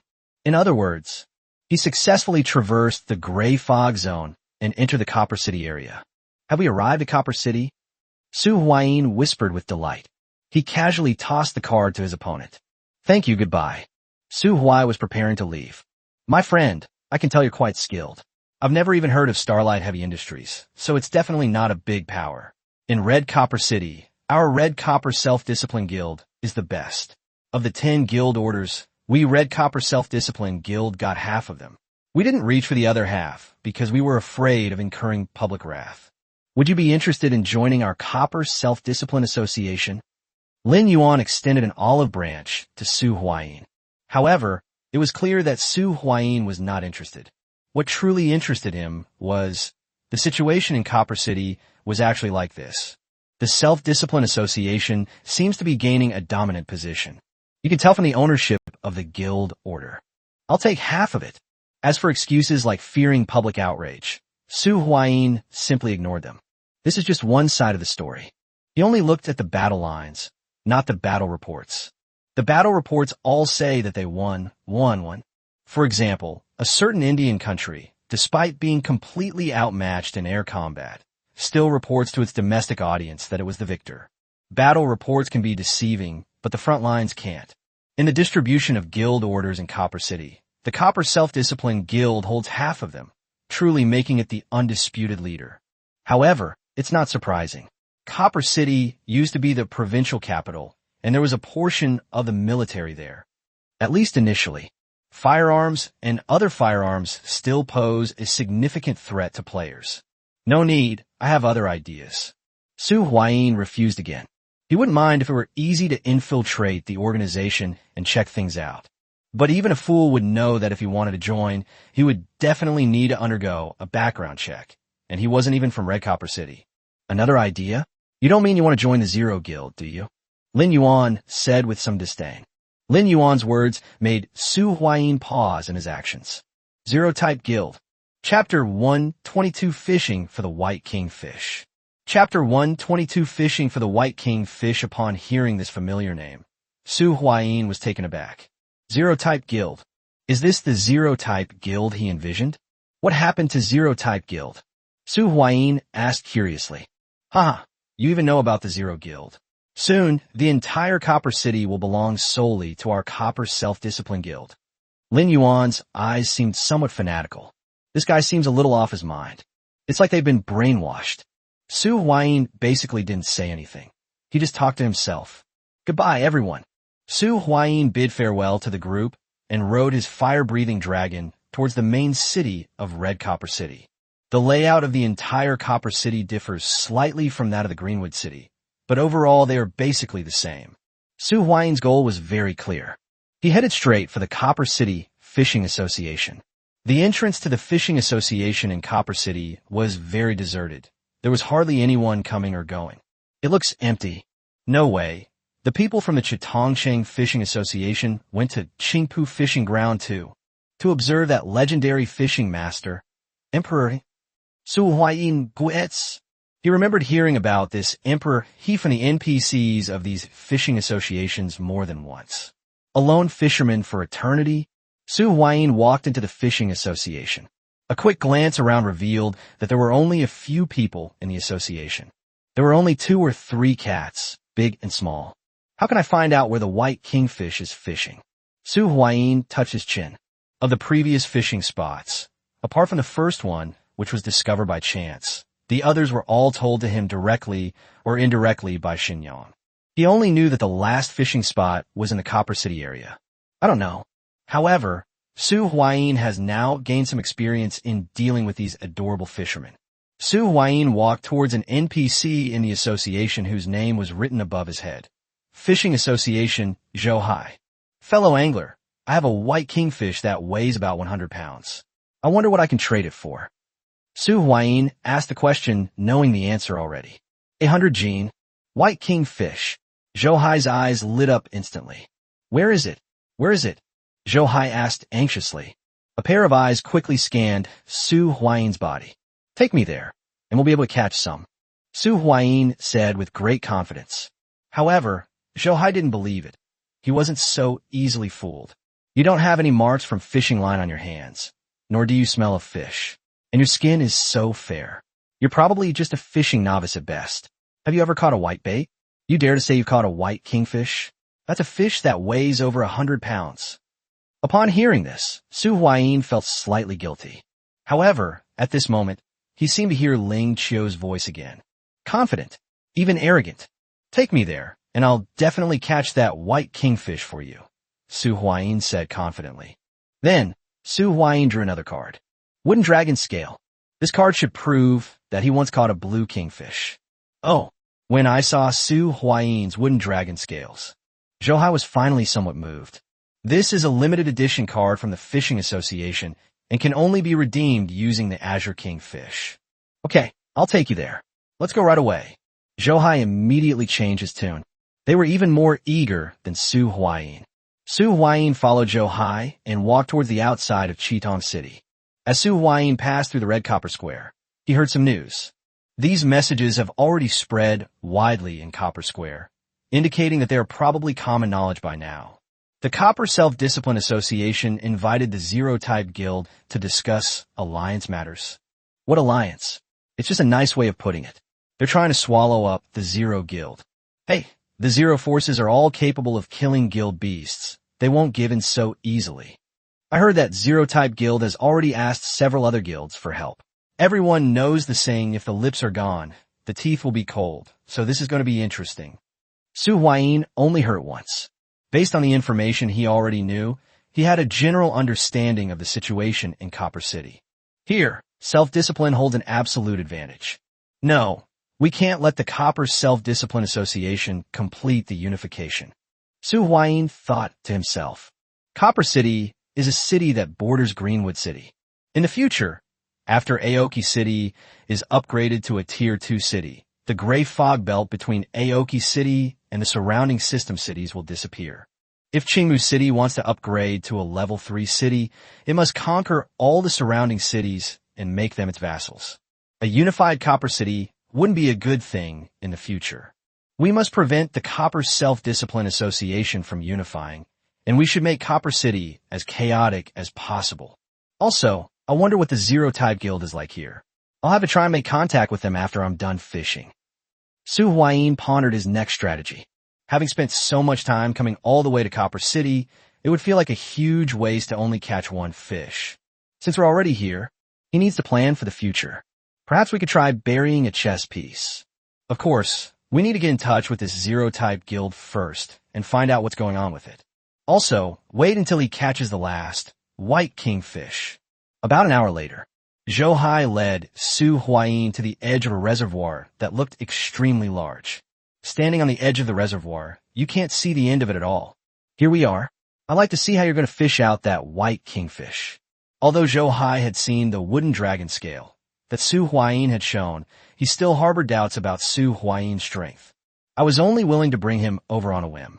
Incidentally, he was also getting a little itchy to do it. Watch closely. Su Huayin took out his fishing rod. Then he took out a meat bait and hooked it onto the fishing hook. That's not right. White kingfish should be fed corn. Zhou explained. Immediately, he took out a fishing rod and baited the hook with corn. Is that so? Thank you. Su Huayin politely expressed his gratitude, but he still threw the fishing rod out of his hand. Start with a confident first shot. Seeing Su Huayin's unprofessional methods. Although Zhou didn't say anything, his contempt for Su Huayin deepened. A fisherman relies on skill. What I despise most are those who brag without ever catching a big fish. The last vestige of hope Zhou Hai held for Su Huayin was at this moment, like a candle flickering in the wind, almost in a Schrodinger's cat-like state of disappearing or not disappearing. Chapter 123, last page, Golden Dragon Scale. The last image in Chapter 123, Golden Dragon Scales, shows sunlight shining on the shimmering lake surface, creating shimmering golden light. The fishing rod suddenly started shaking violently. Zhou Hai instantly perked up, gripped the fishing rod tightly with both hands, and began to carefully reel in the line. A huge black shadow moved swiftly beneath the water surface, stirring up a cloud of murky water. As the fishing line continued to shorten, a large fish broke out of the water. It was enormous, its scales shimmering with a bluish-black light in the sunlight, and its tail swung powerfully, splashing high into the water. His round, bulging eyes were filled with terror. Zhou Hai was so excited that his face turned bright red. He carefully controlled the fishing rod. However, the big fish seemed unwilling to be captured so easily. It shook its head violently, trying to break free, but of course, it was all in vain. After a series of operations, the big fish was successfully hauled ashore. Zhou Hai excitedly reached out and grabbed the fish's gills, roughly weighing it with his hand. It's a bit small, only about 20 kilograms. Zhou Hai deliberately raised his voice as he spoke. This situation made Su Huayin blush slightly. It's not that I envy Zhou Hai for catching such a big fish, absolutely not. I made such a big promise earlier, but almost an hour has already passed. My float didn't move at all. It's only a little over 20 kilograms, not that big. Su Huayin said, his eyes slightly red. What's going on with this white kingfish today? Previously, I could usually catch fish simply by casting the bait, but today's situation is a bit strange. Su Huayin suddenly felt the fishing rod in his hand sink. A fish has taken a bait, and it's a big fish. And this feel, they're here. The white kingfish is here. Su Huayin said excitedly. His hands gripped the fishing rod tightly. He was all too familiar with the feel of this kind of big fish. Rise! Su Huayin grips the club with both hands. A sudden pull. However, the expected scene of the fish breaking out of the water did not occur. Instead, the fishing rod was suddenly pulled into the water by a huge force. Su Huayin felt a powerful pull, and he was almost dragged into the lake. No, this isn't the feel of a 100-pound fish. It must weigh at least 200 or 300 pounds. Su Huayin stomped his feet on the ground, veins bulging on his hands, desperately resisting the force. If it's just a 100-pound fish, with his current strength, he can lift the fish up without much effort. But this fish is completely immovable. Seeing this, Zhou Hai came over to help. A fish this big? I'm here to help you. Zhou Hai even gave up his own fishing rod. The two of them pulled together, but the force did not diminish at all. Suddenly, the water churned beneath the surface, and a dark shadow, several times larger than the previous fish, emerged. It really is a white kingfish. The fish was incredibly strong. The fishing rod was bent into an arc and was in danger of breaking at any moment. White kingfish. Good lad, it really is a white kingfish. Zhou Hai also grinned. Based on the feedback of force, Su Huayin could roughly determine Zhou Hai's strength. The strength attribute is around 150 points. That is 15 times the state of an average person. Get up. A third pair of hands also rested on the fishing rod. This is his clone. Finally, with the combined efforts of the three people. Smack! A huge white figure was pulled out of the water by the three people. This white kingfish is more than 2 people tall. Its scales are as white as jade and have a soft luster. Its fins are like sharp blades, and its tail moves with gusts of wind. After landing, it was still struggling, splashing up a lot of water. Good heavens! This must weigh more than 300 pounds. Zhou Hai exclaimed, his eyes filled with excitement and shock. Su Huayin, panting heavily, wiped the sweat from his forehead and said with a smug smile, "See, I told you we could catch a white kingfish." Just then, the white kingfish suddenly opened its mouth and spat out a bead that emitted a faint glow. Huh, what's this? Su Huayin reached out and grabbed the bead. The bead instantly transformed into a card. Fish and dragon pearls. Quality, purple. Card type, dungeon card. Effect, allows entry into the Fish Dragon dungeon after use. Introduction, to become a true dragon, both scales and horns are indispensable. Restriction, the user must possess the cards Golden Dragon Scale, Wooden Dragon Scale, Water Dragon Scale, Fire Dragon Scale, and Earth Dragon Scale, or the card Dragon's Blaze. This card. After reading the introduction, Su Huayin's face showed a thoughtful expression. Are dragon scales and dragon horns indispensable? This sentence seems to have some deeper meaning. He, a white kingfish weighing over 300 jin, 150 kilograms. A white kingfish weighing over 300 jin, 150 kilograms. Su Huayin noticed that Zhou Hai had been grinning like an idiot ever since he caught the white kingfish. As Su Huayin walked past, Zhou Hai immediately stepped in front of the fish. He reached out and pulled out a card, then tossed it towards Su Huayin. Don't come any closer. Hold on to your cards and stay away from my fish. Here's another one for you. Zhou Hai thought for a moment, then tossed another card towards Su Huayin. This made Su Huayin find it somewhat amusing. He doesn't need the fish. He just wanted to take a look. However, since he was given an extra card, even though he didn't know what kind of card it was, then let's not watch it. Alright, see you again sometime. Su Huayin wave to Zhou Hai. Seeing that Su Huayin had no intention of taking the fish, Zhou Hai finally breathed a sigh of relief. Thank you, goodbye. He carried the white kingfish in one hand and hopped away. Su Huayin also felt that the word bouncing was a bit childish, but he really couldn't think of a more suitable word. Watching Zhou Hai leave, Su Huayin examined the two cards that Zhou Hai had handed him. The first card is a purple card. This was also the last card that Su Huayin had been longing for.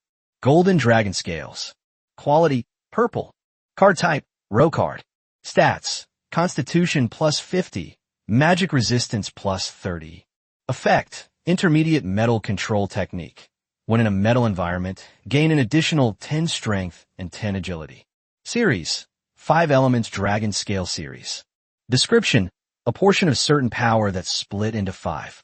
Collect all 5 Dragon Scale Series cards to synthesize the Dragon Blaze card. Equipment restriction. This card must be placed on top of a dragon-related card of higher quality.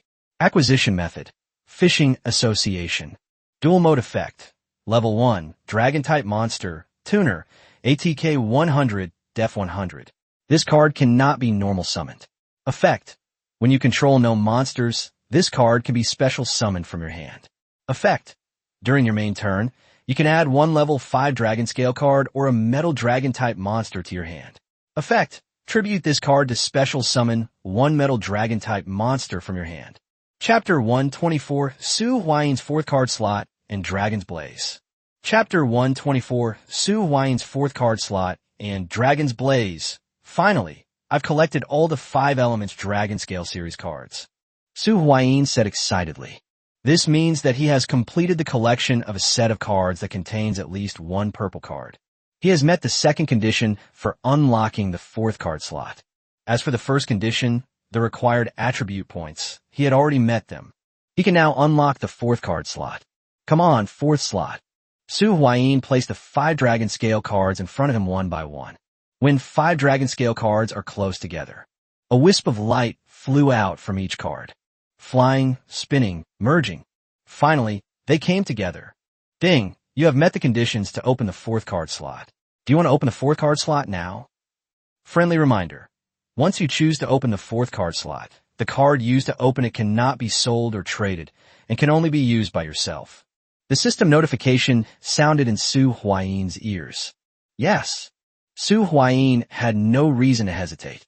The reason he did these things. The main reason is to unlock the 4th card slot.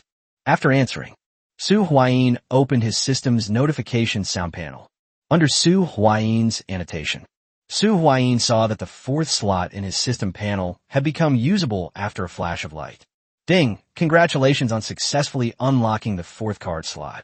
The system notification sounded in Su Huayin's ears. Now, he's a 4-card slot player. The moment Su Huayin became a 4-card slot player, a system notification sounded throughout the entire Copper City area. Ding! Congratulations to player Mingjing Jishuei for unlocking the 4th card slot. You're the first player to unlock the 4th card slot. This event has been recorded in the Chronicles of Red Copper City. You have gained 100 Red Copper City reputation points. Looking at the fourth card slot, which was now usable, a look of joy appeared on his face. However, the matter is not yet finished.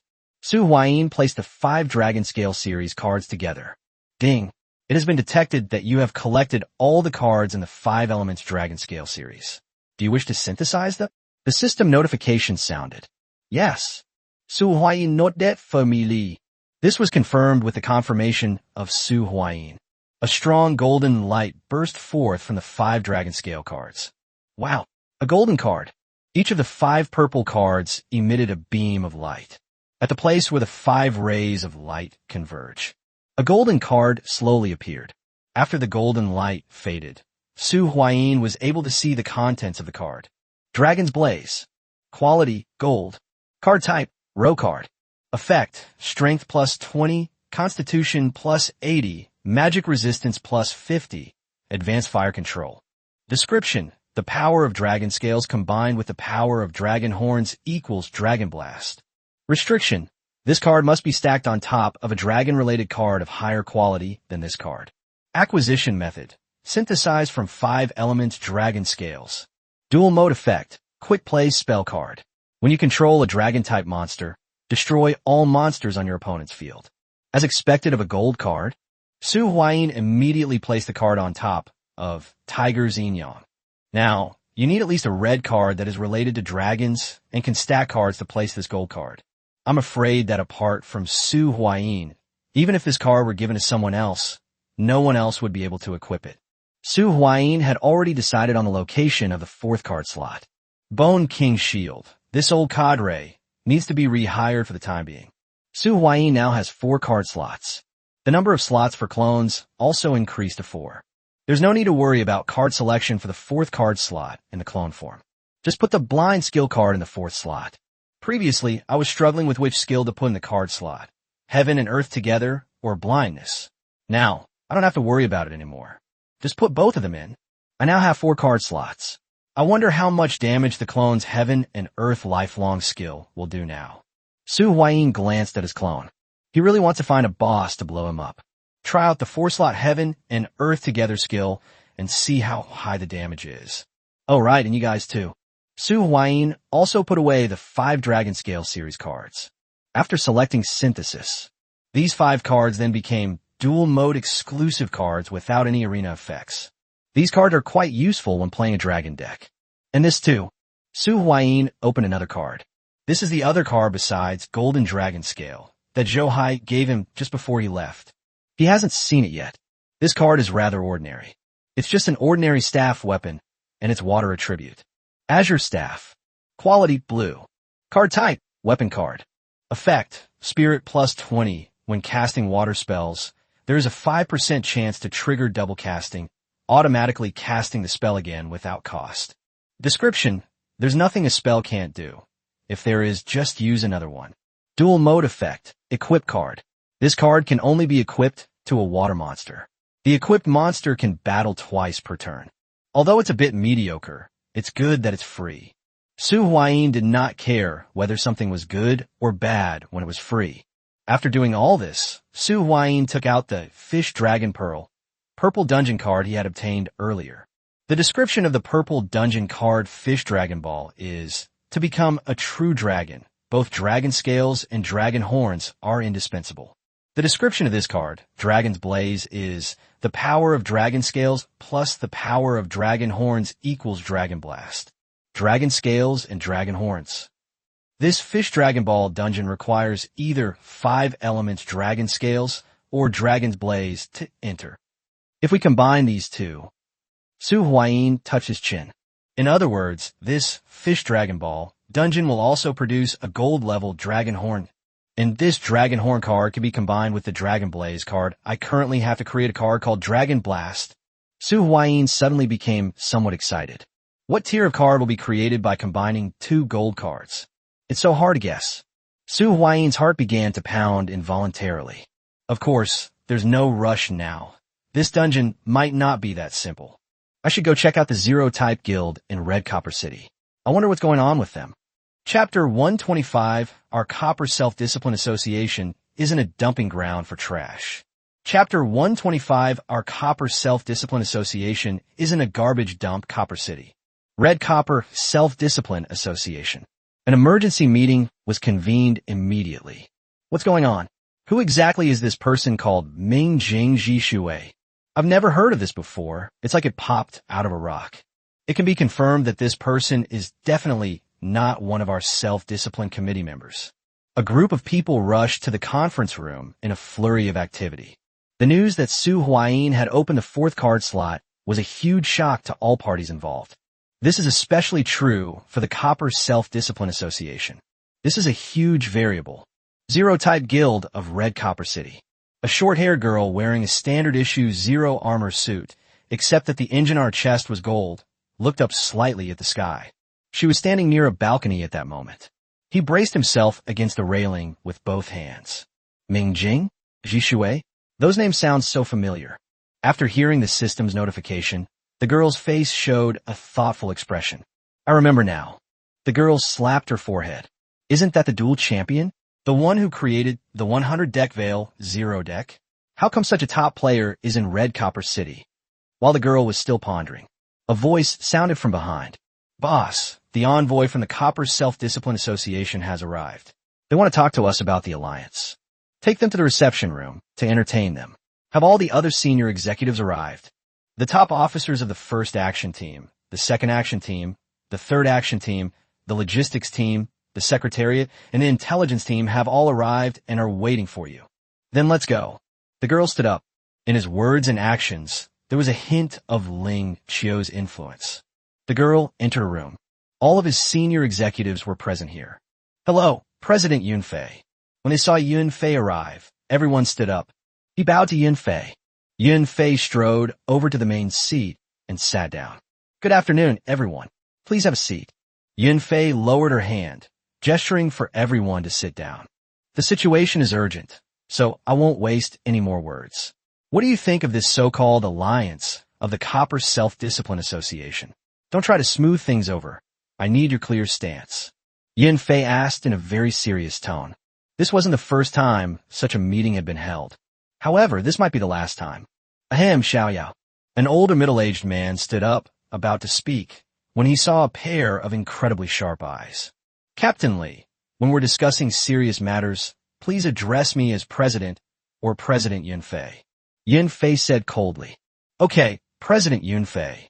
The middle-aged man's expression was somewhat unpleasant, but he suppressed it. The Red Copper self-discipline will be the general trend of unification. Stubborn resistance will only increase casualties. Besides, it's just agreeing to the alliance. We can still maintain our independence and avoid war now. The middle-aged man's statement immediately drew a chorus of agreement. The Copper Self-Discipline Association represents orthodoxy and is backed by powerful forces, making its unification virtually unstoppable. Are you doing this to protect your positions? A sharp sound rang out at that moment. This is a tall, imposing young man sitting to Yun Fei's lower left. Fei Yunqing, the captain of the first action team. En alliance, the so-called alliance is just a facade. If we agree to the so-called alliance, it's only a matter of time before we're swallowed up. Fight. We're not pushovers either. That's right, that's right. Fei Yunqing's statement also received a lot of support. Fight? That would be suicide. We are not strong enough right now. We should bide our time and wait for our chance. Well, load of bull. They don't even dare to fight now, let alone in the future. The two voices each accounted for almost half of the discussion.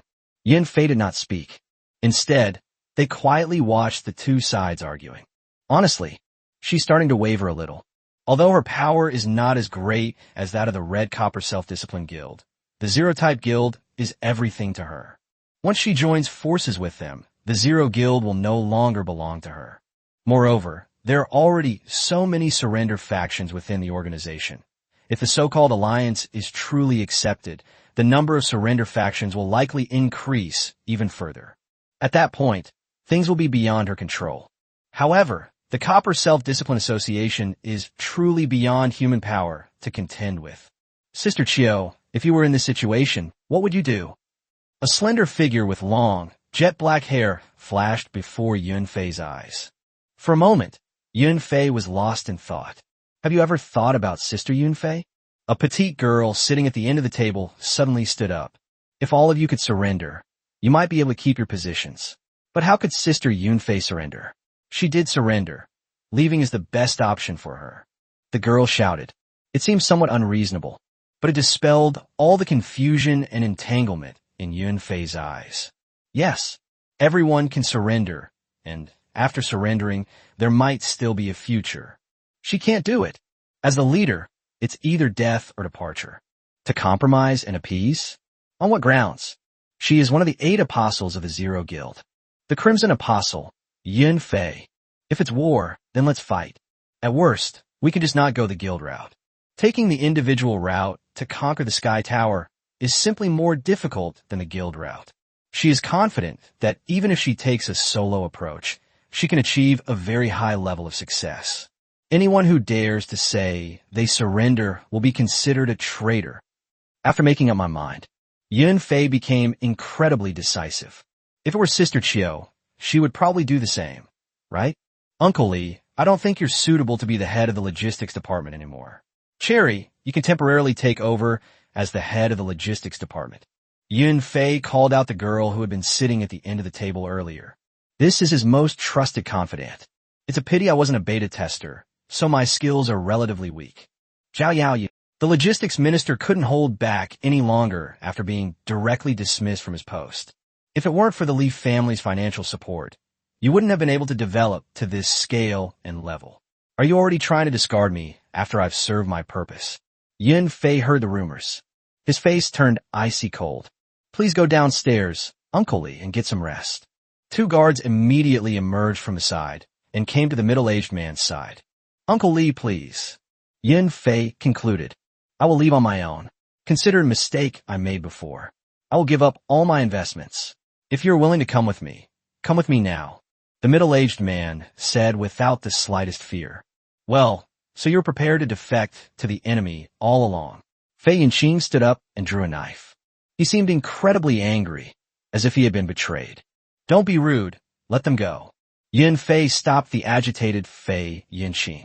Without any obstruction, Li Jiaming was allowed to leave with a small group of people.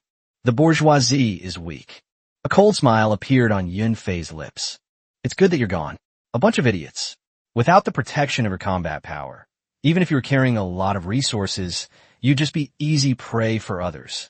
Did you really think that the Red Copper self-discipline would be a dumping ground? Also, it seems this departure was premeditated.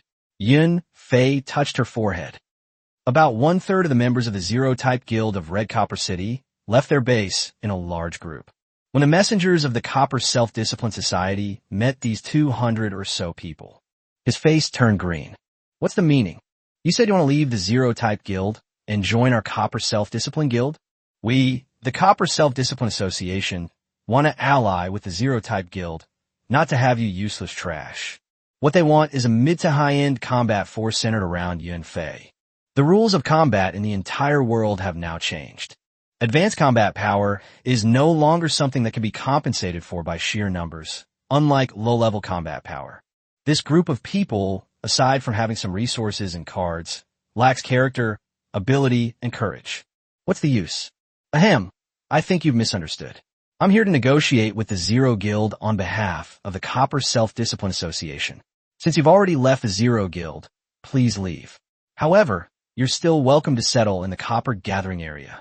Upon hearing this, Li Jiaming's face turned pale, and his body swayed slightly. Chapter 126, Su Huayin's First Trial. Chapter 126, Su Huayin's First Trial Strike. This group of people. Su Huayin sat on the fire-breathing dragon and looked down. He was flying towards a Zero Guild stronghold. Below is a team of about 50 people. The group of people were wearing matching uniforms. However, the formation was very loose. There was absolutely no discipline. They were just a bunch of nobodies. This group seems to be, run. Keep running. Keep running if you don't want to get shot. One of them fired a shot into the air. Ahead of this group were 4 or 5 terrified men and women running forward recklessly. Sixth brother, let's see who has the better marksmanship. The man pointed his gun at the back of one of the women who was running away and then fired a shot. The woman was hit by a bullet and fell to the ground. Boss, isn't doing this a bit inappropriate? A younger brother with a conscience asked. What's wrong with that? Anyway, we're members of the Red Copper Self-Discipline Association now. If anything happens, the Red Copper Self-Discipline Association will clean up the mess. Otherwise, why would I wear this uniform? The man with a dragon tattooed on his face said, We found you. Su Huayin maneuvered the fire-breathing dragon downwards. It is imperative to stop and delay the pace of the Copper Self-Discipline Association's unification of the entire Copper City. Moreover, these people deserve to die for what they did when it was about 10 meters above the ground. Su Huayin replaced the Charizard Dragon in the card slot and then placed the White Tiger Blade in the second card slot. Smack! Su Huayin landed heavily in the middle of the group. Brotherly, look, it looks like there's a dragon in the sky. It was a small-time thug who was wearing a bronze, self-disciplined uniform but had dyed his hair yellow, he said. Hey, is that person crazy? Jumping from such a high place. Oh no, scatter. Facing Su Huayin, who seemed to have fallen from the sky. One of them shouted, and then they scattered. Except for one unlucky fellow who didn't scatter and whose body was directly crushed by Su Huayin's foot. The remaining dozens of people scattered to the surrounding areas. And just after Su Huayin landed, several spells shot towards him. Another person, clearly a warrior, charged directly at him. Bang! The charge skill collided head-on with Su Huayin's White Tiger Blade. But Su Huayin remained motionless, while the warrior who had activated the charge skill collapsed to the ground, bleeding from all 7 orifices. He was already incapacitated without Su Huayin even needing to finish him off. Various colors of light also shone on Su Huayin, but it did not cause him any harm. The Dragon's Blaze card provides 50 points of magic resistance, and his Constitution attribute has now reached 120 points. Low-level magic couldn't harm him at all. His skin is now harder than a city wall. They withstood a wave of attacks. Before Su Huayin could launch an attack, screams could already be heard. A hidden blade pierced one of the people's bodies, and then the sword was immediately pulled out and thrust at another fragile mage. The screams attracted the attention of others. Su Huayin strode forward. A massive sword, as thick as a door panel, swept across the room. Just one slash. He then cut the 3 people closest to him in half at the waist. Violence, bloodshed, horror. A handful of hot blood was spilled on Su Huayin's body. However, this is only the beginning. The White Tiger Greatsword in Su Huayin's hand is far more powerful than the Grim Reaper's scythe. One slash and it's done, cutting in 2. If someone is close by, it's a one-hit kill, cutting them into 4 or even 6 pieces. That's completely unreasonable. A demon. This guy's a demon. Run. After more than half of the casualties were killed or injured. Finally, someone couldn't withstand the pressure and ran away. Su Huayin's worst fears came true. He wasn't afraid of this group of people. I'm afraid these people will run away. It was a group of about 50 or 60 people, but he and his clone were only 2 people. Even if there were 50 or 60 pigs, he couldn't catch them all, let alone 50 or 60 people. Just then, bite! Su Huayin's White Tiger Greatsword struck a shield. Su Huayin felt something was off about the feel of the hand. The person who was struck fell like a cannonball into the distance. This is the first person to take a hit from him and still survive. His current strength attribute is a full 190 points. Moreover, the feel just now wasn't right. It didn't feel like a solid shot. What a brilliant technique for releasing force. I met a master. Su Huayin ignored the others who were scattering and fleeing. He couldn't possibly manage them all. They ran in all directions, and he couldn't catch up with many of them. In the grass. Tui. A man with a dragon tattooed on his face coughed up blood and then struggled to his feet. What the hell is this monster? The tattooed man trembled all over at the thought of the terrifying force he had just experienced. He struggled to get up and run away, but it was a struggle to stand up. Then I saw. The young man holding a large, blood-dripping knife did not pursue the others. Instead, she stood not far from him, observing him with great interest. He has difficulty even walking now, let alone escaping from the clutches of this devilish man. Who are you? Although you're wearing the uniform of the Red Copper Self-Discipline Association, your demeanor doesn't quite match. Su Huayin asked. He discovered this situation during the battle just now. This group of people doesn't seem like respectable people. They're more like young punks or gangsters. However, this group of people were indeed wearing the uniforms of the Red Copper Self-Discipline Association. Kill me or torture me. It's up to you, Master Huang. Don't expect to get any information from me. The tattooed man said defiantly. Sigh, really, I'm a very civilized person. Why do you have to force me to use violence? Su Huayin sighed and said, just cooperate properly. Isn't that enough? Civilization? The tattooed man couldn't help but roll his eyes. This guy must be out of his mind. He just started killing without any explanation, and the knife was stained with blood. He still calls himself a civilized person. He watched as Su Huayin walked towards him. The tattooed man immediately cowered. This guy is the demon who just killed more than 20 people in front of him. The thought of the possible torment he might suffer immediately robbed the tattooed man of his bravado. We are the Harmony team of the Red Copper Self-Discipline Association. After the tattooed man confessed, Su Huayin sent him away very readily. Good heavens, this method is really dirty. It seems like I've been working for you guys for free. After learning the identities of the tattooed man and his companions, Su Huayin said with a mixture of amusement and exasperation. This group of people are members of the Red Copper Self-Discipline Association. They were incorporated into an organization called the Concord. Everyone in the Concord team is affiliated with the Red Copper Self-Discipline Association. Or perhaps they should be called the Auxiliary Army. For example, these individuals were involved in organized crime in the past. This time, a total of 8 Concord teams were deployed. If the members of the Zero Guild do not agree to the alliance, the 8 Concord teams will launch an attack on the Zero Guild stronghold. Regardless of the outcome, it will be a good thing for the Copper Self-Discipline Association. The Concord team is the part that needs to be eliminated by the Zero-Type Guild, and Zero-Type is also the part that needs to be eliminated. Ideally, almost all 8 Concord teams would be wiped out, and the Zero Guild would be destroyed in the process. Does this count as me cleaning up trash? Su Huayin felt a little uncomfortable. He felt that these people were sent here to their deaths. Yes, they died in battle in a reasonable manner. Chapter 127 Request for Cooperation. Chapter 127 Cooperation Request. Sister Yunfei, are we really just going to let them leave like this? After the others left, Cherry approached Yunfei, somewhat puzzled, and asked, We can't kill him, or we'll lose the hearts of the people. Yunfei shook her head and said, People's hearts? They're all gone. What more do we need? The hearts of those I'm referring to aren't theirs, but those who remained. Yunfei explained, and suddenly, Yunfei's expression changed. Cherry, you go first. I'll take care of the guest. Yunfei said, Okay, Sister Yunfei. Cherry nodded blankly and left. Yunfei looked towards the back of a pillar to the side. May I ask which friend has graced us with their presence? Yunfei stared intently behind a pillar. Su Huayin scratched his head and walked out from behind the pillar. How did you find me? Su Huayin asked curiously. Before that, shouldn't you answer my question? Who are you? Yunfei asked. Me? Would you believe me if I said I was just passing by and buying soy sauce? Su Huayin shrugged and said, Court death. Yunfei reached out, and a red-tasseled spear appeared in her hand.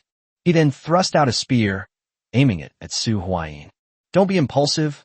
I'm not the enemy. Su Huayin Zetjet VP then. Although the clone also has 4 card slots, its base stats are too low for a clone that is purely an assassin. Only one, Rotating Hidden Blade, card provides some stats. The other 3 slots are all for skills. Even if you launch a surprise attack first against a player of Yunfei's caliber, your chances of winning won't be very high. Of course, this refers to the situation without using the heaven and earth together method. A golden Zero-type weapon? I wonder which of the 8 colors you are. Su Huayin said. His gaze swept over the golden engine on Yunfei's chest. You're also a beta tester? Yunfei stopped moving. As Su Huayin sized up Yunfei, he was also being sized up by Yunfei. The iconic hidden blade. This indicates that this person is following the path of an assassin. An assassin of the same level cannot defeat a warrior of the same level. And once the initiative is lost, there is even less chance of victory. In other words, Even if her opponent is of similar strength, she is no match for her. I'm here to help you. Su Huayin hesitated for a moment before speaking. I originally wanted to say that he was Lingxiu's partner. However, he did not want to reveal the existence of the fog lights for the time being. Therefore, he decided to temporarily approach Yun Fei under the persona of a mysterious person. The Crimson Apostle, Yun Fei. Yun Fei said, "The Crimson Envoy." A hint of reminiscence flashed in Su Huayin's eyes. This person ranks in the middle among the 8 members of the Zero-Type Guild. The arena rankings are around 50 or 60. He can be considered a top-tier player. When I arrived, I encountered a team of about 50 people approaching this way. They were all members of the Red Copper Self-Discipline Society, and I have already taken them all out. One of them, who had a dragon tattoo on his face and was carrying a shield, was quite strong. According to the information I received, there are also 7 other Concord teams of 50 people each surrounding this place from all angles. Su Huayin handed over the intelligence he had obtained to Yun Fei without reservation. "Oh, now there are only 6 left. My men took care of one for you. If you don't believe me, you can send someone down the mountain to investigate." Su Huayin said with great goodwill. He didn't want anything. He simply wanted to help the Zero-Type Guild of Red Copper overcome this crisis. "Oh, what is your purpose?" Yun Fei is now somewhat convinced by what Su Huayin said. If someone dares to say something that is very easy to discern, it is generally not a lie. However, she couldn't quite see through the man in front of her. Why? Why should we help her? She doesn't believe in love without a reason. Purpose? Look at my innocent eyes. What bad intentions could I possibly have? Su Huayin Bolinket, he said with an innocent expression. Hatue. Yun Fei wanted to spit in Su Huayin's face. He's clearly a cunning old fox. Why pretend to be an innocent little lamb? Wait, you just mentioned the Concord team? What's the Concord team? Yun Fei asked. The Concord team is a small organization that has joined the Copper Self-Discipline Association. It is a team that has been temporarily assigned to the association. Only those who are outstanding are qualified to join the Copper Self-Discipline Association. Su Huayin said, praising it on the spot. He had only just learned about these things himself, but he could put on a little act in front of Yun Fei to highlight his mystery. Using small, outcast forces to deal with us? That's really something. All right, the report has been delivered. Do I look like I have any malicious intent? The information I provided earlier was just a small gift. I'd like to do business with your Zero-Type Guild. Su Huayin then revealed another purpose of his trip. I would like to ask you to help me acquire 2 types of cards. 1 blue card, Blessing Rain, for 1,500 pesos, and 1 blue card, Nature's Power, for 500 pesos. Here you have 30,000 pesos. Please help me acquire 15 of each type first. Su Huayin pulled out 30,000 pesos. Chapter 128, The Strange Changes at Luoxia Mountain. Chapter 128, The Strange Changes at Luoxia Mountain. It's time to go back. Su Huayin stood before the mist, carrying a backpack that was completely full. He glanced back in the direction of Red Copper City. The backpack was full of Blessed Rain and Nature's Power cards, both from a map called Natural Forest in Copper City. The former is a blue card, and the latter is a green card. Su Huayin acquired 15 copies of Blessing Rain and 15 copies of Natural Power. Su Huayin spent all the pesos he had to get these cards. Healing skills are relatively scarce in Qingmu City. Su Huayin heard various people recruiting teammates with priest roles every time he passed through Qingmu Square. These healing cards will definitely fetch a good price in the Aoki City area. Of course, Su Huayin reached a cooperation agreement with Yun Fei. It would be too much of a waste of his time to go and make the acquisition alone. He had Yun Fei acquire it on his behalf. Although Yun Fei still had doubts about his identity, making money was one thing. This order will earn Yun Fei a considerable amount of money, which could be considered a form of financial support for Yun Fei's side. Moreover, this was not a one-off transaction. They're gone. Su Huayin took out the fog light, and its appearance dispelled the surrounding fog. Su Huayin strode into the foggy area. These past few days, while Su Huayin has been away, a major event has occurred in the Aoki City area. The map of Luoxia Mountain was suddenly shrouded in a thick fog. All the 3 card slot players who came to investigate were kept outside the fog. Ding! Players with 2 or fewer card slots can enter the Sunset Ruins. All players with 3 card slots who want to enter the Luoxiao Mountain map will be popped up after hearing this system notification sound. This has aroused great curiosity among various forces about the situation here. Therefore, they dispatched their elites who had not yet unlocked their 3rd card slot to explore the Luoxiao Mountain area. The Eternal Life Guild is no exception. A group of about 20 people headed toward the entrance to the Luoxiao Mountain map. Brother Dong, Sister Dong, what's the situation at Luoxiao Mountain? Aren't you a beta tester? A young man, wearing the uniform of the Eternal Life Guild, asked. At the front of the line were a man and a woman. The person referred to as Brother Dong is naturally Ma Zhendong. And next to Ma Zhendong, it was a girl dressed in Zero armor. Zero-type weaponry. This girl is not Ling Qiu. Instead, it was a girl whose face bore a resemblance to Ling Qiu. Zero Winter. Moreover, the chest area of her Zero-type armor was not red, but purple.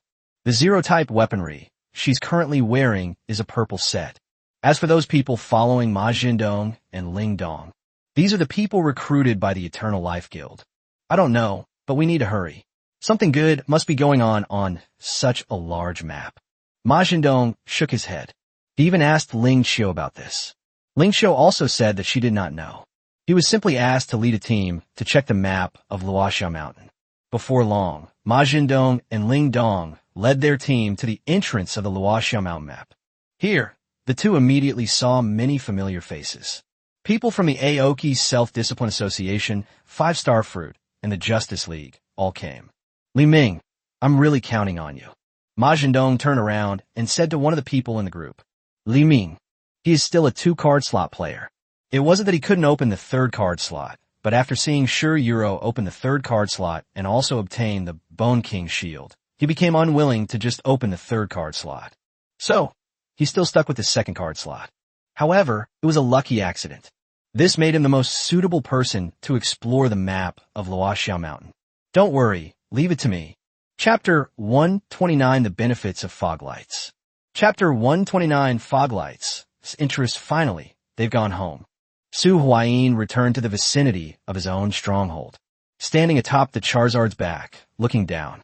How come things have changed so much? I was only gone for a week.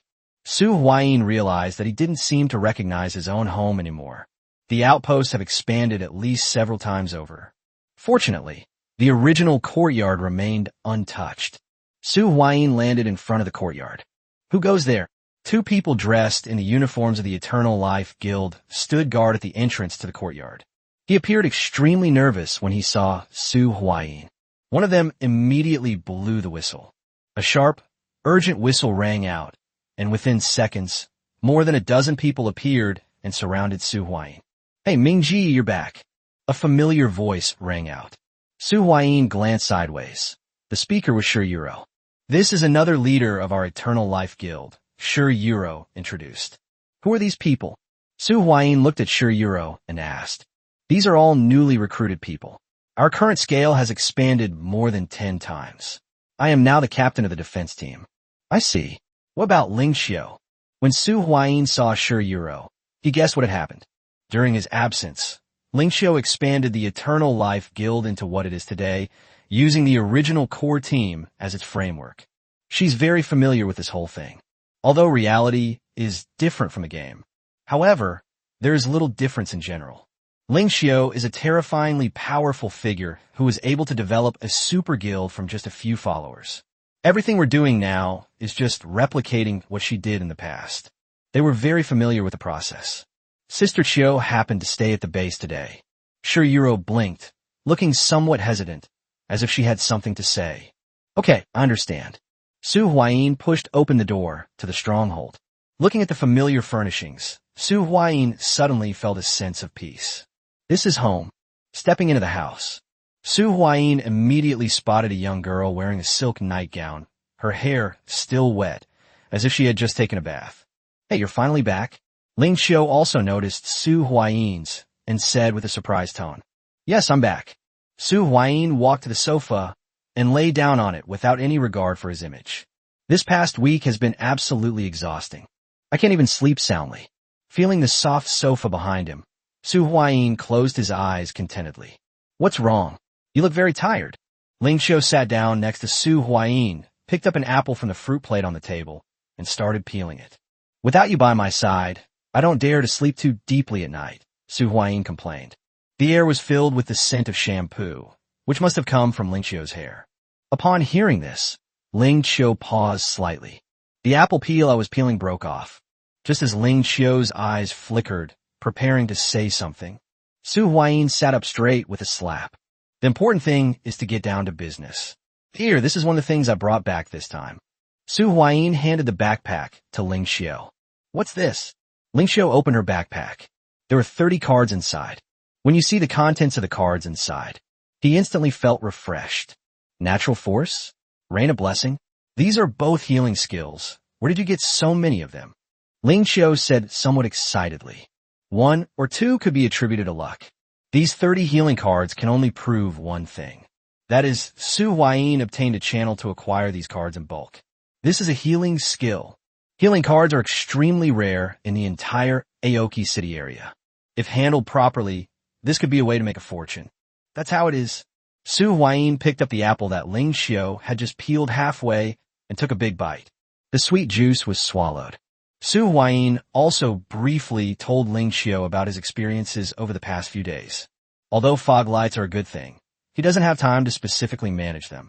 If it's operated within a guild, it's not unreasonable for him to ask for 50% of the profits, right? Fog lights. I didn't know you had something like that. Ling Xiu suddenly understood after listening. Now I finally know where Su Huayin got so many healing type cards.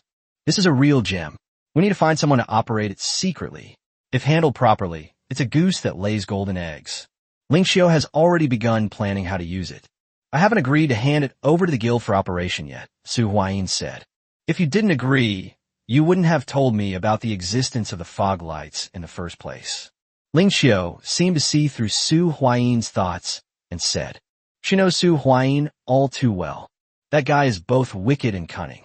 Since they mentioned the existence of the fog lights, they must be planning to use them for a transaction. Who said that? I was just saying it. Su Huayin zito defianti. But Ling Xiu completely ignored Su Huayin's struggles. I'll give you half the profits.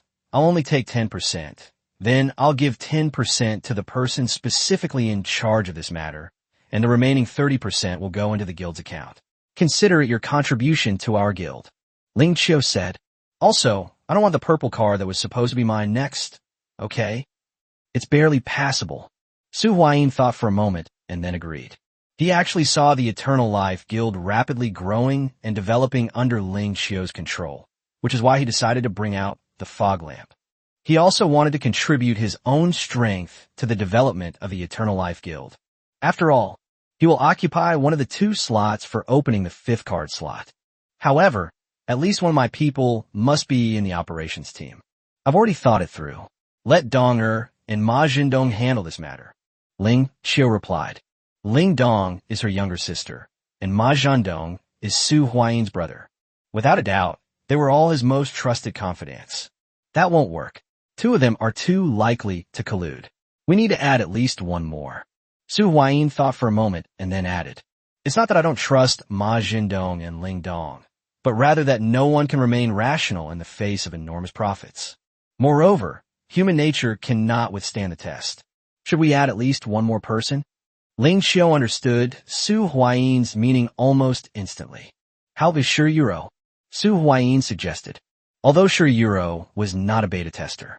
However, Su Huayin saw great potential in her.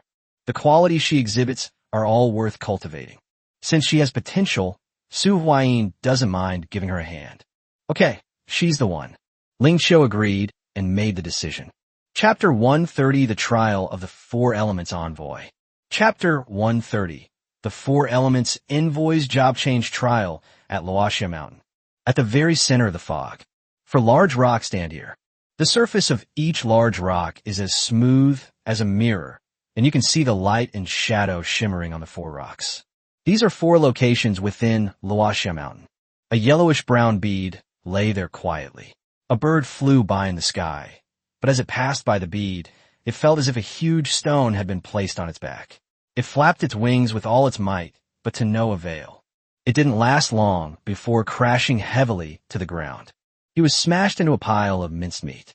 It was at this time that, on the seemingly ordinary ground, lines lit up. The bird's flesh and blood vanished without a trace almost instantly. The inscription on the second stone. It was a calm pool of water.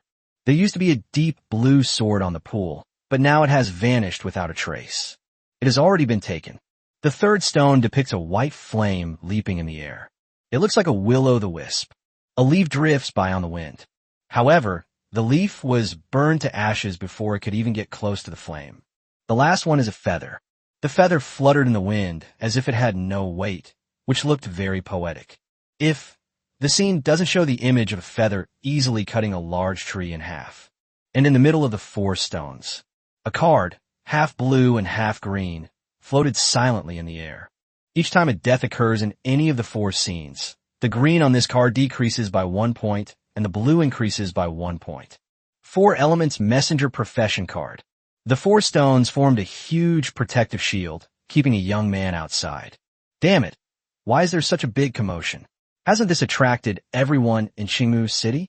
I've been busy for so long, but I never expected that I would be doing all this for someone else. The young man punched the protective shield in front of him. Unfortunately, the power was too weak to have any effect on the shield in front of it. That's absolutely infuriating. He discovered by chance that on the map of Luoxia Mountain, besides the normal Luoxia little demons, occasionally there will be spawning of sunset fairy creatures with elemental attributes. These sunset sprites with elemental attributes are basically no different from ordinary sunset sprites. However, Yufei discovered something. If you don't attack these elemental sunset sprites and don't get discovered by them, you can secretly follow them at sunset and find the hidden cave map. Yufei's first success came when he followed a fire elemental demon into a hidden cave. There was nothing in the cave except for a sign that had no effect whatsoever. Fire card. When you see this thing, he knew that his opportunity might be coming. So he spent half a month on it. Finally, I got the earth card, the water card, and the wind card. When you have all 4 cards in your hand, he then heard a system notification tone that he had been waiting for a long time. Ding! You have obtained the qualification for the 4 Elements Messenger Job Change Trial. Do you wish to proceed with the job change trial? The system notification sounded in Fei's ear. This was exactly what he had been waiting for, so of course he agreed immediately. And then, that's when what happened next occurred. The entire Luoxia Mountain was immediately enveloped in a thick fog. This huge commotion immediately attracted all the forces in Qingmu City. However, at the very beginning, all the players who entered were those with 2 card slots. Until some point, no one knew what had happened inside Luoxia Mountain. Players with 3 card slots can now also enter. Hateful! Yufei punched the protective shield in front of him again. After observing for so long, he roughly figured out what was going on. This 4 Elements Messenger class card can draw power from any death that occurs near those 4 cores. The death of monsters and the death of players can both provide power. He also tried to speed it up. However, his efforts alone seemed insufficient. The key point is that if the commotion wasn't so big, he could have completed the sacrifice process slowly, which would have only taken a little longer. But with such a big commotion right now, even that terrifying 4 card slot player might come. Everything he had done to initiate this trial seemed to have been done for someone else. Damn it, if only I had connections and power. Yufei said unwillingly. If he had his own power, he could send people to hunt down all sorts of monsters to speed up the sacrifice. By the time other forces react and cautiously investigate the situation here, he may have already finished. Of course, now is not the time to complain about these things. Yufei was very clear about one thing. Now that the restrictions on players with 3 card slots have been lifted, there will definitely be people heading straight here, as this is the central mountaintop of the entire Luoxia Mountain map. This is the place most likely to have treasure. And that is indeed the case. The 4 Elements Envoy class card, which has a very high chance of becoming a gold card and is guaranteed to be a purple card at the very least, is right here. However, it can only be considered half a blue card right now, and it's blocked by a shield, so even if you want to take it now, you can't.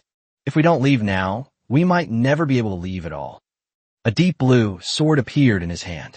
Water Element Sword. Quality, purple. Card type, weapon card. Effect, Constitution plus 40, Strength plus 20, basic water attribute damage enchantment. 4 elements technique. Unlocked activated when water element sword, fire element flame, earth element bead, and wind element feather are simultaneously present in the card slot. 100% chance of dropping loot upon death. Introduction. Water is one of the basic elements. Acquisition methods. For elements messenger job change, system rewards, and scrupulous merchants. Belongs to 4 elements messenger series. Dual mode effect.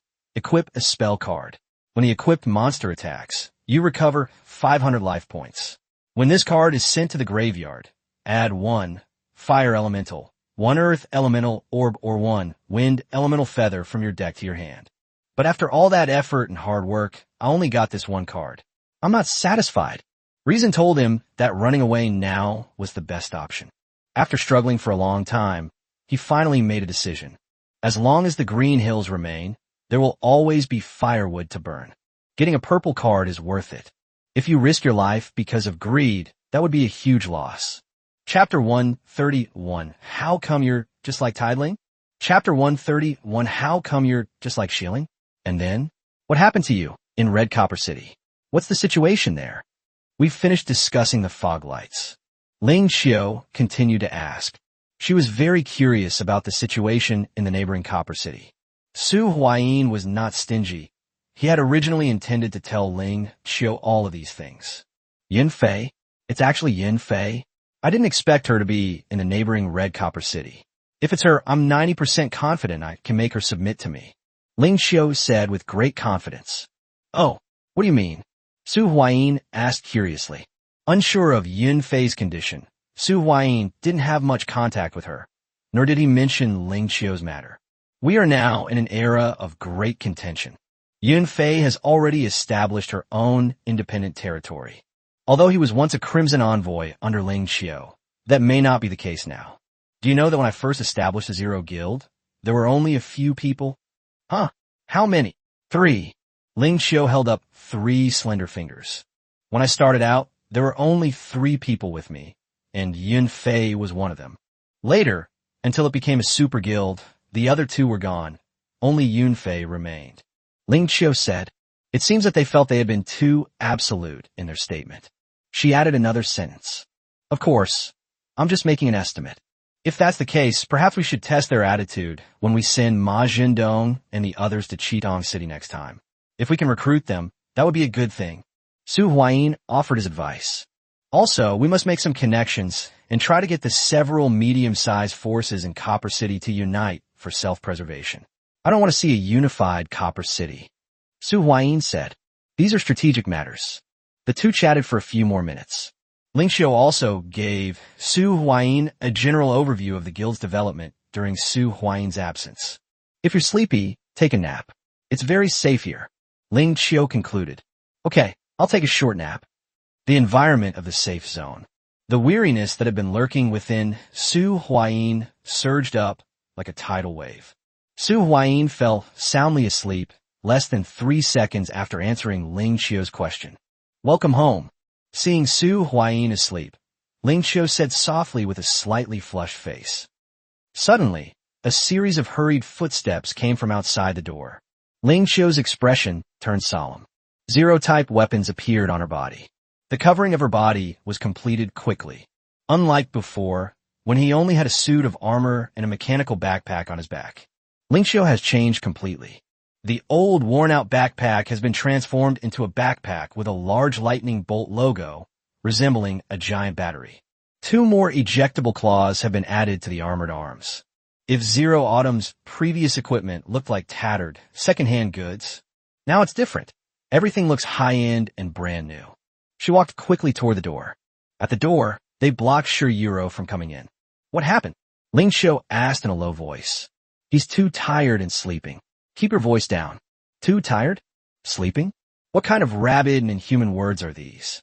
And a lingering blush on Qiu Jie's fair face. And the water on her cheeks, those must be sweat beads, right? This. I know absence makes the heart grow fonder, but is it really necessary to rush things? You fell asleep the moment you met, even in broad daylight? Her guess wasn't unfounded. Because the base was expanded, Ling Xiao moved everyone out of the original base. This two-story building with a courtyard is now the residence of Ling Xiao and Su Huayin. Shiyuro shook her head slightly. She banished the embarrassing thoughts from her mind. I'm probably overthinking it.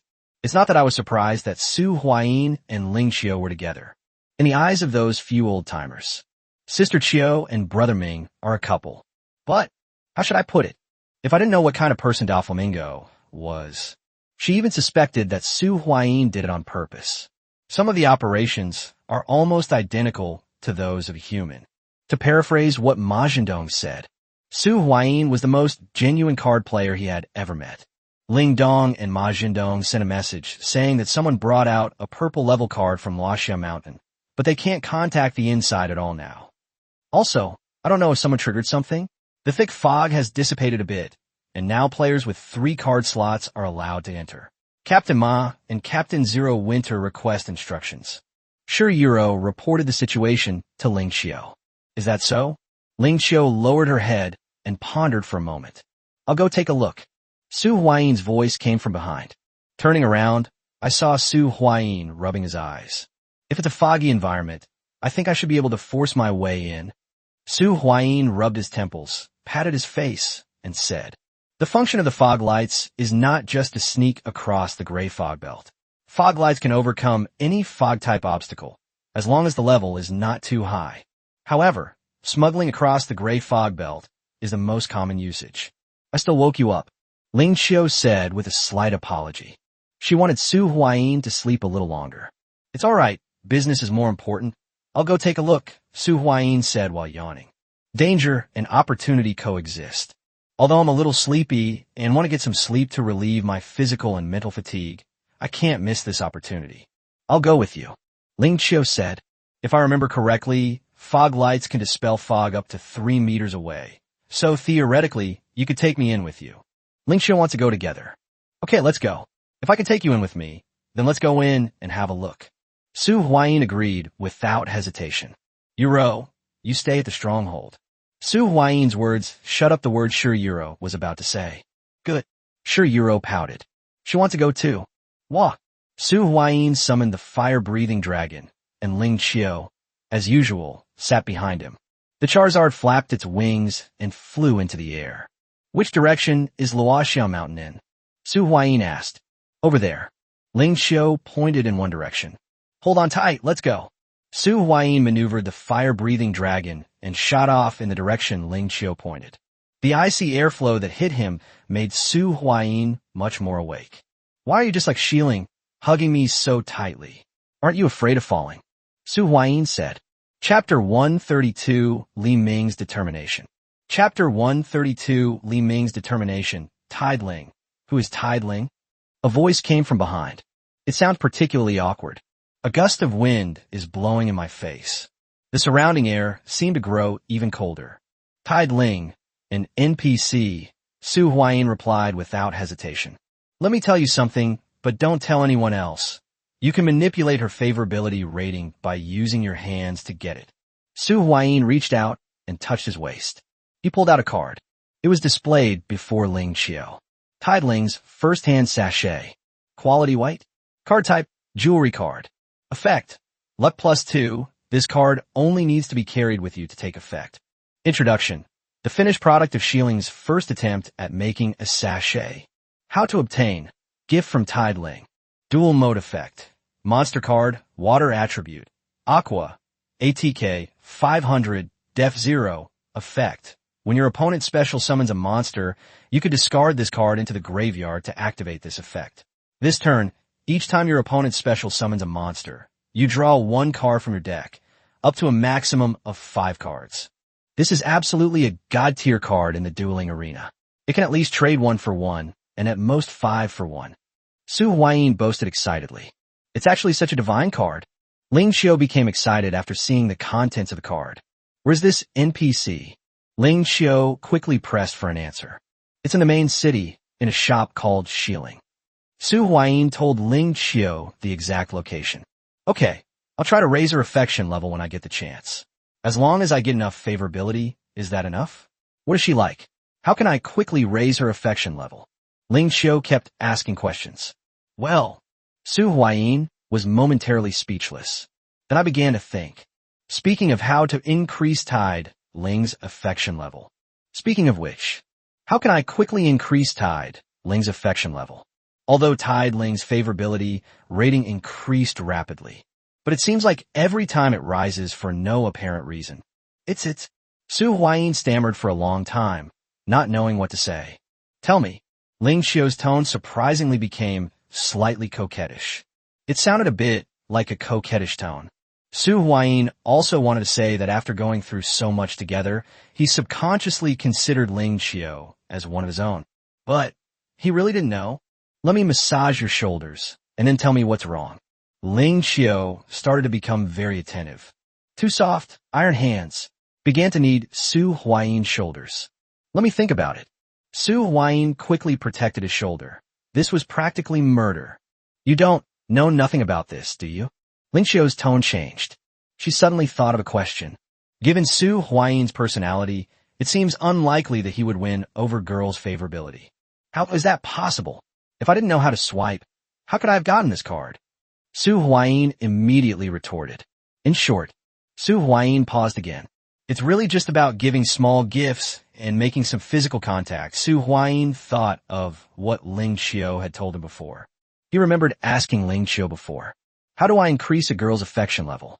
That was Ling Xiao's answer at the time. Why does this sentence sound familiar? Upon hearing this, Ling Xiao's face showed a hint of doubt. That sounds so familiar. In short, it's up to you to do your best. Su Huayin ended the topic as quickly as possible. All right. Ling Xiao, on the other hand, fell in a deep thought. Several seconds passed before Ling Xiao finally reacted. Etc. That doesn't seem to be the main point, does it? The key question is, besides her, didn't that NPC named Shilling also hug his waist like that? Cloud and Miss Mountain. A man dressed in the uniform of the Eternal Life Guild approached a yellowish-brown bead. He was all alone. Everyone who enters the Cloud and Miss Mountain area will be randomly teleported to a location on the map. That's why, even though he brought more than a dozen people with him, there's not a single person around now. But that's just right. Li Ming looked at the yellowish-brown round bead. Everyone knows this even without contact. This must be good stuff. But are these good things just left out like that? That's definitely impossible. There must be something wrong with it. I'll give it a try. Li Ming changed a card. Immediately afterwards, a summoning. Come out, you clay slime. Li Ming summoned a yellow slime. Earth slime. Immune to earth elemental damage. In certain circumstances, this is the concept of God. He controlled the earth slime and moved it closer to the yellowish-brown bead. However, the slime couldn't move after taking only 2 steps. I can't jump anymore. It can only move forward little by crawling. After struggling to crawl forward half a meter, the slime no longer had the strength to move forward at all. At this moment, there was still a distance of about 3 meters between them and the yellowish-brown bead. Gravity? Li Ming felt that things were getting a bit tricky. This is not earth elemental damage. It is the weight exerted on the surroundings. Keep moving forward. Keep moving forward no matter what. Li Ming ordered the slime to continue forward. The result is, with a loud bang, the slime's body was crushed by the high gravity. That gravity is terrifying. It can even crush slimes? If that's the case, how can we get that thing? Also, if I use a trick to get that thing, won't I get blown up? Li Ming felt a sense of unease. He felt as if he were standing in front of a treasure. But he could only watch helplessly as this precious treasure was taken away. Damn it, I'm not strong enough. Li Ming circled the yellowish-brown bead twice. He had just tested the influence range of this yellowish-brown bead, which had a radius of about 8 meters. Anyone who enters the area of the bead will be subject to gravity. The closer one gets to the yellowish-brown bead, the greater the gravity they need to withstand. The slime was crushed about 3 meters away from the yellowish-brown bead. No, I can't accept this. Li Ming gritted his teeth. A card was placed into its slot. Boiling blood. Quality blue. Card type, skill card. Effect, accelerates blood circulation, increases strength by 20 and constitution by 40 for a short period. After 5 minutes, all attributes decrease to 1 point. Duration, 12 hours. Introduction: The Will of Blood. Acquisition methods: card packs, monster drops, system events, and scrupulous merchants. Dual mode effect: trap card. Doubles the ATK of one vampire monster you control. Destroy it at the end of the turn. Success or death. Li Ming activated the effect of this card. Strands of blood began to seep from his pores, his skin turned bright red, and heat emanated from his body. This place is fraught with danger. Once this effect is activated, he will be essentially useless after 5 minutes, completely at the mercy of others. But I'll get my all. Shirayuro risked her life to obtain her first purple card. Now, she probably has at least 2 purple cards in her card slots. Apart from Su Huayin and Ling Xiao, who are both overpowered. Shirayuro is currently the 3rd most important person in the Eternal Life Guild. Even Ling Dong can't compare to her. Although Ling Dong may have more good cards, it's all thanks to Ling Xiao. The undisputed number 3 figure in the Eternal Life Guild is Shirayuro. As for Li Ming, he's not even in the top 20 of the Eternal Life Guild anymore. As one of the same generation of elderly people as Shirayuro, he had always harbored a deep resentment. Smack! Li Ming took a step forward. Chapter 133 Sharp Feathers. Chapter 133 Sharp Feathers. We've arrived. Su Huayin stopped at the entrance of Yunwu Mountain. When it was about 10 meters above the ground, Su Huayin put away the fire-breathing dragon. He and Ling Xiao landed on the ground from a height of more than 10 meters. Mingji, sister. Ling Dong hurriedly went to greet Su Huayin and Ling Xiao. Huh, zero-type weapon. Su Huayin glanced at Ling Dong's armor in surprise. He was only away for a week this time. I really didn't expect things to change so much. Ling Dong has also been equipped with the Zero armament, although it's just a purple card. Su Huayin also found the tattered backpack on Ling Dong's back very familiar. Wasn't that Ling Xiao's from before? So, did Zero Autumn give Zero-type armor cards that she no longer used and had retired to the second line to Zero Winter? Yes, my sister gave it to me. Ling Dong nodded, acknowledging the statement. You two go back to the base. We'll handle things here, Ling Xiao said. Huh? I don't want to go back. There might be. Ling Dong didn't finish her sentence. She just exchanged a glance with Ling Xiao and immediately chickened out. Okay, I'll go back now. Ling Dong shrank back. If you don't want to go back to the base, that's fine too. I have a mission for you two. Go to Greenwood City and sell these cards. 3,000 pesos for each Blessing Rain and 1,000 pesos for each Nature's Power. If you can sell it for more than that price, it's all yours. Just bring back 60,000 pesos. Su Huayin handed the backpack full of cards to the two of them. It's Rain of Blessing and Power of Nature. Healing skills like these are incredibly popular. After opening his backpack, Ma Jindong said with a delighted expression, And so many? Mingji, Qiujia, did you two manage to get in touch with them? Ma Jindong's thinking is very clear. I guess something instantly. Go quickly. You'll get your share of the benefits. Su Huayin said with a laugh and a curse, and kicked Ma Jindong. They saw an opportunity to make money. Ling Dong was no longer annoyed and left with Ma Jindong, happily heading towards Qingwu City. All right, let's go in. Su Huayin pulled out the fog light card. Good. Ling Xiao moved closer to Su Huayin. The two arrived at the edge of the mist. Ding, the area ahead is not open yet. Please come back to explore it later. The system notification sounded in Su Huayin's ears. As soon as a fog light appeared in his hand, the surrounding fog immediately dissipated. The fog lights have a range of 3 meters, so don't get that close to me and be on guard. Su Huayin glanced at Ling Xiao, who was standing shoulder to shoulder with him, and said, Ling Xiao, good. Ling Xiao's fists clenched unconsciously, under the glow of the fog lights. The surrounding fog was dispelled. This fog band isn't very thick. It's only about 20 meters wide. It takes a few minutes. Su Huayin and Ling Xiao then crossed the fog belt. Arrive. As soon as he emerged from the fog, Su Huayin almost immediately replaced the fog light from the slot. This thing is incredibly functional, but it provides almost no combat power boost, so putting it in a card slot is a waste of space. I don't know what happened here. Ling Xiao drew her lightsaber and held it in her hand. Go check the center of the map. In general, the problem lies in the center. Su Huayin summoned a fire-breathing dragon. Flying mounts are great, although their combat strength is basically negligible. However, its abilities in areas like traveling and reconnaissance are still too strong. Let's go, resolve this quickly, or we'll miss out. The two rode the fire-breathing dragon again and flew towards the center of the map. However, the two hadn't gone very far. Their path was blocked by a pillar of wind. What's going on up ahead?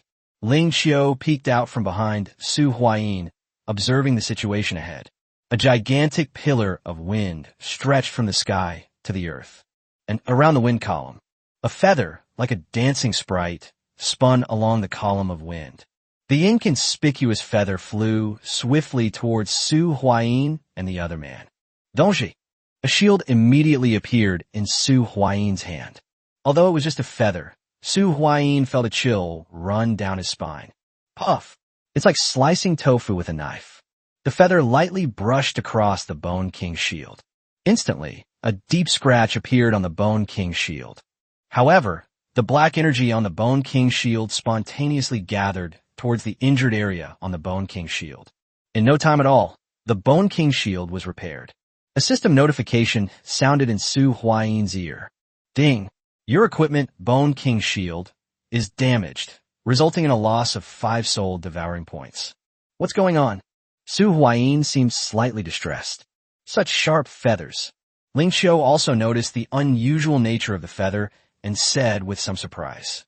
However, that's all. She has now passed the most difficult initial stage. We're no longer at the stage of just using whatever's available. Unless it's a card from the Type 0 family, its appeal to her is relatively limited. Of course, cards like the previous Tideling's first made sachet, which are versatile god-tier cards in dual mode, are exceptions. Those are cards that any card player would find irresistible.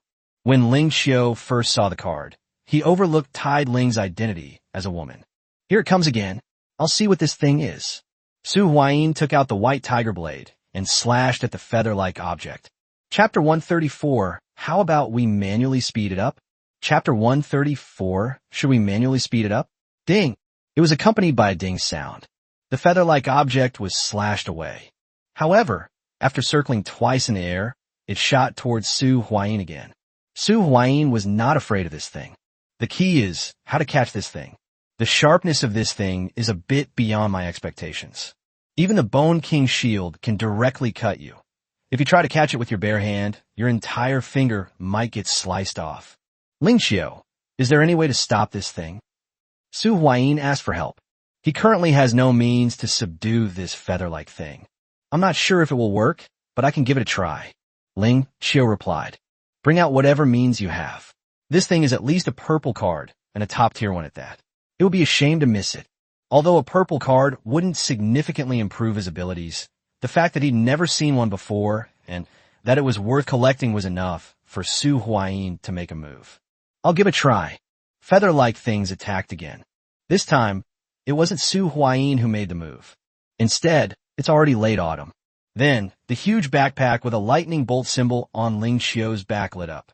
Immediately afterwards, a surge of electricity enveloped the entire laser sword in Ling Qiu's hand. When a lightsaber collided with the feather-like object, a surge of electricity flowed down the lightsaber and then enveloped the feather-like object. The feather-like object was sharp, or rather, possessed physical properties. It had virtually no effect on the incoming electric current. Okay, I was proven wrong. A gentle breeze rose from the feather-like object. It blew away the encasing current. Only, Ling Qiu has made his move once again. The claw on the back of her hand shot out. They arrived precisely next to the feather-shaped object. Electricity was converging within the claws. The electric current formed a sphere, enveloping the feather-like object within it. Then they caught them. Got it. Ling Qiu caught a card in his hand. Feng Yuanyu. Quality, purple. Card type, weapon card. Effect, basic wind control, advanced sharpness. 4 elements technique. Unlocked activated when water element sword, fire element flame, earth element bead, and wind element feather are simultaneously present in the card slot. 100% chance of dropping loot upon death. Introduction. Wind is one of the basic elements that make up the composition of the universe. Acquisition methods. for Element Messenger job change, system rewards, and scrupulous merchants. Belongs to 4 Element Messenger series. Dual mode effect. Equip a spell card. When the equipped monster attacks, this card cannot be destroyed by battle. If the opponent's monster is not destroyed by battle after the battle, send it to the graveyard. When this card is sent to the graveyard, add 1 Water Elemental Sword, 1 Earth Elemental Orb, or 1 Fire Elemental Blaze from your deck to your hand. What the heck? As a weapon card, it doesn't offer any attribute bonuses. After looking at the attributes, Ling Qiu complained. Basically, all weapon and equipment cards provide basic attributes. Basic attributes are very important. It involves many aspects, such as opening card slots and the equipment conditions for some cards. It's strange that this weapon card doesn't offer any basic attribute bonuses. I feel that only assassins or wind-type classes can use this thing, as they can hide it in wind attribute skills. This is Ling Qiu's evaluation of this card. The assassin class is highly likely to gain the initiative. The most important effect of this card, Advanced Sharpness, is best utilized by players who specialize in the assassin class. As for wind-type classes, it's the same playstyle you'd find with this weapon. After Feng Yuanyu was captured by Ling Qiu, the wind pillar in front of him immediately dissipated. The wind pillar just now had little to do with Feng Yuanyu. The problem mainly lay in the terrain of this place itself. Moreover, this card has the attribute of 100% drop upon death, which is quite interesting. Su Huayin stroked his chin. This situation usually occurs in card sets. From the description and introduction of this card, it can be easily deduced that this set of cards contains at least 4 cards. Wind Yuan Yu, Water Yuan Sword, Fire Yuan Yin, and Earth Yuan Pearl. This seems to be a card series. If I can collect all of these cards, I might be able to unlock the 4th card slot. Su Huayin thought of something else. Never mind that for now. Let's go check the center of the map. I have a feeling the real good stuff is there. Ling Qiu casually handed the Feng Yuanyu to Su Huayin. Take this for now. It's useful to your clone. We can talk about how to distribute it later. Okowo. Su Huayin accepted it without being pretentious. It's just a random purple card.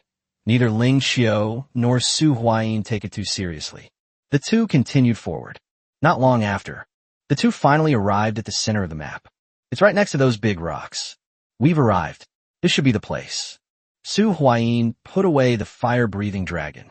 The two walked quickly to the 4 large rocks. A blue card was protected by a shield formed by 4 large rocks. 4 Elements Messenger Pro card. Why is it just a blue professional card? Su Huayin had barely finished speaking. A force emanated from one of the large rocks and seeped into the card. This 4 Elements Messenger class card has an extra touch of purple. Su Huayin's gaze fell on the only stone that was still playing images. As you can see, it appears to be in a valley. A ball of flame floated silently in the air. About 5 or 6 people were fighting around the flames. Whenever someone is killed and knocked down, you can see a little bit of purple appear on this card. It seems death is required for this card to evolve. After observing for a while, Ling Qiu said, "This isn't something that's hard to guess. That should be the case." Su Huayin noted that his guess was the same. In other words, the guaranteed reward is a purple class card. The wind feather we just obtained should be one of the weapons for this class. If you collect all 4 weapons, you can also trigger a skill called 4 Elements Technique. This could create a master. Ling Qiu finally became serious. Yeah, it's a bit slow. How about we manually speed it up? Ling Qiu licked her slightly red lips and asked. But Su Huayin was looking at the pile of stones. Do you think it would be so easy for someone to get a professional card that's at least purple tier? I'm afraid there will be at least one more elite level boss battle. If the class card is gold, then we might have to face an epic level boss. It's about time to test our current combat strength. Chapter 135 is actually a gold card. Chapter 135, it's a gold card. Is it really a gold level profession? When I saw the purple card, guarded by several large rocks in the middle, begin to turn a little gold, Su Huayin couldn't help but get excited. Is it really a gold tier class card? Back then, the professional cards he used were only gold tier. Look at you, so pathetic. It's just a gold professional card, isn't it? Ling Qiu said disdainfully. Before you look down on me, could you at least try to suppress your smirk? Su Huayin complained. And what about him? Ling Xiao was even more excited than him. Even for the two of them at this level, a gold professional card is also very valuable. Oh, someone's coming. Su Huayin suddenly looked in one direction. Several people came into Su Huayin's view. One of them was an acquaintance. Seven-Colored Tree, Greenwood Self-Discipline Association. The visitors were several members of the Aoki Self-Discipline Association. I'll go and meet them. Ling Xiao volunteered and walked towards a group. The group from Seven-Colored Tree originally headed straight here. However, after seeing Ling Xiao, they stopped in their tracks instantly. The group seemed somewhat flustered. However, she still managed to remain calm and stop where she was. They waited in place for Ling Xiao to approach. Hello, everyone. Ling Xiao greeted them with a smile. Hello, President Ling Xiao. I'm not sure, said the Seven-Colored Tree, forcing a smile. Ling Xiao was already beautiful, but she became even more beautiful when she smiled. But the Seven-Colored Tree seemed to see the smiling face of a devil. The terrifying suppressive power that Ling Xiao's ID exerted on these beta testers was something that non-beta testers could not comprehend. What brings you here, gentlemen? Ling Xiao asked. No, it's nothing. Now that President Ling Xiao is here, the problem is probably no longer a problem. If there's nothing else, we'll be going. The Seven-Colored Tree asked tentatively. Take care, and don't bother seeing me off. Ling Xiao had no intention of making things difficult for them, and waved to them very warmly, until they were far away. Only when it realized that Ling Xiao hadn't chased after it did the Seven-Colored Tree breathe a sigh of relief. We're safe now. The Seven-Colored Tree relaxed its entire body slightly. Sister Tree, is that Ling Xiao? She's really beautiful. Before one of the underlings could finish speaking, he was slapped across the face. Watch your mouth if you want to die. Don't drag me down with you. The Seven-Colored Tree became agitated. She has always had a soft side, but upon hearing her younger brother's words, she couldn't help but take action. This is no longer the orderly society of the past. Freedom of speech no longer exists. Even in the orderly societies of the past, freedom of speech was relative. Now it's even harder to say. Ling Xiao is indeed beautiful. But this is not something a little Karami like you can say. You don't even have the right to look her in the eye. Seeing his younger brother cover his face and take a step back, the Seven-Colored Tree waved to the group. Let's go. Although we don't know how she broke through the restriction that players with 4 card slots can't enter, now that Ling Xiao has arrived, there's nothing more for us to do. Once we report everything that happened here, our mission will be complete. The Seven-Colored Tree led the people away. Ling Xiao also returned to Su Huayin's side. Is this the intimidating power of President Ling Xiao? It's truly terrifying, Su Huayin remarked in admiration. This is not flattery. It is a heartfelt exclamation. Ling Xiao doesn't need to do anything. Just standing there exudes a terrifying aura. Those members of the Aoki Self-Discipline Association didn't dare utter a single word in front of Ryaki and left with their tails between their legs. It was as if they were afraid that if they were even a second too late, Ling Xiao would casually kill them like wild monsters. Really? I've never seen you afraid of me before. Upon hearing this, Ling Xiao rolled her eyes at Su Huayin. Why should I be afraid of you? If you want to attack me, you'll have plenty of opportunities. Su Huayin stood. Besides, it would be more beneficial for you if I were alive, wouldn't it? Su Huayin said calmly. The essence of any conflict is a conflict of interests. There is no conflict of interest between Ling Xiao and Su Huayin, and their strengths are comparable, and their paths are different. Cooperation and mutual benefit. He simply couldn't imagine that Ling Xiao would ever make a move against him. That makes sense, but couldn't you have put it more tactfully? Ling Xiao complained. She didn't even know how to describe this guy. Stop talking, look what's going on here. Su Huayin pointed to the 4 Elements Messenger class card that was wrapped in 4 stones. Su Huayin suddenly said, Ling Xiao looked at the professional card. When they saw what was happening on the card, they also let out a surprised exclamation. How could this be? Ling Xiao said with some surprise.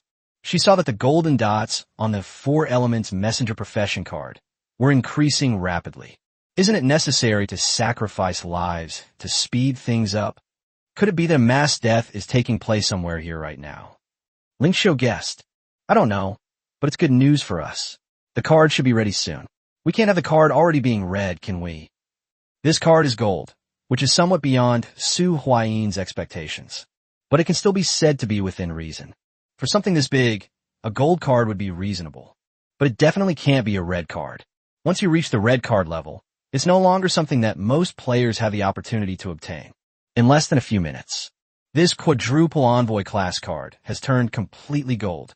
And just at the moment it turned completely golden, an anomaly has occurred. The ground began to tremble violently. The 4 stones guarding the card underwent a violent transformation. The 4 stones twisted and deformed. Large plumes of dust scattered in all directions. Something's not right, back off. Su Huayin said. Good. Ling Qiu answered, and the two retreated one after another. The area was completely enveloped in diffused dust. Neither Su Huayin nor Ling Qiu could see what was happening ahead. If nothing unexpected happens, it should be time for the boss battle. Ling Qiu seemed eager to try. Since unlocking the 4th card slot, she has focused her main efforts on developing the guild. So far, I haven't encountered a strong opponent. I also want to try it out and see what level I've reached with my 4 card slots. Su Huayin was also slightly excited, as this should be the first significant battle he had encountered since activating his 4th card slot. Then let's fight side by side. Ling Qiu was fully armed and in position. Let's see who gets the kill. Then let's have a competition. I won't lose. Chapter 136, The Iron Mountain Lien Trial. Chapter 136, Iron Mountain Lien Trial. Somewhere on the Cloud Mist Mountain map. Why is the accumulation of the quadruple envoy class card suddenly happening so fast? That's the reason. An old acquaintance of Su Huayin is here. You mean, if a boss that requires sacrifice is mixed with the blood of a demonic creature, it will be strengthened? The more demonic creatures there are, the more they will be strengthened, and they might even mutate. Xiao Nantian looked at a short young man next to him and asked. Yes, I'm absolutely sure. The man said with certainty. Then add it. Xiao Nantian waved his hand. Several demonic creatures were summoned. Just as they arrived in this unfamiliar world, greedily breathing in the fresh air. One after another, sharp blades pierced their hearts. Bright red blood dripped onto the ground and was quickly absorbed by the earth. Just like the bone-dissolving water, the corpses of these demonic creatures were also completely absorbed. It transformed into streams of energy and flowed towards the center of Cloud Mist Mountain. Dad, do we really have to do this? Xiaoying asked, somewhat reluctantly. I also want to peacefully incorporate them, but given the current situation, it's completely impossible. If it's just that Su Huayin, a powerful lone wolf like him, as long as we don't provoke him, we can cooperate with him. Even if we can't completely recruit him, he won't become an enemy. Generally, we could just clean him up and give him a transcendent but powerless position. For example, the Monkey King. Xiaoying said knowingly. Yes, that's roughly the idea. However, Ling Qiu is completely different. She's our competitor, but her power isn't strong enough yet. Once she's fully developed. In short, now might be an opportunity to get rid of her. Xiao Nantian explained. But, according to the 7-color tree, Su Huayin is also... Xiaoying didn't care whether Ling Qiu lived or died. Or rather, it would be better if he were dead. She cared about Su Huayin. Xiaoying, I know you're interested in this guy, and I have no intention of targeting him. In fact, if you really like someone like him, I can even play matchmaker. But Ling Qiu must die. Xiao Nantian said decisively. Su Huayin is the type of person who can be won over, but someone like Ling Qiu must die. Of course, it would be best if they all died. A knight-errant uses his martial arts to break the law. Don't worry, even if it fails, they won't suspect that we're behind it. They'll be the ones who die at the boss's hands. Xiao Nantian concluded. Okay, alright. Xiaoying said nothing more. Aoki Castle. Clearance sale. Clearance sale. Healing cards are on clearance sale. Zero Winter put on a cloak and removed the external equipment from his Zero-type armor. We arrived at Aoki Square, the most bustling and lively square in Aoki City. The two men started hawking their wares. Healing cards? This is a rare item. Before long, a group of people gathered around. What healing card? How much does it cost? Immediately, people came to ask about the price. Healing cards are highly sought after. During battle, having a priest can make the entire team stronger, and after battle, A priest can quickly restore health and healing. Rain of Blessing, blue card, 3,200 pesos each. Power of Nature, green card, 1,100 pesos each. Ma Zhendong submitted his offer. He also posted the effects of the two cards. Blessing Rain is a group healer, very suitable for small teams. Nature's Power is a single target healing spell, which is well suited for solo players, 2-person teams, 3-person teams, and even 5-person teams. Ma Zhendong and his companion slightly increased the price requested by Su Huayin. After all, once you've handled something, you're bound to take some of the credit. The blue card cost an extra 200 pesos, and the green card cost an extra 100 pesos. This batch of goods was funded, procured, and sourced entirely by Su Huayin himself. This batch of goods will naturally not be accounted for through the guild. Then they smuggled it. This is the distribution plan discussed by Su Huayin and Ling Qiu. Su Huayin purchased this batch of goods for 30,000 pesos and handed them over to Ling Dong and Ma Zhendong. Let them sell it however they want. Just give him 60,000 pesos in the end. The extra is for their errand fee. According to Su Huayin's estimate, the blue card, Rain of Blessing, costs around 3,000 pesos. It won't go much higher. The green card, Natural Force, is about 1,000 pesos, which is roughly the market price. If it can fetch an astronomical price, that's the skill of Ma Zhendong and Ling Dong. Sure enough, after hearing the prices offered by the two people, the group hesitated. Ma Zhendong's quote is slightly too high. However, there's still some wealthy individuals. After hesitating for a moment, a 5-person team separated the onlookers and came to stand in front of Ma Zhendong and Ling Dong. Okay, at this price, I'll take one of each. A hand handed over 4,300 pesos. Ma Zhendong also handed over a Rain of Blessings and a Power of Nature card. It was a good start and we made a small profit. 300 pesos in hand. Limited quantities available. First come, first served. Ma Zhendong continued to shout. Healing cards are indeed rare. Although they're a bit pricey, Ma Zhendong and Ling Dong sold more than half of the 30 cards in less than half an hour. Just then, a boy walked in. I don't have that many pesos. Can I trade this for a Force of Nature card? The boy asked with a somewhat pitiful expression. What is that? Ling Dong looked at the card in the boy's hand. It was a green card. Iron Mountain Lean Trial. Quality green. Card type, dungeon card. Effect. After use, you can enter the Iron Mountain Lean Trial and learn the Iron Mountain Lean technique. Introduction. The peak breeds false supporters. The twilight witnesses true believers. Acquisition method. Unscrupulous merchant. Iron Mountain Lean Trial? What is that? Ling Dong didn't understand any of this and subconsciously turned his gaze to Ma Zhendong. After all, Ma Zhendong was a beta tester. Although, this is a beta tester without a beta card. This card. When Ma Zhendong saw the card in the young man's hand, an idea flashed through his mind. He remembered that Su Huayin seemed to have told him to keep an eye out for a card called Iron Mountain Lean Trial. Could it be this one? But, doesn't that seem a bit off?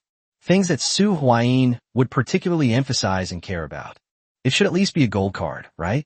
Even considering all other factors, it should at the very least be a purple card, right? That's impossible. It's just a green card, right? However, just to be on the safe side, look at the other one first. Okay, changed it. Ma Zhendong made the decision. Thank you, thank you. The young man was instantly delighted. Chapter 137 Kill the Boss First. Chapter 137 Kill the Boss First after the smoke and dust cleared.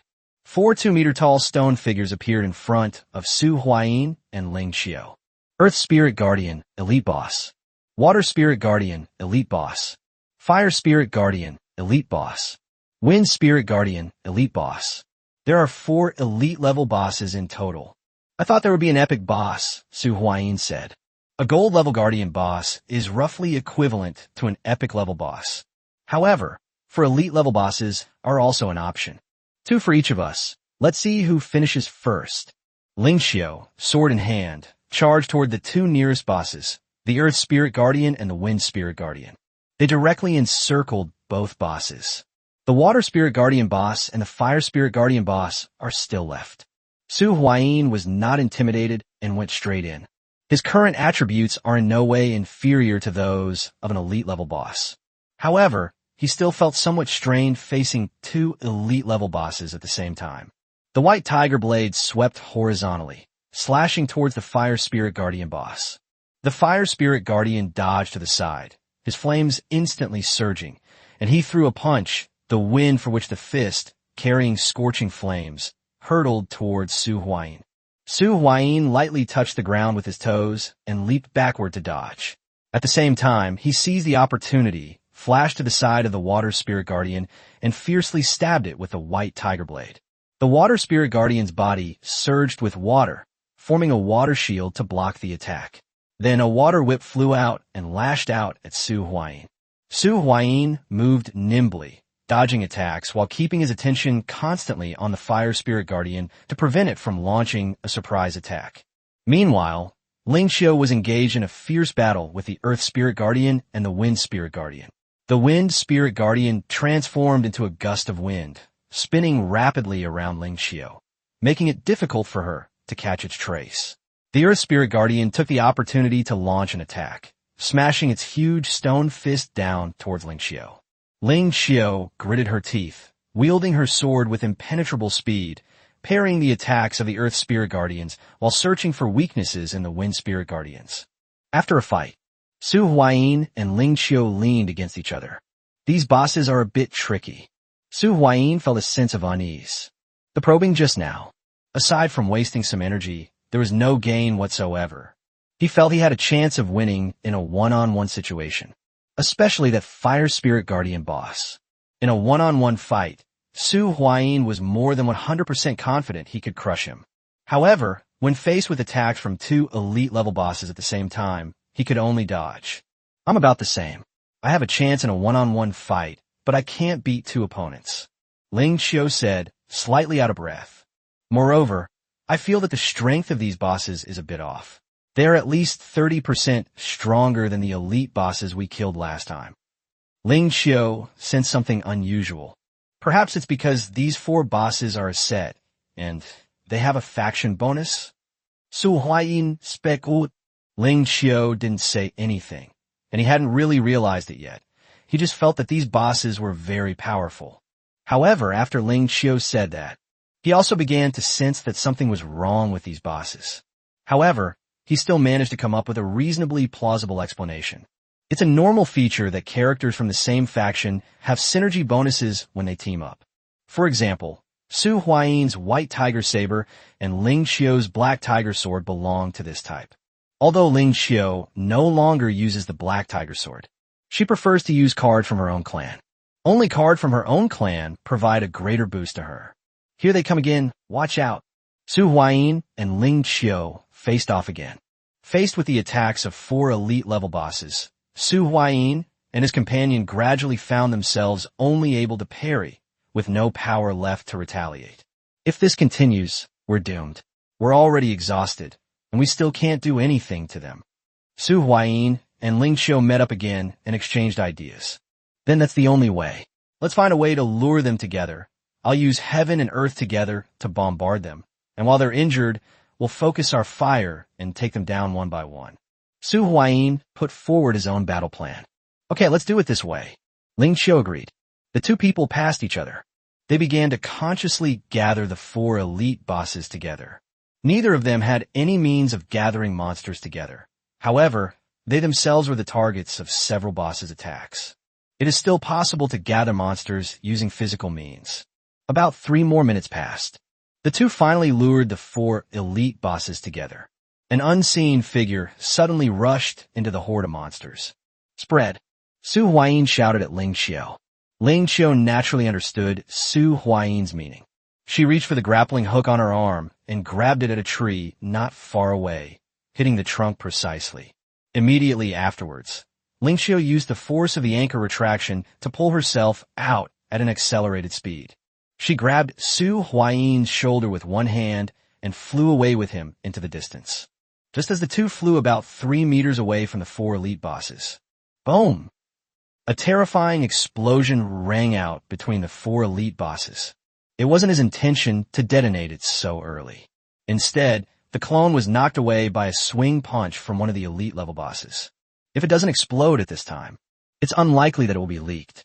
After forcibly using the Phantom Step skill to buy half a second of time, it has just emerged from a state of being detached from the void. Su Huayin immediately activated the skill of longevity with heaven and earth, because at that moment, his clone saw a huge fist coming towards him. A loud boom explosion. That fist blasted Su Huayin's clone's head apart with a single blow. However, the terrifying force of the explosion also shattered one of the Earth's Spirit Guardian boss's fists. This is the most severely injured of the 4 elite-level bosses. Not only was his fist gone, but his body was also blasted open in several places. The positions of the 4 elite bosses were also blown apart. The 4-slot Heaven and Earth Together skill is terrifying. It can even deal this level of damage to elite-level bosses. It wasn't a serious injury, but it was definitely more than just a minor one. On the other side, Su Huayin and Ling Qiu, who failed to escape the blast radius in time, were also in a bad situation. Because of the explosion, Su Huayin landed squarely on top of Ling Qiu, their faces pressed together. "Get up quickly, don't lie on top of me now, kill the boss first," Ling Qiu said with a blush on her pretty face. Chapter 138, Earth Element Manipulator and Wind Element Manipulator. Chapter 138, Earth Element Manipulator and Wind Element Manipulator, go. Su Huayin wasted not a single second. After the explosion ended, he immediately got up. His gaze swept over several bosses that had been hit by the explosion at close range. Soon, Su Huayin's gaze was firmly fixed on one of the bosses. Earth Spirit Guardian, Elite Boss. This boss is the most severely injured of all the bosses. Kill the Earth Spirit Guardians first. Su Huayin shouted. In fact, Su Huayin didn't need to say that. Ling Qiu's reaction was no slower than Su Huayin's. After getting up, I immediately rushed towards the Earth Spirit Guardian boss. This Earth Spirit Guardian boss is missing one of its fists. It's just crippled now. The lightning bolt logo on Ling Qiu's backpack lit up. Countless electrical energies, seemingly accumulated over a long period, converged onto the sword in his hand. "Slay the thunder," Ling Qiu shouted, and his sword, crackling with lightning, slashed towards the Earth Spirit Guardian like a meteor. Although the Earth Spirit Guard was seriously injured, he reacted quickly, hurriedly raising his only remaining arm to defend himself. The sword clashed with the arm, producing a metallic clang, and a powerful electric current instantly spread throughout the Earth Spirit Guardian's body. Su Huayin also arrived. Before the other bosses could react, he held the white tiger blade high in his hand, cut it in two with one stroke. One of the legs supporting this Earth Spirit Guardian boss was severed by Su Huayin. The massive body instantly lost its center of gravity. Seizing the opportunity, Ling Qiu leaped high into the air, her sword gleaming with lightning power as she slashed down, decapitating the Earth Spirit Guardian. The Earth Spirit Guardian collapsed to the ground with a thud. Finally, we defeated the first boss. A purple card emerged from the corpse of this Earth Spirit Guardian boss. Ling Qiu casually grabbed him. She glanced at it. "When you see the card content." Ling Qiu gave a soft hum. Earth Element Manipulator. Quality, purple. Card type, class card. Effect, Spirit plus 20, intermediate Earth ability. This card can be stacked with one Earth/Stone type skill card. Introduction. One of the basic elements that make up the world. If you collect Earth, Water, Fire, and Wind, you can synthesize a golden card, the 4 Elements Messenger class card. Restriction. The card slot must contain either Earth Element Orb or a gold level Earth attribute card. Series. Quadrilateral Messenger Series. Dual Mode Effect. Monster card, Earth, Link 2, ATK 1850. Link Material Requirement. 2 monsters including 1 Earth monster. Effect. Once per turn, special summon 1 Earth monster from your opponent's graveyard. Ling Qiu glanced at it briefly, then put the card away without giving it much thought. After defeating the first boss, the two immediately felt a significant reduction in pressure. "You go and hold off the 2 of them. I'll take care of that Wind Spirit Guardian boss as quickly as possible." Ling Qiu lightly touched the ground with her toes and charged towards the Wind Spirit Guardian boss without stopping for a moment. A massive fireball was blasted out from the chest of the Fire Spirit Guardian boss, aimed directly at Su Huayin. "You're too kind." The fireball was flying towards them. Su Huayi's mind stirred. Su Huayin might not be able to deal with attacks of other attributes. However, fire attribute attacks, especially pure fire elemental attacks, are vulnerable. Change. After the fireball left the Fire Spirit Guardian boss by a meter, Su Huayin immediately discovered that he could influence the fireball. But the main issue is that control remains in the hands of the other party. After moving 3 meters away from this Fire Spirit Guardian, this fireball would then become ownerless, and he could easily seize control of it. Get out of here! Under Su Huayin's intervention, the fireball changed direction and blasted towards the Water Spirit Guardian boss. The Water Spirit Guardian boss was also gathering water cannons. However, it seems that no one expected the fireballs launched by the Fire Spirit Guardian boss to actually curve. The fireball struck the Water Spirit Guardian boss directly in the chest. Interrupt the water cannon skill. Not only that, a large amount of black smoke billowed out, and the Water Spirit Guardian boss was blasted to its knees. The reaction between the two elements, water and fire, dealt tons of damage to the Water Spirit Guardian boss. On the other side, Ling Xiu's opponent was merely a Wind Spirit Guardian boss that was quite badly injured. With the continuous power supply from the battery behind it, Ling Xiu was like a god of war. One slash after another fell. The wind shield attached to the Wind Spirit Guardian boss's body was weakened by Ling Xiu's fierce attack. Just 3 cuts. The wind shield was shattered by Ling Xiu. The Wind Spirit Guardian boss was also knocked back several steps. Slay the thunder. A violent sword strike came down. The Wind Spirit Guardian boss's head was also severed. Its massive body then seemed to lose all power and collapse to the spot. A purple card emerged from the corpse of the Wind Spirit Guardian boss. Wind Element Manipulator.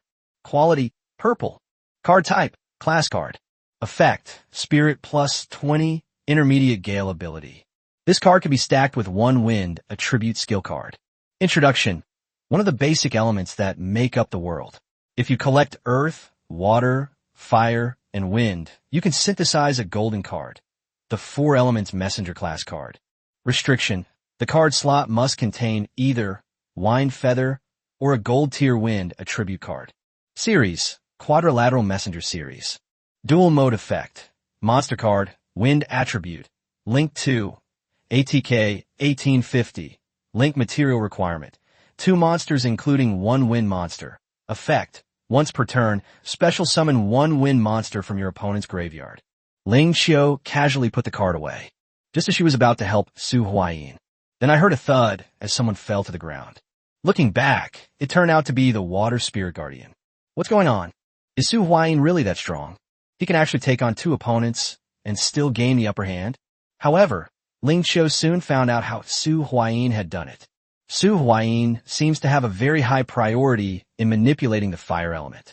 Only by borrowing the power of the Fire Spirit Guardian was the Water Spirit Guardian boss defeated. Although a shortcut was taken. But there's no denying it, it's really strong. No wonder she took a liking to him. Come help me. I can't hold on much longer. Su Huayin shouted loudly, sounding extremely exaggerated. Is it appropriate for someone who is about to give up to act like a goofball? Ling Xiu found it somewhat amusing. A slight upturn at the corners of her mouth. They're here. Ling Xiu gave a reply. They charged towards the Water Spirit Guardian boss. Chapter 139, placed in the Treasure Pavilion. In Chapter 139, Ling Xiu shared the burden of the Water Spirit Guardian boss with the Treasure Pavilion. Su Huayin's only remaining opponent is a Fire Spirit Guardian boss. Even at its peak, Su Huayin was confident he could defeat the Fire Spirit Guardian boss. It just takes a little more effort. As for the Fire Spirit Guardian boss now, it's almost half crippled. They couldn't hold out for long under Su Huayin's command. Boom! Just a few rounds later, this Fire Spirit Guardian was slain by Su Huayin. A purple card emerged from the corpse of this Fire Spirit Guardian boss. Su Huayin reached out and grabbed the purple card. Fire Element Manipulator. Quality, purple. Card type, class card. Effect, Spirit plus 20, intermediate fire ability. This card can be stacked with 1 fire type skill card. Introduction. One of the basic elements that make up the world. If you collect earth, water, fire, and wind, you can synthesize a golden card, the 4 elements messenger class card. Restriction. The card slot must contain either Fire Element or a Gold Tier Fire Tribute card. Series: Quadrilateral Messenger Series. Dual Mode Effect. Monster Card, Fire, Link 2, ATK 1850. Link Material Requirement. 2 monsters including 1 fire monster. Effect. Once per turn, special summon 1 fire monster from your opponent's graveyard. Is that really how it is? After a moment's thought, Su Huayin knew roughly what the 2 purple cards in Ling Xiu's hand were. Gather the elements of earth, water, fire, and wind to create a 4 elements messenger. Or perhaps those 4 elite bosses were actually the 4 elements envoy class card I saw earlier, split into 4, and had their power injected into these 4 bosses. Just 3 seconds after Su Huayin received the Fire Element Manipulator class card, the last Water Spirit Guardian boss was also defeated. A purple card emerged from the corpse of the Water Spirit Guardian boss. The moment the Water Spirit Guardian boss died, the mist that had shrouded the entire map of Luoxia Mountain disappeared. Ding, this limited time map event has ended. The system notification sounded throughout the entire Luoxia Mountain map area. Somewhere on the map of Luoxia Mountain, Xiao Nanshan's eyes dimmed slightly upon hearing the system notification. Did it fail? Xiao Nantian sighed. Is this all they can do? It seems we'll have no choice but to humble ourselves from now on. The fighting prowess of these 2 individuals made Xiao Nantian realize a problem. The new era has truly arrived. However, there's something more important at hand. Thank you for your hard work. Although we didn't succeed, you'll still receive your due reward in full. Xiao Nantian walked towards the gloomy young man. It's no trouble at all. It's my honor to serve the president. The gloomy young man quickly flattered him. Completely unaware, a murderous glint flashed in Xiao Nanshan's eyes as he walked towards him. A sharp blade pierced the chest of the gloomy young man. Fresh blood gushed out. The gloomy young man then looked up at Xiao Nantian in disbelief. You! He uttered a single word. Blood flowed uncontrollably from his mouth. Sorry, you know too much. Xiao Nantian pulled out the knife. I reached out and gave it a gentle push. The man's body fell heavily to the ground. You died in action today, and I will provide your family with a death benefit. Xiao Nantian put the knife away expressionlessly. In truth, regardless of the circumstances, this man was destined to die, even if this goal is achieved. Knowing about Xiao Nanshan's dark past, Xiao Nantian wouldn't let him live. Not to mention that the mission is not yet complete. Then it's even more unacceptable to keep them. Otherwise, if today's events were to get out, especially if Su Huayin and Ling Xiu found out, it would be disastrous. The consequences would be unimaginable. Let's go, Inger. This place is not safe to stay. We've finally taken them all down. Ling Xiu wiped her forehead with the back of her hand. Wipe the sweat off your forehead. She also caught the purple card dropped by the Water Spirit Guardian. 4 purple class cards, which can be combined into 1 gold class card. This is a huge win, Ling Xiu said excitedly. So, should we synthesize it? Su Huayin stroked the Fire Element Manipulator card in his hand. This card is quite suitable for his class. Or rather, the existence of this card prevents his fire control spell from being so awkward. Fire control cannot start a fire. It's just a high priority skill. Perhaps things will be different after we obtain Dragon Blast. But right now, it's just a skill with Fire Element priority. If you have this Fire Element Manipulator card, the intermediate fire ability it provides can create a closed loop for Su Huayin's fire abilities. Based on my estimation, if we were to synthesize it, the equipment requirements might require all of the following to be in the card slots: Wind Element Feather, Water Element Sword, Fire Element Flame, and Earth Element Pearl, or 4 gold cards corresponding to the 4 elements, Su Huayin reasonably speculated. Although the result of combining them is a gold card, there's a high probability that the combined gold card will be unusable. Indeed, the situation you're guessing is very likely to occur. Ling Xiu nodded upon hearing this. Gold-level cards generally have strict equipment requirements. Su Huayin pulled out a card. It was that Feng Yuanyu. Su Huayin handed the Feng Yuanyu card to Ling Xiu. This card and Wind Element Manipulator make a complete set. It's not appropriate to keep something of this caliber in the guild, but we can restrict it to core members only. Su Huayin said. Without a doubt, this is a powerful purple card. It could directly create a top-tier combatant, but unfortunately, neither Su Huayin nor Ling Qiu considered it worthwhile. However, the things that the two of them dislike are simply things that the two of them dislike. If it were placed in a guild, countless people would probably fight over it. I only need one Fire Element Manipulator card. You choose 1, 2, and put the rest in the guild, set an exchange threshold, and let core members exchange for them. Alright, then I'll take this Water Element Manipulator card. I'll put the Earth Element Manipulator, Wind Element Manipulator, and this Wind Feather card into the treasure vault. A core member needs to complete a major achievement and pay 30,000 contribution points to exchange for one. Ling Qiu quickly finalized the arrangements. That concludes the matter. Let's go home. Su Huayin summoned a fire-breathing dragon and stretched out a hand towards Ling Qiu. Yes, let's go home. Chapter 140, I'm going to meet my Crimson Envoy. Chapter 140, I'm going to meet my Crimson Envoy. A large winged lizard carried a man and a woman as it soared through the air. To be honest, I have a slight feeling that something is not right. Ling Qiu, who was sitting behind Su Huayin, said, Is something wrong? Su Huayin asked in return, without waiting for Ling Qiu's reply. He just said, oh, you mean the strength of these bosses? Although they are a bit stronger than regular elite bosses, that's normal, right? Su Huayin seemed somewhat dismissive. It's normal, but something just feels off, Ling Qiu said. It's just a feeling. Alright, it's all in the past now. Even if there was something wrong, there's no way to investigate it now. Su Huayin complained. There's no point in worrying about it. If there's a real problem, it's just those few companies causing trouble. Alright. Ling Qiu couldn't produce any evidence either. She just had a vague feeling that she had been tricked. However, as Su Huayin said, feelings are not reliable. Ling Qiu fell silent once again. Su Huayin then began adjusting his card slots.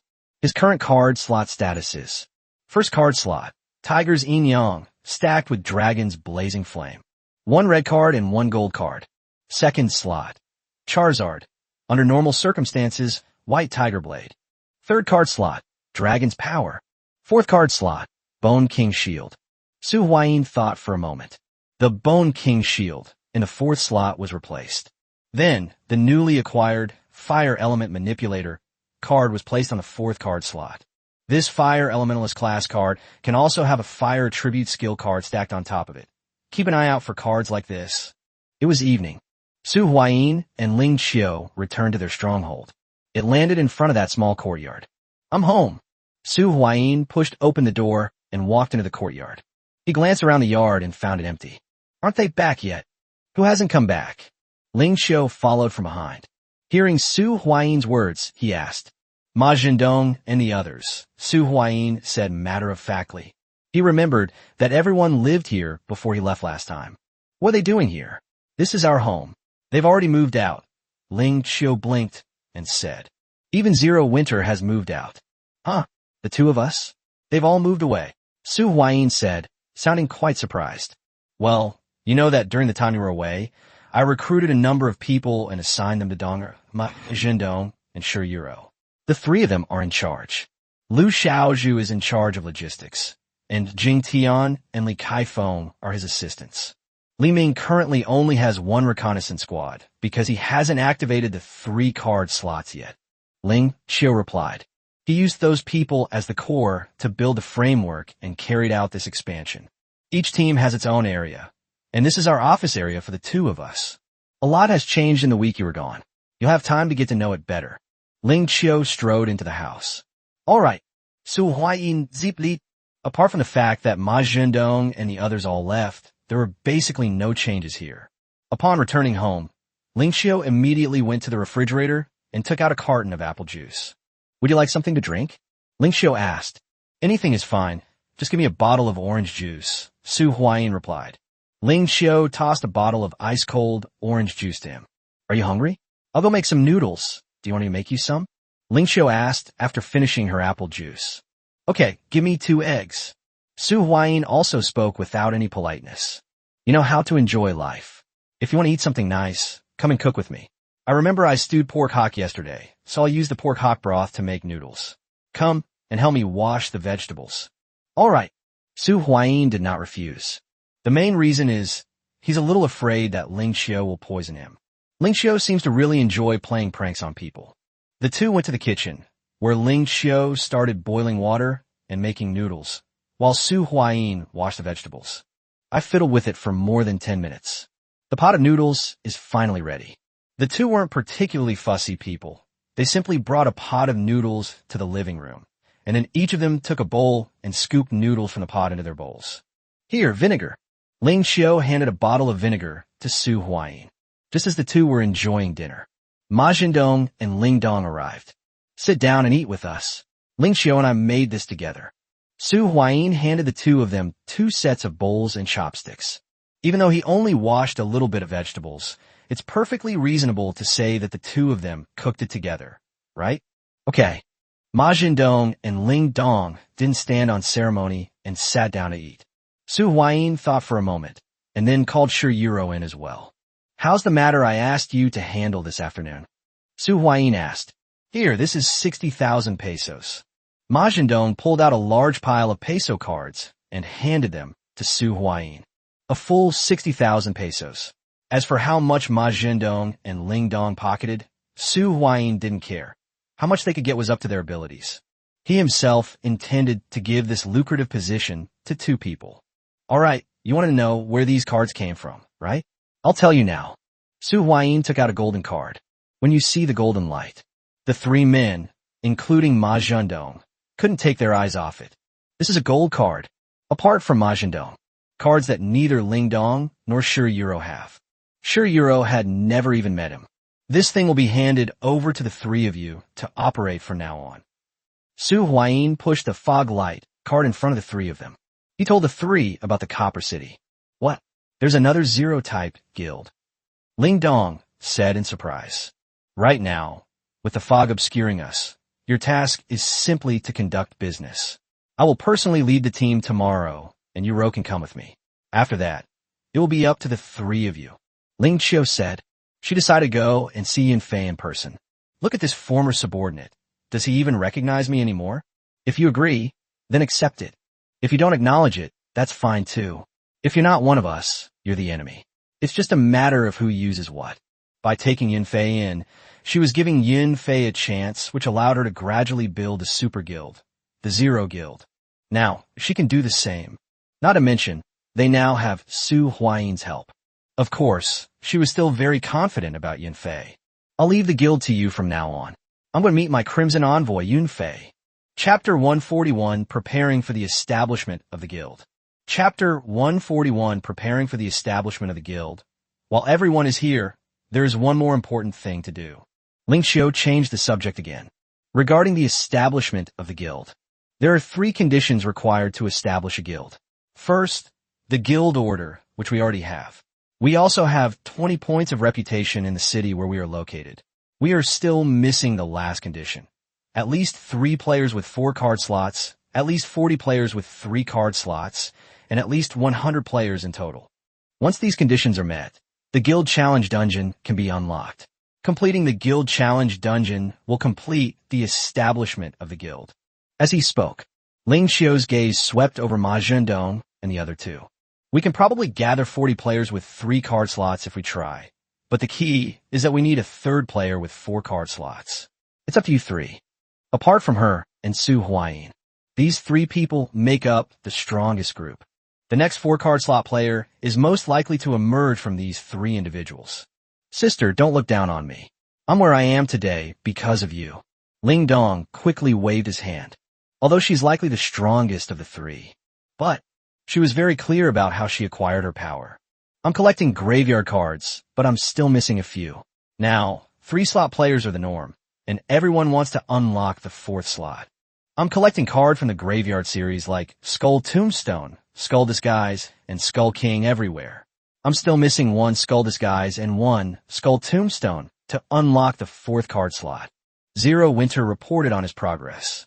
He expressed his hope that his older sister wouldn't have too high expectations of him, as he couldn't live up to her expectations. Especially the Skull Tombstone card, it's so hard to get. It's already going up to 10,000 pesos a card on the market, and nobody's selling it. After saying that, Ling Dong gave a wry smile. When she'll be able to unlock the 4th card slot is up to luck. Ling Xiu will help her, but not indefinitely. Ultimately, you have to rely on yourself. Don't look at me. I've collected the easiest graveyard series. My situation is indeed a little better than Zero Winters, but I only have one more Skull Disguise than her. The rarest Skull Tombstone is all about luck. Majin Dong also shook his head. Luck is a tricky thing. Maybe I'll get it tomorrow, or maybe I won't get it for a month or two. To obtain this Skull Tombstone from the cemetery dungeon, you're out of luck. I might give it a try. A crisp sound rang out. Everyone subconsciously looked towards Shiruyuro. Shiruyuro, give me a few more days, at the latest a week, and I'm sure I can unlock the 4th card slot. Shiruyuro said softly. Although his tone was soft, it was full of confidence. Everyone present had no choice but to take her words seriously. I basically collected all the white, green, and blue cards from the Jump series. I only need one more purple card to complete the Jump series collection. Jump? Su Huayin Zembet? The Jump series. This series has a total of 4 cards. White jumps, green jumps, blue jumps, and purple jumps. He currently has a white quality jump card in his hand. Start with green quality jumping cards. Each card of a higher quality must be placed on top of a card of a lower quality. For example, a green jump card must be placed on top of a white jump card. A blue jump card must be placed on top of a green jump card. This deck only activates the highest quality cards. A complete set consists of 4 jump cards. The purple jump card will grant a total of 30 points to Constitution, 50 points to Agility, and the ability to perform a double stage attack. This is a very strong mechanism. However, the jumping trial is extremely difficult. It requires agility, responsiveness, experience, and other abilities. Back then in the game, not many people got the purple jump, and Su Huayin certainly didn't. He's a card game enthusiast, mainly interested in deck building and card games, and not particularly interested in Souls-like mini-games. In reality, purple leaps are even harder to obtain. It's from this series, Amazing. Ling Xiu couldn't help but give Shiruyuro a thumbs up. Not far from the stronghold, there's a place for a jumping trial. She went there a few times. I never got past the blue jumping trial, so I stopped paying attention to it. Although Ling Xiu estimated that if she tried a few more times and spent time practicing to develop muscle memory, she should be able to pass the blue jumping trial. However, the purple leaping trial is on a different dimension. Persistence and talent are both indispensable. A week? Okay, then you don't need to come to Copper City with me. Focus all your efforts on opening the 4th card slot these next few days. I'll take Donger with me. Once I return from Copper City this time, we'll officially establish the guild. Ling Xiu stood up and said with some excitement. Only after establishing a guild can one truly be considered to have established themselves in this world. And she and Su Huayin will successfully unlock the 5th card slot. I will try my best. Shiruyuro replied calmly, unperturbed by praise or criticism. The fragile little girl who followed Su Huayin and was rescued back then has unknowingly grown into who she is today. And it continues to grow stronger. The business is over. Su Huayin and his companions ate almost the entire pot of noodles, soup and all. By the way, brother, this is for you. Majin Dong slapped his forehead and pulled out a card. What is that?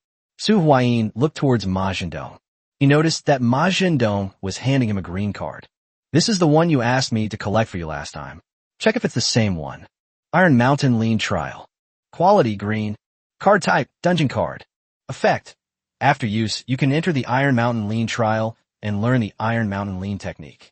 Introduction. The peak breeds false supporters. The twilight witnesses true believers. Acquisition method. Unscrupulous merchant. The card was handed to Su Huayin. The Iron Mountain Lean Trial. A look of joy appeared on Su Huayin's face. This was a clue he had found in the library about the Doomsday series of cards featuring evil dragons. How much did you pay for it? I'll reimburse you. Su Huayin asked. No need, it was just a small favor. Ling Dong and I both profited. Majin Dong waved his hand and said, Okay, thanks. Su Huayin didn't stand on ceremony and put the card away. After dinner, Majin Dong and the other two left. Su Huayin and Ling Xiu also went back to their room to rest. Chapter 142 Iron Mountain Lean Trial. Chapter 142 Iron Mountain Lean Trial time came to the second day. Su Huayin woke up from his sleep. I stretched comfortably. It's still more comfortable to sleep at home. Su Huayin yawned as he walked outside. We entered the living room. Su Huayin noticed a note left on the table. Su Huayin walked to the table and picked up the notepad. There was a line of writing on it that looked like small blades of grass being blown about by the wind. Su Huayin had to guess and make a guess before he could understand what was written on it. I made breakfast for you while I was at it. It's in the pot in the kitchen. I also washed the socks you left in the bathroom. They're on the balcony. By Ling Xiao. Do you still remember that incident? Su Huayin said, somewhat amused and exasperated. This was a bet he made with Ling Xiao last time. It was just a joke. He was about to lose when Ling Xiao said, if you can give me that skeleton disguise spell, I'll consider a loss. And so, the dynamics of winning and losing changed. However, he didn't pay much attention to it. I didn't expect him to keep his promise.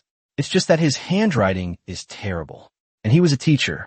Su Huayin put the note away and then went to the kitchen, where there were 2 fried eggs and a steak in the pan. After enjoying a delicious breakfast, Su Huayin began to familiarize himself with the current Eternal Life Guild. The Eternal Life Guild has now grown more than tenfold. After a brief overview, Su Huayin went home. He pulled out a card. It was the green card that Ma Zhendong gave him yesterday. Iron Mountain Lean Trial. Could there be a mistake in the information? Iron Mountain Lean sounds like the name of a martial arts move. What does it have to do with chickens? Su Huayin scratched his hair. There's absolutely no way to associate Taishanko, a type of martial art style, with chickens, to the point that he began to doubt whether the clues he had found earlier were wrong. After thinking for a moment, Su Huayin then drew out another card. Fish and Dragon Pearls. Quality, purple. Card type, dungeon card. Effect. After use, you will enter the Fish Dragon dungeon last. Introduction. To become a true dragon, both scales and horns are indispensable. Restriction. The user must possess the cards Golden Dragon Scale, Wooden Dragon Scale, Water Dragon Scale, Fire Dragon Scale, and Earth Dragon Scale, or the card Dragon's Blaze. According to Su Huayin's conjecture, although this dungeon is only a purple level dungeon, if that Dragon Blast card is a red card, after obtaining the Dragon Horn, there may be a synthesis ritual. In short, although this dungeon is only purple. However, the difficulty of this dungeon is at least gold, but it's unclear how it will be expressed.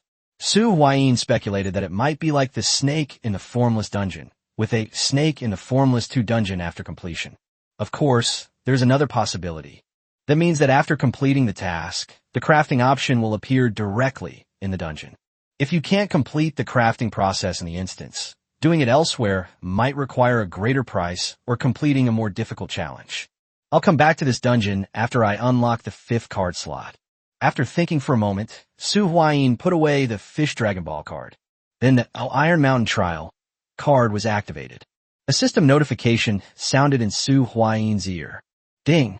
Do you wish to consume 1 Iron Mountain Lean Trial card to enter the Iron Mountain Lean Trial? The card will not be refunded if you fail to complete the trial. Su Huayin's answer was undoubtedly yes. The next moment, a dazzling white light appeared before Su Huayin's eyes, causing him to lose his sight instantly. When Su Huayin opened his eyes again, then I found myself in a pure white space. All around was an endless expanse of white. There was only a bronze pillar about 2 meters high standing in front of them. Besides this, Su Huayin's strongest feeling was weakness, an unparalleled weakness. It seems like he's gone back to the way he was before, without any supernatural abilities. The system notification sounded right on time. Ding! Welcome to the Iron Mountain Lean Trial. In this trial, all your card slots are sealed, and you will receive the Trainee Buff. Trainee Buff. All attributes are fixed at 10 points, and you gain 100 times the self-healing ability. Ding! The content of this trial is Iron Mountain Lean. The trial provides 3 beginner Iron Mountain Lean experiences. You need to hit the training pillar within 2.5 hours until the training pillar shows green, and you are qualified to complete the trial. Trial reward. Iron Mountain Lean Trial 2. Su Huayin listened carefully to all the system notification sounds. After all, this was crucial to whether he could get the chicken. Trainee Buff? No wonder I'm so weak right now. Su Huayin said knowingly. No wonder he feels so uncomfortable all over. He now has only 10 points left in all his attributes. He is basically no different from when he was just an ordinary person. Are there 3 beginner-level Iron Mountain Challenge experiences? Su Huayin took 2 steps to the pillar in front of him and tentatively bumped into it with his body. Bang! Su Huayin's shoulder slammed into a pillar. A red light appeared. A mechanical sound rang out. Ding! Your score is not satisfactory. Please try again. This is interesting. Su Huayin touched his chin. This instance seems to be for training practical combat skills related to collisions. That's perfect. I do need to improve my practical skills. Su Huayin began to study it with great interest. I tried a few more times. All of the grades were failing. Let me try out this beginner's Iron Mountain Lean experience to see what it is. Su Huayin manipulated the system panel and selected to experience the basic Iron Mountain Lean once. The next moment, Su Huayin felt as if his body was being controlled. His body lurched uncontrollably toward the training pillar. With steady and powerful steps, he suddenly exerted force in his waist and lowered his shoulders as he approached the pillar, propelling his entire body to crash into the pillar at an extremely tricky angle. With a muffled thump, the light on the pillar changed from red to green, indicating that it had passed the test. After the experience ended, Su Huayin was somewhat stunned. The power of this beginner-level Iron Mountain Lean far exceeded his expectations. This is an attack that can be launched with only 10 points of strength. Su Huayin figured out the power of that attack. Having had this experience, he now had a sense of direction.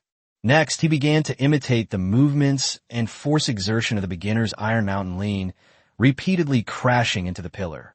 But each time he failed, and time ticked by. He tried again during that time.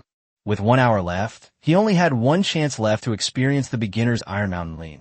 Su Huayin took a deep breath and chose to experience it again, using up his last chance. He was completely absorbed in feeling every movement and detail of his body. Chapter 143 Ding. Tideling's Favorability -5. Chapter 143 Ding. Tideling's Favorability -5 in a pure white space. A young man had his eyes closed, seemingly contemplating something. Suddenly, the young man opened his eyes. It's done. Su Huayin's eyes lit up. He felt that he had almost mastered the essentials of the basic Iron Mountain Lean technique. Without the slightest hesitation, Su Huayin immediately rushed towards the training pillar again. I feel useless. Your own feelings don't count. Only those that have been tested in real-world scenarios are valid. Su Huayin adjusted his pace nimbly. As you approach the pillar, twist your waist instantly to generate force, causing your shoulder to slam into the pillar. Bang! With a loud bang, the pillar shook violently and the light on it flickered erratically. Just as Su Huayin's heart was racing with tension, the light slowly turned green. Ding! You have passed the test and have completed the Iron Mountain Lean trial. You have obtained the Iron Mountain Lean Trial 2. A system notification sounded. Su Huayin clenched his fist excitedly. He had finally succeeded. A flash of white light, and he returned to the real world. A new blue card appeared in his hand. Iron Mountain Lean Trial 2. Quality blue. Card type, dungeon card. Effect. After use, you can enter the Iron Mountain Lean Trial and learn the Iron Mountain Lean technique. Introduction. The peak breeds false supporters. The twilight witnesses true believers. Acquisition method. Iron Mountain Lean Trial. We've already trained for 2 hours. Let's not continue today. We'll talk about it later. Su Huayin stretched and rubbed his shoulders. Although the trial space has 100 times the self-healing ability, it still hurts. I temporarily put away this Iron Mountain Lean Trial 2 card. After thinking for a moment, Su Huayin summoned the Charizard. Riding a fire-breathing dragon, they flew towards Aoki Castle. Although I said goodbye to Shieling before leaving last time, I shouldn't lose any favorability with her. But now that I'm back, I have to go see her no matter what and tell her I'm back. Su Huayin still wanted to increase Tideling's favorability and try to get the Tideling's Handkerchief card as soon as possible. In a few days, the first Dual City tournament will begin. That was a grand event. Before long, Su Huayin arrived at Qingwu City. He strode towards Shiling's shop. However, it seems to be a bit of a misfortune. When Su Huayin arrived near Shiling's shop, but they found that Shiling's shop entrance was empty. What's going on here? With some doubts, Su Huayin arrived at the shop entrance. A sickly-looking girl sat on the counter. Two delicate white hands supported her chin, her head tilted slightly. She looked listless. There was also a wooden sign next to the girl. The medicine is sold out. Tide Ling. Su Huayin Gvit Tai Lang. Hearing the familiar and expectant voice, Tide Ling instantly perked up, her whole being radiant with joy. It seemed as if it had suddenly been given a new lease on life. It's you. Tide Ling stared longingly at Su Huayin. This gave Su Huayin the feeling of seeing a puppy abandoned by its owner on the roadside. So pitiful. Is business so good? You sold out before noon. Su Huayin said congratulatorily. Where can you find such a good business opportunity? Tide Ling pouted upon hearing this. She said with a somewhat aggrieved expression, No, the potions I made last time were all sold out a couple of days ago. We haven't sold a single bottle in the past 2 days. We're out of stock. Out of stock? Then go and get some more. What are you doing staying in the store? Su Huayin asked, puzzled. He scratched his head. The goods are all sold out. Shouldn't we go and restock? Even if you want to take a break, you shouldn't just stay in the store and sit there doing nothing. I was just afraid you wouldn't be able to find me when you came back. Tide Ling lowered her head, blushed, and whispered. Huh? What did you say? Su Huayin didn't hear what Shilling was saying. He took 2 steps forward, moved closer to Shilling, and asked again. Huh? I mean, I don't trust others. I want to wait for you to come back and take me to gather herbs. Tide Ling explained, looking somewhat flustered. Oh, I see. Let's go then. Su Huayin note that. This seems like a good thing. If Tide Ling only recognizes him as her driver, then it means that no one else can increase Tide Ling's favorability or obtain the Shi Ling's handkerchief card. Oh, right, there's also Tide Ling's first maid sachet. The effect of this card is even better than Tide Ling's handkerchief. Come on up. It's a pleasure to serve you. Su Huayin summoned the fire-breathing dragon and made a very gentlemanly invitation gesture. Today, I want to go somewhere else, Tide Ling said. Her face flushed as she felt 2 strong hands around her waist. You can go wherever you want. Su Huayin was willing to cooperate with Tide Ling's requests as long as they weren't too unreasonable. Let alone a distance. If there were fog lights, Su Huayin would be willing to take Shilling to the neighboring Red Copper City. He didn't even want any reward. All he wanted was for her to increase his favorability towards him. We're just that happy to help others. Please call me Red Scarf. Then let's go to Stargazing Cliff. Tide Ling pointed in a direction. Okay, no problem, let's go. Su Huayin held Tide Ling's delicate body tightly in his arms, as if afraid she would fall. She's not like Ling Xiao at all. Even if Ling Xiao falls, she will basically not be hurt. Su Huayin could sense it from the previous battle against the 4-Spirit Guardian boss. Ling Xiao is now a little bit stronger than me. The system card is really powerful. Su Huayin believed that the cards in Ling Xiao's card slot would definitely not be of higher quality than the cards in his own card slot. However, Ling Xiao is slightly stronger than him, which is the charm of the system card. Moreover, Ling Xiao seems to have a burst skill which she didn't use yesterday. Although he was reluctant to admit it, Ling Xiao was indeed stronger than him. Unless he obtains the red card, Dragon Blast, he will have a chance to catch up with, or even surpass, Zero Autumn. You don't have to hug me so tightly. I feel a little uncomfortable. Tide Ling twisted her soft, delicate body. He was holding her waist tightly, as if he were protecting some kind of treasure. No, I must ensure your safety. You're different from Ling Xiao. You're delicate and frail. Ding! Shilling's favorability -5. Chapter 144, Chu Mu's Challenge.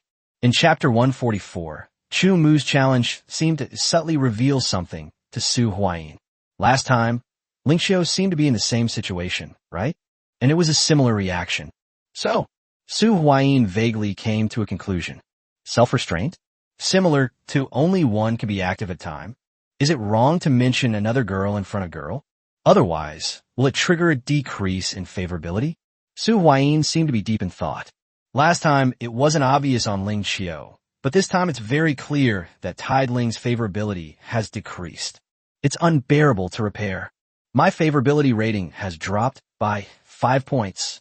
Su Huayin's heart was bleeding. After all that effort, I suddenly lost 5 points of favorability. No, I can't mention Ling Xiao in front of Shilling, and I can't mention Shilling in front of Ling Xiao either. Also, to be fair, this NPC's intelligence is really high. He felt that Shiling's intelligence level was almost the same as that of the NPCs in the Fishing Association. Who is Ling Qiu? Tide Ling asked. This problem, exactly the same as the one Ling Qiu had encountered before, made Su Huayin even more convinced of the pattern he had previously summarized. You shouldn't mention another woman in front of one woman, otherwise it will lower her favorability. A decrease in favorability is not a big deal. The key is that Tide Ling's favorability is related to Tide Ling's handkerchief. Of course, it's best not to let Ling Qiu's favorability drop either, as cooperating with Ling Qiu is still very pleasant. She's a friend I go on adventures with, and she's very strong. Su Huayin et lai. An adventurous friend? Tide Ling bit her lip. He seemed to breathe a long sigh of relief. Ding! Shiling's favorability +5. The system notification sounded in Su Huayin's ears. The 5 points of goodwill that were lost have been regained.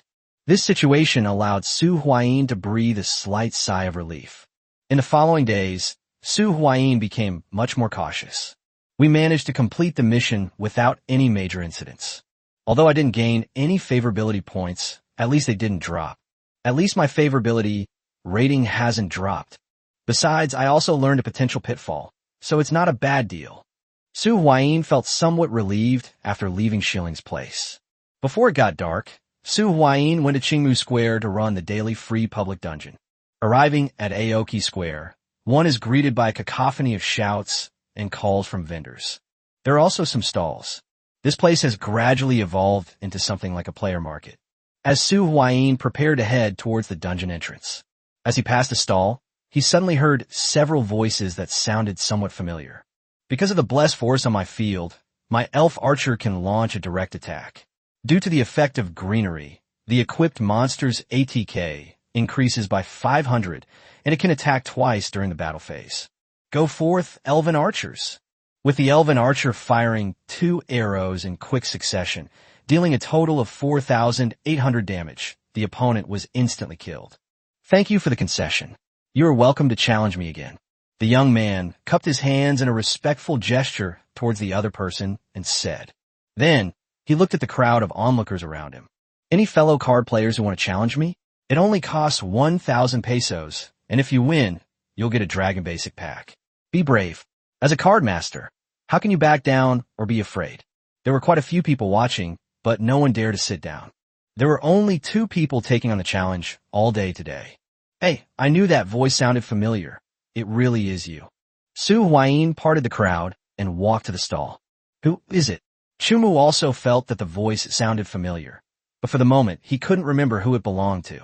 When I saw Su Huayin's face, Chumu's pupils contracted sharply, as if an earthquake had occurred. It's you. Chumu's voice sounded somewhat shrill. No wonder the voice sounded so familiar. Even if his own parents didn't recognize him, he would still recognize this person. Last time, this was the guy who won 2 Dragon Basic card packs from him. Yes, it's me. What? Aren't you welcome? Su Huayin said sarcastically. His gaze swept over Chu Mu's hand.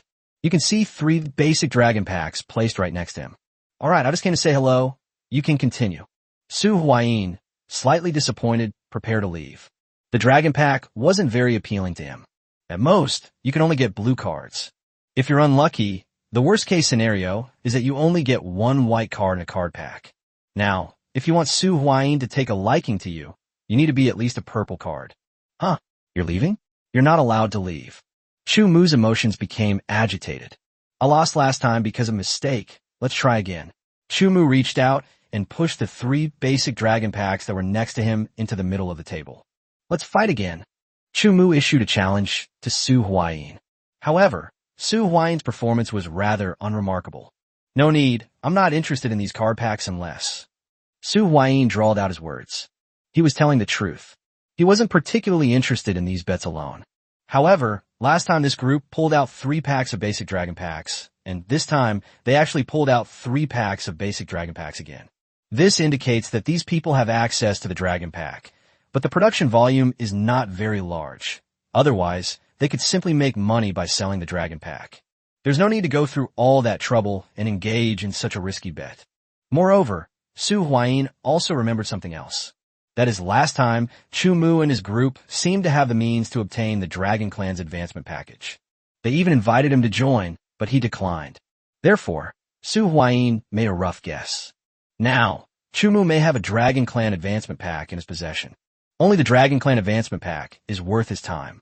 Of course, if you really don't have any, a few basic dragon packs will do.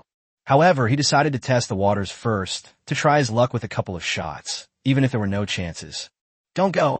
Seeing that Su Huayin was about to leave, Chu Mu quickly tried to persuade him to stay. If you can come up with 10,000 pesos and beat me, this card pack is yours. Chu Mu carefully took out a card holder and placed it on the table. I know you're a big shot, and ordinary things don't even catch your eye. But at this stage, even for you, a Dragon Advancement Pack is a pretty good thing, right? Come on, let's fight. If I'm not mistaken, you should be one of the two duel kings standing at the top of the duel arena, and the champion of the most prestigious second anniversary duel mode, right? Right? The Duel King, Meijo Shursui. Chapter 145, Deck Strength is Important. Chapter 145, Deck Strength Matters. What did you say? Su Huayin, of course, denied it, although he estimated that there wouldn't be any problem even if he admitted it. Whether you admit it or not, let's duel. Chu Mu slapped out a stack of cards. Okay, let's go. Su Huayin also showed off his card deck.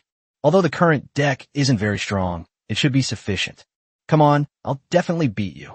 Chu Mu's expression turned serious, and he revealed a deck of cards.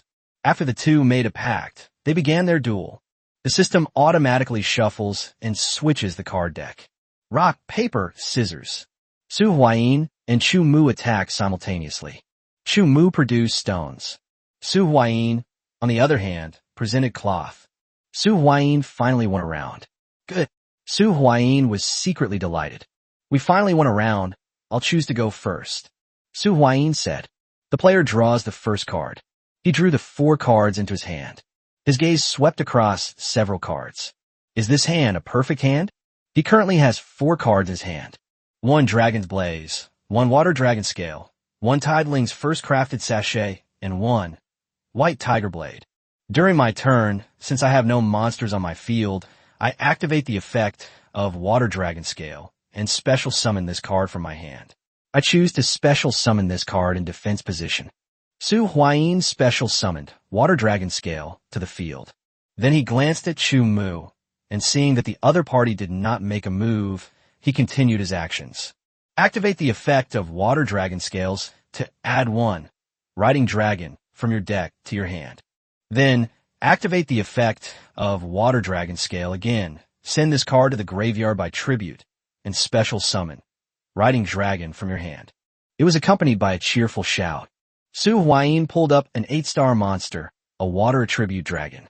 This is a water dragon with a tortoise shell on its back, and its body is mainly blue and white. It actually looks kind of cute.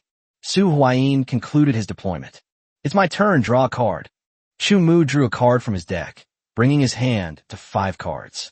I activate the field spell card, Bless the Forest. With the activation of the field card, the surrounding environment transformed into a forest. Then, I usually summon elven archers. Chu Mu played one of his cards. An elven girl with pointed ears, carrying a longbow, appeared in the arena. Chu Mu's actions were not yet finished. Another magic card was drawn.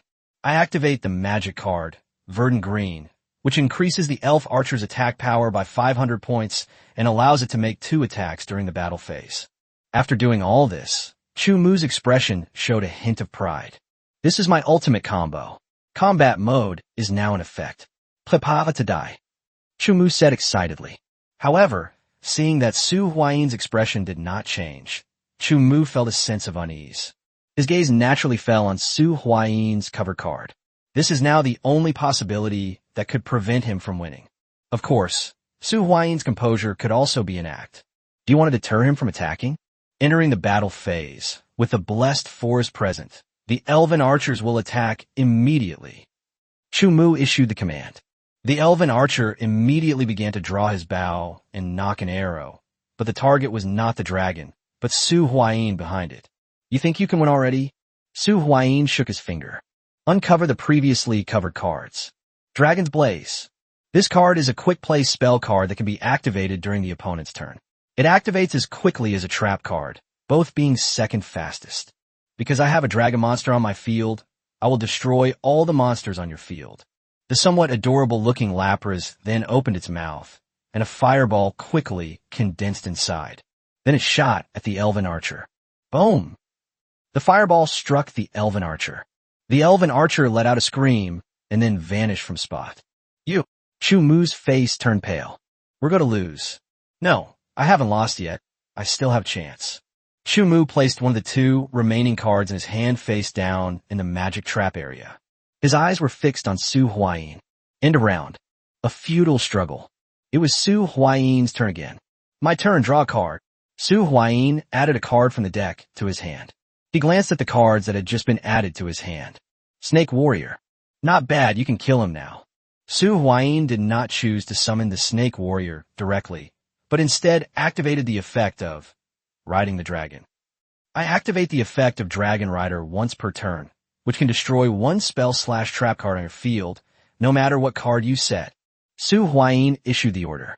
Upon receiving the command, the dragon opened its mouth and conjured a water sphere, which it then shot towards the covered card. Boom! The overlaid card was blasted to pieces by the dragon. This is a trap card called Explosive Armor. This card's effect is to destroy monsters that declare an attack. We're old acquaintances. Whoever uses this armor-bombing technique loses. No wonder you lost. Su Huayin made a sarcastic remark. Now Chu Mu only has 1 field card left on the field. Bless Forest.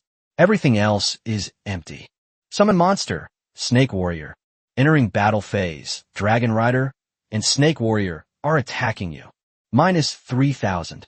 Minus 1,400. 2 damage numbers appeared above Chu Mu's head.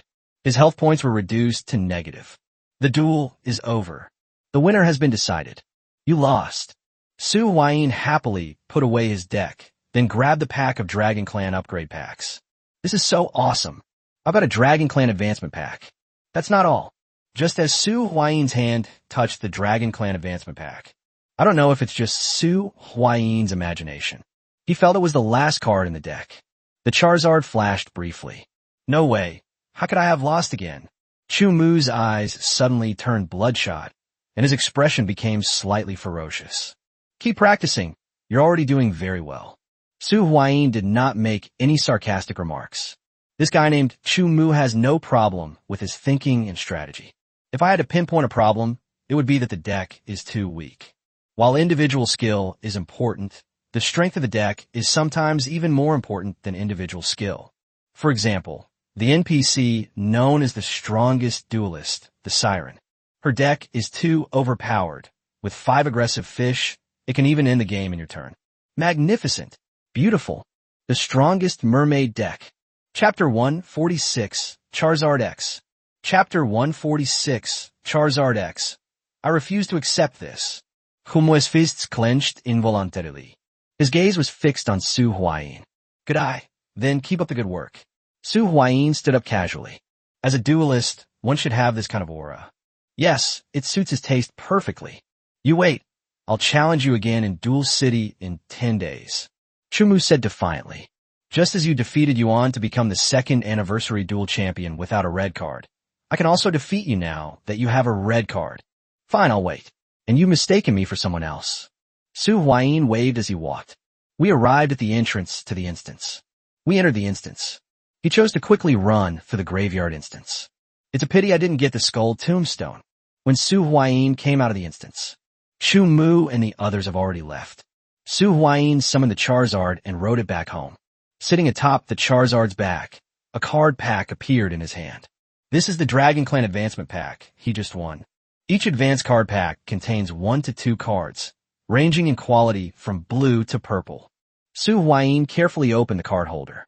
The moment Su Huayin opened the card holder, a system notification sounded in Su Huayin's ear. Ding! You have triggered the Dragon Soul Bond. Would you like to pay an additional 6,000 pesos for a spin on the Dragon Soul Bond wheel? Please make your decision within 30 seconds, or you will be considered to have forfeited. What's going on? Su Huayin stared blankly at the rotating platform that had appeared before him. The center of the turntable has a pattern of 6,000 per turn. The spinning wheel is divided into 10 equal-sized squares. 9 of the squares are purple, and they all feature the design of the Dragon Clan Advanced Card Pack. The last square is gold. And it's not a card pack. It's a card that Su Huayin could recognize at a glance. Su Huayin looked pleasantly surprised. This is a golden card. It's still a very powerful card. It's this card. A dragon is a universally used extra big daddy. Su Huayin said with delight. Charizard X. Quality, gold. Card type, dual specific card. Dragon, fire attribute, level 10. Synchro monster. ATK, 3000, def 3000. Adjusted plus unadjusted 8-star, fire attribute, dragon monsters. Effect. This effect can only be activated once. When your opponent activates a spell, trap, or monster effect, negate the effect and destroy the monster. Once per turn, you can add one FATK dragon monster from your graveyard or deck, or one Dragon Nest card. Once per turn, you can destroy one card on the field. It's you. If I can get it, I'll be even more confident in the Duel City competition 10 days from now. Su Huayin said happily. All 3 effects are very strong. The effect is to restore health, although it can only be used once. The effect is to retrieve and recycle, increasing battery life. The effect is to trigger card expulsion. As expected of a golden card, this is much more powerful than Charizard. Aside from the slightly demanding summoning conditions, it has virtually no drawbacks. Let's see if we can get our hands on it first. Su Huayin immediately pulled out 6,000 pesos. They put all 6,000 pesos into the lottery machine. The center of the lottery machine has been replaced with a green start button. This means the lottery can now be held. Su Huayin slapped the button. The lottery machine immediately started spinning. Let's begin.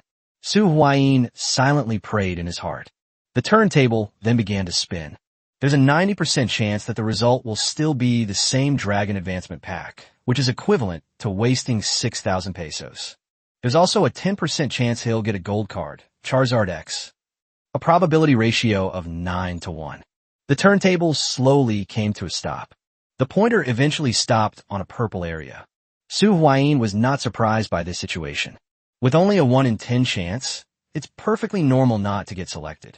But, ding, would you like to pay another 6,000 pesos for a chance to win?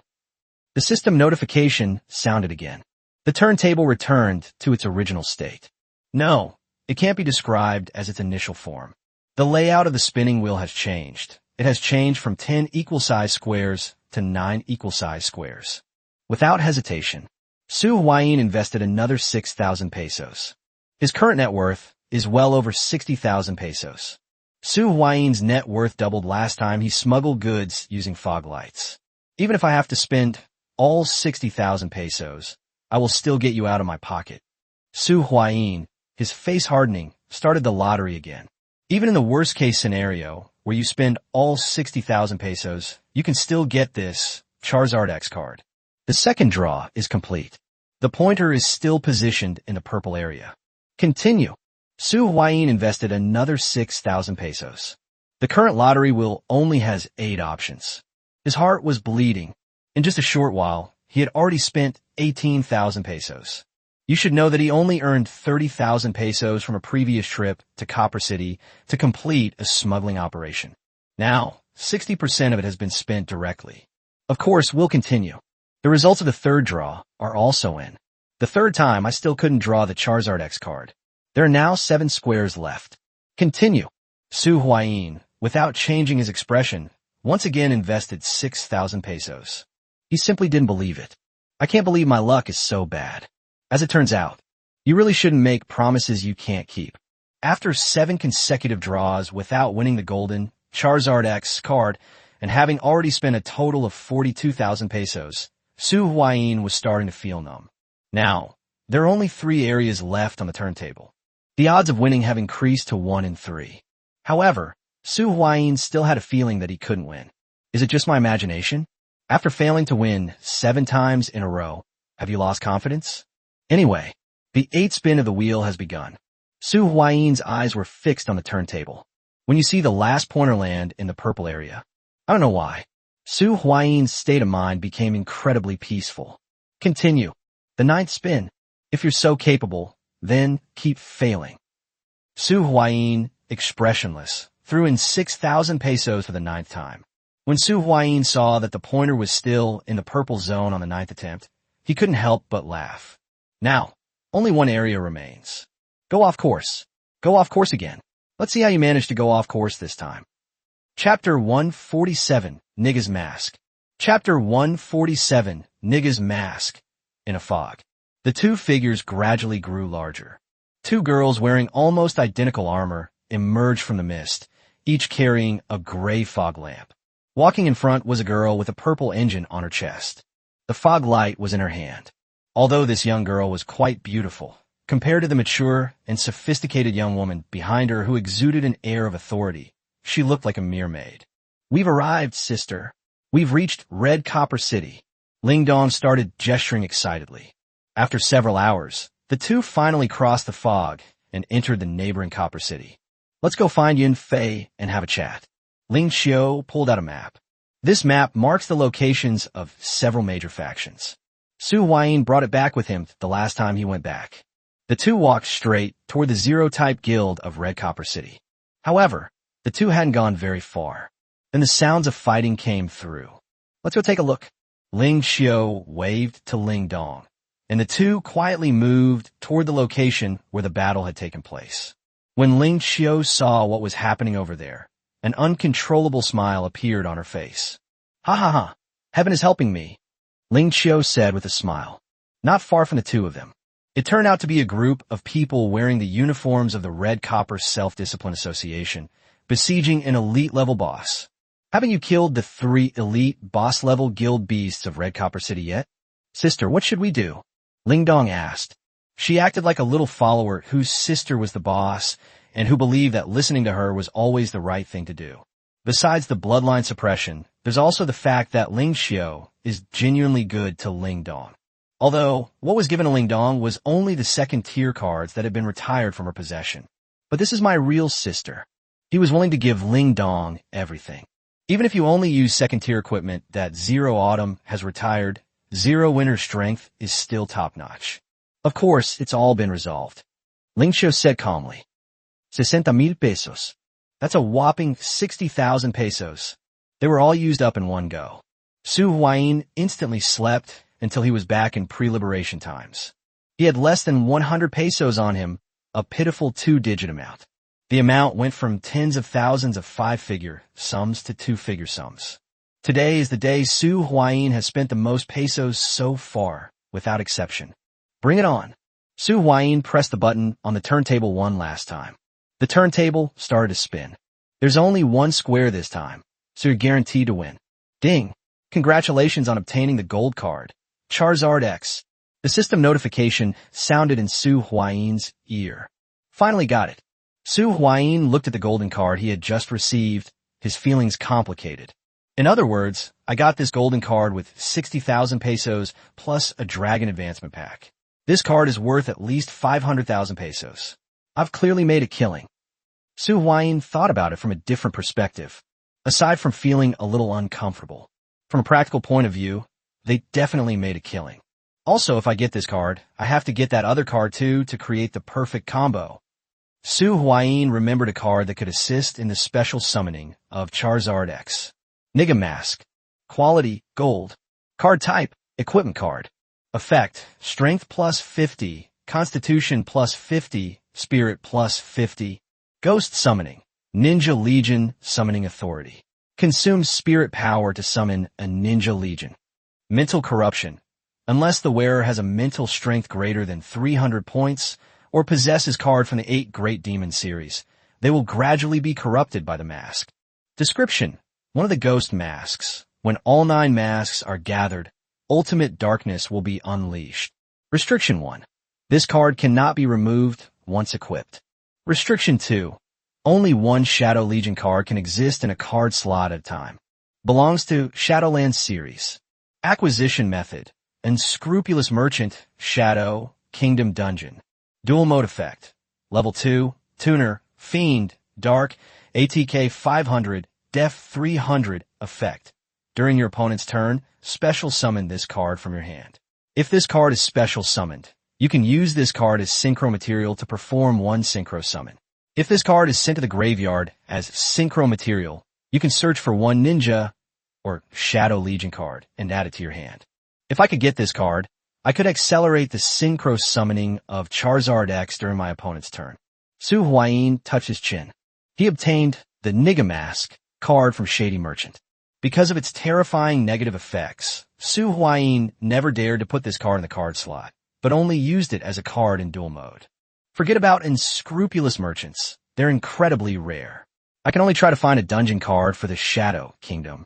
I remember it was called Mask Stickers, one of those stickers kids play with. Wait a minute, mask stickers? I feel like I've seen them somewhere before. Su Huayin felt like he had seen this kind of sticker before. However, I don't remember where I've seen it before. Where is it? Su Huayin racked his brains. Suddenly, Su Huayin remembered seeing a sticker with a mask drawn on it somewhere before. An old-fashioned general store. When I went to buy that rusty tin box, there was a bunch of children's toys next to it, like windmills, rattles, and stickers. Big Spray, turn around. Turn around right now and go back to Greenwood City. It's only about a 5-minute walk to home. Su Huayin, however, ordered the fire-breathing dragon to return to Qingmu City. This is tough on Charizard. However, after letting out a dissatisfied howl, it turned around. They returned to Qingmu City with Su Huayin. Su Huayin arrived at the entrance of the old-time general store in a great hurry. The shop is still open at this time. Su Huayin strode into the antique-style shop. The shop owner, Lao Huang, was still dozing off, looking utterly bored. Boss Huang, I'm here to patronize your business again. Welcome. The shop owner, Lao Huang, immediately perked up and greeted them very warmly. Until he saw who it was, his face immediately fell. Chapter 148, Recruiting Thugs. Chapter 148, Recruiting Thugs. Boss Huang, I'm here again. Su Huayin greeted the shop owner, Lao Huang, warmly, his eyes quickly searching through the general store. Although I only have 2 peso left now. However, he can come over and check if the mask sticker item is here. Closed for business, shut down. The shop owner, Old Huang, said with a sour face. It was as if Su Huayin owed him money. Don't you even do business that's offered to you? Su Huayin's gaze finally fell on the mask sticker. However, he hasn't taken any action yet. They didn't even go near that side, lest the shop owner, Lao Huang, notice anything amiss. Moreover, after finding the devil sticker, Su Huayin's gaze didn't linger on it for even half a second. He quickly glanced at it and continued to examine other things. Finally, Su Huayin's gaze settled on a crystal ball that looked quite mysterious. Night Crystal Ball. Description: a crystal ball that emits a blue light in the dark. Price: 5,000 pesos. Su Huayin picked up the crystal ball. Then he went to the shop owner, Lao Huang, and placed the night crystal ball on the counter. I want this one, Su Huayin said. Sincerely, 5,000 pesos. The shop owner, Lao Huang, didn't mention closing down anymore. He reached out and asked Su Huayin for money. Good. Su Huayin note that. Then he started groping himself. After a long while, Su Huayin samai somewat akwa dili. Sorry, I forgot I spent all my money today. I'll come back tomorrow. Su Huayin said with a regretful expression. No rush. You can come back tomorrow if you want it. The shop owner, Lao Huang, suddenly became kind and gentle. He seemed like a gentle elder. Okay, I'll come tomorrow. Su Huayin waved to the shop owner, Lao Huang, and then walked out of the shop. Only after leaving the shop did Su Huayin remove the regretful expression from his face. 8,000 pesos. The scene he had just witnessed flashed through Su Huayin's mind. It was a sticker that looked like a child sticking on their body. It has a hideous ghost face mask painted on it. Mask stickers. Description: perhaps it's a key that has passed some kind of verification. Price: 8,000 pesos. How can I get 8,000 pesos? Riding his fire-breathing dragon back again, Su Huayin stroked his chin. This is a huge funding gap. Before he drew the Charizard X, he would have easily taken out a mere 8,000 pesos. Moreover, the timing is also awkward. Ling Xiao and Ling Dong took most of the guild's funds and went to the neighboring Red Copper City to purchase goods. Right now, the guild has absolutely no money. If it weren't for this time of year, Su Huayin could borrow some money from the guild account. It looks like I'll have to find a way to make money myself. Su Huayin thought for a moment. and then took out something that looked like a small booklet. Proof of adventure. He was actually starting to look down on the quests offered by the Adventurers Guild. The rewards are meager, and completing them is a waste of time. Wouldn't it be better for him to use that time to grind dungeons or something? However, I really have no money right now. Su Huayin activated the adventure manual. I filtered the results and sorted them from highest to lowest compensation. Several tasks appeared before his eyes in an instant.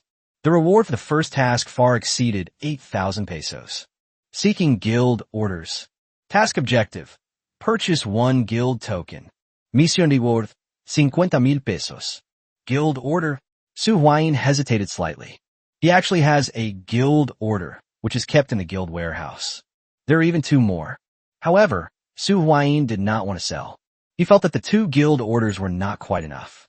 Right now, the only forces that still have extra guild orders are us and the Aoki Self-Discipline Association.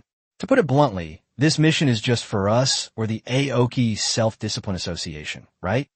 The task was rejected. Su Huayin continued reading. The reward for the second task is 10,000 pesos, and the conditions are met as well. Hey, I can accept this quest. Su Huayin clicked on the second task. Recruiting dungeon fighter team members. Task description. Assist the employer in completing the dungeon. Requires at least the ability to solo the enhanced boss creature. Those with lower abilities should not apply. Quest reward. 10,000 pesos, awarded upon completion of the dungeon. This mission is interesting. At least the strength to solo a strengthened level boss is required. In the entire Greenwood City, besides Ling Xiao and me, there are definitely no more than 10 people, maybe even no more than 5. No wonder your reward is so high. Su Huayin said. It's not that he's arrogant. Ling Dong, Shi Yuro, and Ma Jindong are only barely capable of single-handedly killing an ordinary boss.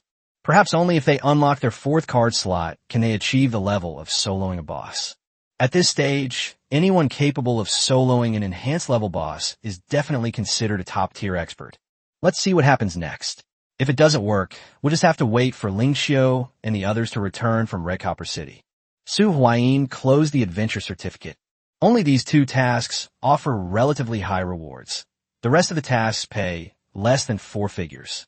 How long would it take to collect 8,000 pesos? More than half an hour later, Su Huayin landed at the entrance of the courtyard. Last time, none of the new recruits in the guild recognized Su Huayin, but this time they all do.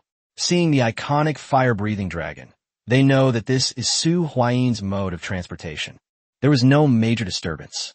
If other flying objects appear and fly this way, we will be on alert, just like last time. Pushing open the door, Su Huayin, exhausted from a long day, collapsed onto the sofa.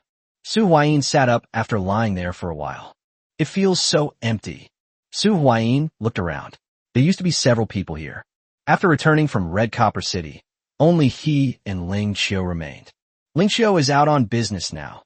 There's a lot going on in Red Copper City. It's completely empty now.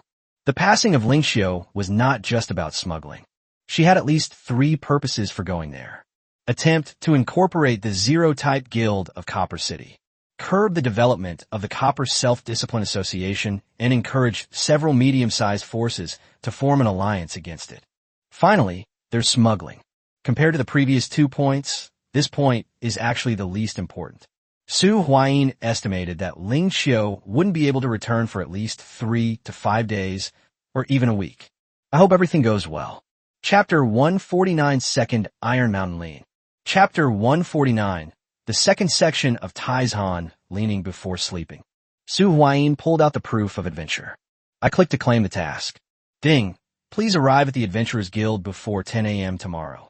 The system notification sounded in Su Huayin's ear. Des Zokloki. Su Huayin muttered to himself and put down the adventure certificate. Start resting. Time flew by, and it was already the next day. Sangchi is a dog. While stretching, Su Huayin completed this routine task that he could easily finish on the spot. After coming out of the bedroom, Su Huayin quickly made himself something to eat to fill his stomach. There was plenty of food at home, mainly pre-made food, which he had scavenged from the old city. As for vegetables, only some that can be stored for a long time are left. However, people have already been sent to plant them, and several vegetable plots have been set up, but they haven't been planted yet. There are also dedicated generator maintenance personnel. Apart from this place, which serves as the core stronghold, other places have limited power supply. When Su Huayin inspected the guild yesterday, he even saw people from Xinguang Heavy Industry laying solar power panels. Currently, this place has a bit of a Shangri-La feel to it.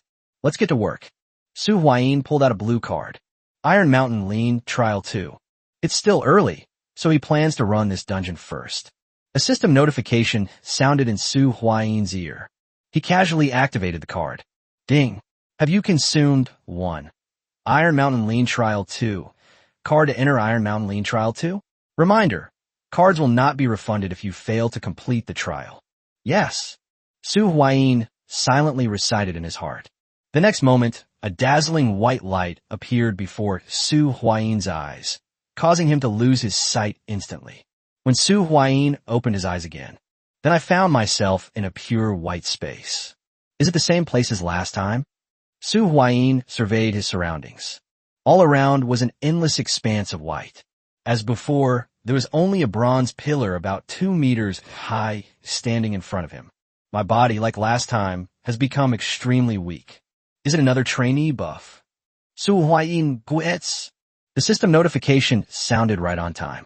Ding. Welcome to Iron Mountain Lean Trial 2. In this trial, all your card slots are sealed, and you will receive the trainee buff. Trainee buff. All attributes are fixed at 10 points, and you gain 100 times the self-healing ability. Ding. The content of this trial is Double Iron Mountain Strike. The trial provides 3 double Iron Mountain Strike experiences. You need to hit the training pillar within 2.5 hours until the training pillar shows green, and you are qualified to complete the trial. Trial reward. Iron Mountain Lean Trial 3. What do you mean by early in Taizhan Cow? Let's analyze Su Huayin's words literally. It must have been 2 consecutive Iron Mountain Lean attacks, right? Let's give it a try. Su Huayin stood in front of the pillar, then used his calves to drive his waist and hips, gathering all the power in his body to his shoulders. With a loud boom, it rang out. The pillar remained unmoved. A red light came on. Ding, your score is unsatisfactory. Su Huayin stepped back slightly, then leaned against the Iron Mountain again. Then, the red light came on again. Ding, your score is unsatisfactory. Okay, it seems like it's not going to be 2 consecutive Iron Mountain leans. Su Huayin rubbed his aching shoulder, but it recovered quickly, so he chose to try the second stage Iron Mountain lean. The next moment, Su Huayin felt his body being controlled by a mysterious force. His body moved uncontrollably in a series of actions, starting with a shoulder bump into a pillar. Immediately after his body hit the pillar, he withstood the elastic force, then used his waist and hips to unleash a second burst of power. The entire movement was fluid and seamless, completed in one go.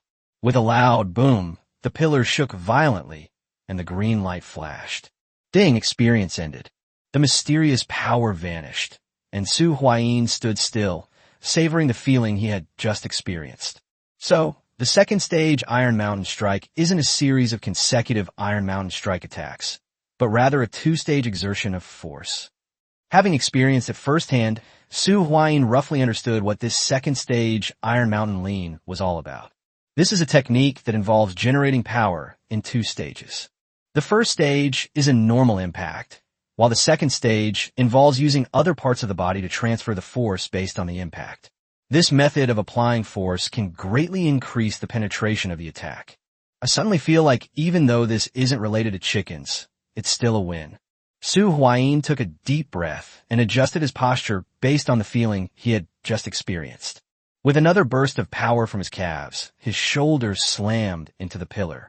The instant his body made contact with the pillar, he endured the recoil, quickly adjusted his stance, and then unleashed another powerful shoulder strike. This time, however, it did not succeed. The red light is still on. The details are still not quite right. Su Huayin also savored the moment. More than an hour later. Boom! Su Huayin crashed into a pillar. It was accompanied by a ding sound. The red light on the pillar went out, and the green light came on. Ding! The trial is successful. Congratulations on obtaining the Iron Mountain Lean Trial 3. A flash of white light, and Su Huayin returned to reality. Why do I feel like this trial is easier than the last one? Su Huayin put it away. He checked the time. There was still quite a while until 10 o'clock. He carefully put away the Iron Mountain Trial 3 card. This card is already a purple quality card. They summoned the fire-breathing dragon and flew towards Aoki Castle. Before long, he arrived near the Adventurers Guild. He even made a special trip to the Fishing Association next door to take a look. The Fishing Association area remained very quiet. It looks like they're still at the Qingpu fishing grounds. I remember that Dead Fishmouth dungeon required Lingxiu and me to enter within a month. If we didn't enter within a month, we would receive a misfortune aura until we enter the dungeon. After leaving the nearly deserted entrance of the Fishing Association, Su Huayin returned to the entrance of the Adventurers Association, waiting for the client to appear. Time passed by minute. When it was 9:30, 3 people who looked somewhat familiar to Su Huayin came into his view. Huh? No way. Su Huayin Bolinket? It feels a little unbelievable. Is it really that much of a coincidence? At this time, in this place? Hello everyone. It's nice to meet you again. Your name is Chu Mu, right? Su Huayin said. The newcomers were none other than Chu Mu and his 2 companions. A young girl shouting, a young man with gold-rimmed glasses acting as a shill, and Chu Mu. Chapter 150 Dragon Valley Dungeon and Dragon Clan Advance Pack. Chapter 150 Dragon Valley Dungeon and Dragon Clan Advance Pack. It's you. Chu Mu also recognized Su Huayin. What are you doing here? Wait, you wouldn't happen to be the one who accepted the mission, would you? Chu Mu was slightly taken aback before he realized what was happening. 10,000 pesos, it seems like the way you guys do it is really profitable. Su Huayin asked tentatively. When he heard Su Huayin mention 10,000 pesos, he was completely certain that Su Huayin was the one who had accepted the mission. It's you? We don't need you to take on the mission. That's what the girl in red next to Chu Mu said. All right, then I won't answer. Su Huayin stood. We could just wait a few days until Lingxiu comes back. Wait, don't go. Sister Hong, there are very few people in the entire Qingmu city who are capable of completing that dungeon, and he is one of them. If we miss it this time, who knows when we'll get another chance.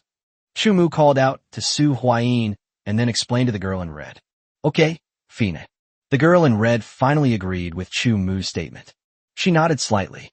I'm not doing this anymore. Su Huayin's lips twitched. He hadn't originally planned to raise the price. However, given that you've already pulled this stunt, they still want me to do work. You'll have to pay more. You. The girl in red was so angry she couldn't speak. Brother Qian, take Sister Hong to the Adventurers Association. I'll handle things here. Good. The young man with the gold-rimmed glasses led the girl in red into the Adventurers Guild. The world seemed to have become quiet. I'm sorry, Sister Hong has such a willful temper. I'm sorry for offending you. This is my apology. Chu Mu handed a card holder to Su Huayin. Dragon Basic Pack. Ahem, it's nothing at all. Su Huayin put the card holder away, feeling slightly embarrassed. I won't allow you to call her willful. It seems this dungeon is very important to you.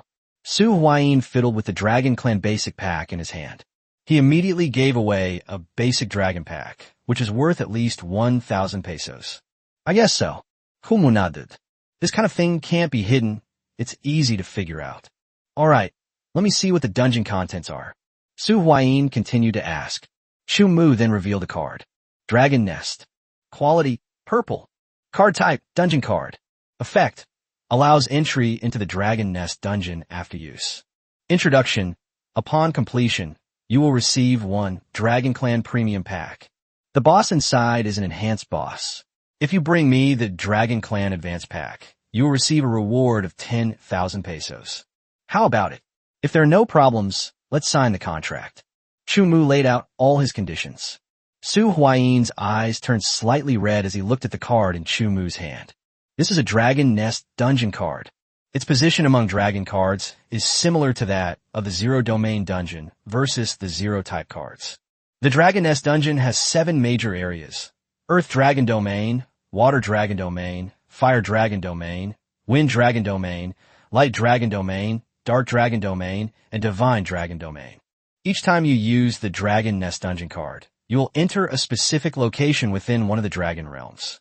Aside from always requiring the defeat of a specific boss, almost every time you enter Dragon Valley, the environment is different. Some people have tried to draw a map of Dragon Nest, but without exception, they all failed. The Dragon Nest map is too big. Since each entry is random, it's practically impossible to create a map of Dragon Nest under these circumstances. An enhanced level boss of the Dragon class? This kind of enhanced level boss is probably not much weaker than an elite level boss, right? Su Huayin did not agree immediately, although he really wanted to go to Dragon Valley. But he felt that 10,000 pesos was still too low. A single dragon pack can sell for at least 200,000 pesos, and that's not even considered a Dragon Addict player. If you encounter a player with a dragon addiction, even if the price doubles, you can still easily sell it. That's all. This is all I have left. All the money I've earned from playing cards up to this point is here. If you don't want it, then forget it. Kumu replied. Clearly, he didn't want to be at Su Huayin's mercy. There are still other mobs and elite mobs in the dungeon. I only want the Dragon Clan Advance Pack, dropped by the final boss. I don't care about any other loot, and I can't control it. You can have it all. That's my biggest concession. Chumu concluded, at worst, I'll just not use this dungeon card for now. When I'm stronger enough, I'll do it myself. All right. Su Huayin let out a breath. It seems there's nothing left to gain.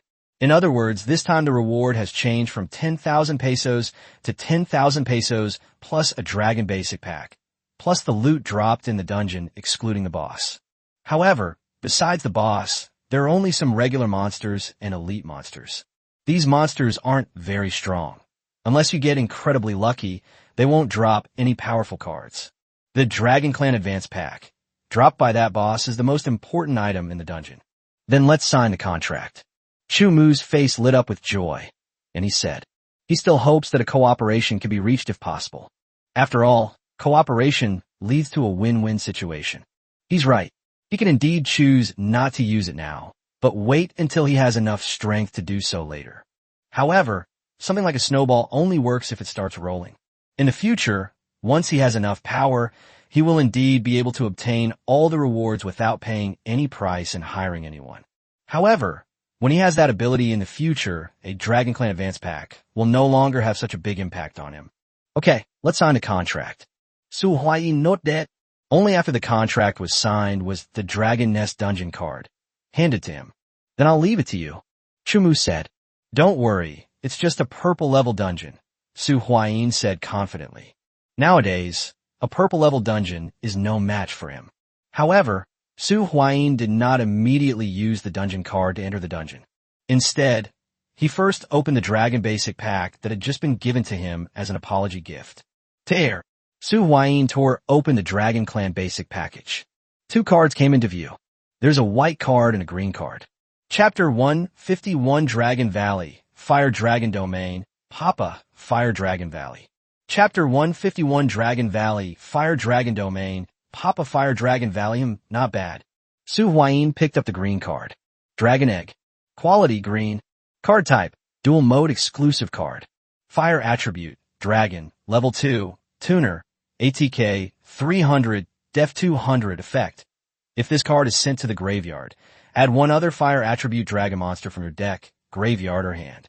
With this card, the necessity of the Niga Mask is greatly reduced. It's a lower tier alternative. Although it can't accelerate synchro summoning during the opponent's turn like Niga Mask, it still fulfills the synchro summoning conditions for Charizard X. As for the other white card, it's just a level 2 dragon type low-level monster card with only 800 attack power. After putting the two cards away, Su Huayin activated a Dragon Nest dungeon card. A system notification sounded in Su Huayin's ear. Ding, do you wish to enter the Dragon Nest instance? Yes. Su Huayin agreed. The next moment, Su Huayin then felt a strong wave of dizziness. Ding, welcome to Dragon Valley map, Branch Fire Dragon Domain Papa, Fire Dragon Valley. Ding, you have received the following task. Task 1, collect 3 flame flowers. Quest reward, Dragon Basic Pack X1. Mission 2, defeat the explosive flame wyvern boss. Quest reward, Fire Dragon's Wrath X1. Task 3, slay the Demon Tyrant Dragon, enhance boss. Quest reward, Dragon Clan Premium Pack X1. Optional quest. Find 3 dragon egg fossils to unlock all dungeon maps. Quest reward. Fire Dragon Valley. Instance time limit, 12 hours. When Su Huayin regained his vision, he found himself above a cliff. Su Huayin rubbed his slightly throbbing temples. This teleportation seems to be different from the previous times when entering the dungeon. After massaging for a while, Su Huayin's dizziness subsided. He began to review the information he had just received. Even during the closed beta, the content of the Dragon Nest dungeons was different each time. Closed beta experience is basically useless for Dragon Nest dungeons. There are 4 tasks in total. I know about the Flame Flower. It's a material that can be collected by attacking with water or ice elements. It's a material for potion making. It's easy to get. As long as you come across it, you can complete the task. The second and third tasks are both about killing bosses. Nothing much to say about them. What's interesting is the last optional quest, the Fire Dragon Egg Fossil, and the Fire Dragon Valley card as a reward. If I get both of these, I'll just start playing a Fire Dragon deck. Su Huayin vaguely remembered the effects of these cards. Apart from the Wrath of the Fire Dragon card, which is useful for both combat and arena battles, the others seem to be cards exclusive to duel mode. Let's do it one at a time. Su Huayin's gaze swept down into the canyon. You can easily spot several small red flowers blooming by the roadside below. The blossoms of these little flowers resemble dancing flames. Flames were also burning on the ground beneath the petals. There's so many of these flowers, you can see at least 7 or 8 of them just by looking around.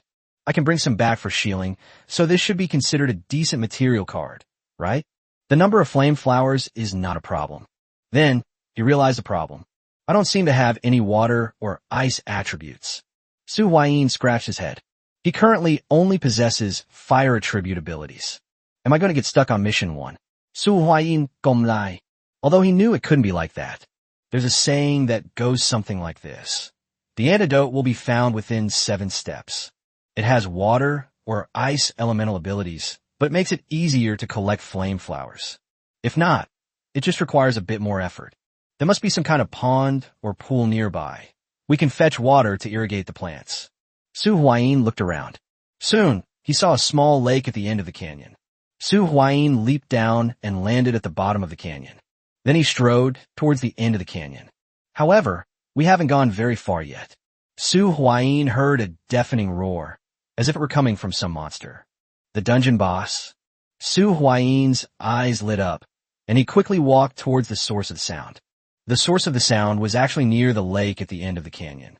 This coincided with his goal of finding water. 5 minutes later, Su Huayin walked out of the canyon. He immediately spotted a gigantic, entirely red dragon lying beside the lake, drinking water. There's a name above the boss's head. Explosive Flying Dragon Boss. This is the boss that you are required to kill in Mission 2. Don't run. Su Huayin excitedly charged towards the exploding flame dragon. Hurry, we can't let it fly away. After entering the instance, the card slots were locked. Since Su Huayin couldn't change the card in the slot, he summoned Charizard to get around. If it gets away, Su Huayin had no way to catch it anymore. Although, Su Huayin also knew that this blazing dragon would most likely not choose to run away on their first encounter. This isn't a cowardly lizard. My first reaction upon seeing someone is to run. They have no idea what strong means. Dragons are still quite proud creatures. I'm afraid that seeing such a tiny insect as Su Huayin, it actually dared to attack it. The first reaction would probably be anger. How dare such a tiny insect look down on me? That is indeed the case. As Su Huayin's highway approached, the blazing flying dragon boss opened its gaping maw, spewing forth a raging inferno that shot straight towards Su Huayin like a burning meteor. However, just as the flames were about to strike Su Huayin, something incredible happened. The flames seemed to be blocked by an invisible force and suddenly stopped in mid-air. The blazing dragon boss stared in astonishment at the scene before it, looking somewhat bewildered. What's going on? It stared in disbelief at the ball of flame that should have burned Su Huayin to ashes, but now it seemed to be frozen in mid-air. Before it could react, the ball of flame seemed to be controlled by an invisible hand, suddenly changing direction and shooting towards it at an even faster speed than it had come. With a deafening roar, Flames slammed into the chest of the blazing dragon boss like an exploding cannonball. In an instant, sparks flew and flames roared. The explosive flying dragon boss was thrown to the ground by the sudden explosive force, its body falling backward. Just then, a lithe figure leaped up from the ground like lightning. Su Huayin gripped a massive cleaver, drawing a flash of cold light in the air as he streaked past like a shooting star. Immediately afterwards, a crisp crack was heard, and the huge, fiery dragon head was severed by Su Huayin's blade like a ripe watermelon, flying high into the air. Chapter 152 Lingxiu and Yunfei's Meeting. Chapter 152 Lingxiu and Yunfei's Meeting in Qitong City. Zero Type, Guild Stronghold. Sister Yunfei, someone is looking for you. A girl ran quickly to Yunfei, who was looking at a map on the wall. Huh? Who is it? Yunfei didn't turn around, but continued to look at the map in front of her, her finely tattooed eyebrows unconsciously furrowing. There were two people. One of them was wearing a purple Zero-type weapon, but he was just the other person's servant.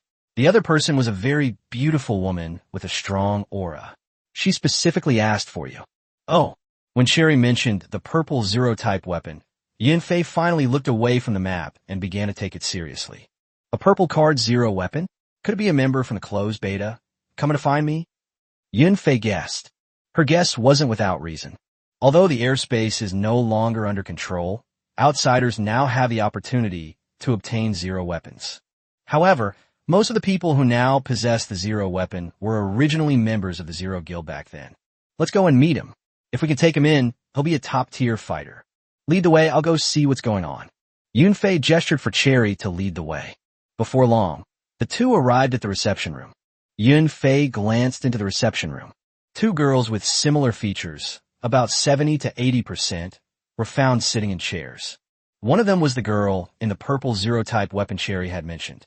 The other girl, who exuded a strong aura, wore no other adornments, only a very ordinary casual outfit. And this girl was sitting in her seat. Gentlemen, I am Yunfei. May I ask what brings you here? Yunfei walked into the reception room and said, Is there something important? Could you please step outside for a moment? Zero Winter replied. Then he gestured towards the Cherry. No need.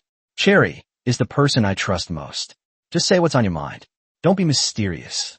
Although Yunfei was slightly dissatisfied, she did not show it too much. The evening clouds are mostly light green, and the autumn trees are half deep red.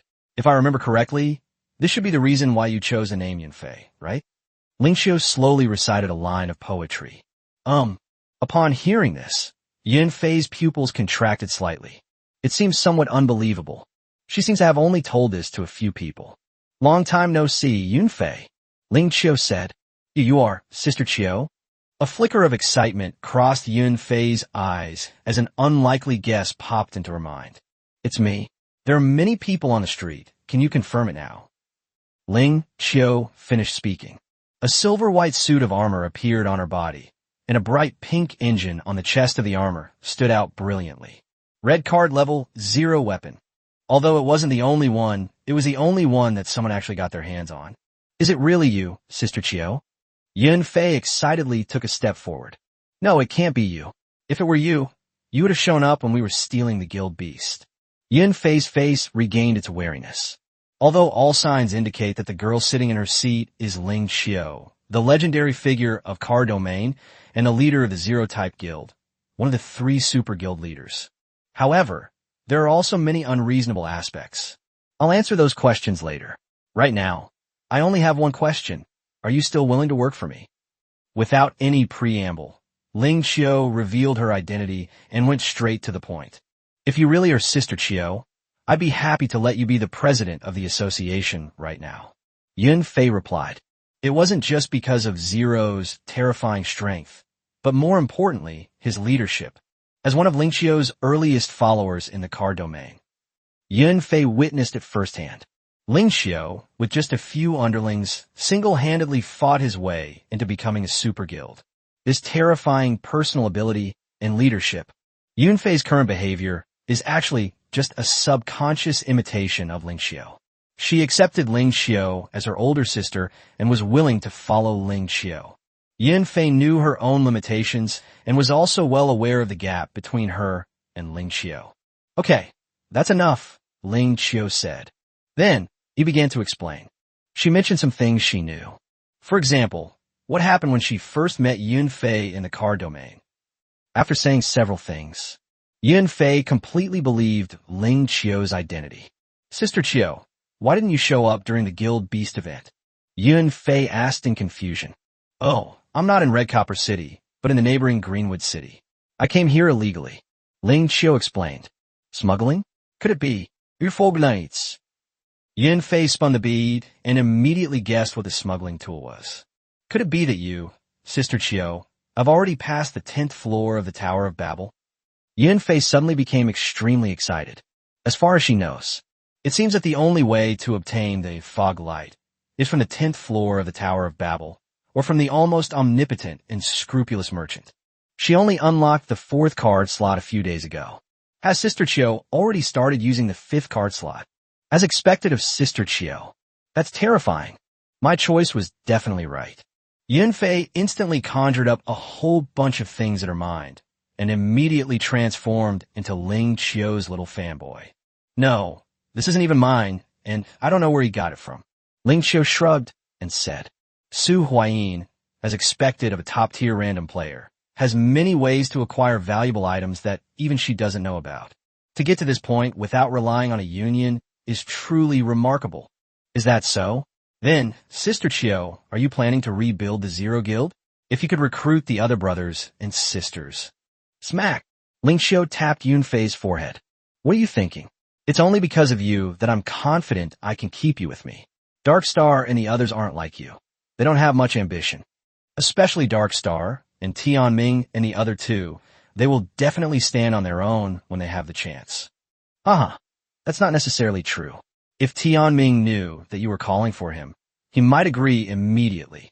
Yin Fei winked at Ling Qiu and said, Chapter 153, The Wrath of the Fire Dragon and the Demon Tyrant Dragon Boss. Chapter 153, The Wrath of the Fire Dragon. The Demon Tyrant Dragon Boss was killed by Su Huayin with just a simple blow. Now, even ordinary bosses would struggle to withstand a single move from Su Huayin. The corpse of the Blazing Dragon Boss fell. A purple card emerged from the corpse of the Fiery Wyvern Boss. The Wrath of the Fire Dragon. Quality, purple. Card type, skill card. Effect, consumes 50 stamina points to unleash a Dragon Breath attack. Note, anger will affect the power of fire to some extent. Belongs to Dragon Nest series. Limit, strength 100 points. How to obtain Dragon Nest from the Unscrupulous Merchant. Dual mode effect, counter trap card. If you control a Fire Dragon Egg Fossil or a Flap Dragon Synchro Monster, you can activate this card directly from your hand. If you control a Flap Dragon monster, negate and destroy any spell, trap, or monster effects activated by your opponent. Ultimate move. After reviewing the card's attributes, Su Huayin was slightly pleased. He's still missing a major move. His output is too smooth right now. A powerful move can be very useful in many situations. Furthermore, his Fire Element Manipulator class card can also stack a Fire Tribute skill. This card can be stacked on top of it. Of course, this card cannot be stacked yet. Put away the cards. Su Huayin fetched some water and went to the side of the few blazing flowers. Water was poured onto the flaming flower. The petals of that flaming flower withered instantly and curled up. Su Huayin reached out and grabbed the fiery flower. When his fingers touched the flaming flower, a card appeared in Su Huayin's hand. Blazing Flower. Quality, green. Card type, material card. Description, materials born in a fiery environment. Dual mode effect, fire attribute, dragon race. 3-star, attack 1000, defense 800. Is a flower also a dragon? Shouldn't it be a plant? Su Huayin casually complained. After putting the card away, Su Huayin went to the second, Blazing Flower, and did the same thing.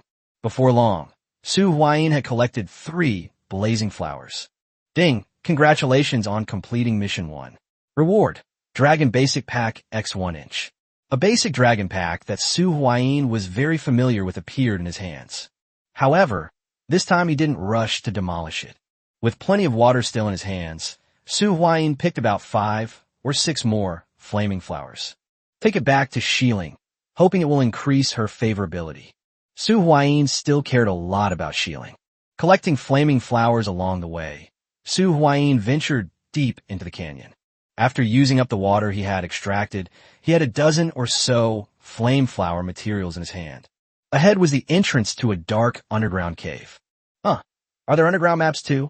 Su Huayin arrived at the dark underground entrance. It was pitch black inside. You couldn't see anything. Jumping down rashly could be dangerous. Clone. Su Huayin activated the tiger's yin and yang clone skill. A clone that looked exactly like him suddenly appeared beside him. When faced with something potentially dangerous, his first thought was of his clone. A small flame appeared in Su Huayin's hand. Let's test the waters first. Su Huayin threw the fireball he had conjured into the dark cave. Smack! The firelight illuminated the environment below. Su Huayin also saw what was happening below. There was nothing dangerous or anything like that. The ground below was only about 3 meters away from the cave entrance. With a thought from Su Huayin, his clone jumped down into the hole. Upon reaching the bottom, Su Huayin quickly discovered that it was a crooked passage leading to an unknown destination. He then walked towards the front of the passage.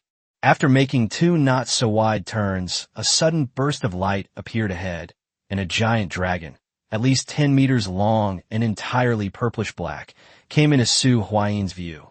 Demon Tyrant Dragon, Enhanced Boss. The demonic tyrant dragon ahead was curled up in a ball, as if it were sleeping. Suddenly, the demonic tyrant dragon exhaled a large amount of white breath from its nostrils, and its lantern-sized eyes opened as it suddenly discovered his presence. Damn it! What bad luck! Su Huayin thought to himself, this is bad. The next moment, the demon tyrant dragon opened its massive jaws. A strong smell of sulfur wafted over. Roar! The demon tyrant dragon roared, and a purple-black dragon breath shot towards its clone. There's no way you can escape now. In this environment, you're just a target. It's just a pity that it's still a bit far. Su Huayin did not dodge at all. The main problem is that they can't escape now. Even if you use the phantom step to disappear into the void for 0.5 seconds, you only live for 0.5 seconds longer. Boom! An explosion sound came from underground. The entire ground began to shake. Su Huayin's perspective as a clone also disappeared. If only we could bury a boss underground and crush it to death. Su Huayin said, somewhat dreamily. That way we don't have to fight the boss, isn't that great? But thinking about it makes it impossible. That's a powerful, enhanced level dragon boss. Its actual combat strength is probably comparable to that of an ordinary elite level boss. Roar! A furious roar rang out. The next moment, a colossal creature burst from the ground and flew into the air. 2 enormous wings flapped. It seems to be searching for something. Its gaze quickly locked onto Su Huayin, and with a flap of its wings, it swooped down towards him. Su Huayin, on the other hand, turned and ran. It's not that we can't beat it. The main problem is that we're afraid the boss will run away. Su Huayin wasn't confident he could defeat this demonic tyrant dragon in just a few moves. Once you injure it, if it tries to run away, you really can't catch it. That would be like a cooked duck flying away. So, Su Huayin decided to change battlefields. The area we just passed through has a rather narrow canyon area. In this narrow terrain, the more likely Su Huayin is to capture the boss and prevent it from escaping, the more likely the boss will land. Furthermore, the narrow terrain can also limit the boss's attacks. Although he was confident he could defeat the boss, he wouldn't mind if it were easier. Come on, you winged lizard, come and kill me. Su Huayin held up a finger at the demon tyrant dragon boss, then dashed into the canyon. Chapter 154, Fossil Dragon Egg. Chapter 154, Fire Dragon Egg Fossil. Su Huayin quickly fled towards the narrow passage of the canyon ahead. They didn't retaliate at all, they just fled in a sorry state. Like a lamb to the slaughter. Boom! A flame exploded not far behind Su Huayin. The shockwave from the explosion caused Su Huayin to stumble forward. Some were covered in dust and dirt and were knocked to the ground. However, the good news is he finally arrived at the battlefield he had planned. Come on, big lizard. Su Huayin continued to provoke the boss. With a burst of dragon breath, Su Huayin fled into a small cave. He looked completely panicked and disoriented. This demonic tyrant dragon finally fell for the trick. It landed in the air, extended a claw, and reached into the hole where Su Huayin was hiding. Seeing the approaching claws, a cold glint flashed in Su Huayin's eyes. He slashed down with a white tiger blade in his hand. A huge claw was chopped off on the spot, and the screams of agony echoed throughout the canyon. Su Huayin followed the claws that the demon tyrant dragon had pulled out and went out together. He thrust out the white tiger blade, piercing a large hole in the wing of the demonic tyrant dragon. Then pull it down. Sizzle. The demon tyrant dragon's wing was ripped open, and blood gushed out like a torrent. It roared angrily, its huge body twisting wildly, stirring up a gust of wind. Using this force, Su Huayin moved nimbly around it. Now you can't escape, can you? A flicker of excitement flashed in Su Huayin's eyes. He wasn't afraid of anything except that the boss might escape. The wings were injured. The demon tyrant dragon lashed out with its tail like a giant steel whip towards Su Huayin. Su Huayin sidestepped, narrowly avoiding the attack. At the same time, his white tiger blade slashed a deep wound on its tail. Is all you can do is rage impotently? Su Huayin remained completely calm. The rhythm wasn't disrupted by the frenzied attacks of the demonic tyrant dragon. They simply dealt with it at a leisurely pace. The wounded dragon became even more enraged, opening its blood-red maw and spewing out a torrent of scorching flames. Su Huayin was prepared. He quickly hid behind a boulder. The flames instantly engulfed the boulder, making a sizzling sound. The distance was too close. Even he couldn't seize control of the flames. Taking advantage of the brief moment when the demon tyrant dragon breathed fire, Su Huayin leaped onto its back, gripped the white tiger blade tightly with both hands, and plunged it fiercely into its neck. The demonic tyrant dragon struggled painfully, trying to shake Su Huayin off. But it's completely useless. A few minutes later, the demon tyrant dragon let out a mournful cry, its massive body crashing to the ground, causing the canyon to tremble. Su Huayin, slightly out of breath, looked at the fallen dragon and a smile appeared on his face. Actually, he didn't need to go to so much trouble. They simply adopted a safer approach. Otherwise, this demon tyrant dragon boss definitely wouldn't have lasted this long. A system notification tone also rang in his ears. Ding! You have completed Mission 3 and have been rewarded with a Dragon Clan Premium Pack. As the system's voice faded, a card pack emerged from the corpse of the demon tyrant dragon boss. Su Huayin reached out and picked up the card holder. TSK, what a pity it's not mine. Su Huayin sighed with a hint of greed. According to the contract, this card pack belongs to Chumu. Here, all 3 tasks have been completed. Now, he can choose to leave at any time. But Su Huayin, however, did not choose to leave. Instead, they began searching the entire canyon. A Dragon Clan Premium Pack is only a reward for Mission 3. Generally, the optional tasks are the ones with the highest rewards. Although, Su Huayin didn't know what the reward card, Fire Dragon Valley, was. However, at the very least, it should be a purple card and most likely a gold card. Moreover, judging from the card's name, it seems to be a card specifically for duel mode. Having played Card Domain for 3 years, I can often guess a lot from just the name of a card. Cards with names that sound like they refer to a location are highly likely to be duel-specific cards, and specifically field spell cards. Okay, I'll stop guessing. I'll know once I get my hands on it. After a moment's thought, Su Huayin walked toward the lair of the demonic tyrant dragon. The optional mission requires you to find 3 dragon egg fossils and light up the entire map within a 12-hour time limit. This type of task mainly involves finding items, lighting up the map, and such are just side effects. Or to put it another way, if you can find the items needed for the quest, the map will be mostly lit up. Su Huayin currently has no clues about the 3 fire dragon egg fossils required for the mission and can only rely on luck. Su Huayin arrived at the lair of the demon tyrant dragon boss. This place is surprisingly sturdy. Neither the self-destruction of the clone nor the breath attack of this demon tyrant had any effect on it. It should be here, right?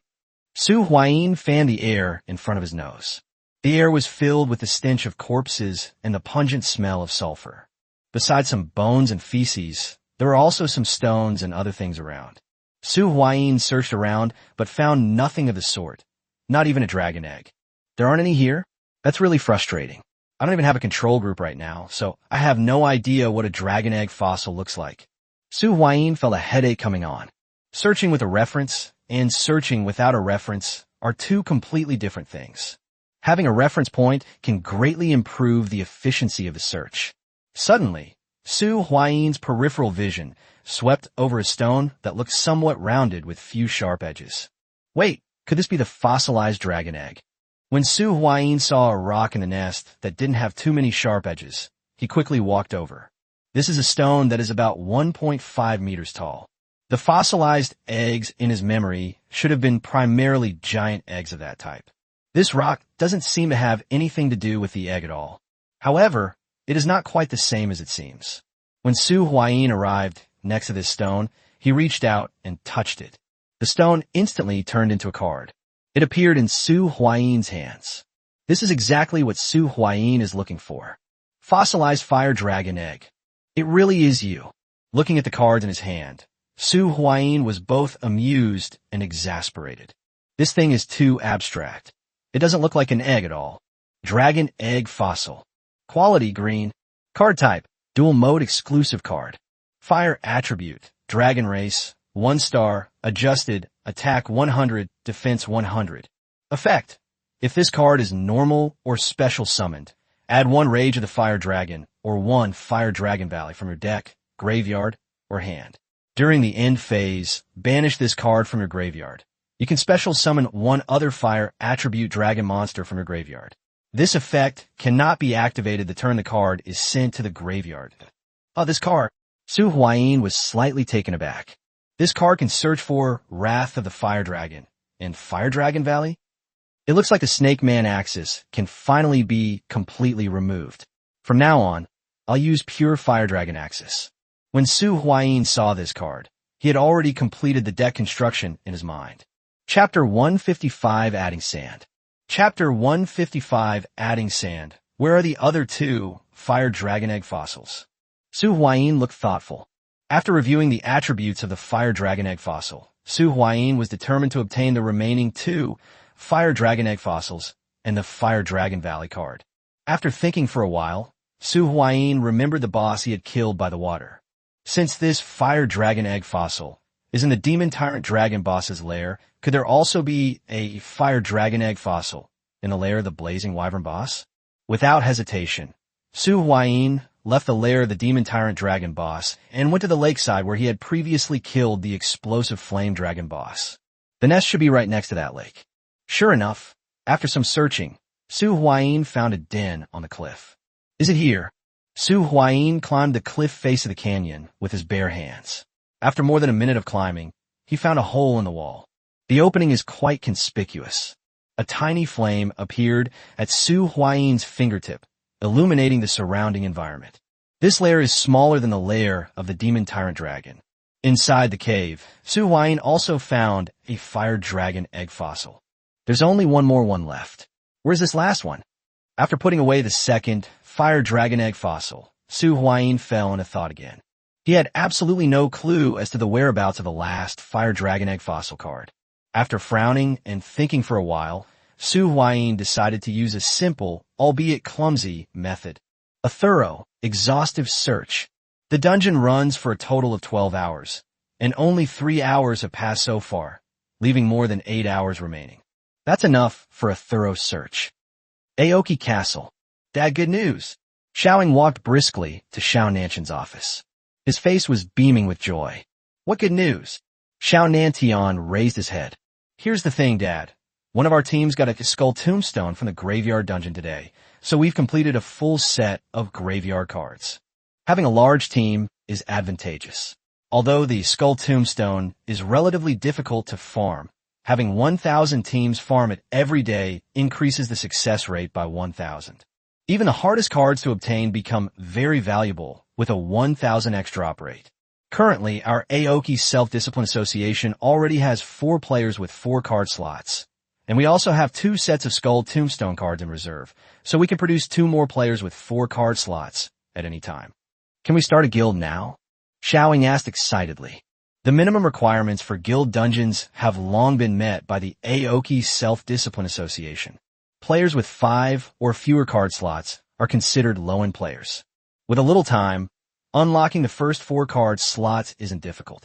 The dividing line begins from the 5th card slot, provided that the individual's basic attributes meet the requirements. Either clear the guild dungeon as a group, or clear the 10th floor of the Tower of Babel individually. Even with a level 1 guild, clearing the guild dungeon as a group only grants 2 slots to unlock the 5th card slot. Upgrading the guild is necessary to obtain more slots for unlocking the 5th card slot. In short, the 5th slot is the first obvious dividing line. Out of 1,000 people, probably less than 10 will be able to unlock the 5th card slot. It's still not enough. Xiao Nantian shook his head upon hearing this. Don't you know about the guild dungeon? The guild dungeon's objective is to defend a city and ensure that it is not breached within 24 hours. The monster's attacks consist of 8 waves in total, especially the last wave, which will feature an epic boss. You need to have enough combat power to hold off the epic boss. Otherwise, recklessly challenging it will just be a waste of a guild token.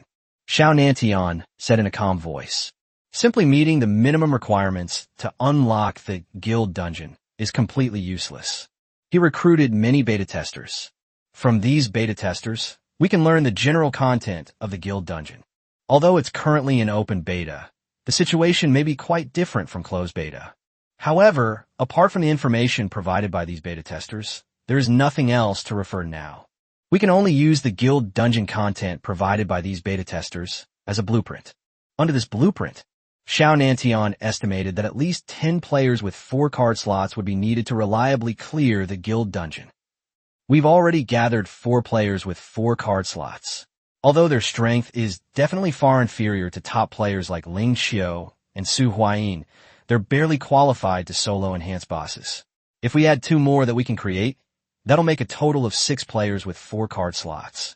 Moreover, there's the 7-colored tree. With its buffs, we can at least raise the combat power of 2 people to the level of fighting an elite-level boss in a one-on-one battle. Isn't that enough? Xiaoying asked, puzzled. Of course she knew the contents of the guild dungeon, and precisely because she knew, she estimated that it was almost ready to be completed by now. It's better to play it safe. Data from the beta testing phase can only be used as a reference. Xiao Nantian shook his head. As a seasoned politician, there is absolutely no need for him to take risks now. With the entire guild mobilized, it takes about 2 or 3 days to get a skull tombstone. At most, you can wait another 10 days or so until you have 10 players with 4 card slots. Then you could just push through. But if that's the case, the first guild to be established might be Ling Xiao and Su Huayin's Eternal Life Guild, which would have a certain impact on our prestige. Xiaoying did not give up and continued to persuade us.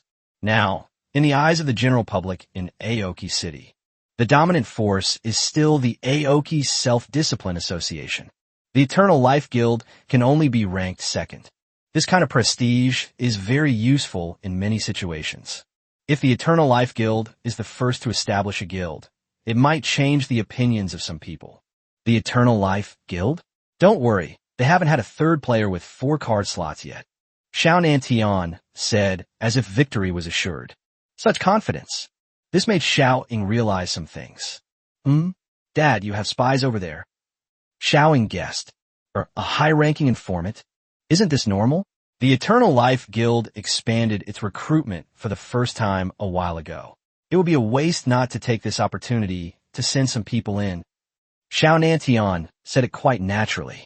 This is just a very common tactic. Moreover, it's probably not just us who did this. Organizations like the Azure Dragon Society will likely take the opportunity to infiltrate our ranks as well. Okay, alright, Xiaoying said, accepting the instruction. Compared to the seasoned and shrewd Xiao Nantian, she still has a long way to go. By the way, please take care of this list. Xiao Nantian handed a piece of paper to Xiaoying. What are these? Xiaoying glanced at the contents of the paper and found that it contained some names. Find a reasonable opportunity to get rid of all these people. Who are these people? Most of them are spies planted here by other forces, and a few are remnants from the last cleanup. Let's deal with them all together. Chapter 156 Underwater Treasure Chest. Chapter 156 Underwater Treasure Chest. Remaining time: 2 hours, 23 minutes, and 12 seconds. Su Huayin glanced at the countdown timer for the instance. The countdown is still slowly decreasing. He became extremely anxious. He had conducted a thorough search of the entire canyon, but the result was nothing. He had clearly searched the entire canyon inside and out. But I just can't find a third fire dragon egg fossil. Without this third fire dragon egg fossil, he wouldn't have gotten the Fire Dragon Valley card. Judging from the current situation, the 3 cards Fire Dragon Valley, Fire Dragon Egg Fossil, and Fire Dragon's Wrath form a small core. Without Fire Dragon Valley, a closed loop cannot be formed. That's strange. I should have searched for everything. Su Huayin scratched his head in distress. He searched the lairs of the 2 dragons, especially the 2 lairs, several times over. Could it be in the sky? Su Huayin, with a wild imagination, looked up at the sky. There was nothing in the sky except for a few clouds. It seems there's only one possibility left. Su Huayin muttered to himself, then quickly ran towards the lake at the mouth of the canyon. He had searched the entire canyon, and as for the sky, he didn't have the ability to fly, so even if he were in the sky, he would be powerless to help. Moreover, he felt that it probably wouldn't be hidden in the sky, mainly because as far as he could see, there didn't seem to be anything in the sky, since it's neither in the sky nor on the ground. After ruling out these 2 possibilities, all that's left is the water. Underwater, Su Huayin looked at the calm lake surface. This lake is not particularly large. It's just a small lake that covers about 2 or 3 acres of land. Looking at the lake in front of me, Su Huayin remembered one of his cards. After some searching, Su Huayin pulled out a card. Water-repelling beads. Quality: purple. Card type: equipment card. Effects: water attribute skills plus 30% underwater breathing. Description: a rare treasure born in a water-based environment. Acquisition method: dropped by water attribute bosses and scrupulous merchants. Dual mode effect: field spell card. Water monsters gain 500 ATK. You can only activate this spell card while there is a water monster on the field. This is a card he obtained when he completed the Foglight mission. If you equip this card in the slot, you can breathe underwater. Of course, his card slots are currently locked, so changing cards is impossible. It looks like we have no choice but to try and salvage it. Hopefully, we can salvage it before the dungeon ends. Su Huayin put away the water-repelling pearl, then held his breath and plunged into the water. Su Huayin was still a little unaccustomed to his first dive. After getting used to his surroundings for a while, he floated to the surface to breathe. The second time was significantly better than the first. After taking a breath, Su Huayin began his formal underwater exploration. The underwater light is very dim. Su Huayin groped around in the dark water, his hands constantly touching the surrounding sand, stones, and aquatic plants. About an hour later, Su Huayin's hand touched a huge, hard object. He was overjoyed, thinking he had found the Fire Dragon Egg fossil. But upon closer inspection, it turned out to be just an ordinary stone. Time ticked by, and the pressure of the countdown weighed on his heart like a boulder. Even Su Huayin began to doubt whether his guess was wrong. Is it possible that the last fossilized dragon egg was not actually in the water?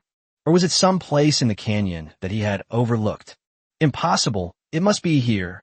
Su Huayin plunged into the water once again, continuing his thorough search of the entire lake. There's less than an hour left. He also searched most of this lake. Only about 1/10 of the area remains to be searched. Just as he was beginning to doubt himself, wondering if he had overlooked something earlier, Su Huayin caught a glimpse of a cave at the bottom of the lake out of the corner of his eye. The entrance was half hidden by aquatic plants. So well hidden. Su Huayin felt a surge of joy in his heart. This terrain arrangement. There's definitely something wrong with it. He swam over and carefully crawled into the cave. Really, a red treasure chest, roughly a foot square, appeared before his eyes. I knew it. Su Huayin arrived at the red treasure chest with great joy and retrieved it into his hands. Then, carrying the red treasure chest, they floated towards the surface of the water. Thump! Su Huayin emerged from the water. He tucked the box under his arm and wiped his face with his hand. It must be you. Su Huayin carried the box to the shore. Then, With a look of anticipation, he opened the box. There were 2 cards inside the box. Su Huayin immediately flipped over the first card. This is a green card, which is none other than the Fire Dragon Egg fossil card that he has been searching for. When you get this card, Su Huayin then heard a system notification sound. Ding! Congratulations on completing the optional quest. Reward, card Fire Dragon Valley. The system's voice faded. A golden card appeared before Su Huayin's eyes. Chapter 157, Fire Dragon Valley. Chapter 157, Fire Dragon Valley. I knew it must be a gold card. Su Huayin was overjoyed. This time, they made a killing. He reached out and turned the card, and the contents of the card appeared before his eyes. Fire Dragon Valley. Quality, gold. Card type, commemorative card. Effect, intermediate fire resistance. Immune to fire damage from cards below purple rank. Fire damage from purple cards is halved. This card will take effect when carried in your inventory. Description: reward for completing the full exploration of Fire Dragon Valley. How to obtain: complete full exploration of Fire Dragon Valley. Belongs to Dragon Nest series. Restriction: this card is exclusive to the player Clear Mind and Still Water. Dual mode effect: field spell card. When this card is activated, add 1 fossilized dragon egg or Rage of the Dragon from your deck or graveyard to your hand. During your opponent's turn, when you special summon Fossil Dragon Egg, you may perform a synchro summon. While this card is on the field, you cannot special summon monsters other than dragon-type monsters. Restriction: only 1 copy of this card can be included in dual mode.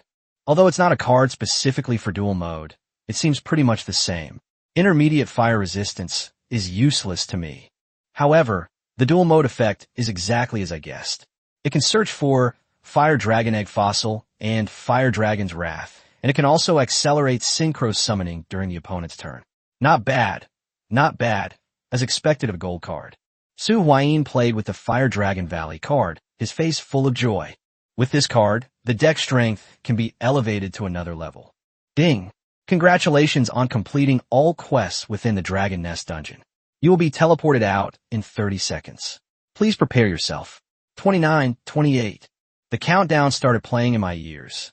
Su Huayin ignored him and instead grabbed another card from the box. Fire Dragon Village Dungeon Card. Quality: purple. Card type: dungeon card. Effect: allows entry into the Fire Dragon Village dungeon after use. Introduction: the Fire Dragon Village has guarded the secret of the Fire Dragon Tomb for generations. Only the bravest who complete the challenge can gain the right to enter the Fire Dragon Tomb. Acquisition method: Dragon Nest and Scrupulous Merchant. Restriction: this is a dual dungeon. You must have a full deck with more than 80% dragon cards to enter. You cannot change your deck after entering. A dual dungeon? Or a dual dungeon I've never seen before. Su Huayin was faintly excited. He felt that the card produced in this dungeon might still be from the Fire Dragon series. Let's just play the Fire Dragon deck. I feel like this deck is even stronger than the one I played during the closed beta. As the system countdown ended, Su Huayin returned to reality. By this time, it was already dark. However, Su Huayin's appearance still cheered up Chu Mu, who had been waiting for 10 hours. You're finally back. I thought you weren't coming back, Chu Mu said with delight. A hand reached out towards Su Huayin, the meaning of which was clear. He looked very haggard. Those past few hours had felt like an eternity to him. He even suspected at one point that Su Huayin would die in the dungeon. Fortunately, the outcome was good. Su Huayin Suvai. Where's my payment? Su Huayin took out a card holder and showed it to Chu Mu. Dragon Clan Premium Pack. This is exactly the Dragon Clan Advance Pack that Chu Mu needs. Here, this is your payment. Chu Mu's gaze was fixed on the Dragon Clan Advance Pack in Su Huayin's hand, his eyes revealing a strong desire. Dragon Clan Premium Pack. This card pack can contain 1 to 2 cards with a 90% chance of getting 1 card and a 10% chance of getting 2 cards. As for the quality of the cards, the minimum guarantee is a purple card. There's a 1% chance that you can get a gold card. A purple card is usually worth only 10 to 20,000 pesos. If you don't get gold card, you'll basically lose a lot of money. If you do get gold card, you'll make a huge profit. Gold cards are worth at least 1,000,000 pesos, and you'll almost never use them to exchange for pesos. Most of them were used for bartering. Here, this is yours. Chu Mu handed a total of 10 cards to Su Huayin. These are 10 cards worth 1,000 pesos each. Here you go, cash on delivery. The Dragon Clan premium bag that Su Huayin had also fallen into Chu Mu's hands. It was a pleasure working with you. I hope we can work together again next time. Chu Mu spoke politely without looking up. His eyes were fixed on the card holder in his hand. Yes, let's work together again next time. Su Huayin stopped bothering Chu Mu. With 10,000 pesos in hand, Su Huayin glanced at the time. At this hour, the old-time general store should already be closed, so he would have to go again tomorrow. Go home. Su Huayin summoned a fire-breathing dragon and flew back towards a stronghold. Half an hour later, Su Huayin returned home. Haven't they come back yet? When Su Huayin returned home and saw the empty house, he felt a little melancholy. If Ling Qiu were here, that would be wonderful. At least there's some life in the house. Wait, could it be that I have fallen for Ling Qiu? A thought flashed through Su Huayin's mind. The stronghold of the Eternal Life Guild. The workday is over. Li Ming, carrying some wine and food, found Ma Zhendong. Hey, Dong Yi. Li Ming waved the wine and dishes in his hand. I'll treat you to dinner. Li Ming greeted him with a solicitous expression. However, this unusual behavior alerted Ma Zhendong. Spit it out, you brat. The two have been friends for a long time. Ma Zhendong knew this guy's nature all too well. People don't visit temples without a reason. If someone comes over to fawn over you, there's definitely something fishy going on. Ahem, let's eat first. Li Ming, shameless as ever, placed the food and drinks on the table. You should tell me what's going on first. I'm scared of you acting like this. Ma Zhendong insisted that Li Ming speak first. Okay, it's nothing really. I just wanted to ask about the Earth Attribute Manipulator class card in the Treasure Pavilion. With Xiaoju's contribution points, I have about enough, but I still need a great merit to exchange for it. How do I get that great merit? Li Ming asked. I heard that Li Ming came for this matter. Ma Zhendong then began to eat and drink without any hesitation. He happened to be hungry. Oh, I actually have a way to do that. Ma Zhendong chuckled and said, What method? Li Ming immediately stepped forward and stood in front of Ma Zhendong, asking with some excitement. This was something Sister Qiu instructed me to do before she left. Ma Zhendong poured himself a full glass of juice and began to speak slowly. She needs a few dead people, a few powerful dead people. I wonder if you'd be willing. Upon hearing this, Li Ming's eyes flickered. Dead? Yes, I mean someone who is considered dead in the public eye. You know what I mean? Ma Zhendong explained. A dead person? Li Ming murmured softly. Chapter 158, The Adventures of Pinocchio. Chapter 158, The Adventures of Pinocchio, A New Day. Old-fashioned general store. As soon as the shop owner, Lao Huang, opened the door and hung the sign outside, a young man walked impatiently into the shop. It looked like they had been waiting at the door for a long time. Welcome. The shop owner, Lao Huang, beamed with joy. Does business start as soon as the store opens? Su Huayin entered the store, his eyes quickly searching the interior. Before long, Su Huayin found a sticker that the child was playing with. Su Huayin strode towards the sticker. The goal is very clear. Mass stickers. Description. Perhaps it's a key that has passed some kind of verification. Price. 8,000 pesos. In this store, all the product descriptions make it seem quite high-end. When Su Huayin arrived at the counter with this masked sticker on his face, Su Huayin noticed that the shop owner Lao Huang's smile seemed a bit stiff. I want this one. Su Huayin placed 8 1,000 peso cards on the counter and said, Welcome back next time. The shop owner, Lao Huang, twitched his face.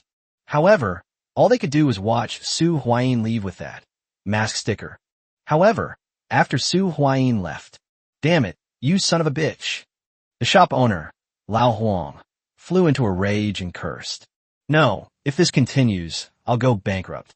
After a moment's thought, a wooden plaque appeared in his hand. A line of words was written on the wooden sign. Mingjing Zhishui and Sangqi are not allowed to enter. Su Huayin was unaware of this. I was just looking at the mask sticker I had just received with great delight. Let's go see Shilling first. Su Huayin put away the mask sticker. Then he took out a few Blazing Flower material cards. He kept 3 for himself and planned to give all the other Blazing Flower cards to Shilling. After making several turns, Su Huayin arrived near Shiling's shop. As the only NPC in Qingmu City that consistently produces potion cards, Shiling almost never lacks customers. Su Huayin thought for a moment, then went to the end of the line and joined the queue. A few minutes later, it was his turn. What do you need? Tide Ling lowered her head and organized her inventory. These are things I obtained during my adventures. I'm giving them to you. Su Huayin placed about a dozen Blazing Flower material cards on the counter. Upon hearing the familiar voice, Tide Ling excitedly raised her head. I don't know if it will work for you, but you can take a look. Su Huayin continued. Tide Ling's gaze immediately fell on the Blazing Flower card that Su Huayin had given her. It's this kind of material. We can make the fiery oil now. Tide Ling was overjoyed when she saw the contents of the card. I'm glad you like it. I won't disturb your business any longer. I'll be going now. Seeing Tide Ling smile, Su Huayin was also overjoyed. It's good that you laughed. This time, the increase in favorability is guaranteed. Okay, thank you. I'll send you a copy once I've finished making it, Tide Ling said, her gaze softening even more. The words fell. A system notification sounded in Su Huayin's ear. Ding! Shiling's favorability plus 5. 5 points of favorability. Su Huayin originally thought it was only 1 or 2 points. I didn't expect there to be so many. It's important to know that the further you go, the harder it becomes to gain favor. Thank you very much then. Su Huayin's smile widened even more. He felt that he was about to draw the card Tide Ling's handkerchief, the most ferocious monster in the history of the card domain. Leave from Shiling. Su Huayin took out the mask sticker once again. Then, I also took out the Fire Dragon Village dungeon card that I got in the Dragon Nest dungeon yesterday. To enter this dungeon, you need to build a deck with at least 80% dragon purity and at least 40 cards. I don't think I have enough cards right now. Su Huayin counted on his fingers. 5 copies of Dragon Scale, 3 copies of Blazing Flower, 1 copy of Charizard, 1 copy of Dragon Rider, 1 copy of Dragon Egg, 3 copies of Dragon Egg Fossil, 1 copy of Dragon's Wrath, 1 copy of Dragon Valley, 1 copy of Tiger Yin Yang, and 1 copy of Dragon's Blaze. Note, Charizard X is a synchro monster located in the extra deck, not in the deck. It can be special summoned from the extra deck if the conditions are met. There are only 18 dragon cards in total. A proper deck needs at least 40 cards with 80% purity, which means at least 32 dragon-related cards. Furthermore, we need to consider the rationality of the deck construction. We can't put junk cards in the deck. Cards like Flame Flower are just filler. Oh right. Su Huayin suddenly slapped his forehead. Oh right, don't I still have a Dragonite basic pack that I haven't opened yet? Su Huayin took out a card holder. This card pack was one of the rewards I received yesterday after clearing the Dragon Nest dungeon. Give me some useful dragons as long as they can fit into the deck. Su Huayin offered a prayer, as usual. Then, I tore open the card holder's packaging. Perhaps it was because Su Huayin's prayers worked? After tearing open the card pack, Su Huayin actually got 3 cards from this Dragon Basic pack. Great! Is my luck turning around? Su Huayin rubbed his hands together. Luck really is conserved. Last time, it took me 10 tries to guarantee a win. Just thinking about it makes me cringe. Although this card pack was only a basic pack, with the highest possible cards being blue, Su Huayin still examined the contents of each card one by one. The first card is white, a lowly dragon monster with 500 attack and 500 defense, yet it hasn't had any effect yet. The second card is also white. This time it's not a dragon-type monster. It's slightly more useful than the previous card. Dragon's Jewel. Quality white. Card type, equipment card. Effect, strength plus 10. If you have other dragon cards, the effect is doubled.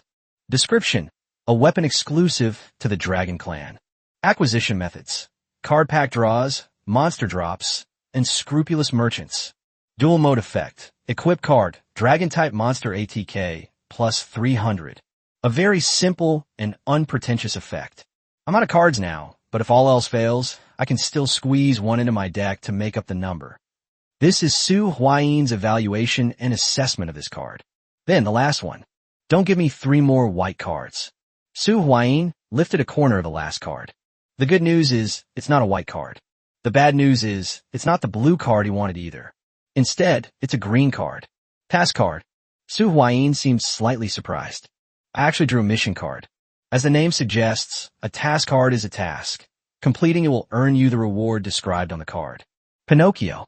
Quality green. Card type, quest card. Mission objective. The puppet at Old Man Weiss's house suddenly came to life. Old Man Weiss named it Little Weiss, but Little Weiss disappeared this morning. Please find Little Weiss. Quest reward. Spirit enchanting technique, blue. A mission I've never done before. And a puppet? What does this mission have to do with dragons? Su Huayin scratched his head. But thinking about it, it makes sense. Flame flower is clearly a plant, yet it can be a dragon. Chapter 159 Justice is about bringing happiness to the people. Chapter 159 Justice is to seek happiness for the people. Red Copper City. Zero Type Guild. Sister Chio, here are the healing cards you requested, along with a few Druid class cards and a matching transformation card. Yunfei handed a backpack to Ling Xiao. Ling Xiao opened her backpack and carefully inspected it. It's not that I don't trust you, but it's better to be cautious. This is the other half of the final payment. Let's check it. After the count was completed, Ling Xiao handed a large stack of pesos to Yunfei. No need, I trust Sister Chio. Yunfei glanced at it briefly and said, Then I'll be going. Your task is to unite with the other 4 medium-sized guilds to resist the expansion of the Copper Self-Discipline Society. I will deal with the Copper Self-Discipline Society after the fog clears. Ling Xiao instructed in his final words. Understood, I'll do my best. Yunfei nodded repeatedly. Goodbye then, I should head back now. Goodbye, Sister Chio. Yunfei watched Ling Xiao leave. Watching Ling Xiao and Ling Dong's figures disappear from sight. They watched as the 2 people left. Cherry moved closer to Yunfei and asked, somewhat puzzled, Sister Yunfei, even if she was your guild leader in the game before, you don't have to be so humble, do you? Cherry felt somewhat indignant on Yunfei's behalf. She did this entirely to use you, to make you a pawn to hinder the development of the Copper Self-Discipline Association, so that she can take over Copper City in one fell swoop when the city is attacked in the future. Cherry said, Ling Xiao's motives are not difficult to guess. Otherwise, why would it be Sister Chio? Yunfei said dismissively. There was even a hint of admiration in his eyes. This is exactly Chio Jie's style. Only this kind of style is the kind of person who can achieve great things. She had always wanted to imitate Ling Xiao, but unfortunately, her imitation wasn't very good. Sister Chio's ship is a big ship. If I develop on my own, at best, I won't be a match for the Red Copper Self-Discipline Association. It's better to join Sister Chio. If Sister Chio achieves great things in the future, I can also become a general. Yunfei said with a slightly fanatical tone. Follow Sister Chio's lead. She had tasted the sweetness of success last time. This time, she was even less hesitant. A person should have self-awareness. Sister Chio is a powerful figure. You can't just latch on her whenever you want. Moreover, now is the best opportunity to curry favor with a powerful figure. Ling Xiao's power is not very strong yet. Joining Ling Xiao now is almost equivalent to becoming an original shareholder. She wasn't that ambitious. She didn't want to be above everyone else. She just wanted to climb to a high-level position.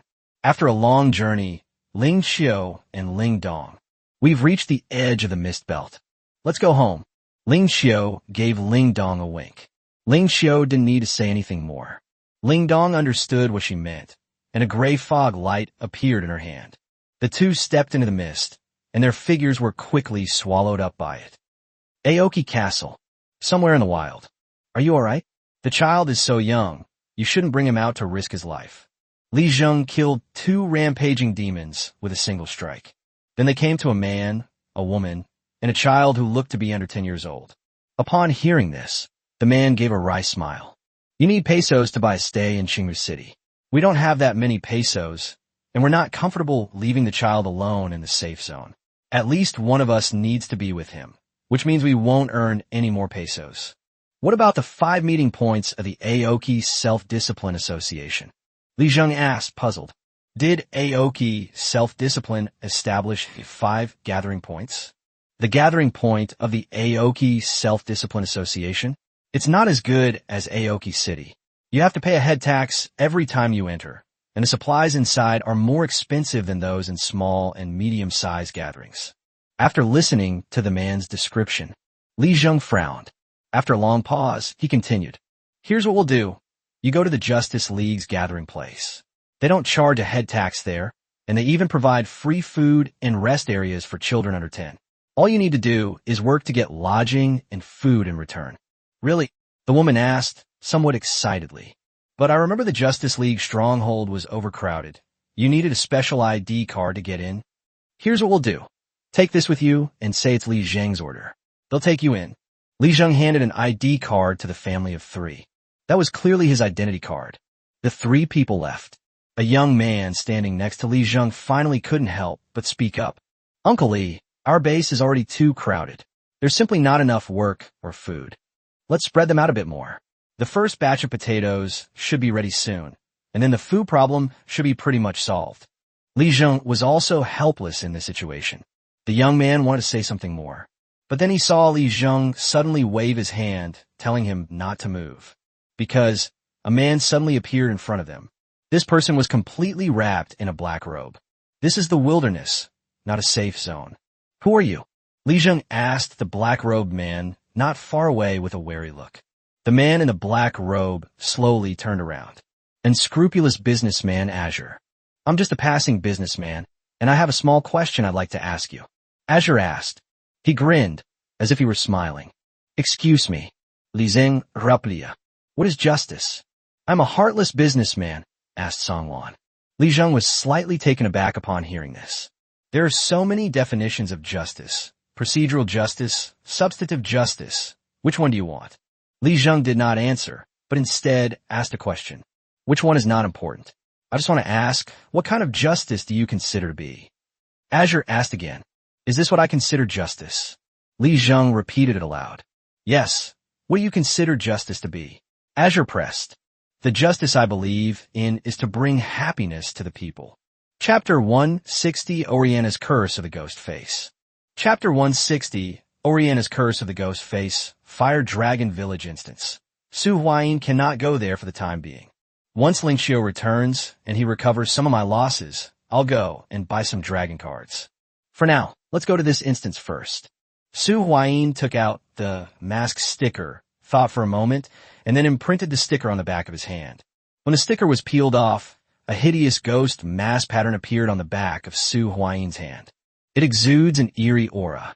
If I remember correctly, all we need to do next is find a dark environment, and then we can enter the instance. Su Huayin summoned the fire-breathing dragon and rushed back to the stronghold. If he remembers correctly, there is a cellar in the house. The cellar should be a place where there is no light. Riding the fire-breathing dragon, Su Huayin returned to the stronghold. Then they arrived at the cellar inside the stronghold.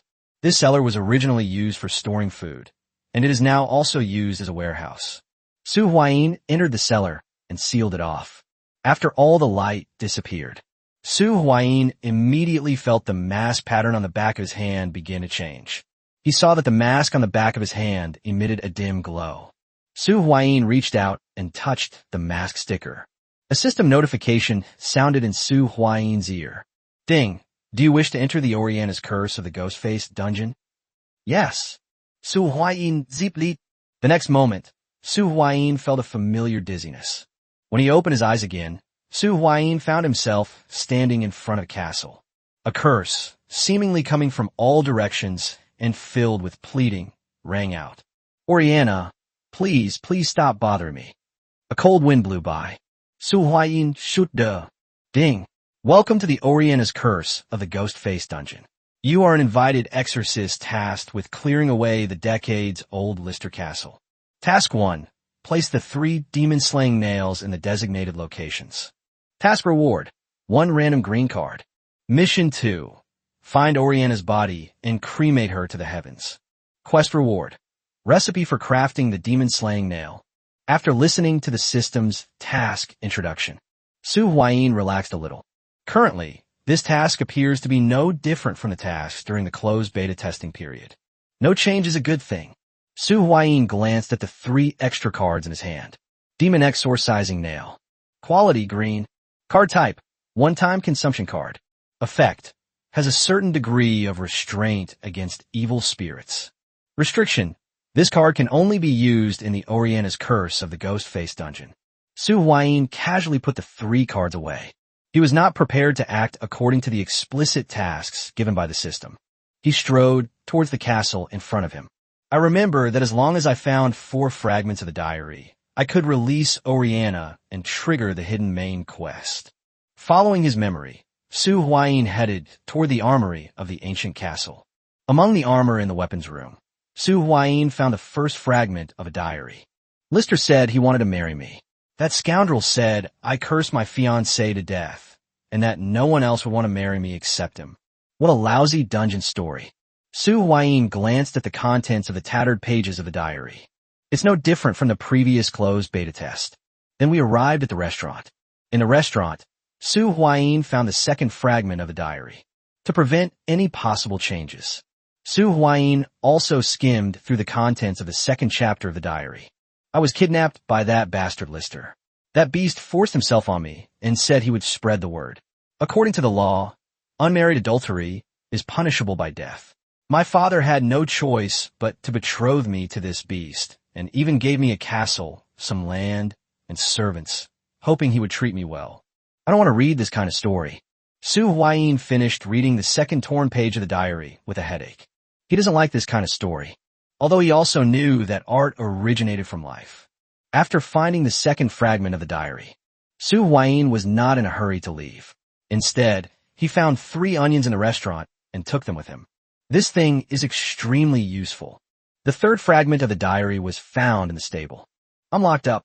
1 silver coin can only buy a cup of water, and 2 silver coins can only buy a lump of mashed potatoes. This devil is forcing me to go home and beg for money. After reading the contents of the third torn page of the diary, Su Huayin let out a sigh of relief.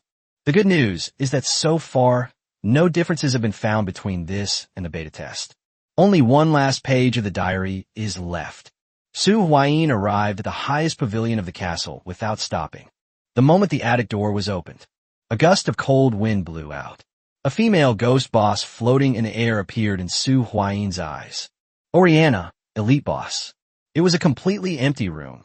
There was nothing there except for the boss. Upon seeing Su Huayin, he immediately pounced on him. What's odd is that this female monster boss doesn't have anything distinctive like sharp claws. A huge fireball quickly condensed in Su Huayin's hand, and then he threw it toward the boss Oriana. Ah! A piercing scream rang out. Oriana dared not confront Su Huayin's fireball head-on, and quickly dodged to the side. Su Huayin immediately ran into the room. His goal wasn't to kill Oriana's evil spirit. I just wanted to force her to back down temporarily. Oriana retreated, but Su Huayin's goal was very clear. He arrived at a wall. The wall displays the contents of the 4th page of the diary. Is this what fingers taste like? Ha! After eating the fingers, there's still toes left, so I can live a few more days. When Su Huayin found the last fragment of the diary, a system notification sounded in Su Huayin's ear. Ding! You have triggered a hidden main quest, Oriana's Revenge. Please give all the remaining pages of the diary to Oriana so that she can temporarily regain some of her memories and assist her in killing Lord Lister. Finally, we're getting to the point. Su Huayin exhaled a breath of stale air. The story in the instance is too depressing. If we follow the normal mission procedure, the task is to reinforce the seal on Oriana. Bring it on. Seeing Oriana charging towards him again, Su Huayin threw several torn pages of his diary in Oriana's direction. When I came across the torn pages of the diary, Oriana's body stiffened instantly. Immediately afterwards, 2 streams of bloody tears flowed from his eyes. Lister, you deserve to die. Chapter 161, Nigga Mask Acquired. Chapter 161, Nigga Mask Acquired. Screech. A scream followed. The entire castle seemed to shake violently. Immediately afterwards, the door burst open. The gate was supposed to be replaced with a demon sealing nail, but not only was it not replaced, Oriana was also enhanced. This place can no longer hold her back. Black flames burned on Oriana's body. A terrifying pressure emanated from Oriana.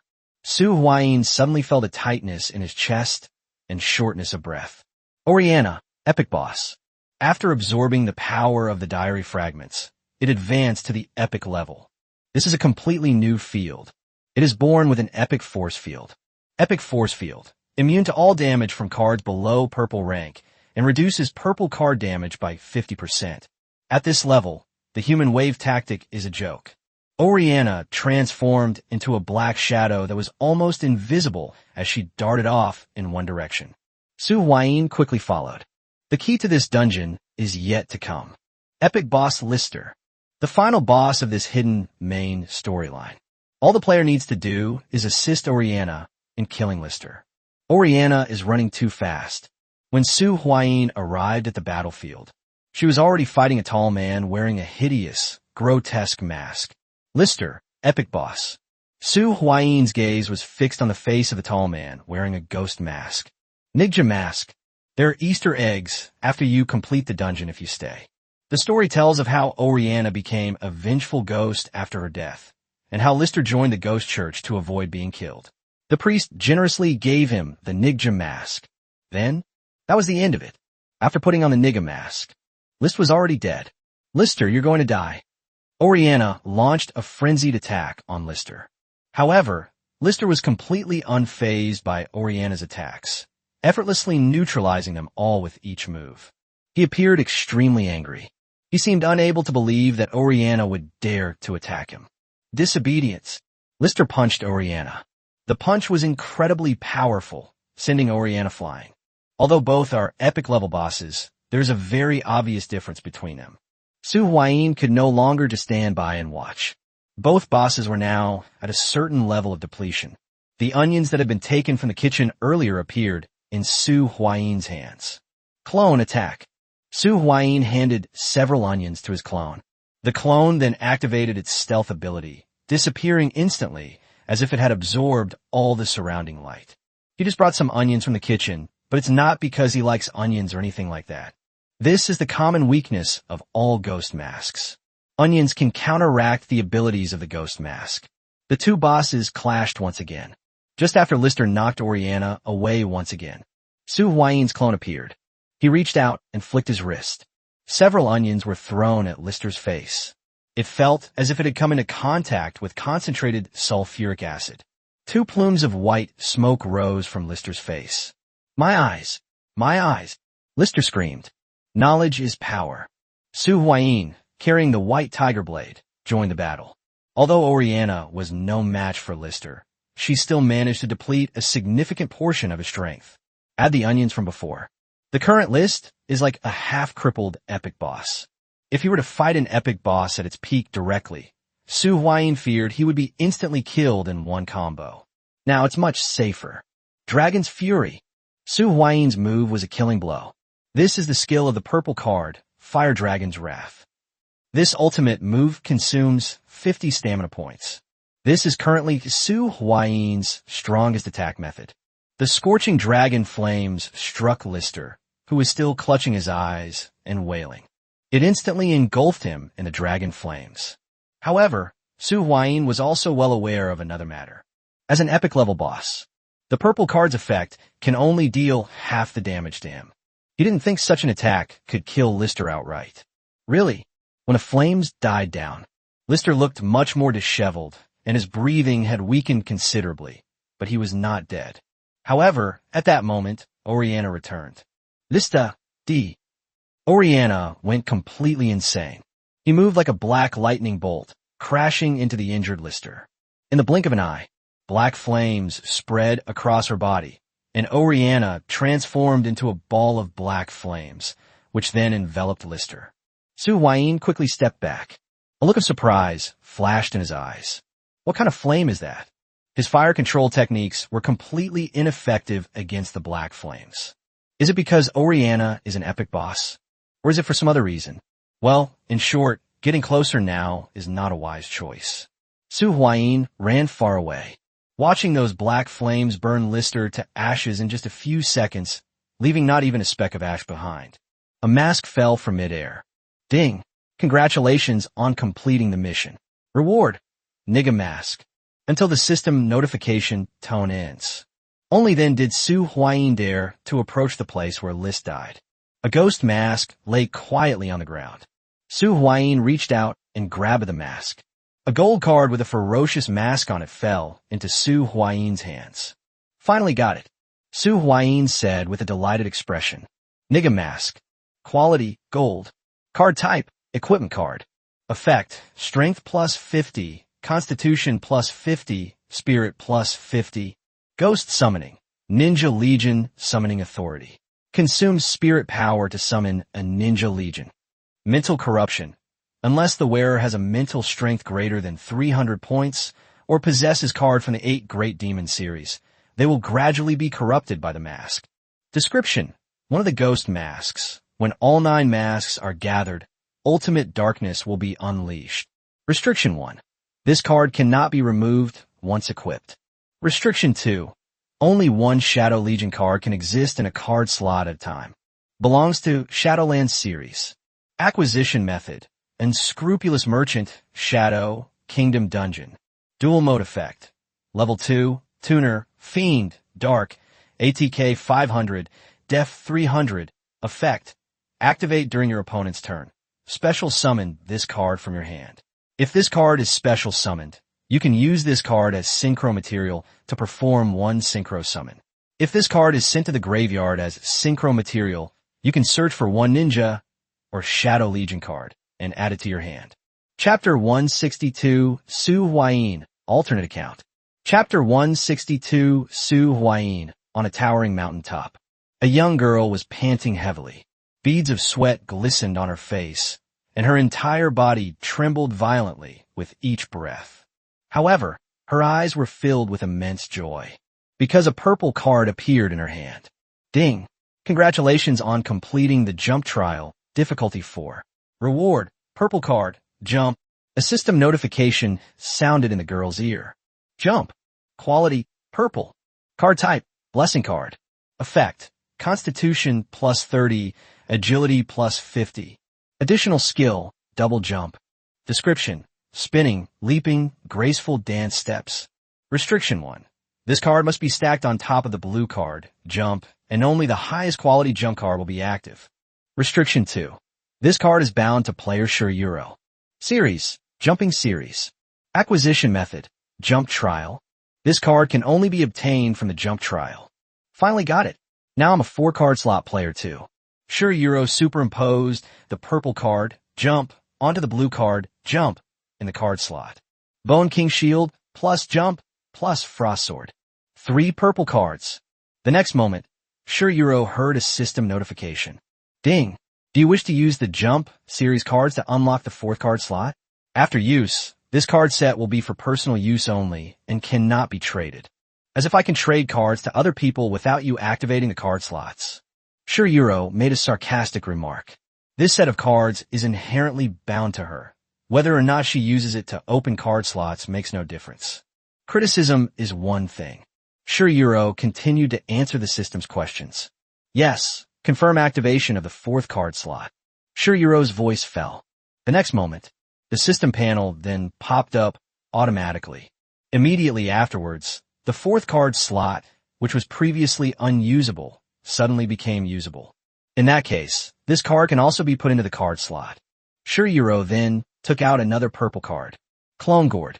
Quality, purple. Card type, row card. Effect. Can summon a clone with 50% of the original's abilities and attributes. After the clone dies, it cannot be summoned again for 24 hours. The original's card slot is locked while the clone exists. Description, 2 rabbits run side by side. How can one tell which is male and which is female? Acquisition method, Calabash Valley Dungeon, Unscrupulous Merchant. Dual mode effect, spell card. Target one monster on your field and create a copy of it with the same level, ATK, and DEF. In that case, I'm kind of a smaller version of you, right? Sure Euro murmured. She didn't say that originally. It was Ma Jindong, who had fought alongside her many times, who said it. Ma Jindong had seen her Frost Sword and her soul-splitting gourd. Good heavens, you're practically a mini Su Huayin. Ma Jindong said, they're all melee combat routes. They all have the ability to create clones. They all also have the Bone King Shield equipment. Even their fighting styles are somewhat similar. It's just that it can't compare in terms of numbers. This is definitely a smaller version of Su Huayin. Having unlocked 4 card slots, Shiruyuro is now confident that she can try to solo an enhanced boss. Now, we've gathered 3 players with 4 card slots. Once Sister Chio returns, we can establish a guild. Right now, Ling Xiao, who was being nagged by Shiruyuro, ran into trouble. Actually, it can't really be called trouble. You could call it an opportunity. Sister, look what's up ahead. In the mist, Ling Dong suddenly became excited. What happened? Ling Xiao, who was following behind Ling Dong, asked. You'll see when you get there. Ling Dong pointed to a small wooden house in front of him. There was actually a small wooden cabin in this gray fog zone. A shop? Or what? Ling Xiao also seemed somewhat surprised. She had no idea that there were NPC buildings like this in the mist. You'll know once you go and see for yourself. Ling Xiao gave the instructions. Good.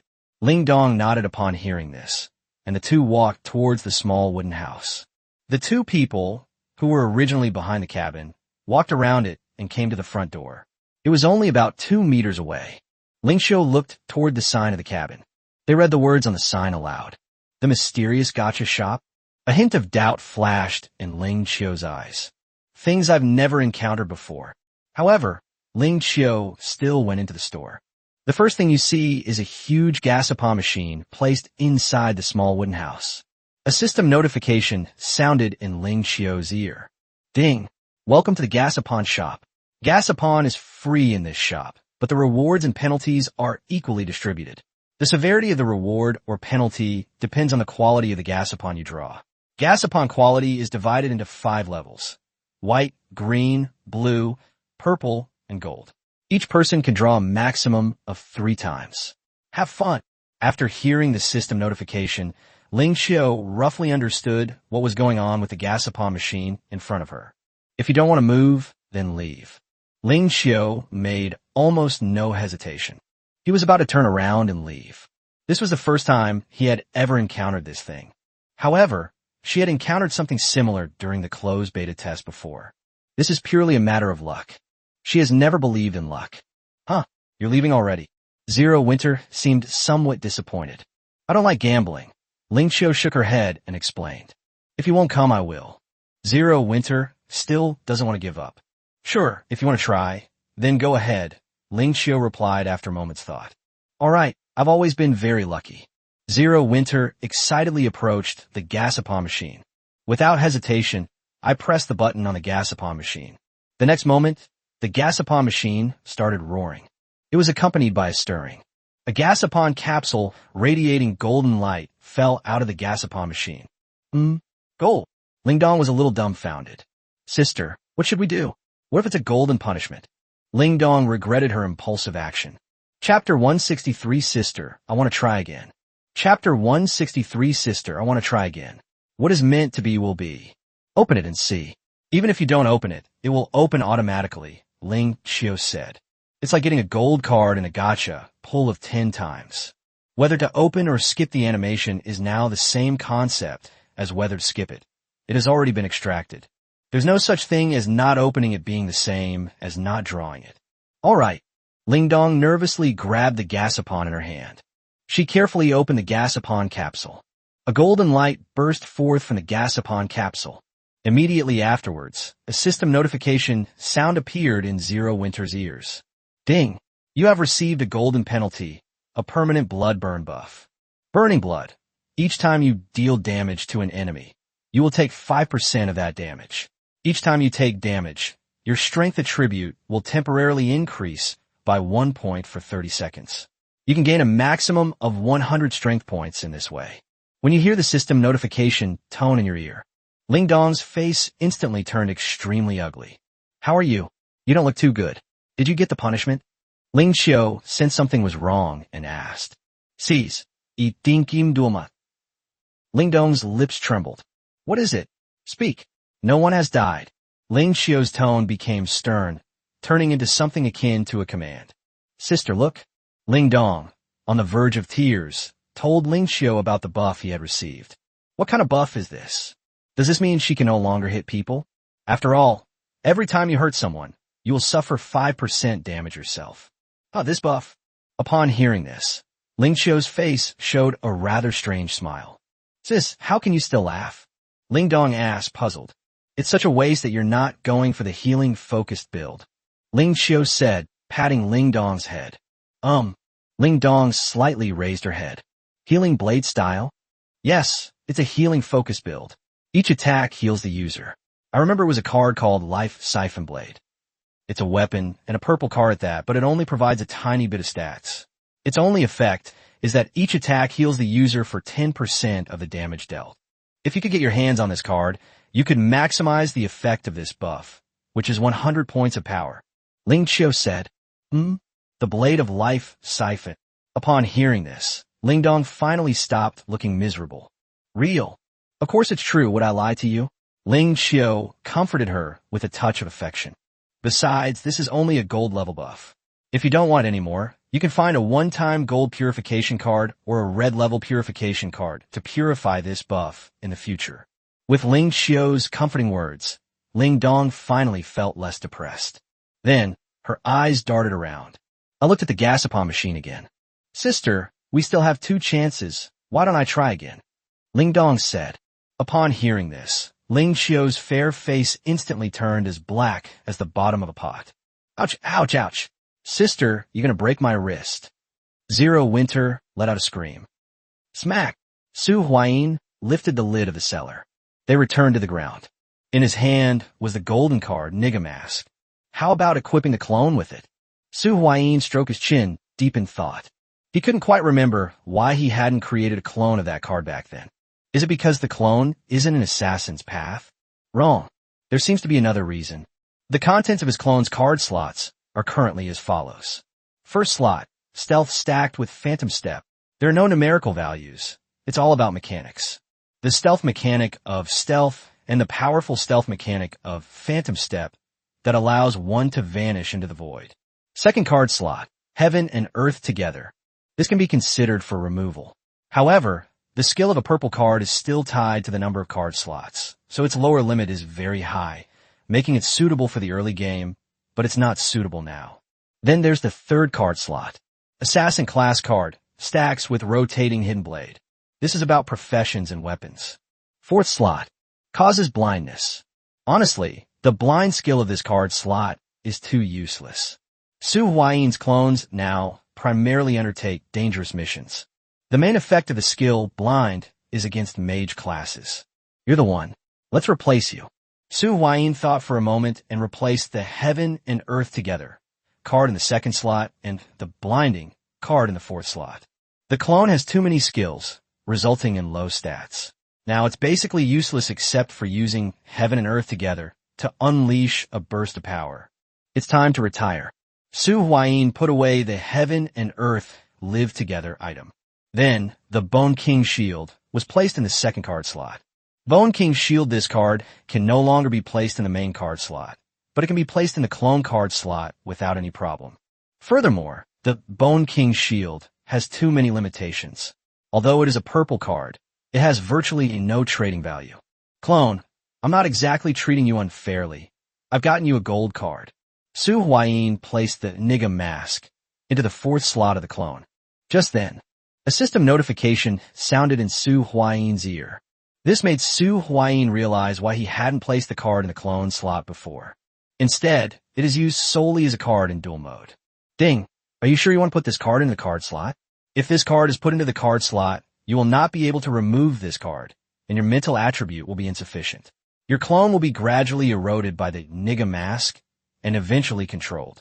The system's prompt made Su Huayin stop immediately. His current clone is actually just a puppet. If this card controls it, is it still its own clone? At that point, I'm afraid I'll lose control of my clone. Unless, you can try to give your clone 300 points of spirit attribute, or get a card from the 8 Demons series that you've never heard of before. How is that possible?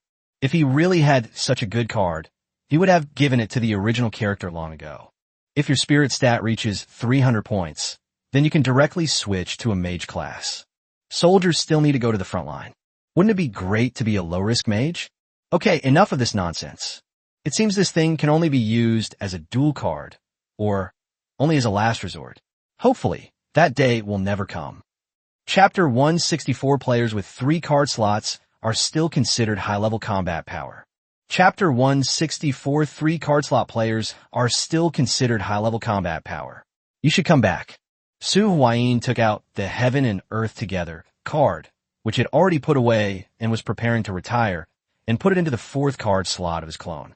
This wave represents the rapid re-employment of retired senior officials. The main problem is that there aren't many suitable cards available. He actually has quite a few purple cards, but the one that's most useful and best suited for the assassin route is still this one, Heaven and Earth Together. Cards like Water Repellent Bead and Rock Control, although they're all purple cards, do not fit well. The key is compatibility. A hodgepodge of cards is far inferior to a series of cards.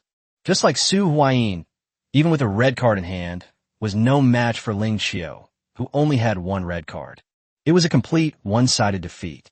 Su Huayin still remembered that there was a person named Tian Ming in the Zero Style Guild. Tinmu is the white apostle among the 8 apostles of the Zero Type Guild. This person's arena ranking is probably around 8th to 12th. Su Huayin had fought this guy several times. The win rate is roughly 50/50ths. This person doesn't have a single red card. It was by relying on a complete set of Zero Type cards that one person was able to fight on par with Su Huayin's main body and clones. The Ninja Mask has arrived. Su Huayin also planned to take a break, have a meal, and relax. Remember to balance work and rest. However, just after he returned to the base and was preparing to cook several bags of dumplings for lunch, there was a knock on the door. Su Huayin first turned off the fire, then crossed the front yard and arrived at the door. Open the door. Su Huayin saw Shi Yuro, who was completely soaked in sweat. Her clothes clung to her skin, clearly highlighting her figure. Oh, Yuro, it's you. Have you had lunch yet? Let's eat together. Su Huayin invited Shi Yuro in. No need. Mingji, I've already activated the 4th card slot. Shi Yuro quickly waved her hand, but Su Huayin still pulled her in. Oh, I see. Then you deserve an even bigger reward. I'll treat you to dumplings, and we can talk while we eat. Su Huayin waved to Shi Yuro and then entered the living room. All right. Shi Yuro bit her lip, watched Su Huayin's back, and followed him into the living room. Wait here for a moment. I'll go get the dumplings. Su Huayin asked Shi Yuro to wait in the living room for a moment. Good. Shi Yuro seemed a little reserved. Before long, Su Huayin came out of the kitchen with 2 plates of dumplings. What are you standing there for? Get to work. As Su Huayin spoke, he handed a plate of dumplings to Shi Yuro and then went to the sofa. Oh. Shi Yuro then followed Su Huayin to the opposite side. Congratulations on unlocking the 4th card slot. Su Huayin congratulated. Then they started showing off their dumplings. One bite at a time. Although they were frozen last time, they're still quite fresh. These are his favorite pork and shepherd's purse dumplings. I am where I am today because of you, Shi Yuro said with great gratitude. A hint of reminiscence flashed in his eyes. She still remembers the first time she met Su Huayin. She was just an ordinary person who knew nothing. It was only with Su Huayin's help that he gained his first bit of strength. Then, following him all the way, I grew to my current level. Why thank me? It's all thanks to your own hard work. Su Huayin stuffed a piping hot dumpling into his mouth and said in a somewhat indistinct voice. He does not deny that he has been of some help to Shi Yuro. But Shi Yuro's current achievements and level are mainly due to her own efforts. He only gave Shi Yuro a seed. It was Shi Yuro who nurtured this seed to grow strong and develop to its current level. Want some vinegar? Once Ling Qiu comes back, we can go into the guild dungeon. Su Huayin said with a hint of anticipation. The establishment of the guild also meant the opening of the 5th card slot for him and Ling Qiu. It seems like it still won't work, Shi Yuro said with a slight hesitation. Why isn't it working? Su Huayin asked with some doubt. Haven't all the conditions already been met? We don't have enough people with 3 card slots. We're short a few more. Shi Yuro spread out her hands. The guild dungeon requires at least 3 players with 4 card slots, at least 40 players with 3 or more card slots, and a total of at least 100 players. The guild dungeon is a 100-player raid. Currently, our guild only has 34 players with 3 card slots, so we are 3 short. Is this all there are players with 3 card slots? Su Huayin was slightly taken aback upon hearing this. He thought 3 card slots were plenty. How long ago was it that he activated his 3rd card slot? The fifth card slot is about to be opened. Third, is it really true that only a small number of people have activated the card slots? Only 30-odd people? Su Huayin wondered if he had misheard. That's already quite a lot. When we recruit, we only recruit independent players with good combat power and awareness. In fact, if you include everyone, the proportion of those who can open the third card slot will not exceed 20%. Sure, Yuro replied.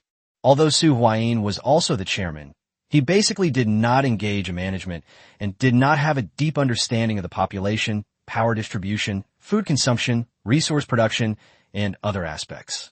Rather than saying Su Huayin was a president, it would be more accurate to say he was a president in name only. In fact, apart from Zero Autumn, she is the one who has the most contact with these things. The three conditions for unlocking the third card slot are either killing other players in the third card slot, soloing a wild map boss, or soloing the difficult level graveyard dungeon. It's not that simple. Sure, Yuro wanted to complain about Su Huayin's aversion to meat porridge, but after thinking about it, she swallowed it back. Currently, the most common way to open the third card slot is for several people to buff one person, and then everyone else retreats to a distance of 100 meters away. Sharing the boss's aggro, as well as buffing the challenger and providing healing after the battle begins, will all lead to failing to meet the conditions for soloing a wild boss and thus failing to unlock the third card slot. This is already the most successful chance to open the third card slot. The success rate is less than 50%. Moreover, about 1/3 of people will be killed by the boss in a one-on-one battle because their teammates are too far away and they cannot get timely rescue after being defeated. Sure, Yuro and Su Huayin described the general situation. Su Huayin finally understood why there were so few people with 3 card slots. Even now, having 3 card slots is still considered a high-level combat capability. Unless we leak the information about the holy water and the graveyard dungeon, or lend out the purple card from our inventory, we won't be able to quickly create a few players with 3 card slots. No need. Ling Qiu hasn't returned yet. There's still a few days left. We'll discuss it further when we need someone else. Chapter 165, Ling Qiu returns. Chapter 165, Ling Qiu returns after lunch. Sure, Yuro was seen off. Su Huayin took a comfortable afternoon nap on the sofa. I don't know how much time has passed. Su Huayin felt an itch in his nose and suddenly woke up. As soon as I opened my eyes, I saw a familiar pretty face. Ling Qiu was seen pinching a strand of her hair into the shape of a small broom and gently sweeping it across his face. Yes, Ling Qiu, you're back. Su Huayin asked with some surprise. We're finally back. How'd it go? What were the results this time? How did the talks with Yunfei go? Su Huayin asked several questions in succession. Giggle. Ling Qiu smiled a few times, her eyes crinkling. Don't rush me. I can't run away. Ask them one by one, Ling Qiu said. As she spoke, Ling Qiu sat down on the sofa. I stretched my shoulders. She tossed me a backpack. Su Huayin immediately opened his backpack and began to examine it. There are dozens of cards scattered around inside. Not only does it include the Blessing Rain and Nature's Power cards that Su Huayin bought last time, there are also cards such as Druid Class Card and Bear Transformation, although they are all only blue level cards. However, these are all cards that can be sold for a good price. When Ling Qiu left this time, she took almost all of the guild's funds with her. They were all replaced with cards from this backpack. Once all these cards are sold, I can earn at least 100,000 pesos. Ling Qiu said, let's not talk about the other purposes of this trip to the neighboring Copper City. Just bringing back this many cards is more than enough. Moreover, buying cards was just a secondary objective. I was in too much of a rush this time and didn't bring any cards to sell. Next time I go to Copper City, I can buy some assassin cards first and bring them there to sell. Assassin cards are relatively scarce there, so I can make more money. Ling Qiu said with some regret. That's true. Aside from spending a little more time, you can earn more money. Anything else? What's the situation like? Su Huayin continued to ask. Well, let me explain, Ling Qiu said with a tired look on her face. He looks very tired. It felt like my whole body had relaxed completely. Su Huayin expressed his complete understanding of Ling Qiu's current situation.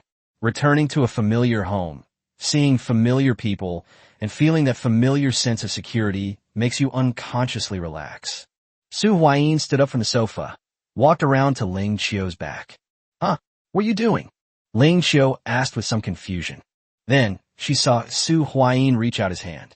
You've worked hard. Let me massage your shoulders. Su Huayin said. Huh? You, hello. Ling Qiu looked surprised. The zero weapon on his body was removed. She was only wearing a pink camisole nightgown underneath, her snow-white shoulders exposed to the air. This guy. Something feels off about him. The next moment, Su Huayin placed his hand on Ling Qiu's shoulder. Ouch, it hurts. Before Su Huayin could finish speaking, Ling Qiu bared her teeth and quickly broke free from his grasp. Are you massaging my shoulders? You're trying to kill me. Ling Qiu said accusingly. Forehead. Su Huayin was at a loss for words. Although he roughly knew why he was angry. His current strength attribute is very strong. Even though she deliberately relaxed her strength, Ling Qiu still felt pain. Fine, I'll let it go since you didn't mean it. Ling Qiu could roughly tell what was going on from Su Huayin's slightly bewildered expression. This. Ling Qiu hissed softly in pain. He reached out and rubbed his shoulder where there were obvious fingerprints. Actually, she had a similar situation. After the surge in power, it became impossible to maintain the same level of precise control over power as before when the power attribute only had around 10 points. The situation is different in battle. Just focus on killing the enemy. Occasionally, some problems may arise in daily life. For example, the incident just now. It's only me. If it were someone with a weaker constitution, their shoulders would probably be crushed. Ling Qiu complained. Ahem, let's get down to business. Su Huayin sat back down, looking slightly embarrassed. There's not much we can do about the Copper Self-Discipline Association for the time being. They're very powerful. As for the Zero-Type Guild in Red Copper City, it's pretty much been subdued. At least Yun Fei has been subdued. Now I've assigned her a task, to try her best to curb the unification of the Red Copper Self-Discipline Association. Ling Qiu explained the general situation. Overall, the mission to Red Copper City was successfully completed. What about the guild? Any updates these past few days? Ling Qiu changed the subject and asked about Su Huayin's recent situation. Yes, I have good news and bad news. Which do you want to hear? Su Huayin's appetite was whetted. Don't tell me, let me guess. The good news is that Shi Yuro has unlocked her 4th card slot. Ling Qiu guessed. Impressive. No, this doesn't seem like a guess. Wait, you haven't already met Shi Yuro, have you? Su Huayin was slightly taken aback, but quickly realized what was going on. I was just sleeping. Ling Qiu could have seen Shi Yuro while she was sleeping and gotten updates from her. Wow, you've gotten a lot smarter. Ling Qiu smacked her lips. I was hoping to trick you into betting with me. Hoping to win something, but it looks like I won't have a chance. I'm going to take a nap. I'm too tired. If there's anything, let's talk about it after I've rested for a while. Ling Qiu said lazily. As he spoke, he closed his eyes on the sofa. Before long, Ling Qiu's even breathing could be heard from the sofa.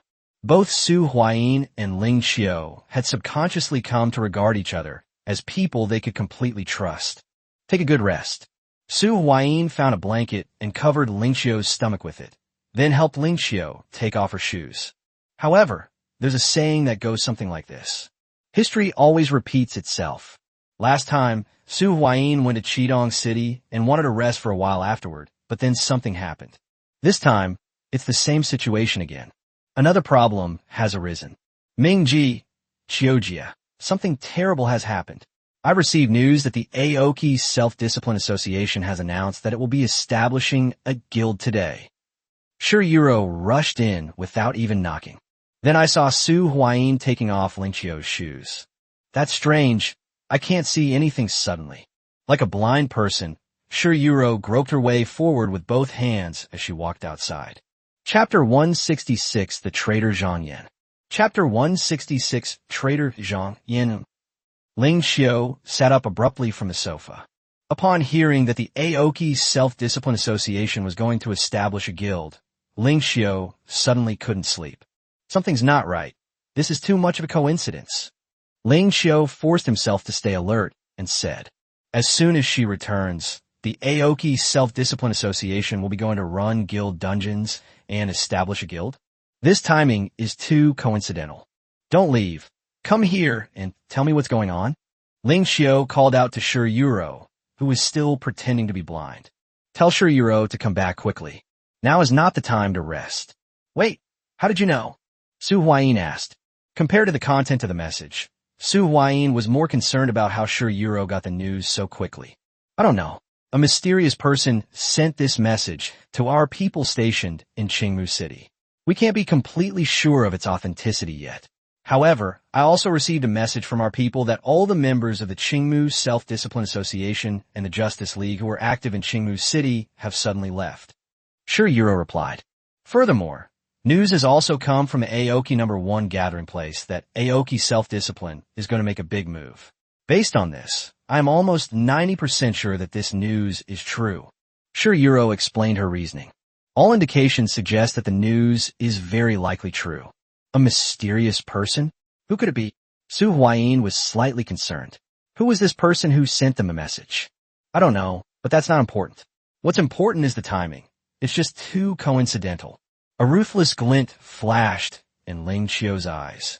Yuro, besides you, it seems there are only Zhang Yin and Wang Hua. Do you know I'm back? Take those two under control immediately. Ling Qiu gave the order directly. Yes. Shirayuro immediately answered and then hurriedly ran out. You mean a mole? Su Huayin was no fool, and he quickly understood what Ling Qiu meant. It must be an inside job. Otherwise, there's no way to explain why Aoki Self-Discipline would choose to challenge the guild dungeon at this time. Ling Qiu appeared extremely confident. Besides you and Yuro, only these two people know that I'm back. Even if it's not these two, it's still related to them. Although I estimate that it's no use for Yuro to go now. She's probably already run away. Upon receiving the order, Shirayuro's eyes immediately sharpened, and she led her people toward the area of the personal guard. However, Shirayuro arrived a step too late. By the time she came to arrest him, Zhang Yin had already disappeared. Wang Hua then took the initiative to approach Shirayuro. Captain, what's wrong? Why did you bring so many people? Wang Hua asked in confusion. Then, he was met only with a cold gaze. Arrest him. Shirayuro waved her hand and said. Immediately, to Wang Hua's utter bewilderment, two men held a knife to his neck, while another tied him up. Captain, don't shoot. It's a misunderstanding. I didn't do anything. Wang Hua hurriedly protested his innocence, but dared not resist at all, and could only obediently surrender. There must be some misunderstanding here. Could it be that I was caught drinking while on patrol? That doesn't have to be like that. Tell me, where did Zhang Yin go? Shirayuro ignored Wang Hua's protests and continued to ask sternly. In front of Su Huayin and Ling Qiu, Shirayuro was just a little follower. However, when applied to the Eternal Life Guild, or even the entire Greenwood City, the implications are different. Shirayuro is definitely a big shot. Zhang Yin. Wang Hua finally understood why Shirayuro had approached him. Zhang Yin went to the gathering place to have some fun, and then left. Wang Hua expressed this cryptically. What time? How long have you been gone? More than an hour ago. I did nothing. I'm innocent, Wang Hua said, raising his hands in protest. Whether you're innocent or not, we'll talk about that later.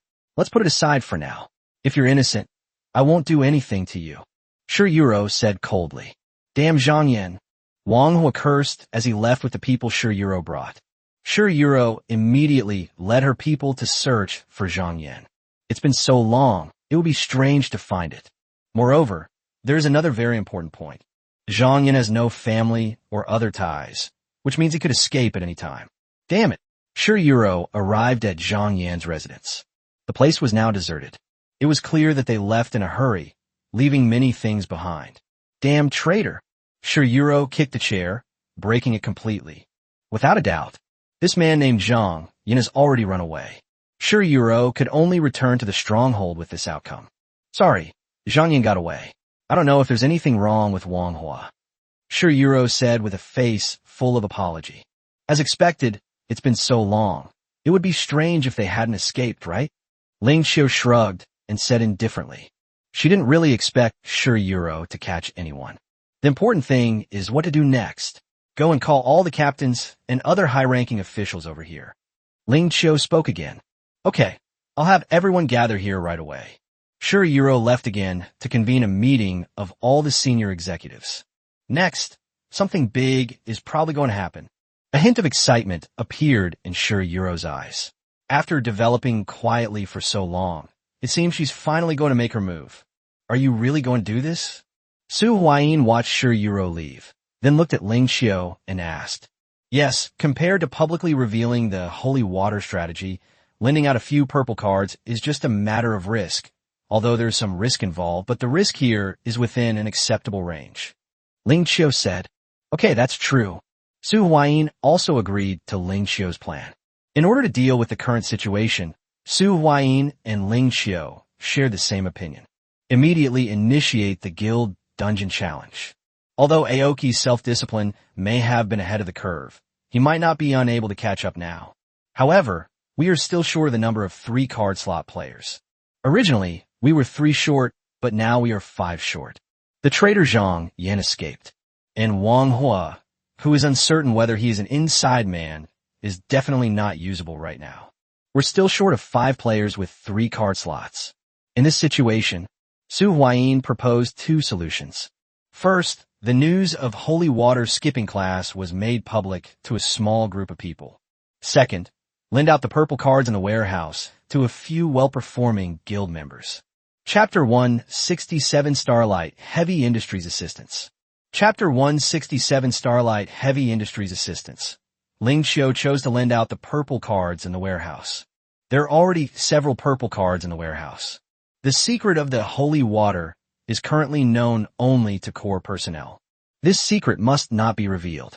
The main thing is to prevent a powerful force like the Aoki Self-Discipline Association from finding out. Otherwise, if they mass-produce players with 3 card slots, the Aoki Self-Discipline Association strength will increase significantly. This is the only way, Su Huayin said.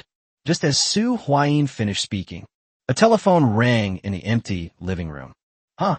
What's going on? Why is someone calling at this hour? Su Huayin and Ling Xiao exchanged a glance subconsciously.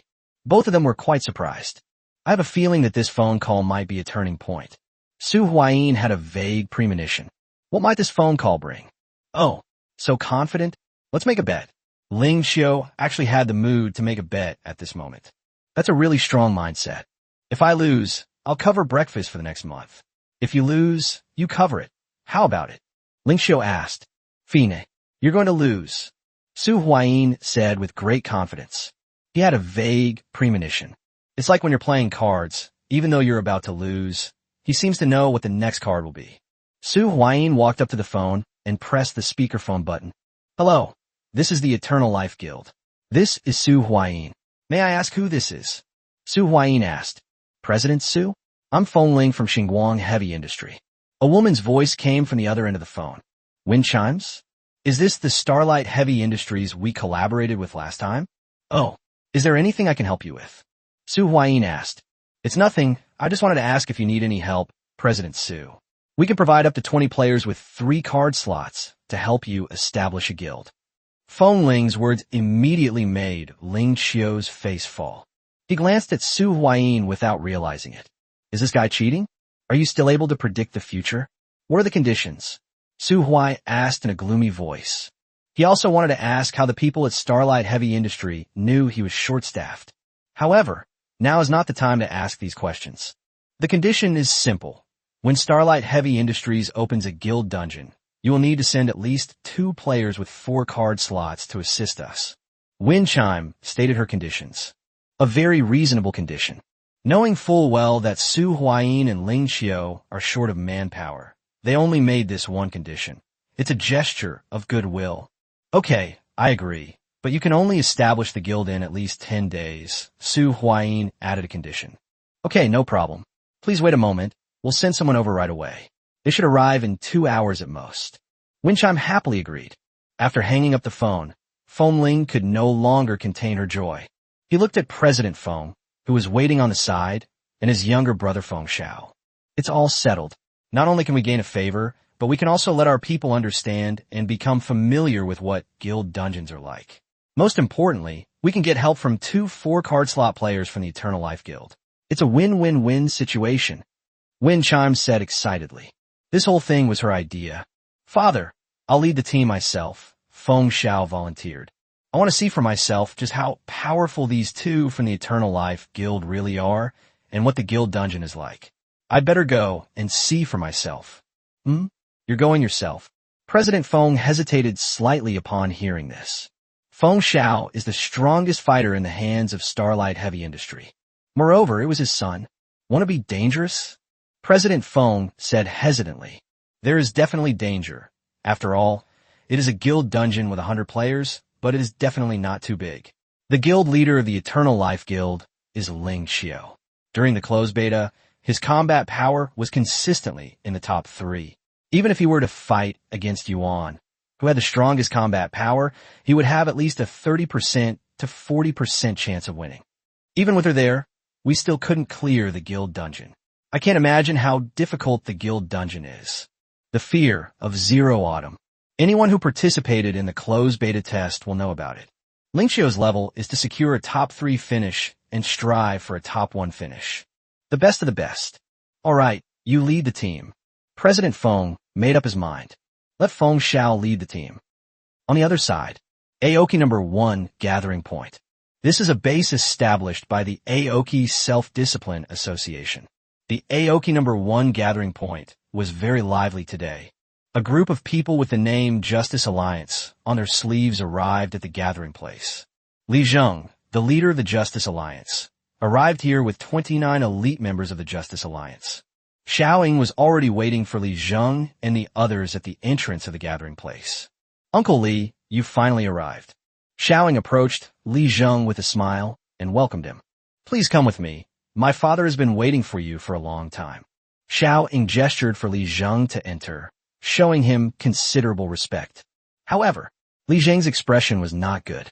If we go in, will we be charged a head tax? Li Zheng asked. How could that be? Xiaoying answered with a somewhat stiff expression.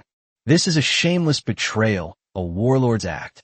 How can you collect such a heavy poll tax from the residents under your rule? If you don't give me an explanation today, don't expect me to help you. This, father, is waiting for you. I believe he will give you a satisfactory answer. Xiaoying forced a smile and said, that will be best. Only then did Li Zheng lead his men into the interior of the Aoki No. 1 Gathering Point. Not long after, Li Zheng met Xiao Nantian, who was waiting for him. Director Li, it's been a long time. Xiao unantian grata Li Zhen familiarly. President Xiao, please call me Alliance Leader Li, or simply Li Zheng. Li Zheng, however, was not particularly interested.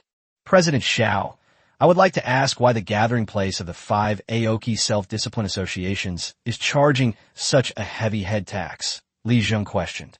On this, Xiao Nantian's expression also looked rather unpleasant. This was the first time anyone had dared to speak to him in such a tone. Maintaining a safe environment also comes at a cost, Xiao Nantian explained. I don't deny that, but you're collecting too much. Many people have already suffered tragedies because of the excessive head tax. I want to ask you to lower the head tax. The poor are suffering too much. Please stop exploiting them. Li Zheng clasped his hands in a respectful gesture and pleaded. His abilities were limited. The Justice League's gathering place could only accommodate so many refugees. These are the conditions for my cooperation this time. As long as you reduce the head tax by half, I will not accept any compensation for this operation. Chapter 168 Business Alliance and Feng Zhao's Arrival. Chapter 168 Business Alliance and Feng Zhao's Arrival. Lin's Mining Conference Room. 2 envoys, one representing 5-Star Fruit, and the other representing Sunshine Electric Appliances, arrived here. The person who received them was Lin Hai, the current head of the Lin Group. Welcome, both of you. Lin Hai exchanged pleasantries with the two of them. All right, Patriarch Lin, let's skip the formalities. You must all know about the joint operation between the Qingmu Self-Discipline Association and the Justice Alliance. The Eternal Life Guild is also making some big moves now. If we don't take action, we'll be waiting to die. That's what the messenger of the 5-Star Fruit said. Because of the major actions taken by the Aoki Self-Discipline Association, this directly triggered the current chain reaction. I wonder what Patriarch Lin has thought about this. All 3 of us are merchants, and this kind of game of vying for the world is not suitable for us. Moreover, our power is relatively weak, and we don't have any combat strength to speak of. Neither the Aoki Self-Discipline Association nor the Eternal Life Guild are entities we can contend with. Our idea at Sunshine Electric is for the three of us to form a business alliance and not participate in the conflict between the Eternal Life Guild and the Aoki Self-Discipline Association. Whoever wins will be the boss. We'll just surrender and integrate into it. Business development can't do without our help. It doesn't matter who rules the world. We'll still be our businessmen and pay protection money to the boss. The messenger from Sungrow Electric Appliances laid their cards on the table. From the very beginning, these factions were only concerned with self-preservation. The game of vying for supremacy is not one that everyone can afford to play. Now, the situation is gradually becoming clearer. The ultimate victor will surely emerge from either the Aoki Self-Discipline Association or the Immortal Guild. Before the results are available, they simply need to remain neutral, showing no favoritism or helping anyone. In the end, after the two sides determine a winner, just surrender to the victor. Gentlemen, I understand what you mean. In fact, this is also what Lin's mining means.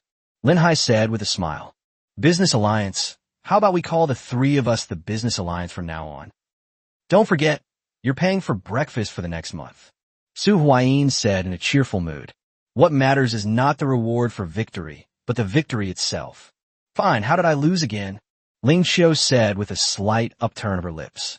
Just then, footsteps suddenly came from outside. Shi Yuro brought Ma Zhendong, Li Ming, Jing Tian, and other high-ranking officials here. Currently, all the high-ranking officials are people who previously lived in the stronghold. No newcomers have yet joined the ranks. Mingji, what's going on? Ma Zhendong voiced the question that most people present were wondering about. They were all unaware of what had happened. They were simply brought here by Shi Yuro's people. Only Lu Xiaozhu knew the general situation because Shi Yuro personally delivered the message. Ma Zhendong and the others were completely baffled. Oh, Sister Qiu, you're back. Ma Zhendong said with a delighted expression. Ling Xiu went to the neighboring city of Qitong to smuggle goods. He was in charge of the sales. Ahem, it's like this. Ling Xiu coughed twice. He gave a brief account of what had happened. Then tasks were assigned. There are two main points. First, before 3 o'clock, try to gather as many guild members as possible who have 3 card slots.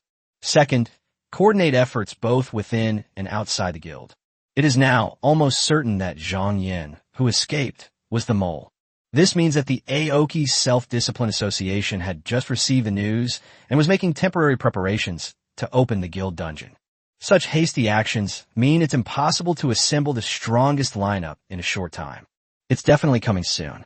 The Aoki Self-Discipline Association will definitely have its guild dungeon open before them. However, it may not be much faster. There is still a possibility of catching up. After Ling Xiu gave the order, the entire Eternal Life Guild began to operate like a giant machine. Ling Xiu and Su Huayin were finally able to catch their breath. By the way, Ling Xiu, what are the benefits of being part of the #1 guild? Su Huayin asked curiously.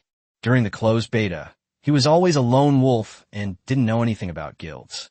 However, judging from the fact that the first person to unlock the 4th card slot was able to enter the Chronicles of Aoki City and receive rewards, this is a good indicator. The first guild to be established should also receive rewards, right? Ling Xiu nodded. The first guild to be established, or more precisely, the first 3 guilds to be established in a region, will receive a reward, an exclusive guild dungeon that only guild members can enter. The first guild to establish a guild gets the best exclusive dungeon. The second is slightly worse, and the third is even worse, but overall there isn't a big difference. The difficulty of the dungeon is roughly the same as the 3 public dungeons, but the rewards are slightly higher. The guild exclusive dungeon and the 3 public dungeons share the same number of attempts, which can be understood as having an extra option for running dungeons every day. Of course, that was during the closed beta, and it's hard to say what the situation is now. Is that so? It seems like we're determined to win. Upon hearing this, Su Huayin stroked his chin and said, the first faction to establish a guild will receive the best exclusive guild dungeon. Although the rewards for the top 3 are similar, don't underestimate this small difference. Little by little, they add up. That's how the gap gradually widened. One more thing, if I remember correctly, once 3 guilds appear in a region, it will trigger the expansion pack, the invasion of the underground. A flash of memory crossed Ling Qiu's eyes. That was a long time ago. At that time, 4 underground entrances will appear in the wild, and a continuous stream of underground monsters will emerge from the entrances. When the number of underground monsters emerging exceeds a certain amount, they will start attacking the main city. This expansion can only be completed if all 4 underground entrances are destroyed at the same time. I remember this expansion too. Near each of the 4 entrances, there was an epic boss. It seems that after defeating it, you would definitely get a golden card. After Ling Qiu's reminder, Su Huayin also remembered. Those are 4 epic bosses. An epic boss that guarantees a gold card drop. This was also the first time that an epic level boss, a monster like this, had appeared in the public eye. Don't think too much about it now. Let's focus on building the guild and clearing the dungeon first. Su Huayin is still very down to earth. It was 3 p.m. A Starlight Heavy Industries vehicle arrived near the Eternal Life Guild. Feng Xiao arrived at the Eternal Life Guild with 19 people. President Su, President Ling Qiu, I am Feng Xiao. You are at my disposal. Feng Xiao cupped his hands in a respectful gesture towards the two of them. Chapter 169, Assigning Defense Zones. Chapter 169, Assigning Defense Zones. Thank you for your support. We will remember today's assistance. Su Huayin also cupped his hands in thanks to Feng Xiao. Regardless of Feng Xiao's motives, his willingness to lend a helping hand today already carries the risk of being purged by the Aoki Self-Discipline Association. This favor must be repaid. Feng Xiao's actions today can be considered as taking sides. It is only right to reciprocate the kindness of such a force that has taken the initiative to surrender. Thank you very much, Chairman Su. Feng Xiao was overjoyed. He understood the unspoken meaning behind Su Huayin's words. Today, our Starlight Heavy Industry team is at your disposal. The 20 players with 3 or more card slots at Starlight Heavy Industries have arrived. 20 players from the Eternal Life Guild with 3 or more card slots have also arrived. There are also 60 players with 2 card slots. After everyone was brought together, Ling Qiu pulled out a purple card. Guild Order. Quality, purple. Card type, system item. Effect, one of the necessary conditions for establishing a guild. Acquisition methods. Chance to drop from epic level and above bosses, from unscrupulous merchants, and through system events. Is everything ready? If so, let's go. Ling Qiu's gaze swept over everyone below, and she asked. Su Huayin stood beside her, while below them were small teams of about 20 people each led by one of the 5 leaders. The defense team, or personal guard, led by Shi Yuro. Zero Winter's first action team. Ma Zhendong's second action team. Li Ming's reconnaissance team, as well as some members of other non-reconnaissance teams, are temporarily under Li Ming's command. Finally, there's Feng Xiao's Starlight Heavy Industries support team. Ready, Shi Yuro stepped forward and said. Ling Qiu and the others stepped forward. In that case, let's begin. Ling Qiu activated the Guild Order card. Ding, do you want to activate the Guild Order to enter the guild creation instance? After completing the instance, you can establish a guild. The system notification sounded in Ling Qiu's ears. Yes, Ling Qiu replied. He stretched out his hand and drew a circle, encircling everyone who participated in this event. Ding, for players with 4 card slots, 36 players with 3 card slots, and 60 players with 2 card slots have been detected. The requirements for activating the guild order have been met. Once everyone agrees, you can enter the guild creation dungeon. A flash of light followed. Everyone vanished from spot. Su Huayin felt a wave of dizziness. When he regained his vision, he found himself standing on a city wall. This is an earthen city wall, approximately 20 meters long and wide. The city wall was only about 5 meters high. Although it's called a mud city, it's more like a fortress or outpost. Ding, welcome to the Defend 2 City instance. Please protect 2 City from being breached within the next 24 hours. The first wave of attack will begin in 30 minutes. The system notification sounded in Su Huayin's ears. The reason for starting the first wave of attack, half an hour later, was to give everyone time to plan their moves. Everyone listen to me. Ling Qiu spoke up. Everyone's attention was drawn to Ling Qiu. It seems that the guild's dungeon creation process is no different from that during the closed beta. Although we have already compiled a booklet about the closed beta period and distributed it, I will repeat it here.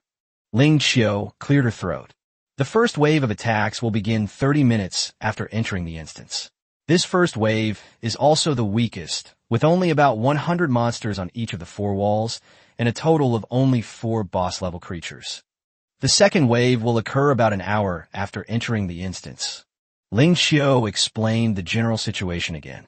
Although most of the people present already knew this, they were all listening attentively. Finally, Ling Qiu didn't forget to add one more thing. These are just the situations during the internal testing phase and can only be used as a reference. Specific situations require specific analysis. If there are no problems, let's start assigning tasks now. Ling Qiu said, "No problem." Several team leaders responded in turn. "I'll take 10 men to guard the eastern city wall. Captain Feng Xiao, you don't mind giving me half of your men, do you?" Ling Qiu looked at Feng Xiao and asked, "Of course I don't mind. I will follow all of President Ling Qiu's orders." Feng Xiao did not show any dissatisfaction. "Su Huayin, the western city wall is yours. You will also take 10 men, Ling Qiu said, then looked at Su Huayin beside her. "Okay, no problem." Su Huayin nodded in agreement. Everything Ling Qiu is saying now was something the two of them had discussed beforehand. The east and west sides are arranged. Next up are the north and south sides. I'm entrusting the southern city wall to you, Yu Rou. Donger, you go and assist her. Everything in the south is under Yu Rou's control. Yes. Sure, Yu Rou accepted the order. Okay, sister. Zero Winter echoed the reply. At this moment, Zero Winter was no longer wearing Zero-type armor. She changed the design. Play a support/healer build. Because of the burning blood buff she has, she cannot deal damage until she obtains equipment with lifesteal effects, such as the Life Siphon Sword. At last, Feng Xiao, Li Ming, Ma Jindong. Ling Qiu called out the roll call. Exist. The three answered in unison. The northern city wall is entrusted to you. Feng Xiao will be the leader of the northern city wall, and the two of you will assist him. Ling Qiu said. The words had barely left his mouth. Then I heard two surprised voices. Both Li Ming and Ma Jindong were somewhat surprised. Even Feng Xiao's face showed a hint of surprise. He couldn't help but look at Ling Qiu. How could they possibly appoint an outsider as the leader of the North Wall? That's interesting. Ling Qiu had just separated all 20 people he brought with him. Ling Qiu personally led half of them, while the other half was handed over to Su Huayin. In other words, they scattered the people he brought with him. To be honest, he lacked magnanimity and was a bit petty, although that's understandable. However, he was made the leader of the northern city wall. Interesting, did they realize his strength? Moreover, this kind of magnanimity, it was truly extraordinary. And there's one more thing. Although he was appointed as the leader of the northern city wall, he did not have a single person under his command who came with him. They were all members of the Immortal Guild. This operation greatly reduces the risk. What's wrong? Is there a problem? Ling Qiu glanced at him. Ma Jindong and Li Ming immediately shuddered. No problem. The two agreed. Then let's do it this way. Yes. Chapter 170 Brother, you absolutely have to lose. Chapter 170 Brother, you absolutely must lose, East City Wall. Ling Qiu braced her hands on the parapet, gazing into the distance. What are your professions? Tell me about your situation according to your career path. Ling Qiu asked. She didn't know much about the strength of these people from Starlight Heavy Industries, so she took the opportunity to learn more about them before the first wave of attacks began. Know yourself and know your enemy, and you will win every battle. On the other side, the Western City Wall, Su Huayin was doing almost the same thing as Ling Qiu. He looked at the few people from Starlight Heavy Industries who were following him. Ranged and melee fighters are divided into two columns. Su Huayin was also trying to understand the people who had been assigned to his command, although he felt that he should be able to manage on his own. The south side of the city wall. Yu Rou, it's up to you. I'll boost your stats. Ling Dong stuck out her tongue and said assure Yu Rou. The two of them had nearly 40 people under their command, all of whom they knew quite well. It could be used right away. Huh? What happened? Where's your Zero weapon? Sure, Yu Rou asked with some doubt. Why has Zero Winter changed since he came back this time? Ahem, it's all my fault for being so impulsive. Ling Dong scratched his head somewhat embarrassedly, and then roughly explained the Gazapon machine situation. She should be like her sister and not gamble at all.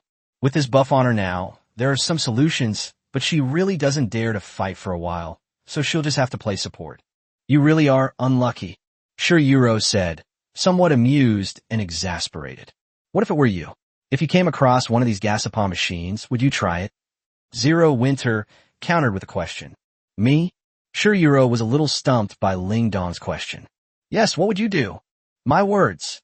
Shirayuro hesitated for several seconds, and then, have no idea. Shirayuro shrugged. Oh, I'm asking you what if, do you understand? Ling Dong said, somewhat annoyed. I really don't know. I'm tempted to change my mind, but I don't really want to either. I don't know what choice I would make if I really encountered this situation. Shirayuro answered truthfully. Shirayuro was chatting casually with Ling Dong over here. The atmosphere was cheerful and harmonious. However, the situation on the north side of the city wall was completely the opposite. Ma Zhendong and Li Ming exchanged a quick glance. It was as if they were telepathically connected. Seemingly understanding the other person's thoughts, he nodded slightly in acknowledgement. The two dared not disobey Ling Qiu's orders, but they also wanted to know what kind of strength this Feng Xiao possessed. If you're not strong enough, you should just stay somewhere cool and stay put. However, this person who can gain Ling Qiu's approval is probably no ordinary individual. Ling Qiu wouldn't joke about something as trivial as establishing a guild. Anyway, we need to weigh it. Just as the two were about to speak, Feng Xiao spoke first. Gentlemen, my name is Feng Xiao. I'm merely a guest general. I only accepted this mission because I was appointed by guild leader Ling Qiu. I hope to cooperate well with you both to clear this dungeon. Feng Xiao clasped his hands in a fist salute and said. These words left Ma Zhendong and Li Ming speechless. There's absolutely no angle to attack. A direct confrontation would only make you appear mean and lacking in perspective, just like a brainless villain. Moreover, Feng Xiao adopted a very humble attitude, willing to obey orders. Ma Zhendong said somewhat dejectedly. It felt like being just one step away from a goal, only to be abruptly blocked. The monster siege hasn't even started yet. In preparation for the upcoming battles, I think we need to assess each other's strength. What do you think? Li Ming was still not ready to give up, so he changed his story and said, Is that so? Okay then, let's stop here. Also, let's not fight on the city wall. Let's go down and fight outside the city wall. Feng Xiao pointed outside the city wall. Good. Li Ming agreed. The two then jumped off the city wall and stood facing each other about 50 meters away. The betting has started. The odds are 2-1 for Li Ming's victory and 1-3 for Li Ming's defeat. Ma Zhendong's eyes darted around, and he went into the crowd, shouting out his wares. With this shout, a large crowd immediately gathered around him. I bet Captain Li will win, 500 pesos. Although Captain Li only has 3 card slots, he has at least 2 purple cards in them. Last time, even 3 card slots couldn't beat Captain Li alone. I'm also betting on Captain Li to win. How can the people from Starlight Heavy Industry compare to the people from our Eternal Life Guild? I'm betting 200 pesos. I think that since President Ling Qiu appointed him as commander, he must have some special abilities. I bet 100 pesos on Feng Xiao to win. Ma Zhendong's plate immediately attracted a lot of people. However, a large portion of them bet on Li Ming to win. After all, Li Ming's strength is undeniable. Li Ming is truly strong. As a veteran member of the guild, logically speaking, the 3-card slot should have been enabled long ago. But he just didn't turn it on. After years of hard work, he finally obtained a purple card on the Cloud Mist Mountain map. Then, with just this one purple card, I completed the King's Bone quest in the Graveyard Dungeon. I obtained the purple card Bone King Shield. This is something that most people in the Eternal Life Guild know. What they didn't know was, Li Ming's card slot actually contained 3 purple cards. Earth Elementalist class card. Li Ming has agreed to the conditions and is willing to act as a dead man to carry out a mission. However, it hasn't yet had a reasonable opportunity to die. This is what made Li Ming who he is today. 3 purple cards. In one battle, he defeated 3 players with 3 card slots all by himself. This established its position as a dominant power. Place your order now. Seeing that no one was placing bets anymore, Ma Zhendong called for a halt. He roughly tallied the amount spent on betting on Li Ming's victory and Feng Zhao's victory. The total amount spent on betting on Li Ming's victory was 4,000 pesos, while the amount spent on betting on Feng Zhao's victory was less than 1,000 pesos, 980 pesos. It's about 4 to 1. Brother, you absolutely have to lose. If you win, I'll go bankrupt. Ma Zhendong looked at Li Ming, who was not far away. If Li Ming wins, the odds will be 1 to 2, meaning he'll have to pay out 8,000 pesos. After deducting the 980 pesos he bet on Feng Zhao, he'll still have to pay out 7,000 pesos. Sister Chiu, I only made these odds because I trust your judgment. Please don't let me down. Li Ming was unaware that his good brother was cursing him to lose. His attention was entirely focused on Feng Zhao. Please. Chapter 171, The First Wave of Offensive. Chapter 171. The first wave of offensive battle officially begins. Around, Earth Yellow Bead appeared in Li Ming's hand. Li Ming clasped his hands together. A volley of dirt bullets shot towards Feng Zhao. Then, he followed behind the arriving earthen bullet and rushed towards Feng Zhao. Seeing the situation, Feng Zhao remained calm. Instead, he stretched out a hand towards the sky. The next moment, a robot about 5 meters tall appeared where he was. The robot folded and transformed into a dump truck, heading towards Li Mingchuan. Seeing this, Li Ming was completely dumbfounded. What's going on? A style of play I've never seen before. Moreover, he's moving very fast now. There's no time to dodge him. Squeak! A piercing, sharp screech of brakes rang out. However, it still couldn't be completely stopped. With a loud bang, Li Ming was thrown several meters away. In other words, the brakes were applied in time. Otherwise, even if you don't die, you'll be badly injured. Cough, cough, cough. Li Ming got up from the ground and coughed several times, coughing up blood. However, it doesn't seem like he was seriously injured. I admire you. I admit defeat. Li Ming wiped away the blood and said thank you. He would have been finished if the other party hadn't braked. They only benefited from a certain information gap. The flexibility of heavy-duty trucks is too poor. The truck disappeared, and Feng Zhao reached out a hand to Li Ming and pulled him up. I'm completely convinced and willing to obey your orders. Li Ming wasn't one to back down. Although he had just been outmaneuvered by a bit of information, Feng Zhao still gave him a sense of unfathomable depth. The two returned to the city wall. Ma Zhendong's face lit up with joy as he welcomed the two back. Something seems off about you. I lost, and you're still so happy. Li Ming said unhappily. No, I'm just happy to see that you're not hurt. Ma Zhendong stated this very seriously. Let's take a break. The monster siege will begin in a few minutes. Wah! It sounded like a long, drawn-out horn call. Various monsters appeared from all directions of the city and then surged towards the city walls like a tidal wave. The first wave of attack has begun. In response to this, Su Huayin and Ling Qiu's actions were completely identical. All I can say is, they truly are a perfect pair. City walls? Defend the city?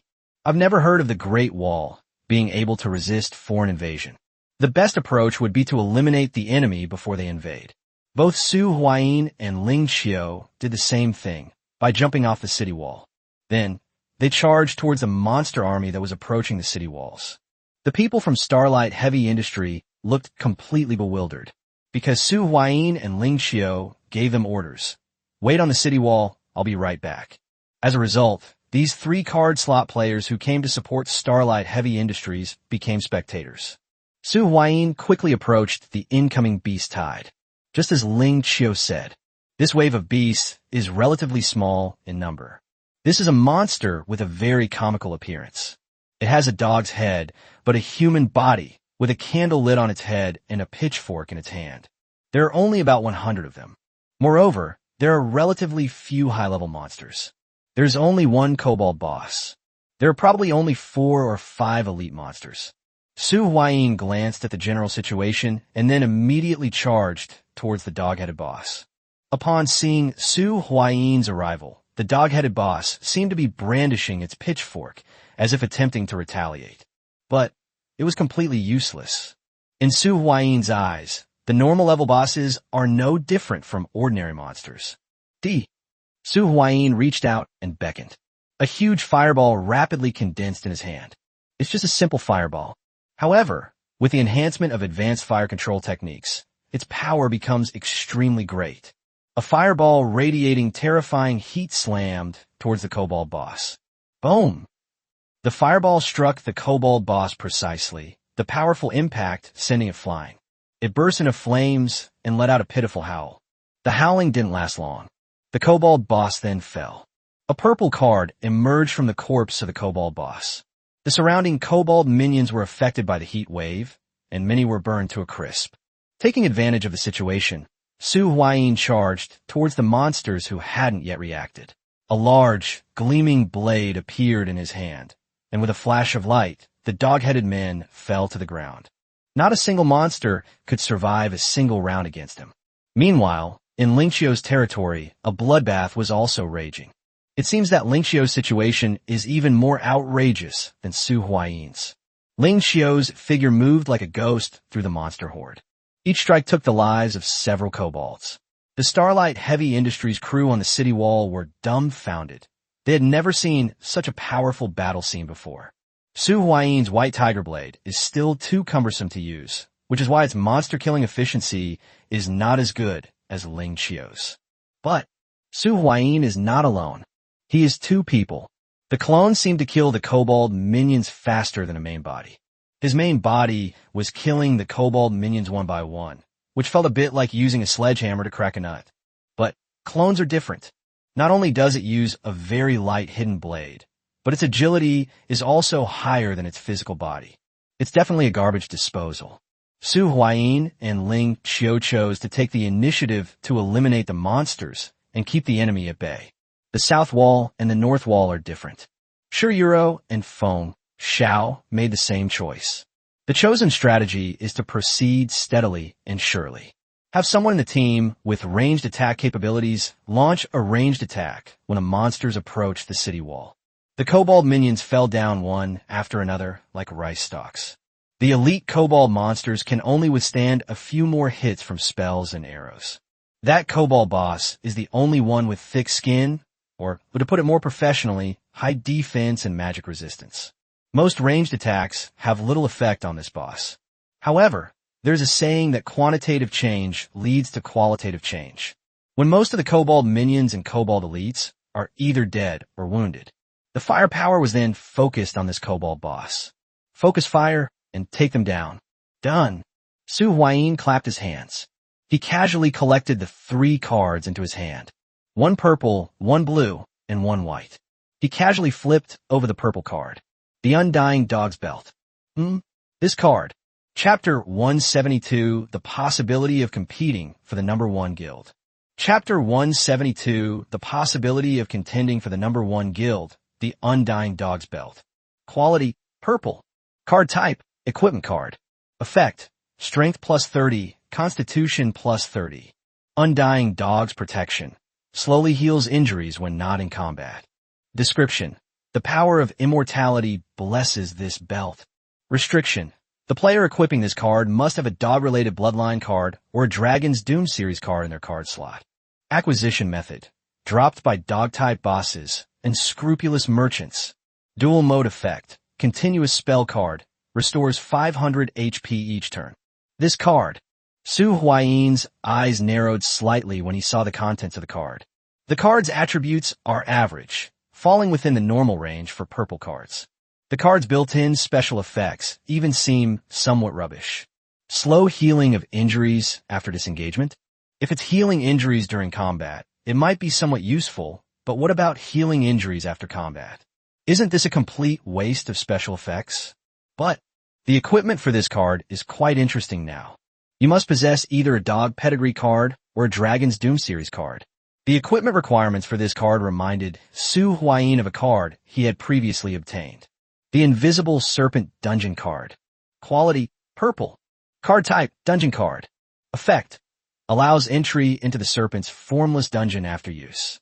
Introduction, the Invisible Snake. Acquisition method, dropped by snake-type bosses and higher-level creatures, and by unscrupulous merchants. Limited to Rogue class, or players holding Dragon's End cards. The conditions for obtaining the Serpent's Formless Dungeon card are very similar to those for obtaining the Undying Dog's Belt. One's a snake, the other a dog. That's interesting, Su Huayin said. The other card slots must contain either a Kobold Bloodline card or a Dragon's Doom series card. With this restriction, I don't think I can even equip the clone card. Su Huayin found this card to be somewhat useless.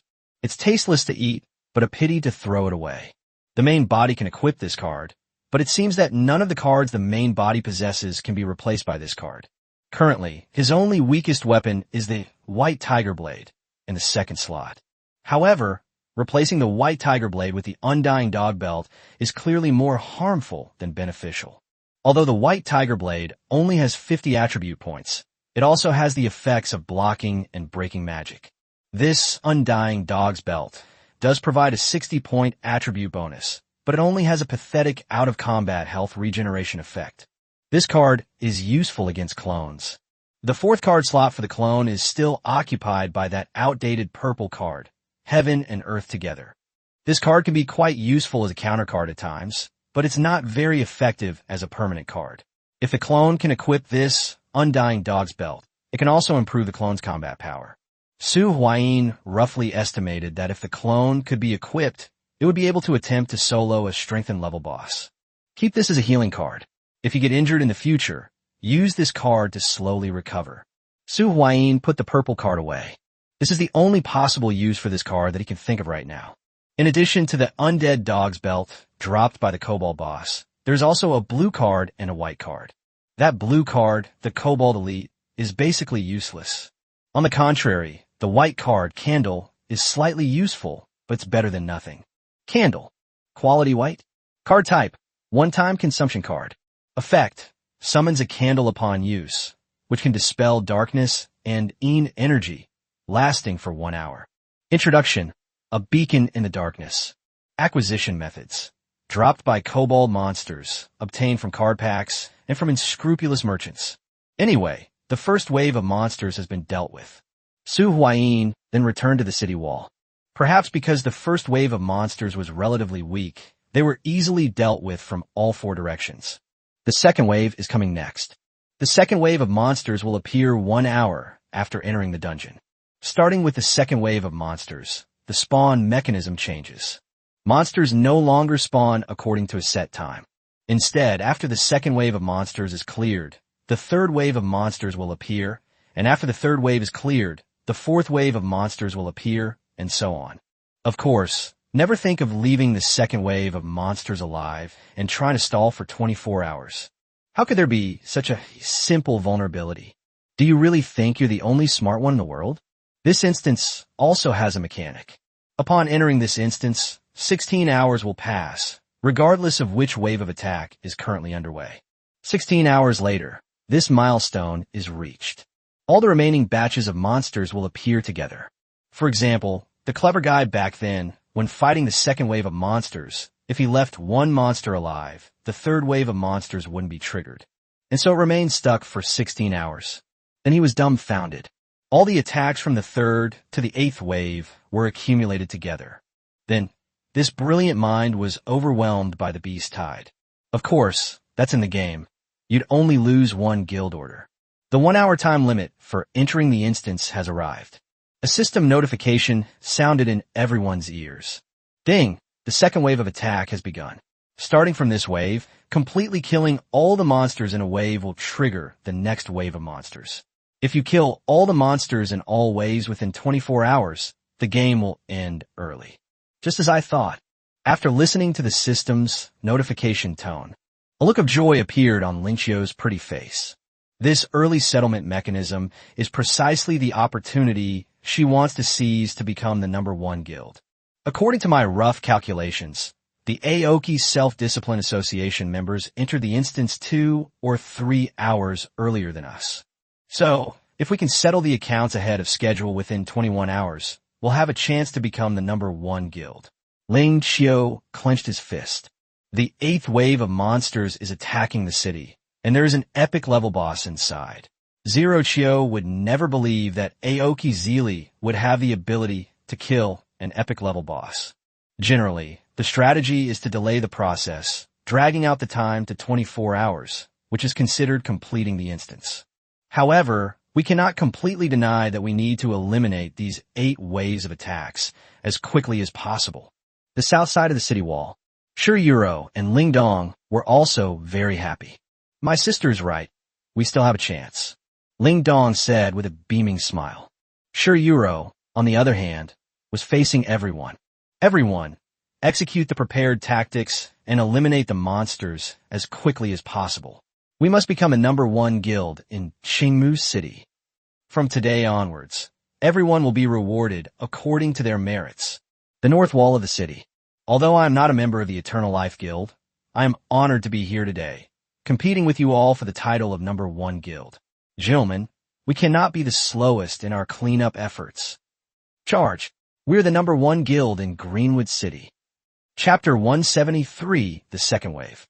Chapter 173, The Second Wave of Dark. Swarming beasts came from afar. Su Huayin gazed into the distance. The second wave of beasts was at least twice the number of the first wave, and seemed to be twice as high in quality as well. The monsters that attacked this time were a large group of green goblins. Su Huayin spotted 2 enormous boss creatures from afar. Goblin King, boss creature. There were also a dozen or so elite goblins with various colors on their bodies, and over 200 goblin minions. What's that feeling? The whole goblin family is here? If we're lucky, we might be able to assemble a goblin set to unlock the 4th card slot. They saw the monster's true form. Su Huayin jumped off the city wall once again. He could handle these monsters all by himself. A massive goblin army is attacking. Su Huayin pointed his hand toward the sky. In an instant, at least 20 or 30 fireballs, each the size of a water vat, rapidly condensed above his head. This is the fire-based ability of the Fire Element Manipulator, an elemental attack that is performed by consuming stamina. This was the first time Su Huayin had demonstrated such strong capabilities on such a large scale. It's a bit flashy but impractical. Su Huayin muttered to himself. The next moment, Su Huayin waved his hand forcefully, and the 20 or 30 fireballs immediately bombarded the goblin army. The fireball crashed into the goblin army like a meteor, instantly erupting into a sea of fire, with the goblins screaming in agony. However, this wave of attacks did not seem to have much of an effect on the Goblin King. The main problem is that the power is too dispersed. It's okay for clearing out mobs, but it doesn't pose much of a threat to boss-level creatures like the Goblin King. One of the fireballs was blasted apart by a powerful Goblin King with a single punch. The 2 Goblin Kings roared angrily, commanding the remaining goblins to continue their charge. That last move consumed about 10% of my stamina, but it only cleared out a bunch of mobs. All those fancy, high-effect ultimate moves are obviously fake. Su Huayin made a sarcastic remark. The white tiger blade appeared in his hand. He charged toward the remaining large portion of the goblin army. Snap! He slashed it down with a single stroke. The fastest goblin minion charging towards him was instantly cleaved into pieces with a single strike. Su Huayin moved like a tiger among sheep, wielding the white tiger blade, and goblins fell to the ground wherever he went. Nothing could stop him from charging toward the 2 Goblin King bosses.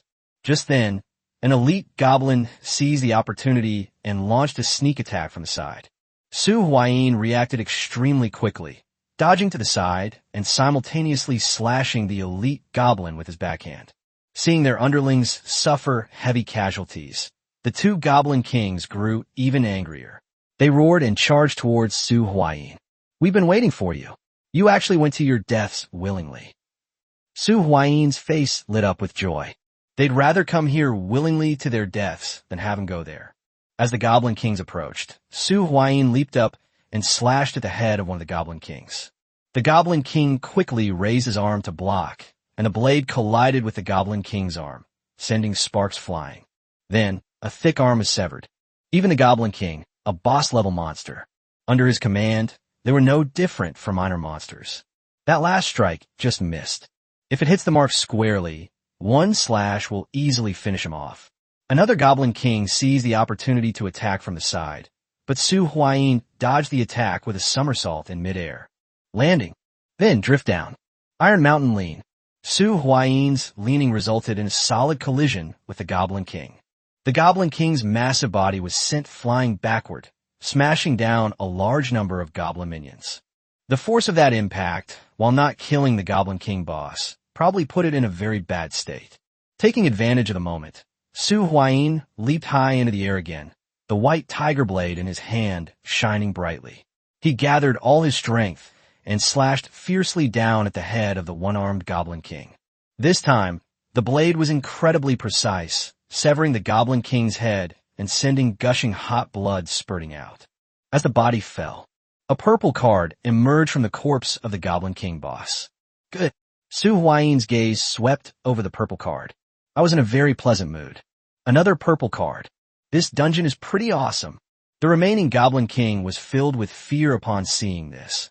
His bones had been shattered by Su Huayin's Iron Mountain Lean. Now, they don't even have the ability to move. But the will to survive drove it mad.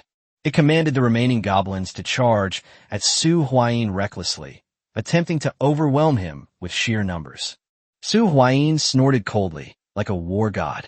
He weaved through the goblin horde, his white tiger blade flashing, blood splattering everywhere, and the goblin minions were utterly powerless to stop him. Su Huayin arrived beside the Goblin King. Go to hell. The white tiger blade fell. A head flew off.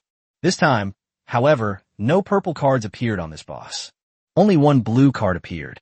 A hand scooped up the blue card that had emerged from the corpse. He once again dealt with the beast tide almost single-handedly. More than 200 monsters.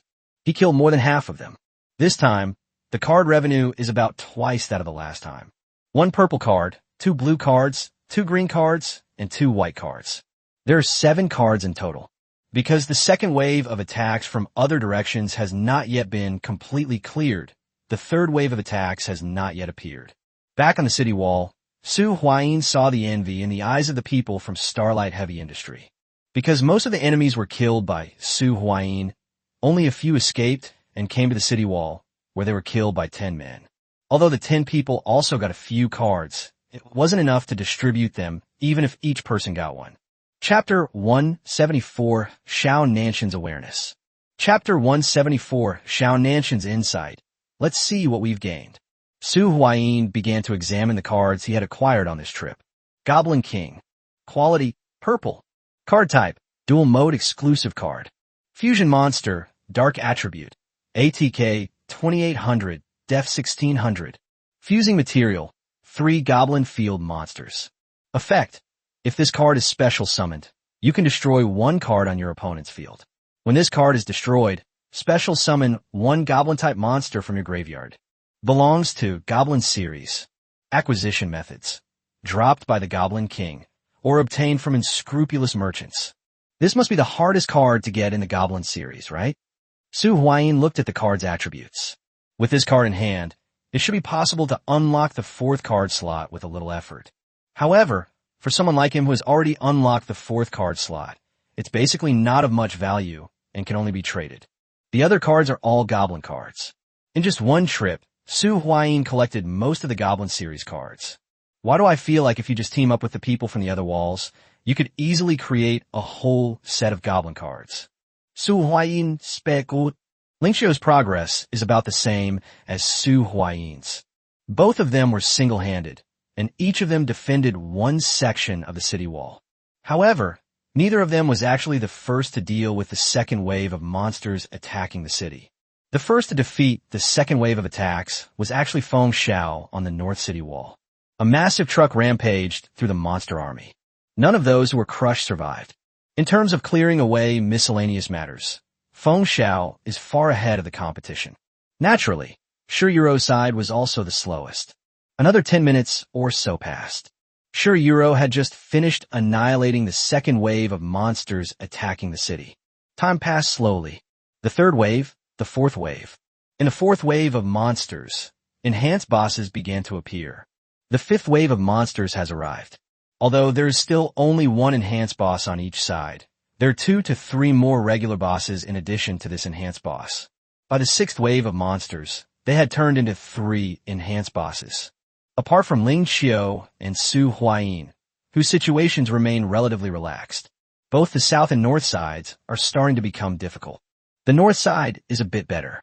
Ma Zhendong and Li Ming each took on a powerful boss. Feng Xiao piloted a giant robot, wielding a battle axe, and slashed down at his opponent, an enhanced boss whose face was not visible and whose body was covered in armor. The situation here is relatively stable. The most tense situation was at the southern city wall.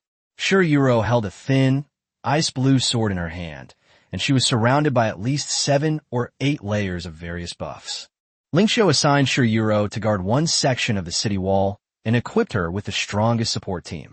Zero Winter currently has 3 card slots, all of which are buff cards, 2 purple cards and 1 blue card, with the support of numerous buffs. Sure Yuro's performance was also very impressive. One person can fight 3 enhanced bosses at the same time. They showed no weakness whatsoever, and even gained the upper hand. Su Huayin and Ling Xiao have cleared all 6 waves of monsters. However, neither of them showed any intention of supporting the south or north walls. To paraphrase Ling Xiao, the strong are forged in the crucible of battle. This is a great workout. Su Huayin also agreed with Ling Xiao's statement. Moreover, and more importantly, he can't waste too much energy. Having nurtured Sure Yuro and the others to this point, it's time for them to contribute their efforts. Su Huayin must adjust his state as much as possible. Try to keep yourself in peak condition, because the 8th wave of attacks will require facing an epic boss head-on. Throughout the entire 8th wave of the attack, there was only one boss across all 4 city walls. An epic boss. The fact that it grants passive immunity to effects below blue cards and have the effects of purple cards means that most people present don't even have the chance to fight the boss. At most, only a handful of people were qualified to fight the boss. To put even more precisely, there are only 3. Su Huayin, 1. Ling Xiao, 1. Sure Yuro, half. Feng Xiao, half. Even Ma Jindong and Li Ming were not qualified to participate in a battle of this level. Basically, just one incident will require both of them to be reimbursed. The 6th wave of attacks was successfully averted without major incident. After the last monster of the 6th wave was defeated, the 7th wave of monsters arrived. Su Huayin spotted a monster standing amidst a crowd of small monsters and ordinary bosses at a glance. This is a humanoid monster, but its hands and feet are all tentacles. Kagato, elite boss. The 7th wave of attack. Each of the 4 city walls presents an elite level boss. Finally, something interesting has arrived. Su Huayin became slightly excited. Before battling an epic boss, you also need to warm up.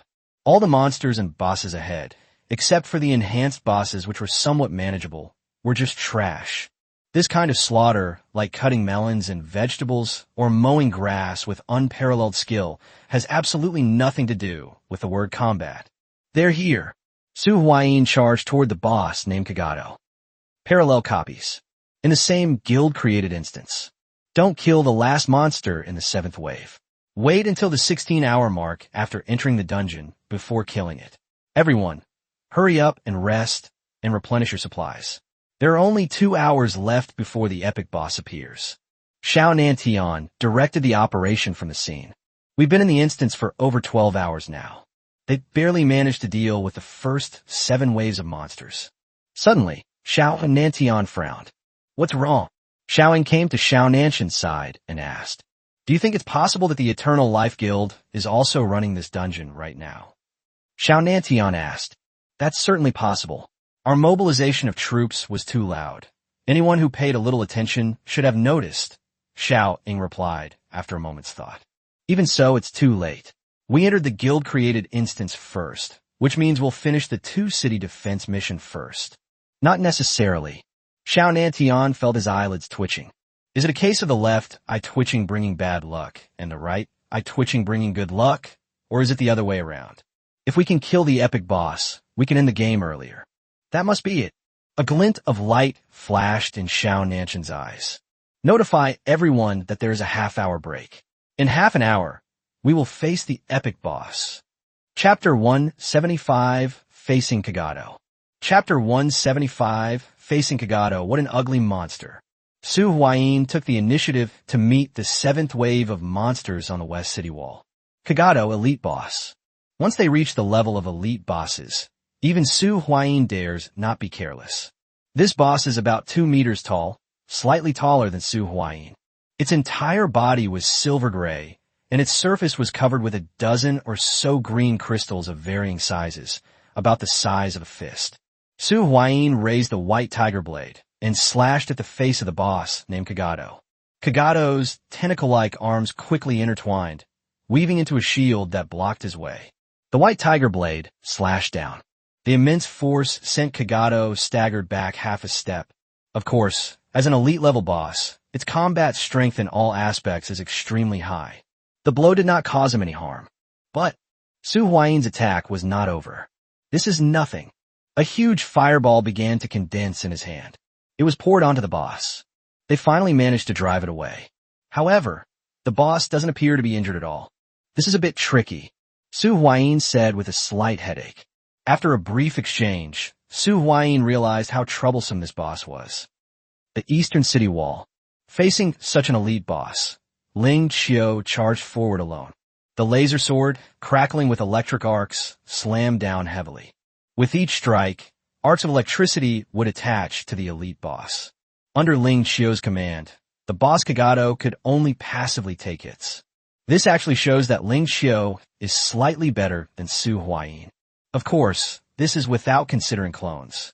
If nothing unexpected happens, Zero Autumn will defeat this Kagato boss soon.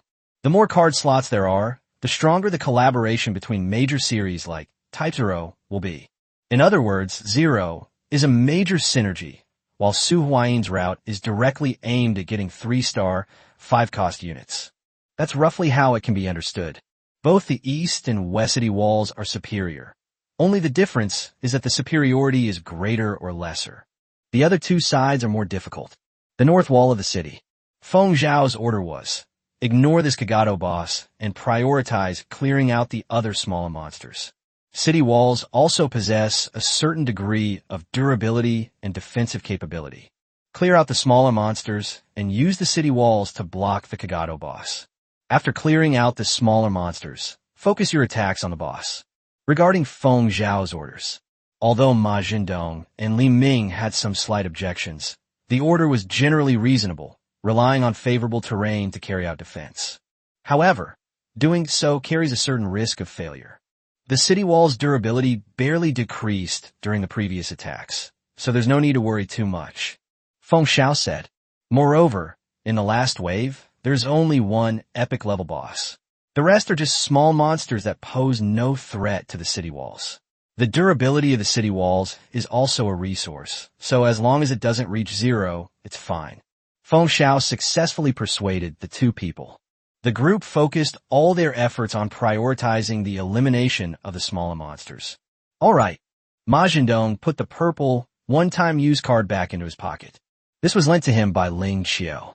Please don't misunderstand, this is to prevent emergencies, not specifically targeting Feng Zhao. The south side of the city wall. Yuro, are you really going to fight this boss one-on-one? Ling Dong asked with some concern. Facing this elite-level boss. Sure, Yuro's idea was not to back down. I'll hold off this monster. You guys try to clear out the smaller monsters. Sure, Yuro said with a firm gaze. But isn't that dangerous? Ling Dong said with some concern. Elite-level bosses are not something Sure Yuro can take on alone for the time being. It's fine, it's not like we're going to kill him, and he has so many buffs on him, so why not give it a shot? Sure Yuro was full of fighting spirit. Rise to the challenge. Overcome the difficulties. That's how she got here all along. The first to end the battle was undoubtedly the eastern city wall of Ling Qiu. The 10 people borrowed from Starlight Heavy Industry were purely cheerleaders. Watch Ling Qiu's performance. Slay the thunder. Ling Qiu swung his sword down. The remaining electric arcs on the Kagato boss were all detonated at that moment. Countless arcs of electricity flowed across his body, instantly freezing Kagato's movements. The electric arc shot towards Ling Qiu's laser sword. Ling Qiu's lightsaber suddenly grew several times larger at that moment. A single sword strike. Puffed. The laser sword sliced through Kagato's body in two as easily as cutting tofu, entering from the right shoulder and exiting from the left waist. Boom! The monster's corpse fell. A purple card emerged from the monster's corpse. It was taken into someone's hand. 6 beans, 3 accumulations, draw sword trial. Quality, purple. Card type, dungeon card. Effect. Allows entry into the 6-bean 3-charge draw/trial after use. Introduction. 6 beans connect to the brain. 3 storages replace thinking. Acquisition methods. Dropped by elite-level bosses and scrupulous merchants. Swordsmanship skills? Perfect for me. Lingxiu said breathlessly. Even she needs to expend a great deal of energy to defeat an elite-level boss. Take a break while you can. Lingxiu pulled out a card. Intermediate stamina potion. She slapped the card directly onto herself. A yellow light entered Lingxiu's body, which greatly reduced Lingxiu's panting. Meanwhile, Su Huayin on the western city wall was still engaged in a fierce battle with the boss, Kagado. He seized the opportunity, and while his main body was attacking the Kagado boss, his clone suddenly appeared from behind the Kagado boss. A dagger was plunged into the back of Kagado's neck. Uft. The dagger struck, but it couldn't penetrate. The clone's attributes are a bit low. It can only pierce the outer skin. Roar! Kagado boss sweeps everything in one go. They knocked Su Huayin's main body back. But just as it was about to strike Su Huayin's clone, the clone vanished without a trace. Phantom Step. The mechanism of escaping into the void. The clones and the main body worked in perfect harmony, leaving Kagado somewhat overwhelmed. Su Huayin seized the opportunity to condense a fireball and shot it toward the green crystal on the boss. With a crack, a crystal shattered. Kagado, in pain, roared and his attacks became even more frenzied.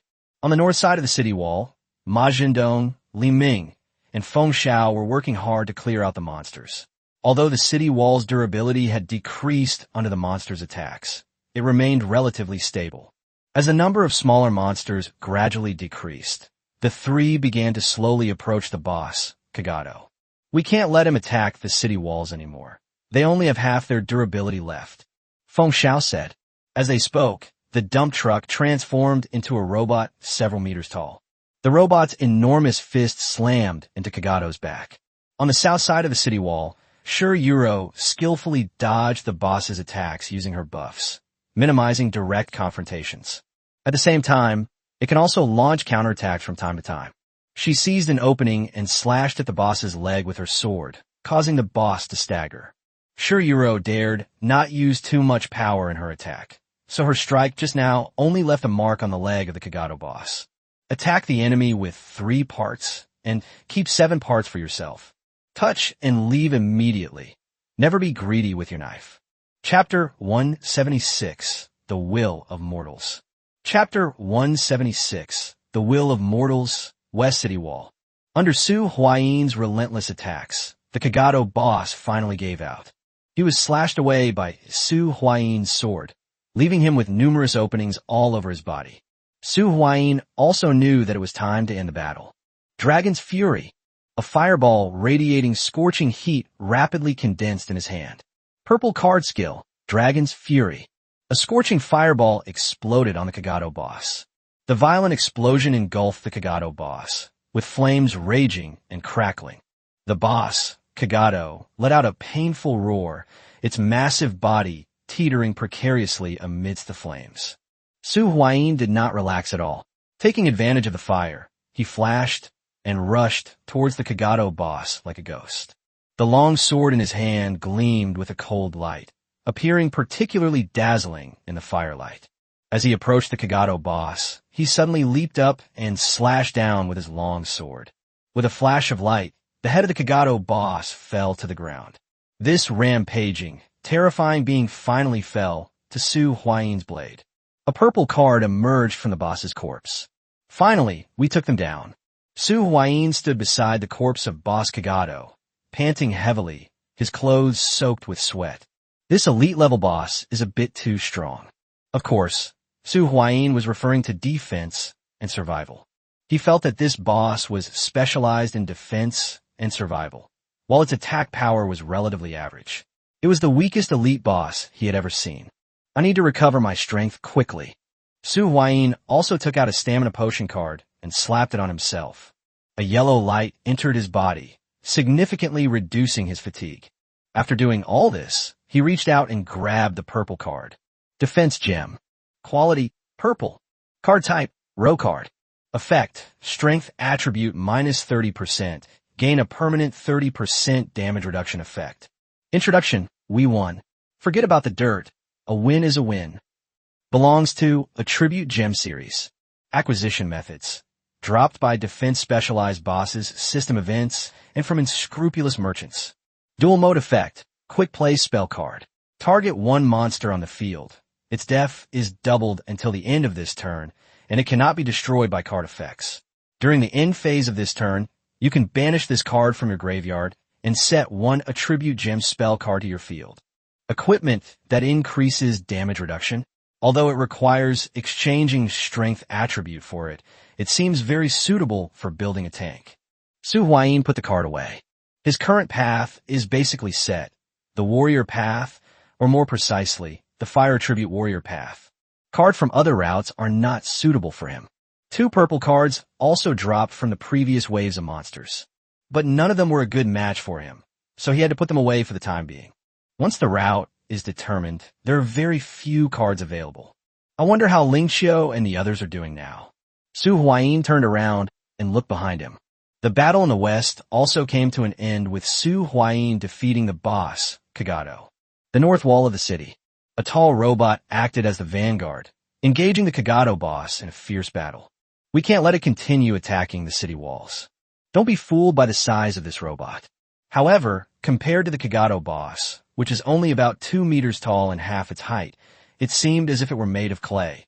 Kagato boss's arm transformed into several tentacles, easily piercing through one of the robot's arms. Don't move. Li Ming had an earth yellow bead on his head, and a yellow power was applied to the Kagato boss. Gravity. And that's not all. Li Ming clasped his hands together. A large amount of soil emerged from the ground, covering the 2 legs of the Kagato boss. It features Feng Xiao as the main attacker. Li Ming directly and consciously transformed into a support role. As the saying goes, when you grab someone else, you're actually being grabbed by them too. Ma Jindong then waved his staff. The robot's right fist was covered in a layer of frost, as if it were wearing a frost glove. All the tentacles that had pierced the robot's arm were frozen by Ma Jindong. At this point, the monster's mobility was essentially shut down. Ma Jindong is still busy. Several ice spears rapidly condensed around him. Shoot it at the back of the Kagato boss. It wasn't just 3 people. Numerous helpers on the city wall, all those with ranged abilities, were focusing their fire on this boss. Boom, boom, boom. It was accompanied by a series of violent explosions. The Kagato boss on the north wall was finally taken down by the combined fire of many enemies. As long as the level is not epic, a large human wave tactic can basically take them down. Only when it reaches the epic level can it be considered to have truly reached the great power level. After a series of booming sounds, the northern city wall fell silent. Now only Shirayuro in the south is still fighting. Whoosh, whoosh, whoosh. Shirayuro gripped the sword tightly in her hand. After a fierce exchange, Shirayuro had already suffered considerable injuries. There was a bloody hole in her calf, from which fresh blood was flowing. Even with multiple advantages, she was still no match for this elite-level boss. However, the light in Shirayuro's eyes never went out for a moment. She's waiting for an opportunity. Sister Yuro, the monsters have been cleared out. Only one is left. The damage to the city wall isn't serious. It's only lost about 1/3 of its durability. Ling Dong called out from behind. Concentrate fire. Blast them to death. Zero Winter on the city wall gave the order. Various attacks rained down on the Kagato boss. This Kagato boss is different from the one in the north whose actions are completely controlled. It also has the ability to dodge. He dodged most of the attacks. However, he was also somewhat exhausted for a while because of this. Finally, we made it through. Shirayuro holds a sword in one hand. She had a crazy idea in her mind. Perhaps it's worth taking the risk. If you personally kill Kagato, you will receive more benefits during the subsequent reward distribution. This time, she took the initiative and charged toward the Kagato boss. Shirayuro has always been like a little flea, jumping around, never going to fight him head on. Now, watching Shirayuro take the initiative to come closer. Without hesitation, the boss Kagato extended his tentacles. The tentacles pierced right through Shirayuro's body. They just killed him like that? Of course not. Another Shiryu jumped out from behind the Shiryu whose body had been pierced. Under the incredulous gaze of the Kagato boss, a sword pierced through his abdomen. Kagato, the boss, has fallen. A purple card emerged from the boss's corpse. It was taken by Shiryu. The Will of Mortals. Quality, purple. Card type, blessing card. Effect, intermediate mental resistance. When willpower surges, it consumes mental energy to temporarily increase strength attribute, up to 50%. A word of caution, excessive mental energy consumption will have serious consequences. This card takes effect immediately when carried. Introduction, a reward for ordinary courage. How to obtain. Obtained by non-beta testers who prove themselves with courage and perseverance.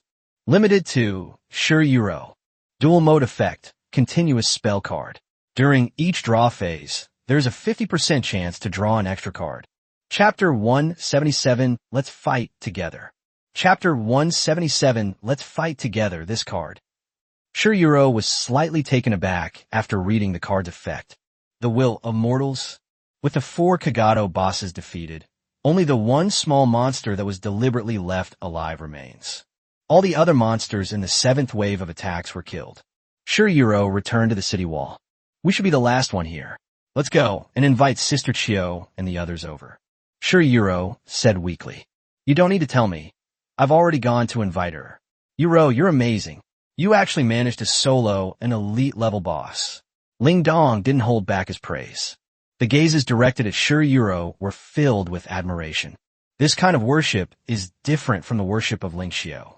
Ling Xiao's strength is unparalleled. Shiryu, on the other hand, is a brave person who challenges the strong with her weak body and wins the battle. It was just a result of a series of coincidences. Shiryu was not blinded by victory. She was well aware of the element of chance in this situation. During their conversation, Su Huayin, Ling Xiao, Feng Xiao, and Ma Jindong all came here. Sister Chiyo, Brother Ming, we've taken them all down. There's just one monster left that's been controlled. Shiryu reported. We could take down this monster at any time and launch the final offensive.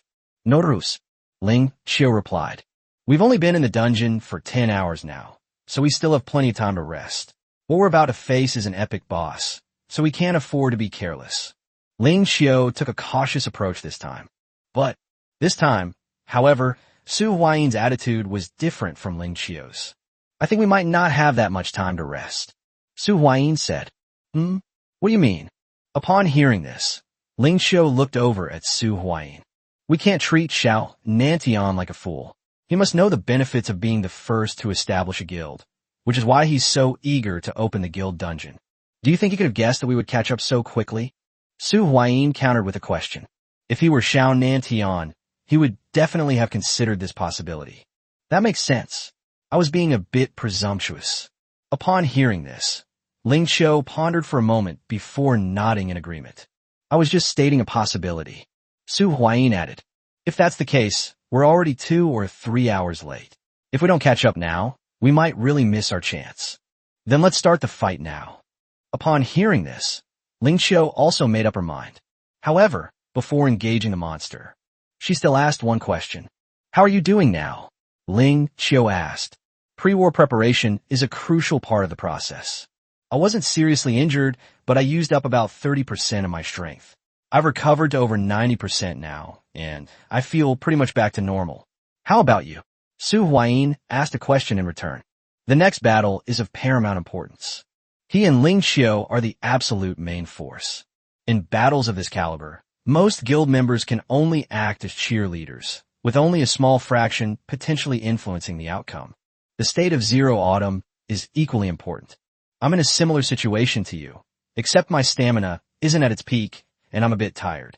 Otherwise, I'm fine. I was planning to rest for an hour or 2 to get back to my peak condition, but it seems that's not going to happen now. Ling Xiao replied. Yuro Feng Xiao, where are you two? Su Huayin then inquired about Shiryu and Feng Xiao. This is besides him and Ling Xiao. Although it's estimated that the two of them won't be of much use, it's better than nothing, isn't it? I'm afraid I can't make it. I'm exhausted, and I'm injured. My mech is damaged, Feng Xiao said, his face pale. I can do it. I can still fight. Yuro, on the other hand, was eager to try. However, Su Huayin glanced at Yuro's snow-white calves, which were stained with blood. Although a somewhat terrifying blood hole had been temporarily covered up, it probably couldn't withstand too much intense fighting. You don't need to go, just get some rest. Su Huayin said, I'm still alright, at least I can be of use, fighting alongside you, and with you all. Yuro wanted to argue further. Execute the order and take a break. Su Huayin gave the order. Alright. Yuro pouted and agreed. Seeing this, Ling Qiu's eyes flickered slightly, but he didn't say anything. He just glanced at Yuro a few more times. That's settled then. Give us the buffs, now it's our turn to shine. Ling Qiu said. Alright, leave the buff to me. Ling Dong directed the buff team to apply buffs to Su Huayin and Ling Qiu. Layers of light shone on the two of them. Let's fight together. Su Huayin and Ling Qiu walked side by side to the edge of the city wall and looked at each other. A smile appeared on their faces. It's time to fight side by side again. Chapter 178 Vampire Sorceress, Epic Boss. Chapter 178 Vampire Sorceress, Epic Boss, Ma Jindong, take down the last little monster. Su Huayin gave instructions to Ma Jindong. This is the last monster of the 7th wave.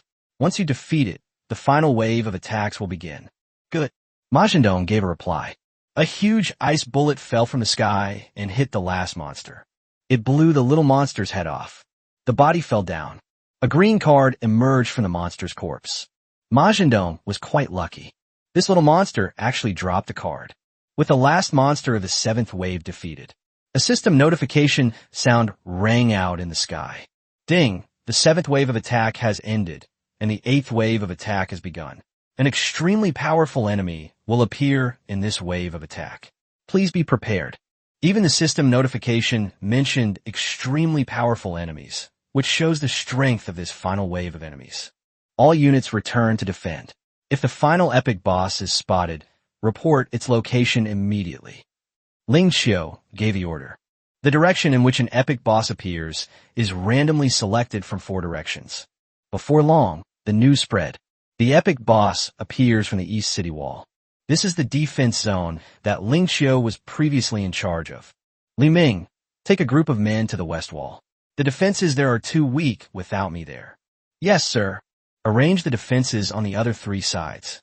Su Huayin and Ling Qiu, along with their buff group, arrived at the eastern city wall. We're about to face another epic boss. Ling Qiu said with a hint of anticipation. At her peak, she could easily defeat even a mere epic level boss. However, it only has 4 card slots at the moment. If she can unlock the 5th card slot and then have another gold card from her own clan, she'll be able to solo an epic boss. Hopefully, it won't be the difficult kind. Su Huayin echoed. The 8th wave of the offensive has arrived. A female adult with long silver-white hair, scarlet eyes, bat wings on her back, and wearing purple armor appeared in Su Huayin and Ling Qiu's sight. Vampire Sorceress, Epic Boss. Is this the boss? When Su Huayin and Ling Qiu saw the boss, they were both overjoyed. This boss is an old acquaintance. Those who know the characters will understand the skills, mechanics, and general combat strategies. In a vampire storyline, this character is a workhorse and appears frequently. It can be considered a monster character with relatively high popularity. A mature older sister with white hair and red eyes. Moreover, it also incorporates features of mecha.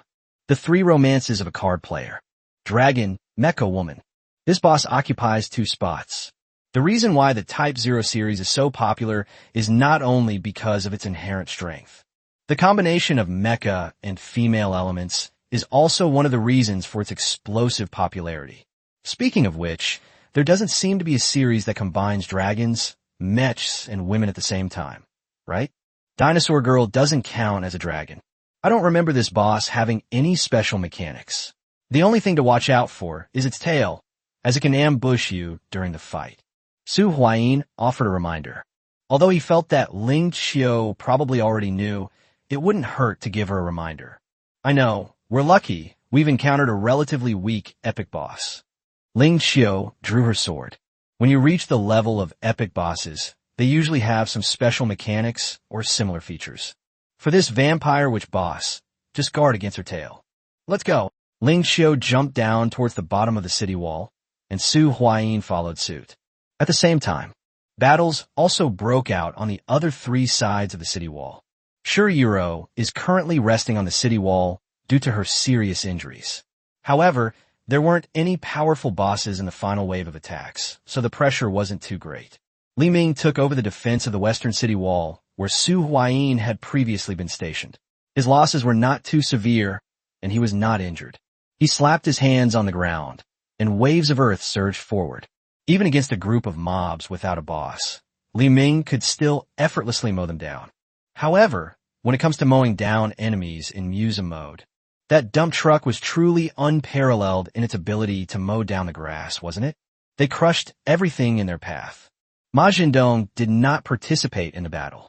He looked around, running back and forth between the city walls. If there's a need for support, he will provide it. How are you? Are you alright? Ma Jindong came to Shi Yuro's side and asked.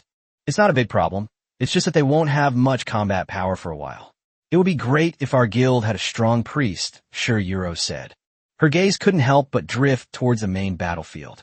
That's where the battle that will determine the outcome of this instance will take place. On the battlefield, Su Huayin and Ling Xiao, with perfect coordination, attacked the vampire Demonis boss from both the left and right sides. Having gone through countless battles, the two had long since reached a level of perfect teamwork. The vampire witch boss reached out and grabbed her hand. Then a large gun radiating red light appeared in her hand. The gun was completely covered by that red light, making it impossible to see any details of the gun. Faced with attacks from Ling Xiao and Su Huayin, the vampire witch swung her spear. It collided head-on with Zero Autumn's laser sword. Upon contact, Ling Xiao's expression changed. An immense force surged forth like a tidal wave. This directly forced Ling Xiao back several steps. Looks like we only have 5 card slots. Even one more family gold card won't be enough unless we get that family gold card. Veins bulged on Ling Xiao's slender arms, but no one could see them because of the Zero-type armor. He swept Ling Xiao away with one shot, then slammed it into Su Huayin's white tiger blade. Seeing Ling Xiao swept back by a single shot, Su Huayin immediately changed his strategy.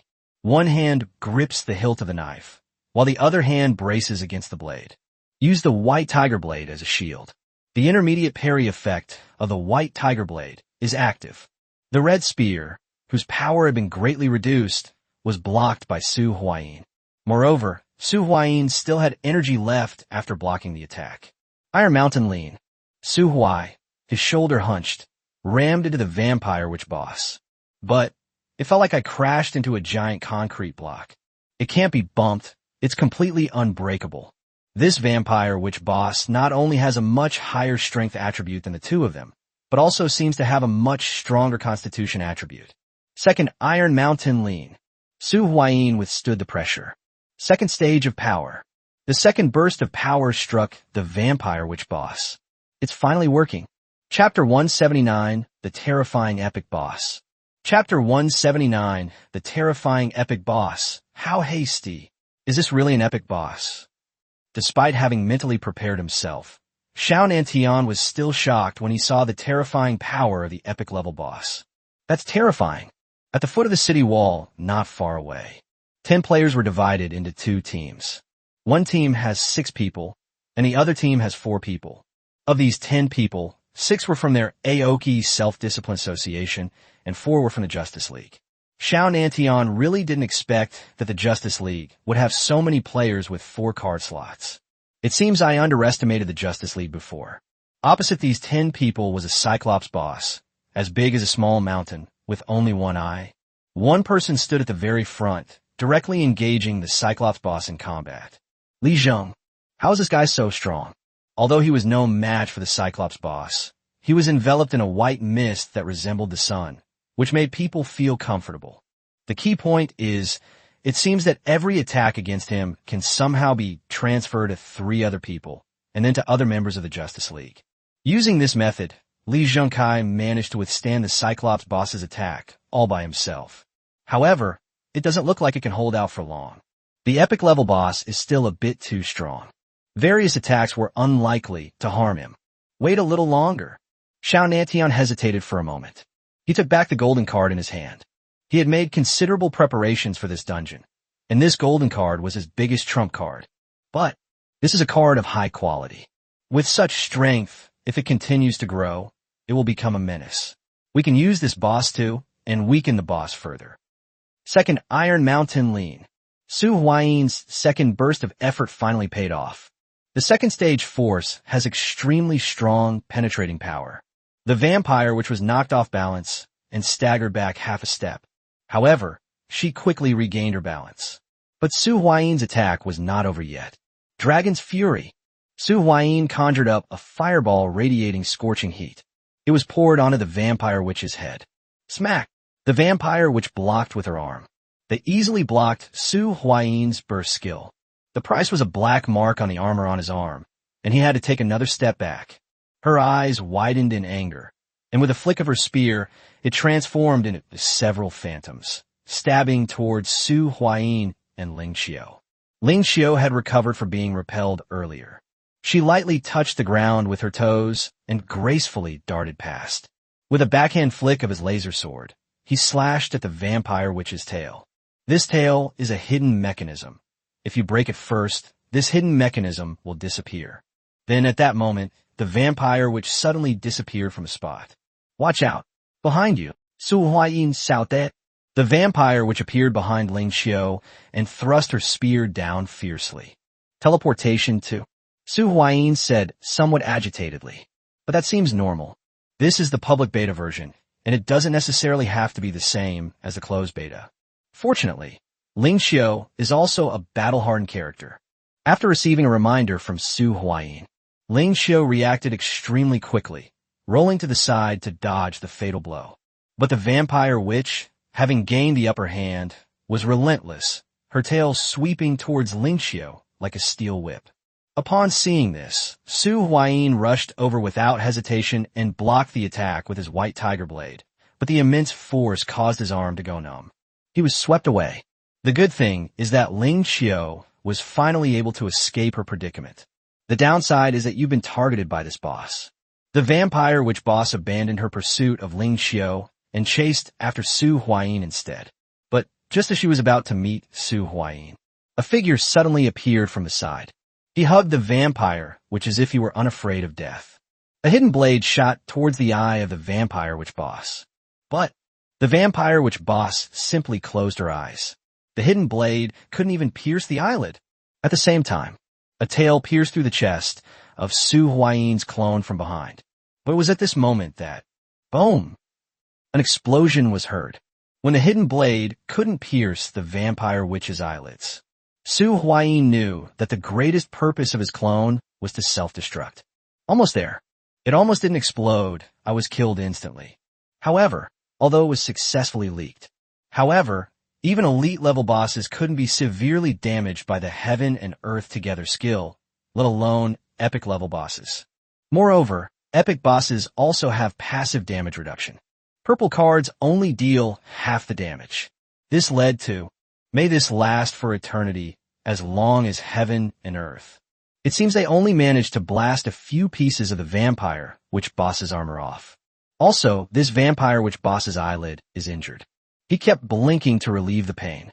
It seems that the attack from the clone, just now, had quite an effect. But this seems to further enrage the vampire witch boss. The vampire witch boss was repelled by the explosion. Su Huayin and Ling Xiao were given some breathing room for the time being. This can't go on any longer. Ling Xiao gritted her teeth, a resolute glint in her eyes. What's your idea? Su Huayin asked. What other options are there? Unleash your full potential. Bring out whatever explosive power you have. Ling Xiao pressed one hand against her chest. The next moment, a red alarm began flashing on her body. Overload. Zero Autumn activated its overload capability. Strength and physique were improved once again. If only I had Dragon Blast in my hands. Su Huayin desperately wanted the Dragon Blast card. If he had that card, even if he couldn't solo the Vampire Witch boss, it would be much easier for him. Zero Autumn has activated overload mode. Su Huayin currently lacks the means to unleash his power. Once this dungeon is over, I'll prioritize getting that Dragon Blast card. Such a thought flashed through Su Huayin's mind. The top of the wall. Ma Zhendong and Shi Yuro watched the intense battle unfolding not far away, their hearts aching with worry. This epic boss is way too strong, Shi Yuro said with concern. She really didn't expect it. Even with their formidable strength, Ling Xiao and Su Huayin fighting one against one, and both having buffs, seemed to be at a disadvantage. What else can we do? That's an epic boss. The main problem is we don't have gold card skills right now. If we had gold card skills, it would be much easier. Ma Zhendong replied. Chapter 180. Slaying an epic character. Chapter 180 Epic Kill. A healing radiance flowed into Ling Xiao's body, restoring her injuries. After activating Overload, Ling Xiao's strength attribute further narrowed the gap with this Vampire Witch boss. Moreover, this Vampire Witch boss is also injured. Although it's at most a minor injury, her speed and strength are weakening. Kill her. Ling Xiao appeared somewhat rude. The lightsaber in his hand was more and more powerful with each strike. From this battle, Su Huayin clearly saw the gap between himself and Ling Xiao. Series cards are much stronger than individual cards, and they become even stronger as more series cards are added. Each of his cards is now of very high quality, at least no worse than Zero Autumn's. However, the gap has widened. Su Huayin was also going all out. We'll deal with the Dragon Blast later. Let's take down this boss first. With a support team, the boss gradually fell into a disadvantageous position. However, if Su Huayin remembers correctly, Ling Xiao's burst skill seems to have a time limit and also has very serious after effects, right? Smack! The Cyclops boss appears extremely powerful, with a single sweeping blow. Finally, the sticky worm was swept away with a single blow. Li Zheng suffered a severe blow, along with the 3 other 4-card slot players and dozens of 3-card slot players. This solved half of their fighting force. The Cyclops roared excitedly to the sky. But at that very moment, it's time to make a move. Xiao Nantian glanced at the direction in which Li Zheng had been knocked away. Call out. A soft whooshing sound rang out. A golden arrow shot out from Xiao Nantian's hand. The golden arrow swelled in the wind, growing more than 10 times its original size in the blink of an eye. And it's incredibly fast.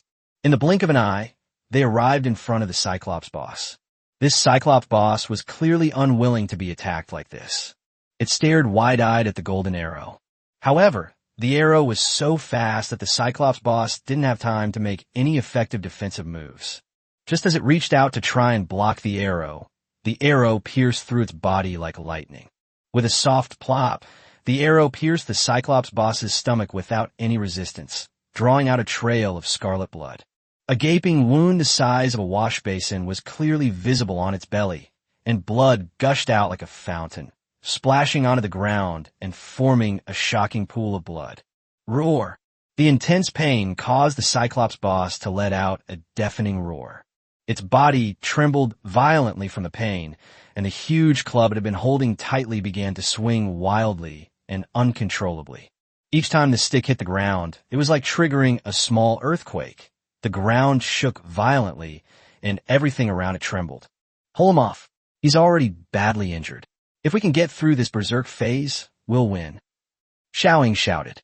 She is also among the 4-card slot players below who are facing the Cyclops boss.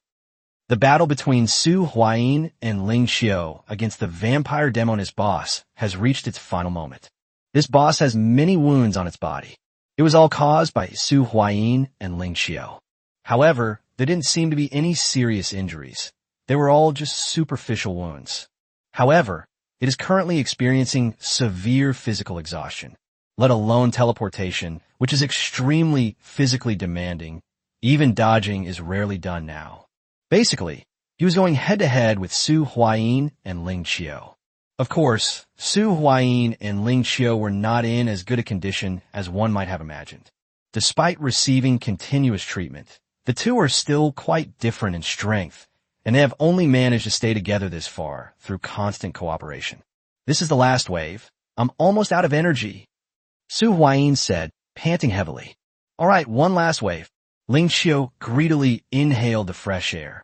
One step in, and they attacked from both sides.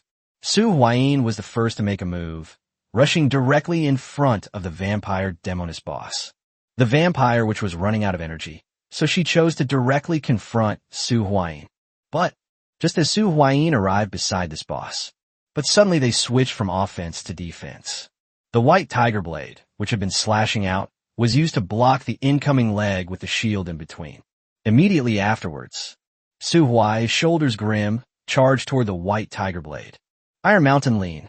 But, without a doubt, Su Huayin was thrown back.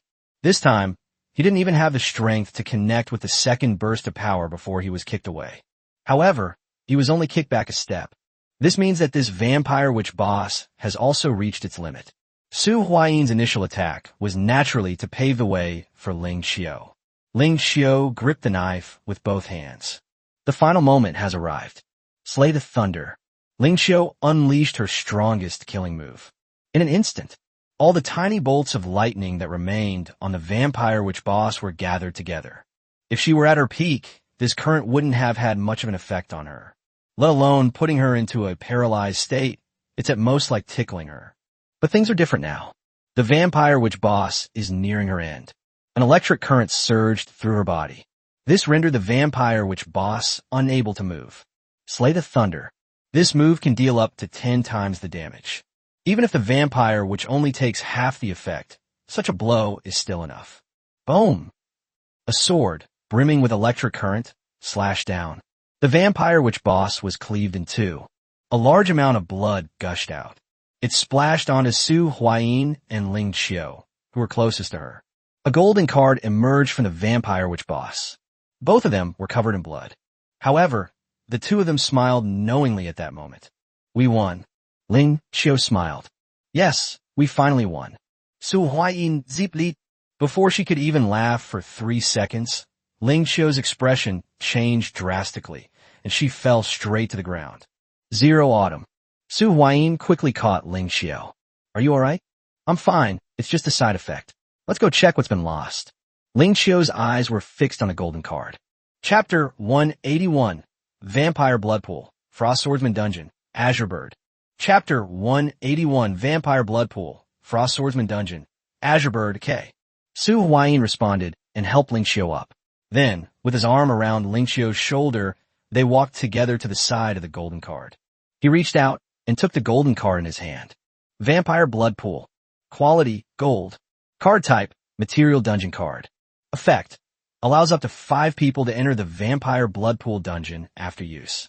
Note, this instance is specifically for producing various vampire materials. Description, Vampire Blood Pool, a place specifically for transforming vampires. Acquisition method, dropped by epic level or higher vampire bosses and from unscrupulous merchants. A dungeon card. After reading the contents of the card, Su Huayin handed it to Ling Xiao. Look, it seems to be a dungeon that specifically produces vampire materials. It looks like our vampire hut dungeon is almost ready to be built. Su Huayin said. At this point, only a few scattered monsters remain on the battlefield. Ma Zhendong, clear out the rest of the monsters. Su Huayin shouted to Ma Zhendong on the city wall. Okay, Ma Zhendong replied and began clearing out the smaller monsters. This instance is now basically complete, with only the final touches remaining. Both he and Ling Xiao felt like they had burned out. Let's go back. Su Huayin turned his head and said to Ling Xiao. Good. Ling Xiao gave a weak reply. If it weren't for Su Huayin supporting her, Ling Xiao wouldn't even be able to stand up right now. Come up. Su Huayin squatted down and pointed to his back. Good. Ling Xiao bit her lip and softly leaned against Su Huayin's back. Okay, let's go back. Su Huayin, carrying Ling Xiao, jumped back onto the city wall. A group of people immediately surrounded them. Elder Sister. With a wave of his hand, Ling Dong sent a wisp of green down upon Ling Xiao's head. Ling Xiao's pale face regained a little color, but that was all. Ling Xiao is currently mainly suffering from the aftereffects of overloading. Of course, physical exhaustion and injuries are also factors. It's nothing, I'm just a little weak. Ling Xiao managed a weak smile. As they were talking, Ma Zhendong had already taken care of most of the remaining monsters. Only a few remain. Finally, Ma Zhendong stopped next to the last little monster. He looked up at Su Huayin and Ling Xiao on the city wall. Let's get started. Su Huayin shouted. The next moment, the knife fell with a swift motion. An ice spike pierced the little monster's body. At this point, all the monsters have been eliminated by Su Huayin and his men. A system notification sounded precisely on time in the sky. Ding! Congratulations on completing the guild creation instance. This guild is now the #1 guild in Qingmu City. Reward: Guild Instance, Frost Swordsman Instance. Ding! Guild successfully established. Reward: a basic defensive formation set. Finally, we made it. At the same time, a system notification sound, which only Ling Qiu could hear, rang in Ling Qiu's ears. Ding! Congratulations on successfully creating your guild. Please name your guild. There was almost no hesitation. Ling Qiu, who was almost limp on Su Huayin's back, parted her red lips slightly and called out a name. Eternal Life. Ding! The Eternal Life Guild has been successfully created. Everyone will leave the instance in 30 seconds. Please prepare. 29, 28. The system countdown began. This means that the creation of this guild instance has come to a complete end. It's a success. Zero Winter cheered. Yes, we won. Shiyuro was equally happy. However, when he glanced at Su Huayin carrying Ling Qiu on his back and Ling Qiu lying on Su Huayin's back, a hint of sadness flashed across his eyes. Perhaps simply offering blessings is enough. We won, brother, Li Ming said to Feng Xiao beside him. This battle brought him into many relationships, and he developed a good impression of this person named Feng Xiao. The real winner is Ma Jindong. What do you mean? Li Ming was slightly taken aback. A few seconds later, a scream rang out. Ma Jindong, you bastard! Li Ming's voice was loud, but it was still drowned out by the cheers and jubilation. 10-9.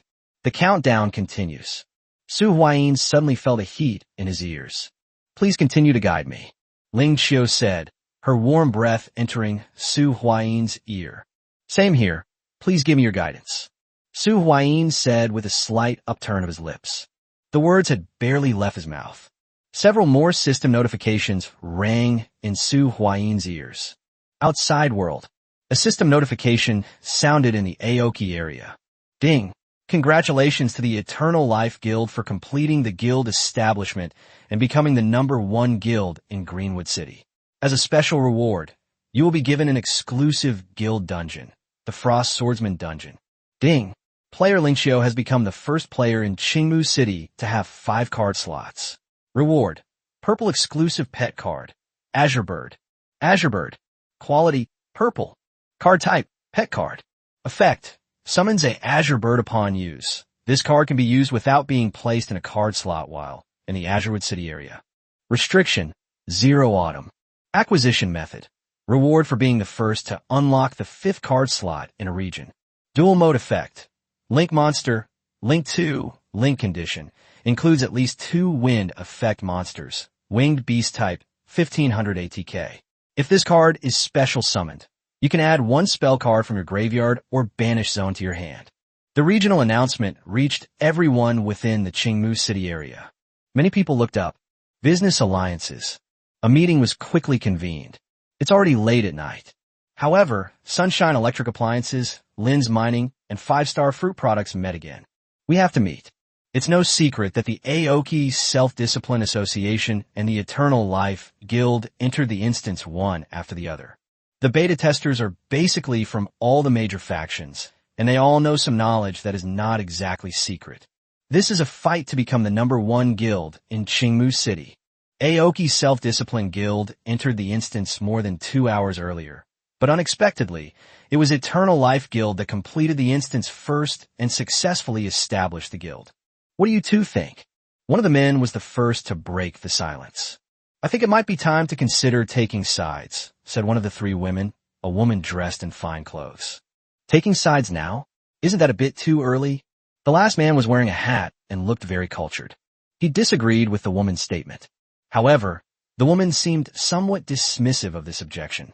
The signs are already emerging. The sooner you take sides, the sooner you will gain a voice. That's still not a good idea. The Aoki Self-Discipline Association is a large and powerful organization with connections. Ahem, gentlemen, how about you listen to me? The person in charge of Lin's mining said that it attracted the attention of the two. It is indeed a bit too early now, but we can make a gesture first. How about the three of us jointly send a gift to the Eternal Life Guild to test their attitude? Chapter 1, 82-foot washing. Chapter 1, 82 washing feet was accompanied by a flash of light. Everyone returned to reality. Go and thank Feng Xiao for his help. Ling Xiu whispered weakly in Su Huayin's ear, who was lying on his back. Good. Su Huayin nodded upon hearing this. Brother Feng Xiao, thank you very much. We will remember our previous promise, Su Huayin said, looking at Feng Xiao. Thank you. Feng Xiao was delighted upon hearing this, and clasped his hands in a fist salute in reply. Ma Zhendong, take Feng Xiao away. Everyone go back and rest. Yuro, collect the cards you obtained during this battle. We'll start rewarding those who contributed tomorrow. No, the day after tomorrow. Yes. Everyone accepted the order and left. Su Huayin also breathed a slight sigh of relief. It's finally over. Su Huayin opened his card slot. Now that he had left the dungeon, the card slot was unlocked and he could change it. Su Huayin replaced the White Tiger Blade in the second slot with the Undying Dog's Belt that he had just acquired. He needs to recover some health. Are you in a hurry to unlock the fifth card slot? Ling Qiu asked from behind. What's wrong? Why do you ask that? Su Huayin asked.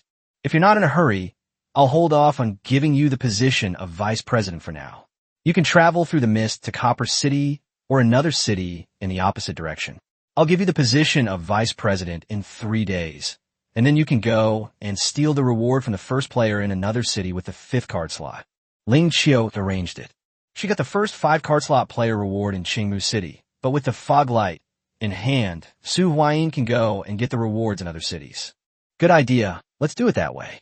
Su Huayin nodded upon hearing this. There are 4 layers of mist walls surrounding Qingmu City. Last time you went to the southern Red Copper City. This time you could try a different direction and scout out the situation. Ling Qiu suggested. Okay, no problem. Su Huayin thought for a moment and then agreed.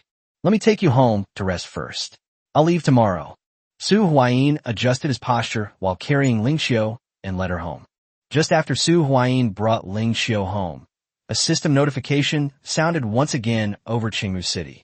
Ding! The Aoki Self-Discipline Guild has completed the guild dungeon and established the guild, Aoki Self-Discipline Guild, as the second guild in Aoki City.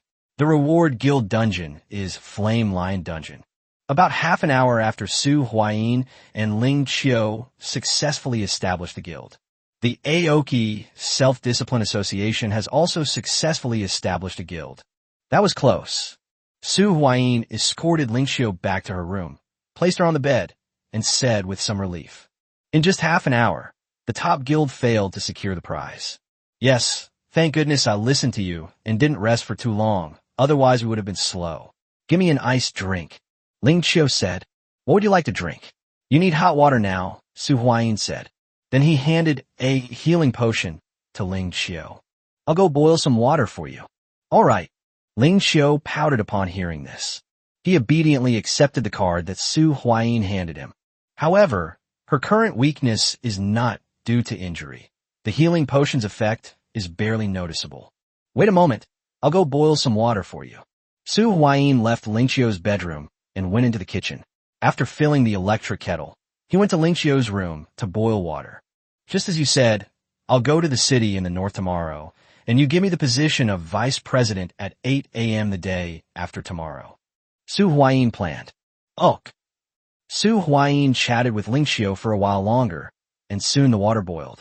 Su Huayin poured a cup of hot water for Ling Qiu and placed it on the bedside table. All right, it's getting late. Let's get some rest. I'm going to take a shower and go to bed too. Su Huayin yawned and got up to leave. Wait, I can barely move right now. Could you help me take off my shoes and pants? A fleeting blush appeared on Ling Qiu's fair and pretty face.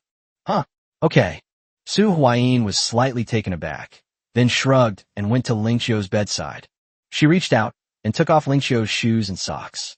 Your feet sweat too much, they smell a bit. Su Huayin put the socks aside with some disdain. After a day of exercise, Ling Qiu's feet smelled sour and foul. As if your feet don't stink. Ling Qiu's face instantly darkened. turning the color of the bottom of the pot, and she said somewhat unhappily, "There's plenty of hot water. Why don't you soak your feet before you go to sleep?"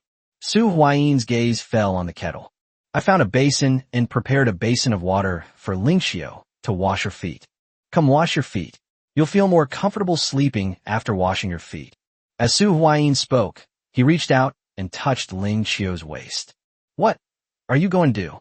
"No, I'm too weak right now." Ling Xiao's body trembled slightly, though she was still almost unable to move. "Help me take off your pants. Didn't you say that? Do you want to sleep with your pants on?" Su Huayin gomlai. Reaching down, she began to pull off Ling Xiao's pants. Ling Xiao was wearing sweatpants, which were very easy to take off. However, Ling Xiao was not moving at the moment and could not cooperate, so Su Huayin could only pull Ling Xiao's pants down little by little. As Su Huayin moved, two snow-white thighs were gradually exposed to the air. Test the temperature. Su Huayin held Ling Xiao's legs and placed her feet into the foot bath. "I feel this temperature should be just right." "Oh, the temperature is all right, thank you." Ling Xiao felt her face getting hot and said in a low voice, "What are you doing now?" Ling Xiao saw Su Huayin reach out and grab her foot. "Washing your feet? You can barely move a finger now. Do you think you can wash them yourself?" As he spoke, Su Huayin took her foot and washed her toes and the top of her foot thoroughly. "I've never washed my own feet this carefully." After wiping the water off Ling Xiao's feet, Su Huayin settled her on the bed, covered her with a blanket, and then washed her feet as well. "It's so late, I'm too lazy to take a shower." "Wash your feet and go to bed. Then next time, after I'm better, I'll help you wash it."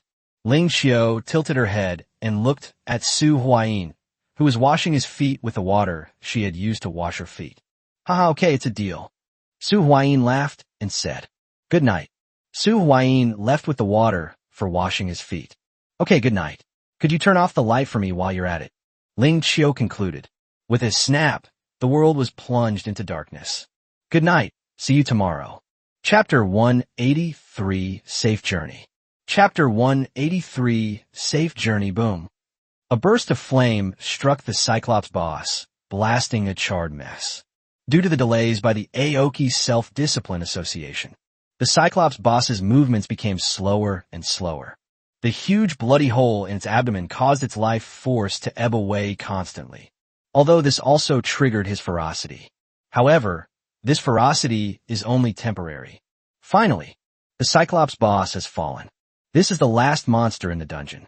The death of the Cyclops boss means that the Aoki Self-Discipline Guild has completed the guild creation instance. Aoki Self-Discipline Association. Xiao Nantian announced the name of the guild. A system notification tone sounded precisely on time. However, upon hearing the system notification, the joy on Xiao Nantian's face froze.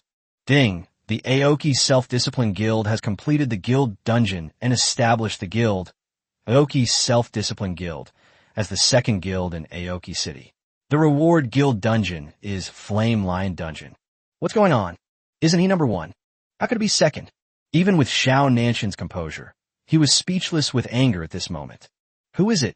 Who took first place? All right, it's obvious to anyone who stole it. Apart from Ling Xiao and Su Huayin's Eternal Life Guild, no one else has this level of skill. It's important to understand that while being number one doesn't actually offer much advantage over being number two, it does provide a significant advantage. It's all about the reputation, but the title is very important. Most players in Aoki City are unaware of the actual strength of the Eternal Life Guild and the Aoki Self-Discipline Association. They only see the surface. The surface appearance is that the Eternal Life Guild is currently the number one guild, while the Aoki Self-Discipline Guild is only number two. Although, in terms of overall strength, the Aoki Self-Discipline Association is still the strongest. But it didn't work. Damn it! Xiao Nantian cursed inwardly. He sensed that things were gradually deviating from his expected course. It slid into an unpredictable abyss. No, that can't be. Xiao Nantian shook his head. I banished all the negative thoughts from my mind. 2-1 countdown over. As the 30-second countdown ended, all members of the Aoki Self-Discipline Association returned to reality. Ding! Li Zheng has applied to withdraw from the Aoki Self-Discipline Association. Ding! Zhao Gang has applied to withdraw from the Aoki Self-Discipline Association. Xiao Nantian heard a message requesting to leave the guild. Li Zheng, who was seriously injured, came to Xiao Nantian's side.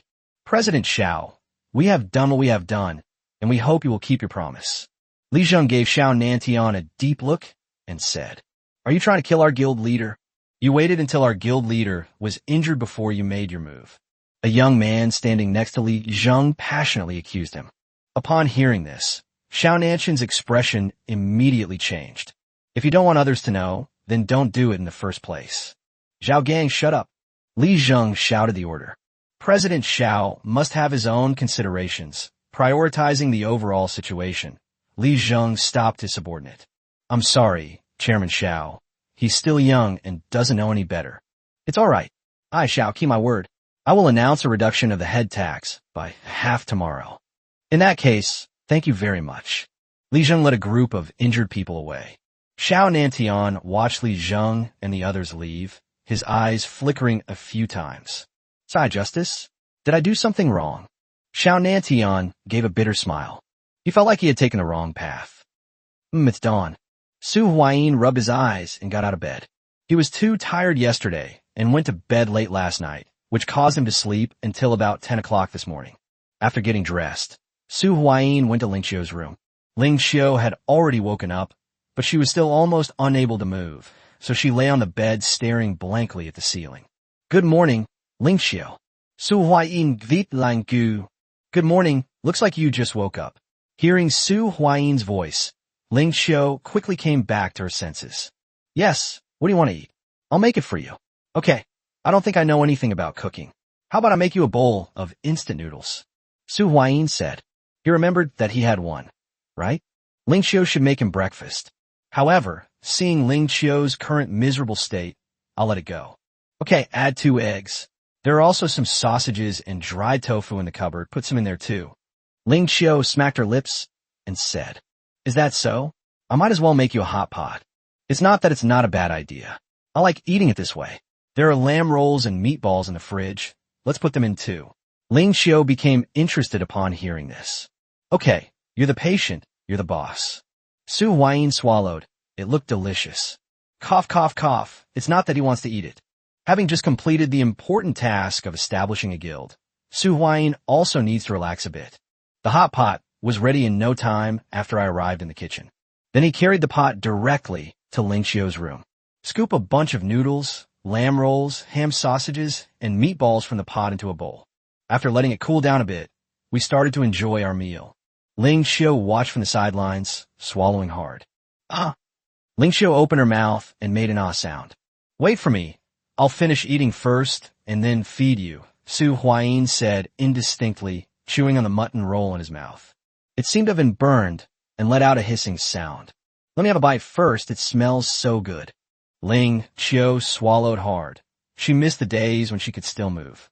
This weakened state will last for about 12 hours. "All right." Su Huayin picked up a sausage, blew on it a few times, and then put it into Ling Xiu's mouth. Ling Xiu took a bite, and a happy smile immediately appeared on her face. "Is it delicious?" Su Huayin, with a touch of smugness, stuffed the remaining half of the sausage into his mouth. "Good. Let's eat like this again next time." Ling Xiu chewed on the sausage in her mouth and mumbled something indistinctly. In a whirlwind, Su Huayin and his companion devoured the entire pot of food. Later, after Su Huayin had eaten his fill, he fed all of Ling Xiu's food. "I'm leaving. As we discussed last night, I'm going to check out a city in the north. I'm leaving a bit late. Please appoint me as the vice president at 8 p.m. tomorrow night." "Okay, have a safe journey." Chapter 184 Basic Defensive Formation. Chapter 184 Basic Defensive Formation. The conditions for the dog belt in the previous chapter were forgotten and have been revised. Shilling. Early in the morning, Su Huayin arrived at Shiling's shop. He would be leaving for several more days, and before he left, he planned to take Shilling to gather herbs one last time. "You've arrived. I've almost used up all my medicinal herbs." When Tai Ling saw Su Huayin arrive, her eyes sparkled as she walked out of the shop. I jogged all the way to Su Huayin's side. For Shilling, even this light jogging is considered a relatively intense form of exercise. When Tai Ling ran to Su Huayin's side, she was already panting. I've been waiting for you for so long. Tai Ling raised her head, put her hands behind her back, and looked at Su Huayin. Come on up. Su Huayin nodded, grabbed Shiling's hand, and pulled her slightly to his side. As usual, he wrapped his arms around Shiling's waist to prevent her from falling from the air. From the last flame flower, I made fiery essential oil. Here are a few for you. Tai Ling took out 3 cards and handed them to Su Huayin. Fiery essential oil. Quality, purple. Card type, one-time consumption card. Effect, after use, fire damage plus 25 for 600 seconds. Cooldown, 1 hour. Thanks. Su Huayin has also figured out Shiling's methods. I'll accept whatever she gives me. Refusing would be inappropriate. They successfully completed the herb gathering trip with Shiling without any major incidents. However, this time the favorability rating didn't increase.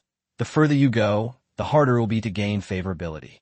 Shiling, I'm going on another long trip. If I don't come back, a friend of mine will come and take you. Su Huayin escorted Shiling back to the shop. The friend he was referring to was, of course, Ling Qiu. Ever since learning about the effects of the Tai Ling's first made sachet, Ling Qiu has been coveting Tai Ling for a long time. She also wanted to increase Tai Ling's favorability. Oh, no need. I'll wait for you to come back. Tai Ling quickly waved her hand. Is that so? That's fine then. I'll try my best to get back as soon as possible. Su Huayin scratched his head and agreed. Okay, be careful.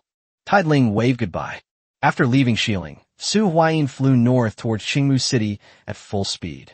About an hour later, Su Huayin arrived at the edge of the mist north of Qingmu City. I don't know what the situation is like in the northern cities. A fog light appeared in Su Huayin's hand. Su Huayin, carrying a fog lamp, walked into the fog. Just as Su Huayin stepped into the unknown fog, a convoy arrived at the foot of Mount Yongsheng. The small hill where the Eternal Life Guild was located was named Eternal Life Hill. Brother Lei, he's from the Eternal Life Guild. The leader of the group was a young man. At this moment, a sharp-eyed henchman spotted a group of people wearing Eternal Life Guild uniforms digging in the ground. Let's go take a look. Su Lei stopped the convoy and looked towards the group of people from the Eternal Life Guild. After the pit was dug, a girl took out a purple card. As the girl activated the purple card, a stone pillar about 10 meters high and more than 2 meters in diameter appeared in the pit. This is a very imposing-looking pillar. Although I don't know what it is, you can tell at a glance that it's extraordinary. The third most important person in the Eternal Life Guild, Shi Yuro. Su Lei's gaze swept over Shi Yuro. Originally, Shi Yuro was only the 5th person in the Eternal Life Guild in the file. The 3rd and 4th places are Ma Zhendong and Ling Dong, respectively. However, since Shi Yuro opened the 4th card slot, she has become the 3rd person. The relationship between Zero Winter and Zero Autumn is self-evident. The relationship between Ma Zhendong and Su Huayin is also quite obvious. Shi Yuro rose to a position second only to the leader of the Eternal Life Guild, through sheer hard work alone. Oh no, it's below 2 people.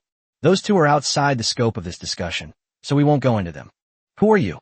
After placing the pillar, Shi Yuro came to the group of people. Who are you? Shi Yuro asked. The people following Shi Yuro quickly surrounded the group. Upon hearing this, Su Lei quickly raised his hand to indicate that he meant no harm. I am representing the Business Alliance to congratulate your guild on its successful establishment. Here's some supplies, food, gasoline, and so on. Su Lei explained his purpose for coming. However, Shi Yuro did not let her guard down, but instead gave a wink to the 2 people beside her. The 2 immediately began inspecting the convoy. After searching the convoy and finding that it was just as Su Lei had said, the 2 returned to Shi Yuro's side and reported the situation to her. A business alliance? What kind of force is that? Shi Yuro relaxed her guard slightly and asked. This is the combined name of our 3 companies: Sunshine Electric Appliances, Lin's Mining, and 5 Star Fruit Products. We've merged, Su Lei explained. I'm here today for 2 reasons. First, to congratulate your guild on its successful establishment, and second, to announce the merger of our business alliance. Su Lei spoke eloquently. In that case, please proceed. Shi Yuro made an inviting gesture, inviting Su Lei to come up the mountain. Along the way, Su Lei casually surveyed the situation on the mountain. The same kind of pillars that Sure Yuro buried before are being buried all over the mountain. Excuse me, what are you doing here? Su Lei asked. Set up the formation. Once it's set up, you can activate it. No more monsters will spawn inside the formation, and it will also have a certain defensive capability. Sure Yuro replied. There's no point in hiding this information. Once everything is in place, everyone will see the results. Huh, there's such good things. After listening, Su Lei's eyes lit up and he said, what do businessmen need most? A stable order and environment. This place, which is almost like a man-made safe zone, is very much to his liking. This thing? Where did it come from? Su Lei asked cautiously. That's not convenient to say, Sure Yuro said, keeping everyone in suspense. Actually, this is the reward after establishing a guild. All right, everyone, please go and rest. Our guild leader will be holding a rewards ceremony tonight, and we'll meet with you all then. Sure Yuro said. After settling Su Lei and his group in, Sure Yuro went to the office. Ling Dong was currently dealing with a list of recipients and specific project for the merit reward meeting. Although she didn't need to handle the details, she was still required to oversee the overall situation. Ling Dong's identity is clear. In many cases, she is Ling Qiu's representative. Yuro, save me, please talk to me. Upon seeing Sure Yuro, Ling Dong felt as if he had seen a savior and immediately went to Sure Yuro's side. Sure Yuro quickly pulled Ling Dong away. You can continue. I came here to tell you that the Business Alliance has sent people over, saying it's to express goodwill. I've already increased the number of people guarding the area around them. Easy. Okay, you understand. Ling Dong replied with a bitter face. After reporting the matter, Sure Yuro continued her work, inspecting the construction of the defensive formation. The entire Eternal Life Guild was operating smoothly. Chapter 185 The Chaos of Fire City. Chapter 185 The Chaos of Fire City. We've finally arrived. Amidst the mist, a young man carrying a fog lamp emerged from the fog. Looking at the unfamiliar surroundings, Su Huayin immediately changed the contents of the card slot, replacing the fog light, which offered no combat power boost. Then, he began to carefully examine his surroundings. Not far away was a pond, and you could vaguely see many figures moving about. Let's find out what's going on first. Su Huayin strode towards a small pond. Before long, he saw 3 people, 2 men and a woman by the pond. Among them, the man and woman are players, and the other man is an NPC. The NPC man was wearing an outfit that looked very familiar to Su Huayin. Fishing Association, Zhangjia. The 3 people had one thing in common. They were all holding a fishing rod. Are you all fishing here? Hello, everyone. Su Huayin pulled out a fishing rod and waved to the group of people. Hey, this angler looks unfamiliar. The male player glanced at the fishing rod in Su Huayin's hand, but was slightly surprised when he saw Su Huayin's face. Ahem, I only recently started fishing, Su Huayin replied somewhat sheepishly. He's not a novice when it comes to fishing. Don't be afraid. You're a beginner. It's normal not to catch any fish, the man said enthusiastically. Come on, let's go fishing together. I stayed up all night preparing this spot. It's guaranteed to catch fish. The man pointed to the spot next to him, generously sharing his hideout. Su Huayin now knows quite a bit about fishing, at least some basic things. Thank you. Su Huayin thanked him, then went to the man's side and cast his fishing rod. Hello. The female player also greeted Su Huayin with a reserved demeanor. This is my wife, Chun Yao, who came fishing with me. My name is Zhuang Wenjiang. Feel free to ask me anything you don't understand. Oh, and may I ask, young man, what is your surname? This is exactly what Su Huayin was waiting for.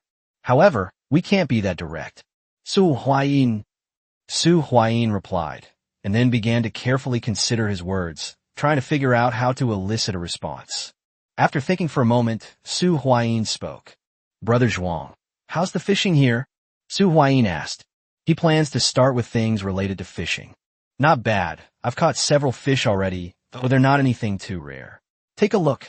Zhuang Wenjiang demurely displayed the 3 cards to Su Huayin. There was a red carp weighing over 2 jin, 1 caddies, a catfish weighing 1 jin, 0.5 caddies, and a grass carp weighing 5 jin, 2.5 caddies. Just as Zhuang Wenjiang said, apart from 1 card, the red carp, which is green. The other two are white cards. After chatting with Zhuang Wenjiang for a few more minutes, Su Huayin managed to glean some information about the city through subtle inquiries. Fire City. This is the name of the city. The situation in this city is different from that in Aoki City and Akako City. Red Copper City is dominated by the Red Copper Self-Discipline Association. The other medium-sized forces have joined forces to resist, but they can only barely survive. Aoki City is a battleground between the Eternal Life Guild and the Aoki Self-Discipline Association. As things stand, it seems a long time before a victor emerges. But things are different in Fire City. The situation here can only be described as a complete mess. There is no Fire Flames Self-Discipline Association. Or rather, the Fire Flames Self-Discipline Association once existed, but no longer does. The Fire Flames Self-Discipline Association did something stupid. Surprisingly, when the card domain arrived in its early stages, they chose to violently collect the cards. The result was that it provoked public outrage and was taken down by a coalition of various parties. Without the existence of the Fire Flame Self-Discipline Association, the entire Fire Flame City is comprised of dozens of forces, large and small. You reap what you sow. Su Huayin thought to himself. That's just plain stupid. He's incurred public wrath. Isn't that practically courting death? Thanks, brother. I suddenly remembered I have something to do. I'm going to Fire Flame City. Su Huayin packed up his game and left. It was definitely not because he hadn't caught any fish that he left in a huff and puff. Keep going. You can definitely do it if you keep going. Zhuang Wenjiang offered words of comfort. I really have something to do. Next time we meet, I'll treat you to a meal. Su Huayin quickly slipped away. He had no interest in catching those small fish. The reason I was fishing was to gather intelligence. He's going fishing, and he's aiming for big fish. These tiny fish, Fry, didn't even catch his eye. Following the information he obtained from Zhuang Wenjiang, Su Huayin rode a fire-breathing dragon to the main city of Fire City. Let's continue gathering intelligence here. Su Huayin arrived at the busiest Huiyin Square. Here, you can find out information without even making special inquiry. After spending more than an hour, Su Huayin finally got all the information he wanted about Fire Flame City. I didn't expect there to be a Dragon Clan guild here. I wonder who founded it. They don't seem to be a high-ranking member.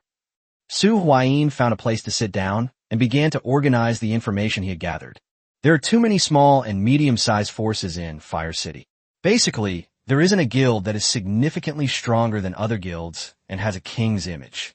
The last guild order event, with its 10 enhanced bosses, was only defeated 3 days ago. This shows just how bad Fire City is. As for those 3 elite boss-level guild beasts, 2 of them were killed just yesterday. Su Huayin had just heard some news. The Dragon Clan Guild seems to be hunting down the last elite-level boss. Dragon Clan Guild, one of the 3 super guilds during the closed beta period. They could even be called the #1 super guild. Although there were some dissenting voices, there weren't many. The main reason is that Yuan Chang, the guild leader of the Dragon Clan Guild, is terrifying. They have consistently held the top spot in the arena for many years. Ling Xiu seems to have reached the top spot no more than 5 times in total. Mashishi has reached the top spot about the same number of times as Ling Xiu, and then there were some unexpected events. Over 3 years, there were a total of 36 end-of-month rankings, and Yuan alone took the top spot more than 20 times. He is undoubtedly the #1 player in the card domain combat field. Those who stand at the pinnacle of the dueling arena. 1-year anniversary duel champion. Runner-up in the 2nd anniversary duel. It can't be Yuan. If it were Yuan, he wouldn't be doing so poorly. He's probably in a similar situation to Yun Fei, or even worse. He's not even a high-ranking member of the Dragon Clan Guild. However, the situation in Fire Flame City seems to suit me just fine. I don't even need to do anything. I can just leave it as it is. After some thought, Su Huayin summoned the fire-breathing dragon once again. They flew toward the location of the last elite-level guild beast. He wanted to see if he could snag a bargain and also meet this Dragon Clan Guild. Big spray, let's go. Chapter 186, Charizard. Chapter 186, Charizard Y. Damn it, am I too late? What a wasted trip. Sitting on the back of the fire-breathing dragon, Su Huayin saw the last guild beast on the system map disappear and somewhat disappointed, threw a punch at the air in front of him. This means that the guild beast has been killed by the Dragon Clan Guild of Fire City. He'll be there in just a few minutes. He could even see a boss's corpse lying on the ground when he looked down. But it was too late to say anything. That's just how coincidental it is. It was like being a step too late. Who knew that when I got to the bus stop, the bus had just started moving away? What bad luck. Su Huayin began to wonder if he was cursed with bad luck, that he was just too unlucky. Going now would be pointless. He had originally been thinking about whether he could seize an opportunity to steal some of the spoils. Just as Su Huayin was about to leave, suddenly, Su Huayin saw a fire-breathing dragon flying towards him. Who goes there? Spy on our Dragon Clan Guild. On the fire-breathing dragon that caught up, there was also a person standing, looking at Su Huayin with a vigilant expression. The Dragon Clan Guild? Su Huayin said with amusement. Yes, I am Long Chun, the guild master of the Dragon Clan Guild. May I ask who you are? Long Chun noticed the hint of disdain in Su Huayin's smile, and his wariness of the man in front of him reached its peak. Never heard of it. Are you one of the higher-ups in the Dragon Clan Guild? Are you an ordinary member of the Dragon Clan Guild? Or are you someone else impersonating them? Su Huayin asked casually. This tone and casual attitude almost confirmed Long Chun's suspicion that Su Huayin was a beta tester. Long Chun, the 10-man captain of the 2nd Legion of the Dragon Clan Guild. Long Chun introduced himself. As expected, he was just an ordinary member of the Dragon Clan Guild. May I ask who you are? Long Chun asked. You'll find out soon enough. Goodbye. Su Huayin had no intention of having too much contact with Long Chun. Fire City, maintaining the current state, is good enough. Su Huayin didn't want anything to change because of the appearance of this little butterfly of his. Therefore, it's best to avoid too much interaction with the forces of Fire City. However, Su Huayin wanted to leave, but Long Chun wouldn't let him. Since you're unwilling to reveal your identity, then let's have a duel. As a card player, you can't be too afraid to even duel, can you? Long Chun called out to Su Huayin. Oh. Upon hearing the word duel, Su Huayin indeed had no intention of leaving. Instead, he raised an eyebrow. A smile appeared on his face. Are you sure? Of course I'm sure. I'm just afraid you won't dare.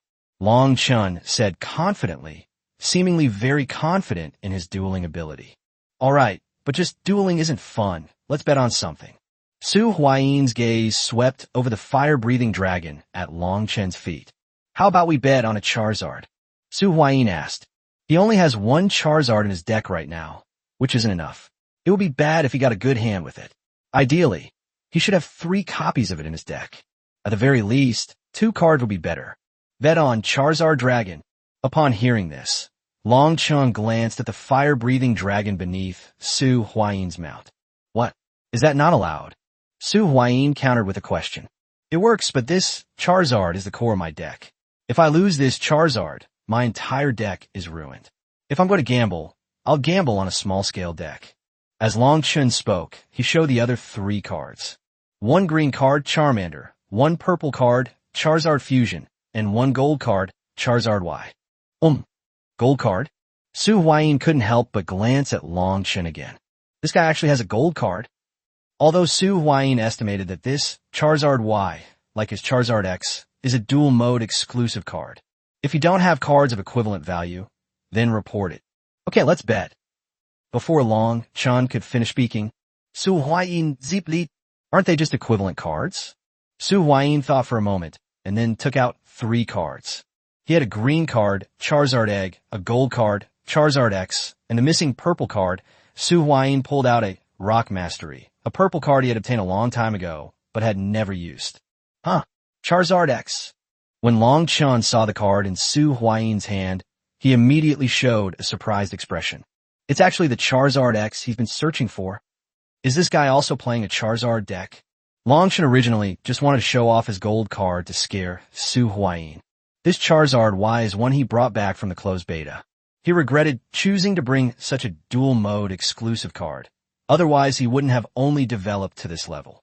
Fortunately, by sheer coincidence, he also obtained the Charmander, Charizard, and Charizard Fusion, a set of logically consistent small axes. They successfully established themselves by collecting cards from dueling NPCs. Otherwise, the cards you brought from the closed beta are useless. He belongs to the purest form of resentment. What? Scared? Su Huayin raised an eyebrow and said provocatively. His gaze was very eager. Charisari. This is also an important component of the Charizard deck, belonging to the same high-level card category as Charizard X. Charizard Y. Quality, Gold. Fire Attribute, Dragon Race. Fusion, 9 stars. Attack 3000, Defense 3000. Fusion Materials, Charizard plus Fire-type Dragon Monster. Effect: when this card is successfully fusion summoned, add 1 spell card with the Charizard field from your deck to your hand. This effect can only be activated once per duel. When a monster's effect is activated, negate that effect and destroy it. This card gains the destroyed monster's ATK. Once per turn, negate the effect of 1 monster your opponent controls. Afraid of you? Bring it on. Long Chun tried to dispel the unease in his heart and replied. He was confident in his dueling prowess. Then let's duel. Chapter 187 Showdown with Long Chun. Chapter 187 Showdown with Long Chun. Let's begin duel mode. Su Huayin and Long Chun shouted at the same time. In an instant, the domain expanded. Unlike simple duels, formal duels create a dedicated dueling arena. This time, it's a formal duel with 40 cards. Shuffle the cards. The system automatically shuffled the decks of the 2 players. The rules for formal duels and simplified duels are different. The starting hand size, deck size, spell/trap, /monster zones, etc. are all different. The official duel begins with each player drawing 5 cards. The player who attacks first does not draw any cards, while the player who attacks second can draw 1 card. There are 5 magic trap zones and 1 field magic zone, for a total of 6. There are 5 monster zones and 1 additional dedicated monster zone, for a total of 6. The deck is limited to 40 to 60 cards, twice that of the easy duel. The extra deck has 15 cards and so on. These are roughly the differences. Okay, enough with the chit-chat. The duel begins. The first step is to guess who goes first. It's usually played by rock, paper, scissors, but other methods can be used with the consent of both players, the most common being flipping a coin. Best 2 out of 3, best of 3. Long Chun said. Okay, no problem. Su Huayin agreed without hesitation. Playing only 1 game relies too much on luck. The more games, the better. Rock, paper, scissors. Su Huayin and Long Chun attacked simultaneously. Su Huayin used scissors. Long Chun, on the other hand, chose cloth. We won. A look of joy appeared on Su Huayin's face. Going first has a significant advantage. My turn. Su Huayin reached out and swiped his hand across the deck. He drew a total of 5 cards into his hand. But when he saw the cards in his hand, Su Huayin's smile vanished instantly. We're doomed. 1 Earth Dragon Scale, 1 Wood Dragon Scale, 1 Fire Dragon's Wrath, 1 Stealth, and 1 Flame Flower. This hand is completely unplayable. What's wrong? Looks like your hand isn't very good. Long Chun said, just as Su Huayin's smile froze. Who says this hand is perfect? Su Huayin's smile gone feed in. Since there are no monsters on the field, I activate the effect of Earth Dragon Scale. This card can be special summoned when there are no monsters on the field. Su Huayin threw out a card. The next moment, a yellowish-brown scale appeared in the monster area in front of Su Huayin. It's like a shield. This is the Earth Dragon Scale, which is represented by a defensive stance. Immediately afterwards, I activated the effect of Earth Dragon Scale, adding a Fire Dragon Scale from my deck to my hand. Su Huayin reached out and beckoned. A new card automatically flew out of the deck and landed in his hand. It was that Fire Dragon Scale. I haven't performed a normal summon this turn, so I choose to normal summon Flame Flower. As Su Huayin threw out a card, a burning flower appeared next to the Earth Dragon Scale. Flame Flower, an ATK 1400, Def 1200, is a low-level monster used to fill out the deck. Finally, I activate a spell card, Stealth, so that you cannot attack my Earth Dragon Scale until the end of your turn. Finally, place a card face down to end the turn. Su Huayin placed Fire Dragon's Wrath on the magic trap area, declaring his turn over. He can't move now. Just 2 weak monsters? They can't be attacked, so I can just destroy their effects, right? Long Chun said with a hint of smugness. It seems they completely underestimated Su Huayin. My turn, draw a card. Long Chun confidently drew a card into his hand. He glanced at the cards in his hand. For my turn, I choose to normal summon a Charmander. Long Chun threw out a card from his hand.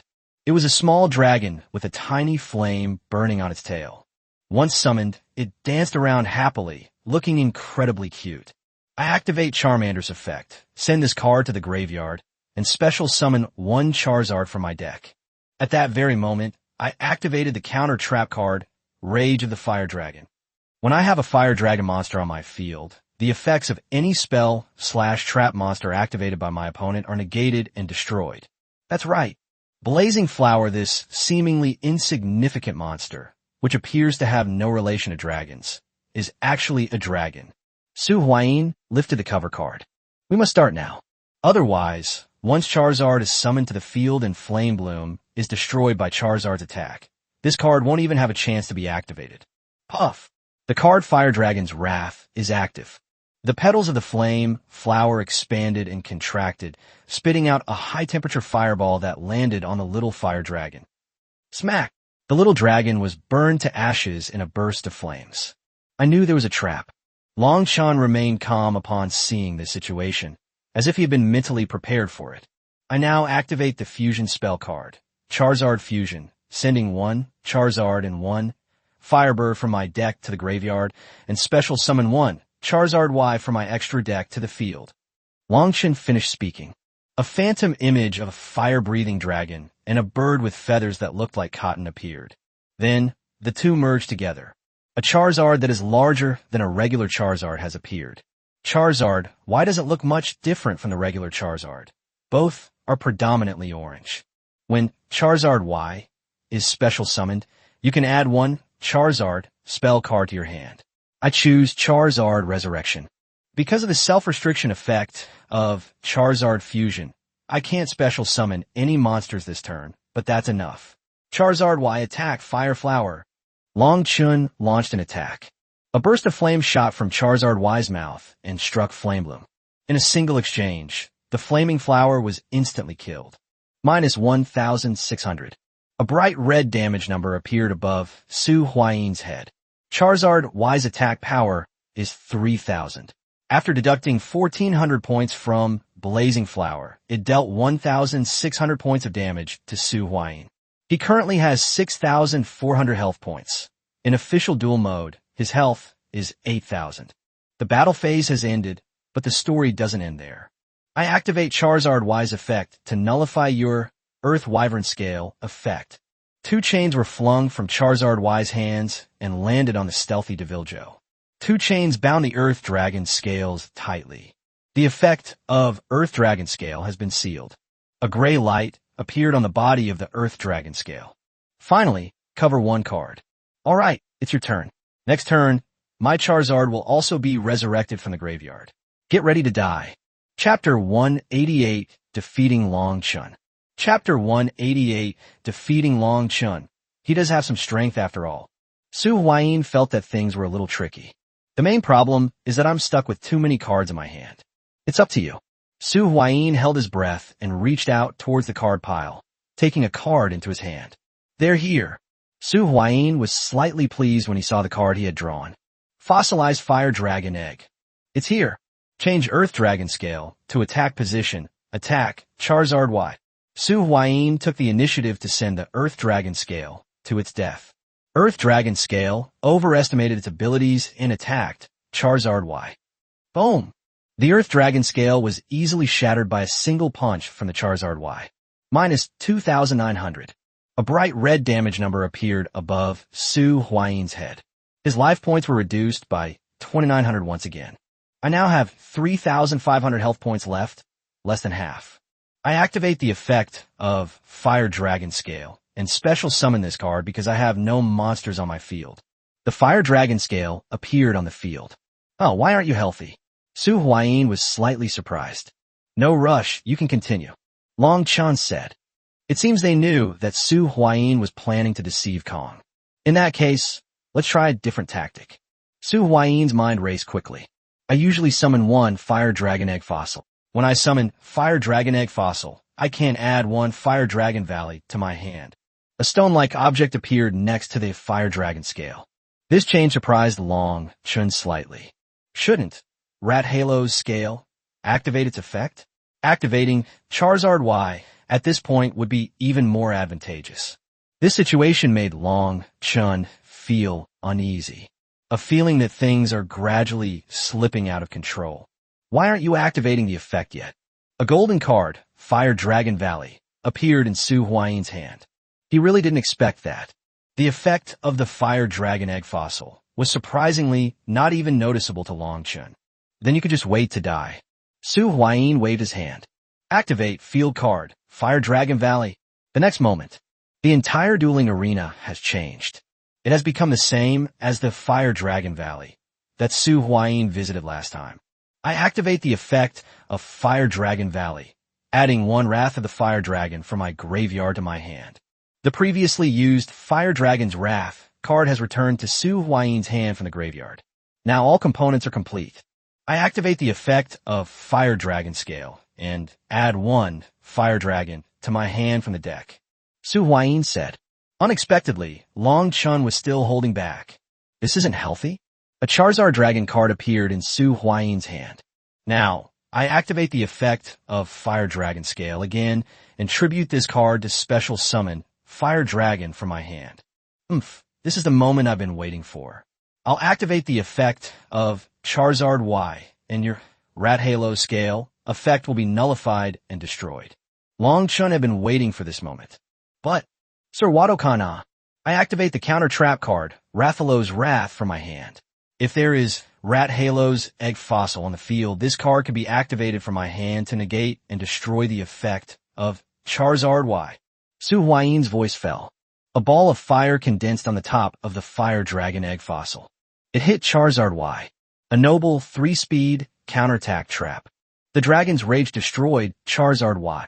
Then, I have two fire monsters on my field. I link summon two Fire Elementalist. Fire Elementalist can special summon a fire monster from my opponent's graveyard. Come fort. Charizard Y. Charizard Y, which had just been sent to the graveyard, was summoned to Su Huayin's field. Upon seeing this, Long Chun's expression changed. What's the point of even bothering with this? I concede the first game. Long Chun said unwillingly. According to the rules, the loser gets the starting position in the next game, so I'll go first in the second game. Please. Su Huayin bowed slightly. The second game ended quickly as well. This time, Su Huayin didn't get stuck. Although it was a counterattack, they still managed to defeat Long Chun decisively. Charizard X attack. Su Huayin gave the order. The blue Charizard X delivered the final blow, reducing Long Chun's HP to 0. Not bad. You actually had a chance to win the first game. Su Huayin was having a good time. The second game was a complete rout. However, in the first game, if Long Chun hadn't been overconfident and made a mistake, he would have had a certain chance of winning. That's how card games are. 7 parts skill and 3 parts luck. Who are you? Long Chun stared intently at Su Huayin. Judging from his performance in the second game, this guy completely crushed him. The reason the first game was so difficult was purely due to the cards I had. Didn't I tell you? You'll find out who I am tomorrow. Su Huayin reached out and beckoned. 4 cards automatically flew out of Long Chun's deck and came to Su Huayin's front. This is a card gambling duel. The winner can take away the agreed-upon cards. Su Huayin rode away on his fire-breathing dragon. He left Long Chun with only an unfathomable silhouette. Having lost his Charizard mount, he fell to the ground. Who is this guy? Long Chun murmured softly. Could he also be from our Dragon Clan guild? Also, what did he mean by saying we'll know tomorrow? Long Chun was filled with confusion. There's also the despair of losing cards. Those cards are his trump cards. Su Huayin took these cards, rendering his deck essentially useless. Their dueling ability has declined sharply. If there's anything to be thankful for, it's the loss of our dueling ability. The cards that were stolen were almost all duel mode exclusive cards. The low-level cards Charmander and Charizard, 1 green and 1 blue, were not, but Charizard Fusion and Charizard Y were. This person is someone we shouldn't mess with. Long Chun had considered using violence to coerce Su Huayin into returning the cards. But he had a vague premonition. If he actually does that, it's tantamount to suicide. This person's strength gave him a feeling of dread. It made him instinctively feel that he dared not provoke them. Damn it, when did Fire City get such a big shot? Chapter 189, The Greedy Messenger. Chapter 189, The Messenger of Greed. We ordinary people are truly happy today. Su Huayin couldn't help but let out a soft hum. This is so awesome. 4 dragon cards appeared all at once. There's also a golden Charizard brother, Charizard Y. It seems like the Fire Dragon Village dungeon is almost ready too. Su Huayin appeared to be in a very pleasant mood. As he directed the fire-breathing dragon to fly towards the main city, he began to examine the 4 cards he had acquired in detail. First up is the Little Dragon. Little Fire Dragon. Quality green. Card type, creature card. Effect, summon a Charmander. This card is destroyed when the Charmander dies.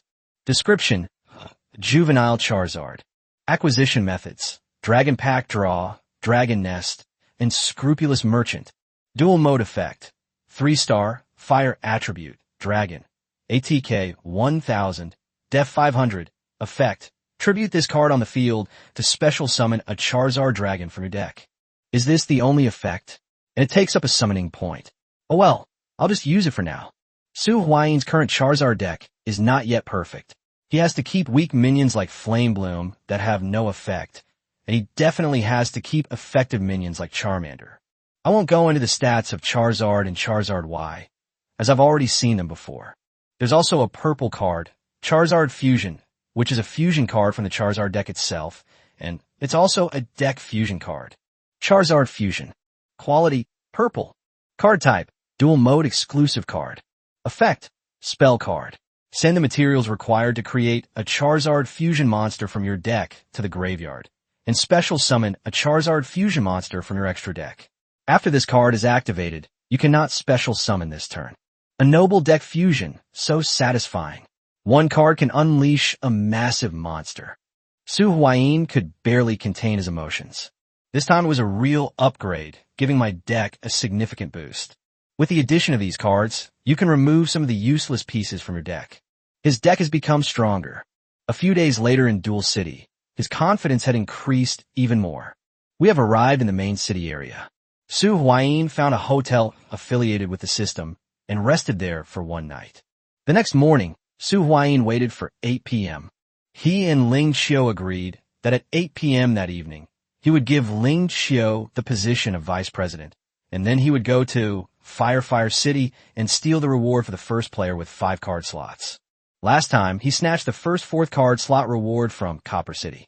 Although the reward is not much, it's only a mere 100 reputation points. Let's go for a stroll in the square, see what local specialties we have, what types of cards we're missing, do some research so we can come here to smuggle them next time. Come to think of it, the cards Ling Qiu bought from Red Copper City last time haven't been sold yet, which is why the cash hasn't flowed back. Otherwise, he would have brought a lot of cash this time. It's no longer just a simple survey.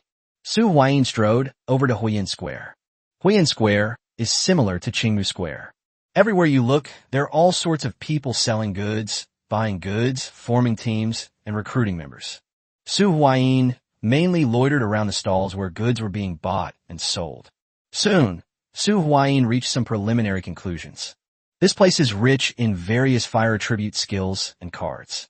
In fact, neither Greenwood City nor Red Copper City lacks fire attribute skills and cards. However, Su Huayin estimates that he could make a lot of money by bringing back the blue class cards such as Fire Mage, Fire Elementalist, and Spark Warrior. Class cards are extremely valuable, as they can be used to stack either the class's weapons or the class's skills. As for what's missing here, we lack healing cards and buff/support cards. Maybe we can do it that way in the future. Su Huayin roughly envisioned a trade blueprint in his mind. Before we knew it, Su Huayin arrived near a stall. "Hey bro, it's you." A voice called out to Su Huayin, startling him from his thoughts. "What's going on? Does anyone here still recognize him?" Su Huayin was slightly taken aback. When Su Huayin saw the speaker's face, he was even more bewildered. This is an ordinary person who looks unremarkable and would disappear into a crowd immediately. It has almost no distinguishing features. "Brother, it's me, Lao Huang. We even did the graveyard dungeon together before," Old Huang said familiarly. Have you ever run the Graveyard Dungeon together? When did he team up with someone to run the Graveyard Instance? Furthermore, even if they had teamed up to run the Graveyard Instance, it couldn't have been in Fire City, could it? Oh, I remember now. Su Huayin an su hestitan. He had already guessed that the person in front of him was probably a fraud. However, he was still a little curious about what tricks this man, who called himself Lao Huang, was planning to play. Anyway, his research was almost complete, and now all that was left was to wait for 8 o'clock. Play with them. Brother, you're incredibly lucky to have met me, Old Huang said with an exaggerated expression. It's as if some incredibly good thing has happened. Oh, what do you mean? Su Huayin seemed to be attracted by him and immediately asked, come with me. If this task didn't require 2 people and I didn't have any teammates right now, this would never have been your turn. Old Huang continued. He had an expression that said, you've hit the jackpot, kid. What's so great about this that it requires 2 people? Su Huayin seemed completely seduced. He asked impatiently, come with me. There are too many people around here. It's not a good place to talk. Old Huang beckoned to Su Huayin. They walked away mysteriously to one side. Good. Su Huayin immediately gave chase. The 2 arrived at a deserted spot under a tree. Old Huang finally unveiled the mystery. A green card was displayed in front of Su Huayin. Invitation to the Greedy Treasury. Quality green. Card type, dungeon card. Effect. After use, it allows 2 people to enter the Greedy Treasure Vault, and each person can open and take 1 item. Introduction. The devil is the reflection of the angel. Oh, it's this? So greedy messengers have already started walking among humans so quickly. Su Huayin unconsciously glanced at the man in front of him who called himself Lao Huang. Chapter 190, Fire Phoenix. Time to get the dragon horn. Chapter 190, Fire Phoenix. It's time to get the dragon horn, you so-called greedy messenger. It refers to people who are cursed with greed. Once you become a greedy messenger, all your card slots will be locked. There's only one way to unlock it. That is, by luring players into the Greedy Cave dungeon and inducing them to open more than 1 treasure chest. They're converted into their subordinate greedy messengers. After converting 3 of them, the curse of greed can be lifted. Su Huayin recalled that this incident caused quite a stir at the time. This matter is suspected to be related to a large guild in the game called Touch of Greed. In addition to the 3 super guilds, there are also 7 large guilds. Therefore, sometimes they are merged into the top 10 guilds. The upper 3 majors and the lower 7 majors. Some say it's related to acquiring the red card Greed, but these things are hard to explain, and as time goes by, no one cares anymore. No need, I have something else to do. Su Huayin ignored Lao Huang and turned to leave. Watching Su Huayin's departing figure, the slightly obsequious smile on Old Huang's face immediately vanished, and he cursed. Failed again. Su Huayin had already returned to Huayin Square. There are greedy messengers everywhere. The situation here is far too complicated. Su Huayin became increasingly certain of the route he had chosen earlier. The situation here is a huge hodgepodge. If external forces intervene, it might even lead to the consolidation of Fire City. The current state of disarray is fine as long as it remains so. The only one that's a bit worrying is the greedy messenger. I have a feeling something's off about him. Su Huayin walked to the entrance of the instance. I have nothing to do. He ran through the graveyard instance once. Unsurprisingly, I didn't find anything good. The drop rate in the previous dungeon was as disappointing as ever. Let's go. Let's head to the edge of the mist first. Su Huayin, having just emerged from the instance, did not intend to linger in Fire City. He planned to first reach the edge of the mist, collect the reward, and then cross the mist back. I should have known better than to say 8 p.m. It was a bit of a waste of time. The time was wrong earlier. It has been corrected. Su Huayin scratched his head and spent an hour getting to the location where he had previously logged into Fire Flame City. Cough cough. Didn't he beat the turtle yesterday and come here to get revenge? I was just killing time anyway, so I thought I'd cast a couple of lines. Time flies. It was 8 p.m. A system notification sounded in the Fire City area. Ding. Player Mingjing Jishui has successfully unlocked the 5th card slot, becoming the first player in the Huayin City area to unlock the 5th card slot. Reward. purple exclusive pet card. Wulu. This system notification sound left almost all the players in Fire City completely bewildered. A fifth card slot. Has someone unlocked the fifth card slot? Besides, who is this person named Ming Jing Shui? Long Chun naturally heard the news as well. Still water under the mirror? The king of duels. Long Chun was only slightly taken aback before he immediately guessed everything. He was very familiar with the ID Ming Jing Shui. The card domain is divided into battle mode and duel mode. He's actually a player who mainly plays the duel mode. Otherwise, they wouldn't have only brought out one Charizard Y card for duel mode. Card domain has been running for 3 years and has produced a total of 2 duel kings. A deep pool, clear as a mirror, still as water. So, it was you all along. Long Chun instantly felt relieved. This is the man who even killed Boss Yuan. Although Ing Yuan's success was partly due to luck, luck is also a part of strength. Just like his first match against Su Huayin yesterday. It's obvious that Su Huayin is stuck with his hand. But he still won. The victor is king, the loser is villain. Winning is everything. Wait, isn't he using a speed synchro deck? Why is he playing a dragon deck now? Long Chun suddenly realized the problem. However, after thinking about it for a moment, he guessed what was going on. It's only been a month since the public beta started, so we'll definitely use whatever we can get our hands on. Moreover, to be honest, he felt that the Charizard deck was no weaker than the Acceleration Synchro deck that Su Huayin had used before. Achoo! Achoo! Su Huayin sneezed a few times. He rubbed his nose. Is someone thinking of me? Su Huayin said. A card appeared in his hand. Fire Phoenix. Quality, purple. Card type, pet card. Effect, summons a Fire Phoenix upon use. It disappears upon death. This card can be used even when the player is in the Fire City area, without needing to be placed in a card slot. Limitation, clear mirror, still water. Acquisition method, reward for being the first to unlock the 5th card slot in a region. Dual mode effect, Synchro Monster, level 9, Fire Attribute, Dragon Type, ATK 3200, Def 2400. Summoning conditions, Fire Attribute Tuner plus at least 1 non-tuner monster. Effect, if this card is Synchro summoned, draw 1 card. Not bad. Su Huayin reached out and beckoned. He didn't put the card into the card slot, but instead summoned a Fire Phoenix. As long as you are in the Fire City area, you can use this card once it's in your inventory. Noble backpacking skills. Although, it is a limited area. Su Huayin opened his system panel. You can clearly see that the 5th card slot in your panel has been emptied. What card should I put in the 5th card slot? Su Huayin pondered for a moment. He then pulled out the Bone King shield that had been placed on his clone. Right now, he doesn't have any cards that suit him. Only this Bone King shield is somewhat suitable. After all, it's a card that enhances basic attributes. As for the 2 empty card slots for clones, Su Huayin placed the newly acquired Fire Phoenix card and the Rock Control card on the table. He wasn't counting on the clone's combat power for the time being, so he decided to make some functional contributions instead. Once you leave the Fire City area, this Fire Phoenix card becomes unusable. So, equip it on your clone. That way, you can use it anytime.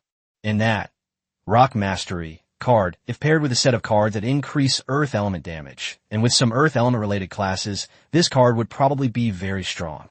After doing all this, Su Huayin pulled out another card. It's time to get the Dragon Horn, Su Huayin murmured. Fish and Dragon Pearls.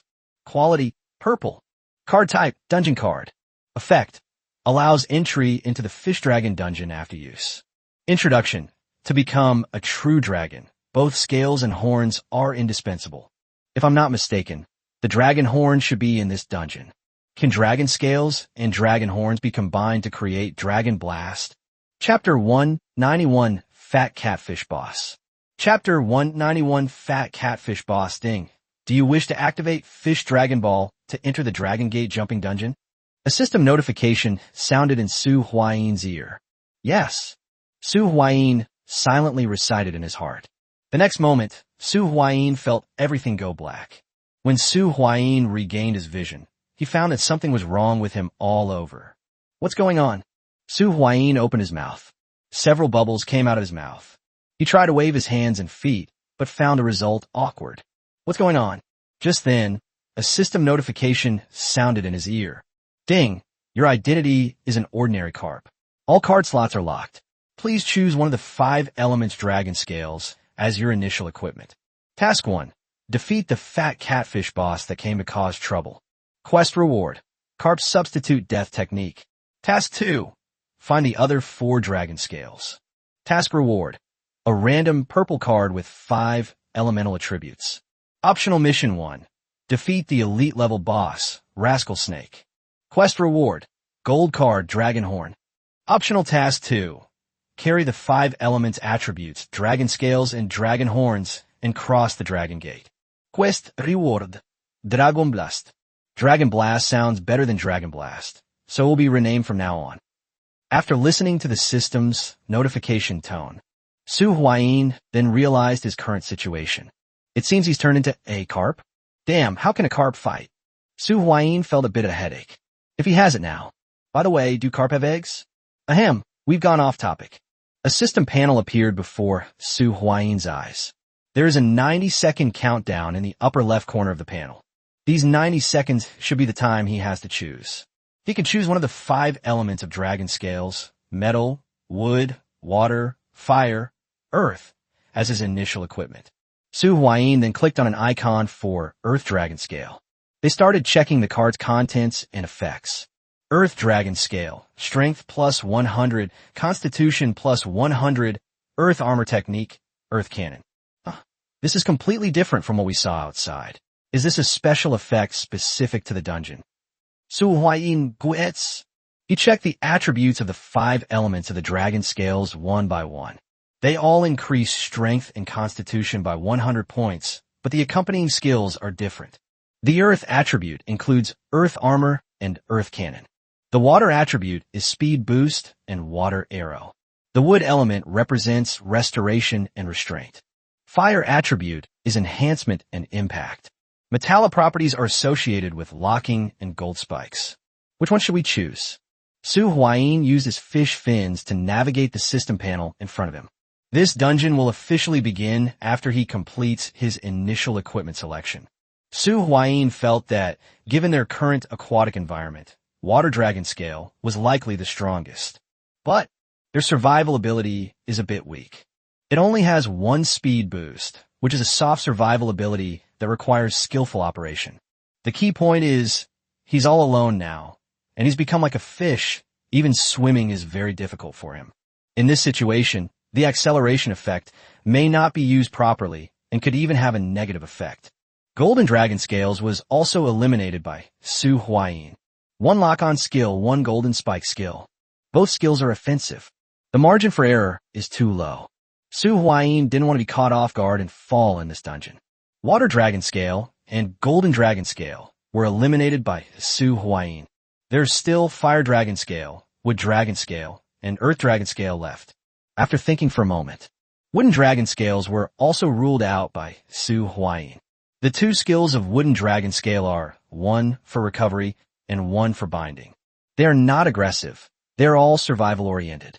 After some selection, only the Earth Dragon Scale and Fire Dragon Scale remain. Earth Dragon Scale is both offensive and defensive. It has an Earth Armor skill to increase survivability, i.e., a shield, and an Earth Cannon for offensive capabilities. The Fire Dragon Scale is actually quite similar to the Golden Dragon Scale. Enhancement can be considered a survival skill, but it can also be considered an attack skill. Impact is a purely offensive skill. You're the one. After some consideration, Su Huayin ultimately chose the Fire Dragon Scale. It's mainly his feeling. The skills Enhancement and Impact can be used in tandem. And he also has a combat skill, Iron Mountain Lean. If it can be successfully executed, it can also synergize with the Enhance and Impact skills. After Su Huayin was selected, a red scale landed on him. Su Huayin instantly felt that his weak body had become much stronger. Enhancement. After use, Constitution and Strength attributes plus 50 points, duration 15 seconds, cooldown 60 seconds. Impact. Deals 200% damage to a target. If it hits the target's head, there's a certain chance to stun the target. Cooldown 60 seconds. Ding. The dungeon has officially begun. It was another system notification sound. The dungeon has officially begun. Su Huayin shifted his body awkwardly. After a short period of adjustment, Su Huayin was able to swim normally. You know what? It seems to swim like a fish, which is quite interesting. Just as Su Huayin was trying to familiarize himself with the body and take control of the fish's body, a fish came into Su Huayin's view. Run! The fat catfish is causing trouble again with his men. A voice reached Su Huayin's ears. Do carp have ears? Okay, it doesn't matter. After saying that, the fish swam away from Su Huayin at a very fast speed. A fat catfish? Su Huayin thought for a moment, then swam in the direction the fish had just escaped from. Before long, Su Huayin saw a huge black catfish acting arrogantly, taking advantage of its enormous size. There wasn't a single carp that could rival him. Fat catfish, boss creature. Is it you? Su Huayin stared at the fat catfish boss.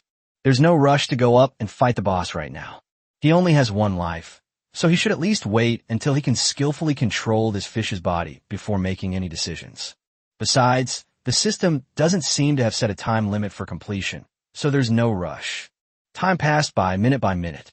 About half an hour later, a system notification sound rang in Su Huayin's ears once again. Ding! The fat catfish boss is about to leave.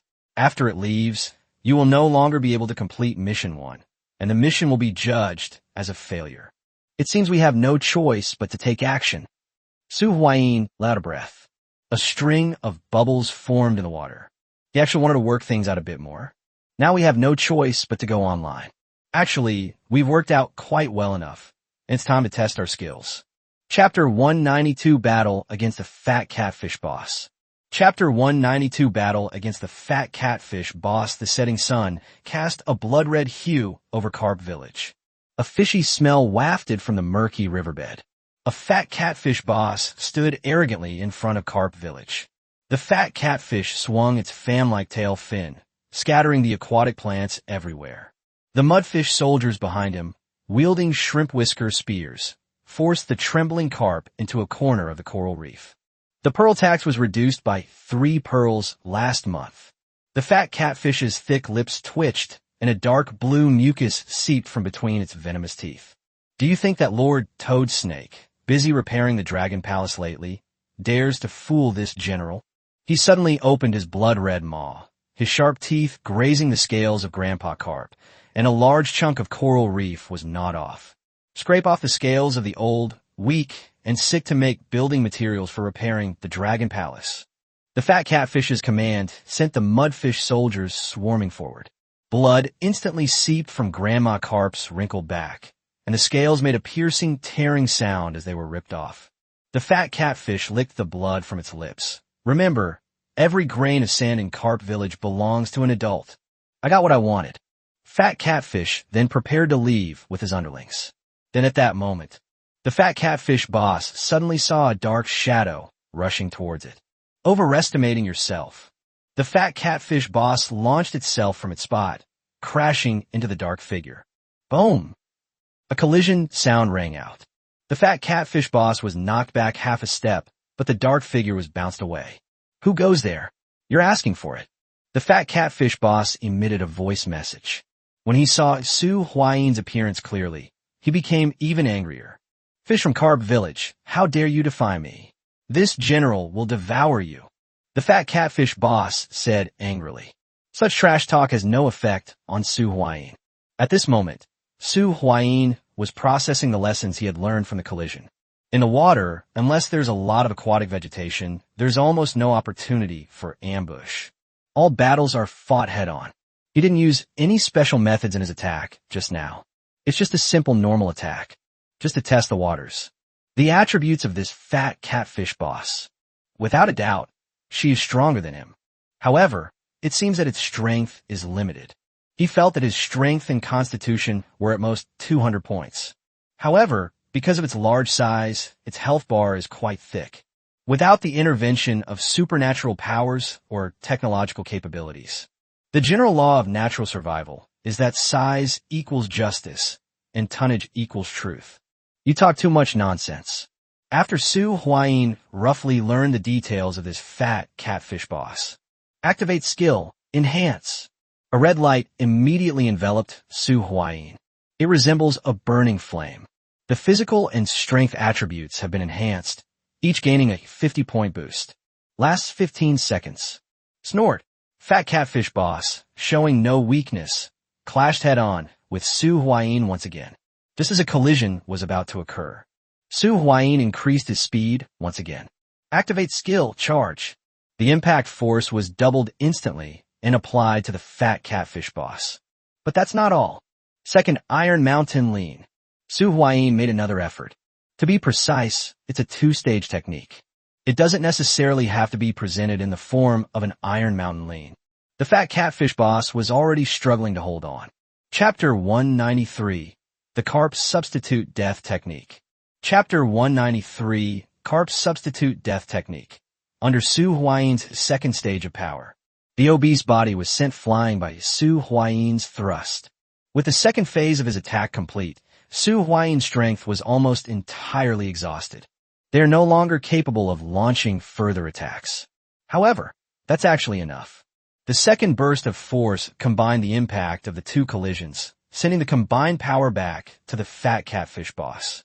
The Fat Catfish Boss was hit so hard that it landed belly up. It took him a long time to turn over. You wait. The king will not let you get away with this. The Fat Catfish Boss tried to escape, uttered a harsh threat, and then slunk away. However, Su Huayin had no intention of letting him go. Leave it here. Su Huayin blocked the path of the Fat Catfish Boss. The lobster soldiers and loach soldiers under the Fat Catfish Boss scattered and fled after seeing Su Huayin send the Fat Catfish flying and unable to get up for a long time. It's not that they didn't fight hard. It's just that the enemy was too strong. Even the Fat Catfish General couldn't defeat him. I'm out of here. There are a bit too many of these soldiers. Even if Su Huayin had 100 hands, he couldn't stop him. So he simply stopped trying to stop them. What do you want? Let me go, you bastard snake. Force me to.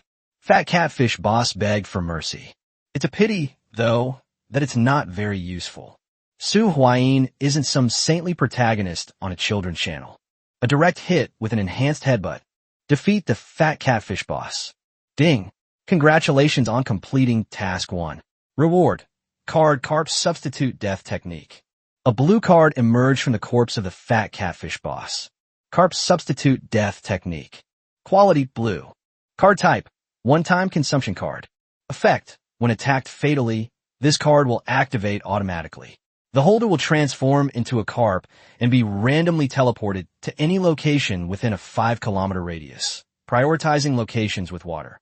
The holder will remain in carp form for 24 hours, after which they will recover, but will receive a weakness buff of only 10% for 7 days.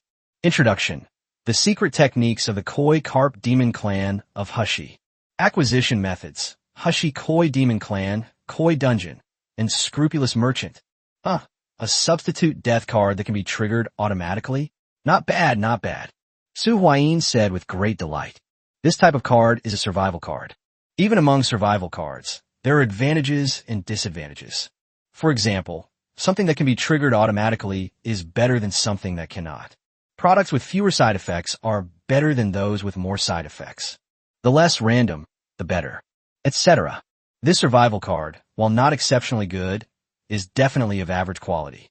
From a perspective of the current stage, it can be considered top quality. This is also the best survival card Su Huayin has obtained so far. Su Huayin's defeat of the Fat Catfish caused a stir in Carp Village. While Su Huayin was still inspecting the spoils of war, a carp came to Su Huayin's side. Excuse me, was it the power of the dragon scale just now? Did you find the legendary dragon scales scattered throughout the village? This doesn't seem to be the one enshrined at the altar. Su Huayin gave a soft of surprise. Now we have the clue to the second dragon scale, don't we? Moreover, are all 5 dragon scales in the village? Just then, the system notification sounded again.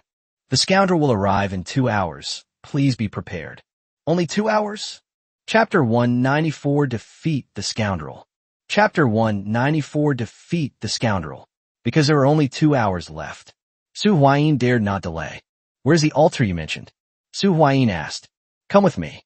The carp led the way, and Su Huayin followed it toward the village. Not long after, Su Huayin then saw a golden dragon scale shimmering on the carp statue embedded in the village. Found it, this is it. Su Huayin quickly swam to the carp statue. This is the scale of courage, which has been worshipped in the village for generations. Only fish with enough courage can gain the recognition of this dragon scale. The carp was described. The scales of courage.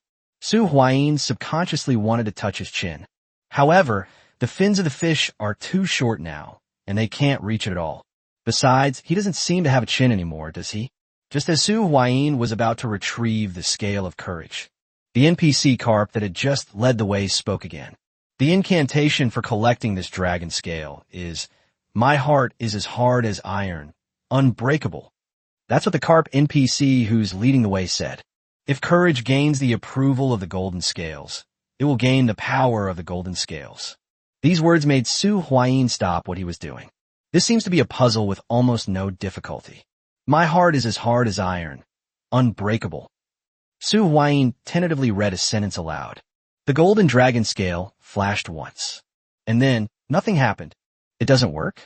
That's not right. When I shouted just now, the dragon scales clearly flickered. There's some movement, but not much. That means the password is working, but something's missing. My heart is as hard as iron, and cannot be broken. Su Huayin tried it again. He shouted it out loudly, his voice clear, steady, and calm. It could be seen clearly. The dragon scale emitted a bright golden light. But it still went out. What's going on? Courage? Su Huayin guessed once again. What is courage? Su Huayin was very certain. The answer to this puzzle is courage. But as for courage, scenes from the past flashed before Su Huayin's eyes. Su Huayin's voice became slightly lower.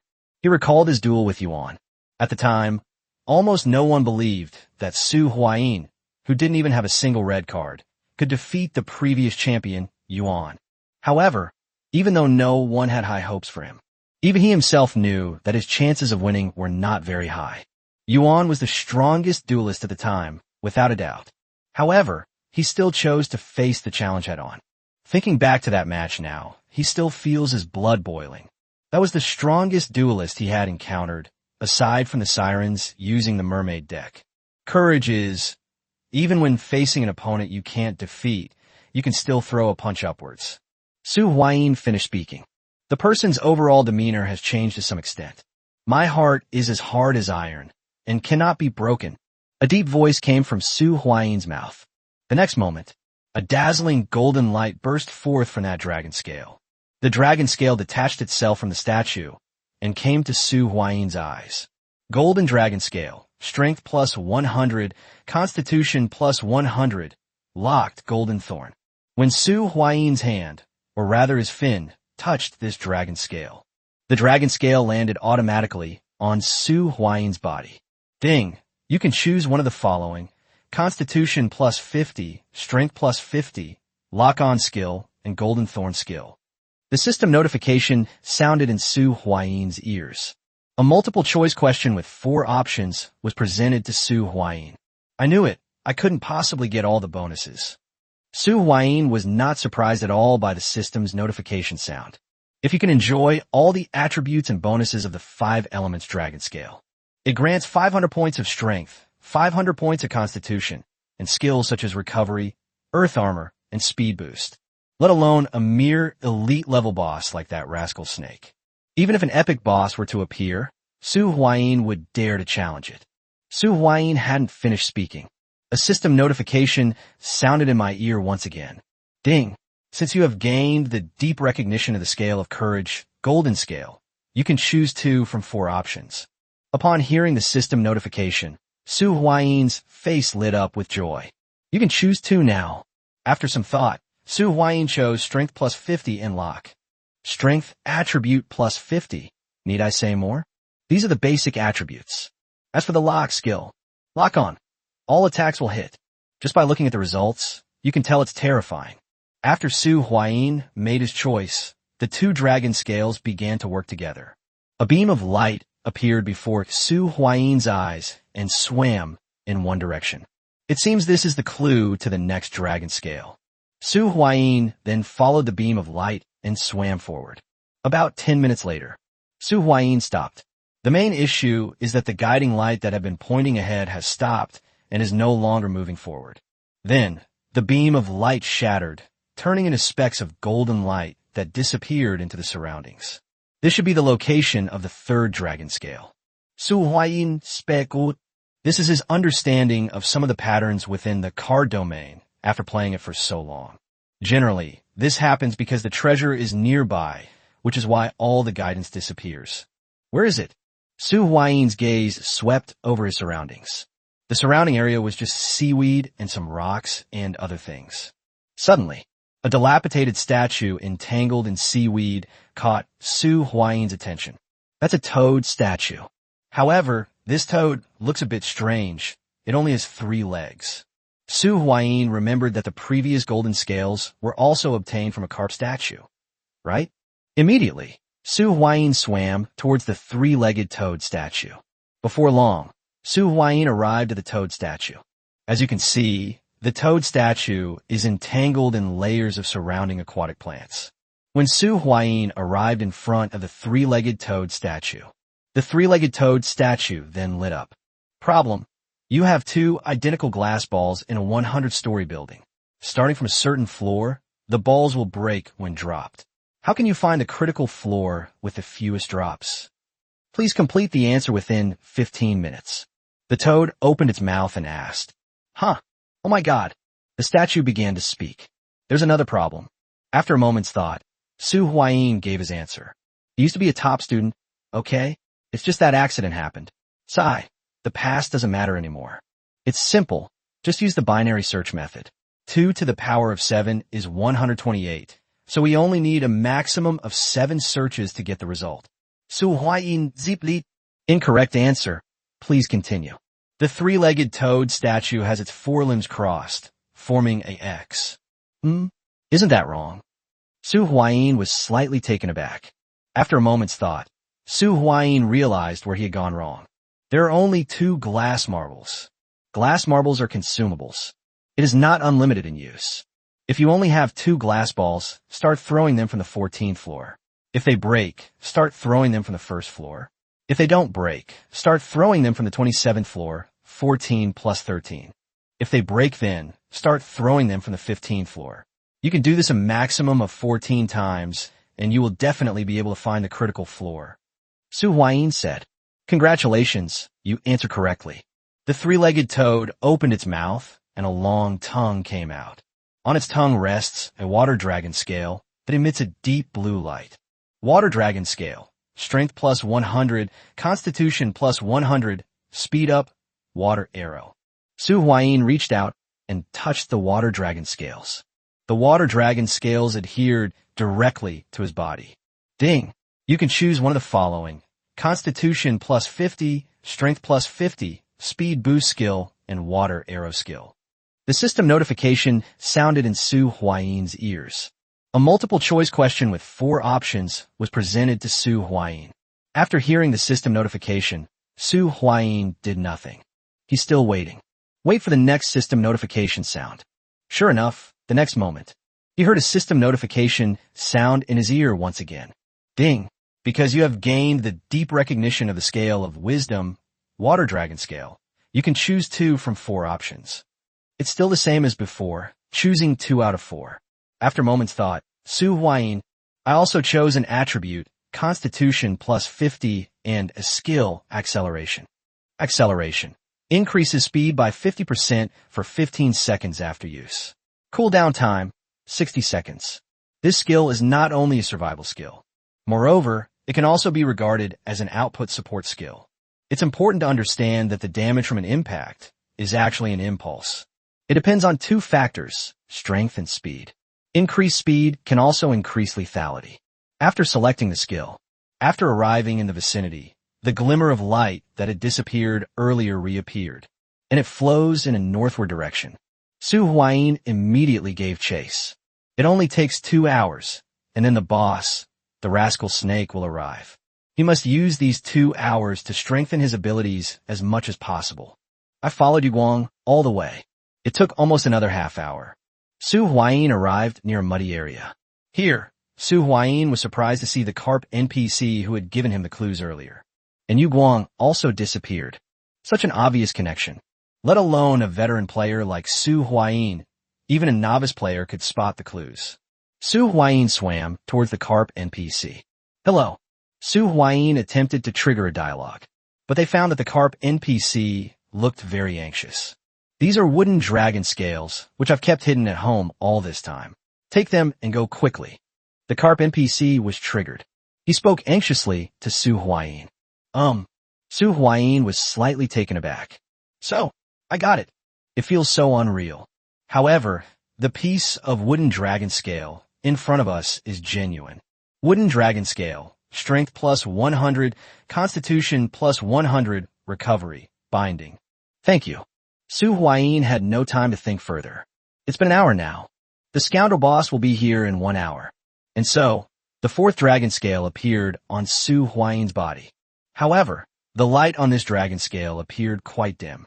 The previously recognized golden dragon scale and water dragon scale no longer shine. When Su Huayin obtained the wooden dragon scale, the system notification sounded as expected.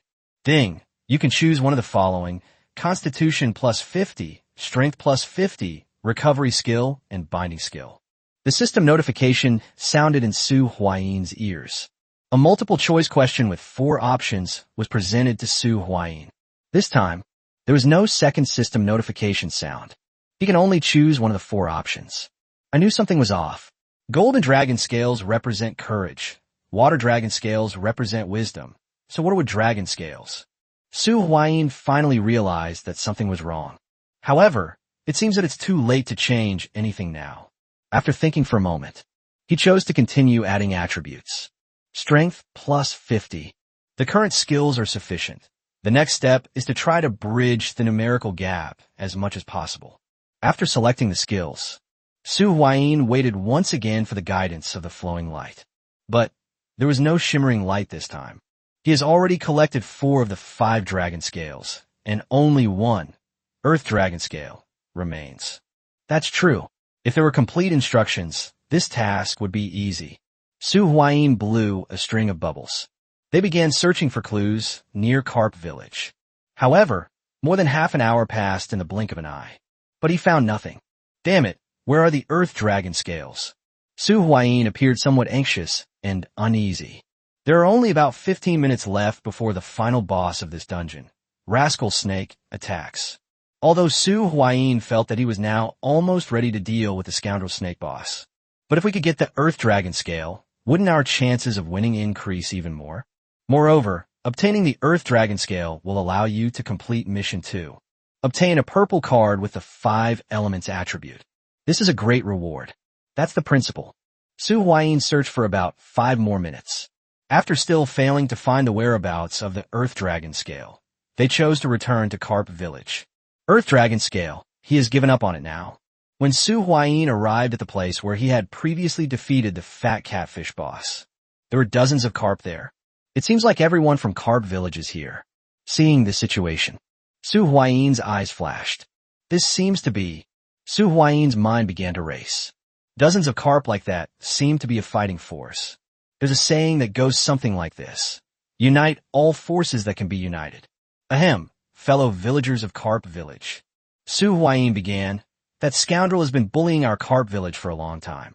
Do you know how expensive bread is these days? 500,000. No, mispuka. What I meant was, we've been bullied by that scoundrel for far too long. We must resolutely resist his oppression and defeat him. Chapter 195, 5 Elements Armor, and Punishing the Wrongdoers.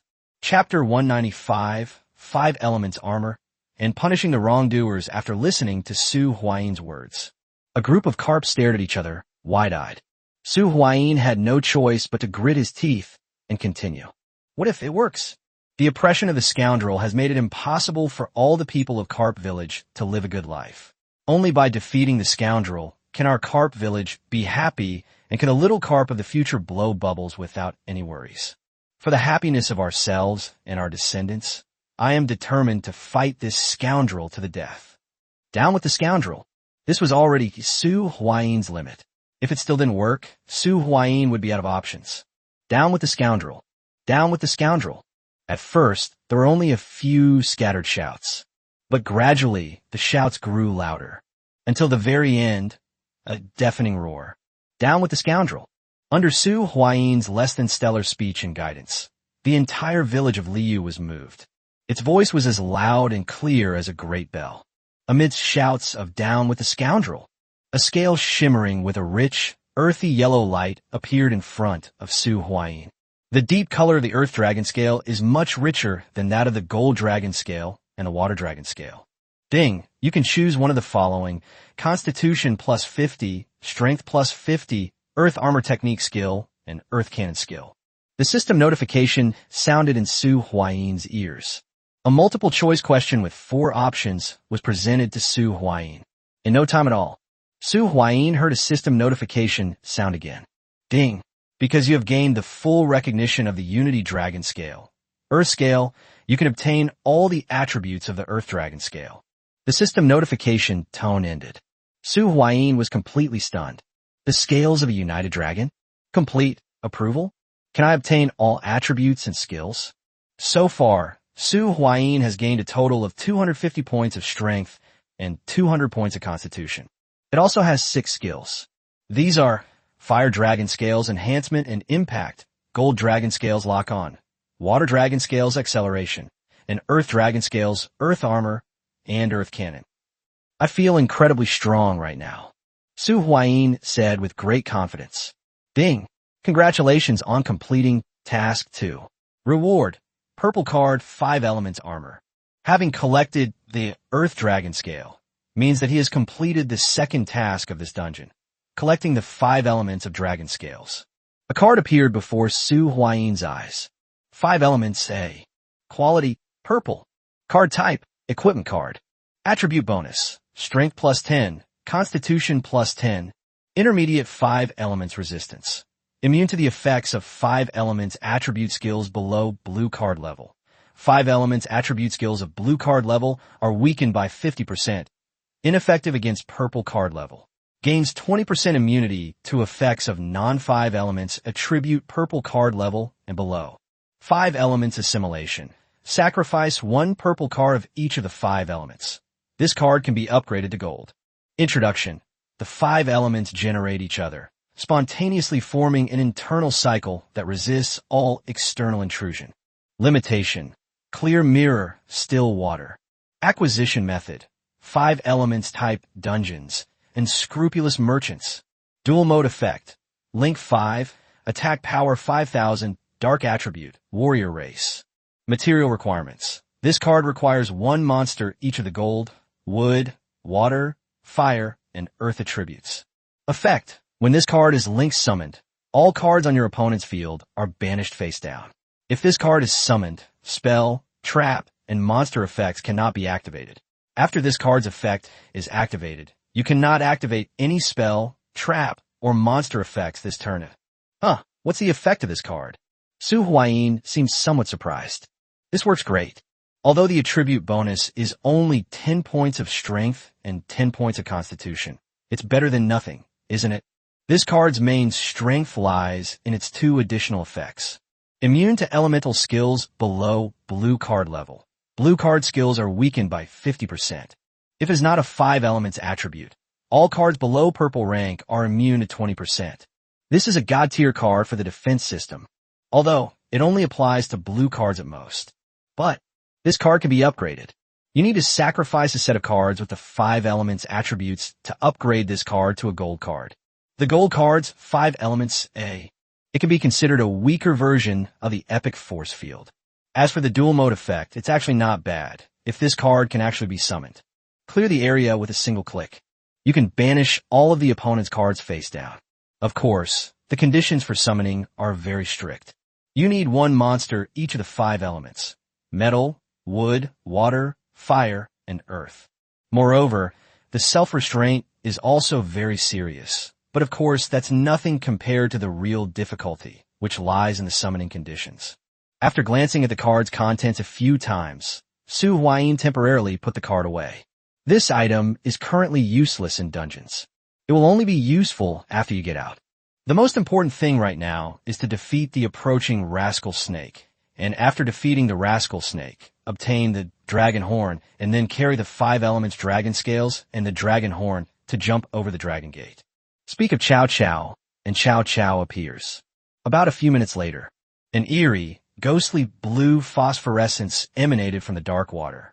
A giant snake with a pair of dragon horns on its head led a horde of shrimp soldiers and crab generals to Carp Village. Rascal Snake, elite boss.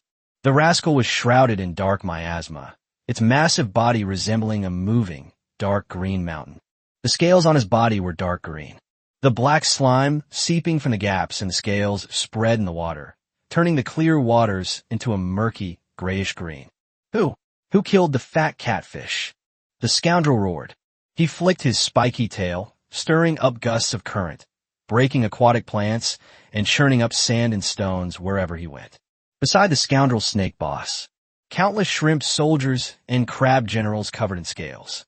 The sly snake still has a very strong deterrent effect. Apart from Su Huayin, all the villagers of Carp Village, who had just been indignant, were now somewhat frightened. It's me. Su Huayin stepped forward voluntarily. He also knew that the villagers of Carp Village didn't actually have much courage. They were just swayed by the atmosphere. At this time, a role model is needed to inspire others. You scoundrel, the era of your oppression of Carp Village is over. On behalf of the elders and folks of Carp Village, I will condemn you. This day next year will be your death anniversary. Su Huayin Xiaote. That's what you call having a legitimate reason to fight. This is called punishing the guilty and relieving the people. Ultimately, however, everything comes down to strength. Chapter 196. Shelling. Keep shelling.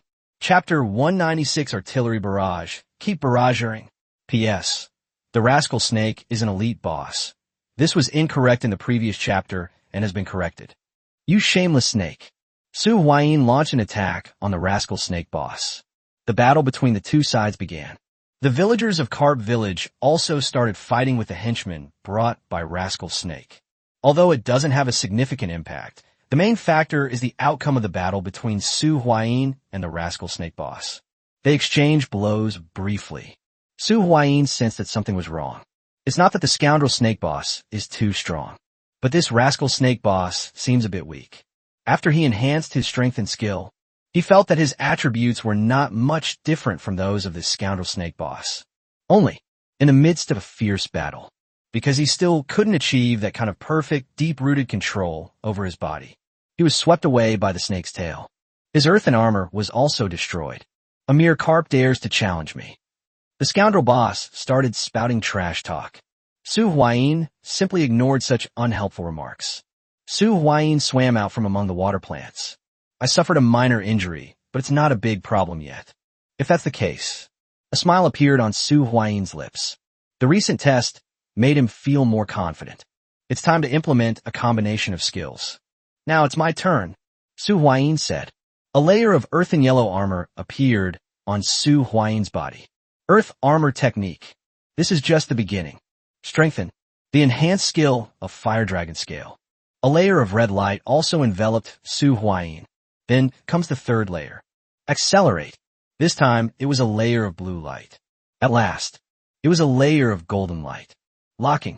The effect of the lock-on skill is 100% hit rate. However, it doesn't seem to have any practical effect, because the scoundrel snake boss had no intention of dodging at all. No, it's still somewhat useful. When Su Huayin activated his acceleration skill, his speed suddenly became incredibly fast. The scoundrel boss seemed to be preparing to dodge Su Huayin's attack, but it was too late.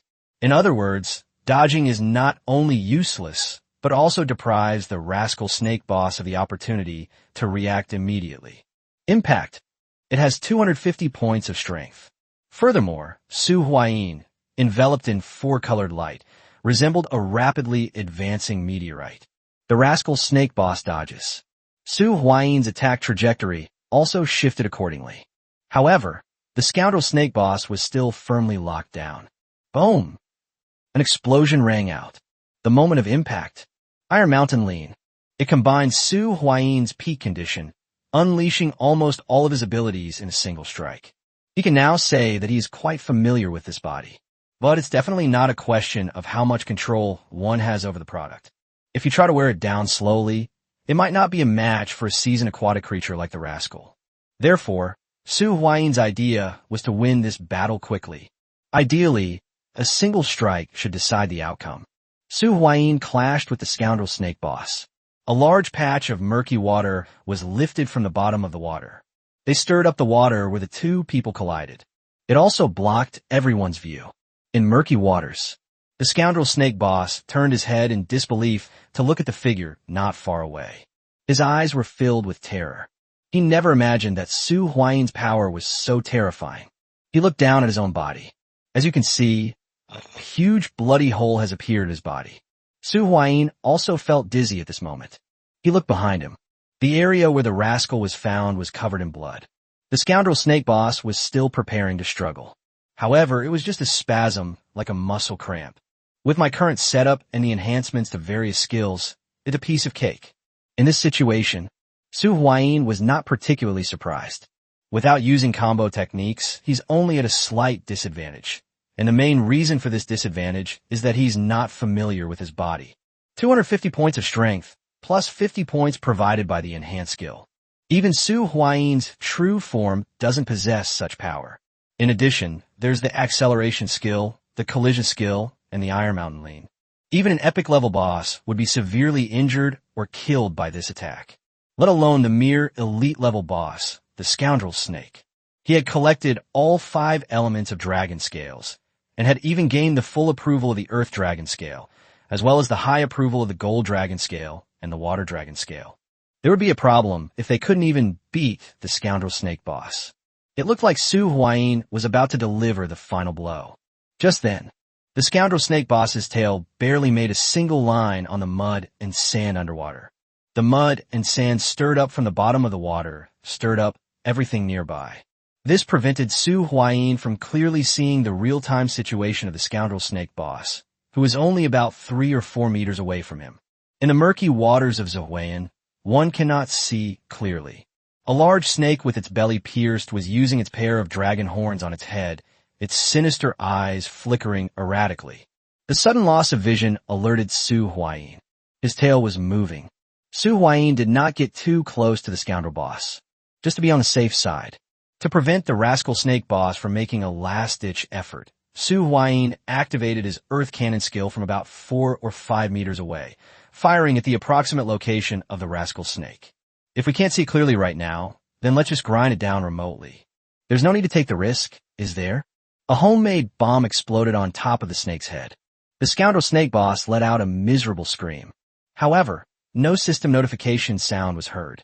So, Su Huayin still didn't get close, and even took a small step back. Once the skill had cooled down, Su Huayin fired another cannon shot. Then, a weaker scream could be heard from the murky water ahead. Seeing this, Su Huayin retreated further. Continue waiting for the skill to cool down. No rush, take your time. 1 minute later, the skill cooldown was ready again. It took more than 10 minutes of back and forth. The screams of the scoundrel snake boss could no longer be heard from behind.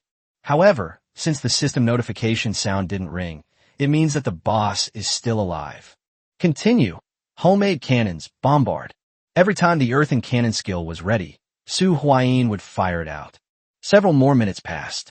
Finally, Su Huayin received the system notification. This means that he finally defeated the scoundrel boss. Finally, we took them down.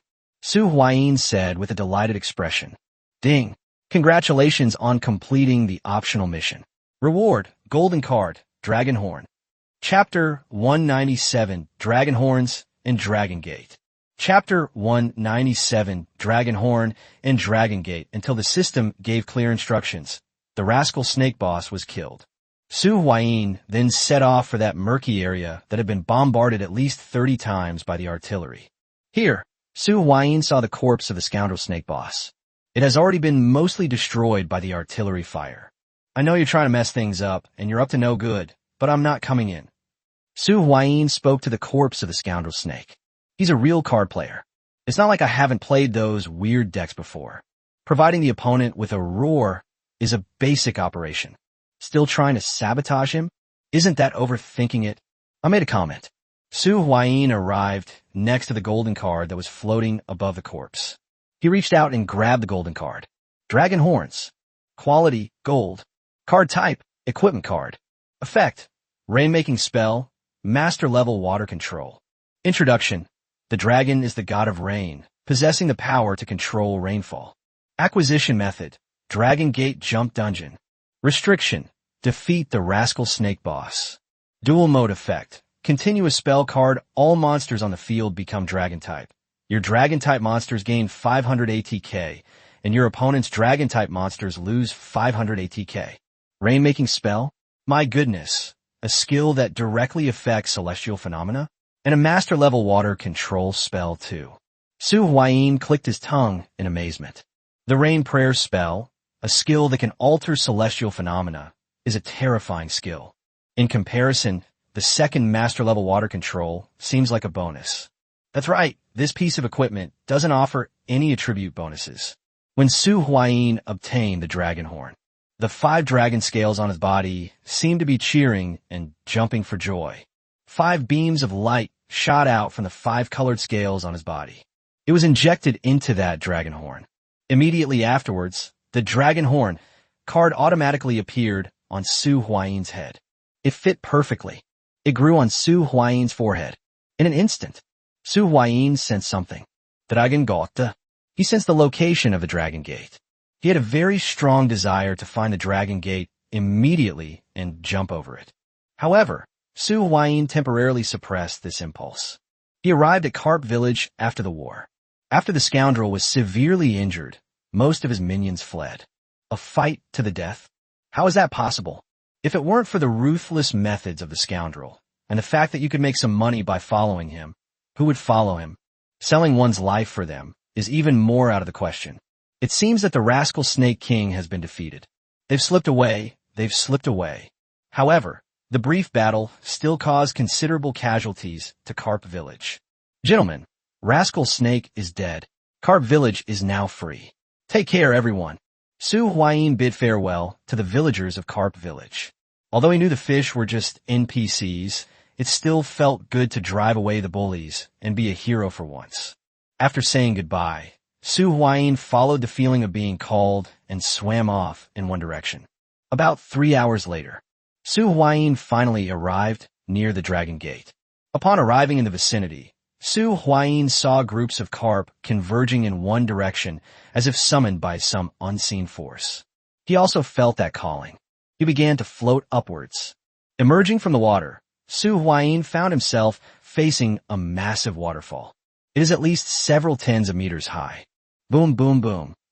The water from the waterfall cascades down from a height of tens of meters to the ground, making a sound like thunder. Above the waterfall is a seemingly unreal bridge, somewhat like the rainbow bridge that appeared when water sprayed in childhood. Dragon Gate. It was as if a voice was telling him from the depths of his being.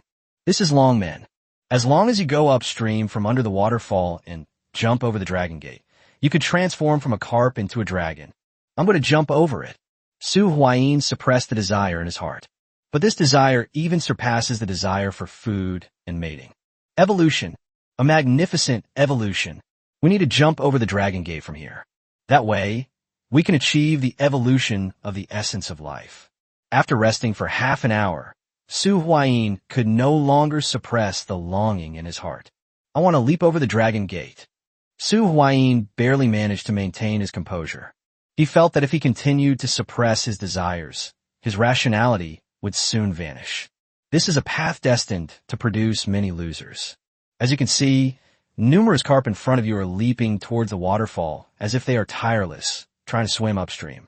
However, in reality, the vast majority of carp are swept away by the current as soon as they jump. Only a small number of carp managed to jump up, but those that did were in a worse situation. The higher they jumped, the harder they fell. The higher the carp climbs, the harder it will fall. The fall knocked many carp unconscious, and they were swept away by the current. However, even so, this only intensified Su Huayin's instinct to leap over the Dragon Gate. For a carp, leaping over the Dragon Gate is something etched into its very blood. A carp that doesn't want to leap over the Dragon Gate isn't a good carp. Join the Great Evolution. Su Huayin launched the attack. He jumped towards the waterfall with all his might. He was well aware of one thing. One should press on with one's efforts, but the momentum will wane after a second attempt and eventually be exhausted after a third. If you can't succeed on the first try, the second time, both physical strength and confidence were depleted. The probability of success will only be smaller. One pass. Su Huayin jumped high into the air. They plunged into the waterfall. As soon as he entered the waterfall, Su Huayin felt an unprecedented resistance. If it weren't for his current extremely high strength and physical attributes, he would have been swept away instantly. Clap, clap, clap. Su Huayin's tail thumped rapidly. He withstood the pressure of the waterfall. Then, rush forward with all your might. Su Huayin could clearly feel his physical strength draining away at an alarming rate. In less than a second, I lost more than 10% of my energy. The enormous expenditure only strengthened Su Huayin's resolve to leap over the dragon gate this time. The water flowed past Su Huayin with a whooshing sound. While washing away the mud from Su Huayin's scales, it also washed away a large amount of his physical strength. Every moment feels like being cut by a dull knife. Every moment, his physical strength was being rapidly depleted, and he felt as if his tail had gone numb and he couldn't exert any strength anymore. But I don't know if it's just my imagination. Accompanied by the rushing water from a waterfall, Su Huayin's scales became increasingly bright, and a faint, almost imperceptible golden light began to emanate from them. Chapter 198 Information and Dragon Blast. Chapter 198 Information and Dragon Blast. Time passed second by second. It only takes about a few seconds. Su Huayin felt like his body wasn't even his own anymore. Well, this body wasn't originally his own to begin with. He felt he had lost control of his body. But that's a red card. Upon realizing this, Su Huayin felt as if he had regained some of his strength. After overcoming numerous hardships and collecting items along the way, a chance to obtain a red card finally arises. No matter what, he couldn't give up. The next moment, Su Huayin didn't know where the power came from. In a waterfall flowing against the current, I suddenly jumped. He broke through the water in the waterfall and jumped to the top of the waterfall. He leaped over that illusory dragon gate. How could I, a card player, possibly fall before a red card? Su Huayin said softly, as his body passed through the dragon gate. The scales that had been almost washed away by the waterfall were now tinged with a golden light. The dragon horns on Su Huayin's head no longer seemed like mere decorations as before. An unprecedented and wonderful feeling flowed through Su Huayin's body. It washes away everything inside the body. Under the sunlight, a fish, no, I should say a dragon covered in golden scales was flying in the sky. Wait, where's the system notification sound? Su Huayin suddenly realized that something was wrong. He glanced behind him and saw a reflection of himself that looked exactly like him. A spatial fluctuation appeared, and that version of myself disappeared. A look of understanding appeared in Su Huayin's eyes. Am I a message of mine? After speaking, Su Huayin withdrew his gaze and looked at the vast world. Ding! Congratulations on completing optional mission 2. Your cards Dragon's Blaze and Dragon Horn have disappeared. Congratulations on obtaining the red card Dragon's Blast. The system notification sounded in Su Huayin's ears. In the blink of an eye, Su Huayin returned to reality. It's already late at night. Perhaps saying it was early morning would be more appropriate. But it's already this late. You can still see many people fishing with fishing rods in the lake. I'm back. Su Huayin clenched his fist. He looked at his body with a look of surprise and delight. But a hint of doubt appeared in Su Huayin's eyes. It's as if he saw himself turn into a dragon and fly away. Is it an illusion? Or what? Su Huayin wasn't sure if he was seeing things. However, now is not the time to worry about these things. A red card appeared in his hand. After going through countless hardships, he finally got his hands on that red card. If nothing unexpected happens, this is likely one of the 12 red cards in the Dragon's Doom series. Dragon Blast. Quality, red. Card type, equipment card. Effect, strength plus 100, constitution plus 40, divine power plus 100, magic resistance plus 50, master level fire control. Dragon Blast. Consumes at least 10 points of divine power to unleash an energy blast. Unlimited energy not activated. Introduction. The dragon is the source of energy for part of the series, The End of the Dragon. Acquisition method, Dragon Gate Jump Dungeon. Restriction, bound to clear mirror, still water. Dual mode effect, quick play spell card for each dragon monster in your graveyard. Inflict 300 life points damage to your opponent. When a dragon monster you control is destroyed by battle or its effect, you can banish this card from your graveyard and destroy it instead. 40 points in Constitution and 100 points in Strength. The gold card, Dragon's Blaze, only grants 20 points to Constitution and 80 points to Strength. The attributes given here only increased by 20 points each, which feels a bit unworthy of a red card. Also, it used to be 50 points of magic resistance, and it's still only 50 points of magic resistance now. There's no improvement at all. If it weren't for that 100-point Divine Power attribute, Su Huayin would have started complaining. Only, what is Divine Power? Master level fire control is, needless to say, an advanced version of advanced fire control. Is Divine Power specifically used to unleash this skill called Dragon Blast? Or is it a higher level of power than mental strength and physical strength? Some guesses flashed through Su Huayin's mind. This Divine Power attribute was something he had never seen before. Perhaps we could go back and ask Ling Xiao. Maybe she knows? Su Huayin scratched his head. His intuition told him that this Divine Power attribute was extremely important. However, for now, let's treat it as a special mana bar and observe it. I got a red card. Su Huayin immediately opened his system panel. I finally got my second Dragon's Doom card. Su Huayin superimposed this card on top of Tiger's Yin and Yang.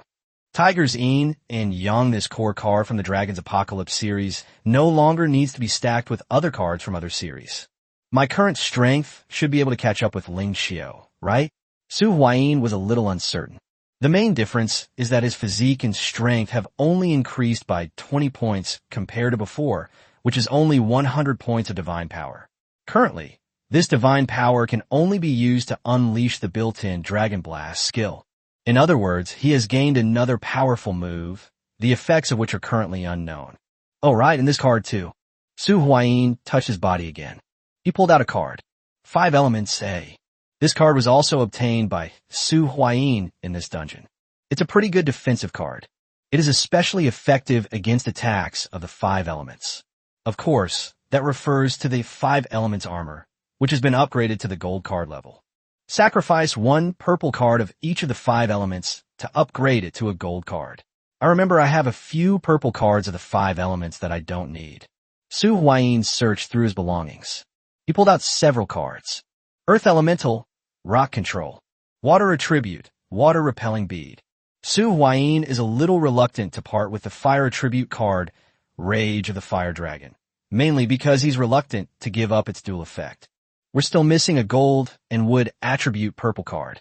I remember there's a wood attribute purple card skill in the guild warehouse.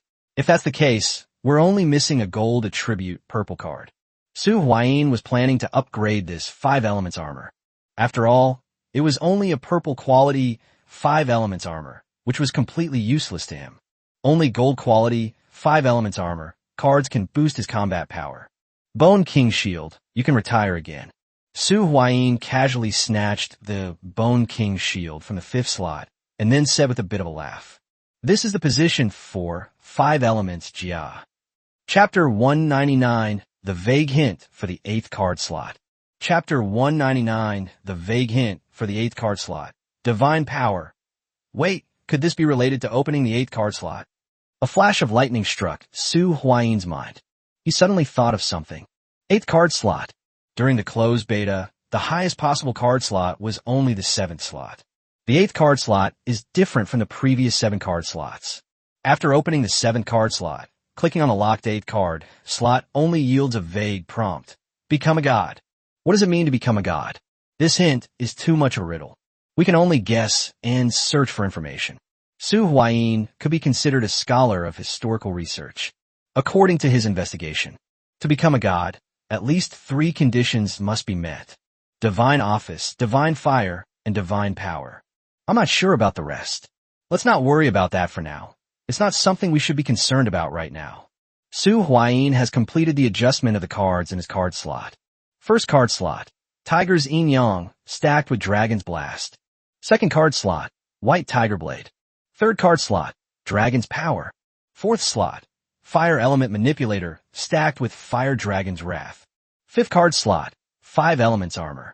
Su Huayin also made some adjustments to the 5 card slots of the clone. First slot, Stealth stacked with Phantom Step. Second card slot, Bone King's Shield. Third card slot, Assassin class card, stacked with Spinning Blade. Fourth slot, Blinding. Fifth slot, Fire Phoenix. It's time to go back. Su Huayin was preparing to leave.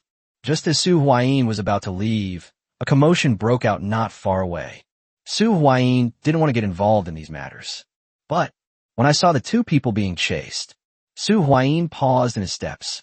Zhuang Wenjiang and Chen Yao. Su Huayin said with some surprise. These 2 people were none other than the fishing couple he had met yesterday when he first arrived in the Fire Flame City area. He also managed to extract some information from these 2 men. A magnificent horse with blue fur was galloping along the road. It immediately carried a man and a woman. Behind the 2 men were 5 or 6 blue horses, the same kind they rode.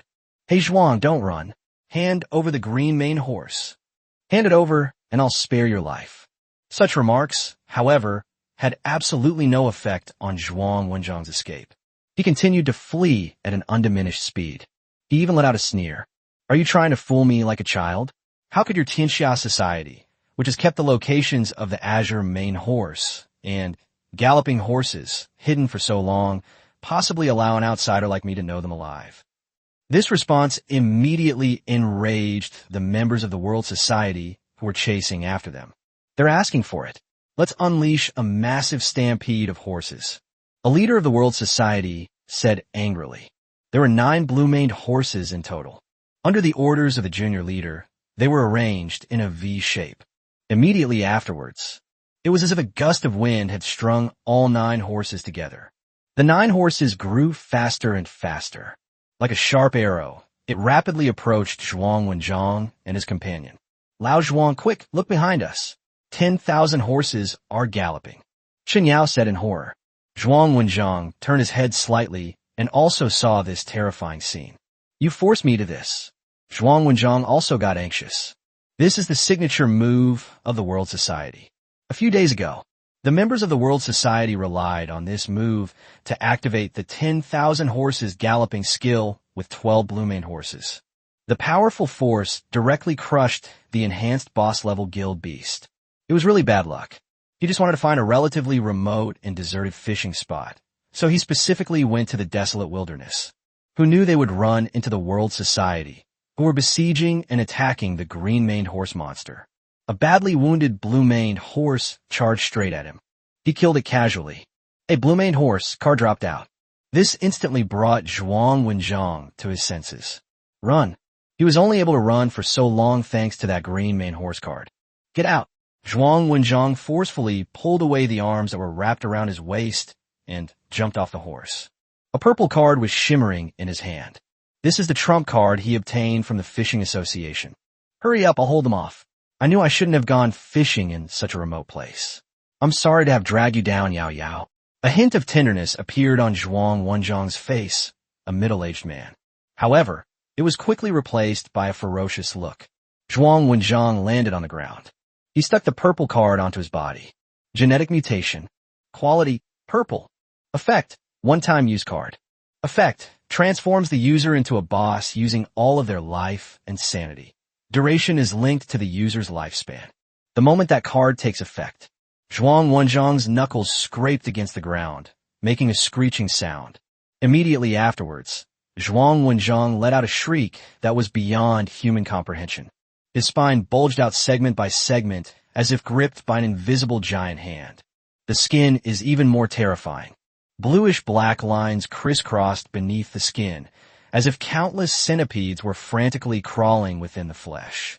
Chen Yao then controlled the blue-maned horse to slow down and come down. Don't stop. Run. He roared and turned his head toward Chen Yao. The once peaceful eyes had now turned into 2 pools of murky mucus, and the irises were shattered into spiderweb-like blood vessels. Finally, with a series of cracking sounds like bones popping, Zhuang Wenjiang's neck stretched out 3 inches in a strange way, and his second, bleeding mouth split open at his Adam's apple, with thick saliva dripping from between his fangs. This change surprised Chen Yao for a moment. Good, Chen Yao said, biting her lip. He slapped the horse's rump, sped away, but his eyes suddenly turned red. You can see that Zhuang Wenjiang's fingernails are growing at a speed visible to the naked eye, with the tips gleaming with a cold, iron blue light. His clothes ripped apart as his muscles bulged. His brown hair pierced his skin like thorns, and his knees made a sickening dislocation sound as they bent backward. Finally, Zhuang Wenjiang lay sprawled on all fours, his spine bulging out like sharp spikes, completely transforming into a stench-emitting monster. The Putrid Walker, enhanced boss. Overestimating yourself. It was as if Zhuang Wenjiang had somehow transformed into an enhanced boss. However, it was just a mere enhanced level boss. If the number of his brown horses were increased several times, even elite bosses could be easily crushed as long as they didn't dodge.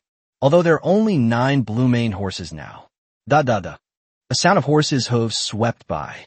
Just then, suddenly, a figure appeared in front of Zhuang Wenjiang, who had transformed into the rotting walker boss. What a pity we were too late. Su Huayin glanced at Zhuang Wenjiang and said with a regretful expression. Su Huayin still had some goodwill towards these two people. Chapter 200, The Terrifying Dragon Explosion. After finishing Chapter 200, The Terrifying Dragon Explosion, Su Huayin looked once more at the group in front of him, who, despite being 9 horses, seemed to be a single entity. Something like a formation or array? Su Huayin muttered to himself. The group of people charged forward with an unstoppable momentum. Su Huayin, however, appeared quite calm. Perfect timing to test its power. Su Huayin remembered the Dragon Blast skill he had just acquired. We need to test its power first before we can determine how to use this skill in the future. Dragon Blast. Su Huayin stood still in place. This red card skill has been activated. In a fleeting moment, a wisp of high-level energy, imbued with divinity, emanated from Su Huayin's hand. The energy transformed into a dragon shape and blasted forward. The dragon-shaped energy collided with the horses in an instant. The next moment, the 9 horses that could crush a powerful boss were directly swallowed up by the dragon-shaped energy. It didn't even pose a significant obstacle to this dragon-shaped energy. The dragon-shaped energy continued its relentless charge forward. It was blown up on a small hill. The hill was completely flattened and turned into ruins. Su Huayin himself felt as if he was about to be burst by this divine power. His body was merely a transit point for divine power. After a brief transit, he felt like a balloon. Gurgle. Su Huayin swallowed hard.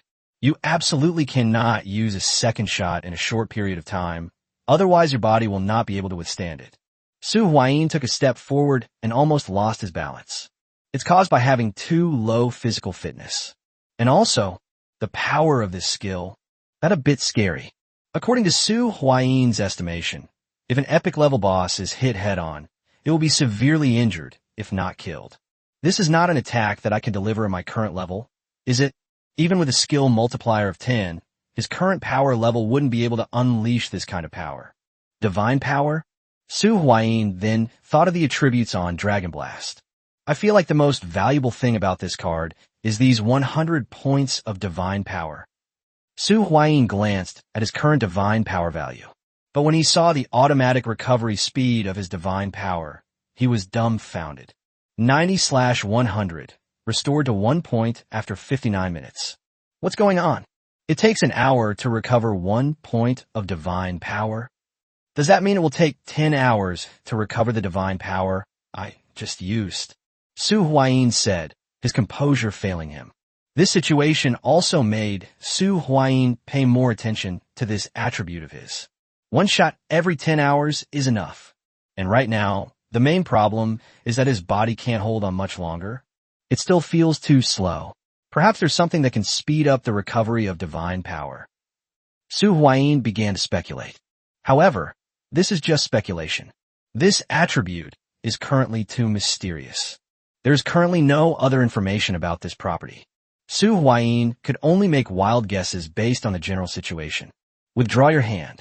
Su Huayin arrived next to Zhuang Wenjiang, who had been transformed into a monster. At this point, Zhuang Wenjiang had lost all reason.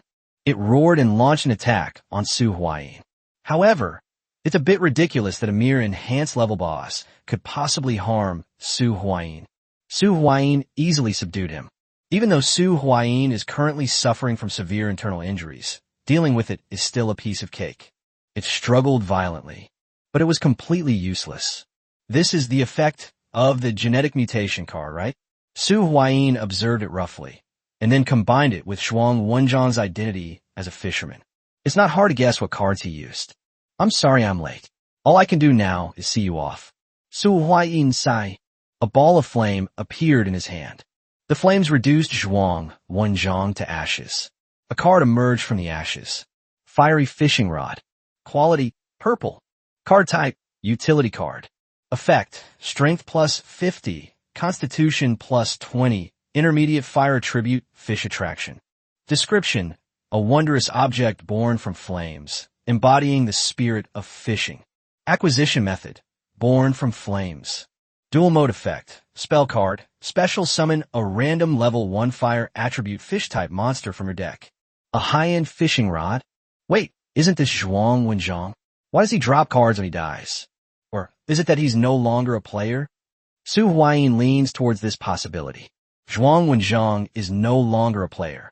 He has become a monster. Take care, brother Zhuang. I'll make good use of this fishing rod. Su Huayin gunge. After saying that, Su Huayin chose to leave. This time, they truly entered the fog and headed towards Qingmu City. The day after Su Huayin left, the Tianxia Society, having lost more than half of its power, was then destroyed. A very promising force has come to an end. This kind of thing is commonplace in Fire City. Eternal Life Guild. A spot on the mountaintop. A young girl dressed in zero armor holds a knife in one hand. The girl's eyes were closed at a certain moment. A pair of bright eyes opened. Immediately afterwards, a sword light flashed. Countless sword energies were indiscriminately slicing around her body. All the bamboo around Lingxiu was broken into small pieces. She deliberately left these bamboo stalks by her side so that she could judge the power of her sword strike by observing how the bamboo stalks were cut. I finally made some progress. I really want to go in again. This technique can actually achieve the effect of a skill. Just as Lingxiu was inspecting the bamboo on the ground, a series of footsteps sounded. What's up? Lingxiu stood up, turned around, and asked. The person who came was Jing Tian, her current secretary. Jing Tian was one of the 3 girls that she and Su Huayin rescued when they came to the Eternal Life base. Sister Qiu, the business alliance is going to challenge the guild dungeon. They want to hire you or Vice President Su Huayin to help complete the dungeon's creation. Jing Tian said. Oh, interesting. Upon hearing this, Lingxiu's lips curled slightly. These people are really dreaming. However, it's not that we can't talk about it. As long as the price is right, everything is negotiable. What price did you offer? Lingxiu asked. A gold card, sub-unit floating cannon swarm. Jing Tian replied. When Lingxiu heard about the reward, his expression immediately changed and he became serious. It's this card? Is this a gesture of goodwill? Or is there a conspiracy behind it? Lingxiu's first reaction to this situation. Be vigilant. The card subunit Floating Cannon Swarm, although not exclusive to the Zero series, is a general-purpose gold card for the machine type, and the Zero type is also a machine type. It is perfectly compatible with this card. If Lingxiu could obtain this card, he felt that his strength would be greatly enhanced. Jing Tian, what do you think? After thinking for a moment, Lingxiu couldn't come up with an answer. Judging from the previous actions of the business alliance, this behavior looks very much like a gesture of goodwill. But it also acts as a tempting lure. Su Huayin is not in the guild right now. If she's not there either, this is a huge flaw and a vacuum.